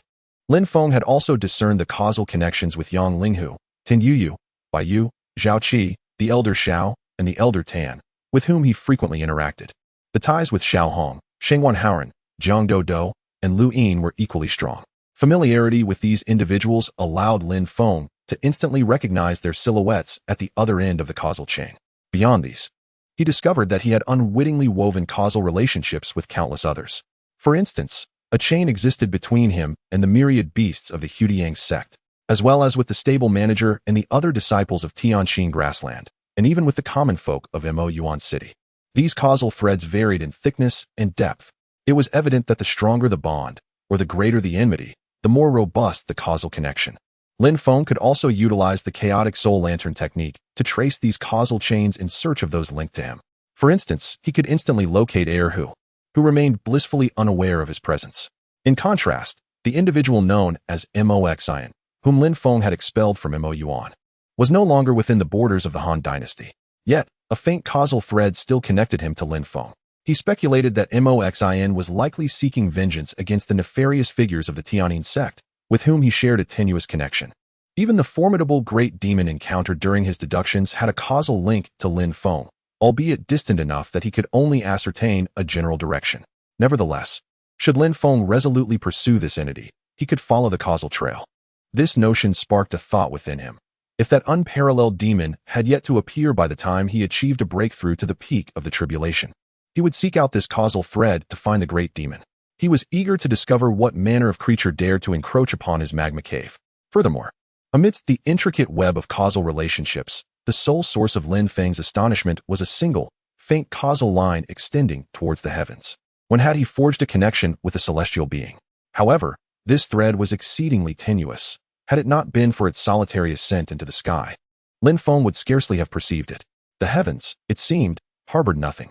Its trajectory towards the skies implied a connection to other realms, perhaps even the fabled celestial realm.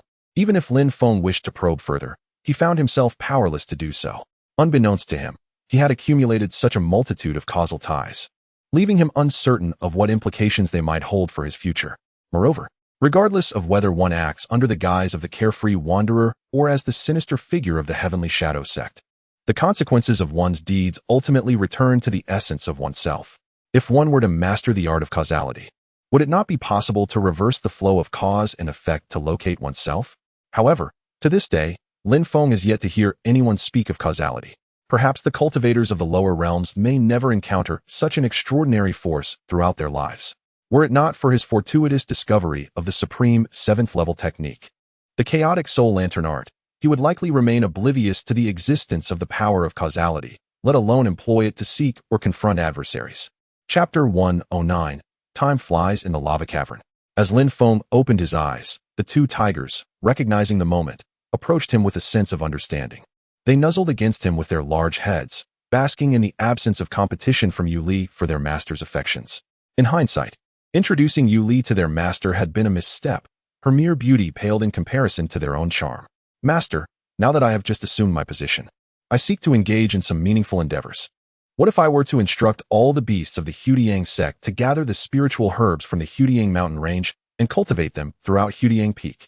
Lin Feng found the proposition quite feasible, especially with such a substantial pool of free labor at his disposal. However, it was evident that expecting the beasts of the Hudiang sect to collect spiritual herbs without offering any form of compensation was impractical. After all, the beasts within the sect ranged from the qi refining stage to the integration stage. and those of lower tiers possessed lesser intelligence. Yet, their instinct was to protect and hoard the spiritual herbs for themselves. Thus, Lin Feng replied, "This plan is indeed viable. But you must inform the beasts of Hudiang sect that for every first-tier spiritual herb or plant transplanted to Hudiang Peak, they shall receive 3 first-tier pills. For the transplantation of 10 second-tier spiritual herbs or plants, they will earn a foundational pill. Furthermore, for 1 third-tier spiritual herb or plant, or 50 second-tier ones, they can exchange for a Xianjin pill. Subsequent transplants of corresponding grade herbs will yield respective tier pills, with the rarer and more precious herbs warranting greater rewards. We currently lack stringent regulations within Hudiang sect, so we can incorporate this reward system into our rules. You shall oversee this initiative, dear Tiger." The tiger nodded, acknowledging the wisdom of his master. Such a plan is splendid. Truly, Master, your generosity knows no bounds. The beasts of Hudiang Mountain are fortunate to encounter a benevolent soul like you. As time flowed steadily on, it had been a year since the establishment of Hudiang sect. 8 months had passed since Lin Feng expelled Moxian from the Mo Yuan, a span that felt lengthy for mortals but fleeting for cultivators pursuing the path of immortality. Many great cultivators would enter seclusion for centuries, even millennia. During these 8 months, Mo Yuan remained undisturbed, and Mo Yuan City returned to normalcy, with Lu Yin and Lu Xiu's influence steadily expanding. The surrounding cities had begun to hear the esteemed names of the two, including several border cities of the Qian Kingdom. After 8 months of cultivation in Mo Yuan, Yuli finally advanced from her long-stagnated state to the mid-stage of the transformation realm. Hanli, embodying the essence of the Xian Yin sacred body, had absorbed considerable amounts of nether energy, propelling his cultivation from the mid-stage of foundation establishment to the late stage, where his potential began to shine. Since the 2 tigers took charge of Hudiang sect, they had dedicated significant effort to its development.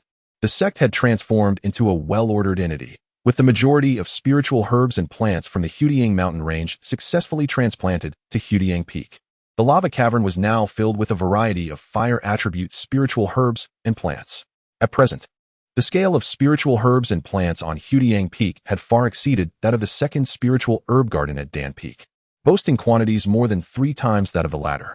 In this realm, a 5-tiered celestial gathering formation has been established, rivaling the environments of even the most renowned sacred lands, and certainly surpassing that of the medicinal herb garden on Dan Peak.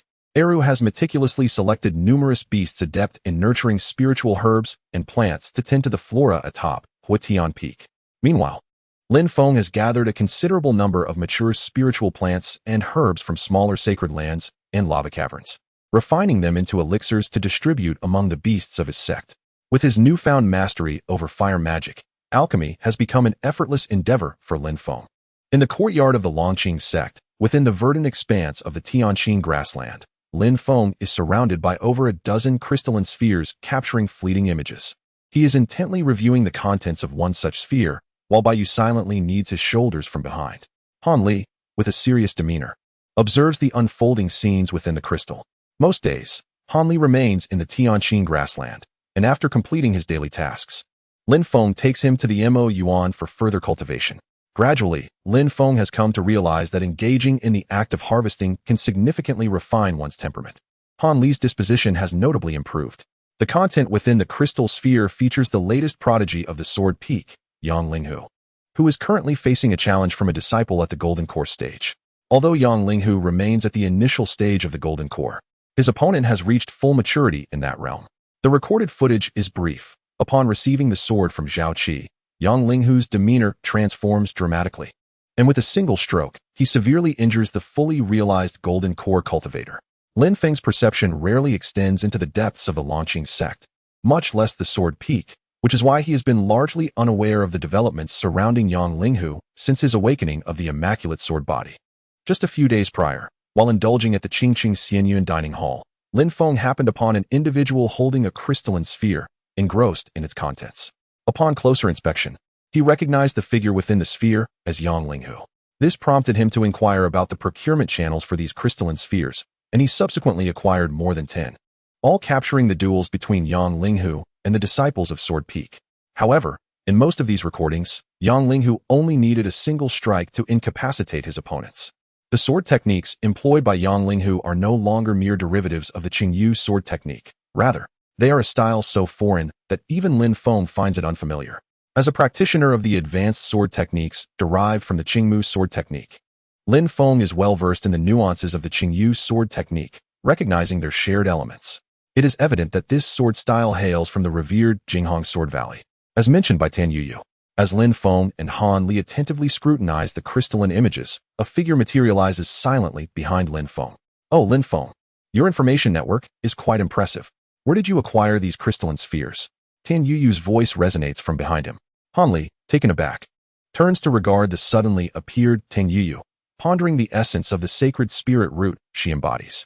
Truly, as a scion of a prominent family, her innate talents are remarkable, as he had not sensed her approach at all, although he had only reached the late stage of foundation building. Significantly lagging behind Tan Yuyu by a great realm, it seemed unjust to him. Han Li silently nurtured a sense of comparison with Tan Yuyu in his heart. Observing Han Li scrutinizing her, Tan Yuyu also took the opportunity to appraise him. It had only been a short while since their last meeting. Yet this young man appeared to have grown considerably stronger. Upon seeing Tan Yuyu's arrival, Lin Feng inquired curiously, Sister Yuyu, do you know why so many disciples from the Sword Peak are challenging Yang Linghu? As a core disciple of the Pill Peak, Tan Yuyu undoubtedly possessed more information than he did. She had become accustomed to Lin Feng's habit of addressing her as Sister Yuyu. He was unwilling to change this form of address, and she naturally did not press the matter further. When Lin Feng turned to her for answers, Tan Yuyu was not one to keep others in suspense. She simply replied, do you know who among this generation of disciples from Sword Peak is regarded as the one with the greatest chance of transcending through the sword to achieve immortality? Chapter 110. The Calamity of Destiny. Lin Feng, in his innocence, remained unaware of the unfolding events. He was merely a humble outer disciple of the Everlasting Green Sect, with his cultivation still at the nascent stage of foundation establishment. If inquiries were made about the various stables in the heavenly green grassland or the menial disciples, Lin Feng would be well informed. As his status ascended, he had indeed come to know many outer disciples of the sect. However, he had barely set foot in the Sword Peak, Inner Peak, or Artifact Peak, as he lacked the qualification to do so. Consequently, his understanding of these places was minimal, largely derived from tales recounted by other outer disciples. Regarding the Sword Peak, which Tan Yuyu claimed held the greatest potential for ascension through the sword, Lin Feng was completely ignorant. Yet, it was evident that this individual could not possibly be Yang Linghu. Upon seeing Lin Feng shake his head, Tan Yuyu could not discern whether his ignorance was feigned or genuine. Had Lin Feng truly possessed unparalleled cultivation, he would have been able to observe the Sword Peak in real time. However, the notion of probing into the affairs of those formidable sword cultivators at the Sword Peak seemed unrealistic to her. Lin Feng's age was indeed authentic. Even if he were the reincarnation of some great being, he could not hope to rival the esteemed cultivators of the Sword Peak. Thus, Tan Yuyu proceeded to enlighten Lin Feng and Han Li, stating that each generation of inner disciples at the Sword Peak numbered in the hundreds, each one capable of being deemed a genius. Among these prodigies, a significant portion hailed from the Yang family, which could be regarded as the foremost authority on swordsmanship in the Tianyao continent. The Yang family had once birthed an invincible sword cultivator whose fame resonated across the realms. During that era, all sword cultivators aspired to emulate this unparalleled figure. It was said that even after ascending to the immortal realm, he continued to garner considerable acclaim. Just as demonic beasts could possess unique bloodlines, so too could humans, and the Yang family exemplified this. Among the current generation of disciples at the Sword Peak, the individual most likely to achieve ascension through the sword was none other than the personal disciple of the current Sword Peak Master, Yang Lingjian. He was 3 years younger than Yang Linghu, and, like Lin Feng, possessed a sacred spirit root, having already reached the perfected stage of golden core. It was rumored that he had long comprehended the essence of the sword, achieving a state of unity between man and sword. Lin Feng had attained this state only after mastering the 5th grade supreme sword technique, the mystical wood sword god technique, to its pinnacle. Indeed, Yang Lingjian was a prodigy. Yet, what of it? Upon encountering oneself, one must also acknowledge their own genius. Should he emerge into the world, how many geniuses across the Tianyao continent would find themselves overshadowed and despondent? Subsequently, Lin Feng turned his gaze towards Tan Yuyu. Since Yang Lingjian was 3 years younger than Yang Linghu and had achieved the perfected golden core stage, he was also 3 years younger than Tan Yuyu. Despite both possessing sacred spirit roots, there remained distinctions. A mere sacred spirit root held little allure for Lin Feng. For him, a spirit root of the earth was more than sufficient. Noticing Lin Feng's peculiar gaze directed at her, Tan Yuyu shot him a glare and remarked, "What kind of look is that? Let me tell you, we alchemists and artifact cultivators cannot be assessed solely by our cultivation levels. Although Yang Lingjian is undoubtedly a prodigy, in comparison to my advancements in the art of alchemy, he is rather average. At best equivalent to my ability to concoct a 5th-tier elixir with a success rate of 90%. I naturally place my trust in senior sister Yuyu. Upon hearing Lin Feng's profound remarks, Tin Yuyu was quite displeased and promptly delivered a punch to Lin Feng, daring to question her. Meanwhile, Han Li hastily averted his gaze towards the heavens, pretending not to notice anything. Only Bai Yu pouted in response. Lin Feng, somewhat at a loss for words, noted that this mature little girl lacked any restraint. Were it not for his cultivation of the 7th-tier superior grade Taichu Wood Emperor's universal body, which endowed him with the physical resilience of a tribulation survivor, he might have felt a twinge of pain. Is Tin Yuyu a genius? Undoubtedly. Yet should I truly showcase my alchemical prowess, she would have no choice but to acknowledge me as a genius as well. Regarding Tan Yuyu's assertions, Lin Feng remained somewhat skeptical. Her metaphorical comparison suggested that her mastery in the sword arts was indeed extraordinary. 3 years younger than Yang Linghu, she was merely 27 years old, with a perfected golden core and at least 5th-tier sword techniques cultivated to their pinnacle, truly formidable. Once more, Lin Feng was reminded of the description regarding the giftedness of the sacred spirit root. A decade to achieve the golden core, 2 decades to reach the nascent soul. Half a century for the transformation of spirit, and a century to refine the void. Generally speaking, one embarks on the path of cultivation around the ages of 15 or 16, by which time their innate qualities have matured, allowing for the assessment of their talents. A decade to achieve the golden core is typical for those with a sacred spirit root, with most reaching this milestone by the ages of 25 or 26, which Tin Yuyu had indeed accomplished. In contrast, Yang Lingjian seemed to have surpassed these expectations. This clearly indicates the vast chasm between sacred spirit roots and other spiritual roots. Lin Yu serves as a vivid example. Possessing an exceptional wind spirit root alongside a high-grade wood spirit root, he took a century to achieve his golden core. It is said that even before Yang Lingjian's birth, he had already garnered the recognition of the clan's ancestral sword, the Qingyu sword, and upon his arrival, the heavens manifested extraordinary signs, with myriad swords paying homage. Initially, there was unanimous consensus that Yang Lingjian was the sole prodigy of his generation at sword peak, destined to ascend as a sword immortal. However, by a stroke of misfortune, the previously unremarkable Yang Linghu returned, transforming into the possessor of the immaculate sword body. Do you know who the last wielder of the immaculate sword body was? Tin Yuyu turned to Lin Feng, inquiring once more. Lin Feng shook his head in response. This left Tin Yuyu perplexed. Was he truly an incarnation of a great being? How could he be so uninformed? Could it be that Lin Feng was not an incarnation at all, but rather possessed a talent even greater than her own? Tin Yuyu took a deep breath, gazing at Lin Feng in astonishment. Could he possibly be the fabled possessor of the celestial spirit root? Throughout the annals of history in the Tianyao continent, the celestial spirit root has manifested no more than 20 times, with a probability of one emerging once every 10,000 years. Could Lin Feng truly be a celestial spirit root bearer? It seemed impossible. The conditions for a mortal realm to give rise to a celestial spirit root were more arduous than ascending to the heavens in broad daylight. Tin Yuyu would sooner believe that Lin Feng was a reincarnation of a formidable being than accept the notion that he might be the legendary possessor of the celestial spirit root.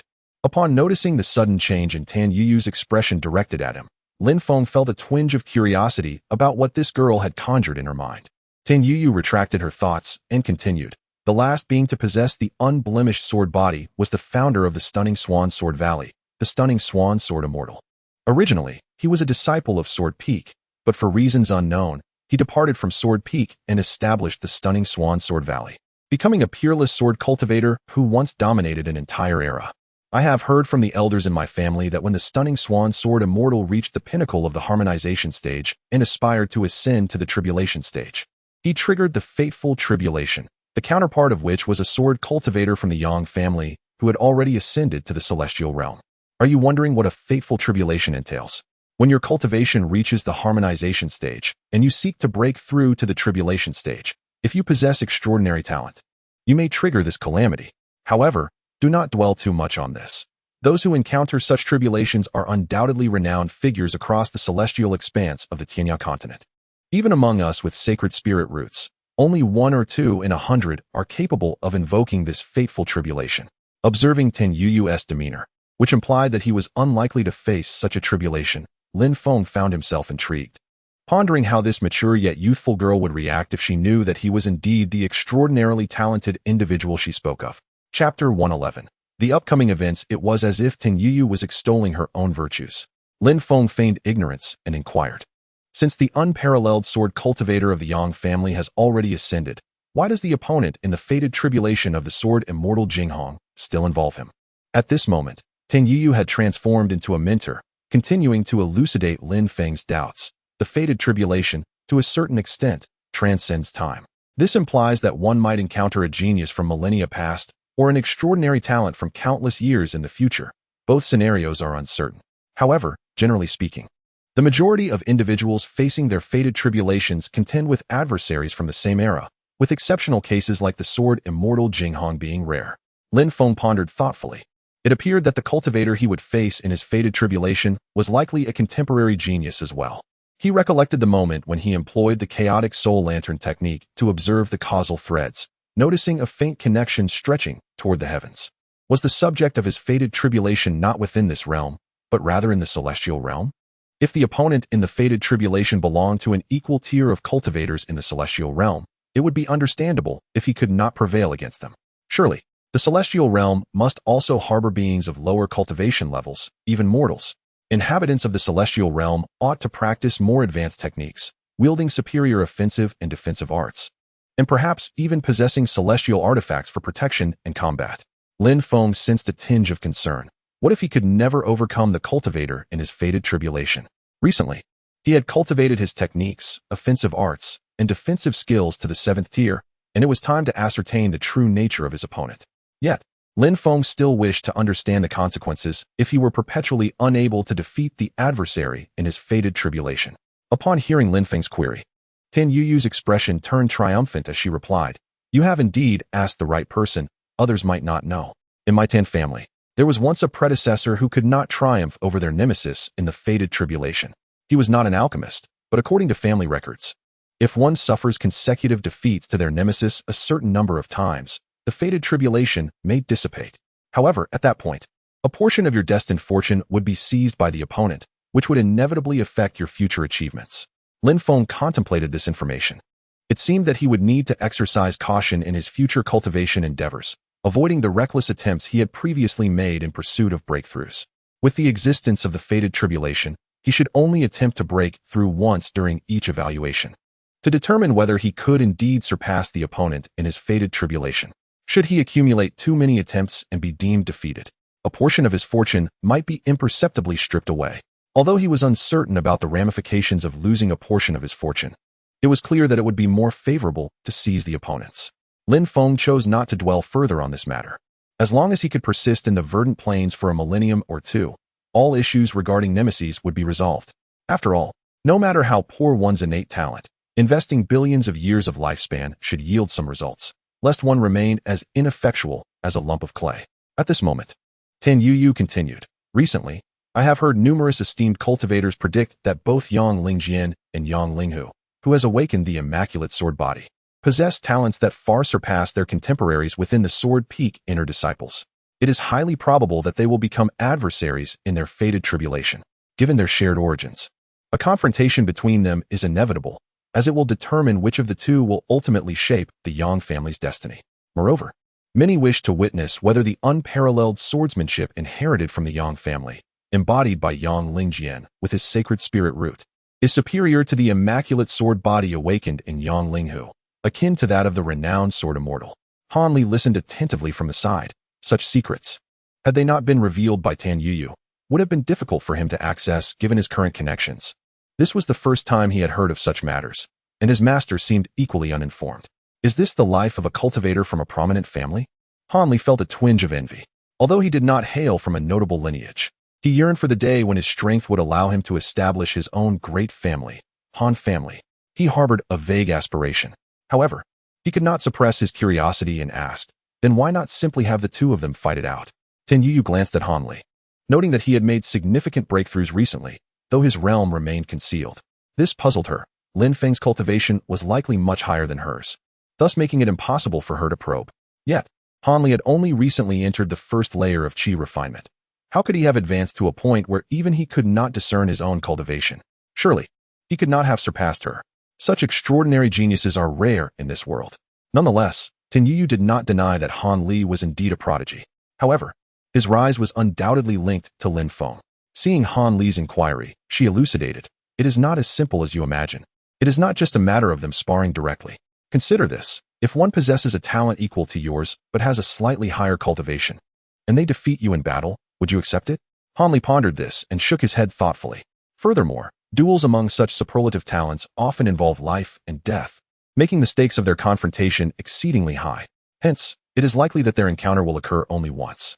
Lin Feng frowned. Indeed, if it were a true rivalry, it would be so. Would Brother Yang emerge victorious? He could not ascertain. However, privately, he could provide some intensity to assist him. Lin Feng then inquired, "Have the senior cultivators in the sect predicted when the two will officially clash?" Tan Yuyu's eyes twinkled with mystery as she replied, "I cannot say for certain, but I speculate that during the next grand competition involving all the major sects of the Tianyao continent, they will face each other. At that time, it will be under the watchful eyes of all, with every genius gathered to witness the outcome, an occasion most fitting for such a momentous event." A spark of interest ignited in Lin Feng. How long until such a grand affair? The last time such a grand event was convened was nearly 90 years ago, hosted by the Wuji sect among the 5 great sections. This time, however, it is our turn at the Evergreen sect to hold this significant gathering, which is expected to occur again in another decade. Essentially, these events take place once every century, coinciding with the generational turnover of disciples among the 5 major sects, serving as a means to assess the prowess of the new generation.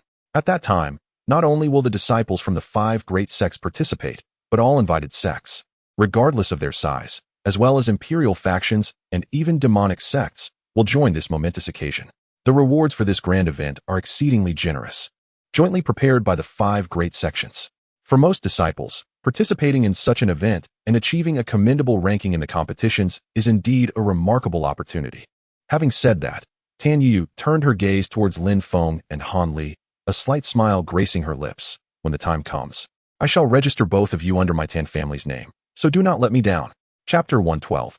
The ceremony. Upon hearing her words, Lin Feng immediately sprang up from the lounge chair and bowed to Tan Yu, exclaiming, "My dear aunt, in your magnanimity, could you possibly spare me? As a mere cultivator at the initial stage of foundation establishment, how could I partake in such a grand affair? What if I were to be sent flying by a single strike on stage? That would be utterly humiliating. My minor position as the steward of the Green Sky Plane is trivial, but I dread the thought of disgracing the Tan family." Tan Yuyu's face twitched. Lin Feng had vividly demonstrated the essence of opportunism. However, she understood that Lin Feng was, of course, reluctant to participate, and her primary focus was not on him. The Green Sky Plane was the property of the Tan family, and naturally, all individuals residing there were, in name, also under the Tan family's purview. Consequently, Tan Yu stated plainly, "If you do not wish to participate, that is acceptable, but Han Li must attend." Such a promising talent should not miss the opportunity to showcase his brilliance at the grandest event on Tianyao continent, lest he forfeit countless opportunities. Although Lin Feng did not appear to lack resources, when compared to individuals, the vast resources provided by sects or families were far more abundant. In Tan Yuyu's eyes, a genius like Han Li was truly underutilized, remaining in the diminutive Green Sky Plane. True power should be exhibited to gain renown in the world. To be frank, she held a degree of admiration for individuals like Yang Linghu, who dared to dream and act, unlike Lin Feng, who seemed content to linger in the Green Sky Plane without a clear purpose. After pondering for a moment, Lin Feng realized he could not make the decision alone. It ultimately depended on Han Li's own choice. Thus, he turned to Han Li, who was also contemplating. Han Li hesitated. On Tianyao continent, countless sects held grand events once every century. Missing one would mean waiting another 100 years. What cultivator did not aspire to make a name for themselves? Yet, doing so would likely mean parting from his master. Without his master's nurturing grace, Han Li feared he might already be entombed beneath a mound of grass. Caught in a dilemma, after a brief pause, Han Li finally made his decision and looked to Lin Feng, saying, "Whether to partake in this grand event, I humbly request my master's guidance." Lin Feng sighed and replied, "This grand occasion, of course, cannot be overlooked. However, before it commences, you should stay with me. 10 years hence, when the event begins, I shall no longer be your master. Your true master will be Sister Yuyu." Tan Yuyu's expression shifted, but then a playful smile emerged. This is what you, Lin Feng, have proclaimed. Do not blame me if I lead your fine disciple to stir chaos at the sacred grounds. I shall see whether you intervene or not.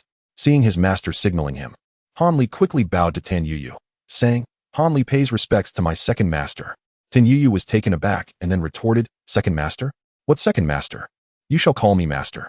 From now on, Lin Feng is your second master. Lin Feng remained indifferent. In terms of hierarchy, they each had their strengths. Yet Han Li chimed in, Very well, second master. I shall henceforth address you as master. Tan Yuyu's face twitched once more.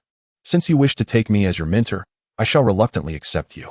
As your master, it is only fitting that I present you with a token of our meeting. Pray tell, what is your current cultivation level? This will allow me to prepare some elixirs for you. Han Li, perceiving his master's subtle hints, pondered for a moment before replying, Master, I have reached the 5th level of Qi refinement, though I am only displaying the 3rd level. If you wish to bestow upon me some elixirs, might I request those that span from the Qi refinement stage to the Great Ascension stage? And if you possess any celestial elixirs, a few of those would also be greatly appreciated. Tan Yuyu's expression darkened instantly. Forget it. I can no longer afford to teach such a disciple. You may continue following him, and perhaps after a decade, you may come to me for guidance. With that, she turned her gaze towards Lin Feng and remarked, I have been rambling. The reason for my visit is to present you with a significant opportunity. Lin Feng hastily shook his head, Sister Yuyu, I fear this opportunity may carry considerable danger. I value my life, and am rather averse to peril. Perhaps you should bestow it upon someone else. The true opportunity for Lin Feng lay before him in the lush, verdant grass. This was the greatest chance he could ever hope for, and he required nothing beyond it. Tan Yuyu chuckled softly. Are you truly willing to forego this opportunity? I worry that once I reveal it, you may come to regret your decision. Lin Feng contemplated for a moment before responding. If Sister Yuyu could first elaborate on this opportunity, I would be willing to consider it, provided it poses no threat.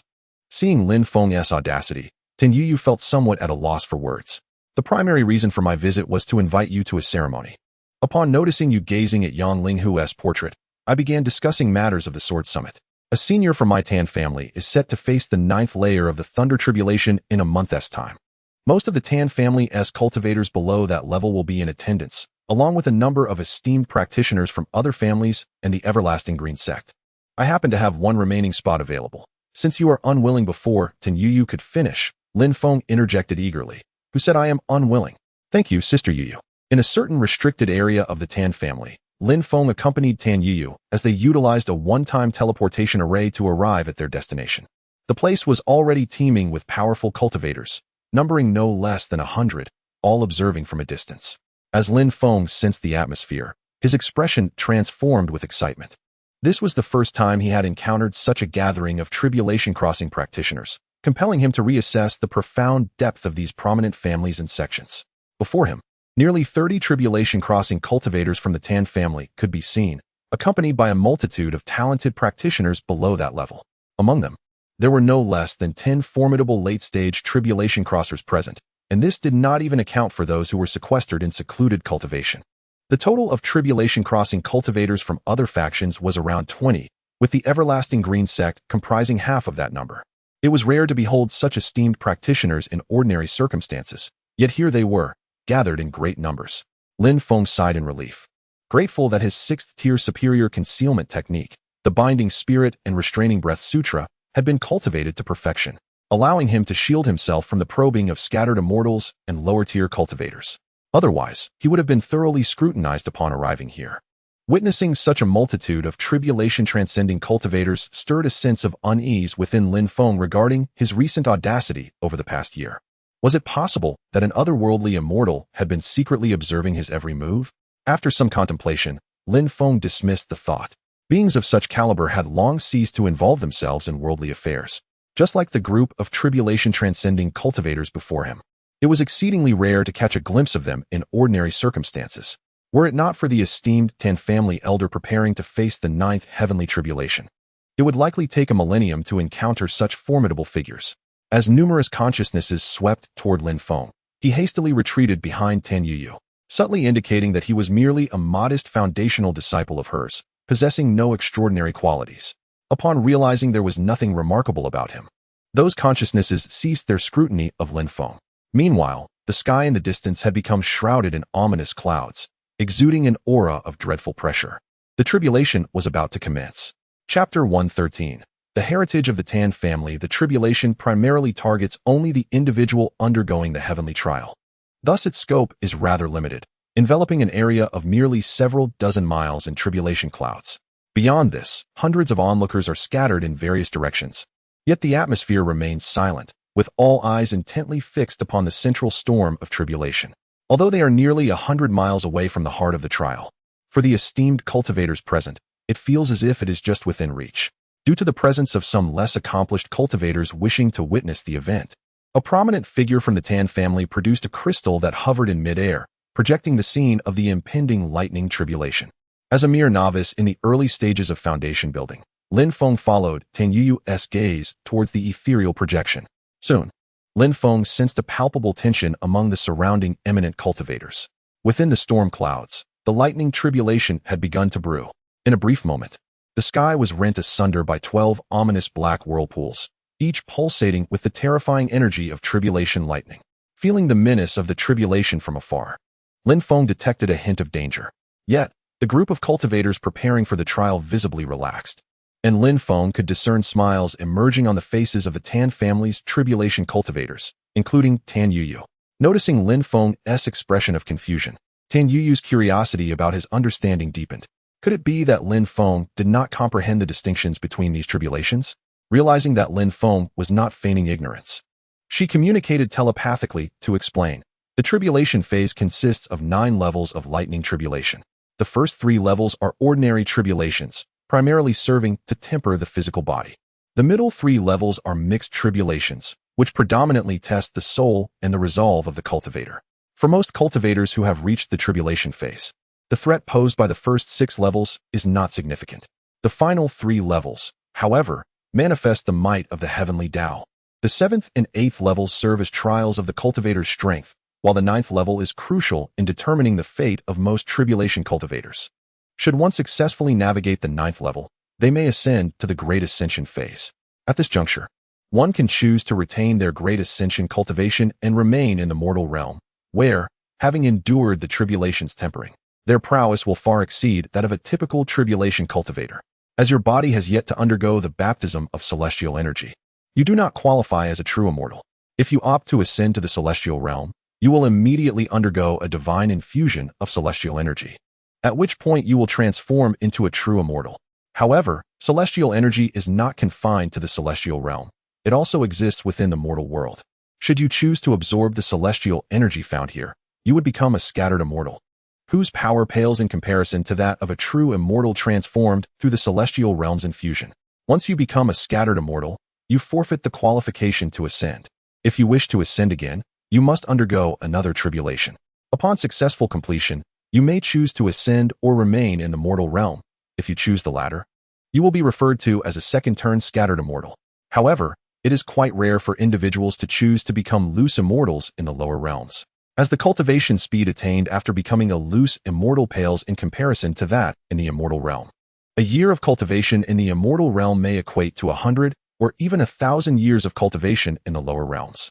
The 9th tier of heavenly tribulation is categorized into different levels of difficulty based on the type of tribulation that manifests. The elder from the Tan family encountered a heavenly tribulation characterized by 12 swirling black vortices, known as the primordial Tao principle's annihilation tribulation, which is classified as a secondary level of difficulty.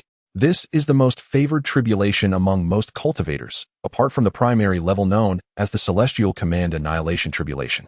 The primary level of the Celestial Command Annihilation Tribulation gathers a celestial decree of 10,000 meters above the 9 heavens, inscribed with annihilation runes, unleashing countless crimson lightning serpents that forcibly obliterate the cultivator's foundational cultivation. While this may sound terrifying, it essentially divides the originally formidable tribulation lightning into myriad strands, allowing any cultivator who has normally progressed to the tribulation stage to surmount this primary tier of the 9th heavenly tribulation. The 3rd tier of tribulation is referred to as the primordial chaos grinding disk tribulation, where the celestial dome transforms into a grinding disk with a diameter of 1 million miles, using the heavens and earth as the mill and the cultivators as grain, relentlessly crushing them, a scenario that most cultivators would prefer to avoid. According to records from cultivators on Tianyao continent, Tribulations are generally classified into these three tiers, with some extraordinarily gifted cultivators possibly encountering another tier of tribulation after overcoming one. However, the likelihood of this occurrence is exceedingly low. Lin Feng meticulously noted the various types of tribulation lightning, pondering which he might encounter when he himself faced the ninth heavenly tribulation in the future.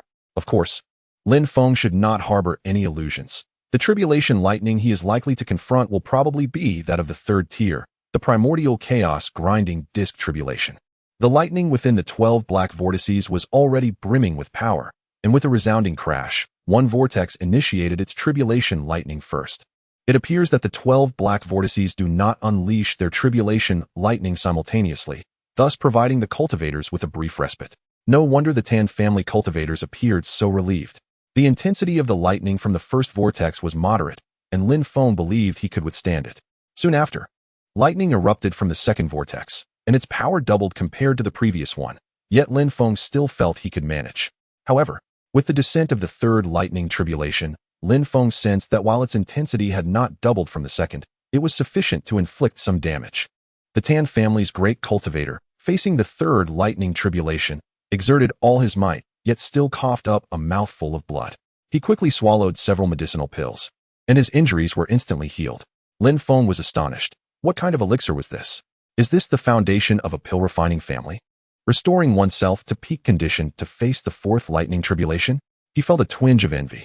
To fully restore the condition of a cultivator who had successfully transcended tribulation indicates that the elixirs must be at least of 6th tier. As the fourth lightning tribulation descended, its might severely wounded the Tan family cultivator, draining the color from his face. Yet he tossed several elixirs, radiating a faint golden glow, into his mouth, and his aura stabilized once more. The scene elicited envy from all the tribulation cultivators present, save for those from the Tan family. Lin Feng had come to understand another motive behind the Tan family's invitation to other families' tribulation cultivators, the promotion of their elixirs. Tribulation cultivators, having amassed resources over centuries, could certainly afford to purchase such elixirs. The esteemed elder of the Tan family had successfully navigated 11 strikes of tribulation lightning in this very manner. All eyes were solemnly fixed upon the final wave of tribulation. Although the majority of the Tan family's cultivators specialized primarily in alchemy, their other skills were comparatively limited. Each tribulation cultivator faced with the primal Tao's obliterating tribulation encountered varying degrees of power from the 12 swirling black vortexes. The tribulation lightning emanating from these 12 vortexes appeared exceedingly formidable. Otherwise, the Tan family's consummate tribulation cultivator would not be in such a precarious situation. Fortunately, he was thoroughly prepared. At this moment, everyone awaited the descent of the final strike of tribulation in hushed anticipation. With the Tan family's formidable foundation, the probability of overcoming this last trial exceeded 90%. They had already begun to prepare their congratulations for the Tan family, anticipating the addition of another great cultivator. Chapter 114. The figure appears familiar. The 12th thunder tribulation manifested with an even more imposing grandeur. It took a full span of several seconds to gradually descend, during which time the cultivator from the Tan family, who had successfully navigated the tribulation, swiftly consumed a high-grade elixir to stabilize his condition. Even Lin Feng couldn't help but murmur, the Tan family truly is affluent. A single high-grade elixir, if casually produced, would likely be worth over 1 million low-grade spirit stones. Yet, in the face of successfully overcoming the 9th heavenly tribulation, such material possessions became insignificant. The 12th bolt of lightning was a pure black, as thick as a well, and though it did not fall with the same swiftness as the previous 11, it exuded an aura of irresistible force. Even from 100 miles away, Lin Feng could sense the might of this tribulation. At his current level, he would not necessarily withstand such a lightning strike. Concurrently, he observed that the expressions of the surrounding Tan family elders had once again turned grave, as the bolt of lightning completely enveloped the Tan family's tribulation-successful cultivator. Onlookers could no longer ascertain the situation of the cultivator. The final bolt of lightning lingered for over 10 seconds, only vanishing after the area it illuminated fell silent. Simultaneously, the dark clouds of tribulation began to slowly disperse. In an instant, countless solemn gazes turned toward the site where the last bolt had struck. A massive pit, several miles wide, had formed in the ground, within which lay a blurred figure, a gruesome sight of mangled flesh. A faint golden light appeared above the disfigured mass, preserving its last vestiges of life. Seeing this, The Tan family's esteemed cultivators collectively exhaled in relief. Once the tribulation clouds dissipated, a radiant spectrum of colors descended from the heavens, illuminating the blurred mass. The once unrecognizable flesh began to regain vitality, rapidly restoring its form under the luminous embrace of the colorful light. An aura surpassing that of the tribulation stage emanated from within this radiant display. The previously gathered cultivators had now approached the Tan family members, each bowing in congratulations. As the colorful light faded, the figure beneath it stepped forth, joining the Tan family cultivators' side. The onlookers expressed their gratitude, saying, "Congratulations, esteemed senior, on transcending to the great ascension realm. Witnessing your tribulation today has left us profoundly awed." Inwardly, Lin Feng scoffed at the blatant flattery. Nevertheless, the Tan family's foundation was indeed formidable. The elixir that preserved the life of this newly ascended great ascension cultivator was beyond comprehension. This was Lin Feng's first direct observation of a cultivator successfully navigating the ninth heavenly tribulation, which provided him with significant insights into the classification of tribulations. However, as a mere nascent cultivator, he felt utterly unqualified to speak in the presence of such esteemed figures. Thus, he silently trailed behind Tan Yuyu until they returned from the Tan family's restricted area. Upon parting ways with Tan Yuyu, Lin Feng did not forget to extol the virtues of the Tan family. After Lin Feng's departure, a figure emerged beside Tan Yuyu, exchanged a glance with her, shook his head, and left once more. This left Tan Yuyu somewhat perplexed. Was Lin Feng truly only at the initial stage of foundation establishment? Or was it that even those in the late stages of tribulation could not discern his true level of cultivation? Days later, in the southern region of the Great Han Dynasty, at Mo Yuan City, Han Li, engrossed in his training, decided to visit the nearby Mo Yuan City after completing his practice in the depths of Mo Yuan. A few months prior, Lin Feng had gifted him a token, allowing him to explore Mo Yuan City at his leisure. Though engaging in daily competitions with the talented beings of Mo Yuan was intriguing, the monotony began to wear on him over time. Following Lin Feng's instructions, Han Li activated the perfected 5th-tier advanced technique, the Ming Yuan concealment method, altering his aura and appearance to resemble a middle-aged man. Grasping the token bestowed by his master, he soared toward the exit of Mo Yuan. Along the way, Han Li encountered numerous creatures of Mo Yuan, a wave of innate revulsion washing over him, prompting thoughts of exterminating these beings. However, as several terrifying presences swept their consciousness across the area, he quickly regained his composure. This was Mo Yuan, the domain of these enigmatic creatures. The presences merely scanned him, and upon noticing the token in his hand, directed their kin to avoid provoking him, losing interest in Han Li thereafter. After nearly half an hour of flight, he finally arrived at the exit of Mo Yuan, somewhat astonished to discover that the place he had occupied for so long lay so deep underground. After orienting himself, he set off toward Mo Yuan City, intrigued by this unfamiliar mortal settlement. Since entering the celestial green prairie as a servant disciple and subsequently becoming Lin Feng's disciple, he had rarely ventured into the realm of mortals, aside from occasional visits to his hometown. Most cultivators experienced this. Embarking on the path of immortality often necessitated severing ties with the mundane world. However, he frequently visited the Qing city, a place designated for cultivators, where he preferred to enjoy a drink with fellow practitioners, casually registering a name and claiming to be at the first level of qi refinement. Han Li entered Mo Yuan City. The bustling marketplace was filled with vendors calling out their wares, and he scarcely discerned the presence of any cultivators. He found it curious how such a mortal city could thrive beside Mo Yuan. Unbeknownst to him, a fierce battle had transpired here months prior, involving Mo Yuan. Upon inquiring, Han Li learned that this city belonged to the Great Han Dynasty, under the jurisdiction of his uncle, Lu Xiao. He meandered through the streets, purchasing a variety of long-forgotten earthly delicacies and beverages, stowing them in his storage bag for future enjoyment during moments of boredom. Meanwhile, in Mo Yuan City, Shengwan Haoran, who was also experiencing the lives of the city's inhabitants, took notice of Han Li's presence.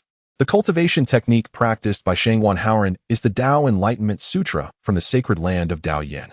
His first site of enlightenment was chosen on the heavenly green grassland. Now he has selected his second site of enlightenment in the city of Moy within the Han Dynasty. He is profoundly intrigued by the policies implemented by Lu Yin and Lu Xiao within the confines of Moy City. The concept of equality, a novel term, carries with it formidable implications of causality. He anticipates that Lu Yin and Lu Xiao will achieve remarkable accomplishments in this place. Observing the silhouette in the distance, Shengwan Haoran feels a sense of familiarity, Yet upon closer inspection, he experiences a tinge of disappointment. Is it merely a resemblance to Brother Han's silhouette? Chapter 115.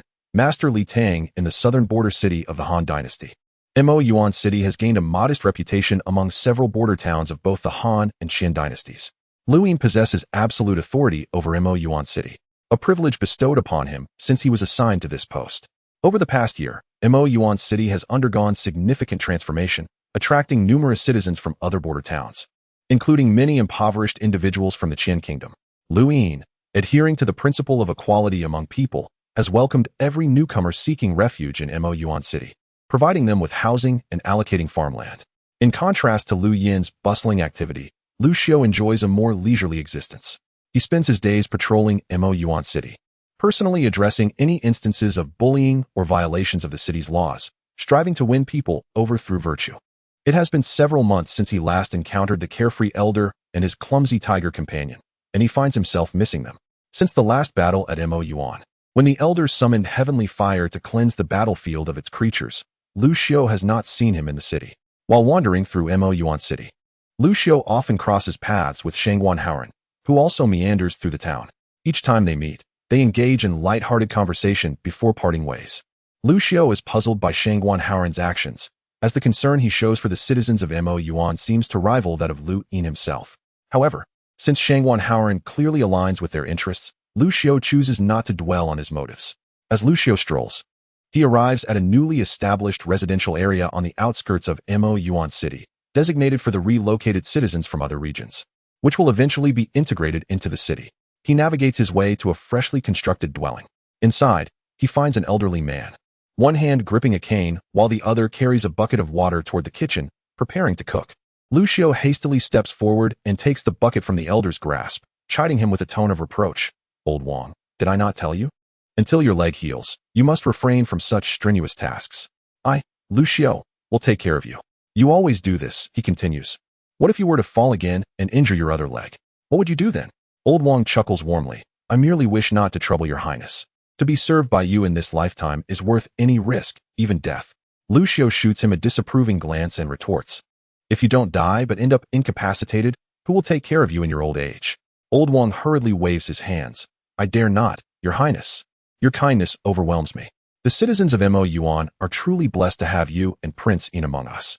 Seeing Lu Xiu take over his chores, Old Wang can only lean on his cane and sit down nearby. Old Wang, whom Lu Xiu had met half a month prior, had just arrived in Mo Yuan City from another location. During the construction of this gathering place, he accidentally fell from a height, resulting in a broken leg. For the past 2 weeks, Lu Xiu had been caring for him. In the case of mere mortals, injuries to muscles and bones typically require a recuperation period of at least 100 days. Lu Xiu had secretly added a few healing elixirs to the medication he administered to Old Wang, but he dared only to sprinkle a minuscule amount of the elixir powder, fearing that the elderly man's body might not withstand a larger dosage.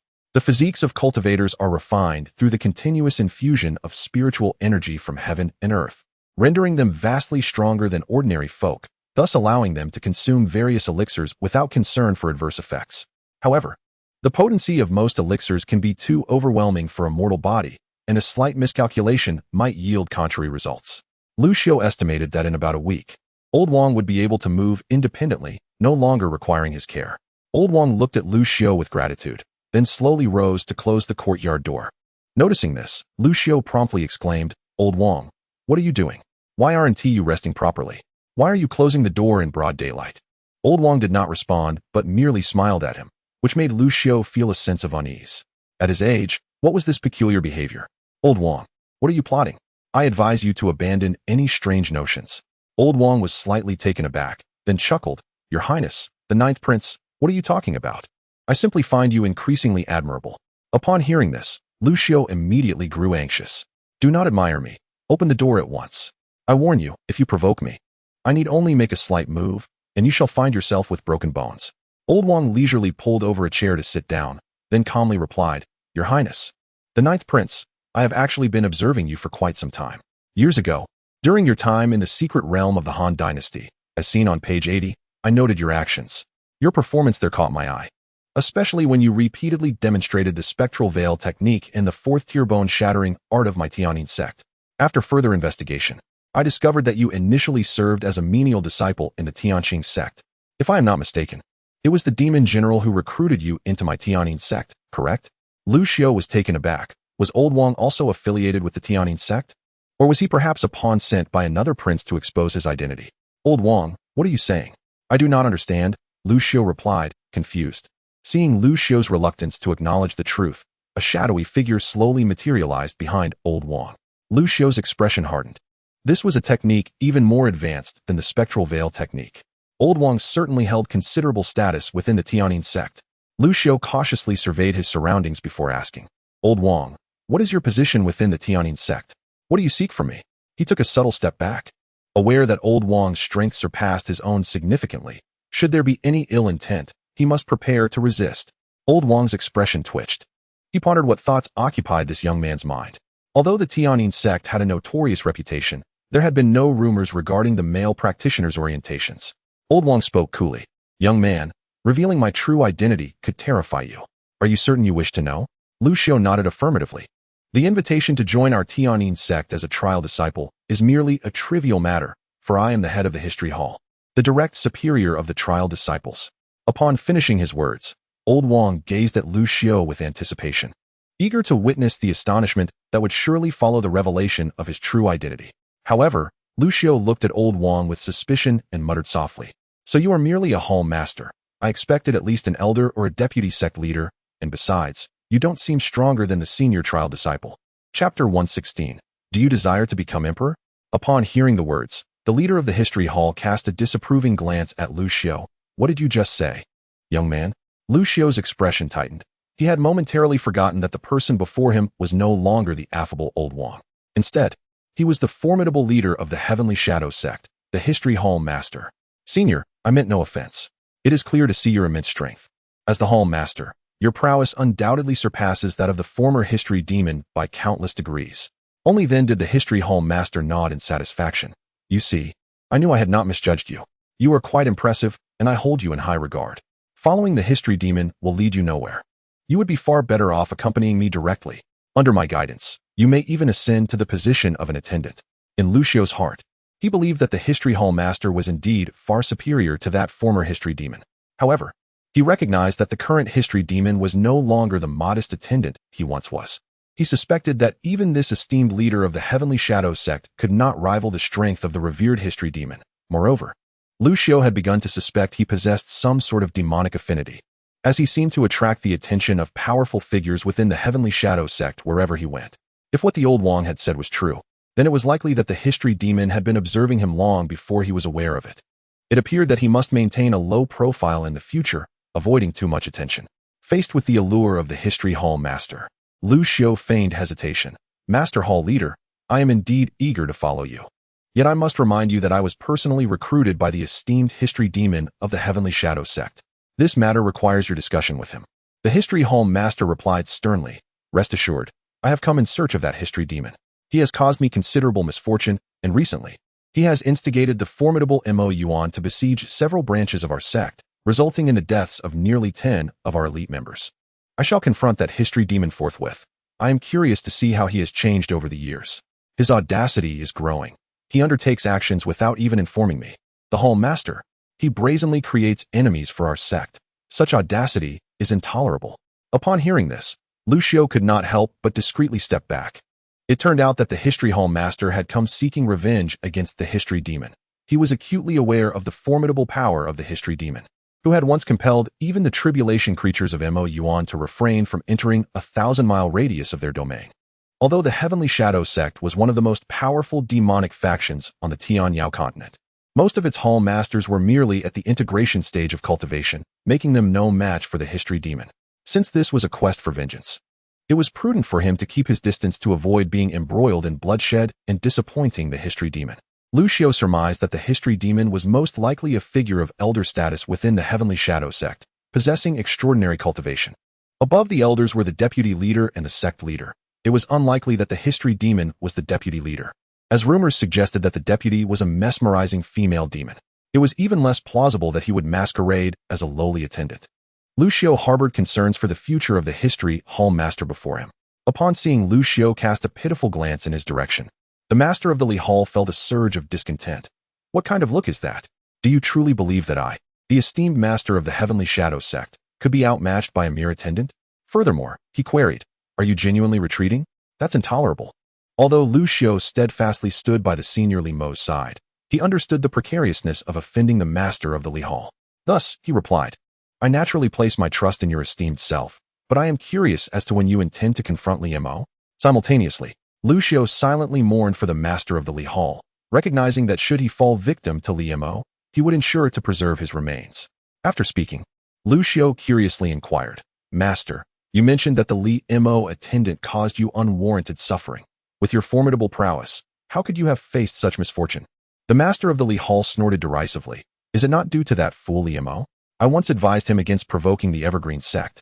Yet he insisted on playing the hero, believing that having reached the void refinement stage entitled him to challenge their standing. He failed to consider that every century, various sects and demonic factions launch assaults to test the Evergreen sect, vying for resource allocation in the new century. Yet, in over 1,000 years, has there ever been a time when those sects dispatched leaders of such caliber to engage? Why do they refrain? Is it due to a lack of desire for greater resources? Clearly not. Even if the leaders of those sects united, they would likely still fall short against the Evergreen sect. Such provocation is tantamount to courting death. I sincerely caution Li Mo against entangling himself in this affair, but he refused to heed my counsel, displaying unbounded arrogance. Not only was he grievously wounded by the sword cultivator of the Evergreen sect, but he also caused me to lose my primary body, a culmination of millennia of cultivation, to a combined attack from their sword cultivators, nearly costing me my life. Truly, it was the height of foolishness. Now, though I am unaware of what fortuitous encounter that scoundrel Li Mo has stumbled upon, he has managed to provoke a tribulation cultivator from the Mo Yuan, who has taken offense and begun to blockade the entrance of our Heavenly Shadow sect. My purpose in coming here is to ascertain whether Li Mo is aware of his transgressions. However, he did not anticipate finding you here as well. I have always found you quite commendable, and your status is not to be dismissed. What say you? Do you harbor ambitions of ascending to the throne? Should you choose to ally with me, within the Heavenly Shadow sect, attaining the position of an attendant would be assured. I could even persuade some elders and the deputy master to offer you support, with the full backing of the Heavenly Shadow sect. Becoming the emperor of the Han dynasty would be a mere formality. Faced with the master's tempting proposal, Lu Xiao remained unfold. If he were to ascend the throne of the Han dynasty with the support of the Heavenly Shadow sect, it would spell doom for the dynasty's future, placing it under the sect's dominion. Lu Xiao was not so naive, nor did he possess a particular interest in the imperial seat at this moment.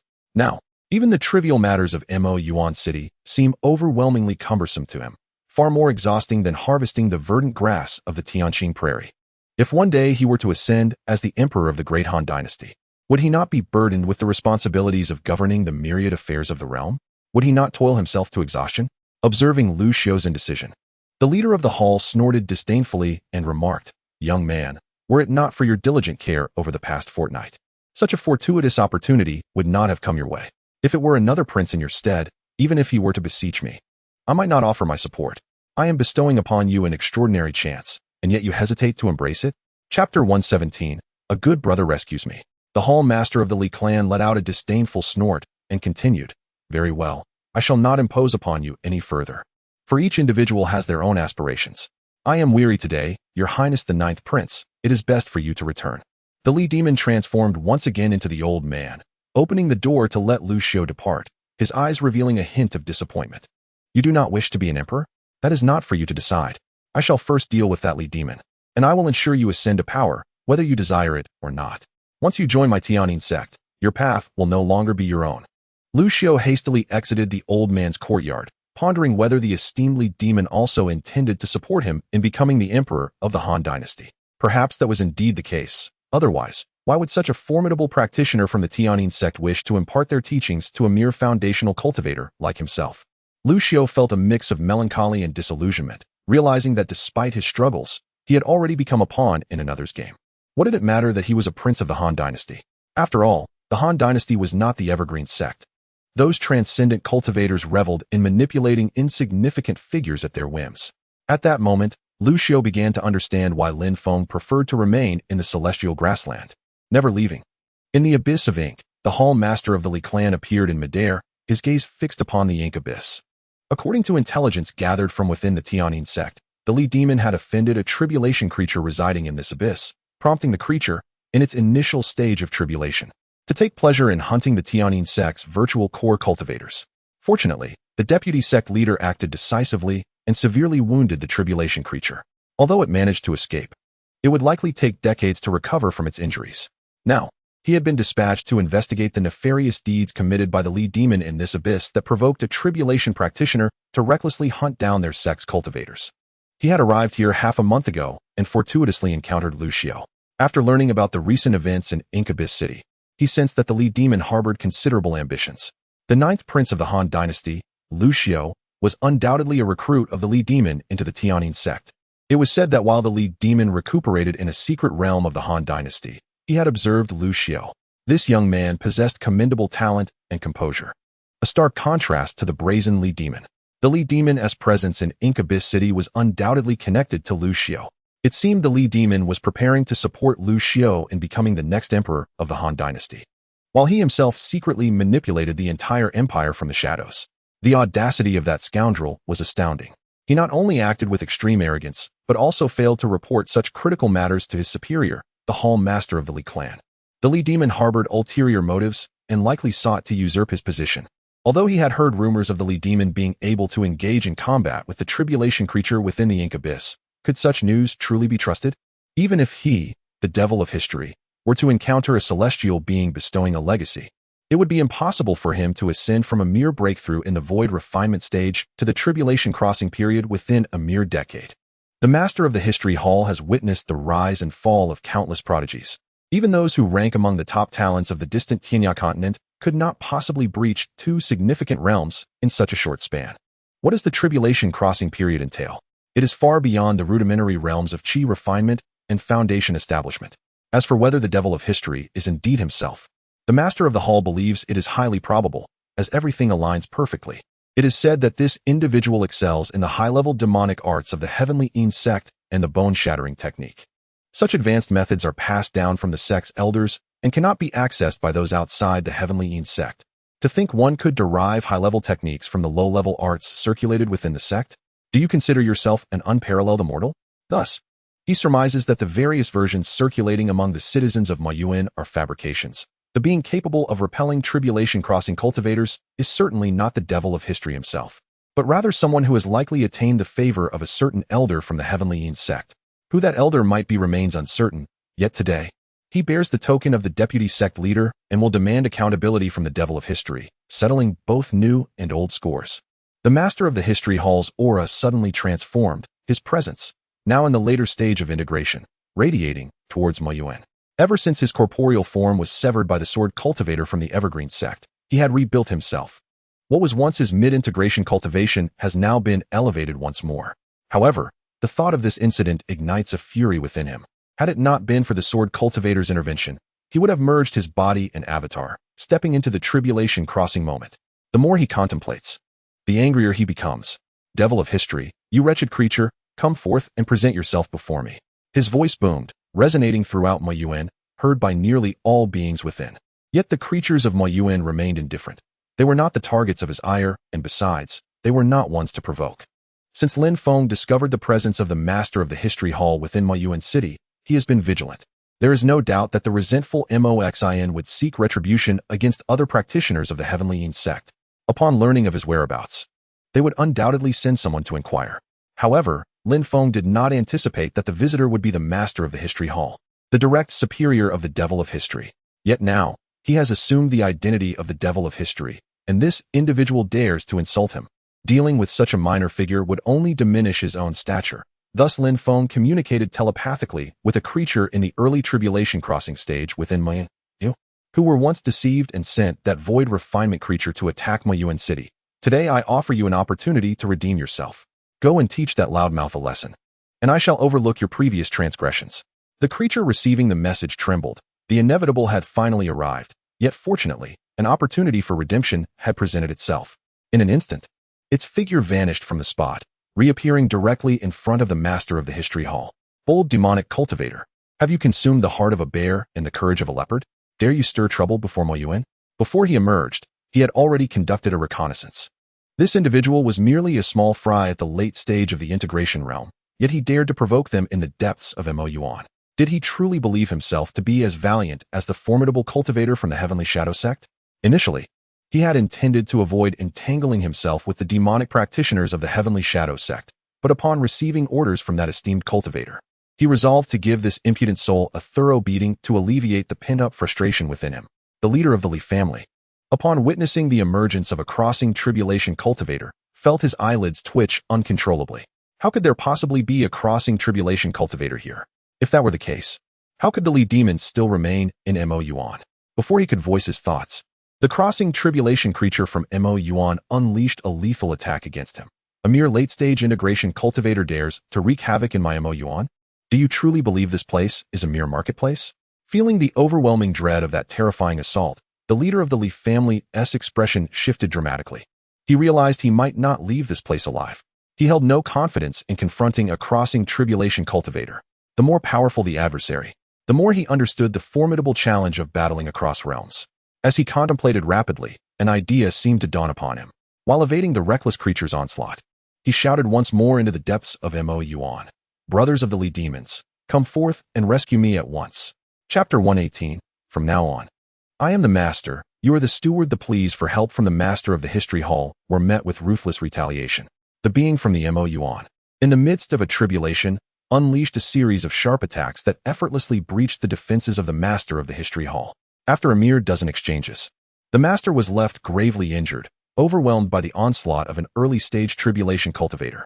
Feeling a mix of frustration and humiliation, the Master recognized the supremacy of strength within the cultivation world, having provoked Yuan first.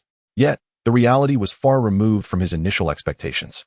He had intended to seek out the infamous Li Mo, but this Yuan being seemed to have lost all restraint, attacking him with reckless abandon. Even if there had been prior grievances between the Tianyin sect and Yuan, surely, any ire should have been directed at Li Mo. Or perhaps, the presence of a tribulation elder from Tianyin by Li Mo's side deterred him from confronting that formidable figure? Such a cowardice. Fellow cultivator, I come not to provoke you or Yuan, but rather to inquire about the whereabouts of Li Mo, with whom I share a past. I kindly request you to inform me whether he still resides within Yuan. If he is not present, I shall take my leave to preserve the cordial relations between our Tianyin sect and your Yuan. The Yuan being, known as Qing, scoffed, fellow cultivator? Who among us is a fellow? I am Qing, a distinguished tribulation cultivator, while you are not, but a meager late-stage fusion cultivator unworthy of addressing me as such. Am I unable to perceive your paltry strength, given my own? In response to Qing's escalating hostility, the Master of the History Hall felt a surge of indignation.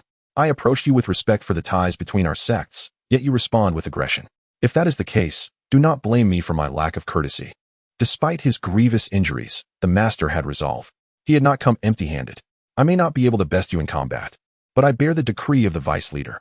With a flick of his wrist, a decree materialized in his hand, which he cast into the heavens. A female figure emerged before Qing. The Master raised his voice. I beseech the Vice Leader to take action and eliminate this scoundrel. He has shown utter disdain for our Tianyin sect, grievously wounding me and insulting both you and our esteemed leader. The female figure regarded Qing, who instantly sensed peril. A profound sense of dread washed over him. Without a moment's hesitation, he retreated deeper into Yuan, simultaneously conveying to Lin Feng, fellow cultivator Li Mo, the individual above has summoned the projection of your Tianyin sect's vice leader. I am no match for her. I hope for your understanding. Since entering Yuan, this was the first time Qing had felt truly cornered, embroiled in a conflict he could not afford to engage in on either side. Lin Feng stood at the depths of Yuan, gazing at the enchanting figure hovering above. Enchanting was an apt descriptor for the vice leader of the Tianyin sect. From the memories of Li Mo, Lin Feng understood that this vice leader was a formidable individual, a true master of malevolence. She excelled in the manipulation of toxins and illusions, sustaining her beauty through the consumption of the essence of young maidens.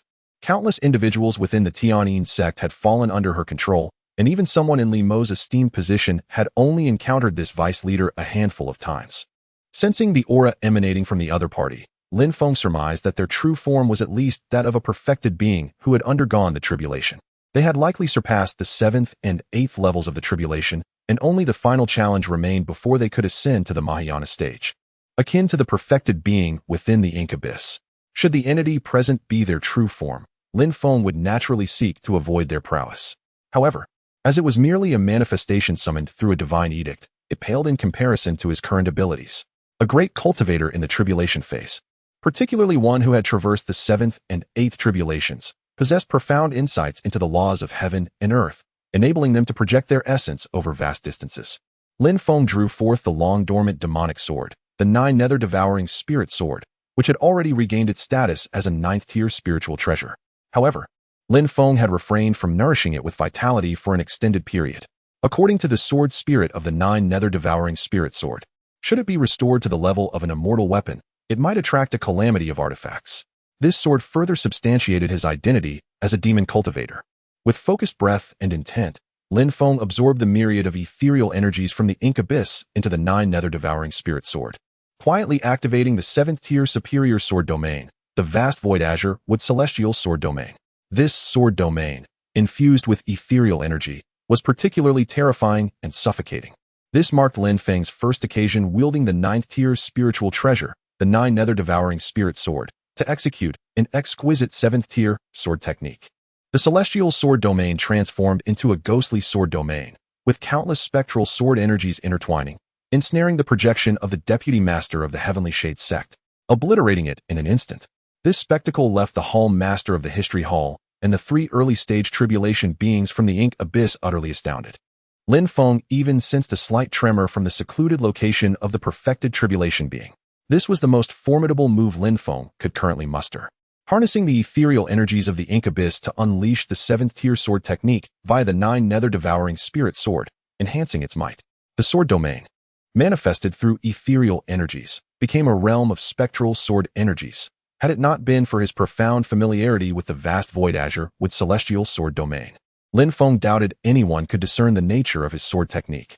Lin Feng felt immense satisfaction in his ability to annihilate the projection of the deputy master of the Heavenly Shade sect with his sword domain. The 7th-tier offensive technique corresponded to the tribulation and Mahayana realms, and having cultivated it to perfection, he felt unafraid of tribulation cultivators. Subsequently, Lin Feng summoned a towering demonic claw from the ethereal energies, seizing the Hall Master of History and dragging him to the depths of the ink abyss. At this moment, silence reigned in the ink abyss. The remaining 3 tribulation beings from the ink abyss were gripped by fear. That single strike was capable of vanquishing them entirely. At the abyss's depths, the Hall Master of History trembled as he gazed at the figure before him, wielding the 9 nether-devouring spirit sword, shrouded in demonic shadows, emanating an aura of the demon cultivator's insignia. Yet, he understood that this individual could not possibly be the demon cultivator. It was said that the demon cultivator had acquired this sword, which housed an ancient sword spirit that thrived by devouring lifespans. Could it be that the demon cultivator had been consumed by that sword spirit? It was quite plausible. The master of the History Hall, filled with trepidation, hesitated for a moment before respectfully inquiring, "May I ask if you are a certain elder of our Heavenly Eons sect, or perhaps the spirit of the demon sword?" Lin Feng replied with an air of indifference, "I am the History Demon. Was it not you, the insignificant master of the History Hall, who dared to insult me just now?" Prior to Lin Feng unleashing the terrifying realm of the Nether Sword, the master of the History Hall, armed with the authority of the vice leader of the Heavenly Eons sect, still possessed a modicum of confidence. However, at this moment, that confidence had completely evaporated. The master of the History Hall immediately knelt down in abject humility and fervently declared, "Senior, it is my ignorance that has led to this grievous error in insulting you. Esteemed History Demon, I implore you to show mercy and forgive this humble wretch." Lin Feng cast a stern glance at the master of the History Hall and stated, "What History Demon attendant? From this day forth, I shall be the master of the History Hall, and you shall be the attendant." Chapter 119. I told you it wouldn't work. The leader of the Tiankong sect nodded fervently, as if pecking at grains like a chick. "Your cultivation is profound. Whatever you say must hold true." At this moment, he dared not defy the formidable figure before him, the illustrious leader of the Tiankong sect. "I, Liamo, shall henceforth obey your every command, revered leader. Whether it be traversing a treacherous mountain or plunging into a fiery abyss, just utter a word, and I shall comply without hesitation." Lin Feng nodded in satisfaction. "You are commendable, yet being a member of the Tiankong sect, do you truly expect me to believe your empty words?" The leader's expression turned grim, and he hastily replied, "Esteemed elder, my words are sincere. The heavens bear witness." Liamo, manifesting a cold smirk, declared, "If you wish to preserve your life today, there exists but one path. You must become my servant and continue to serve me. Otherwise, as Lin Feng slowly raised the demonic sword towards him, the leader's complexion drained of color. He was the respected leader of the Tiankong sect, having lived nearly a millennium, and was on the verge of achieving the pinnacle of his cultivation. Yet now he faced the prospect of becoming another's servant. A profound sense of resentment swelled within the leader's heart, a sentiment that any cultivator at the stage of integration would share. However, refusal would undoubtedly lead to his demise at the hands of this man. Noting the hesitation in his counterpart, Lin Feng remarked coolly, "What is this? You seem reluctant to become my servant. Moreover, how do you know that being my servant might not present a grand opportunity?" Upon hearing this, the leader felt utterly insulted. When had a formidable cultivator at the peak of integration ever considered becoming someone else's servant as an opportunity? Yet, under the current circumstances, survival took precedence. "Revered leader, I am willing to become your servant." Lin Feng nodded and employed the 7th-tier supreme technique, the chaotic soul lantern technique, to bind him as his servant. This technique, derived from the most rudimentary soul-searching technique, not only possessed the ability to delve into souls and examine causality, but also included methods of mental enslavement and attacks on the sea of consciousness. The foundational techniques, such as evergreen skill and greenwood sword art, were traceable, and while Lin Feng's higher-tier techniques closely resembled the versions circulated within the evergreen sect, his adaptations were likely more refined. As the tier of the techniques increased, they might diverge significantly from the established methods of the evergreen sect. Moreover, Lin Feng had long suspected that many low-tier techniques were merely downgraded iterations of originally high-tier techniques. The challenge of deducing from the bottom up was immense, as lower-realm cultivators simply lacked the lifespan necessary for such endeavors. After subduing the leader of the Tiankong sect, Lin Feng employed the reversal of fate technique to accumulate lifespan. He had refrained from using this technique frequently to probe into others' pasts. By using the reversal of fate on the leader of the Tiankong sect, you have expended 355 years of lifespan. The leader, having lived for a millennium and possessing the cultivation of the later stage of integration, boasted a lifespan nearing 10,000 years. However, probing into his past required merely over 300 years of lifespan, a stark contrast to the previous inquiries involving Lu Xiao and Yang Linghu. It is evident that the specific consumption of lifespan when utilizing the backtracking fate can be influenced by the inherent strength, talent, and age of the seeker. The life of the hemp Master unfolded swiftly in Lin Feng's eyes, and within a mere moment, he became intimately acquainted with the man's past. The pair of eyes that had secretly observed Lu Xiao during Lin Feng's previous use of the backtracking fate belonged to the hemp Master. Lin Feng also discovered that this hemp Master had unfortunately endured a strike from a combined practitioner of the Qinglong sect. At that time, the actions of the demon, Li, were indeed unrelated to the hemp Master. Lin Feng did not delve into the hemp Master's more unsightly past, yet he cast a disdainful glance at him.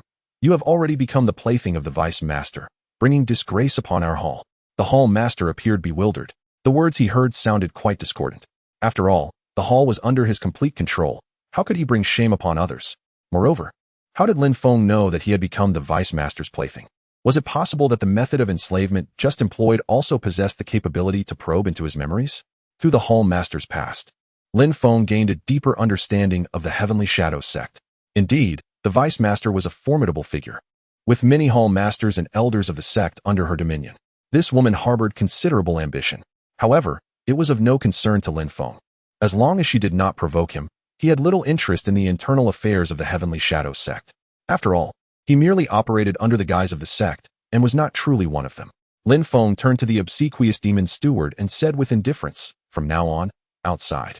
You shall still be the hemp Master, but you must not reveal our relationship. As for the Vice Master's request for you to investigate me, you should know how to respond. Furthermore, you shall remain by Lu Xiao's side from now on, attending to his needs.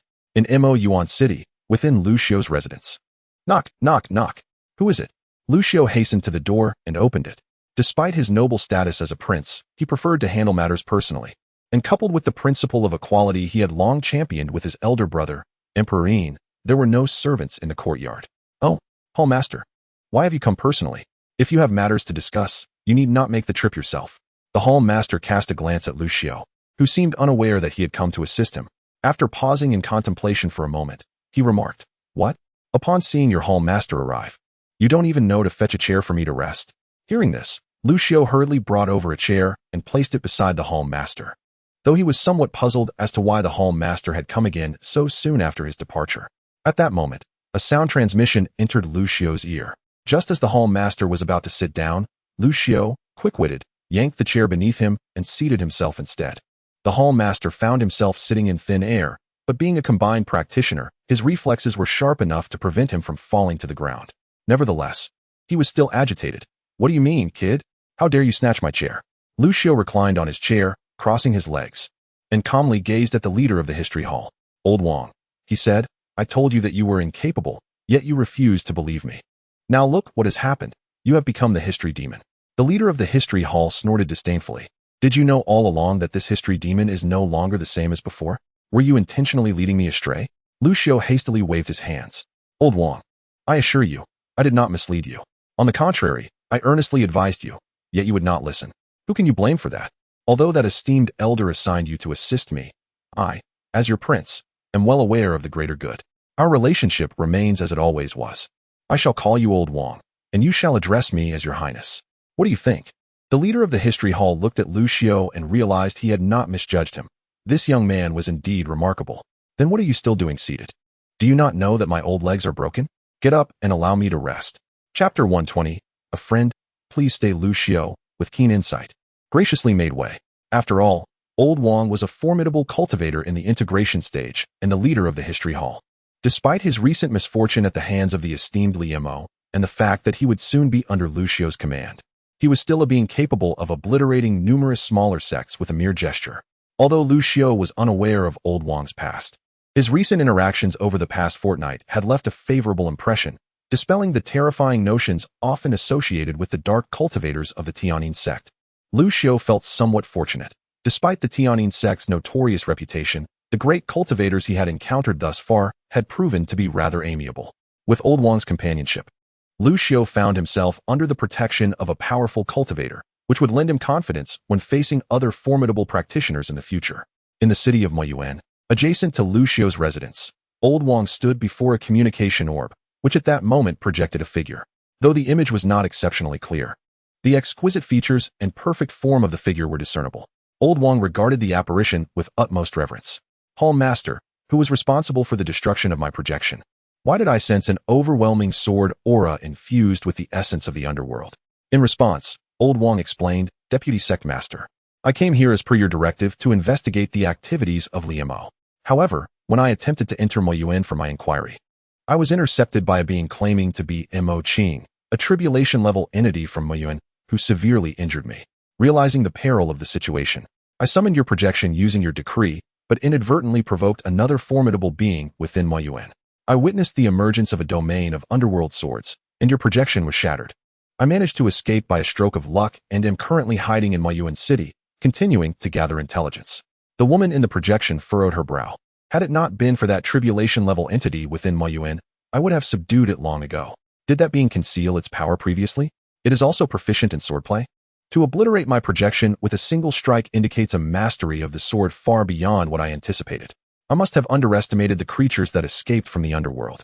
I am aware of this matter now. Remain in the vicinity of Moyuan for the time being and await my orders, but do not provoke those beings any further. With your current strength, you would be unable to protect yourself against them." With that, the figure in the orb dissipated. Old Wang sighed, pondering the cunning nature of the elder Lin Feng, speculating on his identity within the sect. With such power, he likely had lived for over 1,000 years. Since the deputy Sect Master had commanded him to remain in Moyuan City, he resolved to properly mentor Lu Xiu. It was apparent that elder Lin Feng intended to support him in becoming the next emperor of the Han dynasty.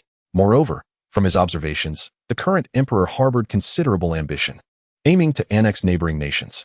Subsequently, he issued orders to the Tianyin sect cultivators within the Han dynasty, prohibiting them from causing disturbances within the realm. "Master, your recent sword strike was truly formidable. Could you impart this skill to me?" Han Li had completely transformed into Lin Feng's devoted disciple.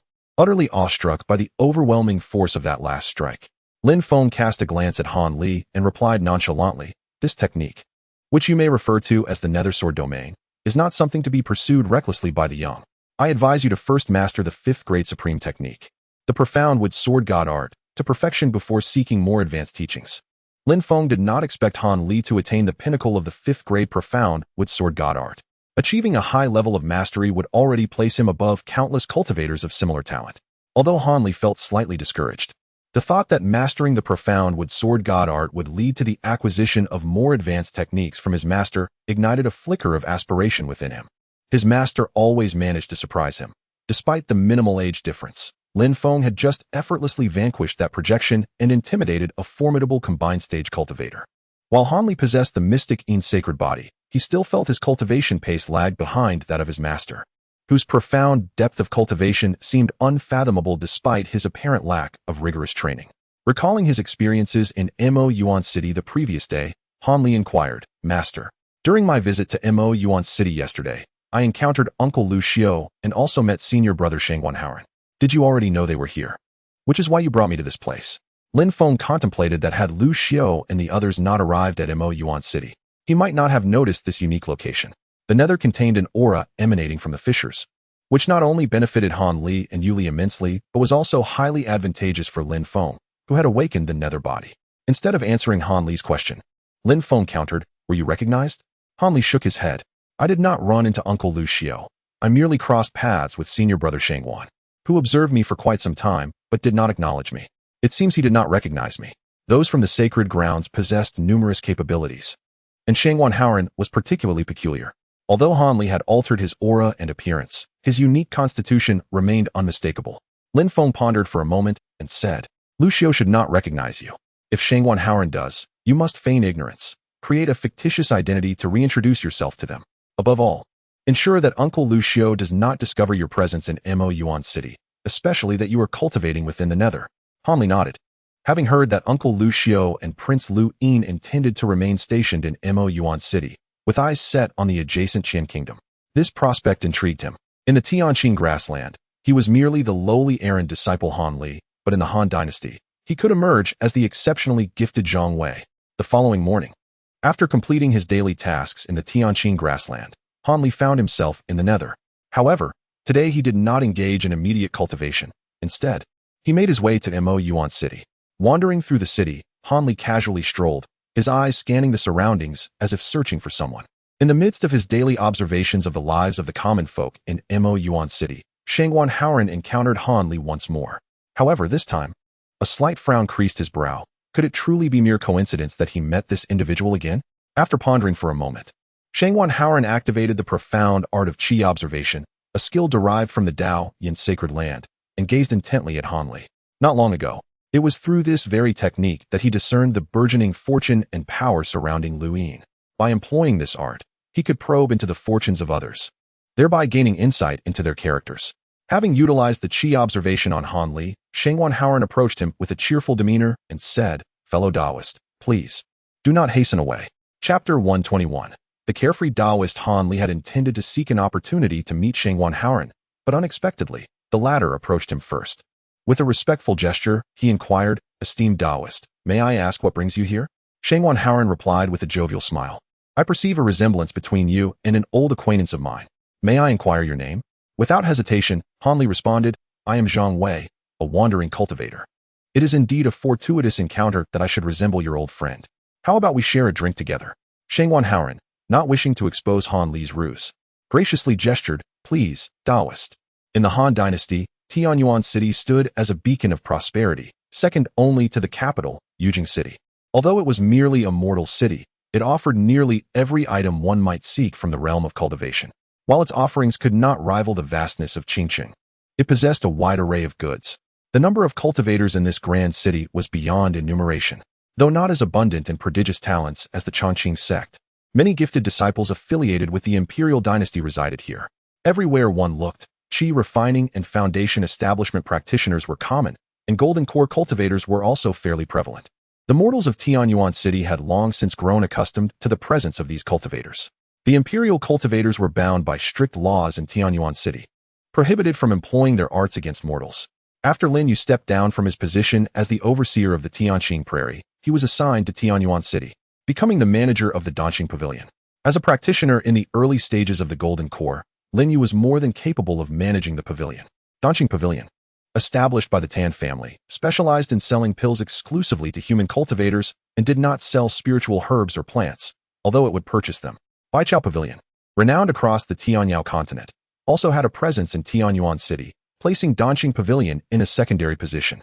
At Baichao Pavilion, one could procure pills suitable for various cultivators, alongside an array of rare spiritual herbs and fruits, though their prices could be quite exorbitant compared to pills. Following an unprovoked attack on the Danqing Pavilion by the Tan family, a teleportation array was established within the pavilion, allowing the family to dispatch powerful cultivators at any time. This was Lin Feng's inaugural visit to Tianyuan City. The mortal city exuded an ancient charm, yet thrived with liveliness. Tianyuan City rightfully earned its title as the most bustling city in the Han Dynasty, second only to the imperial capital of Yujing. The streets crisscrossed, bustling with pedestrians, creating an atmosphere of exuberance. Lin Feng, assuming the persona of the carefree Taoist, strolled confidently through Tianyuan City. However, he was no longer accompanied by Eru. Instead, a shadowy spirit cat perched upon his shoulder. Choosing a crowded spot, he unfurled a tattered banner to mark his presence, then procured a table and chair to settle in. Not far off stood the Tan family's Danqing Pavilion. Lin Feng's attire quickly attracted the attention of many, predominantly cultivators, with mortals being a mere minority. A young cultivator, recently having stepped into the foundational stage, approached with an air of arrogance, exclaiming, "Ah, you've managed to swindle your way to Tianyuan City, old man. You possess quite the audacity. I have taken a liking to the little cat upon your shoulder. Today, I request that you divine my fortune. If your prediction proves accurate, I shall reward you with 10 taels of gold. Should you fail, that delightful little cat will become mine." He appeared to hail from a prominent family, yet he was oblivious to the fact that Lin Feng's cultivation surpassed his own. Instead, he was drawn to the peculiar black cat on Lin Feng's shoulder, eager to claim it for himself. The onlookers observed the encounter with quiet intrigue. Some recognized Lin Feng's cultivation level to be at least in the late golden core stage. Yet none chose to warn the arrogant nobleman. Lin Feng employed a technique to glimpse the threads of fate, realizing that the lifespan consumed in divining the fortune of someone so far beneath him would amount to merely a few decades. After a brief moment, he regarded the boastful cultivator and calmly remarked, "You must be from the Zhao family of Yujing City, correct?" The young man, taken aback, responded with skepticism. "What does that signify? Merely recognizing my attire does not reveal my lineage. If you possess any true skill, divine something only I would know." Lin Feng gestured for him to lean in closer and whispered in his ear, as anticipated, "Your name is Zhao Mingyong, the third son of the Zhao family in Yujing City. Not long ago, you took advantage of the fifth prince Lu Qian's absence to sneak into the quarters of one of his concubines." Zhao Mingyong's expression shifted dramatically. "Silence. How dare you slander me in broad daylight?" Numerous cultivators nearby, though Lin Feng had only spoken in a low voice, had caught the words. Some regarded Zhao Mingyong with amusement, others with darkened expressions, while a few hastily departed. Frustrated, Zhao Mingyong yelled, "Have you all lost your wits? You believe the ramblings of a charlatan?" After scolding the crowd, he turned his ire towards Lin Feng, declaring, "Old man, you have miscalculated. That black cat is mine." With that, he attempted to snatch the moonlit feline from Lin Feng's shoulder. However, Lin Feng emitted a gentle wave of spiritual energy, sending Zhao Mingyong tumbling to the ground. Several cultivators quickly surrounded Lin Feng, forming a protective barrier. Zhao Mingyong, rising in fury, glared at Lin Feng. "You dare to act so aggressively in Tianyuan City? You show utter disregard for our laws." At that moment, a squad of enforcers swiftly arrived, cordoning off the area. Lin Feng, unfazed, replied, "Young Master Zhao, it is you who sought to seize my beloved pet. How has it turned into me acting violently? If I were truly a threat, would you still be standing here intact?" The captain of the enforcement team quickly inquired with the onlookers to ascertain the situation. He was evidently familiar with Zhao Mingyong's character, understanding that despite his noble status, he would be treated no differently than any other individual in the eyes of the law. The captain of the enforcement team approached Zhao Mingyong with an air of neither servility nor arrogance, stating, "Young Master Zhao, this marks your 9th disturbance since your arrival in Tianyuan City. Should there be another incident, regardless of your status as the third son of the Zhao family, we shall be compelled to apprehend you in accordance with the laws of the Han Dynasty." Zhao Mingyong glared at the captain, unyielding, and retorted, "What are you? A mere enforcement captain daring to act insolently before me? Are you blind?" It was he who knocked me to the ground. Noticing the captain's disregard, Zhao Mingyong turned to Lin Feng and declared, "Old man, this matter is far from over. If you possess any courage, reveal your name." Lin Feng, with a smile gracing his lips, replied, "I am known as the Carefree One."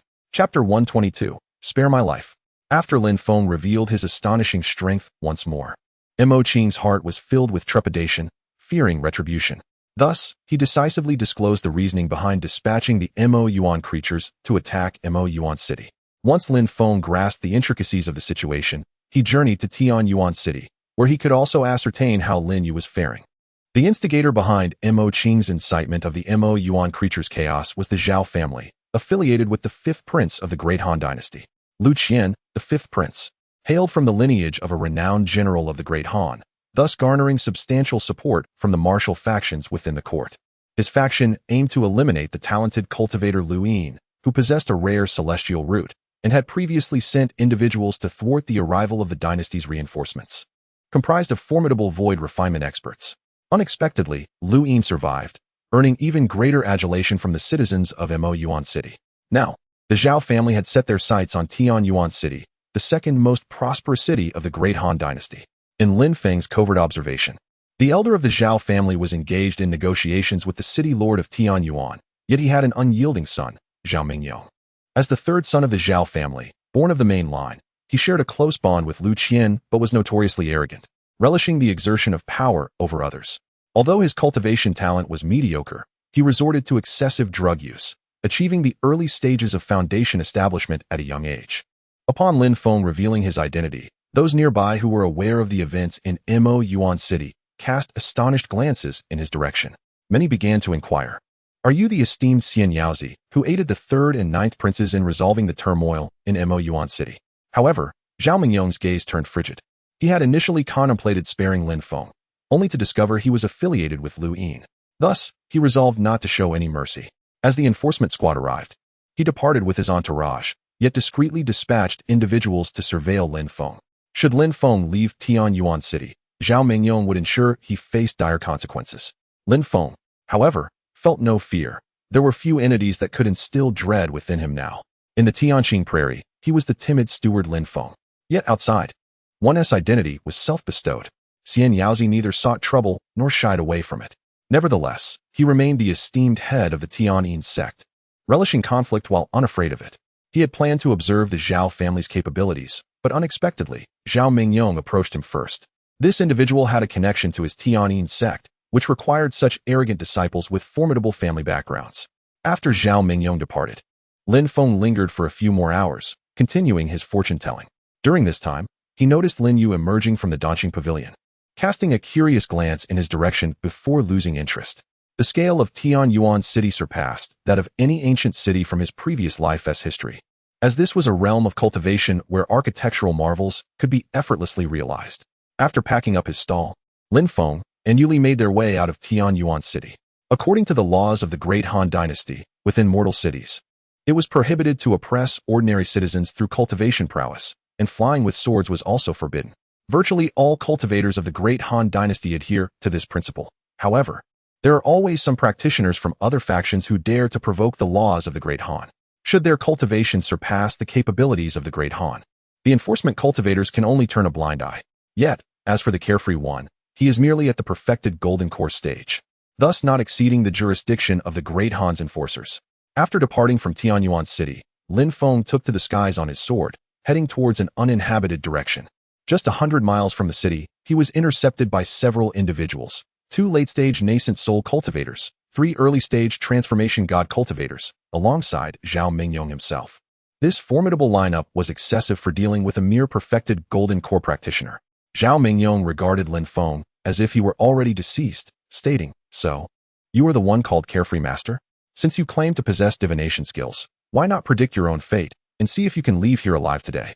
In response, Lin Feng feigned a calculation, then smiled at the 6 individuals before him, saying, "I foresee that you all are destined for bloodshed today."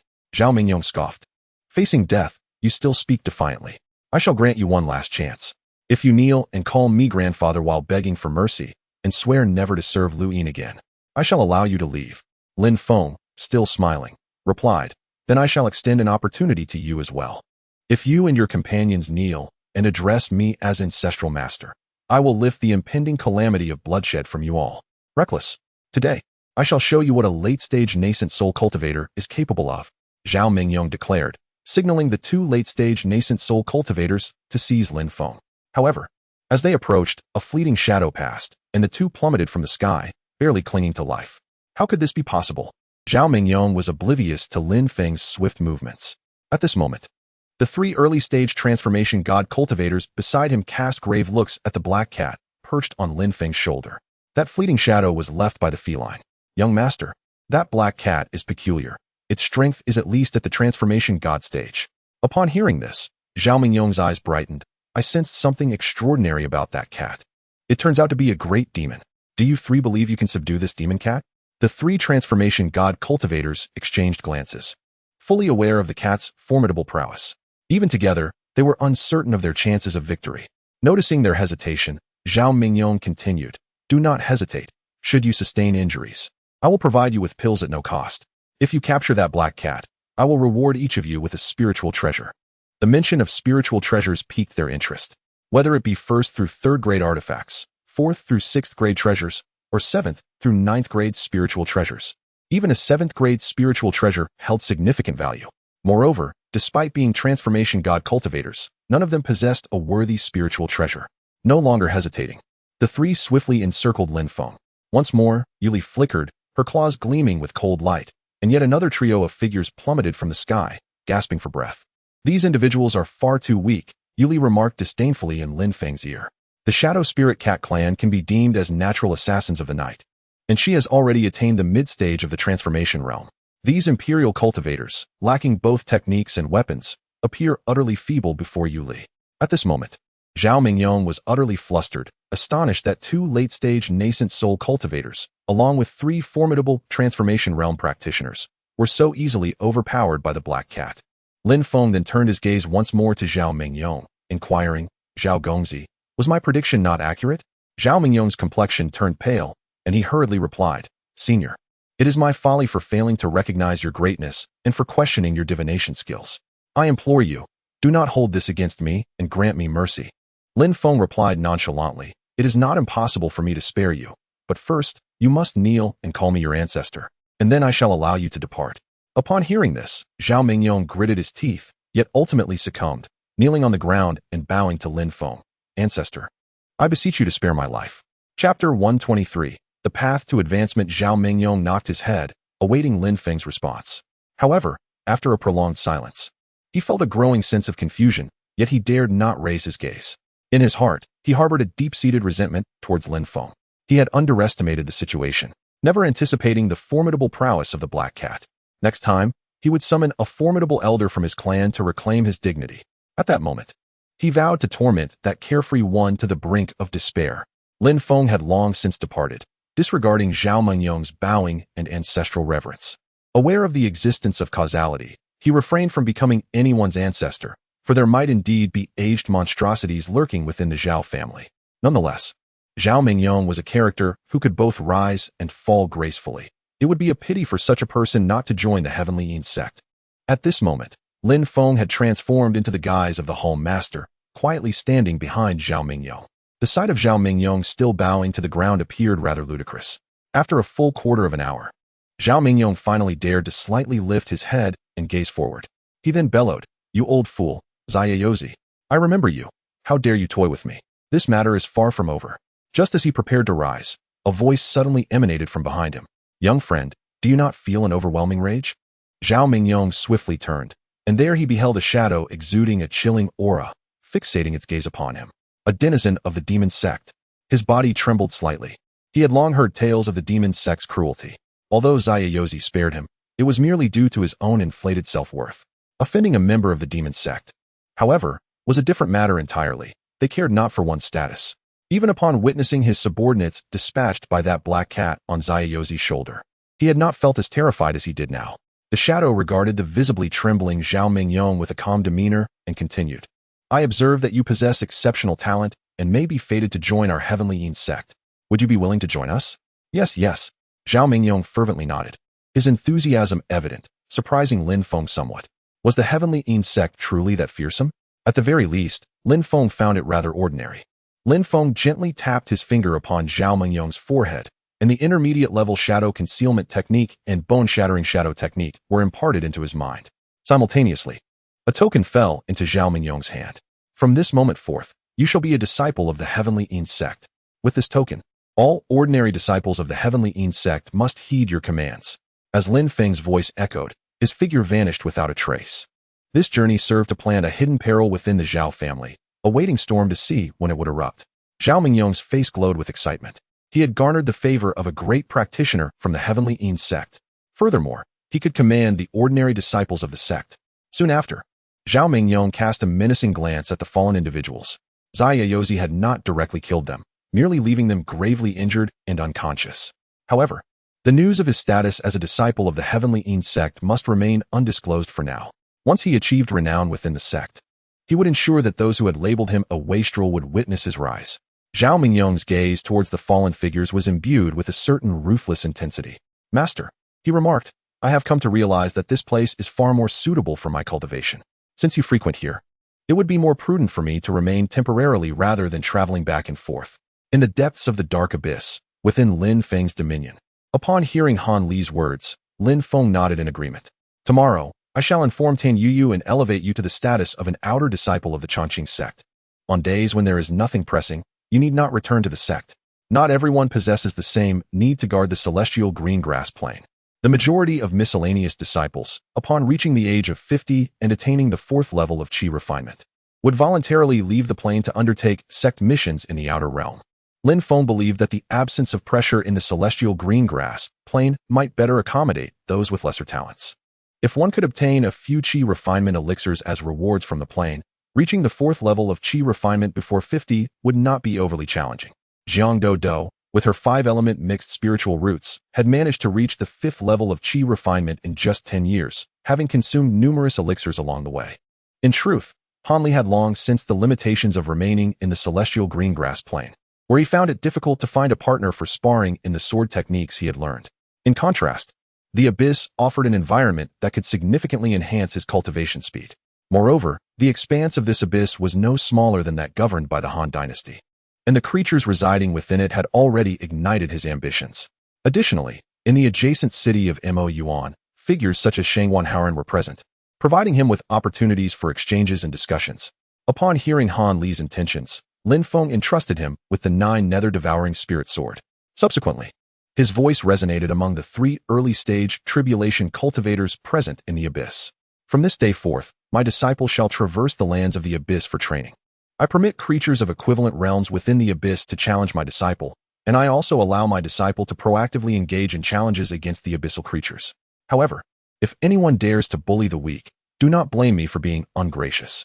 The 3 early-stage tribulation cultivators exchanged solemn glances before issuing commands to the creatures under their jurisdiction. They were eager to witness the prowess of this disciple of the devil of trials, as among the beings birthed within the abyss, there existed many prodigies. The abyss was a realm devoid of sunlight, residing at its depths.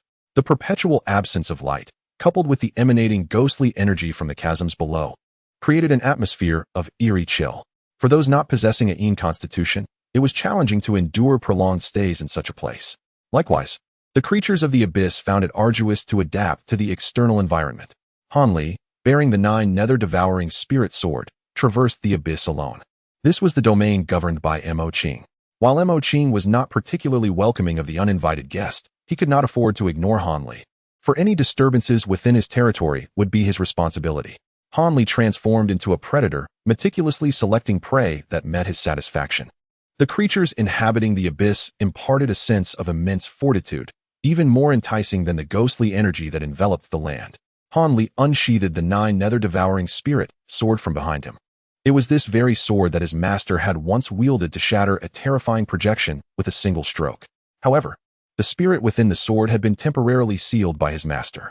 Legend has it that this sword was once a celestial weapon, yet it has since been reduced to a 9th-tier spiritual treasure. With this sword in his possession, combined with the 5th-tier superior technique of the Xuanmu sword god, Han Li was confident that within the depths of the Ink Abyss, no foundation-building creature could pose a challenge to him. In the realm of the Ink Abyss, Han Li no longer concealed his cultivation, now revealing his late foundation-building prowess. He believed that in this place, not only would his swordsmanship be refined, but his cultivation and physical constitution would also experience significant enhancement. Chapter 124. You wouldn't want to. Name: Lin Feng. Lifespan: 3342 million years. Cultivation: Foundation establishment. Initial stage: Integration complete. Spiritual roots: Earth spiritual root, wood, fire. In. Techniques. Chaos Evergreen Heavenly Art, 7th Tier Superior. Void Azure with Celestial Sword Domain, 7th Tier Superior. Primordial with Sovereign Manifestation, 7th Tier Superior. Chaos Soul Lantern Technique, 7th Tier Excellent. Mysterious Underworld Fire Divine Meridian, 7th Tier Superior. The rest are all 6th Tier Superior, reaching the pinnacle. All can be invested in lifespan deduction. Physique. Innate Grass Cutting Sacred Body, non-deductive. Primordial with Sovereign Manifestation, Underworld Body. Formation, 6th Tier Superior Attack, Defense, Concealment. And Spirit Gathering Formations. System Functions. Lifespan Exploration, Life Trajectory Reversal. In the blink of an eye, 3 years have elapsed. And Lin Feng has reached the age of 33, having spent 15 years on the Celestial Green Prairie. Since assuming the role of the Chief Steward of the Celestial Green Prairie, Lin Feng's lifespan has surged dramatically.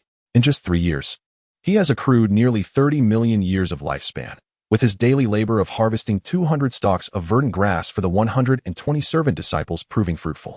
His reputation within the Celestial Green Prairie has soared. Every servant disciple praises Lin Feng. After all, no chief steward has ever personally harvested verdant grass and has consistently done so for nearly 4 years. There are no longer any doubts about Lin Feng's genuine fondness for harvesting verdant grass. Gradually, even the outer disciples of the Evergreen sect have come to know of Lin Feng's deeds as the chief steward of the Celestial Green Prairie. Most of the servant disciples and stable keepers who have left the Celestial Green Prairie have been promoted to outer disciples of the Evergreen sect. As his lifespan continues to accumulate, Lin Feng estimates that by the time of the grand event on the distant Tianya continent, a competition jointly hosted by the 5 major sects, he will have amassed 1 billion years of lifespan. And he wonders what new functions the system might reveal at that time. Currently, the system has unveiled 2 functions: lifespan exploration and life trajectory reversal. The lifespan exploration has been enhanced, allowing inquiries into the subject's name, current affiliation, talent, lifespan, and cultivation level. The life trajectory reversal allows for a retrospective view of a person's past from a third-person perspective. By the fissure at the bottom of the eon, Lin Feng sits in meditation. Since the emergence of his underworld body, he has taken to residing near this fissure, occasionally absorbing some underworld energy. For integration stage cultivators, the spiritual energy stored within them is immense. This underworld energy is particularly suitable for Lin Feng to act under the guise of the Heavenly Eons sect. Moreover, utilizing this underworld energy to perform the techniques he has learned introduces subtle transformations. After 3 years, Lin Feng plans to undertake another cultivation deduction. In the integration stage, each failed breakthrough requires 30,000 years of lifespan to stabilize the cultivation for the next attempt. Lin Feng has discovered that the lifespan consumed in the deduction process is several times the amount that would be required in reality, and it is not fixed. Fortunately, with the verdant expanse of Tianqin grassland serving as a source of longevity, Lin Feng's lifespan far exceeds that of his savings. You have invested 30,000 years of lifespan into the cultivation simulation. In the 30,000th year of the simulation, you once again faced an adversary from the trial of fate. Despite having mastered several pinnacle 7th tier techniques, you barely managed to withstand less than 10 exchanges before succumbing once more. Remaining challenges of the trial of fate, 2. After these 2 attempts, you may choose to conclude the trial, at which point you will be stripped of a portion of your fortune, or you may engage with another opponent of equivalent strength. Lin Feng was taken aback by the new notification from the system. Indeed, beyond the heavens, there are yet more heavens.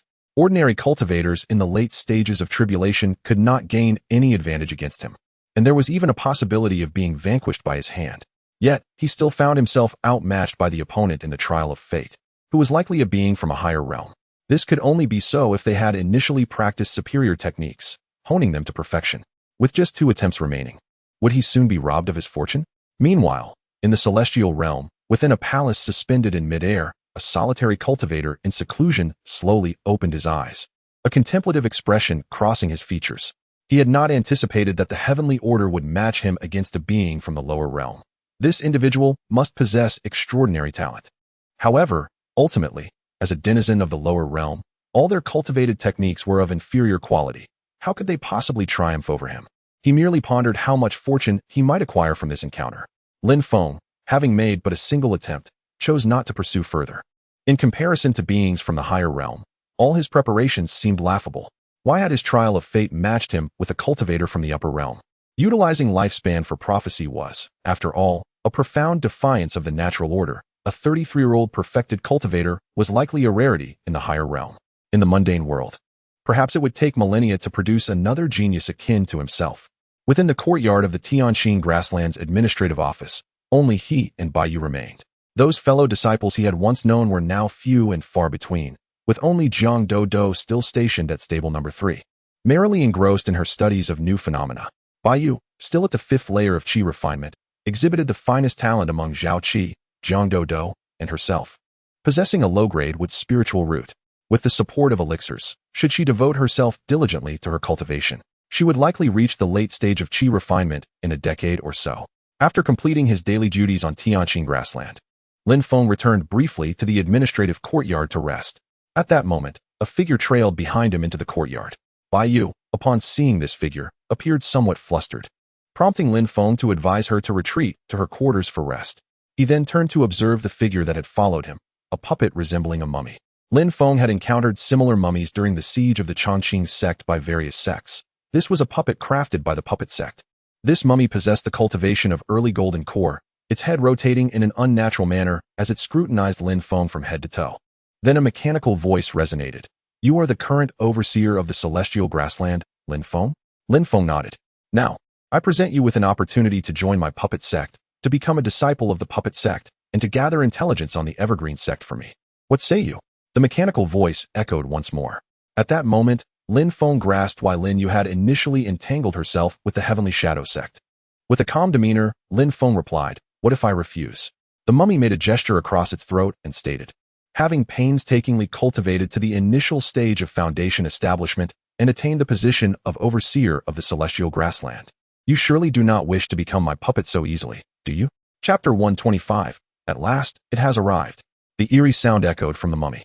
Lin Feng's consciousness had already swept across the verdant grassland, revealing that the true form of this individual was certainly not present there. The disciples of the puppet sect were far more insidious than those of the celestial eons sect, never revealing their true selves. They could manipulate their crafted puppets from afar, acting in their stead.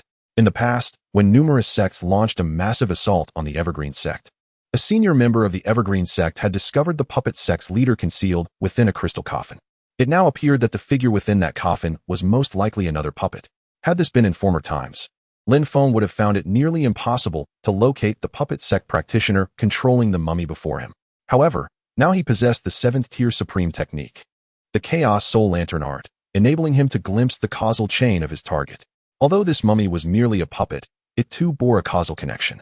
Upon employing the Chaos Soul Lantern art, Lin Feng quickly discerned a robust causal thread emanating from the mummy.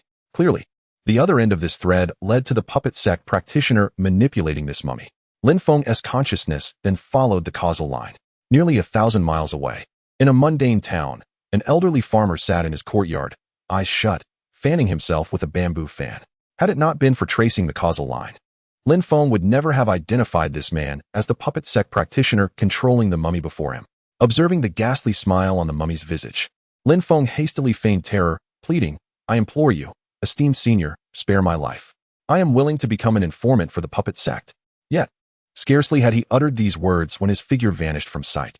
He reappeared in the courtyard of the elderly farmer, startled by the commotion. The farmer sprang to his feet, and upon recognizing the visitor's appearance, the bamboo fan slipped from his hands in shock. "How is this possible? How could you find me? Are you perhaps an immortal?" The farmer was engulfed in self-doubt. It seemed inconceivable that anyone could discover his hiding place. Even disciples of the puppet sect would struggle to locate him. He had not interacted with his puppet for nearly a decade. The figure before him was certainly not as simple as the steward of the verdant grassland. Lin Feng assessed the elderly farmer, noting his late-stage nascent soul cultivation. His strength was commendable. Before the farmer could speak, Lin Feng gently placed a palm upon the farmer's forehead, directly stripping away his memories and simultaneously extending his lifespan by several decades. From the recollections of this puppet sect practitioner, Lin Feng gained a fundamental understanding of the puppet sect, which was not significantly weaker than the celestial eons sect. Those capable of being transformed into puppets by the puppet sect were predominantly exceptional cultivators. For instance, the mummy that appeared in the verdant grassland had once possessed an earth spirit root. Compared to the celestial eons sect, the puppet sect instilled greater trepidation among various sects. Should a talented disciple from any sect go missing during their training, it would likely indicate that they had fallen prey to the puppet sect. Lin Feng acquired a method of puppet cultivation from the memory of the puppet sect cultivator, yet he found little interest in it. In contrast, the two signature techniques of the Heavenly Shadow sect were not inherently malevolent. Rather, it was the practitioners of the sect who engaged in numerous nefarious deeds. The puppet sect's art of puppet crafting, however, was undeniably a dark and sinister magic. With a mere wave of his hand, Lin Feng obliterated all traces of the sect's teachings and seized the identity token, thus adding yet another persona to his repertoire. In the verdant expanse of the green grass plain, he was known as Lin Feng, the diligent overseer who had toiled for 15 years in the lush fields. Yet when venturing beyond, he could assume any identity he desired, that of the carefree Immortal, the esteemed Sect Master of the Heavenly Shadow sect, or even a disciple of the puppet sect. The Guardian Mountain Range was patrolled by the two tigers, who soared gracefully through the air, surveying the territory occupied by the Guardian sect. At present, the mountains surrounding the green grass plain were largely enveloped by the sect's influence, with only the deeper recesses of the mountains remaining unexplored. Their territorial dominion now exceeded 10,000 miles, with the number of demonic beasts within the sect surpassing 10,000. The number of advanced yokai had doubled from 6 to 12, while the count of the late-stage demonic beasts had expanded to over 50. Regrettably, there were no tribulation-stage beasts within the Guardian sect, and only Lin Feng possessed the strength of that caliber. The Guardian sect had ascended to become the preeminent power within these mountains, though there remained entities in the depths that instilled a sense of caution in Lin Feng. Trailing behind the two tigers were two late-stage demonic beasts, serving as the Vice Sect Master's loyal guardians, bound to the tigers' commands. The 12 advanced yokai had been appointed as the 12 elders of the Guardian sect, with Lin Feng instructing them to remain idle unless faced with intrusions by beings of equal or greater cultivation. As the tigers diligently patrolled their territory, their initial stage transformation cultivation allowed them to oversee the land without significant expenditure of time. The primary purpose of their patrols was twofold: to assert their presence and to detect any incursions by non-Guardian sect beasts. Enamored with power, the tigers had long since neglected their own cultivation. Suddenly, disturbances in the spatial fabric above the Guardian Mountain Range drew their attention as several swirling vortices materialized. This commotion instantly captured the tigers' focus, prompting them to hasten towards the source of the vortices, accompanied by their two late-stage demonic companions. With a roar, the tigers challenged the intruding beasts. "How dare you trespass upon the territory of the Guardian sect, assuming we lack formidable guardians?" From within the swirling vortex, numerous figures of demonic beasts emerged. Hundreds of formidable yokai appeared before the tigers, and even the seasoned duo found themselves momentarily taken aback. A sweeping gaze revealed that the least among these summoned beasts were of the transformation stage, with hundreds classified as late-stage demonic beasts, no fewer than 50 advanced yokai, and even several tribulation-stage beasts present among them. Upon discerning the formidable prowess of these demon beasts, Eru's frame began to tremble slightly. Which faction has the audacity to descend upon their Hudiang mountain range en masse? The Hudiang sect has always focused on its own development and has not provoked any powerful adversaries. At the very moment these great demons manifested, several formidable demon figures also appeared behind Eru. Yet, upon witnessing the assembly of mighty demons in the sky, each of them felt a surge of trepidation. As the Vice Sect Master of Hudiang's sect, Eru knew he could not diminish the prestige of the sect founded by his master. Despite his inner turmoil, he boldly proclaimed, "Esteemed friends, may I inquire from which faction you hail? What brings you to our Hudiang mountain range?" A nonchalant gaze swept over Eru and the ragtag group behind him from one of the demons at the tribulation stage, who replied indifferently, "We hail from the 10,000 Demon Valley.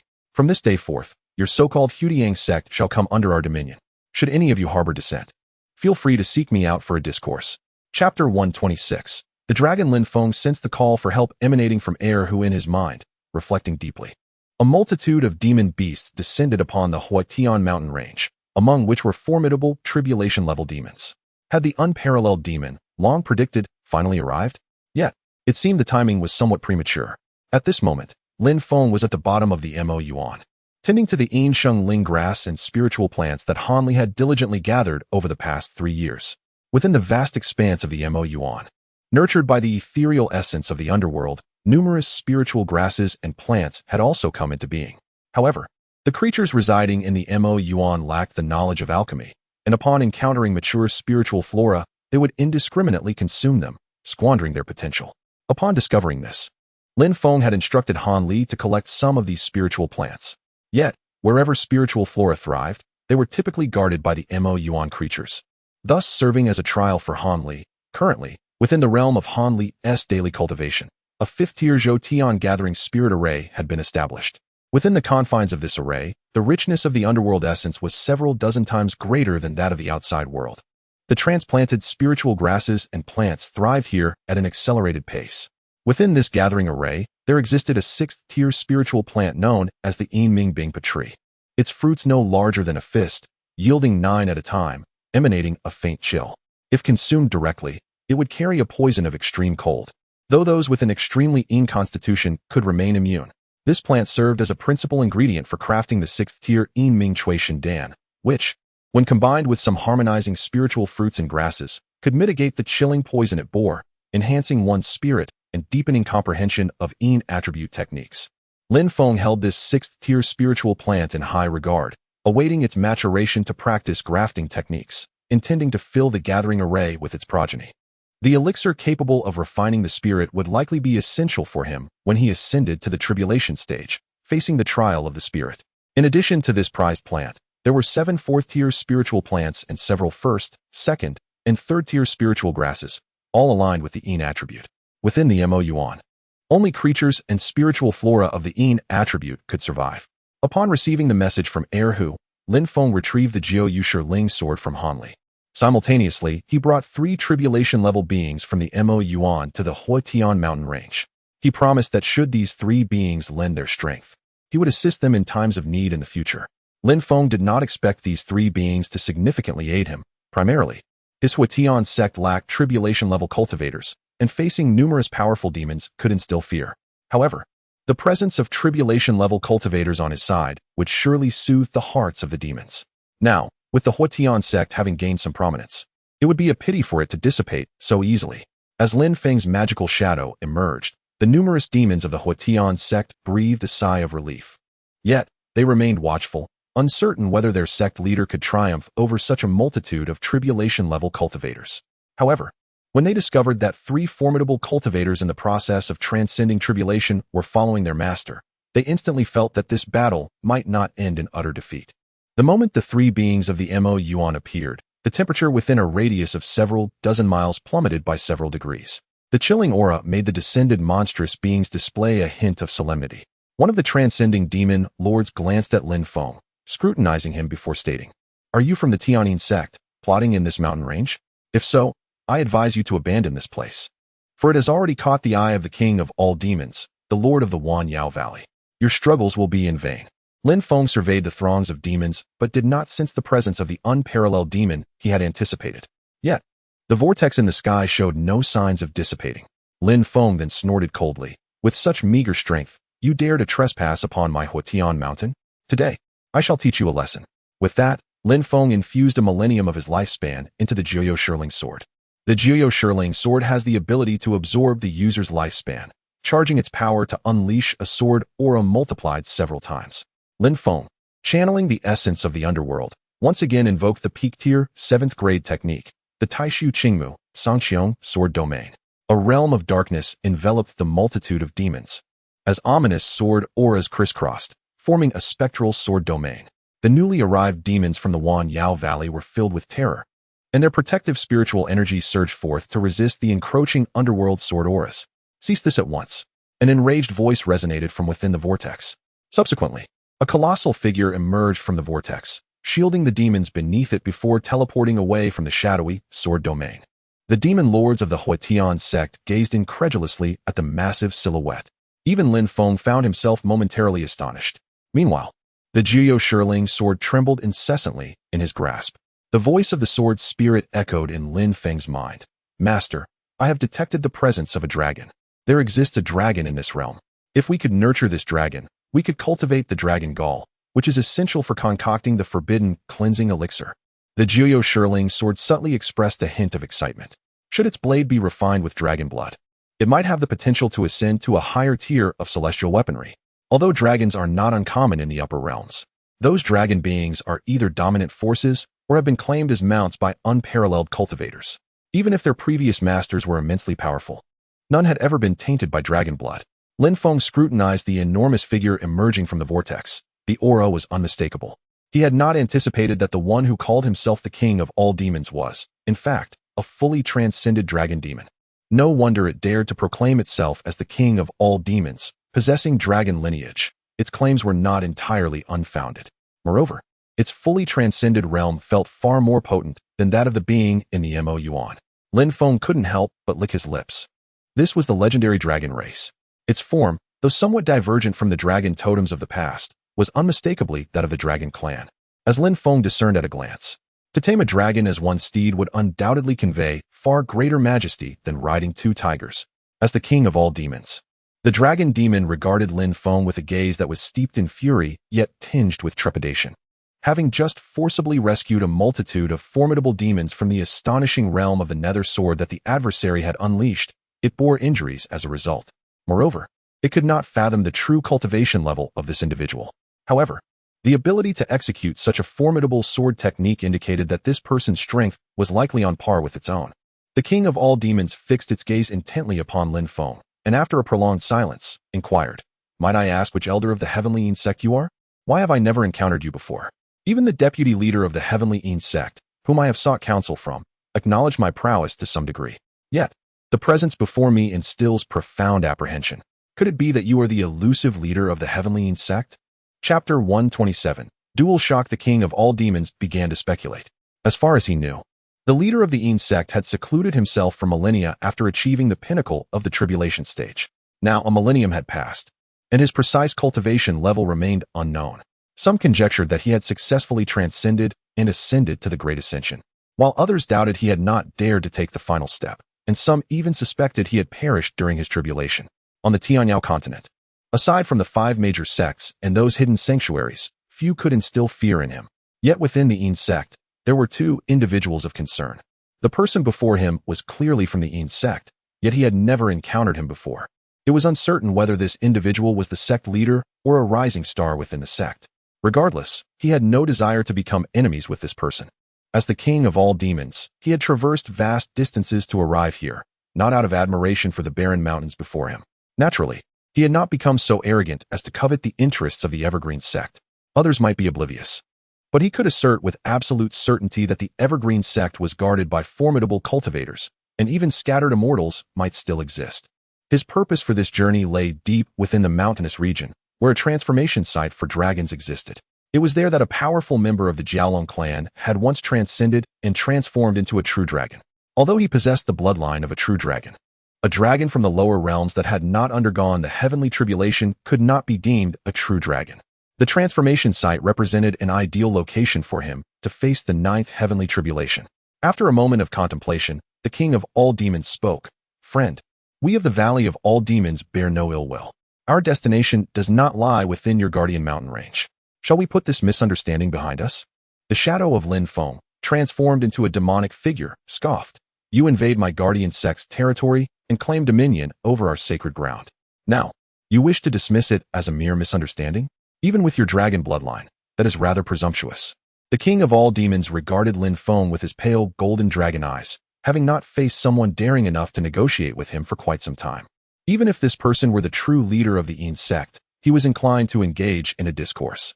However, the thought of the horde of Jiaolong dragons guarding the transformation site caused him a moment of trepidation. Suppressing his rising anger, he looked down upon Lin Feng. "What do you desire?" Lin Feng replied coolly, "Your valley of all demons has intruded upon my guardian sect's sacred grounds and threatened to annihilate my sect. If you wish to resolve this matter amicably, compensation must be offered." The 7th-tier superior realm of the Nether Sword domain had not severely wounded the dragon demon, yet it was evident that the latter had sustained considerable injury. If Lin Feng were to employ this tactic a few more times, he did not doubt his ability to contest the king of all demons. Moreover, dragons were not commonplace. They were truly rare entities. He had previously inquired of Tan Yuyu whether dragons existed on the Tianyao continent. Tan Yuyu had candidly stated that, even if they did, their numbers would be scant. He had long acquired the formula for the soul-cleansing pill, yet 2 primary medicinal ingredients, the 7-leaf branch grass and dragon's gall grass, had eluded him.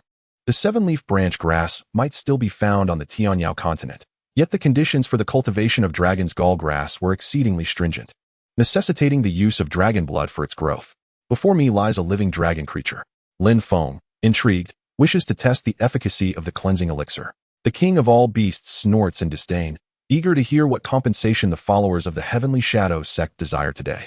What do you seek as recompense? Lin Feng responds without hesitation. First, I require 10,000 pounds of dragon blood, 10 9th-tier spirit plants, 100 8th-tier spirit plants, and 1,000 of each tier's spiritual herbs. Suddenly, a colossal dragon claw lunges toward Lin Feng. He raises an eyebrow and, with his right hand, counters with a claw shrouded in sinister energy that reaches for the dragon's claw in the sky. The 7th-tier supreme technique, the primordial shadow bone annihilation art, is unleashed in full force, rendering the claw ominously spectral. As their claws collide, Lin Feng's claw visibly dissipates, leaving behind only a faint shadow of the dragon's claw. The king of all beasts scoffs. Indeed, a crafty one from the Heavenly Shadow sect. You nearly ensnared me. He senses the oppressive bone-crushing technique of the sect through the feedback of the dragon claw's spiritual energy. It could potentially be of 7th tier or even higher. Are you bold enough to engage me in 300 exchanges? His voice resonates throughout the Guardian Mountain range, causing countless beasts to involuntarily prostrate themselves. This is the inherent pressure the dragon clan exerts over all creatures. Lin Feng's voice, too, reverberates across the mountains, dispelling the fears of the Guardian sect's beasts. Why not? He possesses mastery over more than one 7th-tier technique. Although the Void Greenwood Celestial Sword domain is devastatingly powerful, it is not his ultimate trump card. His true ace is the 7th-tier Supreme Chaotic Soul Lantern technique, known for its terrifying mental assault on the consciousness. In an instant, the shadow of his magic intertwines with the massive dragon form. Under the influence of Lin Feng's magic, his body transforms into the primordial Wood Sovereign's myriad forms, possessing strength on par with those who have transcended 3 heavenly tribulations. Lin Feng clenches his right fist and strikes at the king of all beasts' true dragon claw. Upon contact, he is sent flying backward, a trickle of blood escaping the corner of his mouth. Lin Feng is taken aback. Despite embodying the perfected form of the primordial Wood Sovereign, he cannot withstand the might of the king of all beasts. However, he soon comprehends the truth. His formidable physique, acquired through an understanding of high-tier techniques, has yet to endure the true nourishment of heavenly tribulations. The king of all beasts, equally astonished, recognizes that although he did not exert his full strength, he had clearly surpassed the 9th layer of power. Yet, this adversary withstood his claw's strike with only minor injury. His body has been refined through 8 trials of the heavenly tribulations, and he believes there is no one of equal strength on the distant Tianya continent. Yet, this Heavenly Shadow sect cultivator has withstood his physical onslaught with but a slight wound. The king of all beasts surmises that Lin Feng must be a perfected cultivator of the tribulation stage, possessing advanced physical cultivation techniques. After experiencing the inadequacy of his primordial wooden monarch against the formidable dragon body, Lin Feng ceased his foolish attempts to confront his adversary head-on. He once again brandished the 9 nether-devouring spirit sword, seemingly disregarding the value of his lifespan as he recklessly sacrificed millennia of vitality. With each stroke, colossal sword energies surged forth, cleaving toward the king of 10,000 demons. Enhanced by the unique properties of the 9 nether-devouring spirit sword, each of Lin Feng's strikes unleashed formidable power, multiplying its potency several times over. The king of 10,000 demons found himself in a precarious situation, his massive form now resembling a target. Simultaneously, he sensed a disorienting haze clouding his consciousness, while black flames began to sear his body. Chapter 128. The frustrated demon king Lin Feng unleashed the 7th-tier supreme technique, the chaotic soul lamp art, forcefully invading the sea of consciousness of the king of all demons. Simultaneously, the 7th-tier superior Xianming fire nerve, fueled by the ethereal energies of the underworld, enveloped the colossal form of the king of all demons. The divine fire birth from the Xianming fire nerve not only seared the flesh, but also inflicted torment upon the soul. The damage to the soul was significantly more profound than that to the body. Despite Lin Feng deploying all his means, he still sensed the situation was precarious. The king of all demons was akin to an indomitable cockroach. Meanwhile, on the verdant expanse of the celestial grassland, several figures had already emerged. Among them were tribulation-transcending cultivators, all focused intently on the distant mountains beyond the grassland. Waves of divine consciousness swept across the area incessantly. Ten Yu had also arrived at the boundary of the celestial grassland, standing behind a group of formidable cultivators, her gaze fixed on the mountains. The Guardian Mountain range was adjacent to the celestial grassland. Crossing this expanse led directly to the territory of the Evergreen sect. The tumultuous battle between the perfected tribulation-transcending cultivators generated such immense fluctuations that numerous high-ranking members of the Evergreen sect had sensed the anomaly. At this moment, several integrated major demons obstructed the air before the Evergreen cultivators. One of them, glancing towards the Evergreen sect, cautioned, "Esteemed cultivators of the Evergreen sect, crossing this celestial grassland for 100 miles brings you into the territory of our guardian sect. We kindly request you to halt." As soon as those words were uttered, a discontented voice rang out, "Guardian sect? Since when has such a sect appeared amidst the mountains beyond the celestial grassland? Why has it not been reported to our Evergreen sect? Furthermore, although we have never claimed these mountains as part of our Evergreen sect, your guardian sect has stealthily occupied this area. Shouldn't you provide an explanation to our Evergreen sect? Where is your sect leader? Bring him forth for an explanation." The integrated major demons exchanged glances, merely acting under orders to prevent the Evergreen sect's cultivators from intruding. Yet, facing the overwhelming power of the Evergreen sect's formidable members, they found themselves utterly powerless to impede their advance. The disparity in strength was insurmountable. "Our esteemed sect leader is currently engaged in combat with the Lord of the Valley of 10,000 Demons. It is unlikely he can come here at this moment." Upon hearing this, a brief silence enveloped the scene. While they may not have been fully aware of the Guardian sect leader's strength, they had certainly heard of the Lord of the Valley of 10,000 Demons. Although the valley was quite distant from the Evergreen sect, they had disciples venturing across the Tianya continent, providing them with some understanding of the valley. It was said that the Lord of the Valley of 10,000 Demons possessed the bloodline of a true dragon and identified as a member of the Dragon Clan. His power had already reached the perfected tribulation-transcending stage, commanding countless major demons under the title of King of all Demons, thus representing a formidable force within the demon race.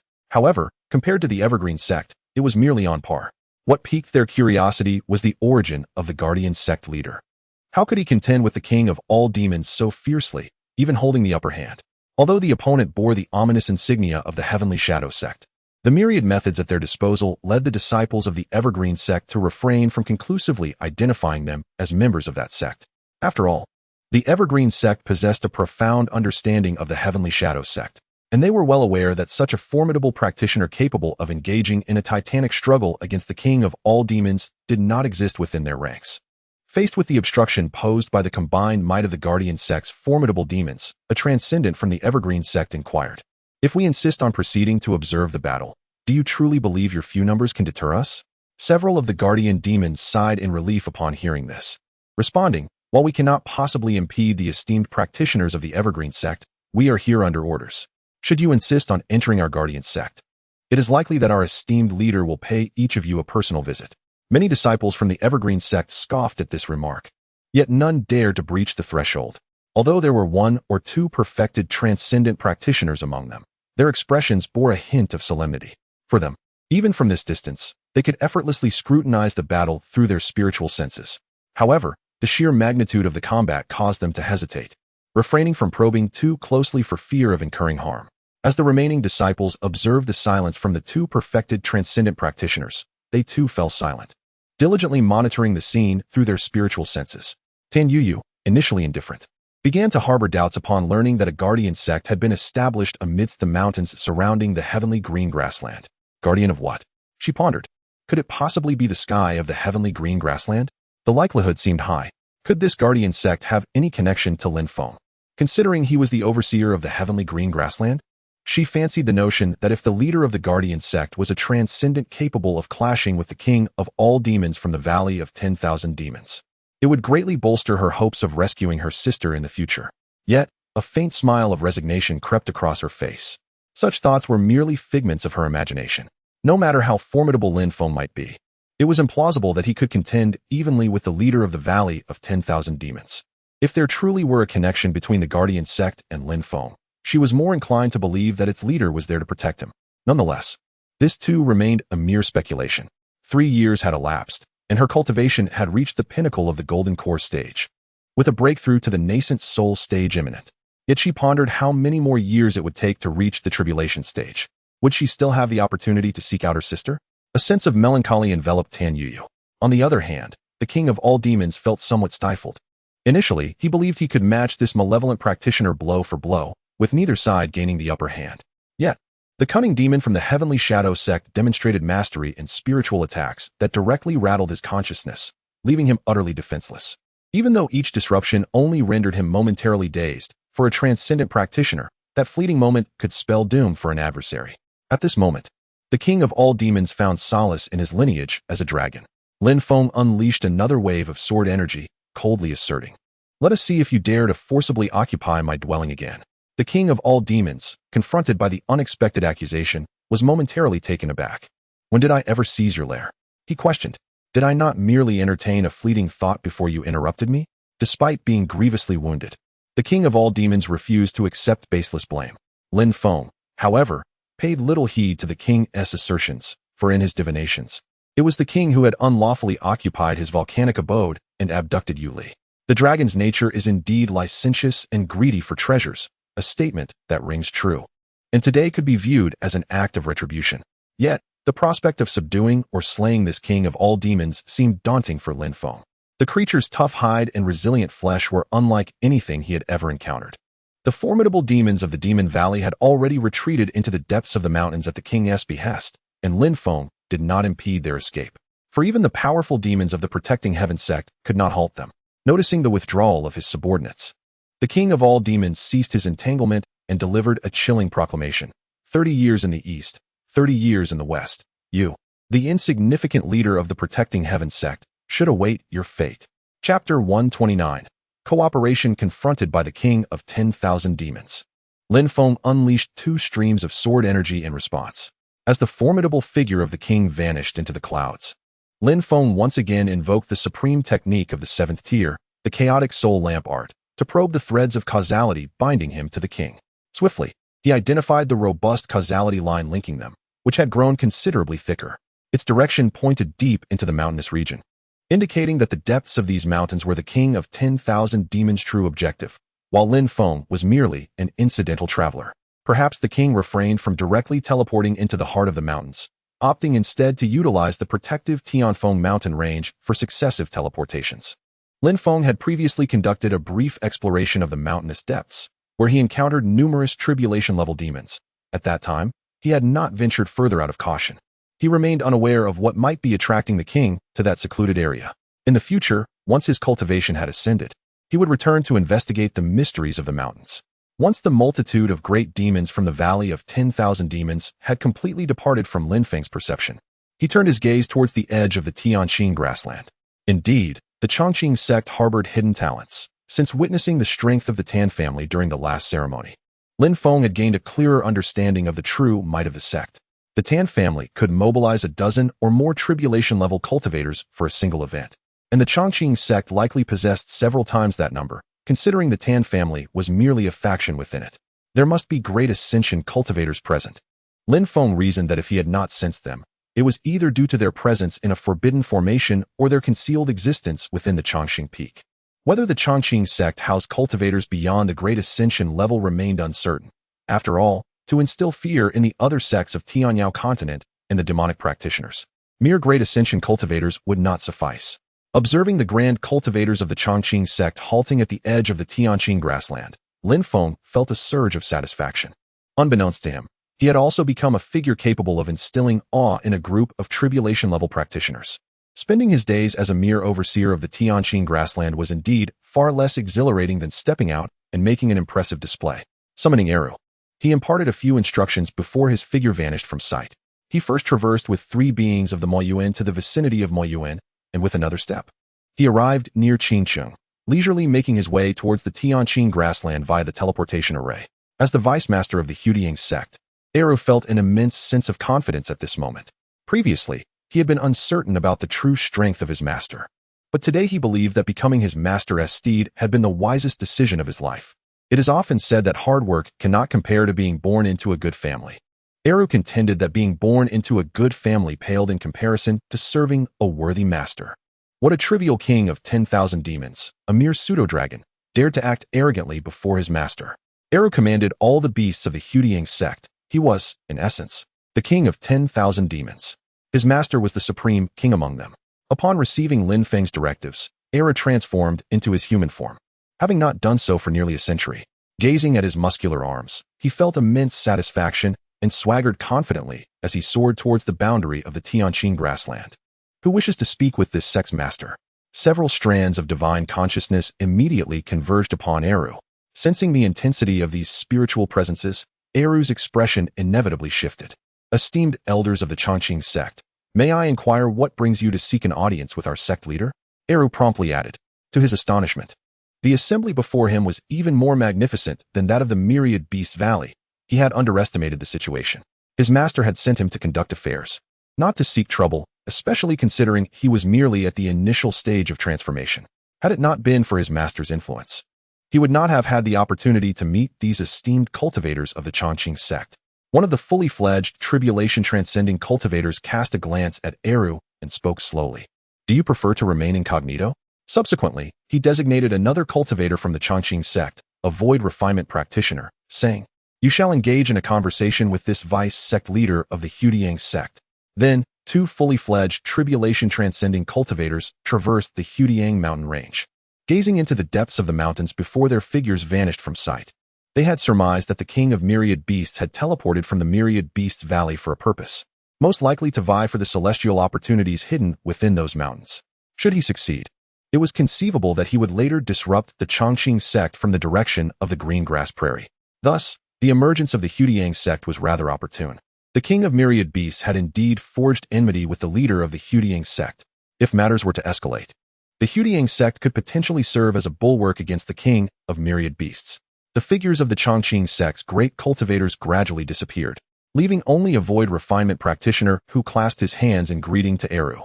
Your sect's sudden establishment within our Chongqing sect's jurisdiction is rather inappropriate. However, that elder has ceased further inquiries into this matter. I have been dispatched to discuss potential collaboration with your Hudiang sect. Might I ask if you are in a position to make decisions? Eru cast a discontented glance at the Chongqing sect's void refinement practitioner.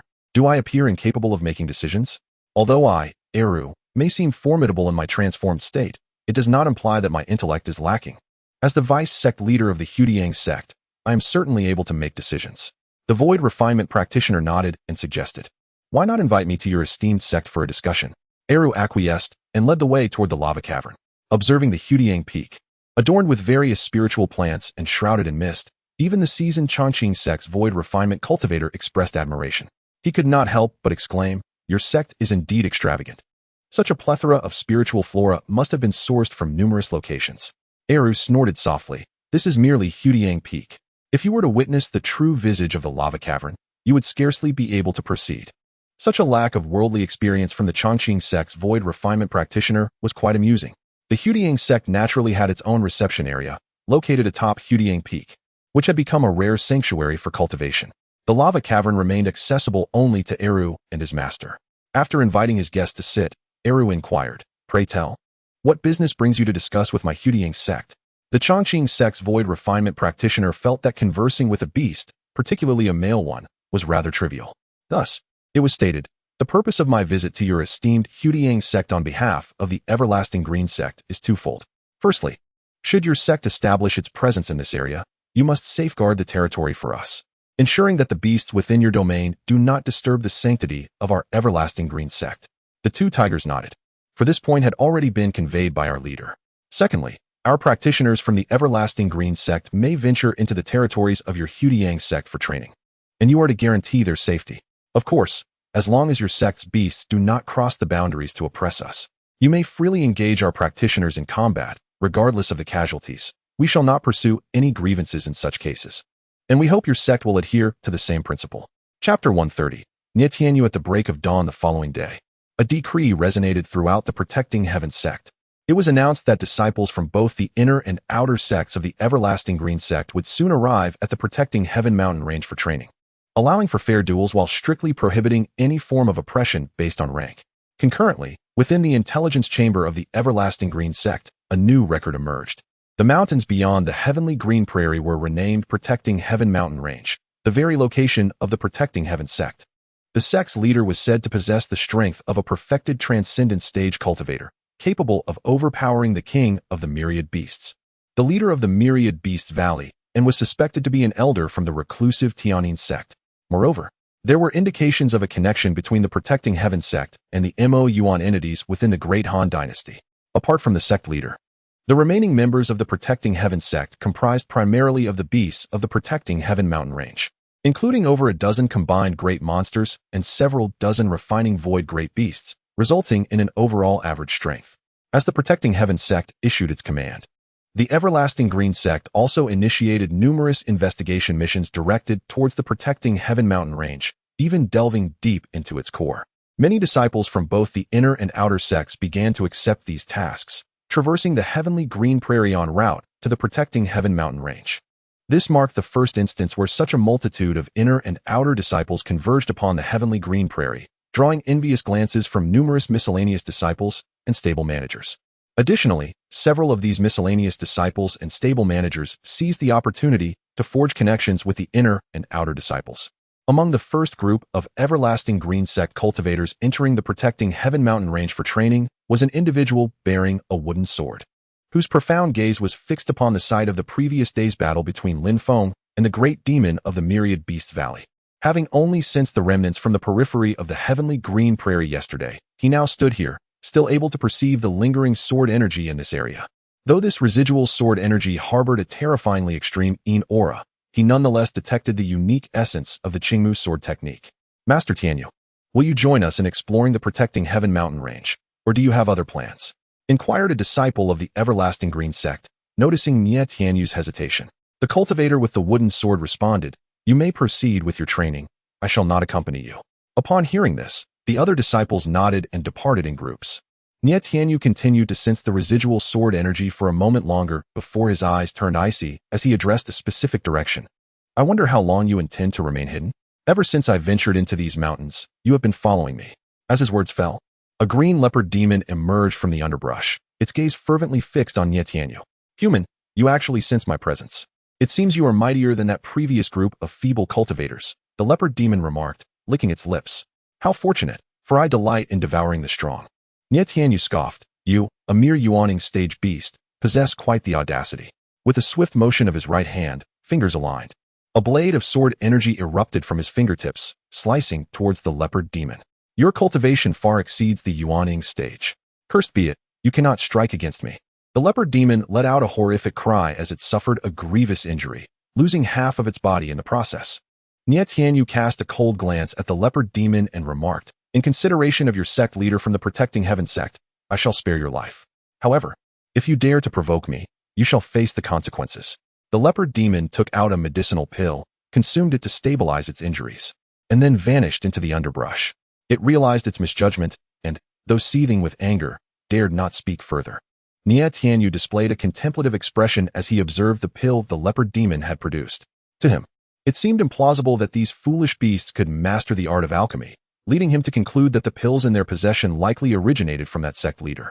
At this moment, Nie Tianyu became increasingly convinced that the adept who had repeatedly invoked the advanced greenwood sword technique was indeed the leader of the Protecting Heaven sect. Yet, he was unable to ascertain whether this esteemed figure hailed from Chongqing Peak or the Tan family. Everything felt exceedingly coincidental, having intervened multiple times to protect the celestial green plains, and now establishing the Protecting Heaven sect. After some thought, Nie Tianyu resolved to approach the leader of the Protecting Heaven sect in a straightforward manner. He then made his way toward the direction of Protecting Heaven Peak, reputed to be the main summit of the sect.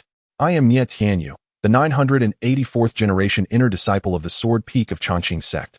At the mid-stage of the Void Refinement realm, here to seek guidance from your esteemed sect." Within the molten lava cave, Eru also heard Nie Tianyu's voice. He was infuriated, thinking that the disciples of Chongqing sect were exceedingly arrogant, daring to challenge them directly after being allowed to train in the Protecting Heaven mountain range. Mid-stage of Void Refinement? Is that not merely a single major realm above me, the Great Tiger? If we were of the same realm, I would surely teach you a lesson today. Eru immediately dispatched a mid-stage Void Refinement demon to test Nie Tianyu's strength. However, the demon, who usually followed Eru's commands, hesitated. "Vice sect leader, are you not overestimating my abilities? The other party is an inner disciple from the Sword Peak of Chongqing sect at mid-stage of Void Refinement, which is at least equivalent to us at the peak of Void Refinement or even early-stage integration. If you send me, would that not bring you shame?" Eru cursed under his breath, branding him a fool for bringing disgrace upon their kind. Though the demon's concerns were valid, Eru was unwilling to concede that a disciple from the Sword Peak of Chongqing sect could challenge them beyond their realm. After a moment's contemplation, Eru decided to confront the situation personally. Shortly thereafter, Eru appeared before Nie Tianyu, accompanied by 2 integration stage demons and several void refinement demons. He scrutinized Nie Tianyu from head to toe and said, "Our Protecting Heaven sect has just signed a cooperative agreement with your Chongqing sect. And yet you dare to provoke us so brazenly. Do you not regard our sect with due respect?"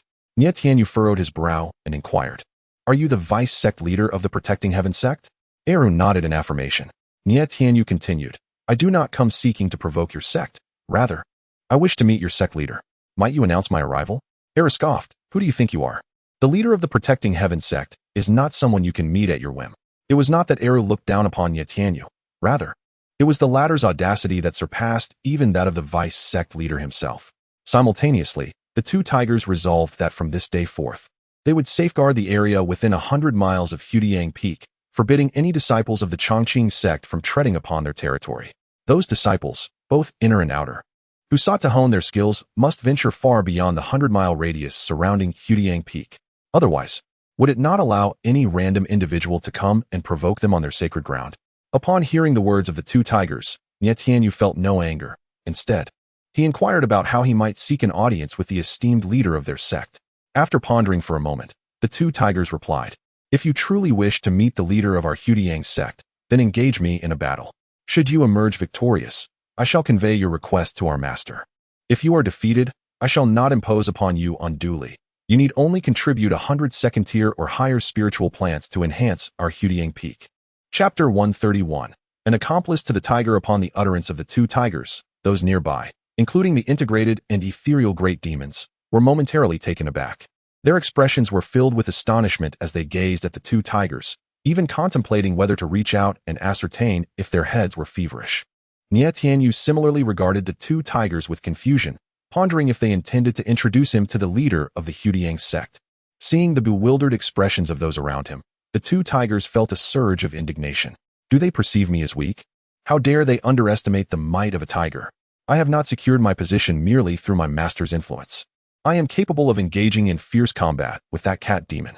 Indeed, you heard correctly.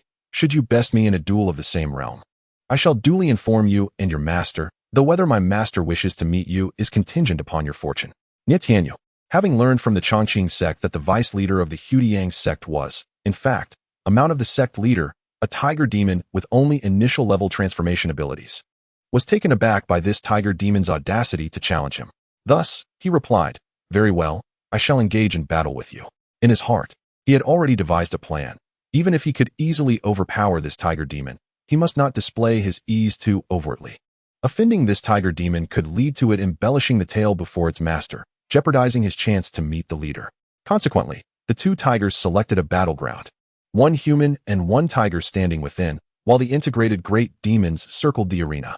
After witnessing the prowess of their Hudiang sect leader, these great demons no longer entertained any other thoughts. They regarded the vice leader, the 2 tigers, with considerable respect. Should the tigers suffer a grievous blow before their very eyes, they would undoubtedly share in the consequences. Generally, the physiques of demonkind are mightier than those of humans, exuding a regal presence. This is primarily why the 2 tigers dislike assuming human forms. Observing Nie Tianyu suppressing his realm to that of initial level transformation, the 2 tigers let out a mighty roar and lunged forth, striking down with a powerful paw.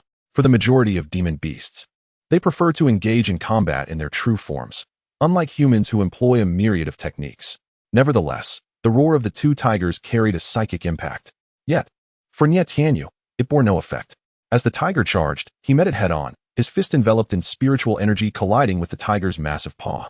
Feeling the immense force transmitted from the tiger's paw, Nie Tianyu's expression shifted slightly. He had not anticipated this tiger demon's formidable strength.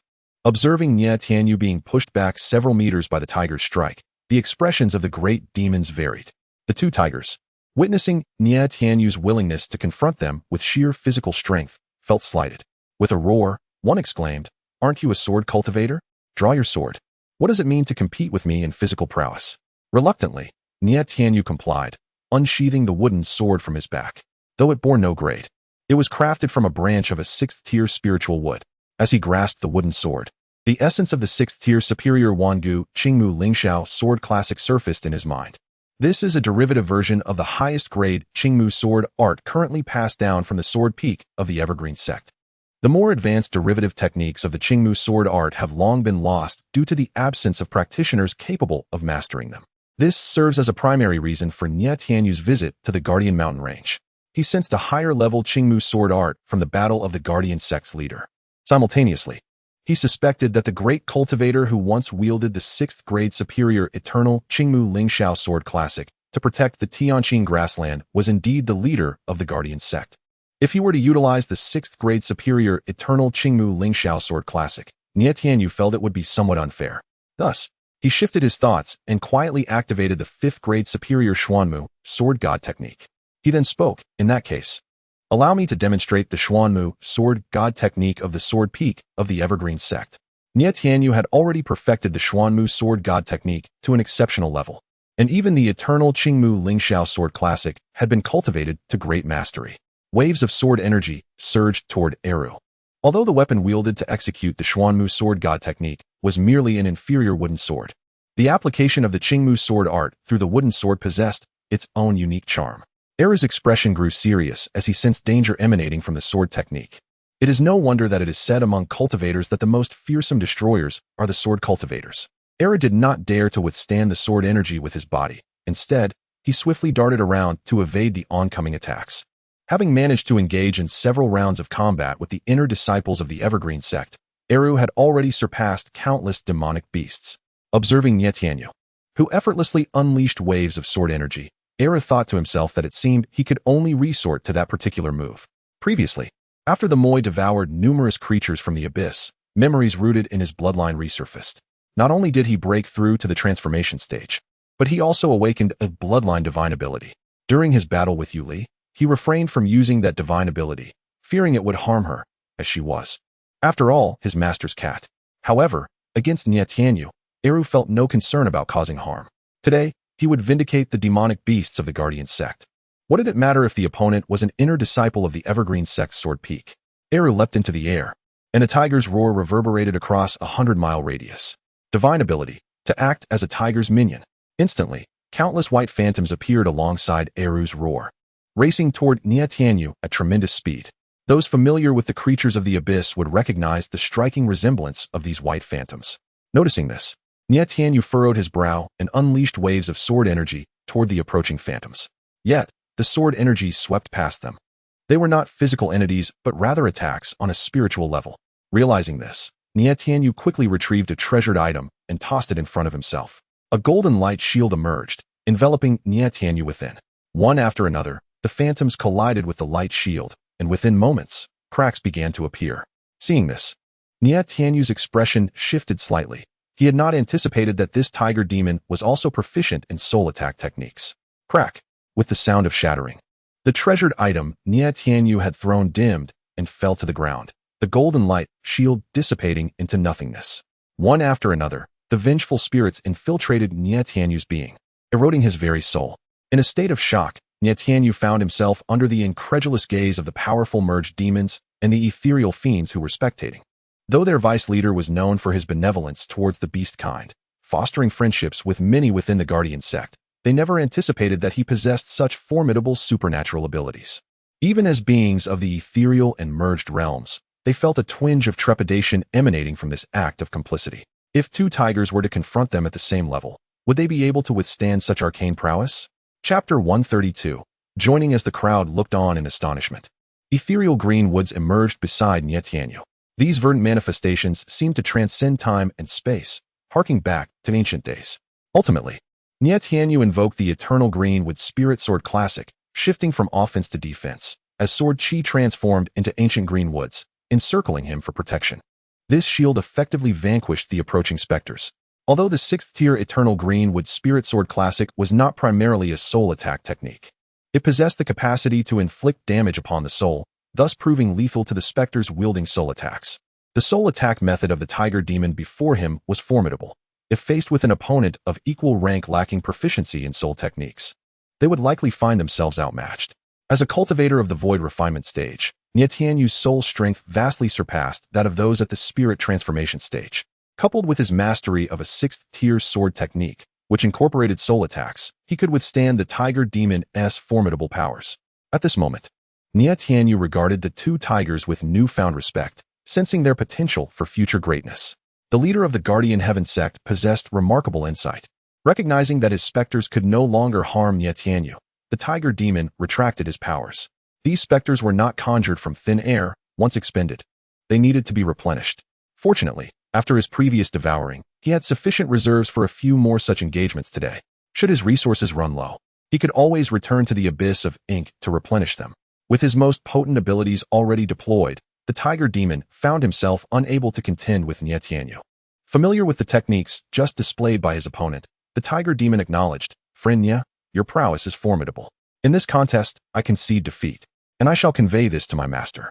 Upon concluding his statement, he communicated the event to Lin Feng in his mind, also informing him of Nie Tianyu's proficiency in the 6th-tier sword technique.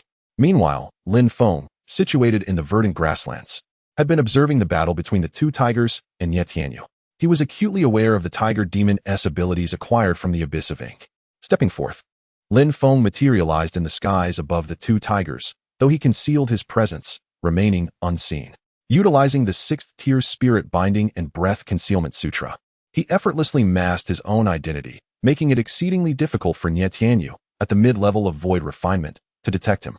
Lin Feng first sent forth a lifespan probe towards Nie Tianyu, expending a century of his own lifespan in the process. Nie Tianyu, 984th generation inner disciple of the Evergreen sect, possessing a heavenly root, mid-level void refinement, 238.5231 years. Once again, the heavenly root. The Evergreen sect truly lives up to its reputation as a sanctuary for exceptional talents. Long ago, during the siege of the Evergreen sect by numerous factions, the Sword Peak cultivator Yang Lingqing, also a 984th generation disciple, had intervened. He too bore a heavenly root, yet was merely over 100 years old and only at the spirit transformation stage, nearly a century younger than Nie Tianyu. The Yang family boasted a lineage of Yang Lingqing, Yang Linghu, and Yang Lingjian. In the present times at Sword Peak, Yang Lingqing belongs to the 984th generation of inner disciples, while Yang Linghu and Yang Lingjian are part of the 985th generation. Nie Tianyu's strength has grown considerably, and he is no longer affiliated with the Yang family. Lin Feng has invested an additional 200 years of lifespan to perform the reversal of fate on Nie Tianyu, allowing the past to unfold vividly before his eyes. Previously, when he utilized the 6th-tier sword technique, the Eternal Greenwood Spirit Sky Sword Classic, to deal with the vanguard sent by the King of Myriad Beasts, it was this individual who was searching for him. Unexpectedly, he has come seeking him once more. Through glimpsing Nie Tianyu's past, Lin Feng deduces that Nie Tianyu has mastered the Eternal Greenwood Spirit Sky Sword Classic to great proficiency. However, it appears that most of his preceding sword techniques have only reached a level of consummate skill, rather than the pinnacle of perfection. This serves to highlight the exceptional talent Lin Feng possesses, as he has refined all his techniques to the highest possible level. Of course, this is not mere self-aggrandizement. He simply prefers to maintain a low profile and refrain from boasting to others. Through his insights into Nie Tianyu's history, Lin Feng also uncovers an intriguing issue. The Qingmu sword technique of the Evergreen sect at Sword Peak seems to only reach the 6th tier, with no higher tier variations passed down through generations. Unlike the Qingyu sword technique, which 90% of the disciples at Sword Peak practice, Nie Tianyu's intentions are clear. He indeed possesses some talent in cultivating the Qingmu sword technique. However, Lin Feng cannot simply bestow upon him the 7th-tier supreme technique, the Void Greenwood Celestial Sword Domain, without reservation. Thus, Lin Feng conveys a message to Eru, stating, "I am aware of Nie Tianyu's intentions. Inform him that should he serve the Hudiang sect for a century, I shall certainly meet with him." Upon completing the transmission, Lin Feng's figure vanished into the clouds, returning to the celestial grassland. After receiving Lin Feng's message, Eru gazed thoughtfully at Nie Tianyu. This individual possesses extraordinary talent. If he could be utilized for a century, it would indeed be a boon for the Hudiang sect. Though the sect is home to tens of thousands of magical beasts, only a handful can be deemed as genius creatures. Eru himself qualifies, as does the cat demon, Yu Li, amounting to only a select few. If similar challenges arise in the future, having to rely on him, the deputy leader of the Hudiang sect, each time would be rather embarrassing. Eru has begun to contemplate nurturing some talented magical beasts from the Hudiang mountain range for his own purposes. At this moment, it is indeed an opportune time to employ Nie Tianyu, who is still an inner disciple of the Evergreen sect's Sword Peak, to oversee and guide those disciples undergoing trials. Thus, Eru relayed Lin Feng's words to Nie Tianyu. Brother Nie, my master has informed me that he is aware of your intentions. If you genuinely wish to meet him, you must heed my commands and serve the Hudiang sect for a century. Are you willing? The lifespan of mortals is but a mere century, and even Qi refinement practitioners typically only live a little over 100 years. However, void refinement cultivators often possess lifespans exceeding 5,000 years. For them, 100 years is but a fleeting moment. For Nie Tianyu, the path of cultivation has seemingly encountered no significant obstacles. However, to enhance his swordsmanship, he is in urgent need of a more advanced Qingmu sword technique to validate his previous contemplations. It is evident that the leader of the Hutian sect possesses the 7th-tier Qingyu sword technique. This represents a fortuitous opportunity for Nie Tianyu. For there are no free lunches in this world, a truth that cultivators understand all too well. The price of serving the Hutian sect for a mere century is indeed a trifling cost. Thus, Nie Tianyu respectfully addressed Eru, stating, "Henceforth, I shall rely on your guidance." Brother Tiger. With a beaming smile, Eru approached Nie Tianyu, presenting him with a protective talisman, and declared, "From this day forth, you shall be a guardian of the Hutian sect, obeying only the commands of myself and the sect leader." Chapter 133. New developments on the heavenly green grassland. Brother Jiang. Here are 10 spirit crystals. Please count them carefully. As Jiang Dodo accepted the spirit crystals into her storage pouch, she smiled and asked, "Old Tian, what brings you to spend spirit crystals for a viewing here?" On the heavenly green grassland, nestled between the 3rd and 4th horse stables, a new open-air cinema had recently been established. Jiang Dodo was the chief overseer of this cinema. 3 years prior, she had stumbled upon several recording crystals in the courtyard of the steward Lin Feng, which sparked her idea to create a dedicated venue for screening these crystals on the heavenly green grassland. Many disciples, much like herself, who served as miscellaneous laborers, had resolved to devote their lives to the grassland. Nowadays, the workload on the heavenly green grassland had diminished considerably compared to the times before Steward Lin took office. This change afforded most laborers ample time for cultivation and leisure activities. Consequently, many of them often found themselves heading to Qingcheng for entertainment, quickly depleting their long-saved spirit stones. Despite their newfound leisure, many were left languishing on the heavenly green grassland, feeling a sense of ennui. While Jiang Dodo refrained from indulging in the pleasures of Qingcheng, she too experienced boredom. However, unlike most laborers and stable overseers, she had Xiaohong for company. Thus, a year ago, she petitioned Lin Feng to establish an open-air cinema in the vacant space between the 3rd and 4th horse stables. This venue showcased battles, adventures, and other experiences recorded by disciples of both the inner and outer sects of the Evergreen sect using the recording crystals. However, such an endeavor required a significant amount of spirit stones to procure these crystals, a cost that Lin Feng was unable to cover. Therefore, he enlisted the help of Tan Yu, who, upon hearing Jiang Dodo's proposal, readily agreed to fund the venture, committing to provide a monthly allocation of spirit stones specifically for the purchase of recording crystals. Now, more than a year since its inception, the open-air cinema had become a popular gathering place for the idle laborers and stable overseers of the heavenly green grassland. Naturally, viewing was not free of charge.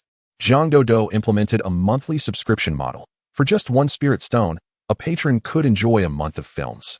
The counting of days commenced not upon payment, but rather with each visit. If one did not attend, no day would be counted, which was a fair arrangement. Jiang Dodo did not aim to amass wealth through this initiative. Her sole desire was to ensure the longevity of the cinema. The heavenly green grassland housed over 100,000 heavenly green horses, necessitating a stable for every 200 horses, resulting in hundreds of stables and a labor force of 2,000 to 3,000. Each day, nearly 100 laborers came to watch films, a considerable number. Most were laborers and stable overseers who felt resigned to their fates, believing they would never ascend to the ranks of the outer sect disciples of the Evergreen sect, choosing instead to spend their remaining years on the grassland. Even the newly inducted laborers, filled with ambition, would occasionally visit the cinema to partake in its offerings. After all, most of the recording crystals encapsulate the adventurous and combative experiences of the senior disciples from both the inner and outer sections. They, too, have greatly benefited from these accounts. The disciple known as Old Tian, who is a menial worker and of a similar age to the elderly Xiao, is not as fortunate as the latter. Ever since Xiao encountered Lin Feng, his life took a pivotal turn. Although his cultivation has stagnated, he now enjoys a leisurely existence. Nowadays, the elderly Xiao frequents the open-air cinema, as he resides in stable number 4. Although Jiang Dodo has granted him a permanent free admission, He merely smiles and continues to submit his monthly contribution of a spirit stone. Zhang Dodo, unable to dissuade the old man, reluctantly accepts his offerings. It wasn't until Lin Feng became the steward of the Tianqing grassland that old Tian found some semblance of leisure. Unbeknownst to him, Zhang Dodo had already spent over 14 years in Tianqing grassland, reaching the 6th level of qi refinement, qualifying him for advancement as an outer sect disciple of the Chongqing sect. With his eclectic 5-element spiritual roots, he had achieved this remarkable feat in just a few short years, thanks in large part to the elixirs provided by senior brother Lin and senior brother Lu. Within the same generation of disciples at Chongqing sect, one is ranked by the heights of their cultivation. Even though old Tian is nearing a century in age, his cultivation remains at the 5th level of qi refinement, compelling him to address Zhang Dodo as senior brother. Nonetheless, Zhang Dodo remains largely indifferent to such distinctions. With a sigh, old Tian slowly remarked, "My son went out for training a year ago and has since vanished." According to his fellow disciples who accompanied him, he was most likely slain by demonic cultivators.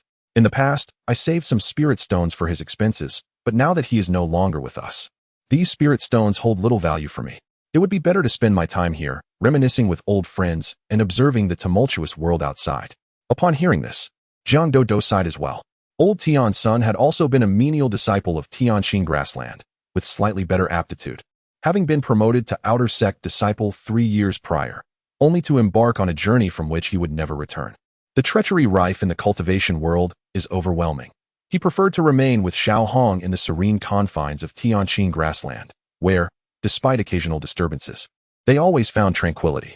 Zhang Dodo chose not to elaborate further and arranged a chair for old Tian, inviting him to sit and enjoy the film.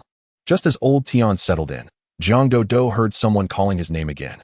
He had now become somewhat of an elder within Tianqing grassland. "Jiang Shixiang, do you still purchase these recording crystals?" Turning around, he saw a young cultivator clad in the attire of an outer sect disciple, who appeared somewhat familiar. Though Zhang Dodo struggled to recall his identity. "Jiang Shixiang, I am your junior brother Wang. I left Tianqing grassland last year after being promoted to an outer sect menial disciple. This time, I have gathered some outer sect brothers and plan to explore the Hutting mountain range." Zhang Dodo's memory began to clear. It was indeed junior brother Wang. "Of course, I will purchase them. If you manage to bring back some recording crystals from your expedition, I will buy them all." In the realm of cultivation, the costs for battle recordings are as follows. During the qi refinement stage, one requires 1 to 5 spirit stones. In the foundation establishment stage, 5 to 20 spirit stones. For the golden core stage, 50 to 100 spirit stones. And at the nascent soul stage, 200 to 500 spirit stones. Upon hearing this, the disciple of the Wang clan exhibited a glimmer of excitement in his eyes and inquired, "What about battle recordings for the transformation stage?" Zhang Dodo regarded him with a hint of exasperation and replied, "Dear Wang, heed my words. Should you encounter a cultivator at the transformation stage engaged in battle, refrain from approaching. With your qi refinement at the 5th level, even if you were to come across a confrontation between nascent soul and golden core cultivators, it would be wise to keep your distance. One misstep could cost you your very life." Chapter 134. 180 years. Wang Shidi offered an awkward smile, indicating that he was merely inquiring. If he were to truly encounter a formidable cultivator above the golden core stage engaged in battle, he would undoubtedly flee without a second thought.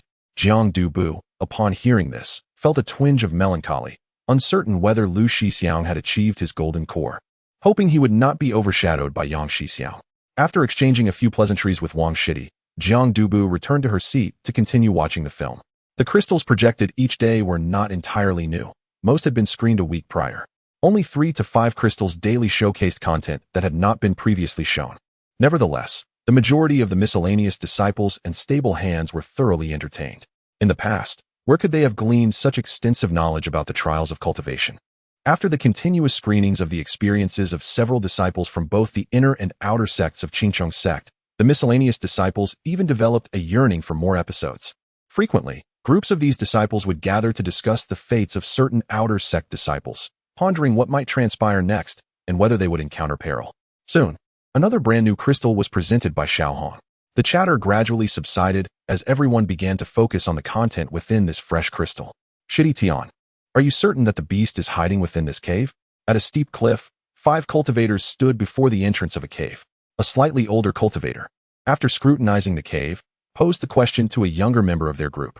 "Shixiang Zhao, I witnessed the heavily injured beast retreating into this cave not long ago, replied the cultivator known as Tian Shidi with a serious expression. Among the five, the highest ranked was Zhao Shixiao, who had reached the peak of qi refinement, while the other four were at the 7th layer of qi refinement.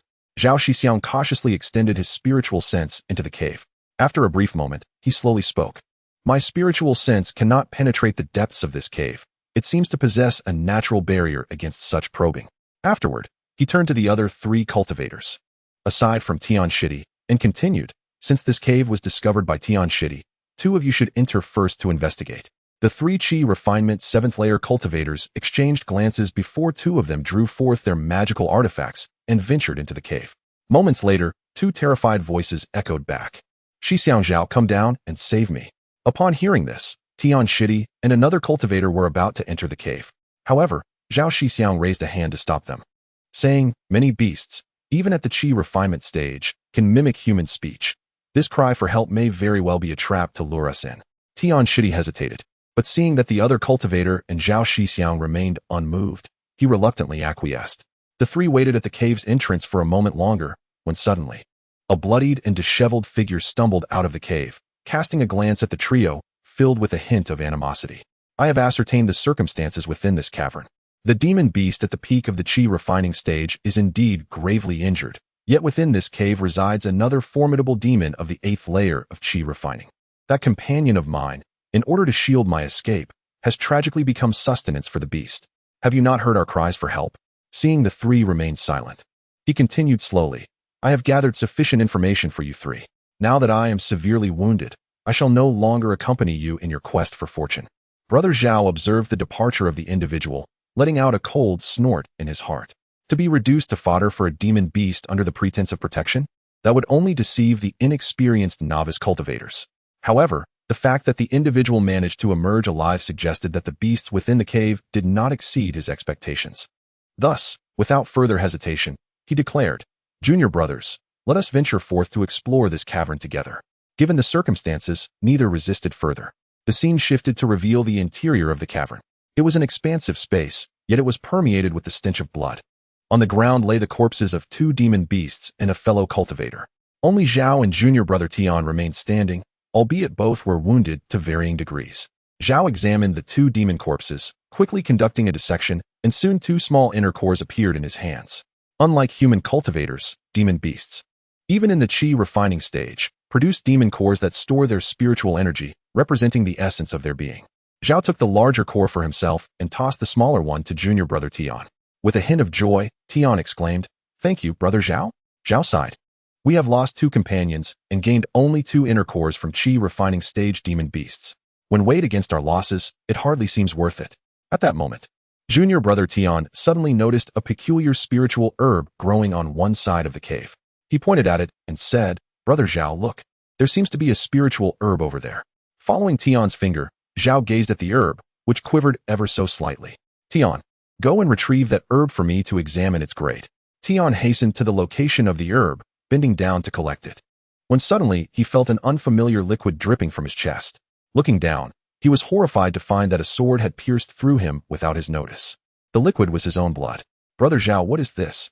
Tian's body began to tremble, disbelief etched across his face.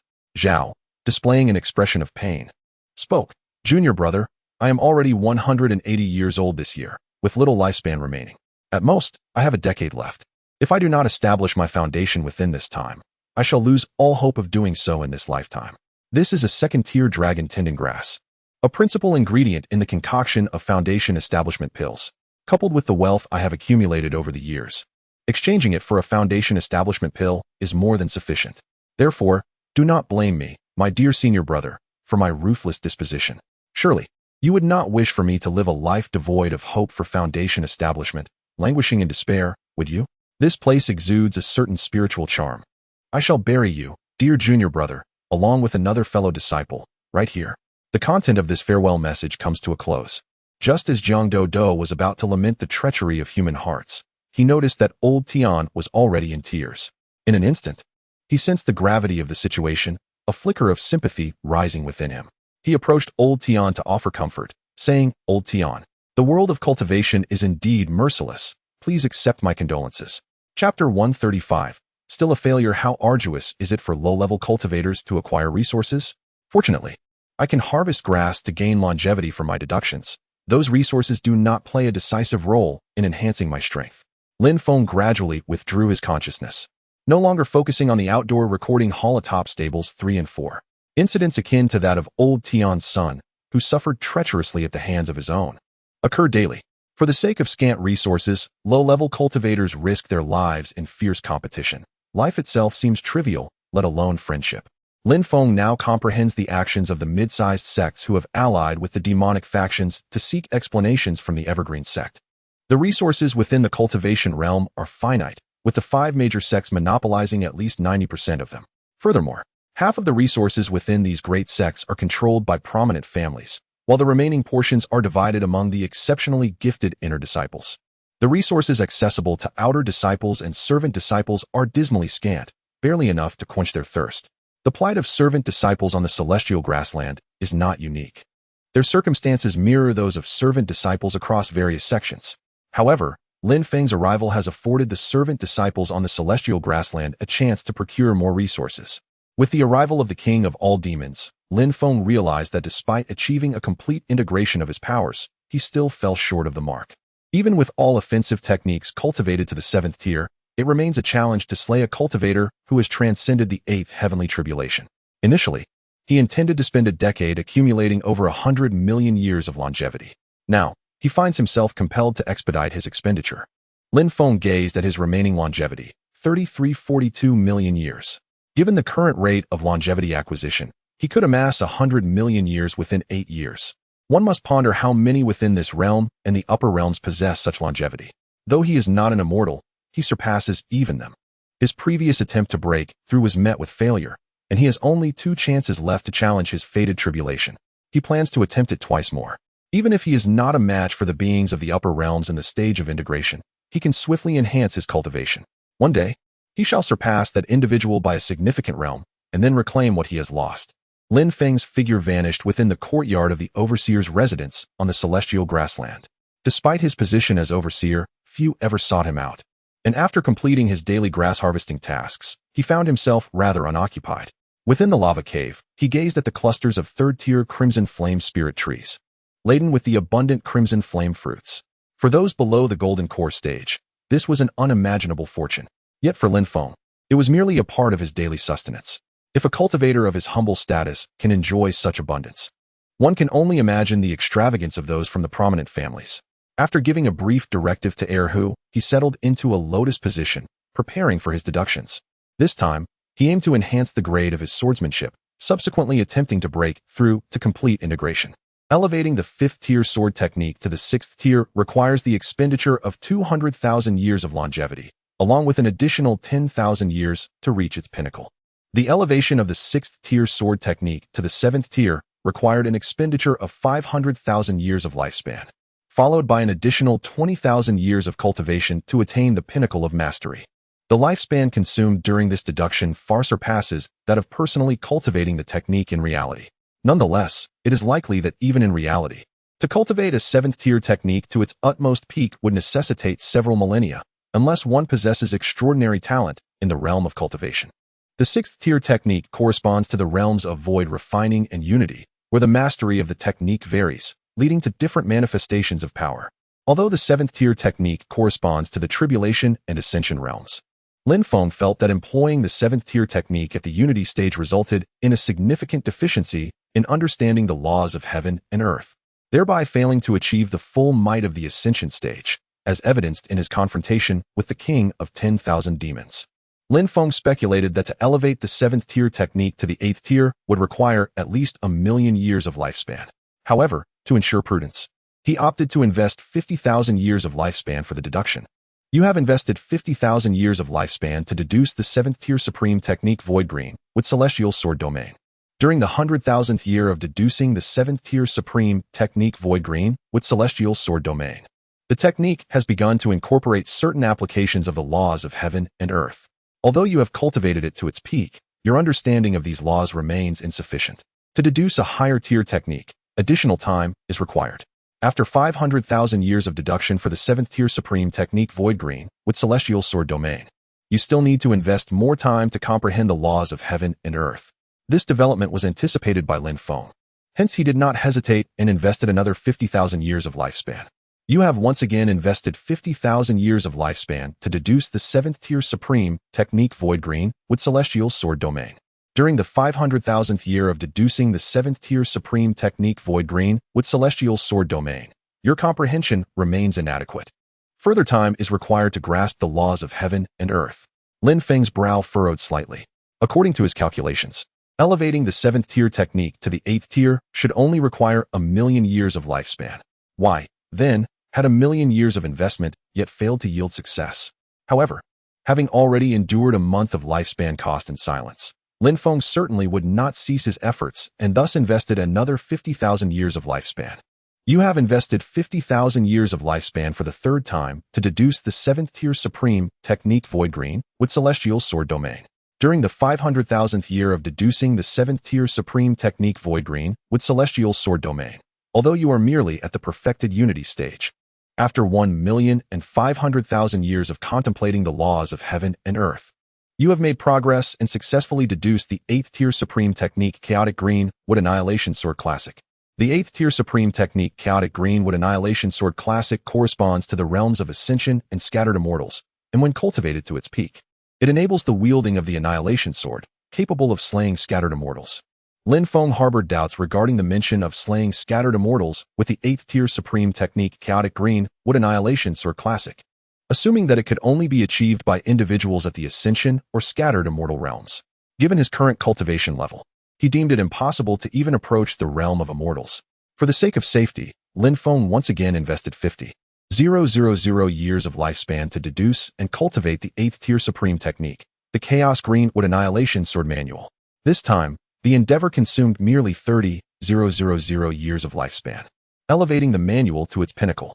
In comparison to the cultivation of the 7th tier techniques, this only required an additional 10,000 years. Lin Feng deemed this acceptable. Upon advancing the sword technique to the 8th tier, Lin Feng endeavored once more to simulate his cultivation, seeking to gauge the disparity between himself and his fated nemesis within the calamity of destiny. You have invested 30,000 years of lifespan to simulate your cultivation. In the 30,000th year of your cultivation simulation, you attempted once again to traverse the calamity of destiny. You employed the 8th tier supreme technique, Chaos Green with Annihilation Sword Manual, inflicting minor injuries upon your nemesis, yet you failed once more. You have one remaining attempt to confront the calamity of destiny. Should you fail again, a portion of your fortune will be stripped away. Your destined foe sensed your failure anew and conveyed a mental response. Young man, practice more if you are inexperienced. Chapter 136, The Plunder of Fortune in the Celestial Realm. Within a palace suspended in midair, the young cultivator, who had been in seclusion, opened his eyes, a faint smile gracing his lips. That lad from the lower realm possesses certain talents. It has been but a short while since their last fateful tribulation, and the sword technique he wielded has clearly ascended a level in prowess. Yet, how could the techniques of the lower realm ever compare to those of their celestial domain? Even the highest tier of mortal techniques cannot touch the realm of the divine, and any celestial technique casually presented in the mortal world would be overwhelmingly dominant. Alas, mortals cannot cultivate celestial arts. If the target of this fateful tribulation were also a being from the celestial realm, the challenge ahead would indeed be formidable. He decided to offer a small encouragement to that individual from the lower realm, hoping he would not harbor resentment. After all, only upon arriving in the celestial realm does one truly earn the right to compete against him. If one cannot even overcome the tribulations of the lower realm, they are unworthy of a genuine contest. Lin Feng slowly opened his eyes, a smirk involuntarily curling at the corners of his mouth. He had been mocked, a sentiment that stirred a flicker of displeasure within him. The tides of fortune shift every 30 years. Once he could ascend to the celestial realm, locating his counterpart would pose little challenge, as the threads of causality are ever present. With his mastery of the 7th tier technique, the chaotic soul lantern technique, he could trace the threads of fate to find the other. It was evident that his counterpart, residing in the upper realm, would also possess corresponding celestial techniques to seek him out. 30 years may not suffice. Perhaps 300 years will be required. Let us see whether your cultivation over 3 centuries surpasses mine, my 300 years of advancement. What celestial prodigy could possibly shine in the presence of the true, eternal first genius? When the time comes, he would even dare to declare, "I take no disciples." Lin Feng remained undeterred, having mentally prepared himself. If 8th tier techniques are insufficient, then he would strive for 9th tier. Should the 9th tier also prove elusive, he would resign himself to merely surviving in the verdant expanse of the heavenly grasslands. You have invested 500,000 years of lifespan to deduce the 8th tier Supreme Chaotic Green Wood Annihilation Sword Classic. After 500,000 years of deducing the Chaotic Green Wood Annihilation Sword Classic, your comprehension of the laws of heaven and earth remains inadequate. You require more time to compensate for this deficiency in understanding to deduce a higher tier technique. If one 500,000 year investment is insufficient, then let there be a second, a third, a fourth. With an investment of 2 million years, he still has not ascended to a higher tier technique. The deduction from 7th tier to 8th tier consumed 1,500,000 years of his lifespan, and it is only natural that 2 million years would not be sufficient to advance from 8th tier to 9th tier. Even if the lifespan consumed for deduction exceeds that in reality by 100-fold, nearly 20,000 years would still be required to progress from 7th tier to 8th tier. This illustrates that those cultivators capable of deducing higher tier techniques through their own insights are indeed exceptional talents. As for him, he merely resorts to opportunism, treading the path once traversed by a remarkable genius. You have invested 500,000 years of lifespan for the 5th time to deduce the 8th tier superior technique. Chaos Greenwood Annihilation Sword Classic. In the 50th year of deducing the Chaos Greenwood Annihilation Sword Classic, through immense perseverance and profound comprehension of the laws of nature, you ultimately succeeded in deriving the 9th tier exquisite technique, Chaos Sovereign Sword Seal. The Chaos Sovereign Sword Seal, a 9th tier exquisite skill, corresponds to the realms of scattered immortals and true immortals. When cultivated to its zenith, it can manifest a sovereign sword seal embedded in the forehead, allowing one to summon the essence of swordsmanship to vanquish foes, even granting the possibility to slay true immortals with a single strike. Lin Feng was somewhat astonished. The 9th tier exquisite techniques of the lower realms could indeed possess the might to slay true immortals. Simultaneously, Lin Feng gained a clearer understanding of the higher realms. Beyond the Great Ascension lay the scattered immortals of the lower realms, with true immortals ranked after scattered immortals, being stronger than those who had not undergone the celestial purification of the immortal realm.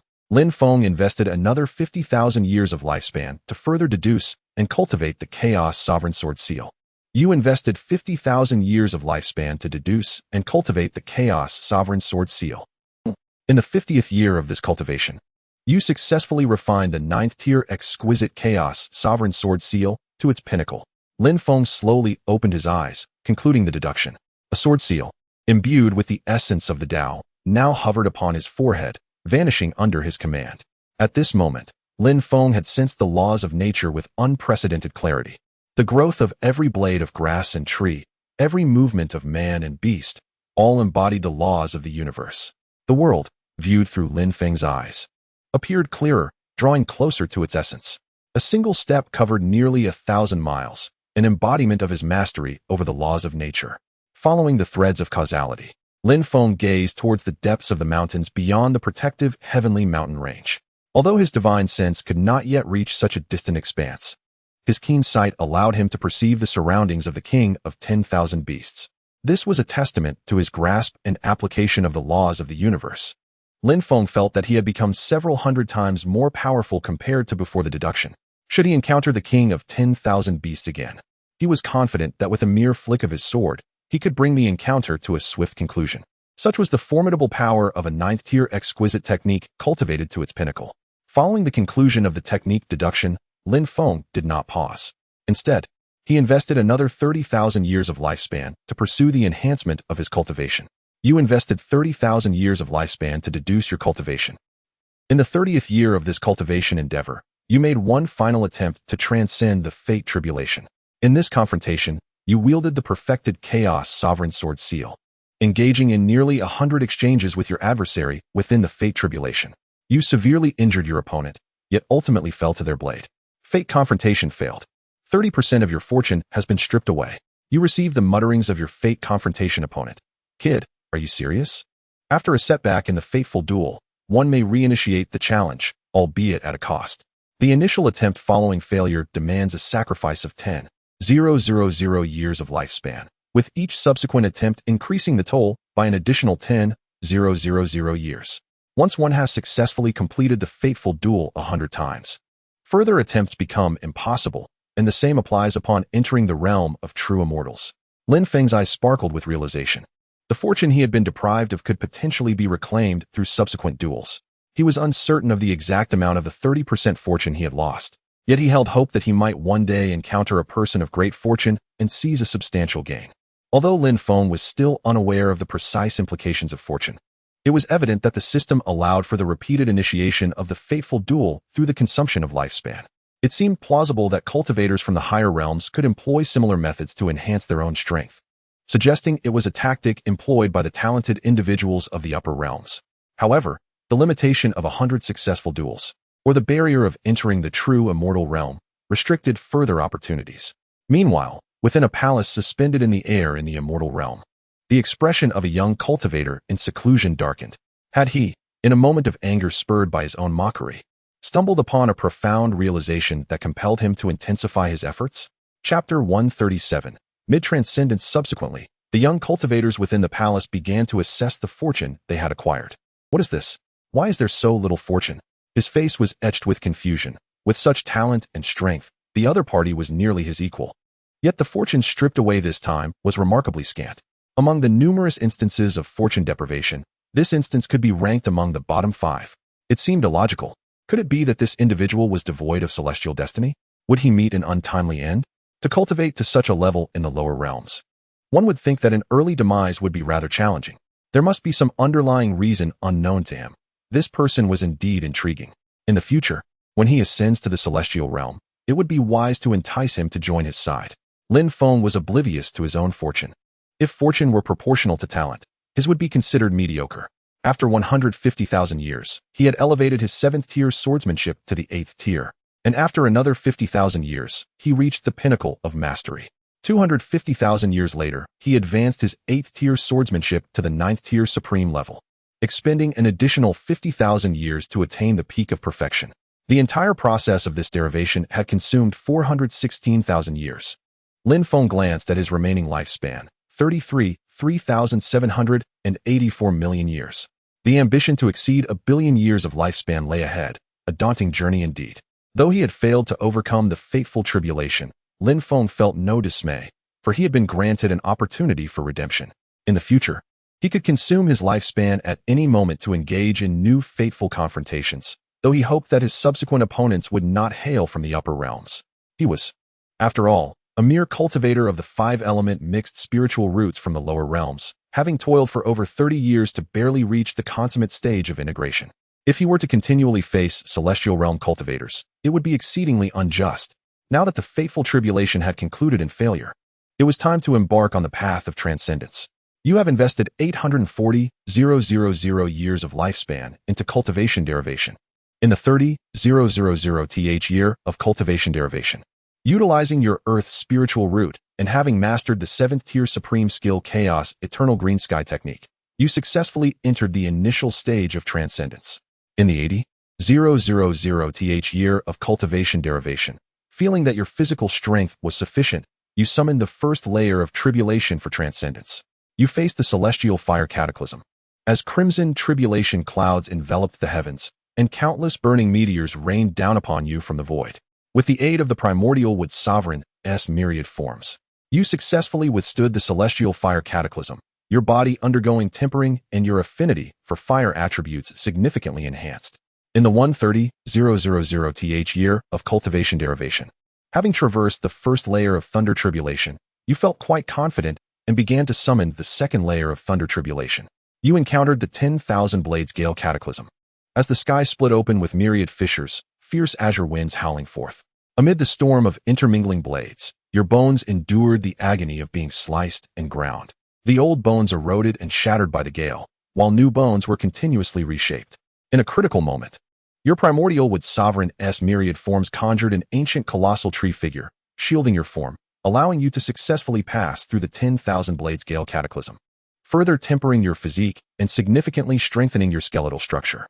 In the 180,000th year of your cultivation journey, having already endured 2 tribulations, you resolutely summoned the third tribulation. This time, you faced the formidable thousand-gene thunder calamity. Dark purple thunderclouds descended, unleashing countless bolts of thunder that fell like colossal hammers, each imbued with the power of annihilation, striking your corporeal form. The tribulation detected your nether body, amplifying its strength, and you were unable to withstand this trial, resulting in failure. In the 280,000th year of your cultivation, after 5 millennia of recuperation and consolidation of your power, you summoned the third tribulation once more.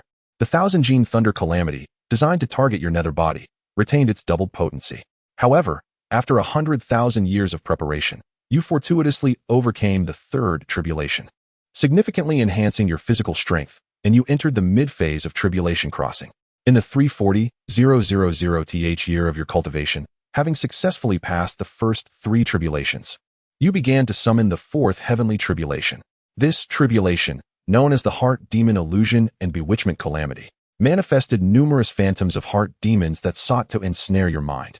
Fortunately, your relative youth and limited experiences rendered you impervious to these temptations, allowing you to navigate the heart demon illusion calamity with relative ease. In the 400,000th year of your cultivation, you summoned the fifth tribulation, named the karmic fire causation retribution calamity. Amidst the rolling storm clouds, blazing karmic flames engulfed your body and spirit. Yet, with no significant karmic debts to bear, you endured the searing heat without much tribulation and successfully passed the fifth thunder calamity. In the 460,000th year of your cultivation, you summoned the sixth heavenly tribulation, the divine thought suppression calamity. A formidable divine consciousness descended from the storm clouds, exerting an almost tangible oppression upon your soul, shattering it into fragments. You were unable to prevail against the sixth tribulation. In the 560,000th year of your cultivation, you still failed to overcome the sixth divine thought suppression calamity. In the 840,000th year of your cultivation, you remained unable to surpass the sixth divine thought suppression calamity, indicating that your soul required further fortification. As the simulation concluded, Lin Feng intended to consolidate his efforts, investing a total of 840,000 years of lifespan to seamlessly complete the simulation. With the feedback from this endeavor, Lin Feng felt a profound transformation in his understanding of the world around him. If the mastery of the 9th tier Supreme Chaos Sovereign Sword Seal represented a forced influx of knowledge into his mind, resulting in mechanical utilization, then having reached the mid-phase of tribulation crossing and successfully navigated 5 thunder calamities, he had developed his own comprehension of certain celestial rules, allowing for a more flexible application of this knowledge. The distinction between forcibly cramming knowledge into one's mind and cultivating an intrinsic understanding of the cosmos was significant. Should he wield the 9th tier Supreme Chaos Sovereign Sword Seal in his current state against an adversary in a fateful confrontation, that strike could prove far more devastating than mere injury. After reaching the mid-stage of tribulation, coupled with the Supreme 9th tier Chaos Sovereign Sword Seal, Lin Feng felt an overwhelming sense of invincibility. Having acquired a 9th tier Supreme Sword technique, he was not in haste to elevate his other skills. The 7th tier top-grade Xianming Fire Divine Nerve was primarily utilized for disguising himself as the Carefree Master, and the 7th tier was entirely sufficient. Similarly, the 7th tier top-grade Primordial Shadow Bone Annihilation technique would only be employed when masquerading as the Halm Master of the Tianyin sect, and once again, the 7th tier sufficed. The 9th tier Supreme Chaos Sovereign Sword Seal was Lin Feng's foundation. With such an exquisite 9th tier practice at his disposal, he was poised to traverse the Tianyao continent with ease. After all, the 9th tier techniques corresponded to the realms of loose immortal and true immortal, transcending the limits of the lower realms. Only the presence of loose immortals on the Tianyao continent could pose a tangible threat to him. Following his advancement, Lin Feng gazed into the depths of the Huatian mountain range, realizing it was time to conclude the entanglement with the King of 10,000 Demons. Chapter 138. Deep within the mountains several days later, Lin Feng finally acclimated to his newfound strength at the mid-stage of the tribulation transcendence. At this moment, he possessed an unprecedented confidence. He felt capable of dispatching cultivators of the same rank or lower with the ease of crushing an ant. Simultaneously, his comprehension of the laws of heaven and earth had reached a new pinnacle. Akin to a middle school student who had mastered a significant portion of high school knowledge and could adeptly apply it, the 9th grade supreme artifact, the Chaos Sovereign Sword Seal, required mastery over the laws of heaven and earth that surpassed the tribulation stage, likely attainable only at the levels of scattered immortals or true immortals. Nevertheless, Lin Feng believed his grasp of these celestial rules far exceeded that of his peers and even surpassed most perfected tribulation transcendence cultivators. His breakthrough into the mid-stage of tribulation transcendence was anticipated. The first 3 heavenly tribulations of this stage tested physical resilience, and possessing the primordial Wood Emperor's myriad form. His physicality was already comparable to that of ordinary perfected tribulation transcendence cultivators. The reason for his previous failure, Lin Feng surmised, lay in the heavens targeting him specifically. Each individual's tribulation presents varying degrees of intensity, and his encounters were perhaps significantly more formidable than those of others. Fortunately, he navigated the initial 3 tribulations with relative ease, stepping into the mid-stage. Yet, Lin Feng's concerns materialized. The 3 tribulations of the mid-stage examined the spirit and heart of the cultivator. His 4th thunder tribulation assessed his inner demons. Having led a virtuous life with merely over 30 years of experience, the influence of inner demons upon him was minimal. The 5th thunder tribulation, however, scrutinized the essence of karmic retribution, incinerating his own karmic ties with the power of karmic fire. Thankfully, he had refrained from employing the system's life-draining abilities to indiscriminately slay beings for their lifespans. Otherwise, having acquired nearly 100 million years of life, he might have found it impossible to overcome this karmic tribulation. Spiritual herbs, devoid of sentience, naturally did not count as acts of slaughter. The 6th thunder tribulation would genuinely test the strength of his spirit, a domain where he had always been relatively weak. To overcome this trial, he needed to bolster his spiritual fortitude. The 6th-tier spiritual plant, the Nether Ice Soul Tree, which he cultivated in the Mo Yuan, bore the Nether Fruit. Once refined into a 6th-tier Nether Soul refining pill, it would serve as a significant supplement for his spirit. Yet, relying solely on this single elixir would likely yield limited enhancement. He would need to seek out additional spiritual plants and pills to further strengthen his spirit. Having adapted to his strength, Lin Feng resolved to venture deeper into the mountain ranges of the Guardian Sky Mountains.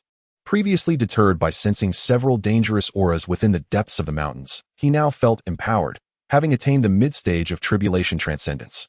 With an understanding of the laws of heaven and earth that even surpassed that of the great ascension stage, he possessed the strength to explore the depths of the mountains and simultaneously discover what the diminutive king of all demons was currently engaged in. With his cultivation ascension, each step now spanned thousands of miles, a feat even more astonishing than teleportation, showcasing his mastery over the laws of heaven and earth. Now, his range of spiritual perception has significantly expanded, nearly encompassing an area of nearly 100,000 miles. In other words, if he were on Earth, his consciousness could envelop the entire planet. However, the vastness of the Tianyao continent far exceeds that of Earth. Even with his spiritual perception covering close to 100,000 miles, it merely represents a fragment of the continent. The depths of the mountain range are only about 20,000 miles from the Hudiang Peak, where a portion of the beasts residing within this expanse have already submitted to the Hudiang sect. Another faction of these beasts, however, remains the primary target for resource acquisition by the sect. Should all the beasts fall under the Hudiang sect's control, Lin Feng would lack the resources necessary to nurture such a multitude. Within moments, Lin Feng descended into the depths of the mountain range, the domain occupied by the king of 10,000 beasts. His concealment technique, the 6th-tier superior binding spirit and concealing breath sutra, is masterfully adept at shielding him from the scrutiny of scattered immortals and lesser cultivators. Yet, as his comprehension of the heavenly laws continues to deepen, Lin Feng believes that the concealment achieved by the binding spirit and concealing breath sutra primarily reduces his aura to a designated level and obscures his foundational information. Should a scattered immortal attempt to probe from a distance of several miles, they might fail to discern the details of his identity. However, if a scattered immortal were to stand before him and delve their consciousness into his being, they would likely uncover his true aptitude and cultivation level. Nonetheless, the likelihood of encountering a scattered immortal is exceedingly slim. He has scarcely crossed paths with a few great ascension cultivators. Hidden in the high heavens, devoid of any aura, it is nearly impossible for the king of 10,000 beasts to detect his presence. This time, he is curious to discover the true intentions of the king of 10,000 beasts, who has painstakingly arrived in this region. Meanwhile, the king of 10,000 beasts, in his injured state, has transformed into human form and reclines upon his throne, listening to his subordinates report. At this moment, a great demon in the early stage of tribulation is delivering a report. My king, over the past few days, I have dispatched dozens of great demons to investigate the situation in the Transformation Dragon Valley, all of whom are above the Transformation God rank. However, thus far, all those beasts that entered the valley through various means have vanished without a trace, and no news has emerged. I suspect they may have met with misfortune. Upon hearing this, the king of 10,000 beasts furrows his brow and exclaims in anger. It is those accursed dark demon cultivators from the Tianyin sect who have caused my grievous injuries. Otherwise, would I need you to investigate the situation in the Transformation Dragon Valley? Once I ascend to Great Ascension, I will have a proper reckoning with that demon. Since arriving in the depths of these mountains, the king of 10,000 beasts has sought a suitable place to recuperate and has claimed it as his own.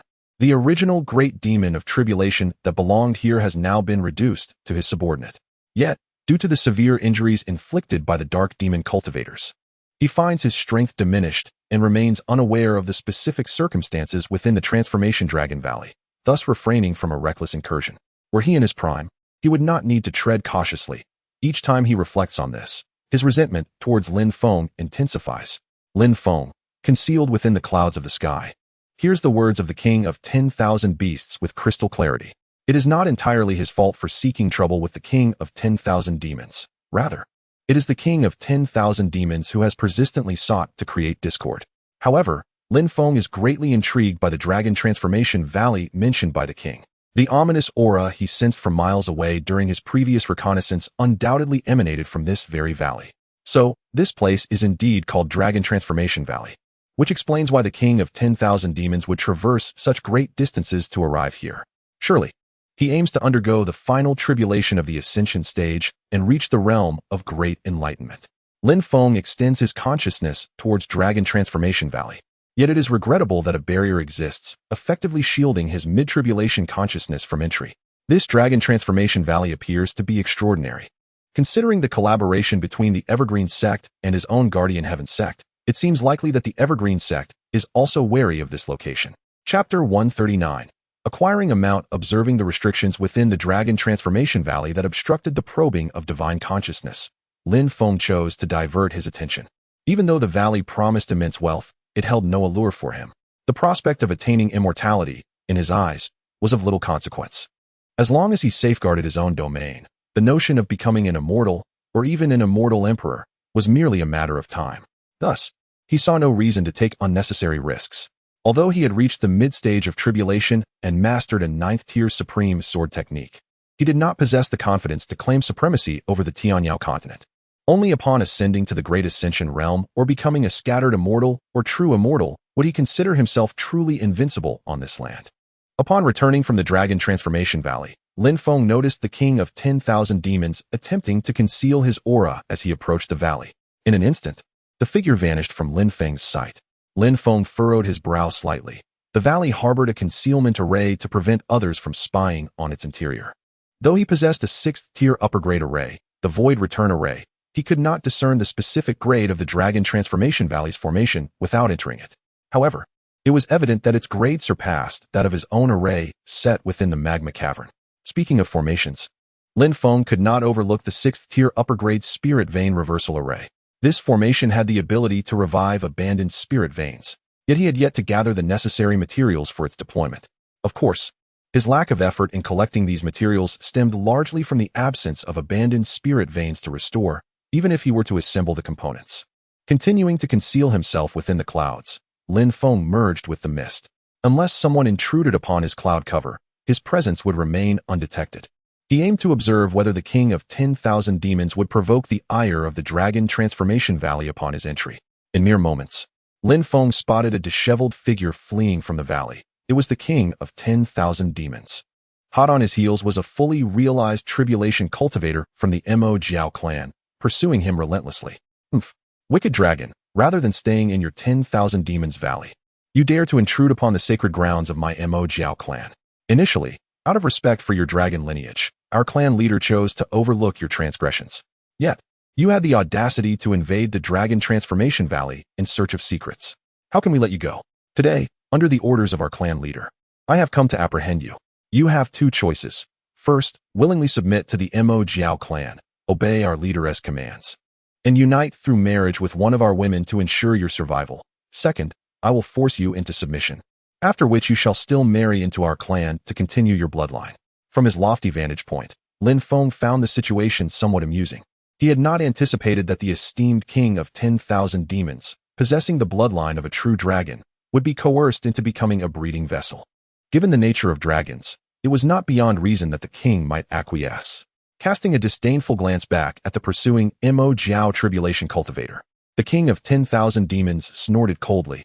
"In my eyes, you are merely a collection of crawling insects. You wish to continue my bloodline? However, should you be willing to send forth the women of your clan to serve me without charge and offer additional treasures, I might, in a moment of delight, bestow upon your lineage a descendant bearing the true bloodline of the dragon."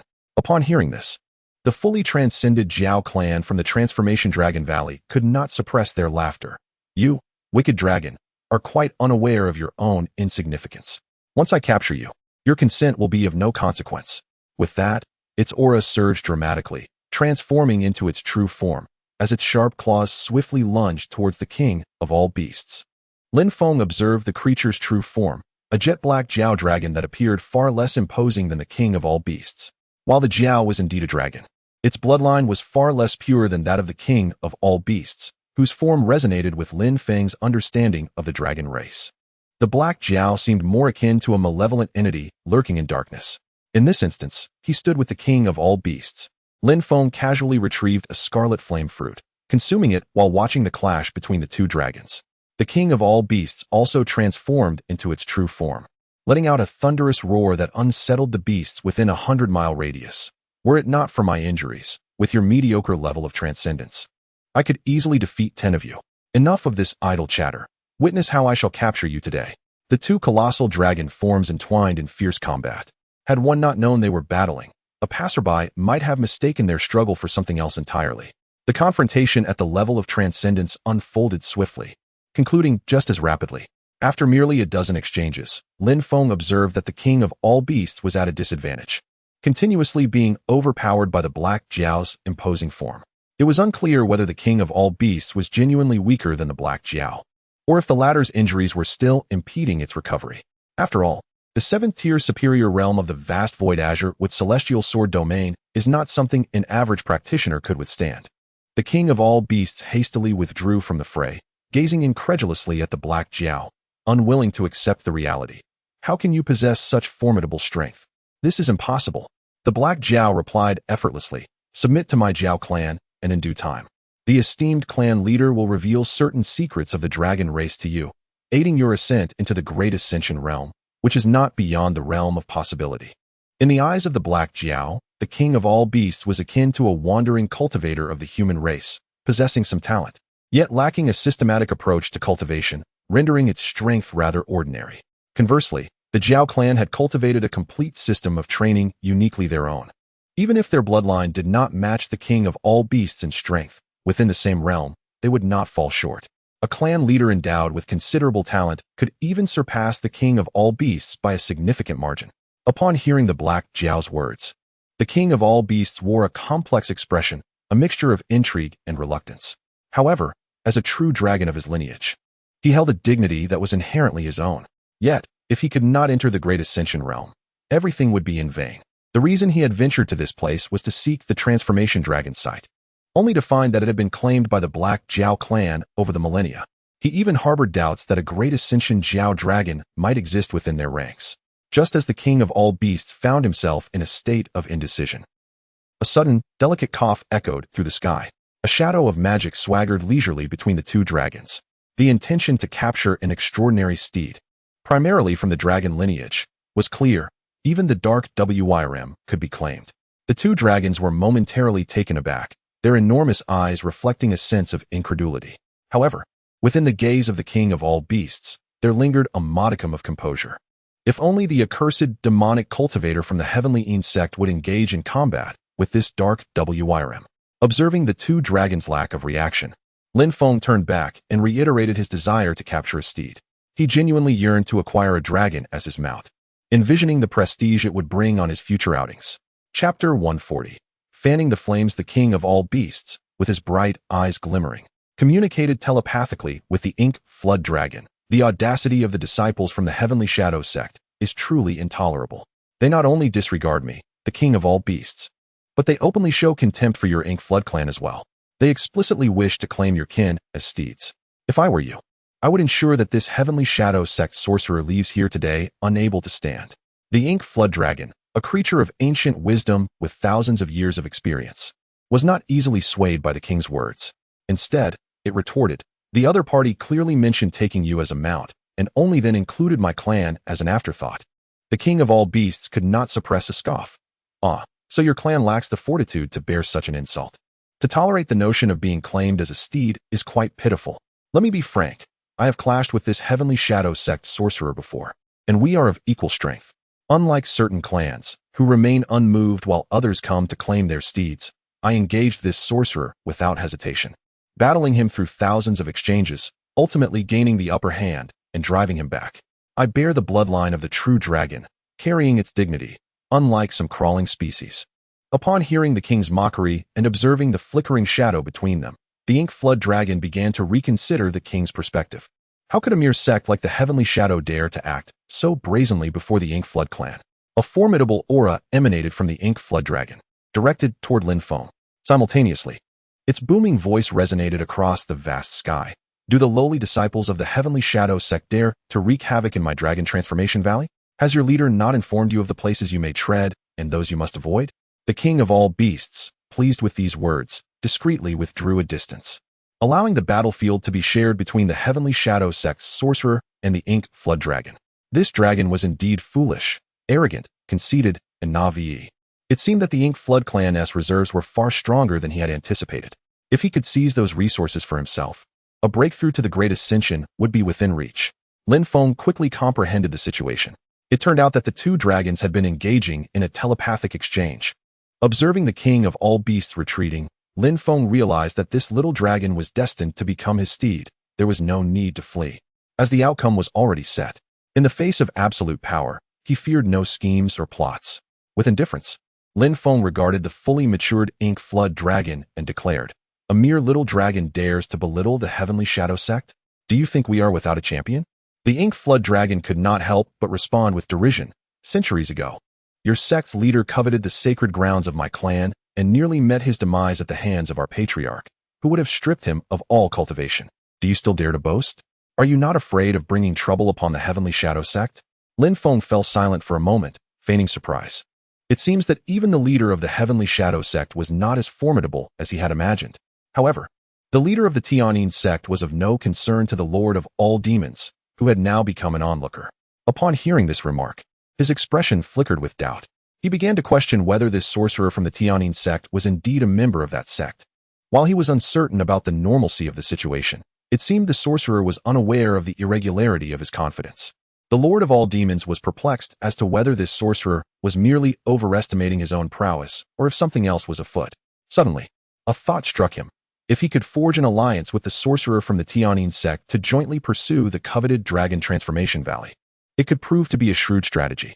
Yet, that was a matter for another time. For now, he needed to incite a confrontation between this sorcerer and the Mo Jiao. Thus, the Lord of all demons discreetly conveyed to Lin Feng, "My friend, this audacious Mo Jiao is far too brazen, showing blatant disregard for your esteemed leader. Were I in your position, possessing such profound strength, I would certainly teach this insolent creature a lesson." Concurrently, he transmitted a message to the Mo Jiao. "Dear brother Mo Jiao, it is highly likely that this sorcerer from the Tianyin sect has been dispatched by your sect's leader to keep a watchful eye on you, harboring ambitions of revenge." Both Lin Feng and the Mo Jiao turned their gazes toward the Lord of all demons.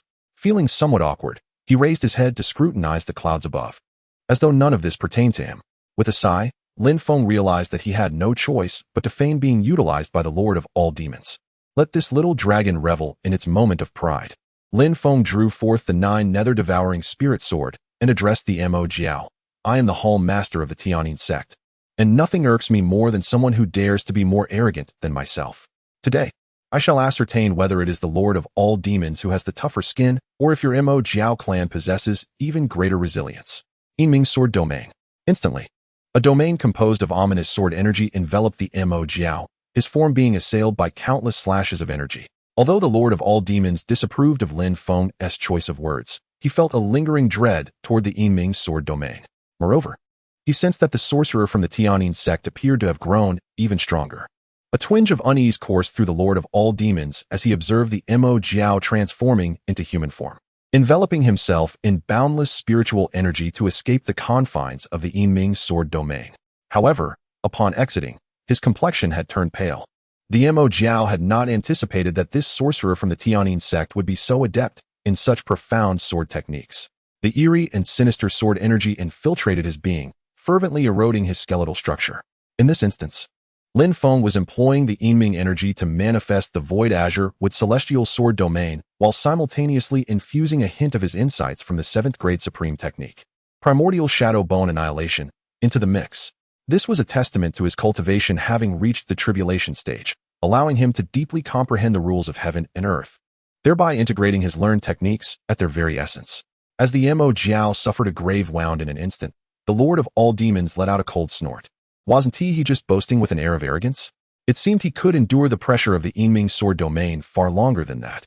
Were it not for the fact that his injuries had yet to heal, the Inked Dragon would undoubtedly be no match for him. Lin Feng gazed calmly at the Inked Dragon and remarked softly, "Do you have anything to say regarding this sword strike of mine?" The Inked Dragon snorted disdainfully. "Your sword strike is indeed impressive, but to think you could severely wound me with it is far from sufficient. Moreover, I surmise that this strike you executed is your most formidable move, is it not? It surely demands a tremendous amount of energy, and I doubt you can afford to unleash it a second time."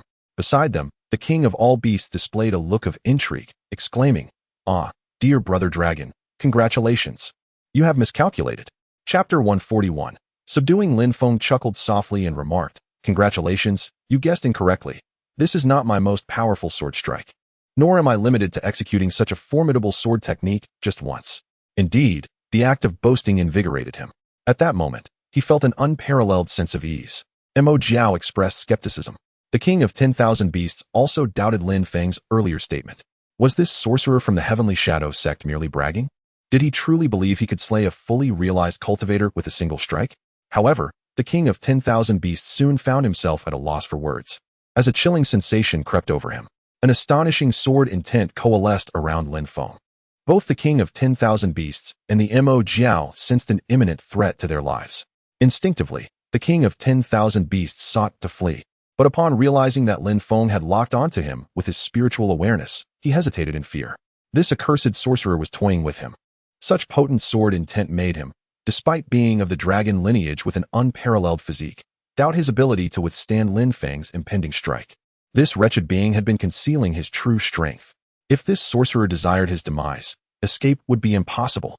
From the sword intent emanating from the hilt of Lin Feng's sword, he could sense the presence of the laws of heaven and earth. The mastery this individual possessed over the sword path was astonishing, capable of manipulating the very rules of existence.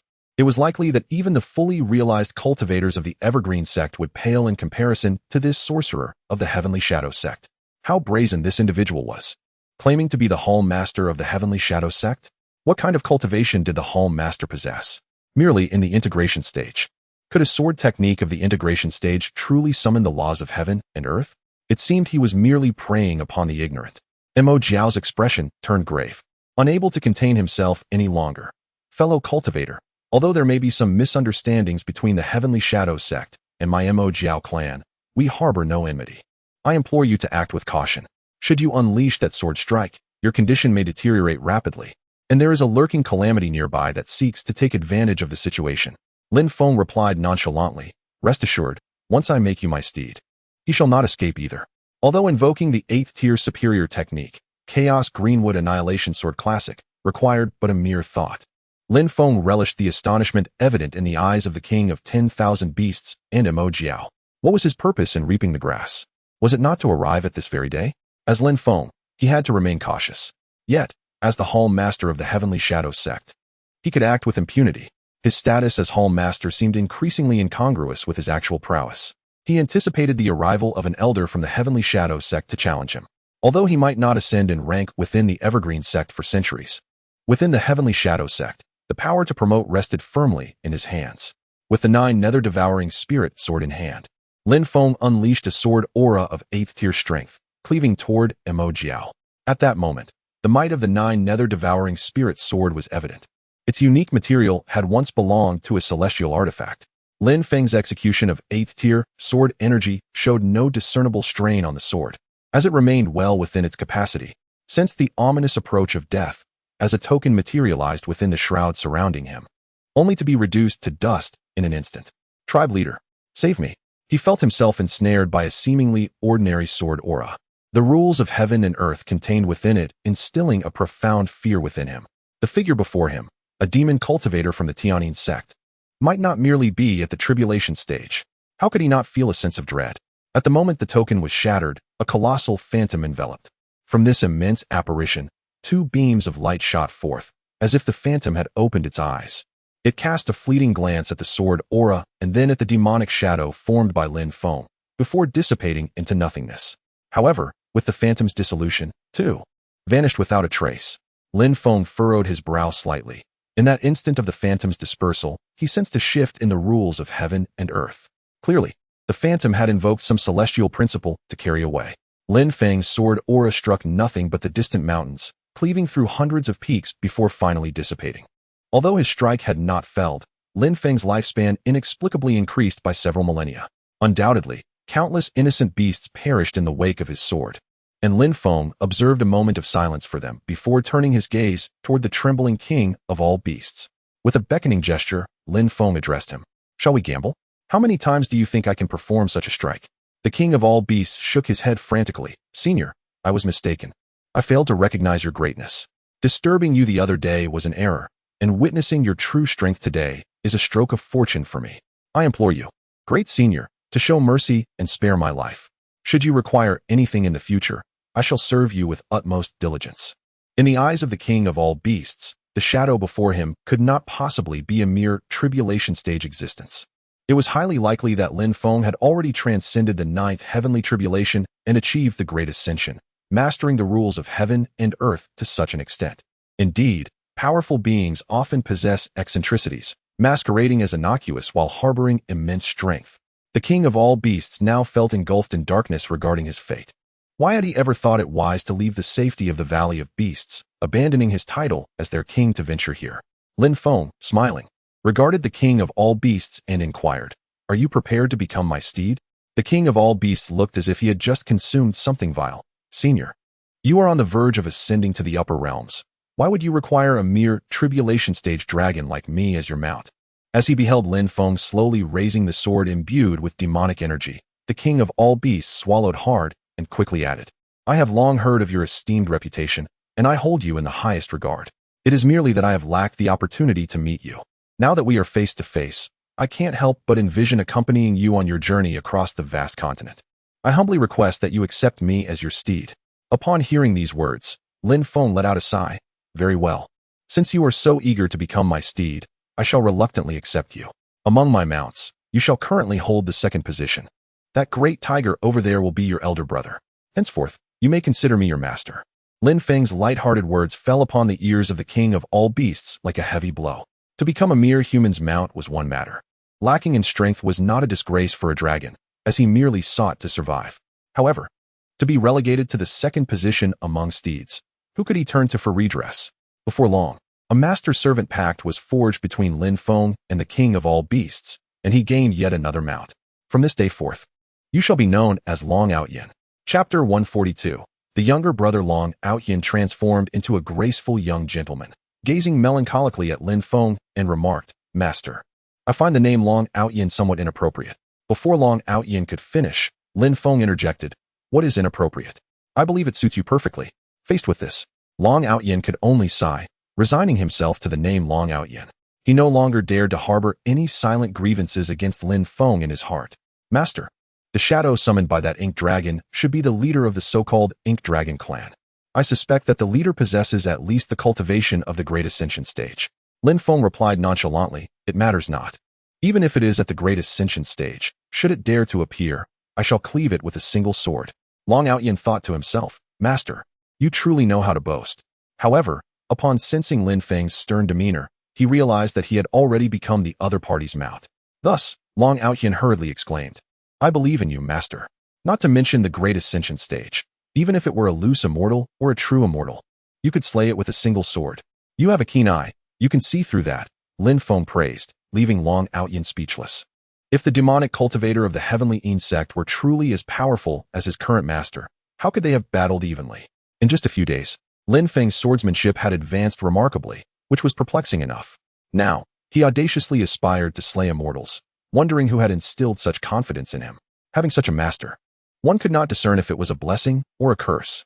Little dragon, quickly transform into your dragon form, so that I may ride you comfortably. Although reluctant, Long Outyin ultimately succumbed to Lin Feng's imposing presence, transforming into his dragon form and allowing Lin Feng to mount his back. They then soared through the clouds in this realm. Riding a dragon was indeed far more comfortable than riding the two tigers. Moreover, it was quite majestic. No wonder those enlightened beings sought to capture dragons as steeds. Long Outyin vehemently disagreed with Lin Feng's assertion. Capturing a dragon as a mount was a grave infringement upon the dignity of the dragon race. It was only in this mortal realm that such actions were permissible. Had they been in the celestial realm, anyone daring to ride a dragon would face the wrath of the dragon race. After indulging in the experience, Lin Feng said, "Little dragon, take me to your subordinates. Since you have become my mount, your subordinates rightfully belong to my protecting heaven sect. However, the great demons of the myriad demon valley will remain under your command. If the two tigers require assistance from your great demons, you must cooperate with them, understand?" Long Outyin nodded in resignation. The great demons who had accompanied him to the protecting heaven mountain range were mostly his loyal confidants, whom he had personally nurtured. It would greatly pain him to abandon them or see them dealt with by his master. Thus, becoming part of the protecting heaven sect while continuing to oversee them himself seemed a reasonable compromise. In a flash, Long Outyin appeared near the Dragon Transformation Valley, approximately 1,000 miles away, a place he had seized from a transcendent great demon. As the two emerged, they immediately attracted the attention of numerous great demons. Upon witnessing the ethereal manifestation of Lin Feng, many formidable demons instinctively braced themselves for combat or contemplated retreat. Their impression of Lin Feng was indelibly etched in their minds. With a single stroke of his sword, he had nearly obliterated them. Such a practitioner was far beyond the reach of these great demons. Had it not been for the presence of the figure alongside him, the esteemed lord of the myriad demons, they would have long since fled.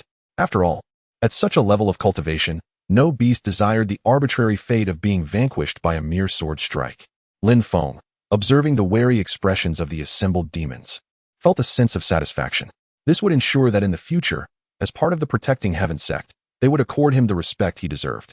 At that moment, Long Outyin descended in human form alongside Lin Feng, casting a glance at his anxious followers, feeling somewhat exasperated. He had thought himself invincible during the tribulation phase. Yet here he faced successive setbacks.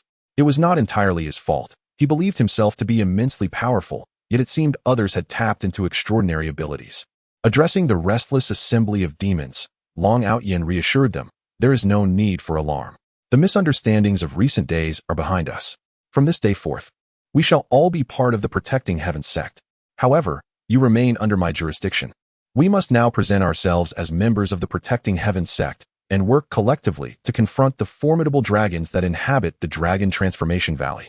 Upon hearing these words, the once apprehensive demeanor of many demons from the myriad demons valley transformed into one of relief. The prospect of not having to contend with that formidable demonic cultivator was undoubtedly a boon for them, as they recognized their own inadequacies in facing such a foe. With the Valley's leader now having reached an understanding with the demon from the protecting heaven sect, their compliance was assured. "Come, let us pay our respects to the sect leader," Long Outyin declared, bowing slightly to Lin Feng.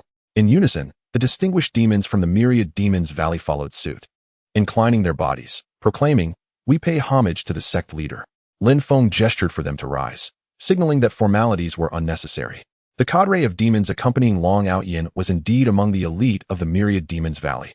The weakest among them had reached the divine transformation stage, a status revered in smaller sects, with hundreds present here. Nearly 100 were at the void refinement stage, no fewer than 50 at the integration stage, and several at the tribulation stage. The strength of the myriad demons valley far surpassed that of the protecting heaven sect. However, with Long Outyin now under their banner, these demons would inject fresh vitality into the protecting heaven sect.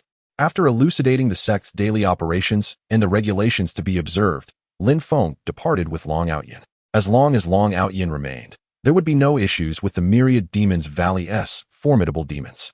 Lin Feng escorted Long Outyin to the lava cavern. Even though Long Outyin was well-traveled, he found himself momentarily struck by the sight of the cavern. "Master, this is rather extravagant, I assentiate." Just as Eru was preparing to welcome Lin Feng, he caught wind of Long Outyen's words and, filled with a menacing aura, glared at Long Outyen.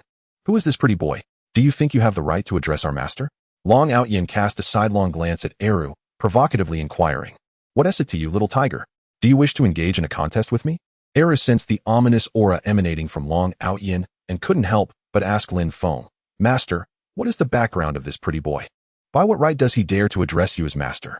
Lin Feng affectionately ruffled Eru's large head, and Eru, in turn, delivered a slap to Long Outyen, clearly still fixated on his lava cave. "Eru, this is my newly acquired steed, Long Outyen. Henceforth, he shall be your second brother." Upon hearing this, Long Outyen expressed his dissatisfaction, stating, "Master, I believe that the strongest should hold the title of elder brother. This is rather unjust." Eru shot a disdainful glare at Long Outyen, retorting, "What strength do you possess?" "I have little power, merely the completion of the tribulation." Eru gasped in astonishment. "Could it be that you are that colossal dragon?" Long Outyen's face beamed with pride. Meanwhile, Eru inwardly scoffed at him, thinking how ridiculous it was for a mere steed to flaunt such arrogance. Nevertheless, he remained wary of his opponent. A dragon clan member at the peak of tribulation was certainly vying for favor. "Brother Long Outyen, when the master is absent, please look out for me." Chapter 143, Dragon's Bloodgrass in the Lava Cavern. Lin Feng has newly developed an area, transplanting a patch of dragon's bloodgrass. This particular herb typically flourishes in proximity to the lairs of true dragons, drawing sustenance from the potent essence they exude. Alternatively, it may thrive in places abundant with solar energy, absorbing this vigor to accumulate both energy and medicinal properties. Classified as a third-tier spiritual herb, it shares its rank with the crimson flameberry tree, renowned for its formidable healing capabilities and the ability to restore vitality. The current patch of dragon's bloodgrass was procured by Lin Feng through the efforts of the Hall Master of the Heavenly Shadow Sect. It is quite astonishing that the inept Long Outyen has never heard of this herb. According to the spirit of the 9 nether-devouring soul sword, one of the primary materials for concocting the cleansing marrow pill, the dragon's livergrass, can metamorphose from the dragon's bloodgrass, albeit with the nourishment of true dragon's blood. Now that both the dragon's bloodgrass and the true dragon's blood are at hand, the creation of the cleansing marrow pill is imminent. Lin Feng has also dispatched the Hall Master to assist in gathering the remaining essential ingredient, the 7-leaf branching grass. The sensation of having assistance in such endeavors is truly gratifying. However, the transformation of dragon's bloodgrass into dragon's livergrass will necessitate a considerable amount of time. Long Outyen has established a personal dragon lair within the lava cavern. This patch of dragon's bloodgrass now flourishes around the site of his lair. And given that the lava cavern is inherently a place of extreme solar energy, the transplanted grass has begun to thrive normally. "Little dragon, it is your turn." Lin Feng's call resounded, causing Long Outyen to shiver in trepidation from a distance. Eru has forged a bond with Long Outyen, and their camaraderie is currently quite strong. Upon hearing Lin Feng's summons, Eru cast a sympathetic glance toward Long Outyen. After all, he is a mountain lord, not a dragon. Reflecting on the nature of dragons, although they possess immense power and an innate ability to dominate other races, this very strength makes them the target of many beings. Thus, Eru harbors no envy toward Long Outyen's draconic heritage. Ever since the formidable demons from the 10,000 Demon Valley joined the Guardian sect, its strength has surged dramatically. Despite the initial scarcity of elite demon beasts within the sect, the arrival of these talented demons has ensured that no one dares to belittle the Guardian sect any longer. Eru has begun to privately intensify training for the inner and outer disciples of the Guardian sect who are present for their trials. He pays little mind to the outer disciples, whose abilities are rather mediocre. His focus lies on the inner disciples, who often carry themselves with excessive pride and dismiss the Guardian sect. It is time to impart to these inner disciples the lesson that there are indeed extraordinary beings beyond their own kind. Long Outyen gazed at his lair with reluctance. He had initially taken great pride in meticulously crafting a dragon-s abode within the lava cavern for future repose. However, to his dismay, the very next day, his lair was surrounded by a spiritual field cultivated by his master, adorned with nearly 100 dragon's bloodgrass plants. At first, he believed this was a reward from his master, a personal possession. It was only today that he realized his master intended for him to nourish these dragon's bloodgrass with his true dragon-s blood, with hopes of their transformation into dragon's livergrass. It is unclear from whom this information was acquired. Yet it is evident that this individual harbors animosity towards his dragon lineage. Little dragon, do not linger. Come forth at once. Lin Feng called out once more. Reluctantly, Long Ao Tian approached the spiritual field where the dragon bloodgrass was cultivated, situated beside his cave. He then spoke, Master, may I inquire as to where you learned that this dragon bloodgrass can transform into that so-called dragon gall grass after being nourished by the blood of true dragons? I have never heard of such a thing. I believe this person is speaking nonsense and must be deceiving you, Master. You, the wisest of all humans, must not be misled. Just as Long Ao Tian finished speaking, an ethereal voice rang out. Little, whom do you speak of? I have lived for tens of thousands of years and have witnessed this dragon blood grass transform into dragon gall grass with mine own eyes. How dare you question me? Having only lived a few thousand years? Long Ao Tian, filled with suspicion, began to scan his surroundings. Master, did you hear someone speaking from the void? A phantom materialized before Long Ao Tian. I am here, Little, with widened eyes. Long Ao Tian sought to discern the essence of this apparition. What manner of being are you, daring to address this king as Little? Come, let us engage in battle for 300 rounds. The spirit of the nine nether-devouring spirit sword cast a disdainful glance at Long Ao Tian. You, a mere perfected tribulation transcender, are unworthy to engage with me. Once I regain my peak strength, a single strike will suffice to vanquish you. Long Ao Tian pondered, casting a glance at the magic sword that Lin Feng bore at his waist. He then proclaimed, Master, this magic sword is clearly no good. It must be deceiving you.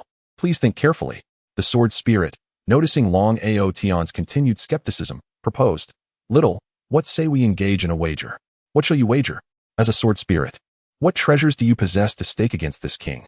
The spirit of the nine nether-devouring spirit sword feigned stroking its beard before nonchalantly stating, Though I possess no treasures, I know how to assist you in purifying your bloodline. Shall we wager on this method of bloodline purification? Upon hearing this, Long Ao Tian became instantly animated. Is your claim genuine? Why should I believe you possess such a method? The sword spirit glanced at Lin Feng and said, If you do not believe me, you may inquire of the master regarding my ability to purify bloodlines. Long Ao Tian looked to Lin Feng, and upon receiving a nod of affirmation, excitement surged within him. He had long since reached a bottleneck in his cultivation. To grow stronger, he could only attempt to transcend the ninth tribulation, which was why he had been transported here. Now, he saw another path to enhancement apart from the tribulation. Although he already possessed the bloodline of a true dragon, belonging to the true dragon clan, he knew well that the purity of his bloodline was not particularly high. Should he be able to purify his bloodline and awaken some ancestral memories or divine abilities, it would undoubtedly lead to significant enhancement, raising his future potential as well. Very well, I shall wager with you. As long as I possess what you require, I am willing to bet. The sword spirit then proclaimed, Let us wager, shall we? We shall nurture these dragon blood herbs with the essence of true dragon blood, and see if they can transform into dragon gallbladder grass within a century. If, after 100 years, the dragon blood herbs have not undergone this metamorphosis, I shall consider myself defeated and will gladly impart to you the secrets of purifying lineage. Conversely, should any of the dragon blood herbs transmute into dragon gallbladder grass within that time, you will be the one to lose. In that case, you must offer your own blood to nourish my sword's blade. Fear not, for I require only your ordinary dragon blood, not your life essence. Upon hearing this, Long Ao Tian hesitated not for a moment, exclaiming, Very well, I accept this wager. What is merely a bit of dragon blood? Simultaneously, he mused to himself that even if a dragon blood herb did indeed transform into dragon gallbladder grass, it would still be a testament to his own prowess. Even in defeat, he could simply petition his master. Should he lack merit, he would still be recognized for his arduous efforts. Surely, the sword spirit would not withhold the method of bloodline purification from him. Chapter 144. Surrender time gallops forth like a spirited steed, and the days and months flow like fallen flowers in a stream. Lin Feng has reached the age of 36, having unknowingly spent 18 years on the verdant grassland. 3 years have passed since he subdued the king of all demons and resolved the crisis of the lava cavern. During these 3 years, the Evergreen sect has remained steadfast, with no significant events to disturb its peace. Yang Linghu's reputation on the Sword Peak has grown increasingly illustrious, drawing more and more individuals eager to witness the prowess of Yang Linghu, who has awakened the immaculate sword body and inherited the legacy of the surging Sword Valley, as well as the gifted prodigy of this generation, who possesses the Holy Spirit root and has earned the recognition of the Yang family's ancestral sword, the Qingyu sword. Throughout this period, Yang Linghu has frequently returned to the verdant grassland, bestowing upon Lin Feng various cultivation techniques and elixirs essential for his practice. He even imparted a 5th-rank surging sword technique to Lin Feng. Yet, Lin Feng's interest in the surging sword technique has waned. He has since cultivated the 9th-rank Supreme Chaos Sovereign Sword Seal. This sword seal, which embodies the laws of this realm, has resided upon his forehead since he perfected the 9th-rank Supreme Chaos Sovereign Sword Seal. Whenever he desires, he can unleash the formidable power of the 9th-rank Supreme Chaos Sovereign Sword Seal. It is a supreme technique that integrates the laws of heaven and earth into his sword aura, representing the pinnacle of what this world can accommodate. Thus, Lin Feng finds little allure in dedicating his lifespan to cultivating the surging sword technique of the Surging Sword Valley. However, should he ever need to exhibit a modicum of strength in his capacity as the steward of the verdant grassland, he can still vouch for himself through the surging sword technique. Despite lacking the innate talent for swordsmanship compared to Yang Linghu and the Holy Spirit root of Yang Lingjian, Lin Feng has diligently progressed from the 1st-rank Greenwood sword technique to the 9th rank, granting him a profound comprehension of the sword path that far surpasses that of the two. Consequently, having perused the 5th-rank surging sword technique just once, he may not claim to have mastered it, but he has certainly cultivated it to a level of great accomplishment. In the future, he could indeed wield the 5th-rank surging sword technique against adversaries. As for his cultivation methods, Lin Feng had long acquired the 5th-rank superior ancient evergreen sacred art from Tan Yuyu, but in reality, he has already cultivated the 7th-rank superior chaos evergreen heavenly art. During the past 3 years, the verdant grassland has experienced new developments, with an increase in disciples from both the inner and outer sects venturing to the guardian heavenly mountains and exploring its depths. This essential passageway has gradually become a topic of discussion among those disciples. Many disciples have taken to training in the guardian heavenly mountains during the day and returning to the verdant grassland for rest at night. In light of this, Lin Feng has permitted the miscellaneous disciples of the verdant grassland to earn some extra income, such as establishing resting lodgings or providing meals for those disciples embarking on their training excursions. As long as their activities do not disrupt the daily operations of the verdant grassland, they are free to pursue these ventures. However, it is required that a portion of their profits be donated to the Reflection Hall to support its sustainable development. Gradually, the Reflection Hall has attracted not only the miscellaneous disciples of the verdant grassland. As the number of shadow crystals from the Guardian Mountain range continues to increase, those disciples from both the inner and outer sects who aspire to venture into the depths of the Guardian Mountain have come to regard the Shadow Hall as their primary source of first-hand intelligence. However, unlike the servant disciples of the verdant grass plain, these inner and outer sect disciples must expend a spiritual stone each time they wish to view the shadow crystals in the hall. This has afforded the servant disciples of the verdant grass plain a newfound sense of privilege. Nevertheless, the Shadow Hall remains perpetually crowded. For the inner and outer sect disciples, particularly the inner sect ones, the cost of a single spiritual stone is inconsequential. Gradually, the disciples of the Evergreen sect, especially those inner sect disciples training in the Guardian sect, have discovered that the beasts of the Guardian Mountain range have become significantly stronger than before. This transformation is undoubtedly the result of the great demons from the 10,000 Demon Valley, who, unable to bear the sight of the Guardian Mountain beasts being incessantly farmed for experience points by the disciples of the Evergreen sect, imparted some techniques and insights to bolster the overall strength of these beasts. This development has drawn even more disciples from the Evergreen sect to the Guardian Mountain for training, as it is relatively close and devoid of life-threatening risks. Over the course of 3 years, the nearly 100 dragon blood grasses within the lava cavern have yet to show signs of transforming into dragon gallbladders. However, nourished daily by the essence of dragon blood and absorbing the extreme yang energy of the lava cavern, they are thriving remarkably well. Although they require the sustenance of dragon blood, in reality, only 2 or 3 drops from Long Outyin are needed each day. As a fully realized demon undergoing tribulation, the energy contained within Long Outyin's blood is formidable, necessitating its dilution before it can be used to nourish the dragon blood grass. While the verdant grass plain has not undergone significant changes, the Great Han Dynasty, nearly 10,000 miles away, has experienced tremendous transformation. Over the past 3 years, Lin Feng has visited the vicinity of Mo Yuan City several times under the guise of the carefree Zizi. Yet he has refrained from meeting Lu Xiu and Lu Yin again, choosing instead to silently observe the evolution of the Great Han Dynasty. During these 3 years, Lin Feng has witnessed for the first time the emergence of a flourishing dynasty within the Great Han. Perhaps due to the profound impressions left by the Great Han of his previous life, Lin Feng harbors considerable anticipation for the Great Han dynasty on the Tianyao continent. Currently, the territories of Lu Yin and Lu Xiu have expanded from one city in Mo Yuan to 5. This includes 2 neighboring cities within the Great Han dynasty that were ceded to Lu Yin at the strong behest of his numerous supporters. The audacity of Lu Yin's supporters to secure these adjacent cities for him stems from Lu Yin's remarkable achievement of dismantling the 2 neighboring cities of the Daqian dynasty without the loss of a single soldier.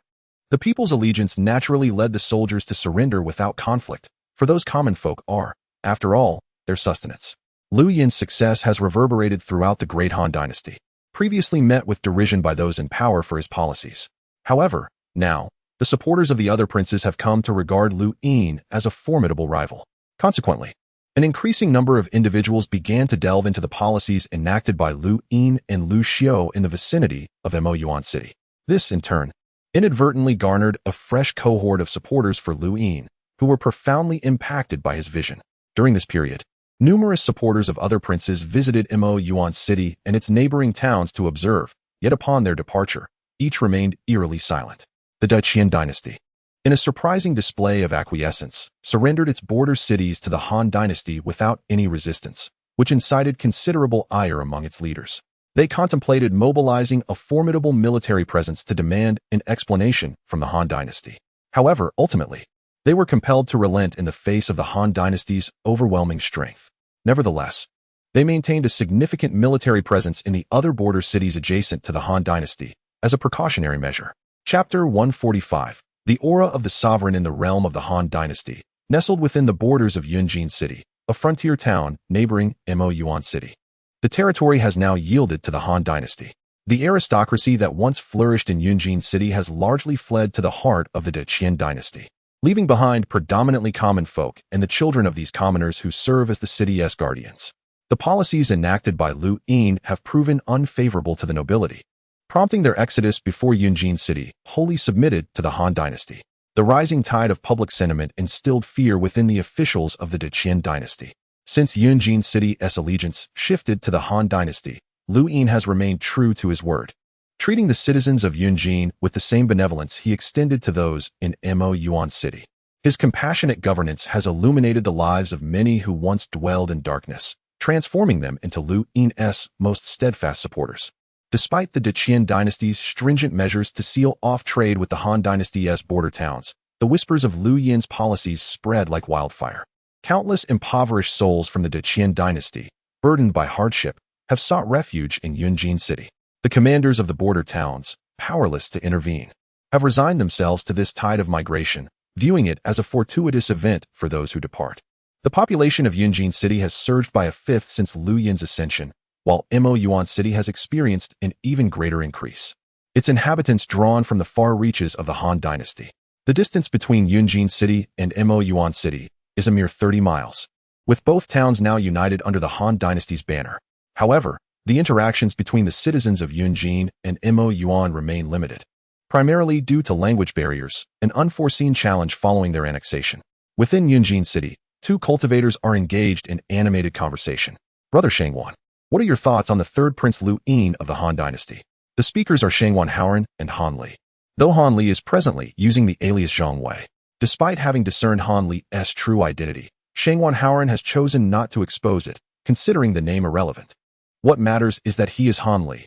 Unbeknownst to Shangwan Haoran, the reason for Han Li's presence in Mo Yuan City is undoubtedly linked to Lin Feng. Yet, he refrains from probing further, only noting with curiosity that Han Li seems to traverse between Mo Yuan and Yunjin daily.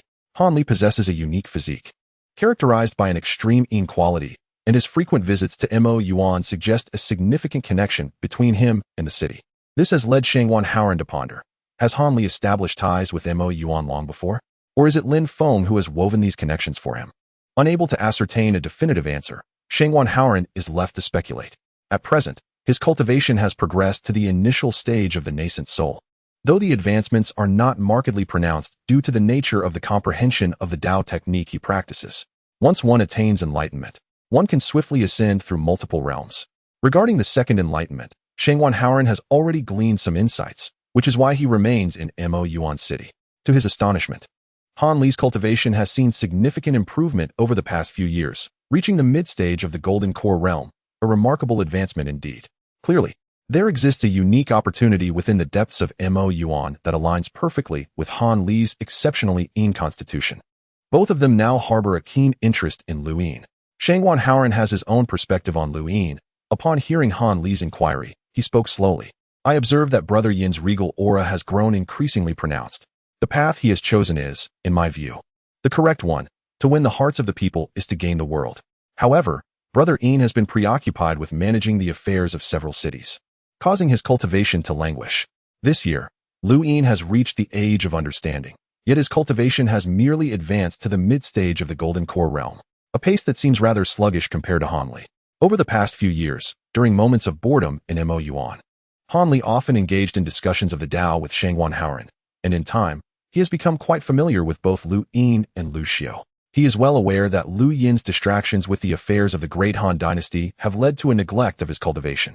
Lu Yin, possessing a celestial root, if diligently cultivated with the support of the royal family, should have at least reached the consummation of the Golden Core, perhaps even stepped into the nascent soul stage like Shangwan Haoran. However, with the passage of time, Lu Yin increasingly exhibits the attributes of a sovereign. As the two were engaged in casual conversation, Shangwan Haoran, like Lu Yin, dedicated his days to understanding the lives of these mortals, who serve as his subjects of enlightenment. Han Li merely accompanied Shangwan Haoran, taking leisurely strolls during his cultivation breaks. Two young gentlemen, I perceive that you possess extraordinary appearances. Would you care for a divination? An elderly man slowly adjusted his stall, hanging a banner proclaiming his fortune-telling services. Upon noticing the two distinguished youths passing by, he called out. Shangwan Haoran turned towards the voice, his expression shifting slightly. Are you the esteemed Zaya? Han Li curiously scrutinized Lin Feng, remarking, is he truly Zaya?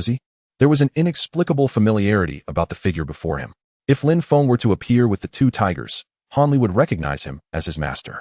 It was during Lin Feng's assistance in unblocking his meridians within the volcanic cave that the two tigers had previously intimidated Han Li. Although Han Li had heard tales of Zaiyozi's steed, a colossal tiger, many cultivators favored tigers as mounts, leading him to ponder little further. Shangwan Haoran, having encountered Zaiyozi before, recalled how he wielded fire magic that engulfed the area between Mo Yuan City and the Abyss, incinerating countless Mo Yuan creatures. Swiftly, Shangwan Haoran retrieved a communication token, seemingly sending a message to an unknown recipient. Lin Feng, transformed into Zaiyozi, had already taken his seat, inquiring once more. Do the two young gentlemen wish to have their fortunes told? Han Li felt intrigued, eager to witness Zaiyozi's abilities, but was promptly halted by Shangwan Haoran. Shangwan Haoran turned to Han Li and said, I have heard of the divination abilities of the esteemed Zaiyozi, and I am deeply impressed. However, individuals like us should not rely on others to predict our futures. Han Li pondered these words thoughtfully. Shangwan Haoran then looked again at Zaiyozi and inquired, Esteemed elder, may I ask if you hail from the Windazong? Lin Feng furrowed his brow and shook his head. Curiously, Han Li asked, Brother Shangwan, what sect is the Windazong? Sensing that Zaiyozi did not originate from the Windazong, Shangwan Haoran felt somewhat perplexed. Upon hearing Han Li's question, he explained, in the Tianyao continent, there are 5 major sects, and the Chongqing sect is one of them, possibly the most powerful among them. The Windazong is known to be the most enigmatic of the 5 major sects. They shun conflict, and many may not even be aware of their existence. Yet, the other 4 sects do not underestimate the Windazong. The diviners are one of the more renowned legacies of the Windazong, as nearly all diviners in this world originate from there. Chapter 146. I see you have chosen the path of death. Han Li pondered thoughtfully, recalling the time before he embarked on his journey to immortality. A fortune teller had once passed through their village, predicting that he would not live beyond the age of 20. Had it not been for his master opening his meridians, he would indeed have perished before reaching that age. It seems that the fortune teller was likely affiliated with the sect of inquiry. Regrettably, he had remained under the influence of the Evergreen sect, rendering him largely ignorant of the other major sections. As the two conversed, a figure hurriedly approached. Brother Shangwan, Brother Zhang, I see you are both here, Lu Yin exclaimed, having set aside his work after receiving news from Shangwan Haoran and rushing over. He had initially planned to arrange accommodations for a new batch of refugees from the Great Qian Dynasty in Yunjin City. However, he was surprised to learn that the esteemed Elder Xiaoyao had also arrived in Yunjin City. It had been quite some time since he had seen Elder Xiaoyao, and he had accumulated several questions he wished to discuss with him. Lin Feng was no longer the Lin Feng of the harmonization realm. His grasp of the laws of heaven and earth allowed him to subtly sense the fortune gathering above Lu Yin's head. This fortune did not seem to stem from the distant Tianya continent, but rather from the common folk, which left Lin Feng contemplative. Elder Xiaoyao, it has been a while. Please come to my residence for a discussion, Lin Feng suggested. He gently shook his head. I have pressing matters today and cannot linger in Yunjin City. If you have any questions, feel free to ask here. Since he had gained the ability to discern causality, Lin Feng had become considerably more cautious in his dealings. Although he had already established a significant connection with the Great Han Dynasty, he sought to avoid further entanglement. Without unnecessary preamble, Lu Yin pondered briefly before inquiring, Elder Xiaoyao, may I ask how one should govern the populace belonging to different dynasties if the Great Han Dynasty were to unify this continent? Lu Yin had detected this potential future issue from his recent governance experiences. Lin Feng smiled faintly and replied, in my view, it is quite simple. I once read in ancient texts that unifying the world is not the challenge. The real difficulty lies in governing such a vast empire. A great emperor once accomplished this by implementing policies such as standardized writing, uniform roads, and the unification of weights, measures, and currency. With the efforts of merely 2 generations, everything can be set on the right path. Of course, what I have mentioned is merely a summary. The specifics require your own contemplation and practice. With that, Lin Feng departed from Yunjin City, leaving Lu Yin lost in thought. The extent of Lu Yin's future achievements would depend on his own fate and capabilities. In Maiyuan City, Lu Xiao arrived at Old Wang's residence, holding a roasted chicken he had just purchased from a nearby shop for a couple of silver coins. Old Wang, look what I have.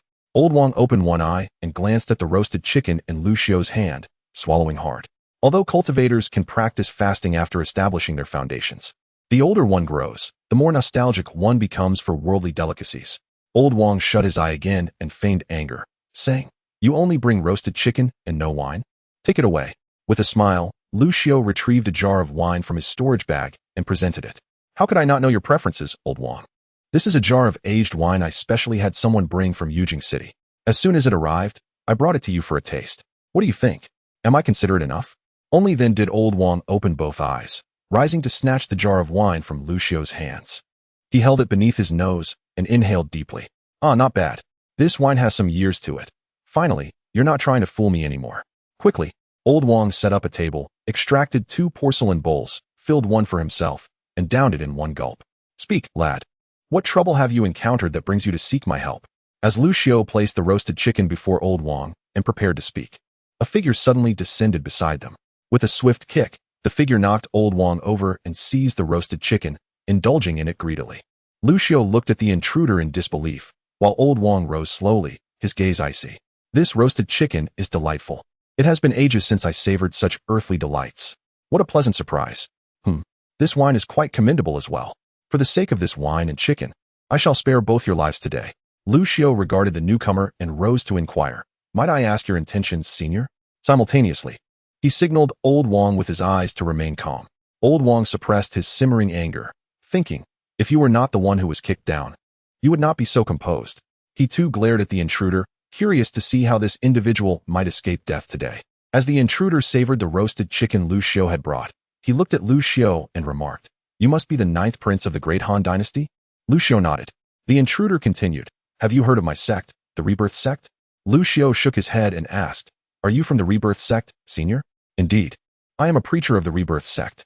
You, as a prince, are not competent if you have not even heard of our sect. This vexes me greatly.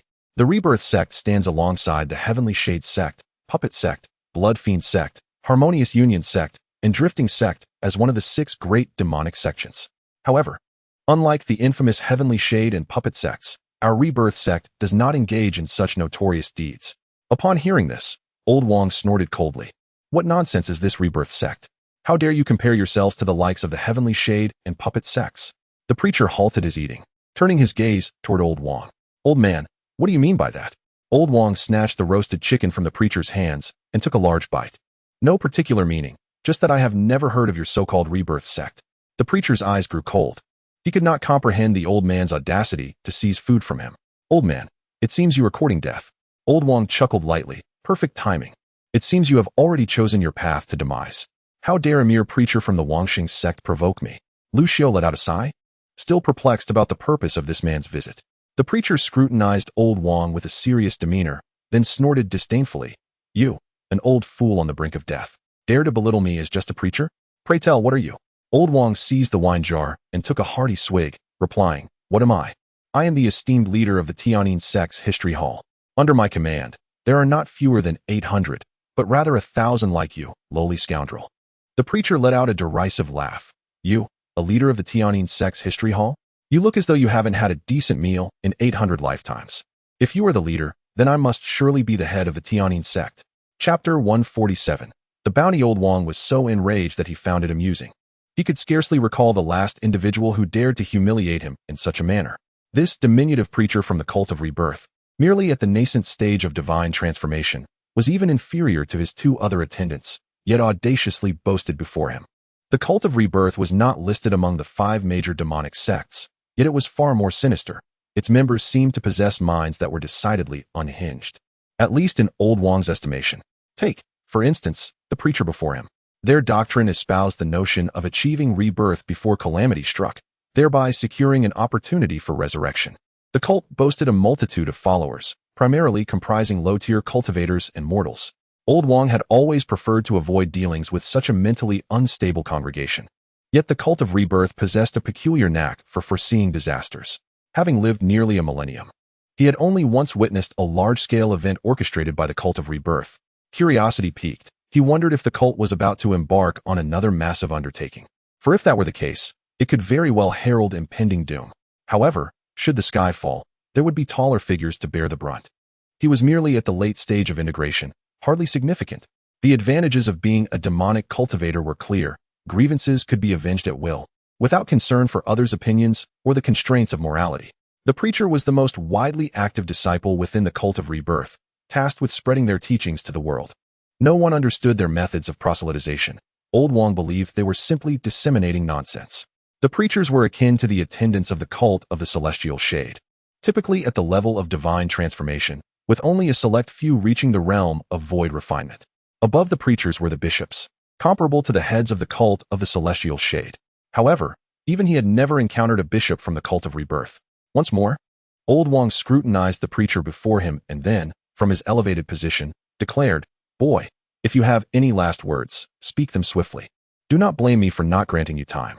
In response to his words, the preacher lifted his foot again, as if to kick old Wang awake from his delusions. Lu Xiu had already squinted his eyes, unwilling to witness this brutal scene. Although old Wang appeared somewhat disheveled, he was once the esteemed leader of the cult of the celestial shade and possessed considerable strength. The fact that old Wang dismissed the preacher from the cult of rebirth indicated that he had everything under control. Thus, Lu Xiu felt no concern. Old Wang reached out, seizing the preacher's incoming right foot, remaining impervious to the force applied against him. Then, a sharp crack resonated from the preacher's thigh.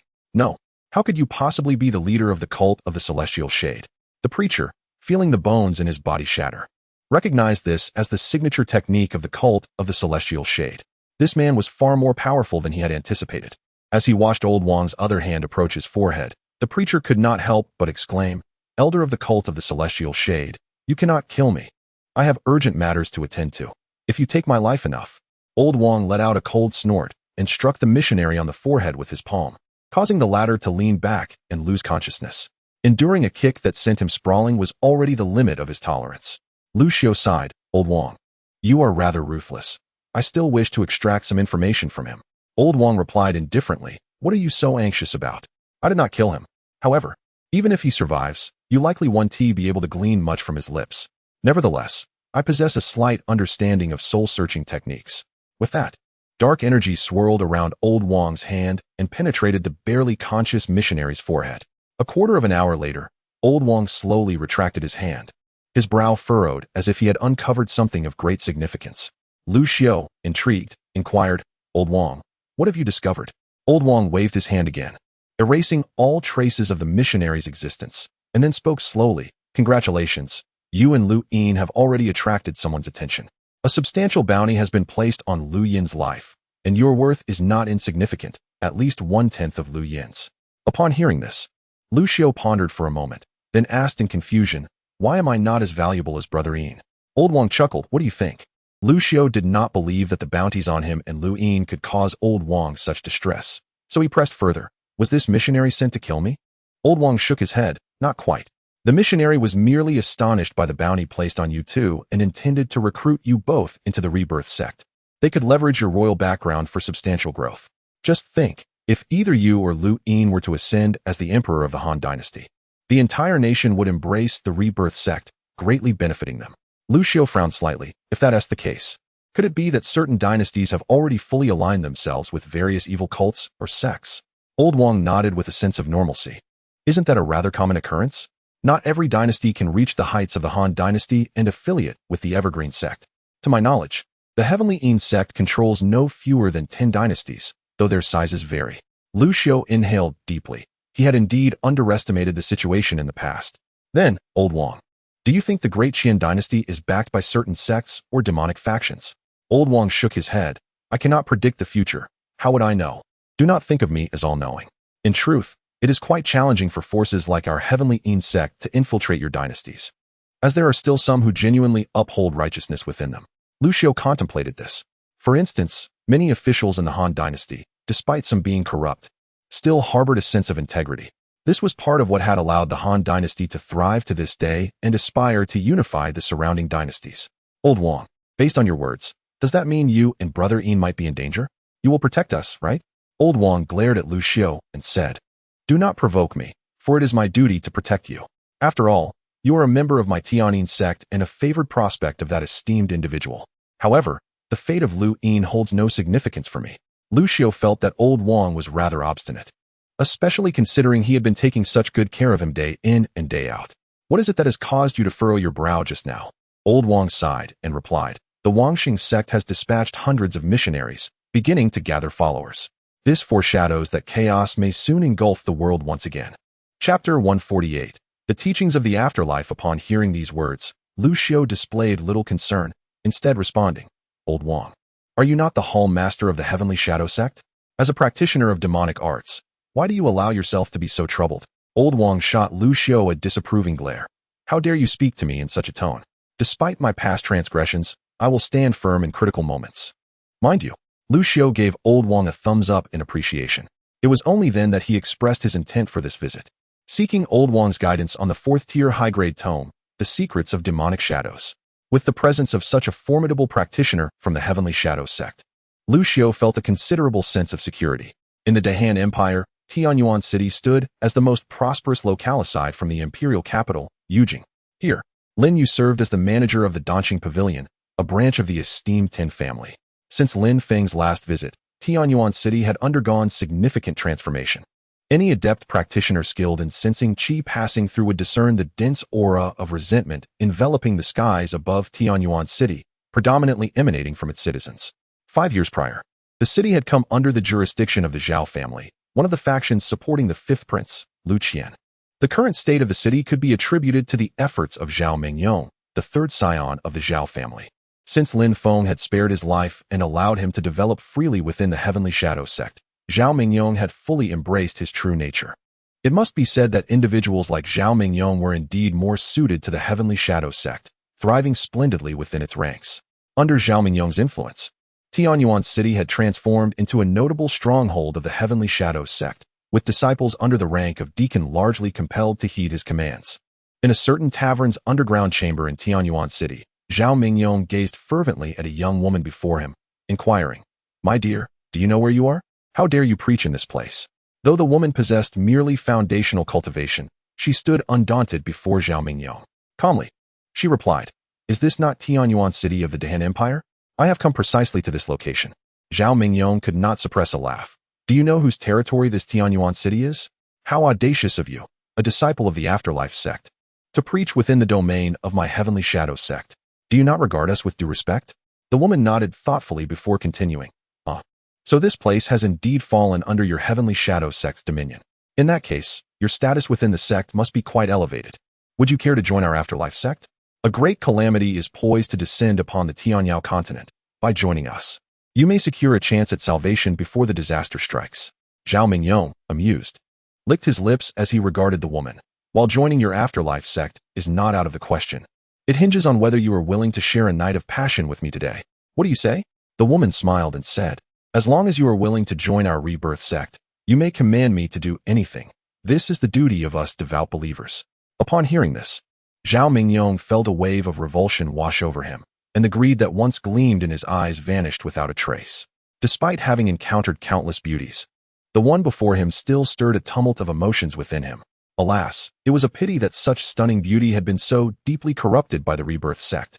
In an instant, Zhao Mingyong lost all desire and struck the woman on her forehead, ending her life. He then summoned a shadowy figure with a wave of his hand. "Convey my command. Anyone discovered entering Tianyuan City as a disciple of the rebirth sect is to be executed without exception." Although Zhao Mingyong was notorious for his malevolence within Tianyuan City, none dared to oppose him. He acted with impunity. He considered himself a figure of infamy within the Tian Shadow Church. However, after several encounters with disciples of the rebirth sect, he realized that some were even more deserving of death than he. He shuddered to think about how thoroughly these individuals had been brainwashed. Yet, he did not wish for any disciples of the rebirth sect to infiltrate his Tianyuan city. Meanwhile, across the vast expanse of Tianyao continent, the presence of the rebirth sect was felt within various sects and royal dynasties, instilling fear in those who were aware of its origins. Most factions were resolute in their intent to eradicate the rebirth sect, yet several had already been quietly infiltrated by its disciples. In a palace of a dynasty located nearly 100,000 miles from the Chongqing sect, dozens of figures clad in black robes were gathered. Before them, a figure seated upon a throne slowly turned. "We pay our respects to the great Bishop Yun." The assembled black-robed figures reverently knelt. The figure on the throne raised a hand slowly and said, "Rise. You are all bishops of the rebirth sect, and I trust you are aware of the calamity predicted by His Holiness the Pope. The Pope has issued a decree. We must save as many souls as possible before the disaster strikes, allowing them to join us in rebirth. Other bishops have already begun investigating the potential causes of this impending calamity as per the Pope's directives. How goes your recent mission of proselytization?" One bishop stepped forward and reported, "In response to your inquiry, Great Bishop, I have been tasked with spreading our teachings within the territory of the Wuji sect, one of the 5 major sections. Thus far, all is proceeding smoothly, having attracted millions of new adherents. However, most are ordinary folk, and the cultivators exhibit considerable resistance to our doctrines." The figure on the throne fell silent for a moment before responding. "The common people are our most loyal supporters. You have done well, and the Pope will reward you. But remember, we must not show undue mercy to those cultivators who persist in opposing our rebirth sect. We should send them to their rebirth ahead of time. I shall obey the command of the great bishop." At this moment, another bishop stepped forward and addressed the archbishop. "Esteemed archbishop, we, the numerous bishops, have observed that when dispatching our missionaries for the purpose of spreading the faith, the greatest opposition we encounter does not stem from the ordinary powers and sections. Rather, it is the sinister factions such as the Shadow Sect and the Puppet Sect that exhibit a far deeper hostility towards us. Upon sighting our disciples of the Rebirth Church, they ruthlessly resort to murder. Might I inquire, esteemed Archbishop, should we not respond with a counteroffensive against these malevolent sects?" Archbishop Yun, seated upon the throne, pondered for a moment before a flicker of indignation crossed his features. These nefarious practitioners of the dark sects have inflicted countless wounds upon the continent of Tianyao, and even now, they remain obstinately unrepentant. I hereby decree that every disciple of the Rebirth Church bears the solemn duty to eradicate the scourge of these malevolent sects for the sake of all living beings. Chapter 149. The soul-refining pill of the netherworld. Lin Feng detected an unusual shift. As an unparalleled cultivator in the middle stage of tribulation crossing, his spiritual awareness had expanded over tenfold compared to that of the integration stage, allowing him to perceive a radius of 100,000 miles. The frequent appearances of the Rebirth sect certainly did not escape his notice. It was unexpected that even in the realm of immortality, the presence of such sinister cults persisted. However, this was not his concern. With countless sects on the Tianyao continent and the existence of the 5 great sects, it was their responsibility to address such matters. Nevertheless, he gleaned from the information disseminated by the followers of the Rebirth sect that the Tianyao continent might soon face a tremendous catastrophe. Lin Feng was unsure of its veracity. But if true, the members of this Rebirth sect truly possessed remarkable abilities, even predicting the future. Yet, Lin Feng had greater faith in his own longevity deduction ability. Not long ago, he had directly invested 840,000 years of lifespan in a lava cavern for divination and had encountered no new calamities. Although the lifespan consumed in the divination could not be accurately correlated with reality, Based on his previous experience of divining for over 60,000 years and encountering the king of 10,000 demons, it was evident that the disasters spoken of by the Rebirth sect would not descend within at least several decades. Moreover, given a few more decades, he estimated he would have ascended to immortality, making him largely impervious to any impending threats. Lin Feng's interest in the Great Han Dynasty was minimal, but within the scope of his spiritual awareness, he occasionally glimpsed events as if watching a movie, gathering a wealth of knowledge. Additionally, he noticed disciples from various sects, previously unseen, converging towards the Evergreen sect. He speculated that the Grand Competition, the largest event on the Tianyao continent organized by the 5 great sects, was imminent, with those from distant forces already embarking years in advance. This prospect piqued Lin Feng's anticipation. He harbored expectations for the future of the Great Han Dynasty. The Crown Prince Liu Yuan had led troops southeast towards the Kunwa Dynasty, having captured dozens of its cities and consolidating his power.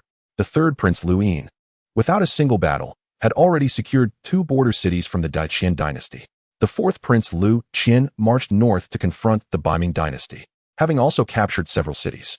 The fifth Prince Liu Qian, commanding the elite forces of the Great Han Dynasty, clashed directly with the formidable Ziwei Dynasty, seizing nearly half of its territory, making him the most successful among the princes. The Princess Lu Ling ventured northeast to engage with the Kangwu Dynasty.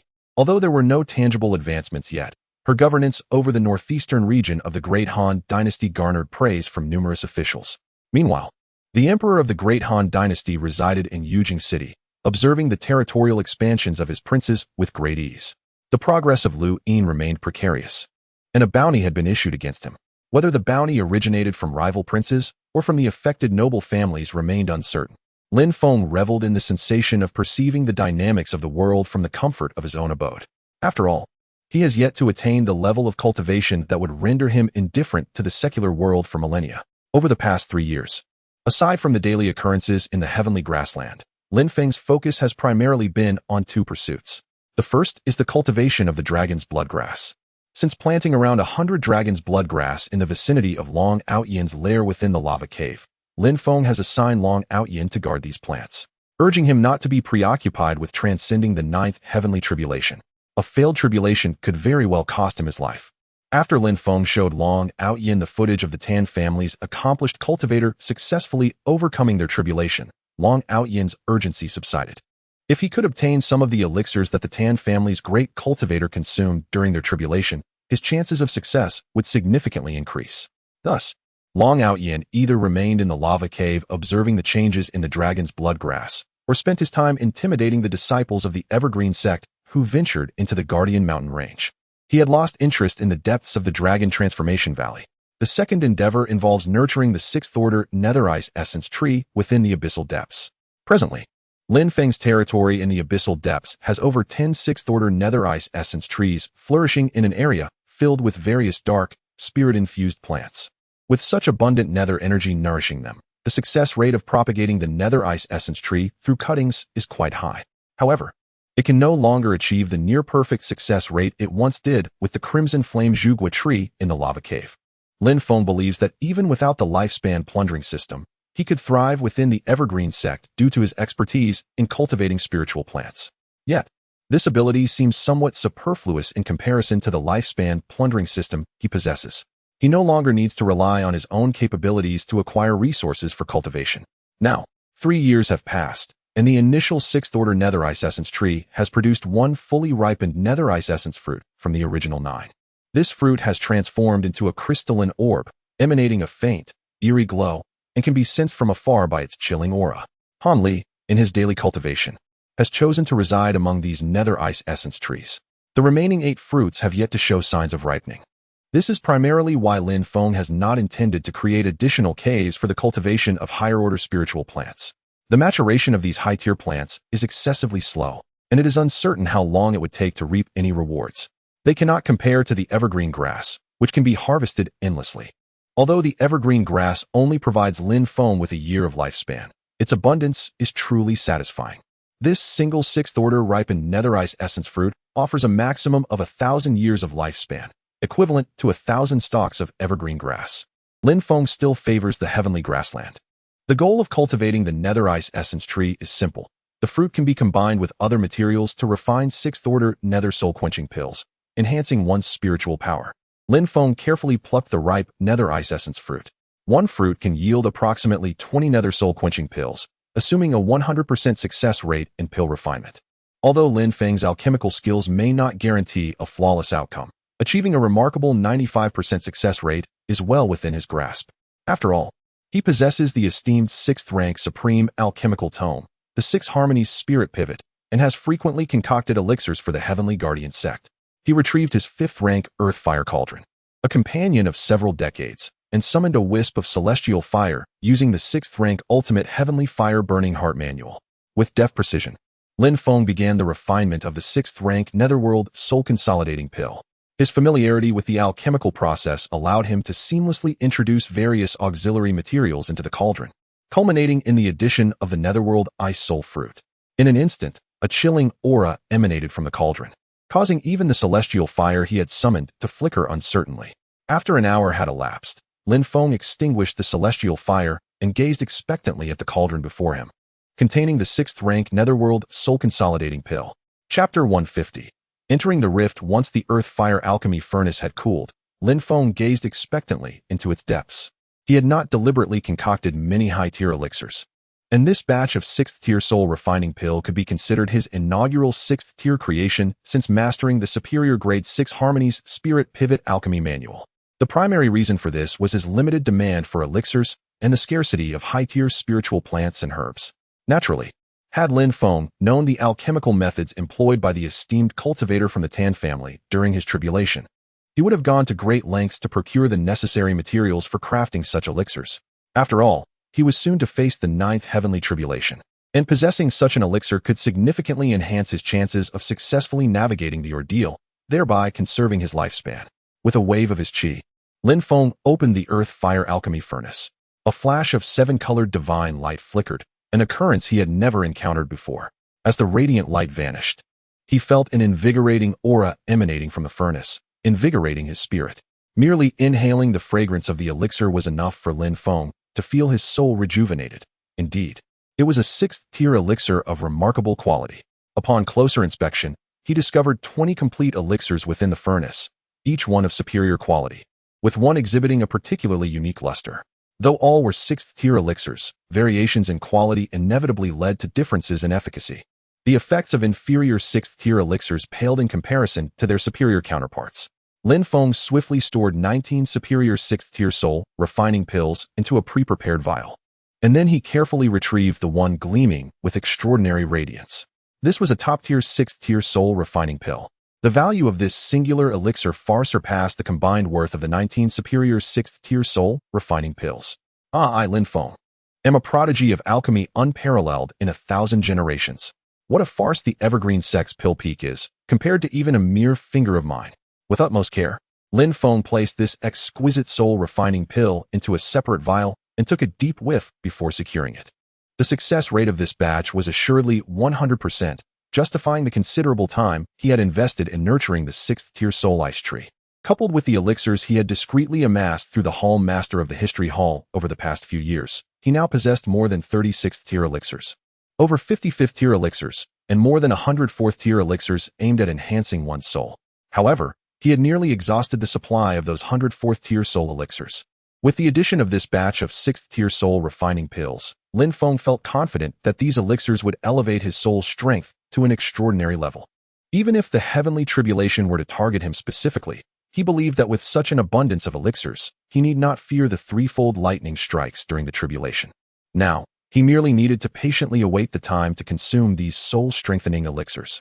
After securing the alchemy furnace, Lin Feng turned his attention to the rift not far away. Having entered the mid-stage of tribulation, his comprehension of the world's laws had reached an entirely new echelon. As he gazed once more upon the abyssal chasm nestled at the depths of the ink abyss, a vast expanse of inky blackness, he sensed the tumultuous disorder of the laws governing the cosmos. In a normal realm, the celestial principles are meticulously organized, allowing those who attain a certain level of mastery to comprehend and wield these laws. However, within that chasm lay a chaotic maelstrom. Lin Feng felt fortunate that he had refrained from recklessly stepping into that rift, for had he done so, he might have truly become lost within its depths. The ethereal essence of the underworld emanated from this very fissure. With a resolute step, Lin Feng plunged into the rift. Simultaneously, three beings at the nascent phase of tribulation from the ink abyss felt an inexplicable sensation, directing their consciousness toward the chasm's exterior. It was perplexing how this disciple of the Heavenly Shadow sect possessed the audacity to enter such a perilous rift, without the cultivation of the Great Ascension stage. To tread into this chaos was to invite a high probability of being ensnared by the disarray of the laws, ultimately leading to one's disorientation. Once, a multitude of over 100,000 beings from the ink abyss ventured into this rift, seeking to uncover its destination. However, only 4 managed to return, remaining oblivious to the rift's true nature. These 4 were merely fortunate to have re-emerged into the ink abyss, and subsequently, they were the only ones to reach the stage of tribulation. While they had resigned themselves to the belief that Lin Feng, upon entering the rift, would likely never emerge, they refrained from recklessly infringing upon the territory he had claimed. Drawing upon his profound understanding of the laws, Lin Feng navigated the chaotic principles with remarkable steadiness. An ordinary cultivator at the mid-tribulation phase would undoubtedly find themselves ensnared and lost within this disorder. Yet, Lin Feng's comprehension of the cosmic laws transcended that of an average practitioner at the tribulation stage. After all, he had achieved a cross-stage mastery of the 9th-tier supreme technique, the Chaos Sovereign Sword Seal, elevating his grasp of the celestial principles to an exceptional level. Much like knowledge itself, even if he could not fully wield it, he understood it. With deliberate steps, he ventured deeper into the rift, unperturbed by the prospect of losing his way. Prior to his entry, he had quietly activated the 7th-tier supreme technique, the Chaos Soul Lantern Art. This wondrous concept of causality could transcend both space and time. Akin to the causal thread he had previously discerned pointing toward the heavens. Even within this rift, he could distinctly trace the causal lines connecting him to various entities within the distant Tian Yao continent. Lin Feng sought a suitable foothold, delving deeper into this enigmatic passage. A corridor whose destination remained a mystery. The very laws of the universe had become contorted and chaotic in this place. Suddenly, Lin Feng beheld a mountain manifesting before him. Just as he marveled at the existence of a mountain within this rift, he felt an oddity in the material that constituted it. Approaching with keen scrutiny, he gasped in astonishment. This was void stone. A mountain-sized fragment of void stone lay before him. Such fortune.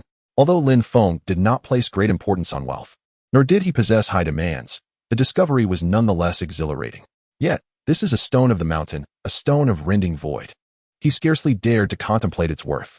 The stone of rending void serves as the principal material for crafting spatial artifacts, magical treasures, and spirit treasures. Within the esteemed launching sect, the internal price for a storage pouch of 10 cubic meters requires 100 contribution points for exchange, or alternatively, 100 inferior spirit stones. Furthermore, the 6th-tier high-grade refining technique, mysterious art of spatial expansion, records that to forge a storage pouch of such dimensions, a mere sliver of rending void stone, no larger than a fingernail, suffices. This pertains solely to the crafting of a storage pouch, should one aspire to create a spatial ring or bracelet of slightly greater capacity. The cost would multiply several-fold. Storage pouches are commonplace, yet many inner disciples of Longqing sect have yet to possess storage rings or bracelets. If Lin Feng were to disregard such opulent fortune presented before him, it would not merely be folly. Although he cannot carry away an entire mountain in one go, he can certainly return for multiple visits. Lin Feng's gaze continued to delve deeper, yet he resolved against further exploration. This was a fortuitous windfall obstructing his path, urging him to take his leave while the taking was good. And he, fortuitously, heeded the counsel. Chapter 151. A fortuitous acquisition. The material of the Rift Stone is remarkably resilient, rendering ordinary weapons nearly ineffective against it. Fortunately, the 9 nether-devouring spirit sword in his possession is an immortal sword. Although it has yet to fully regain its former glory, its material speaks for itself. Lin Feng unsheathed the 9 nether-devouring spirit sword, and simultaneously, a surge of rule power emanated from the sword imprint on his forehead, enveloping the blade. He skillfully wielded the sword, infused with that subtle essence of rule power, and deftly severed a fragment from the colossal rift stone before storing it within his storage ring. Lin Feng's storage ring, a relic from the era of the demon, has a limited capacity of nearly 1,000 cubic units, with the primary material for crafting storage treasures. The rift stone, now in his possession, he planned to return and forge 10 storage rings, each with a capacity of 1 billion cubic units, adorning each hand with one, truly a display of grandeur. Once his storage ring was filled, Lin Feng retraced his steps along the thread of causality, not once glancing back. He had long surmised that the fissure at the bottom of the ink abyss likely connected to an exceedingly dark domain, as evidenced by the continual emanation of nether chi from the crack. As he ventured deeper into the spatial rift, the concentration of nether chi intensified, affirming the accuracy of his hypothesis. Given his current strength, he could not ensure invincibility in uncharted territories. Thus, further exploration bore little purpose. Following the thread of causality, Lin Feng swiftly returned to the rift's exit. However, the path he took back had transformed. The chaotic rules of the cosmos were in a constant state of flux.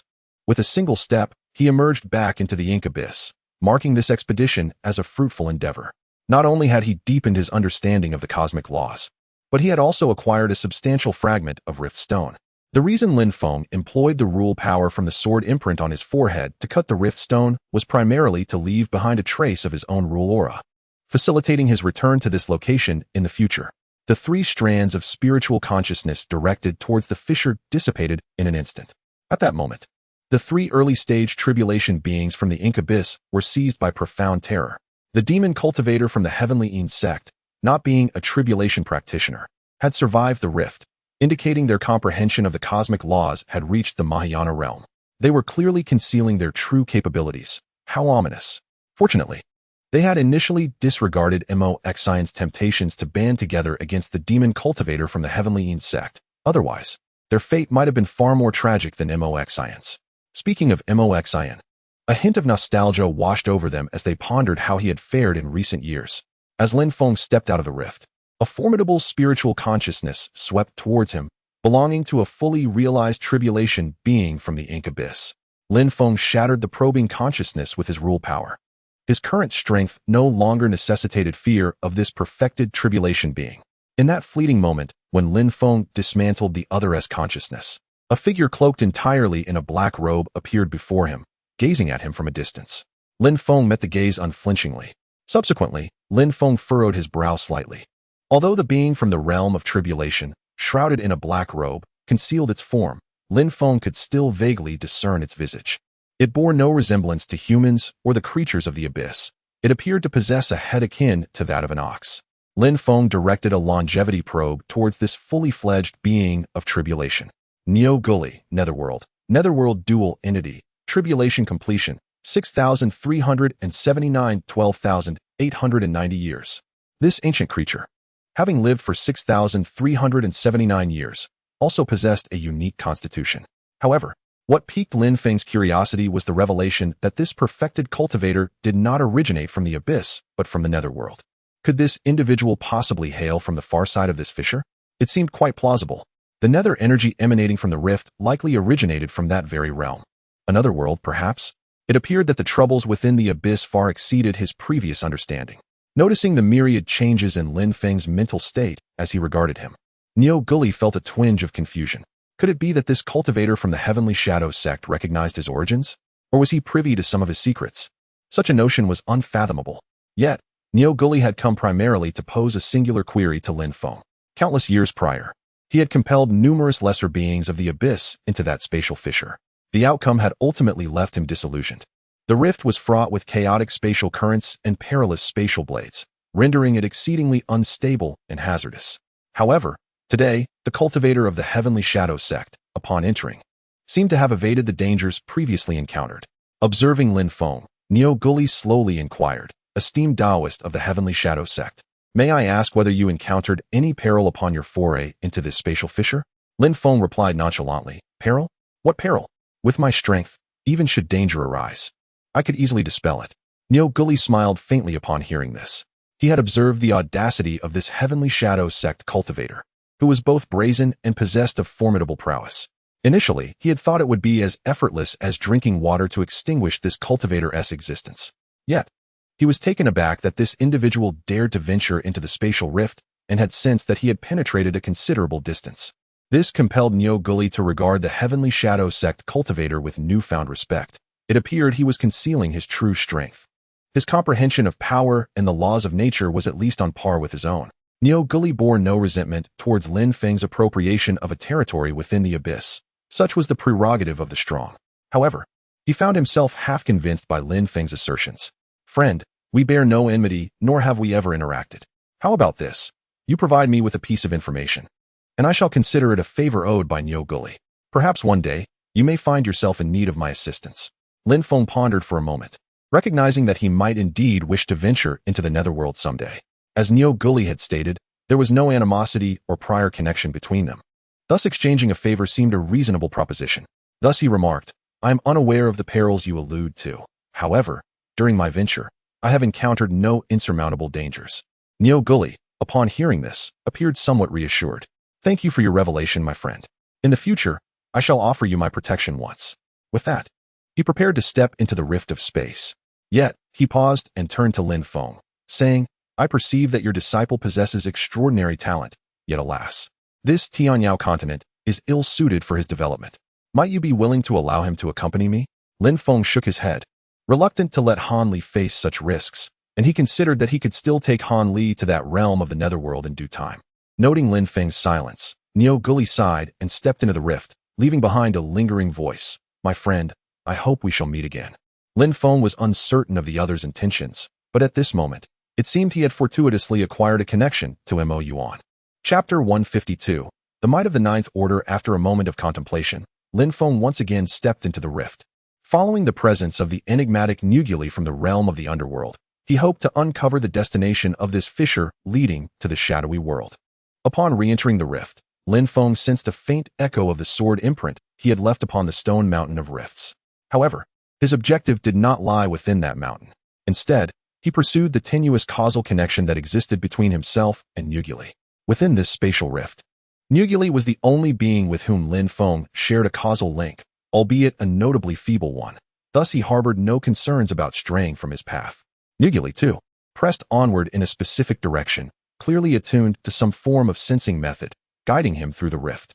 Lin Feng surmised that this might be the unique bond inherent to Niu Guli's dual existence in the underworld. Bearing the dual existence of the underworld and possessing the ability to traverse the spatial rift to reach the Tianyao continent, Niu Guli's aptitude was extraordinary. Yet, having lived for over 6,000 years and still only achieving the completion of tribulation, Lin Feng found himself intrigued. While he remained unaware of the peculiarities of the dual existence, the mere mention of its name suggested it was a form of advanced dual constitution. Suddenly, Lin Feng sensed an increasing distance between himself and Niu Guli. His brow furrowed slightly, prompting him to quicken his pace. The underworld was a realm devoid of sunlight, shrouded in perpetual darkness. The only canopy here was the black mist, which enveloped the horizon in an inky shroud. Various shadowy beings and a multitude of spectral entities inhabited this realm. At this moment, in a certain forbidden area within the underworld, an expanse covered by myriad restrictions bore a conspicuous rift in the sky, resembling a wound in the heavens. Abruptly, this prominent rift began to tremble violently. Figures began to materialize beside this rift, with the weakest among them being at the early stages of tribulation. Each one regarded the quaking rift as though faced with a formidable adversary.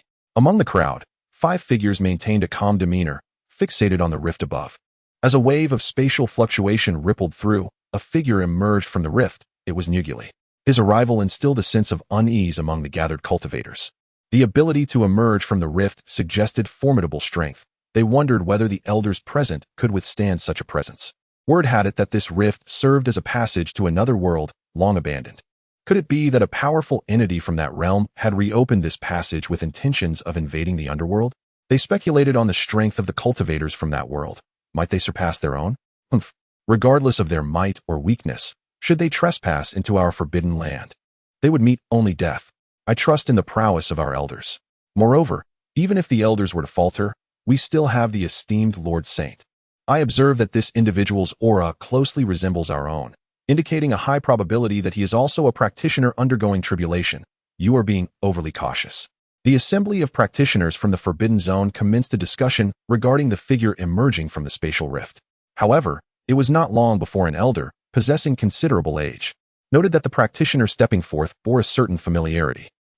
Why does this face seem so familiar? He resembles the unparalleled genius from my era. Upon hearing this, another elder recalled that thousands of years ago, the mysteriously vanished disciple of the Holy Master bore a striking resemblance to this individual. At this moment, the 5 figures at the forefront, their faces betraying a hint of excitement, clasped their hands in greeting, saying, Taoist Guli, It has been millennia since we last met. How have you fared in that realm? Niu Guli scanned the gathering, recognizing many familiar faces, and felt a wave of relief wash over him. Initially, he had harbored concerns that his sudden appearance might be perceived as a threat by those from the Forbidden Zone. Niu Guli returned the gesture, stating, I have been well in the Tian Yao continent. The other end of this spatial passage connects to the Mo Yuan, which I have occupied. After claiming Mo Yuan, I have been in seclusion for an extended period, encountering only a few troubles sporadically. Upon learning that the individual emerging from the rift was named Niu Guli and was acquainted with the 5 elders, the practitioners of the Forbidden Zone exhaled in relief. Concurrently, some practitioners familiar with the name Niu Guli began to actively recount his exploits to others. The 5 elders gestured for him to follow them to a more secluded location for a detailed discussion. At that moment, the spatial rift in the sky began to tremble once more. Taoist Guli, what could this signify? Could there be a formidable presence from that realm following you? Niu Guli furrowed his brow in contemplation and replied after a brief pause, it is quite possible. In his mind, he speculated that it was likely a practitioner from the Tianyin sect who had managed to track him through the chaotic spatial rift, an unexpected display of skill. One of the 5 elders inquired again, is this presence friend or foe? Niu Guli reflected briefly and responded, not an enemy. However, you may wish to assess this individual's strength. Although he could not discern the true power of the Tianyin sect's practitioner, based on the latter's actions and the way they had suppressed several tribulation practitioners in Mo Yuan, he deduced that their strength was at least at the perfected stage of tribulation.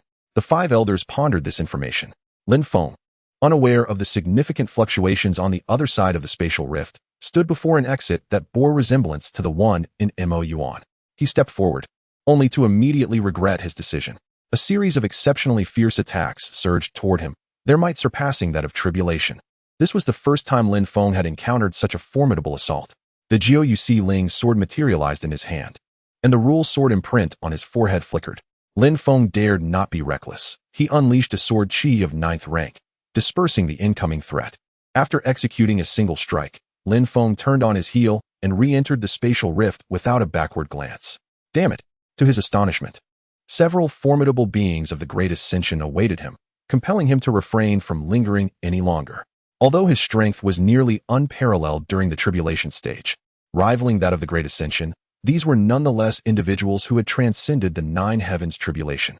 Should they possess any peculiar abilities capable of ensnaring him within their realm, the consequences would be dire. After all, he had yet to step into the realm of Great Ascension and was unaware of the myriad techniques wielded by such practitioners. To perish in the Forbidden Land would be a tragic fate. At that moment, Niu Guli's face turned pale with trepidation, while the 5 elders of the Forbidden Land regarded the advancing sword energy with palpable dread. Guli, my friend, did you not assert that this individual was no foe? It is evident that he seeks to slay us here. Chapter 153, Master of the Ink Abyss. At this moment, Niu Guli's expression was exceedingly grim. He was aware that the demonic cultivators from the Shadow Sect were formidable, yet he had never anticipated their strength to be so overwhelming. Time was of the essence, and rather than providing explanations, he inquired, esteemed friends, is it possible for any of you to withstand this strike? The 5 elders exchanged glances, their faces reflecting a shared concern. This strike is imbued with a tremendous force of rules. Even if we were to unite our strength, we would likely suffer grievous injuries. Is this what you refer to as a non-enemy, Guli? Have any of us inadvertently offended you, prompting you to attract such a powerful foe and compel us to intervene, thereby placing us in peril? Niu Guli shot them a glare. Do you truly believe that is plausible? Observing the sword energy advancing undeterred despite the elder's efforts to intercept it, he bellowed, I beseech you, Master, lend us your aid. In response, a colossal fist materialized from the void above, descending with great force towards the sword energy. The moment it collided, every cultivator present was sent flying. Concurrently, an ethereal figure emerged in the sky, gazing at the rift above. After a brief pause, it turned to the dispersed crowd, locating Niu Guli and inquiring, Guli, what misfortune have you invited upon yourself in the distant continent of Yao Yao? Salutations, Your Holiness. The cultivators stabilized themselves and returned beneath the ethereal figure to pay their respects. Niu Guli replied, Master, that individual's recent strike evidently slowed in speed. Had it not, we might not have awaited your intervention. I bear no grudge against this person. Subsequently, he relayed a message to the figure in the sky. After a moment of silence, the ethereal figure began to dissipate, a voice resonating within the minds of the 5 elders and Niu Guli. The matter of crossing to the other side of the rift requires careful consideration. We must await a more opportune moment. Lin Feng had returned to the ink abyss. Upon stepping through the rift, the assault he faced was intense. And given his current strength, resisting it proved challenging. Yet, his own strike was even stronger. Lin Feng was uncertain if his opponent could withstand his blow. However, they had initiated the attack, leaving him to respond defensively. Once back in the ink abyss, Lin Feng allowed himself a moment of respite. Enduring the simultaneous assaults of several great ascension experts was indeed disconcerting. His consciousness swept across the entire ink abyss. He had now emerged as its most formidable entity. He then communicated with the remaining 3 early-stage tribulation cultivators of the abyss, who were native beings unlike Nyo Gully. Although the 3 ink abyss beings, Mo Qing and the others, exhibited some reluctance, they ultimately had no choice but to acquiesce. Lin Feng surveyed the 3 beings and declared, "I must inform you, henceforth, this ink abyss shall belong to me. Do you have any objections?" The 3 ink beings exchanged glances before shaking their heads in unison. "Senior, we have no objections." Indeed, those who understand the times are truly wise. Moreover, the demonic cultivator from the Heavenly Shadow sect did not impose any demands upon them, nor did he exploit them. At most, his disciples extracted a considerable number of spiritual plants and herbs from the territories of the 3, which hardly constituted a loss for them.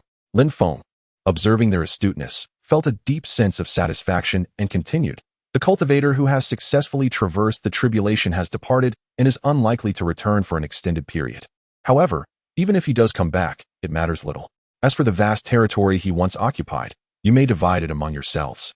Hearing this, the 3 of them rejoiced, exclaiming, "Thank you, esteemed senior. Should you require our services in the future, we shall devote ourselves wholeheartedly to your cause." Although Lin Feng had no immediate need for their assistance, he understood that there would inevitably be moments when it would be inconvenient for him to act directly, necessitating the involvement of the force of Mo Yuan. After some contemplation, Lin Feng added, "I perceive that the creatures within Mo Yuan are rather feeble. You 3 should not keep your superior cultivation methods to yourselves. Share them with your subordinates, and strive to cultivate a batch of talents for us in Mo Yuan." The trio exchanged glances, with Mo Qing responding, "Esteemed senior, it is not that we are unwilling to share, but our cultivation methods are derived from Mo Xin and are incomplete. He has already been expelled from Mo Yuan by you." Lin Feng considered this and turned to Mo Qing, stating, "Then I assign you a task. Go and retrieve Mo Xin. Inform him that the Lord of Mo Yuan has summoned him back, but do not mention my affiliation with the Heavenly Shadow sect." Afterward, he sensed the approximate location of Mo Xin and conveyed it through his divine consciousness to Mo Qing. Noticing Mo Qing's hesitation, Lin Feng remarked, "Each of you possesses limited strength, yet harbors immense greed. It is no wonder that so few geniuses have emerged from Mo Yuan." With that, he encouraged, "You may proceed. As for the remaining territory, once you and Mo Xin return, you shall compete fairly for it." Upon hearing this, Mo Qing departed towards the outskirts of Mo Yuan, following Lin Feng's guidance in search of Mo Xin. Days later, Mo Qing arrived at a desolate area, effortlessly dispelling several formations laid there. Suddenly, a fierce gust of wind surged towards him. Mo Qing deftly sidestepped the attack and called out, "Mo Xin, do not strike. It is I, Mo Qing." Upon hearing this, Mo Xin scoffed, "How did you find me here? Don't tell me you were also driven out by that demon from the Heavenly Shadow sect? Initially, you 3 joined forces with me to repel that demon, yet now you find yourself in the same predicament as I." Mo Qing thought to himself that it was fortunate he had not allied with Mo Xin back then. Had he provoked that demon, he might have lost his life. Seeing that Mo Xin believed he had also been expelled from Mo Yuan, he clarified, "That is not the case. I have come specifically to find you. The esteemed Lord of Mo Yuan has sent me to bring you back." "The Lord of Mo Yuan? Since when did we have a Lord of Mo Yuan?" Mo Xin countered, before continuing, "The one you refer to as the Lord of Mo Yuan is not that demon from the Heavenly Shadow sect, is it? What enchantment has he cast upon you, compelling your unwavering loyalty? Moreover, what of the formidable cultivator who has achieved transcendence? Can he truly stand idly by as that demon proclaims himself the Lord of Mo Yuan?" Mo Qing replied, "The transcendent cultivator has descended into the fissure at the depths of Mo Yuan. He appears to be a being not of our realm and has likely returned to his original world by now. Mo Xin, I strongly advise you to return with me. The power of the Lord of Mo Yuan far exceeds our own. He has ventured into that abyssal rift twice, emerging unscathed each time. Furthermore, your current location has been revealed to me by the Lord of Mo Yuan. and should he desire to seek you out, escape will be futile. Besides, you seem quite disheveled at this moment. It would be wise to return to Mo Yuan with me." Upon hearing this, Mo Xian scoffed. "I have no intention of becoming a mere hound like you. If you wish for my return, it shall only be granted if he personally comes to beckon me." Chapter 154. The passing. As Mo Xian finished speaking, he suddenly felt a tap on his shoulder. "Mo Qing, what mischief are you up to? Why are you tapping my shoulder?" Mo Qing glanced at the shadow of a specter that had appeared behind Mo Xian and discreetly gestured towards it. At that moment, Mo Xian felt a twinge of discomfort. "Hey, Mo Qing, stop with the silent cues. Have I not taught you a lesson in a while? Are you getting a bit too arrogant?" No sooner had he spoken than he felt another tap on his shoulder. This time, he looked suspiciously at Mo Qing, who had not moved at all. A wave of dread washed over Mo Xian. Could there truly be someone behind him? How had he failed to notice any sign of it? With a mechanical motion, he turned his neck to glance behind him, only to see a shadowy figure grinning at him, its aura so familiar. Mo Xian forced a smile that didn't quite reach his eyes. "Hello." Lin Feng snorted coldly. "I heard you wanted me to personally come and invite you? You really have quite the audacity, Mo Xian. Junior brother Jiang, could you please take a moment to contact Manager Lin? Let him know that old man Xiao wishes to speak with him. Ideally, he could make a trip." Outside the manager's office of Stable 3, a frail figure stood at the door, weakly addressing Jiang Dodo within the courtyard. Upon hearing this, Jiang Dodo quickly rose and approached old man Xiao, retrieving a chair to assist him in sitting down. Ever since the establishment of the recording hall between Stables 3 and 4, where disciples of the Evergreen sect would showcase their training, old man Xiao had attended daily, rarely missing an occasion. However, in the past 2 months, his health had significantly deteriorated. Once exuding an aura of vigor despite his age, he now emanated the unmistakable scent of decline. Sighing, Jiang Dodo reflected on how he had affectionately called old man Xiao by that name, not out of disrespect, but because the old man insisted on it, claiming it felt more intimate. Observing the trembling figure of old man Xiao, Jiang Dodo earnestly inquired, "Old man Xiao, why do you hesitate to take the elixirs that senior brother Lin gave you? Should you enhance your cultivation, your lifespan may extend further." Old man Xiao waved his hand dismissively. "Junior brother Jiang, you do not understand. I have lived over 100 years and am content. Especially in the last 20 years. I have experienced the most comfortable days of my life. I have come to terms with my fate, apart from wishing to see you all one last time. There is little else I long for." Jiang Dodo struggled to comprehend old man Xiao's mindset. To him, the pursuit of immortality was the very essence of cultivation. Otherwise, why would so many embark on the path of ascension?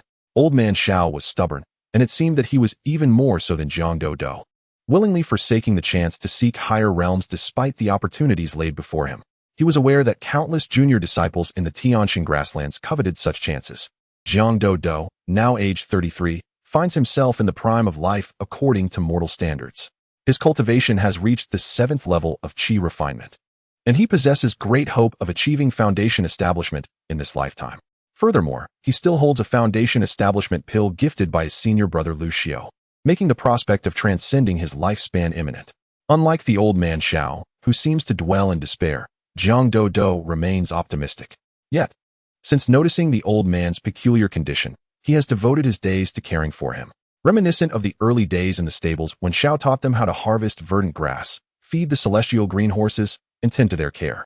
Supporting the old man, Jiang Dodo escorted him to the residence in stable number 4. By now, the servants in stables number 3 and number 4 have changed twice. Witnessing their overseer treat the old man with such respect, the servants were left perplexed. What remarkable qualities did the old man possess to warrant such treatment from their superior? The celestial green pasture, once devoid of empathy and a place where servants were exploited for amusement, has transformed into a harmonious environment.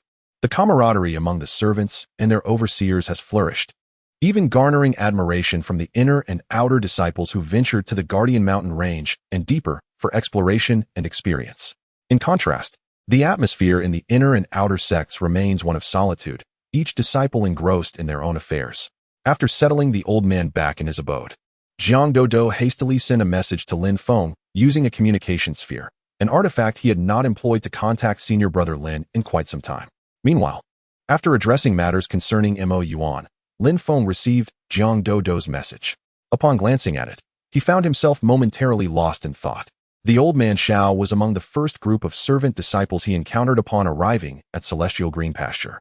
However, the old man was already of considerable age when they first met.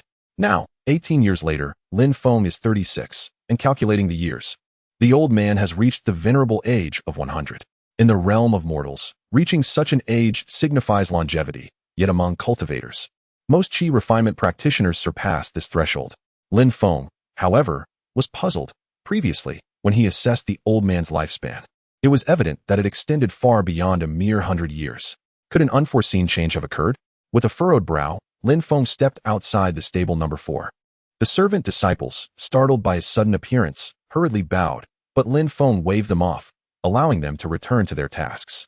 Yet, as they departed, they could not help but discuss the rumors circulating. Indeed, the whispers were true. Not only did the old man share a close bond with Jiang Dodo, but he also enjoyed a favorable relationship with Chief Overseer Lin.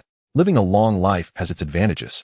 Possessing such connections would surely allow one to escape the confines of servitude within this modest stable. Upon entering the old man's quarters, Lin Feng discovered him reclining on the bed, eyes closed in rest, his breath faint. He immediately initiated the rewind fate technique. Scenes from the life of the esteemed elder Xiao rapidly replayed in Lin Feng's mind. Lin Feng meticulously scrutinized Elder Xiao's recent 2 years, but found no discrepancies. Yet, why had Elder Xiao reached his limit at this moment? Lin Feng cast a probing glance, and it was evident that Elder Xiao's lifespan had dwindled to a mere 100,100 years, reaching its zenith. It seemed that Elder Xiao sensed Lin Feng's presence. He opened his eyes and spoke in a faint voice. Manager Lin, it is truly a blessing from several lifetimes that I have encountered you in this life. You are the finest cultivator I have ever encountered. I have spent over 80 years in this verdant expanse, and only after meeting you did I come to experience a fulfilling life. I am aware of your great capabilities, but I have come to terms with my fate. There is no need for you to exert any more effort on my behalf. After I depart, I kindly ask you to inter me quietly in stable number 3. Chapter 155. Provocation. Lin Feng gazed contemplatively at the hand of the old man Xiao, now resting motionless. For mortals, life is but a fleeting 30,000 days. For the majority of ordinary cultivators, their existence spans merely a few hundred years. Yet he, although devoid of an immortal body, possesses the essence of longevity. No one can remain by his side eternally. Loss is an inevitable part of life, occurring whether sooner or later. In a swift motion, Lin Feng sent out several messages. He honored the old man's last wishes, quietly interring him in stable number 3. Shortly thereafter, Yang Linghu arrived with Zhao Qi at stable number 3, accompanied by Bai Yu, Jiang Dodo, and Xiao Hong. The few disciples attending to menial tasks appeared somewhat flustered upon the arrival of inner sect disciples. Observing this, Jiang Dodo immediately granted them a day off, allowing them to depart. Since Yang Linghu returned to the Sword Peak as a direct disciple of the Jinghong Sword Valley, his visits to the Tianqin grassland had increased significantly, particularly after the establishment of the Huishanshan Mountain for internal disciples training. Yang Linghu made it a point to patrol the Tianqin grassland from time to time. His intentions were unmistakable. Should any inner or outer sect disciples dare to cause trouble in Tianqin grassland, they would first have to contend with him, Yang Linghu. Lin Feng refrained from notifying Lu Xiao, as the distance was somewhat considerable. The group stood silently, contemplating the unmoving form of the old man Xiao, each lost in their thoughts. Eventually, Lin Feng produced a fine coffin, and together with Yang Linghu, they gently placed the old man's body within. They chose a location rich in spiritual energy within stable number 3 to lay him to rest, precisely above a small wooden, blessed ground. As time passed, for years slipped by once more. To mortals, for years may seem an eternity, yet to cultivators, it is but a fleeting moment. In the Huishanshan Mountain, within the molten cavern, over half of the 100 dragon blood grasses had transformed into dragon gall grasses under the meticulous care of Long Outyin. Additionally, 2 special spiritual herbs had been transplanted beside the dragon gall grasses. Each of these herbs boasted 7 leaves and had reached maturity. These were the coveted 7-leaf branch grasses, another primary ingredient for refining the marrow cleansing pill. Lin Feng was pleasantly surprised by the acquisition of these 2 7-leaf branch grasses. He had enlisted the beasts of the Huishanshan sect to search far and wide, and even dispatched 3 tribulation beings from Mayuan to assist in the endeavor, along with a multitude of cultivators from the Tianyin sect. Ultimately, these 2 7-leaf branch grasses were fortuitously discovered by Zhao Mingyong, a disciple under the leadership of the Hall Master of the History Hall, who contributed them to the Hall Master. Lin Feng felt immense joy at this turn of events. When he first ventured to Tianyuan City, He recognized Zhao Mingyong as a promising recruit of the Tianyin sect due to his overbearing demeanor, and thus he brought him into the sect under the guise of the Hall Master. His decisive and ruthless actions had rendered Tianyuan City a forbidden zone for the followers of the Rebirth sect. Now, Zhao Mingyong had risen to prominence, directly assuming the position of the Old Wang, the Hall Master of History Hall. Since Zhao Mingyong provided these two seven-leaf branch grasses, Lin Feng had arranged for the Old Wang to appoint him to a position as a steward. Lin Feng believed that with Zhao Mingyong's background and abilities, he could indeed carve out a niche for himself within the Heavenly Shadow sect. Long Outyin and the spirit of the Jiuyou Shiling sword naturally lost a bet. Accepting his defeat, Long Outyin readily relinquished 100 pounds of dragon blood to the sword spirit. In return, the Jiuyou Shiling sword spirit generously bestowed upon Long Outyin the method for purifying bloodlines. With a new goal in mind, Long Outyin wandered the protective Tian mountain range day after day. The technique imparted to him by the Jiuyou Shiling sword spirit was an ancient forbidden art known as the 10,000 Bloods Return to Origin technique, which required the consumption of the pure blood of myriad races to extract the essence of true blood, suppress mixed blood, break the shackles of bloodlines, and purify the blood while also providing the opportunity to acquire the supernatural powers of the ancient dragon ancestors.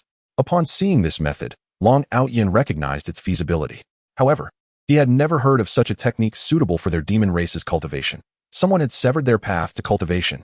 Since acquiring this technique, Long Outyin had relentlessly hunted the beasts of the Tian mountain range, gathering the pure blood of myriad races. With the nobler the bloodline he collected, the stronger the essence of true blood he would ultimately extract, increasing the probability of returning to a higher-level dragon bloodline.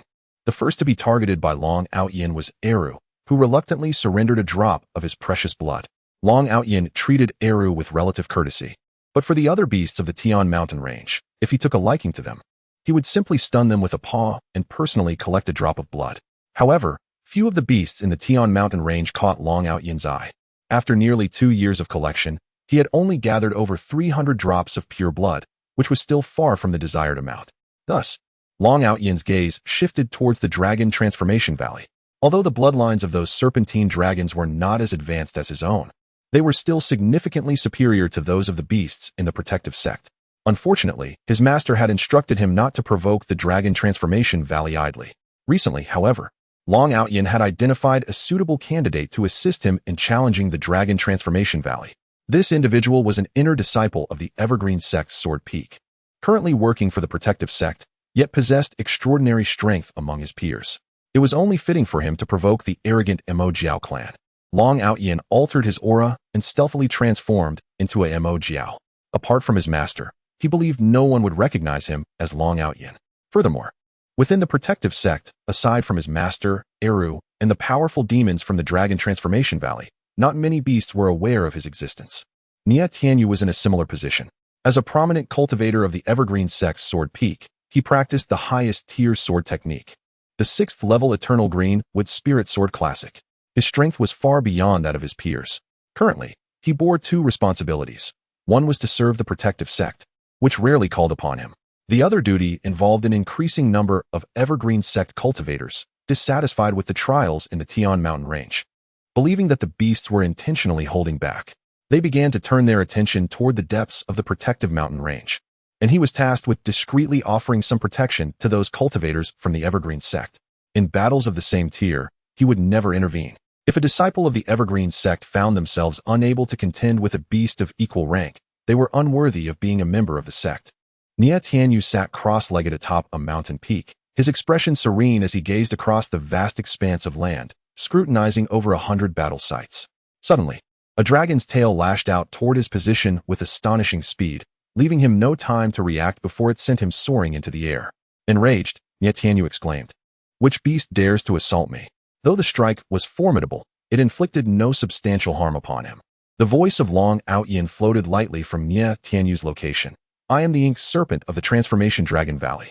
Human, I have observed you for quite some time. You possess a modicum of strength, yet before my Ink Serpent clan, you are nothing. What? Is that defiance I see in your eyes? If you are unsatisfied, come challenge me at the Transformation Dragon Valley. I shall await your arrival." Chapter 156. The Dragon Transformation Valley. After Long Outyin finished speaking, his figure vanished into the clouds and sped towards the Dragon Transformation Valley. Floating in midair, Nie Tianyu watched Long Ao Yin's departing silhouette with great indignation. He, Nie Tianyu, had never endured such humiliation. Even at the sword peak of the Evergreen sect, those talented individuals would address him as a genius upon seeing him. Had he been born in the same era as Yang Lingjian and Yang Linghu, he was confident they would also recognize him as a genius. As someone who had achieved mastery of the 6th-tier sword technique at the Void Refinement stage, he was undoubtedly one of the top talents at the sword peak. And he had done so without a master. Unlike those disciples who practiced the Qingyu sword technique, benefiting from the guidance of predecessors. The number of sword peak disciples who chose to cultivate the series of Qingmu sword techniques was exceedingly scarce. Thus, Nie Tianyu was rightfully regarded as the foremost practitioner of wood-based sword techniques at the sword peak. Even upon arriving at the Huitian sect, the demon beasts had treated him with respect. Yet now, in a moment of carelessness, he had been sent flying by a mere ink serpent from the Dragon Transformation Valley. What a disgrace! Nie Tianyu, possessing his own pride and confidence, retrieved the sect's communication orb and conveyed a few messages before soaring on his sword towards the Dragon Transformation Valley. The primary reason the sect had dispatched a multitude of inner and outer disciples to this mountainous region was to investigate the Dragon Transformation Valley, as well as the elusive master of the 10,000 Demon Valley. However, it seemed that the Lord of the 10,000 Demon Valley had concealed himself, having not made an appearance for several years. His subordinates, however, had integrated warmly with the Huitian sect, leaving one to wonder what kind of agreement had been reached between the Lord of the 10,000 Demon Valley and the Sect's master. Even within the sect, there was a lack of understanding regarding these matters. Now, with the Ink Serpent clan from the Dragon Transformation Valley actively provoking them, if he hesitated to confront them, it would tarnish the reputation of the Evergreen sect. It had been a long time since Nie Tianyu had fought with all his might, and he hoped that the Ink Serpents of the Dragon Transformation Valley could provide him with a pleasant surprise. Moments later, Nie Tianyu leaped down from his wooden sword and scrutinized the nearby Dragon Transformation Valley. Legend had it that a powerful ink serpent had once transcended the 9 heavenly tribulations, transforming into a true dragon, thus leaving behind this sacred ground. Subsequently, this place was claimed by the Ink Serpent clan, forming the Dragon Transformation Valley. Within the Dragon Transformation Valley, there were certainly hidden wonders, shrouded in layers of formations that obscured the details from ordinary individuals. However, Nie Tianyu vaguely recalled the elders of his sect mentioning the presence of powerful ink serpents at the Mahayana stage within the valley. Even so, he felt no fear. After all, the Mahayana stage was merely a level, and no faction dared to compare their high-level combat power with that of the Evergreen sect. Every generation of inner disciples, when placed in second- or third-rate sects, were regarded as top-tier geniuses. The Evergreen sect had already produced 985 generations of such exceptional talents. Excluding those who had ascended or met with untimely demise, it was likely that even the sect's master could not ascertain the true number of formidable ancient beings residing within the sect. Nie Tianyu channeled the spiritual energy coursing through his body and bellowed towards the Dragon Transformation Valley. I am Nie Tianyu, the 984th inner disciple of the Sword Peak of the Chongqing sect, here to seek guidance from the Dragon Transformation Valley. His voice reverberated across several miles. Yet he received no response for an extended period. Nie Tianyu was certain that the Mo Jiao clan within the valley had heard his challenge, yet for reasons unknown, they remained silent. Thus, he summoned his energy once more and proclaimed, "What is your intention? You just provoked me. Yet now you dare not emerge from your valley to engage in a contest? Is this the way you treat visitors in the Dragon Transformation Valley?" Inside the Dragon Transformation Valley, several Mo Jiao of the Tribulation Transcendent stage gazed into a mirror reflecting Nie Tianyu's image. An elderly Mo Jiao, frail and decrepit, furrowed his brow upon hearing Nie Tianyu's words. "Did I not issue a strict order forbidding our clan from leaving the valley? Who among you has dared to provoke the disciples of the Chongqing sect?" The surrounding Mo Jiao began to communicate telepathically, and after a brief moment, one spoke up. "Great Elder, we have inquired thoroughly. Since the disciples of the Chongqing sect arrived near our valley for their training, not a single clan member has ventured out on their own. It seems this is merely a pretext devised by the Chongqing sect to test our clan." The Great Elder pondered this information. Having lived for millennia, he was well acquainted with the petty tricks of humanity. With the other elders echoing this sentiment, he felt there was indeed some merit to their speculation. It appeared that they wished to remain inconspicuous beneath the watchful gaze of the Chongqing sect, which would prove challenging. Thus, the Great Elder's voice resonated from within the Dragon Transformation Valley. "Young man, do you represent the sentiments of your Chongqing sect? We have no clan members who have ventured out without permission. Do you possess any evidence to support your claims? Nie Tianyu, listening to the aged voice, displayed a hint of perplexity before responding. Could I possibly be lying? Even if I have not personally encountered your Mo Jiao clan, I have seen numerous portraits of your esteemed kin within my sect. How could I mistake your kind? With that, Nie Tianyu projected the scene of his recent encounter. The Great Elder, observing the image conjured by Nie Tianyu, snorted in indignation and turned to the other elders beside him, demanding, "What explanation do you offer? Do you believe I am so senile as to be deceived?" One elder hastily interjected, "We would never dare to conceal anything from you, Great Elder. The figure portrayed does indeed belong to our Mo Jiao clan, yet there is something peculiar about that silhouette. There may be some ulterior motive at play." Another elder seemed to recall something and added, "Not long ago, the leader of the Wan Yao Valley infiltrated our Dragon Transformation Valley, but I discovered him and pursued him out. He later encountered the enigmatic practitioners from the Tianyin sect, and I had to rely on the power of our clan leader to escape. In retrospect, could this figure be a ploy orchestrated by the king of Wan Yao?" At this moment, another elder expressed his discontent. "Regardless of whether someone is scheming, the fact remains that they have come to challenge us. Our Dragon Transformation Valley is not devoid of young talented members. Why should we fear him? Indeed, Great Elder, what do we have to fear? Although the strength of the Evergreen sect surpasses that of our Transformation Valley, their vastness makes them the target of countless forces. What could they possibly do to us? Rather than cowering in our Transformation Valley, it would be more advantageous to seize this opportunity to subtly reveal a glimpse of our strength, allowing the Evergreen sect to understand that we are not to be trifled with." Upon hearing these words, the Great Elder fell into contemplation for a moment. Then, a voice echoed in his mind, and he sighed deeply. "I have grown old, lacking the vigor that your youthful kin possess. If that is the case, then you shall select a suitable member of our clan to engage in a contest with the cultivators of the Evergreen sect beyond the valley." Chapter 157. My name. Upon hearing the Grand Elder's concession, the other elders of the Mo Jiao clan exchanged glances. Subsequently, one of them spoke. "Third Elder, this matter is entrusted to you. Seek out a suitable clansman to engage in a contest with that Qingchong sect cultivator. Remember, their strength must not exceed that of the Qingchong sect cultivator. We, at the Hulong Valley, cannot allow outsiders to accuse us of bullying the weak. Furthermore, exercise restraint. Merely teach that arrogant Qingchong sect cultivator a lesson." The third elder acknowledged and then vanished from sight. The remaining elders continued to observe the situation outside Hulong Valley through the mirror before them, eager to witness the capabilities of the Qingchong sect cultivator who dared to provoke them. They were curious to see if the inner disciples of the Jianfeng of the Qingchong sect were as formidable as the tales circulating outside suggested. Even if the inner disciples of the Qingchong sect were indeed powerful, the Mo Jiao clan members were no less formidable. Initially, they had planned to send several clan members to participate in the upcoming grand event of the Tianyao continent, showcasing the strength of the Mo Jiao clan to the world. However, with this provocation, they found it necessary to reveal themselves sooner than anticipated. Nie Tianyu noticed that silence had once again fallen over Hulong Valley. He was beginning to wonder about the true nature of this place. Yet, just a few breaths later, a figure of a Mo Jiao emerged from the intricate formations of Hulong Valley. The Mo Jiao was jet black, resembling a serpent, adorned with 2 horns. And its entire body was a treasure in itself. Even the scales on its body would fetch a considerable price at any auction in the outside world. However, such treasures from the Mo Jiao clan were seldom found at auction venues, primarily because the Mo Jiao clan had secluded themselves since entering Hulong Valley, cutting off all contact with the outside world. For ordinary individuals to attempt to enter Hulong Valley to seize items from the Mo Jiao clan was akin to chasing a delusion. Even if a peerless cultivator possessed the capability, they would have long since lost interest in such trifles.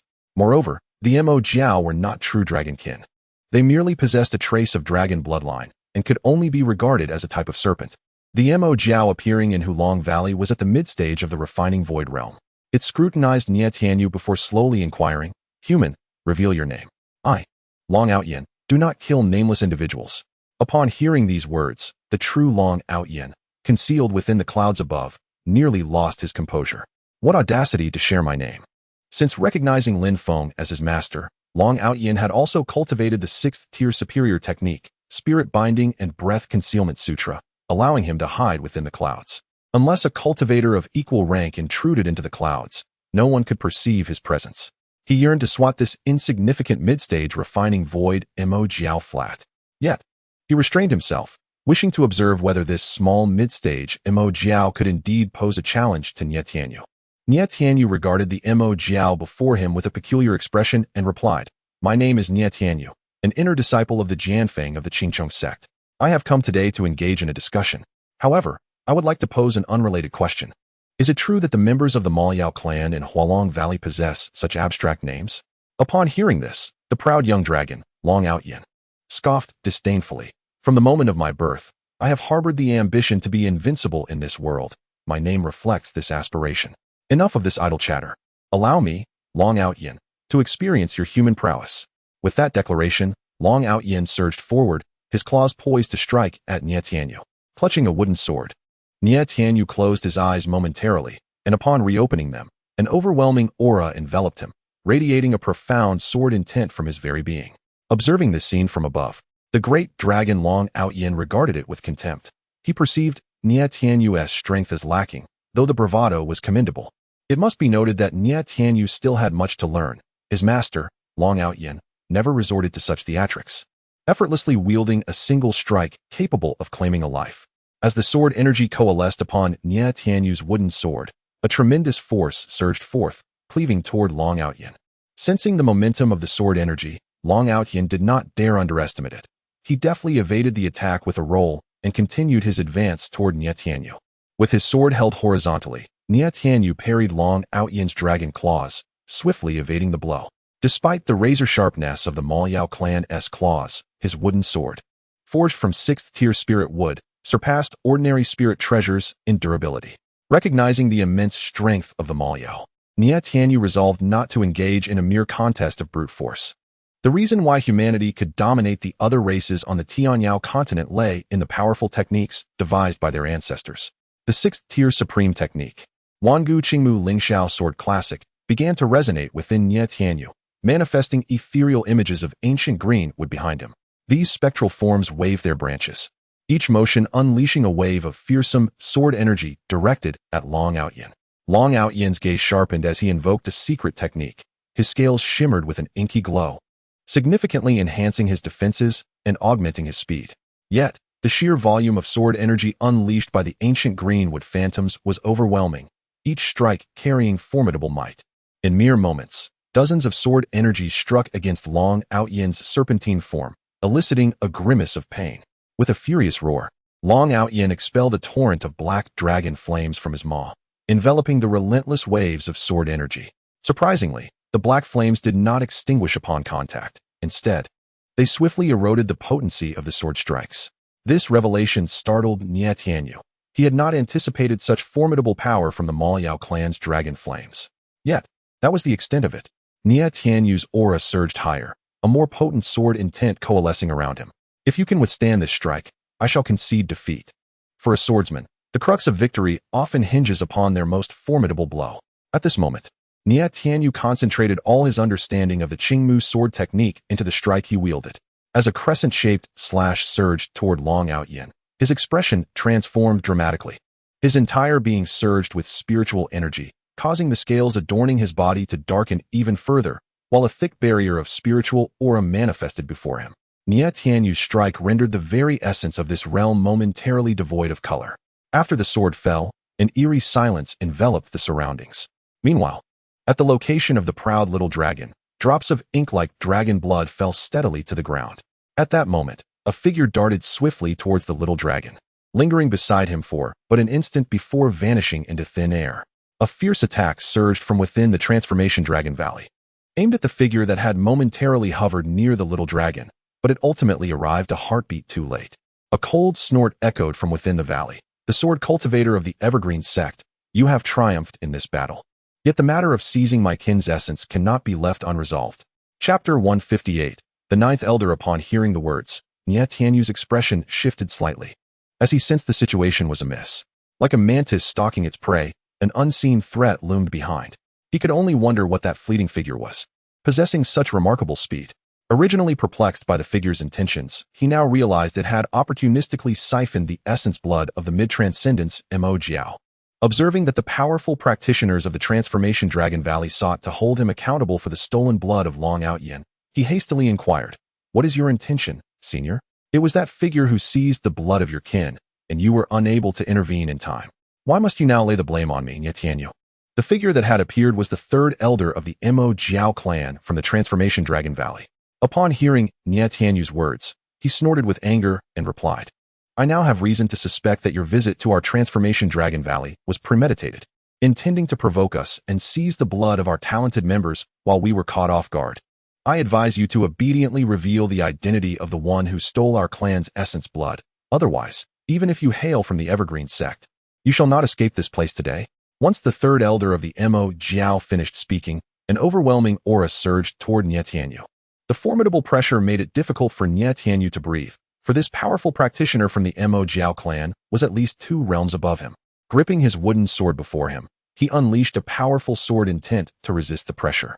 While he managed to hold his ground somewhat, he still felt that the elder could take his life at any moment. Even a prodigy among prodigies would find it a folly to challenge a perfected crossing tribulation stage with mere mid-transcendence cultivation. Just as Nie Tianyu felt he could no longer withstand the pressure, a sharp sword energy descended upon the third elder of the Mo Jiao. Simultaneously, a calm voice echoed toward the Transformation Dragon Valley. Is it truly necessary for you to act thus against juniors? If my Evergreen sect desired the essence blood of mere mid-transcendence Mo Jiao, would we not aim higher? In my view, the essence blood of a perfected crossing tribulation giant far surpasses that of a mid-transcendence Mo Jiao. As the tranquil voice resonated, a man clad in a blue robe, with twin swords slung across his back, descended between the third elder of the Mo Jiao and Nie Tianyu. With his arrival, the oppressive aura from the third elder dissipated instantly, and the surrounding space was enveloped in a unique sword intent. Seeing this figure arrive, Nie Tianyu rejoiced. Ninth elder, what brings you here? Naturally, I could not stand by and watch the strong bully the weak, came the response, devoid of any discernible emotion. Yet, the third elder of the Mo Jiao regarded the newcomer with palpable wariness, sensing a formidable threat emanating from him. The third elder's face darkened, and rather than yield to the blatant threat posed by the blue-robed man, he replied defiantly, You speak with such bravado, yet do you not fear your own hubris? Our clan's prodigy's essence blood was pillaged by your kind, and you still seek to find an excuse to argue? Is this the usual conduct of your sect? The blue-robed man frowned slightly, then turned to the third elder of the Mo Jiao, coldly stating, Do you not understand human speech? Must I personally retrieve a drop or 2 of your blood? Such insolence. Today, I, Long Buhui, shall seek your counsel. The third elder of the Mo Jiao clan, having carried the unconscious Long Outyin back to the Transformation Dragon Valley, prepared to confront the man in the azure robe. The elders present did not dissuade him, indicating that even the chief elder disapproved of the conduct displayed by the Qingpong sect's cultivator. The azure-robed man, observing the situation, smiled slightly and remarked, If you wish to engage me in combat, you must demonstrate some sincerity. I have heard that the Dragon Clan delights in collecting treasures. If I were to defeat you within 10 moves, would your Mo Jiao clan present me with an artifact that meets my satisfaction? Such arrogance. It was an audacity that resonated with the third elder, Long Buhui, and incited profound indignation among the first and second elders within the Transformation Dragon Valley. The cultivators of the world have long suffered under the Qingpong sect. Nie Tianyu cast a look of admiration towards the azure-robed man. Among the disciples of the Qingpong sect at the Sword Peak, pride and rivalry often dictated their interactions, except in instances where one was overwhelmingly superior. Nevertheless, there existed a cadre of elders at the Sword Peak, respected and aspired to by all disciples. It is no exaggeration to assert that the formidable reputation of the Qingpong sect heavily derives from the relentless efforts of its generations of Sword Peak elders. The elders of the Sword Peak epitomize the pinnacle of the Qingpong sect's martial prowess. The azure-robed man before them was the 9th elder of the Sword Peak. However, his rank does not imply that his strength is merely 9th among the elders. It is impossible to accurately rank the true capabilities of the Sword Peak elders, as each one is capable of instilling awe in cultivators throughout the realm. Nie Tianyu had heard tales of this 9th elder, who not only stood as the strongest among his generation of Sword Peak disciples, but also claimed first place in the sect's recent grand tournament held across the Tianyao continent. Moreover, the most significant aspect is that the 9th elder did not cultivate the Qingyu sword technique series, nor the Qingmu sword technique series, but rather ascended to the apex of swordsmanship through his self-created techniques. The 9th elder, akin to Nie Tianyu, belongs to the echelon of extraordinary geniuses. With the 9th elder's arrival, victory was assured. Throughout his battles against those of the same rank, The ninth elder had never known defeat. As Nie Tianyu observed the impending clash between the ninth elder and the Mo Jiao clan's tribulation-transcending giant, he swiftly retreated 100 miles, positioning himself to witness the battle from a distance. Simultaneously, he procured a crystal for recording, intending to capture this momentous encounter from afar. Such a high-caliber battle, especially with the ninth elder participating, was worthy of his scrutiny. As the confrontation loomed, the azure-robed man boldly proclaimed that he would secure victory within 10 moves. A declaration met with resistance from the third elder of the Mo Jiao clan. Within his clan, he ranked third among the dragons, a position above thousands. In his youth, he had bested all the young talents of the Transformation Dragon Valley. Yet, in truth, the contemporaries he faced were few. Most were the young prodigies from other clans possessing a trace of dragon blood within the Transformation Dragon Valley. The third elder of the tribe did not dare to underestimate his opponent. From the very beginning, he exerted all his strength, leveraging the advantages of his lineage to engage in a fierce confrontation with the man in the azure robe. The latter, however, merely raised the corners of his mouth in a slight smirk, for in his eyes, the demon clan was unworthy of challenging him, even if they hailed from the esteemed lineage. He slowly lifted the long sword in his grasp, a mere ninth-tier spiritual treasure sourced from the Otha. As he deftly evaded the attacks of the elder, he nonchalantly delivered a single, light stroke of his sword towards him. The third elder of the tribe felt a chilling sense of death emanating from the sword energy, causing his expression to shift into one of panic. This individual was unexpectedly formidable. Chapter 159. Majesty. At the moment when the third elder of the Mo Jiao clan felt the impending crisis, two figures appeared on his left and right. A formidable and sharp wave surged from both sides, clashing against the terrifying sword energy. The second elder shouted furiously, "Old three, why are you still dawdling? Quickly join forces to block this sword energy." Only then did the third elder regain his senses, apprehensively unleashing his full strength. As the scorching breath of a dragon surged forth, carrying a tremendous amount of spiritual energy to strike against the sword energy, the three of them combined their efforts, barely managing to withstand the onslaught of that sword energy. At this moment, the faces of the three elders of the Mo Jiao clan were ashen. The man in the green robe gazed at the three perfected cultivators of the Mo Jiao clan with a hint of amusement. "You three Mo Jiao were actually able to unite and block my strike. Quite impressive." This remark fell upon the ears of the three elders, leaving them uncertain whether the green-robed elder was mocking or praising them. However, they had lost interest in such considerations.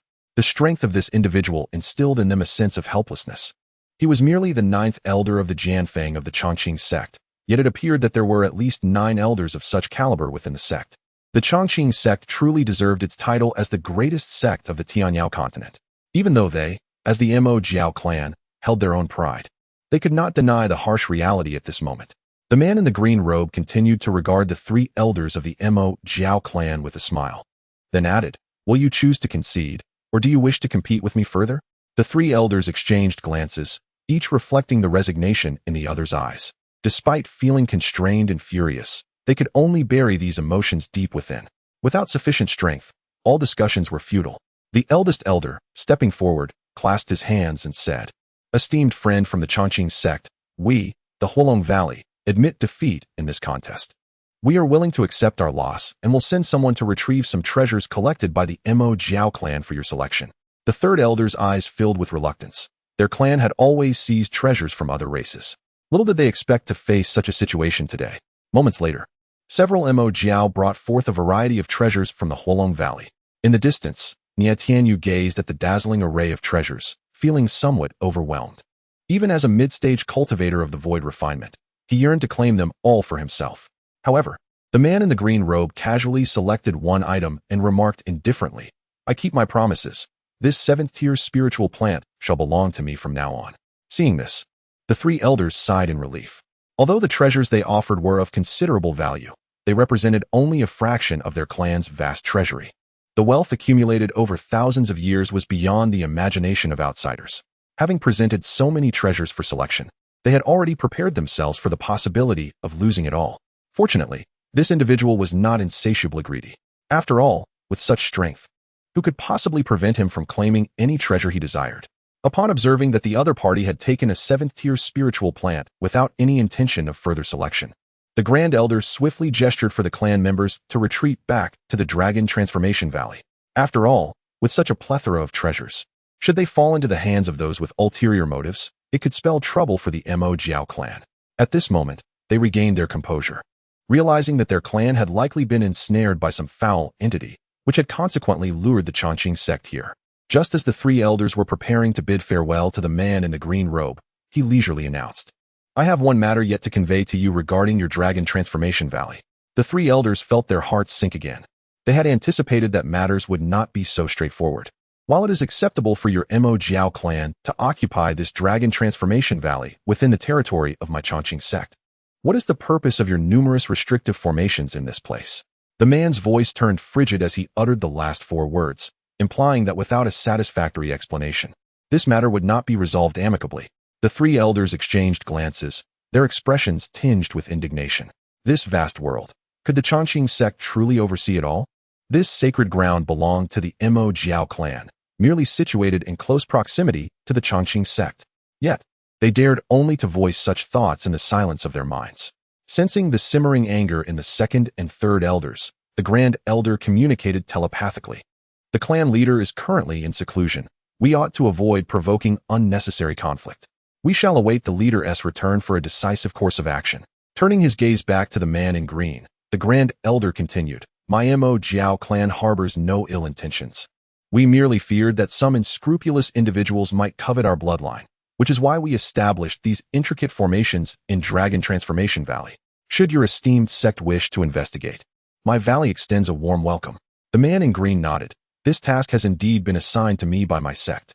From this day forth, while I shall not concern myself with other cultivators entering Dragon Transformation Valley, those from the Chongqing sect shall have free passage. I must state clearly, however, that should any of my sect's disciples engage in combat with your disciples of the same tier, and should they be defeated, it will reflect their lack of skill. Yet, should there be any instances of disrespect akin to what transpired today, do not be surprised if I use your valley as a testing ground for my sword." In response, the Grand Elder clasped his hands respectfully and assured, "Rest assured, my friend. Upon my return, I shall personally warn the clans within the valley that only disciples of the same tier are permitted to duel with your sect's disciples. However, if our disciples decline the challenge from your sect, I kindly ask that your disciples do not insist." The man in green acknowledged, "Naturally. My Chongqing sect is not so unreasonable." The three elders internally scoffed, recognizing the arrogance inherent in such a statement. It was no wonder that every century, numerous sects sought explanations from the Chongqing sect. Yet, at this moment, all they wished for was to hastily send away this harbinger of misfortune. The man in green showed no immediate intention of leaving. After a moment of contemplation, he added, "You have occupied this land for many years without informing my sect. If there is no punishment enacted, how will the world perceive the Chongqing sect?" The three elders felt a tightening in their hearts, but the Grand Elder could only muster the courage to inquire, "What punishment does the sect intend to impose?" As long as it was not excessively harsh, they would have to accept it. The man in the blue robe feigned contemplation for a moment before stating, "I require 2 more specimens of the 7th grade spiritual herbs, akin to those just mentioned." The Grand Elder's countenance twitched. 7th grade spiritual herbs were exceedingly rare. Without the fortuitous alignment of circumstances, acquiring even a single specimen was virtually impossible. Over the span of several millennia, their Mo Jiao clan had managed to gather fewer than 10 specimens of such herbs. The loss of 3 in this instance was indeed painful. Nevertheless, he relayed a message for 2 more 7th grade spiritual herbs to be procured, eager to expedite the departure of the man in blue. As the 2 additional specimens were secured, a hint of delight flickered across the blue-robed man's visage. "I have conveyed my message. You need not accompany me further." Chapter 160. An unexpected visitor. As Nie Tianyu observed the departure of Elder Jiao, he pondered for a moment before proactively approaching the 3 elders of the Mo Jiao clan. Being the first disciple of the Evergreen sect to learn of the accessibility of the Transformation Dragon Valley, he felt the thrill of seizing a fleeting opportunity, a vital advantage for any cultivator. Upon noticing Nie Tianyu's approach, the 3 elders of the Mo Jiao clan exchanged glances, their expressions darkening. Had it not been for this young man, they would not have suffered the loss of 3 7th-tier spiritual plants or the privilege of opening their doors to the Evergreen sect. Consequently, they harbored no fondness for Nie Tianyu. Had it not been for the profound shock delivered by that elder from the Evergreen sect's Sword Peak, they would have relished the idea of expelling him from these mountains with a single kick. Nie Tianyu, now stripped of his earlier arrogance, recognized the shift in circumstances. He respectfully clasped his hands before the 3 elders and inquired, Respected elders, since we have reached an agreement with the Evergreen Sect, may I now enter the Transformation Dragon Valley? The third elder scoffed. If you wish to enter the Transformation Dragon Valley, then go ahead. However, should you suffer injury or even death at the hands of your peers within, do not blame us for failing to warn you. In the face of the elder's blatant threat, Nie Tianyu remained composed and replied, rest assured, as long as you adhere to the rules. Should I be unable to defeat those of the same rank, the fault lies entirely with me. He emphasized the phrase of the same rank, confident in his superiority among peers, yet lacking assurance against those of higher realms. If only he could access the 7th-tier Qingmu sword technique, he would fearlessly confront even greater challenges. Alas, acquiring such advanced techniques would require a century of dedication. After sending several messages via a communication orb, Nie Tianyu resolutely stepped into the Transformation Dragon Valley. Having cultivated to the mid-stage of the Void Refinement Realm, he had traversed nearly 100 secret realms and places of inheritance, reaping significant rewards. However, to advance to higher realms, relying solely on the sect's resources was insufficient. The Transformation Dragon Valley, therefore, presented itself as an excellent opportunity for gaining fortune. After years of isolation from the outside world, it surely harbored numerous treasures. Witnessing Nie Tianyu's entry into the Transformation Dragon Valley, the third elder exchanged a glance with the second elder. Subsequently, the voice of the third elder resonated throughout the valley. From this day forth, disciples of the Evergreen Sect shall enter our Transformation Dragon Valley for training. Young men of the Mo Jiao clan, cherish this opportunity to spar with the esteemed disciples of the sect and validate your daily studies. Remember, as long as you are of the same rank as the Evergreen Sect's disciples, you may challenge them. As Nie Tianyu stepped into the valley, he heard this proclamation. He mused on how petty the Mo Jiao clan's elder was for imposing such pressure upon his arrival. Nevertheless, he felt no fear. Rather, he anticipated the chance to encounter some true prodigies. After granting Nie Tianyu entry, the three elders of the Mo Jiao clan began to reflect on the unfolding events. After their thorough deliberation, it is highly probable that the instigator behind this turmoil is none other than the king of all demons. The adversary initially masqueraded as members of their Mo Jiao clan to provoke the cultivators of the Evergreen Sect, luring them to Longhua Valley for confrontation. It is evident that they were aware of Nie Tianyu's exceptional prowess, subsequently concealing themselves and seizing the opportunity to siphon the blood essence of their kin, inciting their ire and ultimately laying blame upon Nie Tianyu. Their inquiries towards Nie Tianyu inadvertently summoned a formidable figure from the Evergreen Sect, which had long harbored grievances against Longhua Valley, now seizing the opportunity to exploit the situation. Infuriatingly, both the king of all demons and the Evergreen Sect emerged victorious. While the Mo Jiao clan faced catastrophic losses, this matter necessitates seeking an explanation from the king of all demons. Days later, within Longhua Valley, the second and third elders of the Mo Jiao clan observed the chaos instigated by Nie Tianyu among the various races, filled with regret. They had overestimated the strength of these factions within Longhua Valley. Although their Mo Jiao clan is the supreme royal family of the valley, these subordinate demon races possess a trace of dragon lineage, rendering their strength formidable. Yet, the formidable demons of the Void Refinement stage have been rendered powerless by Nie Tianyu. Despite Nie Tianyu being merely at the mid-stage of Void Refinement, the perfected Void Refinement demons within Longhua Valley are no match for him. Moreover, in recent days, other cultivators from the Evergreen Sect have entered Longhua Valley, yet their performance pales in comparison to that of Nie Tianyu, providing a modicum of psychological comfort to the various factions within the valley. The Grand Elder and the Second Elder of the Mo Jiao clan remain troubled by the matter of their clan's prodigy, having his blood essence plundered.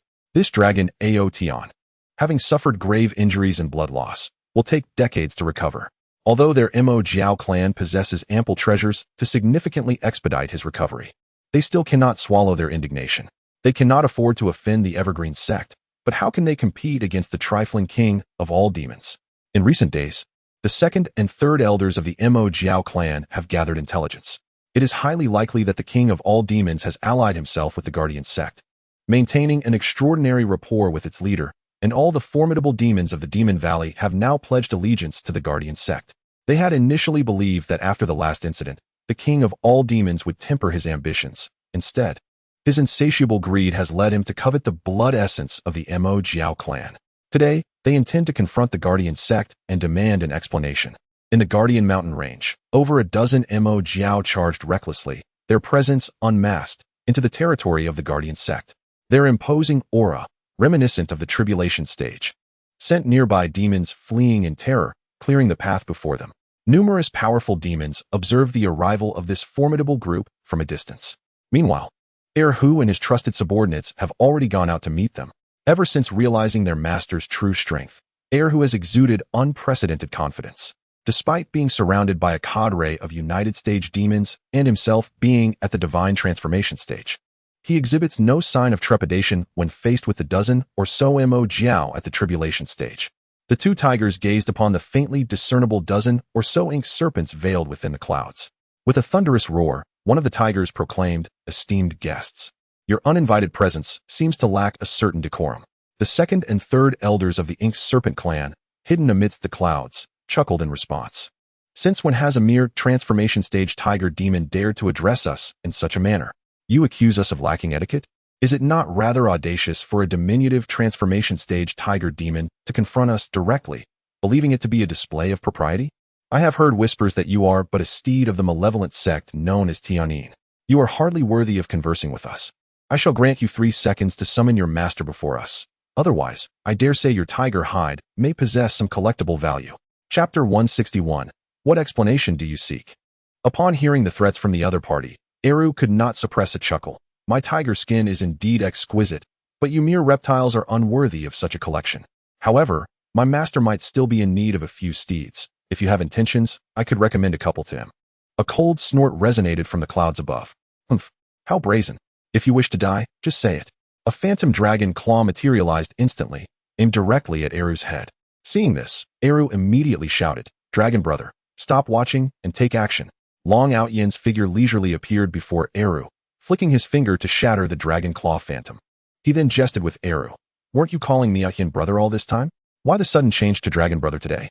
Eru thought to himself, "If I were still to call you Outyen brother, would you have intervened?" A group of Mo Jiao, hidden within the clouds, observed their attack being effortlessly dispelled and turned their gazes toward the one who intervened. The elder from the last encounter with Long Outyen spoke up. "Second elder, third elder. This is the king of 10,000 beasts. It seems he has indeed allied himself with the Guardian sect." The second and third elders regarded Long Outyen with scrutiny before inquiring, "Are you truly the king of 10,000 beasts from the 10,000 Beasts Valley?" Long Outyen, appearing in human form, casually dug in his ear and replied, "What king of 10,000 beasts? I believe you have mistaken the person." The elder of the Mo Jiao, recognizing Long Outyen, scoffed, "How pathetic that you, with a true dragon bloodline, now dare not even acknowledge your identity as the king of 10,000 beasts.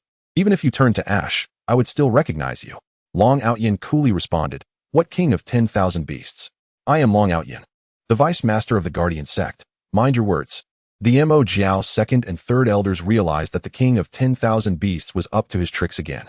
The third elder huffed in anger. "I care not whether you are the king of 10,000 beasts or some nonsense vice master of the Guardian sect. We are here specifically for you.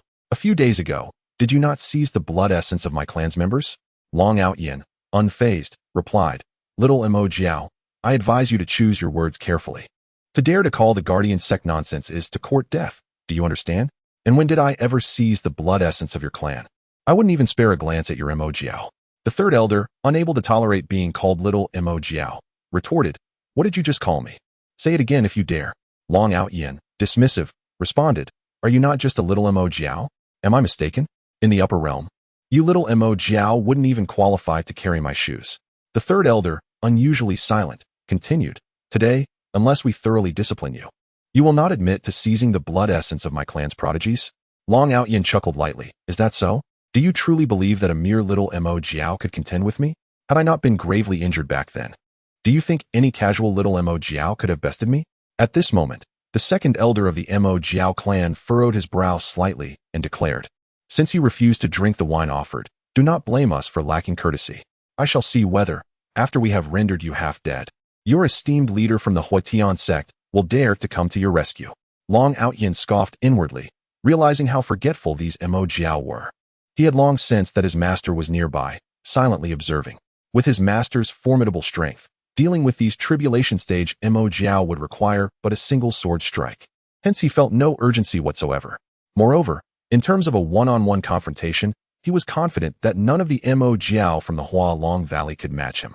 Just as the battle was about to erupt, a shadow of darkness slowly descended from the sky. The moment Lin Feng landed, he felt the Mo Jiao begin to probe him with their spiritual senses. However, being merely in the tribulation stage, even a great ascension practitioner would be unable to discern his true power. The second elder of the Mo Jiao clan focused intently on Lin Feng and slowly spoke. You are the leader of the Huitian sect? May I inquire which elder from the Tianyin sect you are? Lin Feng replied nonchalantly. You are not worthy of knowing my identity. Of course, should he claim to be merely the home master of the Tianyin sect, they would not believe him. The third elder, hearing this, retorted sharply, such arrogance. Those who know, recognize you as the leader of the Huitian sect. Those who do not, might mistake you for the leader of the Chongqing sect. Lin Feng was puzzled as to where these tribulation Mo Jiao derived their courage to continue provoking him. Was the intimidation he had previously inflicted insufficient, or had they come this time thoroughly prepared? Lin Feng found himself intrigued by their apparent readiness. Thus, he inquired again. You have come uninvited and with such aggression into the Huitian mountain range. May I ask your purpose? The third elder perceived that the dark cultivator before him was feigning ignorance, and he had no desire to engage in further dialogue with Lin Feng. After all, this was merely a small sect that had been established for only a few years, not the Chongqing sect. They saw no need to engage in a war of words with such a minor faction. Even if the dark cultivator before them possessed some skill, they were well prepared and felt no fear. The second elder of the Mo Jiao clan then stated, We have come here to demand an explanation from your Huitian sect regarding the matter of Hualong Valley. Your deputy leader, Long Outyin, seized the blood essence of our talented individual while he was engaged in combat with the sword cultivator from the Chongqing sect, inflicting grave injury upon our genius. This is a blatant affront to our Hualong Valley. Fellow cultivator from the Tianyin sect, as the leader of the Huitian sect, should you not provide us with an explanation for your inability to manage your subordinates? Upon hearing this, Long Outyin indignantly exclaimed, You little Mo Jiao know nothing but to spout baseless accusations. What evidence do you have to prove that I took the blood essence? The second elder then smirked slightly and replied, Do you truly believe we have no evidence? Before him lay an ancient copper mirror, which he presented to Long Outyin, stating, This is a treasured artifact of my clan. If a drop of blood from one of our kin is placed upon this mirror, it shall reveal the whereabouts of our people. Likewise, it can sense the essence of our bloodline. Thus, this mirror serves as your guide, Long Outyin. Pray, what further excuses do you possess to contest this? Upon hearing these words, Long Outyin's expression stiffened. Damn it, he thought. These cunning members of the Mo Jiao clan have indeed come prepared. If they had possessed evidence all along, he had foolishly assumed they were without means against him. Truly, this clan, with millennia of heritage amassed within the Dragon Transformation Valley, warranted a visit to their treasury in the future to reclaim the treasures he had once lost. Chapter 162. Capturing at this moment, Long Outyin naturally ceased his attempts at evasion. With a master present, strength alone suffices as justification. There was no need for him to argue further. Thus, he calmly declared, Very well, since you are all aware, I shall no longer pretend. It was indeed I who deliberately provoked Nie Tianyu, inciting him to confront you. How dare that so-called genius share my name? I found him displeasing and merely dealt him a light punishment. Not killing him is already a considerable concession to you. The third elder, upon hearing this, glared at Long Outyin in fury. The reason for the third elder's intense concern was that Long Outyin was a junior of his own lineage. To have someone brazenly steal the essence of his blood before him was a genuine affront to Long Boa's pride. Fellow members of the Heavenly Eons sect, did you hear that? Your subordinate has confessed it was his doing. So what explanation will you provide to us at the Dragon Transformation Valley? The second elder pressed on, unrelenting. Meanwhile, Lin Feng merely smiled indifferently. And what of it? As an elder of the Mo Jiao clan, have you ever heard that our Heavenly Eons sect cultivators only seek explanations from others? Never has anyone dared to demand an account from us. Seeing that the demonic cultivators of the Heavenly Eons sect were equally obstinate, the second elder ceased his insistence, continuing instead, In that case, it seems you will not leave this place today. Do not think that because you are merely an elder of the Heavenly Eons sect, you could escape alive. Even if you were their leader. Lin Feng's interest was piqued. Then today, I shall witness how I cannot depart. He then gestured for Long Outyin to take the others from the Huitian sect and retreat a distance away. To deal with this group of Mo Jiao, he alone was sufficient. The Jiao Yushi Ling sword materialized in Lin Feng's hand, now enveloped in a faint aura of blood, an indication of its recent absorption of Long Outyin's true dragon blood.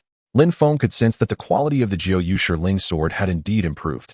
Although he had not infused it with additional lifespan, the dragon's blood had greatly benefited the sword, elevating it further within the 9th tier of spirit treasures. The sword spirit of the Jiu Yu Shiling sword quivered slightly at the sight of the dozen or so Mo Jiao, filled with excitement. After all, Long Outyin had become the master's steed. Demanding his blood would harm his essence and require extensive recovery. For magical beasts, two components within their bodies were of utmost importance: the demon core, which stores their lifetime of cultivation, and their blood, which contains an exceptionally pure energy. The rarer the bloodline, the more astonishing the energy contained within, not to mention the unique powers it possesses. Thus, the sword spirit was intrigued by the presence of these Mo Jiao. Though they were not true dragons, and their bloodline powers paled in comparison to Long Outyin's, their sheer numbers were tempting. If it could obtain hundreds of drops of essence from these Mo Jiao, it would be immensely beneficial. As Lin Feng unsheathed a long sword exuding a faint aura of blood, an ominous sensation enveloped the second and third elders of the Mo Jiao clan. How could a practitioner from the Tianyin sect, known for its dark arts, also be adept in swordsmanship? At that moment, the two elders began to experience a profound sense of unease. The subtle sword intent flowed through the Jiu Shiling sword. The third elder keenly sensed that this sword intent was not as formidable as that of the 9th elder from the Jianfeng of the Chongqing sect. After exchanging a determined glance with the second elder, they resolved to act decisively. Over a dozen Mo Jiao, nearly half of their clan's combat strength during the tribulation, encircled Lin Feng. With a command from the second elder, they launched an immediate assault. If this dark arts practitioner were not a swordsman, they might have adhered to some semblance of martial ethics. However, since he wielded a sword, they felt no remorse in their aggressive approach. Lin Feng opted for an offensive strategy, executing a graceful draw and slash that released a crescent-shaped arc of energy towards the gathered Mo Jiao. To confront these tribulation phase Mo Jiao, he invoked the 7th tier superior technique, the Taishu Qingmu, Sangqiong sword domain. The 7th tier sword arts correspond to the tribulation and ascension stages. In his earlier days, during the combined stage when his understanding of the heavenly rules was still nascent, he had managed to severely injure Long Outyin with this 7th tier sword domain. Now, having attained a higher comprehension of the celestial principles, the power of this technique far surpassed what it once was. In the distance, Long Outyin sensed the familiar sword aura. Its potency multiplied beyond measure, leaving him somewhat alarmed. The might of his master was truly terrifying. With such a formidable master by his side, even in the face of adversity, he felt a comforting sense of security. Upon witnessing the sword energy unleashed by Lin Feng, both the second and third elders were momentarily taken aback. It was simply astonishing. The 9th elder of the Chongqing sect wielded formidable sword strength, as expected from such a prestigious lineage. But how could a dark arts practitioner from the Tianyin sect possess such extraordinary power? It seemed utterly irrational. The tribulation phase, Mo Jiao, enveloped by the sword energy, swiftly maneuvered to evade its reach. Meanwhile, the second and third elders produced a protective artifact, resolute in their intention to withstand Lin Feng's strike, hoping to retaliate in kind. Observing the round shield tokens radiating the aura of the ascension phase, Lin Feng furrowed his brow. Clearly, these tokens originated from the clan leader of the Mo Jiao. Although the 7th tier sword arts could rival the power of the ascension phase, whether they could breach the defenses of the shield imbued with such potent energy remained uncertain. Thus, he decided to amplify the intensity of his assault while remaining vigilant against the possibility of the two elders retreating as the previous elder had. A sense of annihilation emanated from the Jiu Shiling sword, embodying the essence of the 8th tier superior technique, the Hongmeng Qingmu Mishi sword cannon. The elder of the Mo Jiao, who had previously experienced this sword intent, turned pale and swiftly conveyed a warning to the second and third elders. Yet, it was too late. A swift and inexorable wave of annihilating sword energy surged towards the two Mo Jiao who had yet to retreat. The luminous barrier emanating from the round shield token, imbued with the essence of the Mahayana, shattered after merely a brief moment.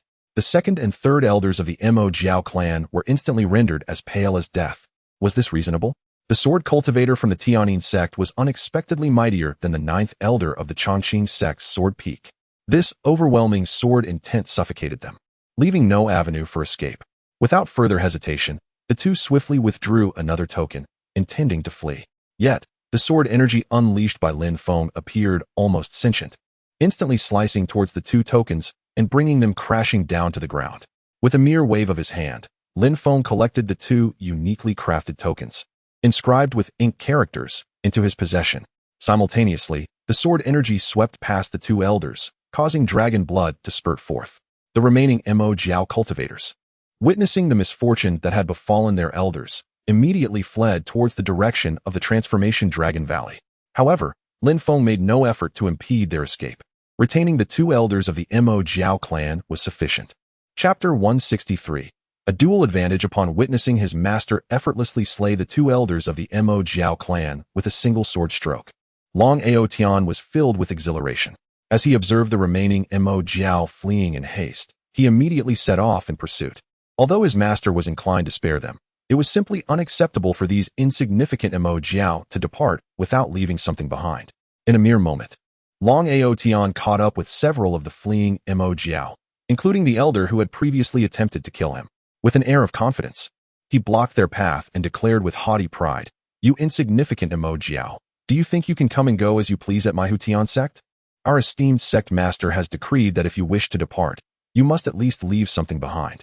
The Mo Jiao exchanged anxious glances, their expressions betraying their fear of the Tian sect's demonic cultivator catching up to them and delivering another lethal blow. With the 2nd and 3rd elders' fates uncertain, they were eager to return to the Hualong Valley to report to the Grand Elder. Although the Mo Jiao elder, who had once pursued Long Aotian, looked down upon him, he dared not act recklessly at this moment. After all, he had just witnessed the terrifying power of the demonic cultivator from the Tianyin sect. He spoke, "Long Aotian, what exactly do you desire?" Long Aotian furrowed his brow slightly and replied, "It is not about what I desire. Rather, your actions have provoked our esteemed Sect Master. It is he who requires certain items from you. Of course, you may choose to offer nothing and continue your escape. However, should our Sect Master personally visit your Hualong Valley to seek an explanation, do not blame me for failing to forewarn you." The elder of the Mo Jiao, who had previously clashed with Long Aotian, displayed a hint of concern. Given the strength of the Tianyin sect's demonic cultivator, it was likely that only their clan leader could stand against such power. Yet, their clan leader was currently in seclusion and would not emerge anytime soon. If the demonic cultivator were to come knocking, disrupting their leader's retreat would be disastrous. Though decisions within the clan typically rested with the Grand Elder, 2nd Elder, and 3rd Elder, the current uncertainty regarding the fate of the latter 2 weighed heavily on him as a fellow elder of the Mo Jiao. After a brief pause, he asked, "What does your Sect Master wish for?" Long Aotian replied coolly, "Your brazen intrusion into our Hutian sect and your provocation of our Sect Master necessitate compensation for the treasures your clan has amassed over the years. Whether our Sect Master will seek accountability from your Hualong Valley depends on the sincerity you demonstrate." He added, "Furthermore, it would be prudent to include some spiritual herbs or plants in the compensation, as we are in need of impressive offerings for our Hutian peak." Having said this, Long Aotian stepped aside, allowing the Mo Jiao to pass. He was wise enough not to engage in further conflict with them. After all, if they failed to deliver anything in return, he would have ample opportunity to speak unfavorably about Hualong Valley to his master. Once the Mo Jiao had departed from the Hutian mountain range, Long Aotian made his way back to the Hutian sect's Hutian peak. At this moment, the 2 elders of the Ink Serpent clan were dutifully residing atop the Guardian Peak, their cultivation energies completely dissipated. Lin Feng had sealed the meridians of the 2 Ink Serpents with sword energy, rendering them incapable of utilizing their powers. Upon arriving at Guardian Peak, Long Aotian received a message from Lin Feng. Henceforth, these 2 Ink Serpents would be tasked with tending to the spiritual plants and herbs on the peak. Long Aotian strode confidently before the 2 Ink Serpents, and with an air of arrogance declared, "Come now, aren't you 2 quite audacious? Did you not explicitly demand an explanation from me, Long Aotian? Pray, enlighten me on what sort of explanation you seek." Hearing Long Aotian's mockery, the 3rd elder of the Ink Serpent clan, Long Buhui, snorted coldly. "You, a mere sycophant, as a member of the Dragon clan, have chosen to submit to humanity? How shameless! Were it not for the demonic cultivators of the Tianyin sect, do you truly think you, Long Aotian, could withstand my grasp?" Unperturbed by Long Buhui's indignation, Long Aotian wasted no words. He kicked him several meters away while stating, "Your powers have been sealed, yet you persist in your bravado? Had it been my former temper, you would have already been devoured and digested. Learn from your companion beside you. When it is time to yield, one should yield, lest one be subjected to further humiliation. Do you truly wish for your kin to witness you being tossed about like this? You, a dignified 3rd elder of the Ink Serpent clan of the Transformation Dragon Valley?" You, the 3rd elder, Long Buhui, was rendered speechless by Long Aotian's taunts. Meanwhile, the 2nd elder of the Ink Serpent clan began to subtly signal the 3rd elder to temper his words. With a huff, the third elder ceased his retorts. Long Outyin then patted the third elder's face and remarked, "Now that's more like it. You may hold some status in the Transformation Dragon Valley, but here at the Guardian Sect, merely surviving is an achievement. You should consider yourselves fortunate that I, Long Outyin, am tasked with overseeing you. Had it been the Sect Master or that foolish tiger, they would not show you the same mercy. At least I will not be overly harsh on you, given our shared dragon bloodline." Upon hearing this, the second elder's eyes flickered with a glint of hope as he recalled tales of the Tianyin sect's cruelty. Sensing a modicum of truth in Long Outyin's words, recognizing Long Outyin's attempt to appeal to their emotions, the second elder inquired, "Brother Long, might I ask if it is solely the two of us who have been captured here, or have other tribesmen who accompanied us also been apprehended?" Observing that the second elder was more astute than the third, Long Outyin led him to a secluded area and earnestly said, "Initially, the Sect Master intended for me to intercept your kin, but I deliberately allowed your clansmen to return. I suspect that by now, your Ink Serpent clan is aware that you two elders have been captured here." Noticing a shift in the second elder's expression, Long Outyin continued, "As for whether your clan will seek to ransom you, that ultimately rests upon the opinions of the other elders within your lineage. However, if you are willing to relinquish some of your possessions, I, Long Outyin, can indeed speak on your behalf before the sect leader. While it is impossible to release you both, I assure you that as long as you comply, you shall remain safe here until someone comes to reclaim you. What do you think?" Observing Long Outyin solemnly vowing with confidence, the second elder found himself compelled to believe him. After all, devoid of any cultivation and trapped within the confines of the Huitian sect, it would be disingenuous to claim he was not concerned. After pondering for a brief moment, the second elder replied with a smile, "Brother Long, as the second elder of the Mo Jiao clan, I have indeed accumulated some treasures over the years, though they are all located in the Transformation Dragon Valley. Once I am able to escape, I shall certainly present you with some valuable offerings." Upon hearing this, Long Outyin cheerfully produced a contract imbued with the principles of heaven and earth and remarked, "Though I trust you, my brother, it is prudent to formalize this arrangement with a contract." Chapter 164. Extortion. The second elder discerned a predatory glint in Long Outyin's smile. This Long Outyin was certainly not a benevolent character. As the esteemed second elder of the Mo Jiao clan of the Transformation Dragon Valley, could he truly be so untrustworthy? How could he not place faith in himself? The victors claim the throne, while the vanquished become the outlaws. In the end, he had brought this upon himself. He had fallen for the third elder's deceitful words. With a sigh, the second elder accepted the contract from Long Outyin, inquiring, "Speak, Brother Long. What is it that you desire?" A smirk curled upon Long Outyin's lips. "I am not one to kick a man when he is down. Surely, over the years, you have amassed quite a collection of valuables. Simply grant me 1/10 of your treasures." The second elder's expression twitched. Was this not a blatant attempt to take advantage of him? In that fleeting moment, he recalled the commendable conduct of the ninth elder of Sword Peak. Both were consummate cultivators. Yet there existed a discernible disparity between man and dragon. At the very least, the ninth elder of the Chongqing sect had only demanded 3 specimens of 7th-tier spiritual plants. This scoundrel Long Outyin was truly insatiable. After a moment's contemplation, the second elder remarked, "I am unsure of what treasures might pique your interest, Brother Long." Long Outyin's eyes gleamed with cunning. "No rush, we have ample time. You may list your treasures, and should any catch my fancy, simply inscribe them in this contract." The second elder began to enumerate his cherished possessions, detailing the myriad treasures he had accumulated over the millennia. Naturally, he was not foolish enough to reveal his most prized items. Everything he mentioned was of little worth to him anymore. Long Outyin listened with rapt attention, marveling at the treasures of the dragon race, pondering how such a vast chasm separated them despite his authentic dragon lineage. Before long, Long Outyin had selected around 100 treasures that piqued his interest, instructing the second elder to include them in the contract. Yet, he wished to continue his selection. The second elder, however, grew somewhat anxious and interjected, "Brother Long, this already exceeds 1/10 of my amassed treasures. I can no longer acquiesce to your requests. If you persist, then this matter shall be considered closed, and I shall accept whatever fate befalls me." Long Outyin narrowed his eyes at the second elder and slowly inquired, "Have we truly reached 1/10?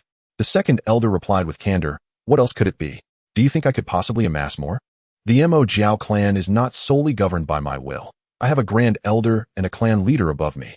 If they were to intervene, they would undoubtedly possess far more than I." Seeing no signs of deception in the second elder's demeanor, Long Outyin contentedly stowed away the contract, declaring, "From this moment forth, you shall be under my protection Second Elder, as long as you fulfill your assigned duties here at the Hudding Peak, I assure you, your life will remain untroubled. A glimmer of cunning flickered in the Second Elder's eyes, yet he maintained his composure and asked, Brother Long, might you divulge what tasks the esteemed leader of the Hudding sect requires of us? Long Outyin chuckled. It is quite simple, really. As you can see, our Hudding Peak is adorned with an array of spiritual plants and grasses. Your duty, as members of the Mo will be to tend to these flora with utmost care. Remember, your task is solely to nurture these plants. Under no circumstances are you permitted to harvest them without permission. Aside from tending to these flowers and plants, it is also necessary for you two ink serpents to shed a bit of blood daily. Upon hearing this, the Second Elder's expression became serious. Brother Long, what do you mean by shedding blood? Long Outyin replied nonchalantly, shedding blood means exactly that, in the most literal sense. Do not inquire further. Knowing too much will not benefit you. Although the Second Elder felt discontented internally, he dared not express it, as he was, after all, a prisoner at this moment. He then asked, Brother Long, can you explain why we cannot arbitrarily pluck these spiritual plants and herbs? Moreover, do the beasts of your protecting heaven sect not feel tempted by such an abundance of spiritual flora? Long Outyin patted the Second Elder's shoulder and replied earnestly, in light of your promise to gift me such treasures, I shall confide in you. The leader of our protecting heaven sect is neither greedy for wealth nor lustful. His sole passion lies in cultivating flowers and plants, and personally harvesting them. Oh, I almost forgot to mention. The treasures you just inscribed in the contract are all to be bestowed upon me, Long Outyin, and have nothing to do with the esteemed leader. However, I advise you to also present some high-tier spiritual plants to the esteemed leader. Perhaps he may then forgive your transgression. The Second Elder glared at Long Outyin with wide eyes. Are you implying that you intend to monopolize all the treasures I just mentioned? Are you not concerned about incurring the displeasure of your esteemed leader? Long Outyin patted the Second Elder's shoulder once more and said, do not be hasty. I have already stated that the esteemed leader only cherishes these flowers and plants, showing no interest in anything else. None of the items you inscribed in the contract are to the esteemed leader's liking, and should he choose to blame you later, do not say I did not forewarn you. At this moment, the Second Elder was rendered speechless. This Long Outyin truly was a scoundrel. The audacity of the Dragon Clan, greedy and insatiable. Although he himself belonged to the Dragon Clan and had acquired his treasures in a similar manner, he felt inferior in comparison to Long Outyin. Thus, the Second Elder scoffed, you need not concern yourself with this matter. At worst, I shall personally deliver a batch of spiritual herbs to your esteemed leader in the future. Long Outyin's smile faded. So, you do not trust me. The Second Elder turned away, refusing to look at Long Outyin, and said, Brother Long, do you have anything else to say? Long Outyin stepped closer to the Second Elder, smiling once more. Do not rush. I have not finished speaking. Would you not prefer to minimize your losses? Hearing Long Outyin's words, the Second Elder pondered. What do you mean, Brother Long? Long Outyin replied casually, clearly. Both of you serpents have been captured. It cannot be that you alone bear the compensation, can it? Should not the Third Elder also contribute something? The Second Elder snorted. I knew you were up to no good. Pray tell, how might I lessen my losses? Although he usually maintained a good relationship with the Third Elder, even brothers must settle accounts. Were it not for the Third Elder, he would not have found himself in such a predicament. Furthermore, he had already bled profusely. If the Third Elder did not contribute, he could not reconcile it within himself. At this moment, Long Outyin was already walking arm in arm with the Second Elder. I do not desire much. I simply seek 1/10 of the wealth possessed by the Third Elder. Should you wish to minimize your losses, it would be prudent for you to engage in conversation with the Third Elder. You may request a larger share, and we could then split that excess equally, 50-50. Rest assured, I shall keep this matter entirely confidential from the Third Elder.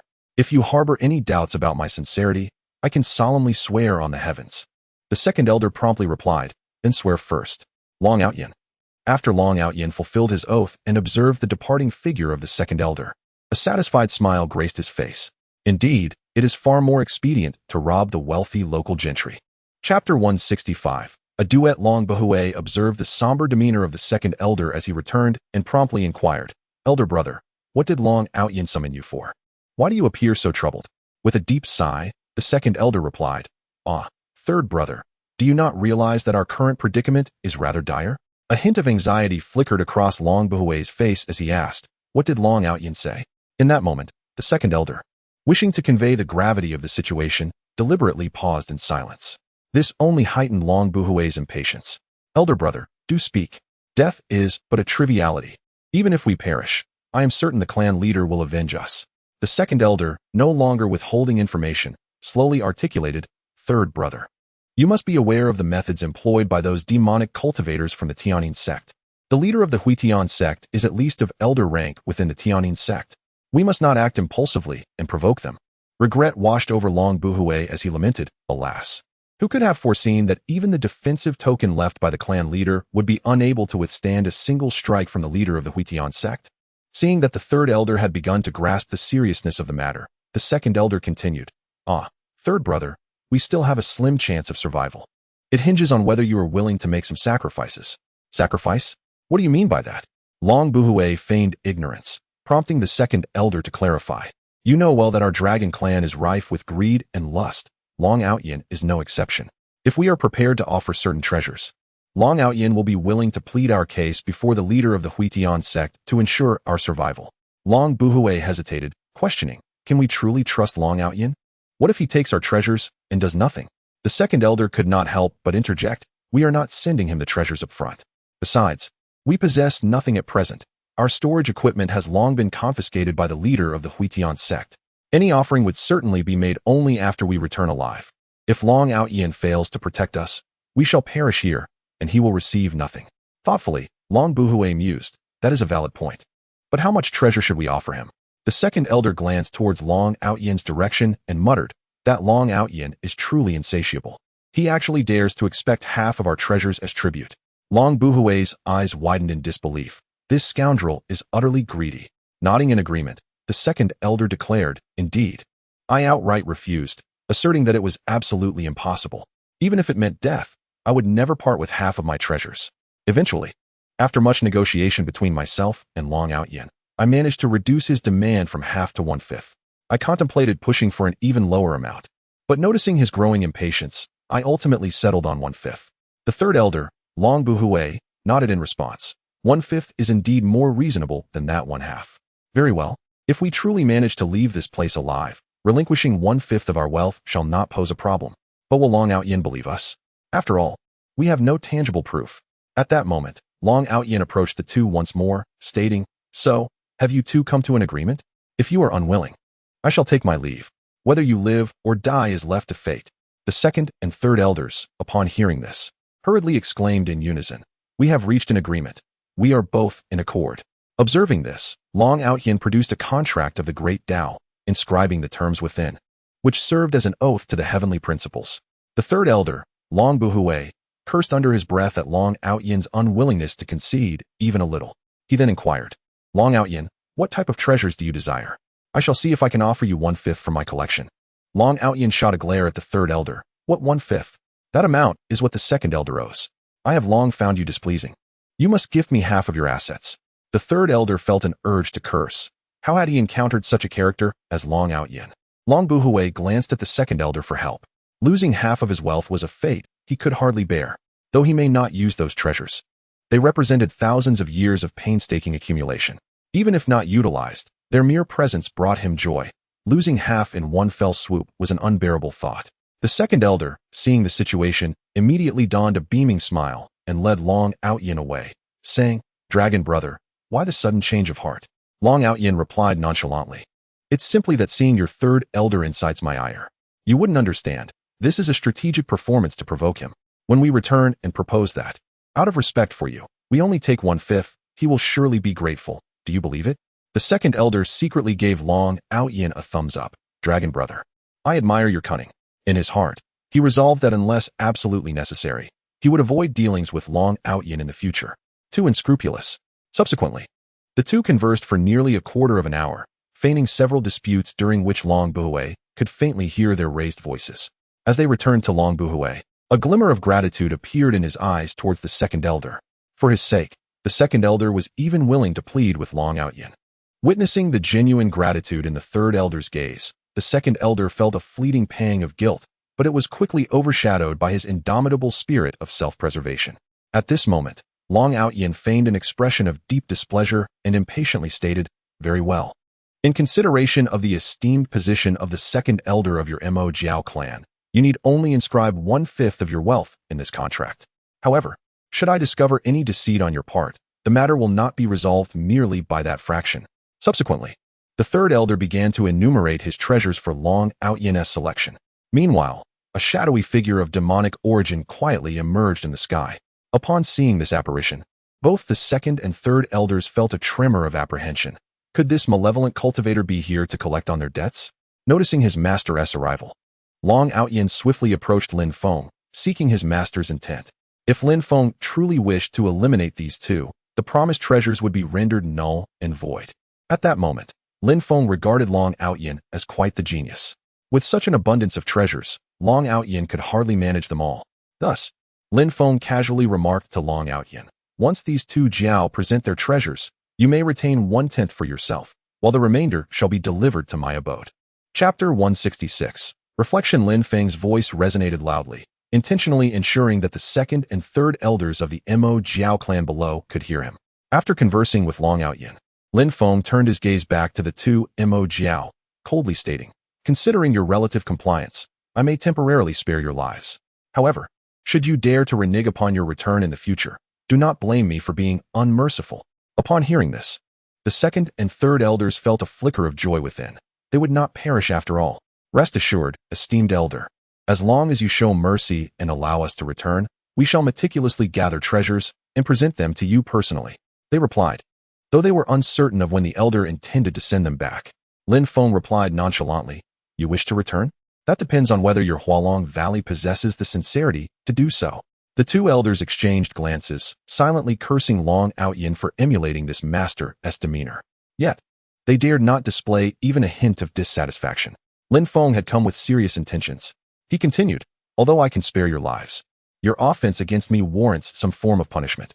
With that, he produced a bronze cauldron the size of a small hill and placed it on the ground. He then instructed the two Mo Jiao, "Come forth and fill this cauldron with your own dragon blood, and each of you must also contribute 10 drops of essence blood." The second and third elders gazed at the enormous bronze cauldron, their hearts racing. How much blood would it take to fill such a vessel? Furthermore, the requirement to sacrifice 10 drops of essence blood felt as if it would cost them dearly. Sensing their hesitation, Long Out-Yin shouted furiously, "Are you two not going to comply with the master's demands? Do you truly wish for your lives to be forfeit?" Exchanging glances, the two elders thought, "If even dogs are not spared, how could we?" Transforming into their dragon forms, they soared into the air. Though their powers were sealed, flying was instinctual for a dragon. They hovered above the bronze cauldron, and their blood poured forth like a torrential downpour, cascading into the cauldron without restraint. In less than 15 minutes, they filled it to the brim. To them, the loss of ordinary blood was inconsequential, but the extraction of 10 drops of essence blood left them feeling weak. Even upon returning, they would require at least a decade to recuperate. Fortunately, the demands of this demonic cultivator were not excessively harsh. Had they been asked for 100 drops of essence blood, they would have surely suffered severe consequences. Lin Feng surveyed the cauldron brimming with potent dragon blood, satisfied. Before turning to Long Out-Yin and saying, "You should also contribute some blood, along with a drop of essence blood." Long Out-Yin's expression shifted instantly. Meanwhile, the already restored second and third elders of the Mo Jiao revealed a glimmer of schadenfreude. Their earlier anger at relinquishing 10 drops of essence blood now somewhat diminished. Despite his initial reluctance, Long Out-Yin was compelled to swiftly release a portion of his blood into the bronze cauldron, while a single drop of shimmering golden essence also fell within. Lin Feng, employing his divine abilities, meticulously separated Long Out-Yin's dragon blood from the blood of the two ink serpents before stowing the cauldron away, causing his figure to vanish from sight. Once Lin Feng departed, Long Out-Yin cast a displeased glance at the second and third elders on the ground. "What were you two so gleeful about just now?" The two serpents hastily shook their heads. No, we wouldn't dare." Long Out-Yin snorted coldly. "Keep a vigilant watch over the spiritual plants and herbs on the Guardian Peak. If anything goes awry, even if the Sect Master wishes to release you, you will first need my consent." With that, Long Out-Yin's figure also disappeared. Returning to his lava abode, the second and third elders exchanged a knowing smile. Long Out-Yin's schemes had backfired. He was flustered. In a valley nearly 100 miles from Mo Yuan City, Lu Xiu flew in on his sword, landing within the valley. Today, he had unexpectedly received a message from a senior member of the Tianyin sect, instructing him to come to this location. Lu Xiu felt a tinge of curiosity, pondering what matters the senior had to discuss. Upon entering the valley, he discovered an enormous bronze cauldron standing in its midst, seemingly filled with the blood of some monstrous beast. Nearby, the senior from the Tianyin sect sat in quiet contemplation. Lu Xiao approached respectfully and inquired, "Senior, what is the purpose of my summons?" The shadow of Lin Feng appraised Lu Xiao with a distant gaze, the young man's recent experiences flickering in Lin Feng's eyes. Once a superior earth spiritual root, Lu Xiao had ascended to the status of a supreme earth spiritual root and, as a royal descendant, had unexpectedly awakened a pseudo-dragon physique. His talent was now comparable to that of those with heavenly spiritual roots. However, he still lagged behind figures such as Han Li, Yang Linghu, and Tan Yuyu.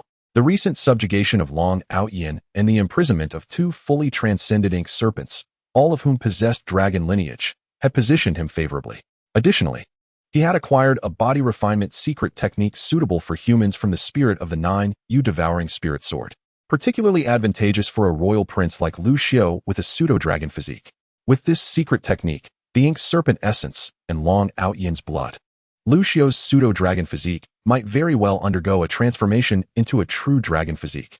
At that point, his qualifications would receive a significant enhancement, potentially rivaling those of true heavenly root possessors. Whether he could ultimately metamorphose into a genuine dragon physique depended on Lu Xiao's own fortuity. Lin Feng regarded the bronze cauldron before him and calmly asked, "Lu Xiao, do you know what beast blood resides within this cauldron?"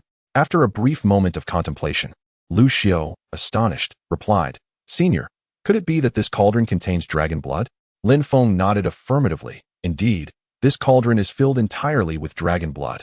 However, a substantial portion is from the Ink Serpent clan, while a smaller fraction belongs to a genuine dragon. Upon hearing these words, Lu Xiao was somewhat taken aback, a flicker of excitement subtly igniting within him. The elder had summoned him to this secluded valley and had laid out a cauldron of dragon blood here. Could it be that the elder intended to refine his physique, to thoroughly awaken the faint trace of true dragon lineage within him? Ever since a portion of his true dragon bloodline had been activated, giving rise to a pseudo-dragon form, he had noticed a significant enhancement in his physical constitution. However, since that moment, his true dragon bloodline had not advanced any further. Now, if this cauldron of dragon blood was indeed prepared for him, this elder from the Heavenly Shadow sect was exceedingly kind, surpassing even the affection shown to him by his own father. Could it be that he was not the biological offspring of his father, but rather, that seemed implausible, for he indeed bore royal blood, which enabled the awakening of this true dragon lineage.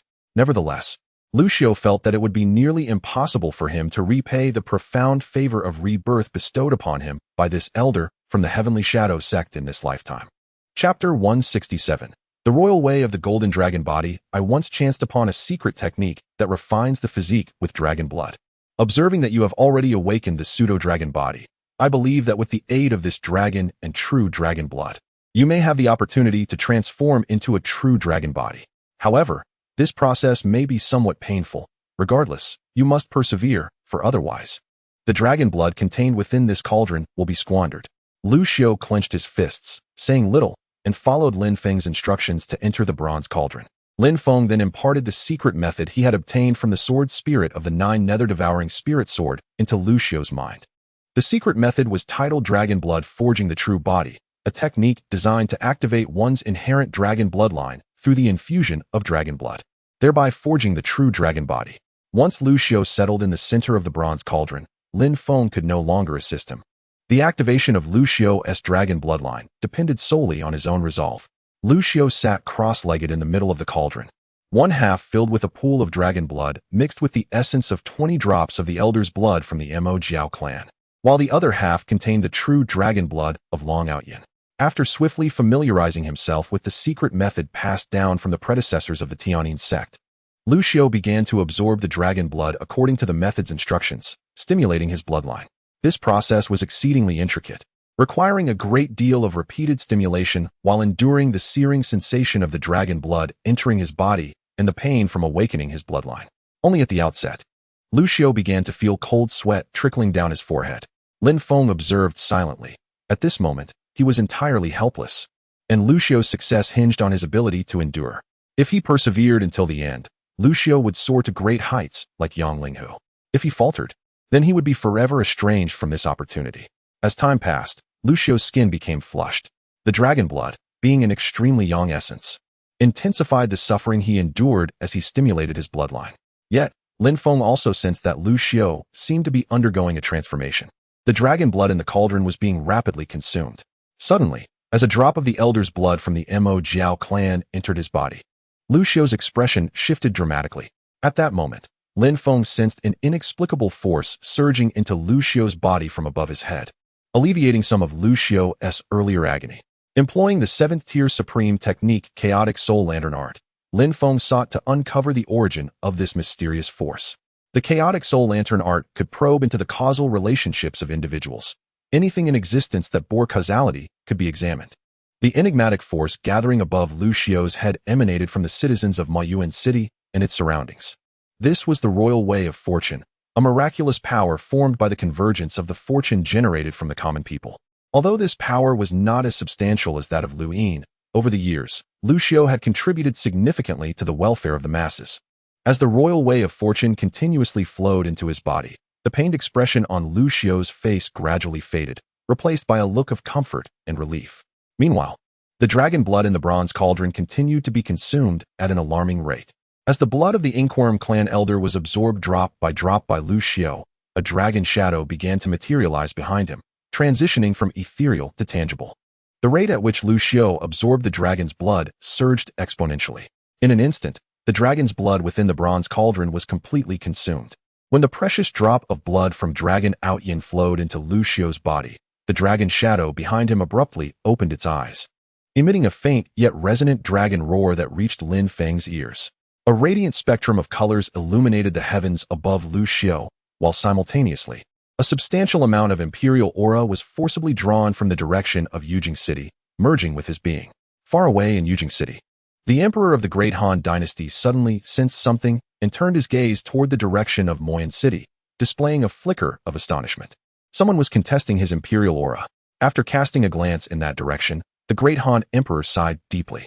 Concurrently, numerous princes and princesses stationed at various borders felt the shift in the imperial aura. Their eyes instinctively turned toward Moyan City, many revealing expressions of discontent, which were soon replaced by ruthless determination. At the moment when the seized imperial aura entered Lu Xiao's body, Lin Feng withdrew the bronze cauldron, vanishing from the spot with Lu Xiao, who was still in the midst of his cultivation. With a wave of his hand, he erased all traces behind them. When they reappeared, they found themselves in the residence of the esteemed Master Li. After entrusting Lu Xiao to Master Li, Lin Feng disappeared once more. He had already performed a probe on Lu Xiao. Upon absorbing the drop of Dragon Outyin's blood, the dragon shadow behind Lu Xiao opened its eyes, forcibly seizing a portion of the imperial aura.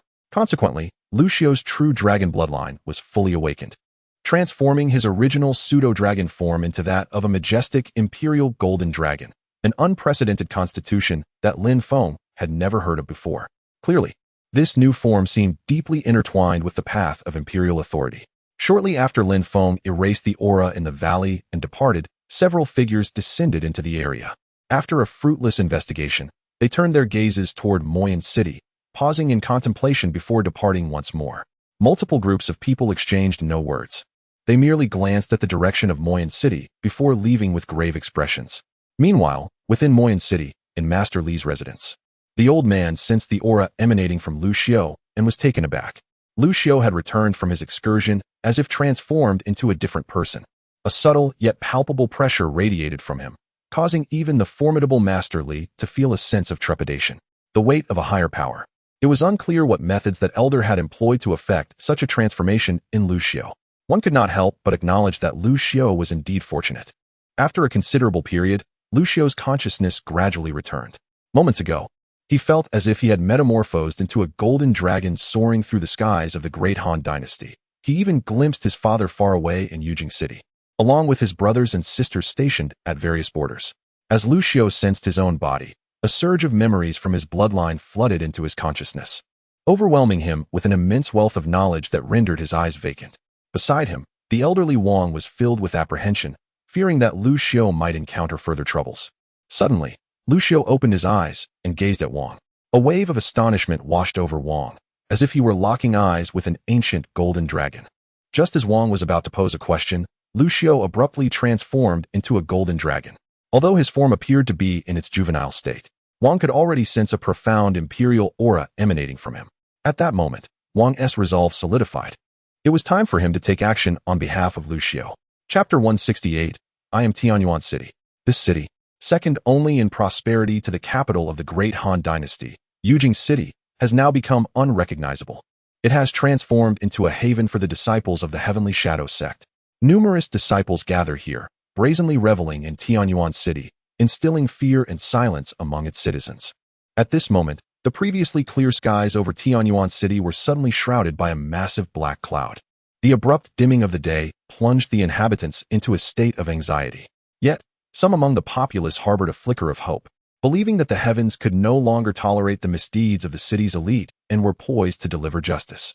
At this time, Zhao Mingyong was indulging in pleasure with several trusted confidants from the Heavenly Shadow sect. Since his promotion to an elder within the sect, his power had significantly increased. He could now summon disciples at the transformation stage and below. Zhao had consistently excelled in completing the tasks assigned by the sect. The sudden darkness in the sky left Zhao Mingyong feeling disgruntled. He turned to a transformation stage cultivator beside him and ordered, "Go investigate the situation. Who dares to provoke us in Tianyuan City?" During this period, he had dealt with countless intrusions from the Rebirth sect and other dark sects vying for territory. Most of these intruders were disciples of the Rebirth sect, further diminishing Zhao Mingyong's regard for them. As the transformation stage cultivator ascended, a gigantic hand emerged from the ominous cloud, seizing him and pulling him into the darkness. Moments later, several figures descended from the cloud, landing at Zhao Mingyong's location. His expression shifted slightly, but he remained unafraid. The instant the transformation stage cultivator was captured, he relayed the information to the sect leader. This place belonged to the Heavenly Shadow sect. Regardless of who arrived, they were bound to adhere to the sect's rules. Zhao Mingyong regarded the descending figures and calmly inquired, "Might I ask from which faction you hail? How dare you brazenly disturb Tianyuan City? You seem to hold the great Han dynasty and our Heavenly Shadow sect in utter contempt." One of the newcomers scoffed. "I thought the elder of the Heavenly Shadow sect had some prowess, yet it appears you are merely at the foundation establishment stage. When did foundation establishment cultivators become elders in your sect? Or have you fallen to such depths? If your sect is truly in such dire straits, it would be wise to join the Rebirth sect and secure a chance at survival." Zhao Mingyong's expression hardened. "You Rebirth sect are truly persistent. Tianyuan City does not welcome your kind. If you are sensible, I advise you to leave promptly." Before his words had fully faded, a preacher from the Rebirth sect glared at Zhao Mingyong and shouted, "You, a mere foundation establishment cultivator, dare to act defiantly before our leader? It seems your Heavenly Shadow sect has truly lost its way." The leader of the Rebirth sect waved his hand, signaling his followers to refrain from further comments. He flicked his fingers, unleashing a wave of energy that obliterated all the Heavenly Shadow sect cultivators beside Zhao Mingyong. Meanwhile, with a tone that was almost whimsical, he said, "Summon those behind you. Perhaps today I am in a good mood and might spare your life." Though Zhao Mingyong's face betrayed no fear, his heart was filled with trepidation. Having dealt with these practitioners of the demonic sect for some time, he was acutely aware that they were merciless killers who preferred not to engage in idle chatter. At this moment, he could only pray fervently for the swift arrival of the esteemed Home Master. Just as Zhao Mingyong finished his silent prayer, he noticed that the group of practitioners from the Rebirth sect before him was suddenly engulfed by a malevolent aura. Cries of anguish echoed around him. The expression of the Rebirth sect's leader changed dramatically as he turned to look behind him. The old man Wang casually clapped his hands, not even glancing in the direction of the Rebirth sect's leader. He then addressed Zhao Mingyong, saying, "Do not be troubled. You are the steward personally appointed by me. Should anyone wish to take your life, they must first seek my consent."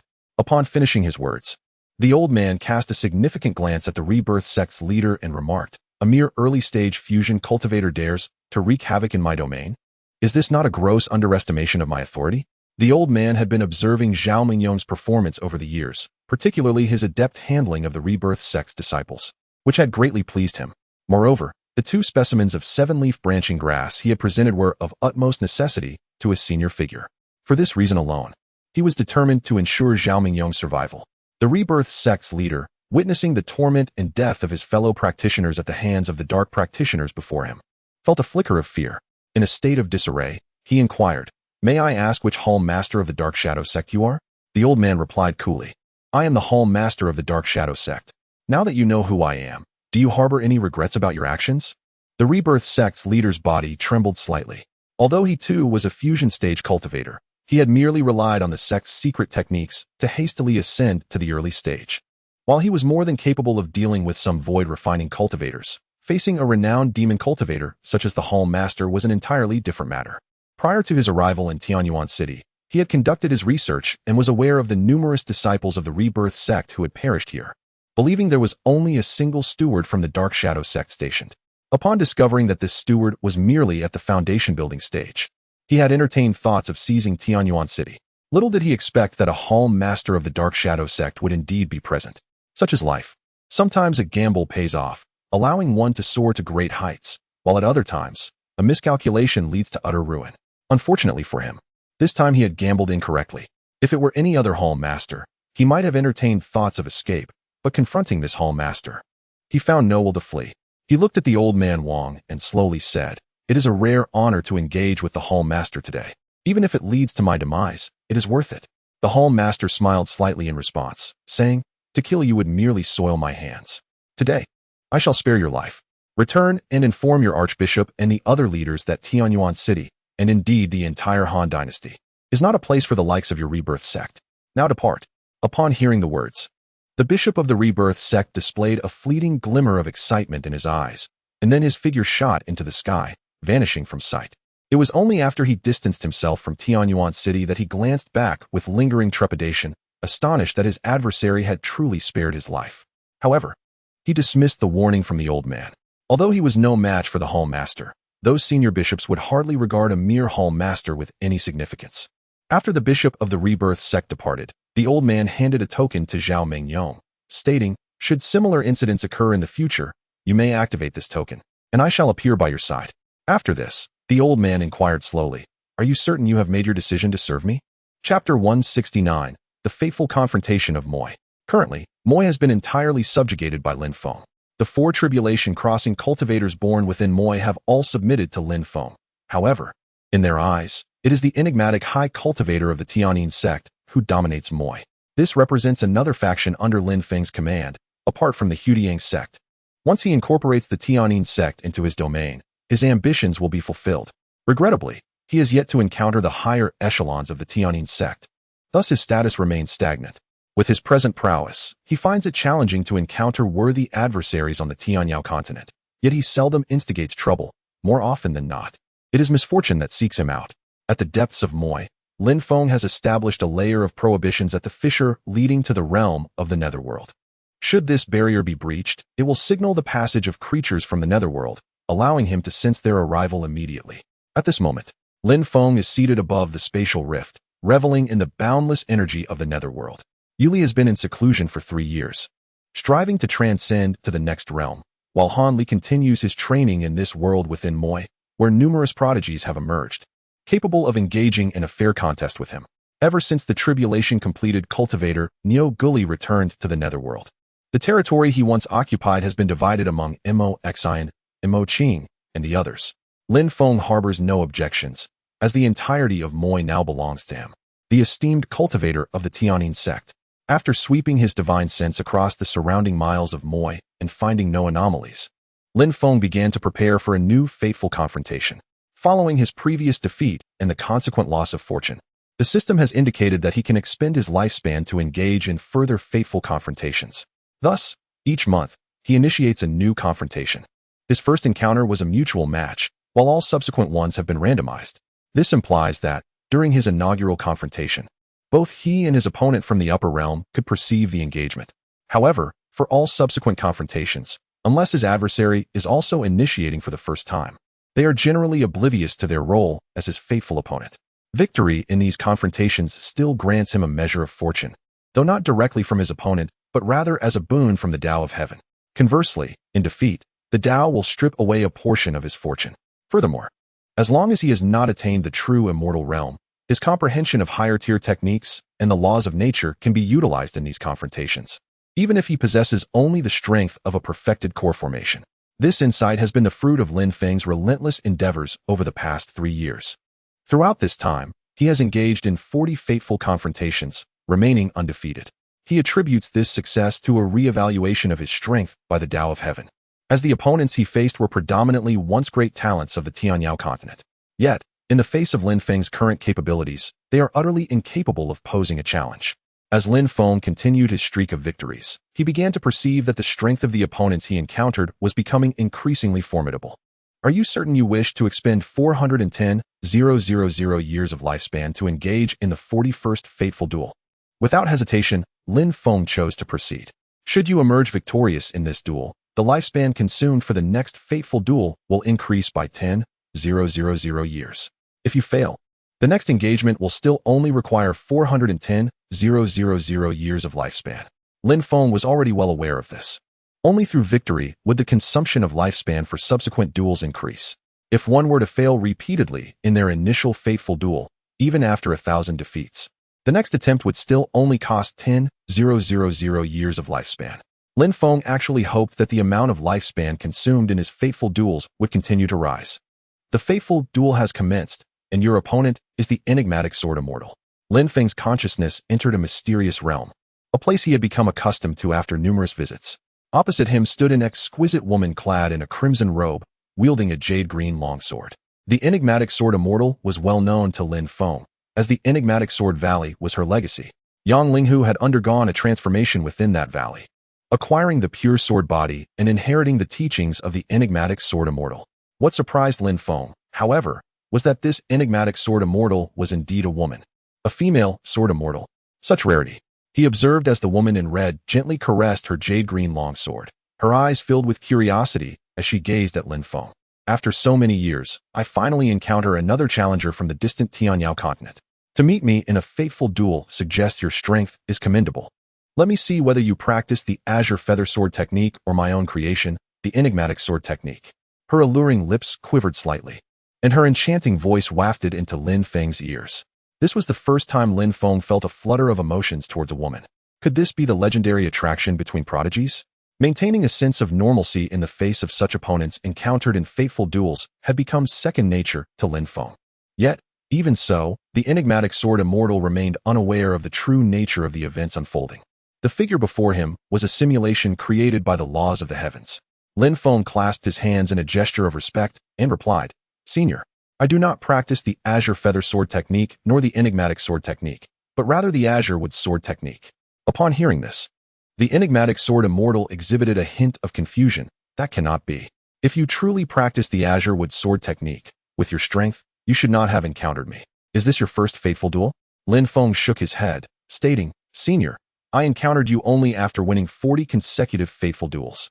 The enigmatic sword Immortal slightly parted her lips, revealing a glimmer of intrigue, and then regarded Lin Feng with a complicated expression. "You have genuinely achieved 40 consecutive victories. Is it that the Tianyao continent is finally to witness the emergence of a legendary super genius?" Subsequently, Lin Feng observed a fleeting look of anticipation on the enigmatic sword Immortal's face, which was quickly replaced by a cool demeanor. "Lin Feng, if you can withstand this strike of mine, then in this fateful duel, consider yourself the victor." Before him, the sword Immortal of the surging crane raised the emerald-hued long sword, a surge of sword intent, far surpassing that of Yang Linghu, coalescing upon the blade. Lin Feng attentively sensed the intensity of that sword aura, and after a brief moment, he grasped a rough estimation of its power. Indeed, the surging crane sword Immortal was a rare prodigy, the self-created surging crane sword technique astonishingly reaching the level of mid-tier 8th rank. Moreover, the sword intent he had gathered was not inferior to that of a mid-tier 8th rank sword technique cultivated to its zenith. In response, Lin Feng similarly lifted the replica of the 9 nether-devouring spirit sword in his hand, an equally potent surge of 8th rank sword intent bursting forth, colliding head-on with the sword aura unleashed by the surging crane sword Immortal. Chapter 170. The Master of Dan Peak. At the very moment when two sword energies made contact, they simultaneously dissipated. The gaze of the sword Immortal Jinghong shifted slightly as he regarded Lin Feng, murmuring, "I never expected you to so effortlessly withstand my strike. It seems your strength will only grow. I find myself somewhat eager. If you truly manage to achieve 99 consecutive victories in our fated duel and ascend to the celestial realm, how will those who proclaim themselves as super geniuses of the immortal world reconcile their existence? I hope you will soon arrive in the celestial realm. Many may be waiting for you here." Having uttered these words, the sword Immortal Jinghong vanished from this mysterious space. Meanwhile, Lin Feng's consciousness gradually began to return to his physical form, and he faintly sensed that a certain aspect of his fortune had garnered an enhancement. For Lin Feng, the 41 fated duels had been remarkably effortless, A mere swing of his sword was often sufficient for victory. He found himself questioning whether this entire experience was a form of compensation from the heavenly path for his initial defeat in the first fated duel. As his consciousness returned, Lin Feng began to ponder deeply on the words left by the sword Immortal Jinghong. He was uncertain whether it was indeed the sword Immortal speaking, or if it was the rules of the universe conveying the message through her. Regardless of the source, the implications were perilously significant. What did it mean that many might be waiting for him? Waiting for him to ascend and serve them? He would not fall for such a ruse. Without sufficient strength, Lin Feng would not easily ascend to the celestial realm. Even if he did ascend, it would be done discreetly, ensuring no one noticed his presence. Moreover, his desire to ascend was not particularly strong at that moment. After enduring so long in the lower realm, nearing invincibility, why would he want to ascend and face adversity anew? That would be inviting suffering upon himself. At this moment, Lin Feng fully understood why some powerful beings who had traversed the ninth tribulation chose to linger in the lower realm for millennia before opting to ascend to the celestial realm. What if the celestial realm was as he had heard, where those who ascended could only resort to mining for a living? Wouldn't that be an overwhelming disparity? He certainly could not tolerate such a fate. In his heart, Lin Feng silently responded to the sword Immortal Jinghong. Enjoy waiting? Then wait for millennia upon millennia. At the Qingshun sect, atop Dan Peak, one could find not only a variety of coveted spiritual herb gardens that evoked envy among external forces, but also countless alchemical chambers for the disciples of Dan Peak to refine elixirs.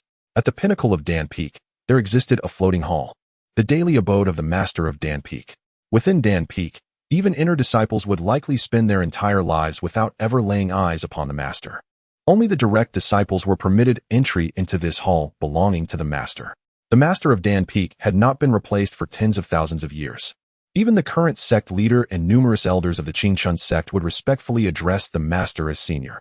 At this moment, outside the ethereal hall, a rather stealthy figure circled around, seemingly in search of its entrance.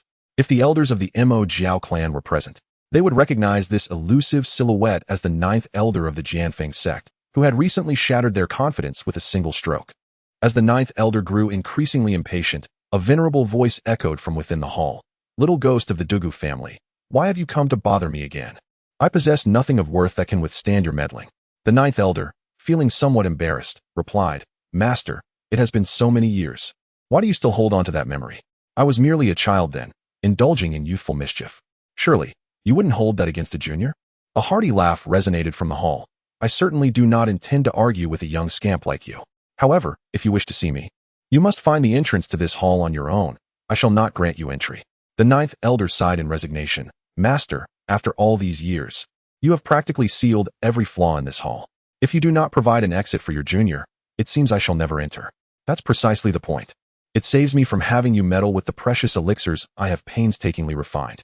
The ninth elder rolled his eyes and continued, "Master, could you refrain from constantly calling me little ghost? It would be quite improper if the younger generation overheard. Besides, I have been the ninth elder of Jianfeng for centuries now. A little consideration for your junior would not go amiss." The master of the Danfeng did not respond to the ninth elder, but instead, a cheerful voice resonated in the air. "Yuyo, go fetch that little Dugu Jushin." Startled, the ninth elder thought, "Damn it, this old man lacks propriety. How can there be others in this hall?" Soon, a lively figure appeared before the ninth elder, and upon a brief inspection, he was taken aback. He had been in seclusion for centuries, only recently emerging. To his astonishment, the old master had indeed taken on a disciple with a sacred spiritual root. After sizing up Tan Yuyo, the ninth elder spoke. "You must be a descendant of the Tan family." Tan Yuyo nodded slightly, leading the way while respectfully introducing herself to the ninth elder. Upon entering the hall, the ninth elder remarked meaningfully, "There are matters that may be spoken of, and others that should not. Young lady, you ought to comprehend this principle. What you hear today should not be disseminated within the sect. Otherwise, even if you are from the Tan family, I say, little Jushin, what is it to threaten a young girl? Besides, isn't your real name Dugu Jushin? When your grandfather and I were deliberating on what name to give you, I strongly advised against that choice, but he would not heed my counsel." The ninth elder sighed at this, glancing at Tan Yuyo. "Please excuse yourself for a moment.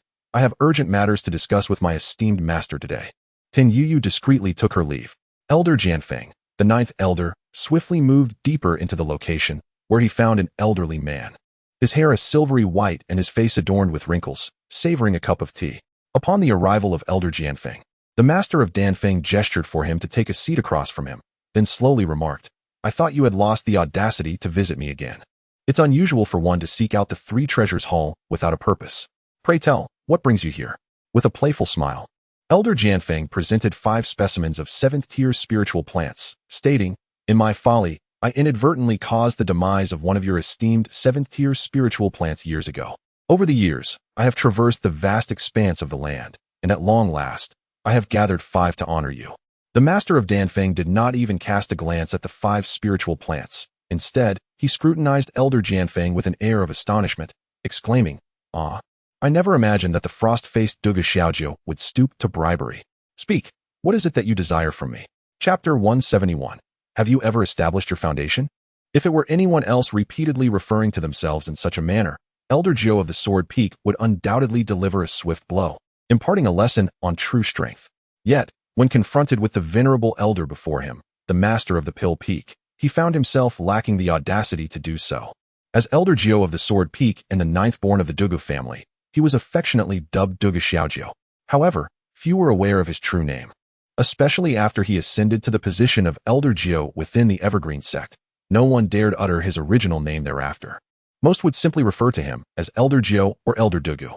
Elder Jiu Duga Xiaojiu approached the Pill Peak's master with warmth, pouring tea from a jade pot that exuded a mystical aura into a cup.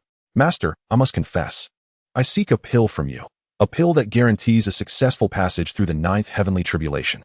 No sooner had Elder Jiu spoken than the Pill Peak's master glared at him, puffing in irritation. "Which fool has told you that I possess such a divine elixir? Don't speak of certainty. Even a mere 10% increase in the success rate of tribulation crossing would be a coveted treasure among accomplished cultivators. Besides, with your prowess, overcoming the minor 9th heavenly tribulation should pose no challenge. Why come to me for assistance?" Elder Jiu sighed in response. "I indeed had full confidence in my ability to withstand the 9th heavenly tribulation. But recent years have brought about peculiar changes in the tribulations faced by talents such as us." He then leaned closer to the Pill Peak's master, whispering a few more words.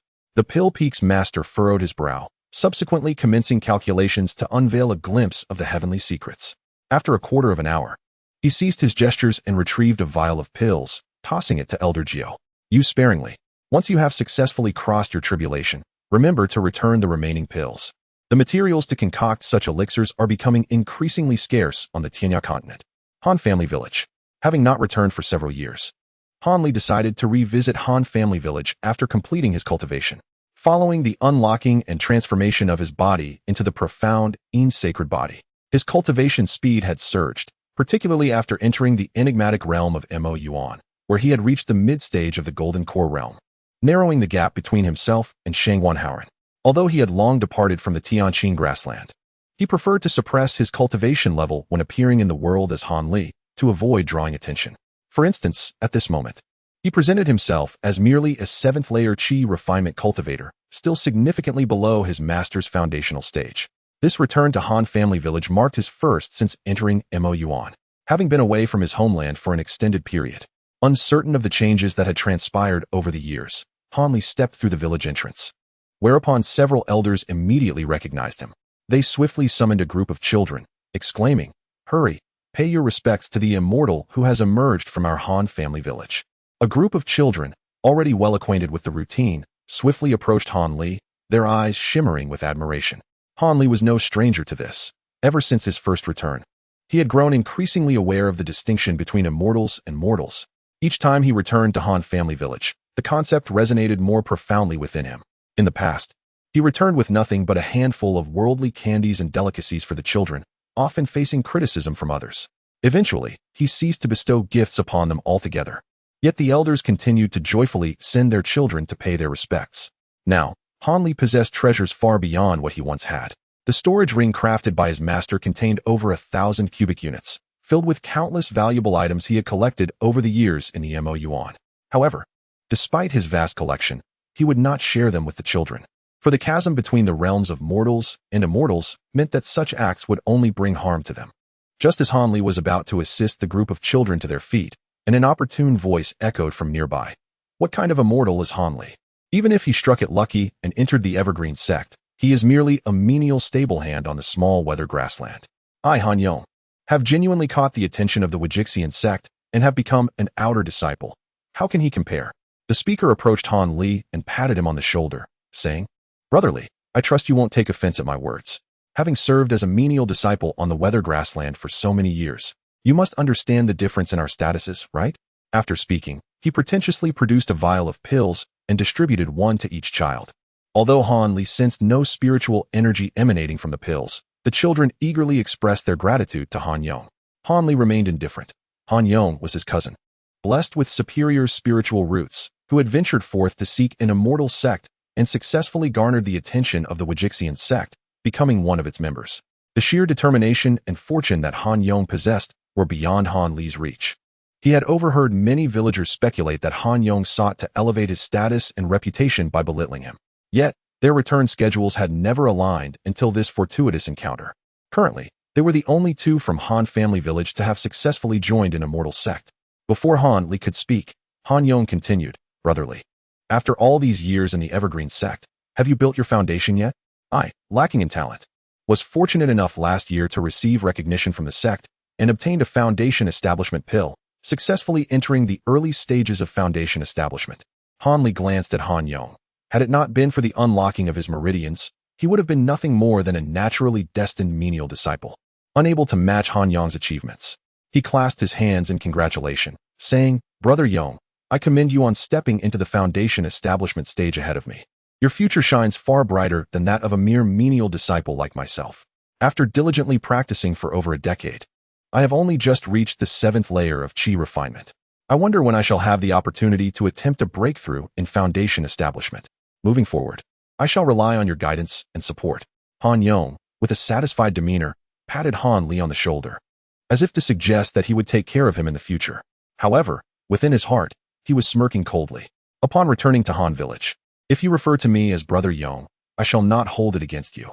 Yet, should we meet outside, if you fail to address me as senior, do not blame me for turning hostile." Han Yong was aware of the importance of knowing when to withdraw, especially since they hailed from the same village. With the other party already conceding, there was no need for him to continue mocking. Thus, he courteously remarked, "Brother Li, in a few years, the grand competition held by the 5 major sects will take place. Perhaps by then, we might even have the opportunity to compete on stage." Han Li responded with a bitter smile, "Brother Yong, even if I were eligible to participate in that grand competition, I would not stand a chance against you." Chapter 172, The Bustling Weather Prairie. Dozens of figures stood upon a grassy expanse of the weather prairie, gazing down in mild astonishment at the individuals below. These individuals were clad in a myriad of garments, some adorned with an emblem of a spark, others bearing the weight of a coffin upon their backs, some exuding an aura of bloodlust, while others were shrouded in shadows of sorcery. Notably, one practitioner held an ancient tortoise shell, seemingly divining some arcane knowledge. 2 female cultivators, their eyes gleaming with excitement, were animatedly discussing the bustling figures below, their attire depicting an embrace between a man and a woman.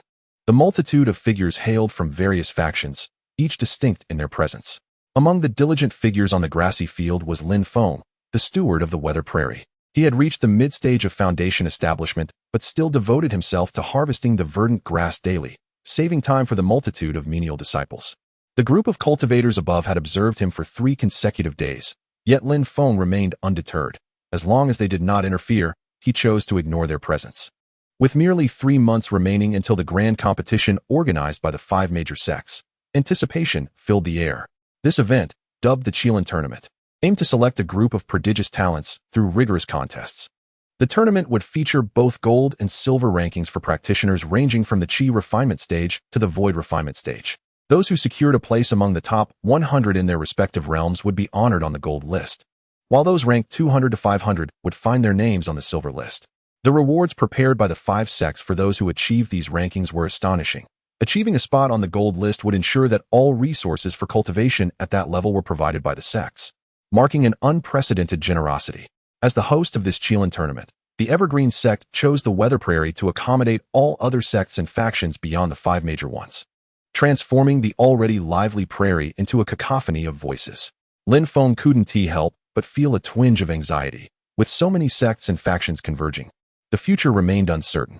Meanwhile, disciples from both the inner and outer circles of the Evergreen sect, who frequently ventured to the Huatian mountain range and the Transformation Dragon Valley for training, were now tasked with patrolling the Weather Prairie. After all, Lin Feng, the strongest in the area, possessed merely mid-stage foundation establishment strength, rendering him akin to a larger ant among the many elite sects and demonic factions. Were it not for their wariness of the Evergreen sect, they might have already wreaked havoc upon the Weather Prairie. Lin Feng silently prayed that these visitors would not jeopardize his life. Otherwise, he would be compelled to fight for his survival. Unbeknownst to him, he had spent 22 years on the Weather Prairie, now reaching the age of 40. Throughout these years, he had remained steadfast in his purpose, earning the admiration of the menial disciples of the Weather Prairie, and even the inner disciples of the Evergreen sect, who, upon hearing of Lin Feng's deeds, regarded him with newfound respect. Lin Feng leisurely harvested the verdant grass, now capable of cutting 200 stalks within a mere minute. In just 2 hours, he could fulfill his daily task, reaping 40,000 years of lifespan. He was not merely cutting grass, he was harvesting life itself, relishing every moment of it. With his ever-deepening comprehension of the laws of nature, Lin Feng's actions occasionally revealed an instinctive alignment with these principles as he harvested the grass.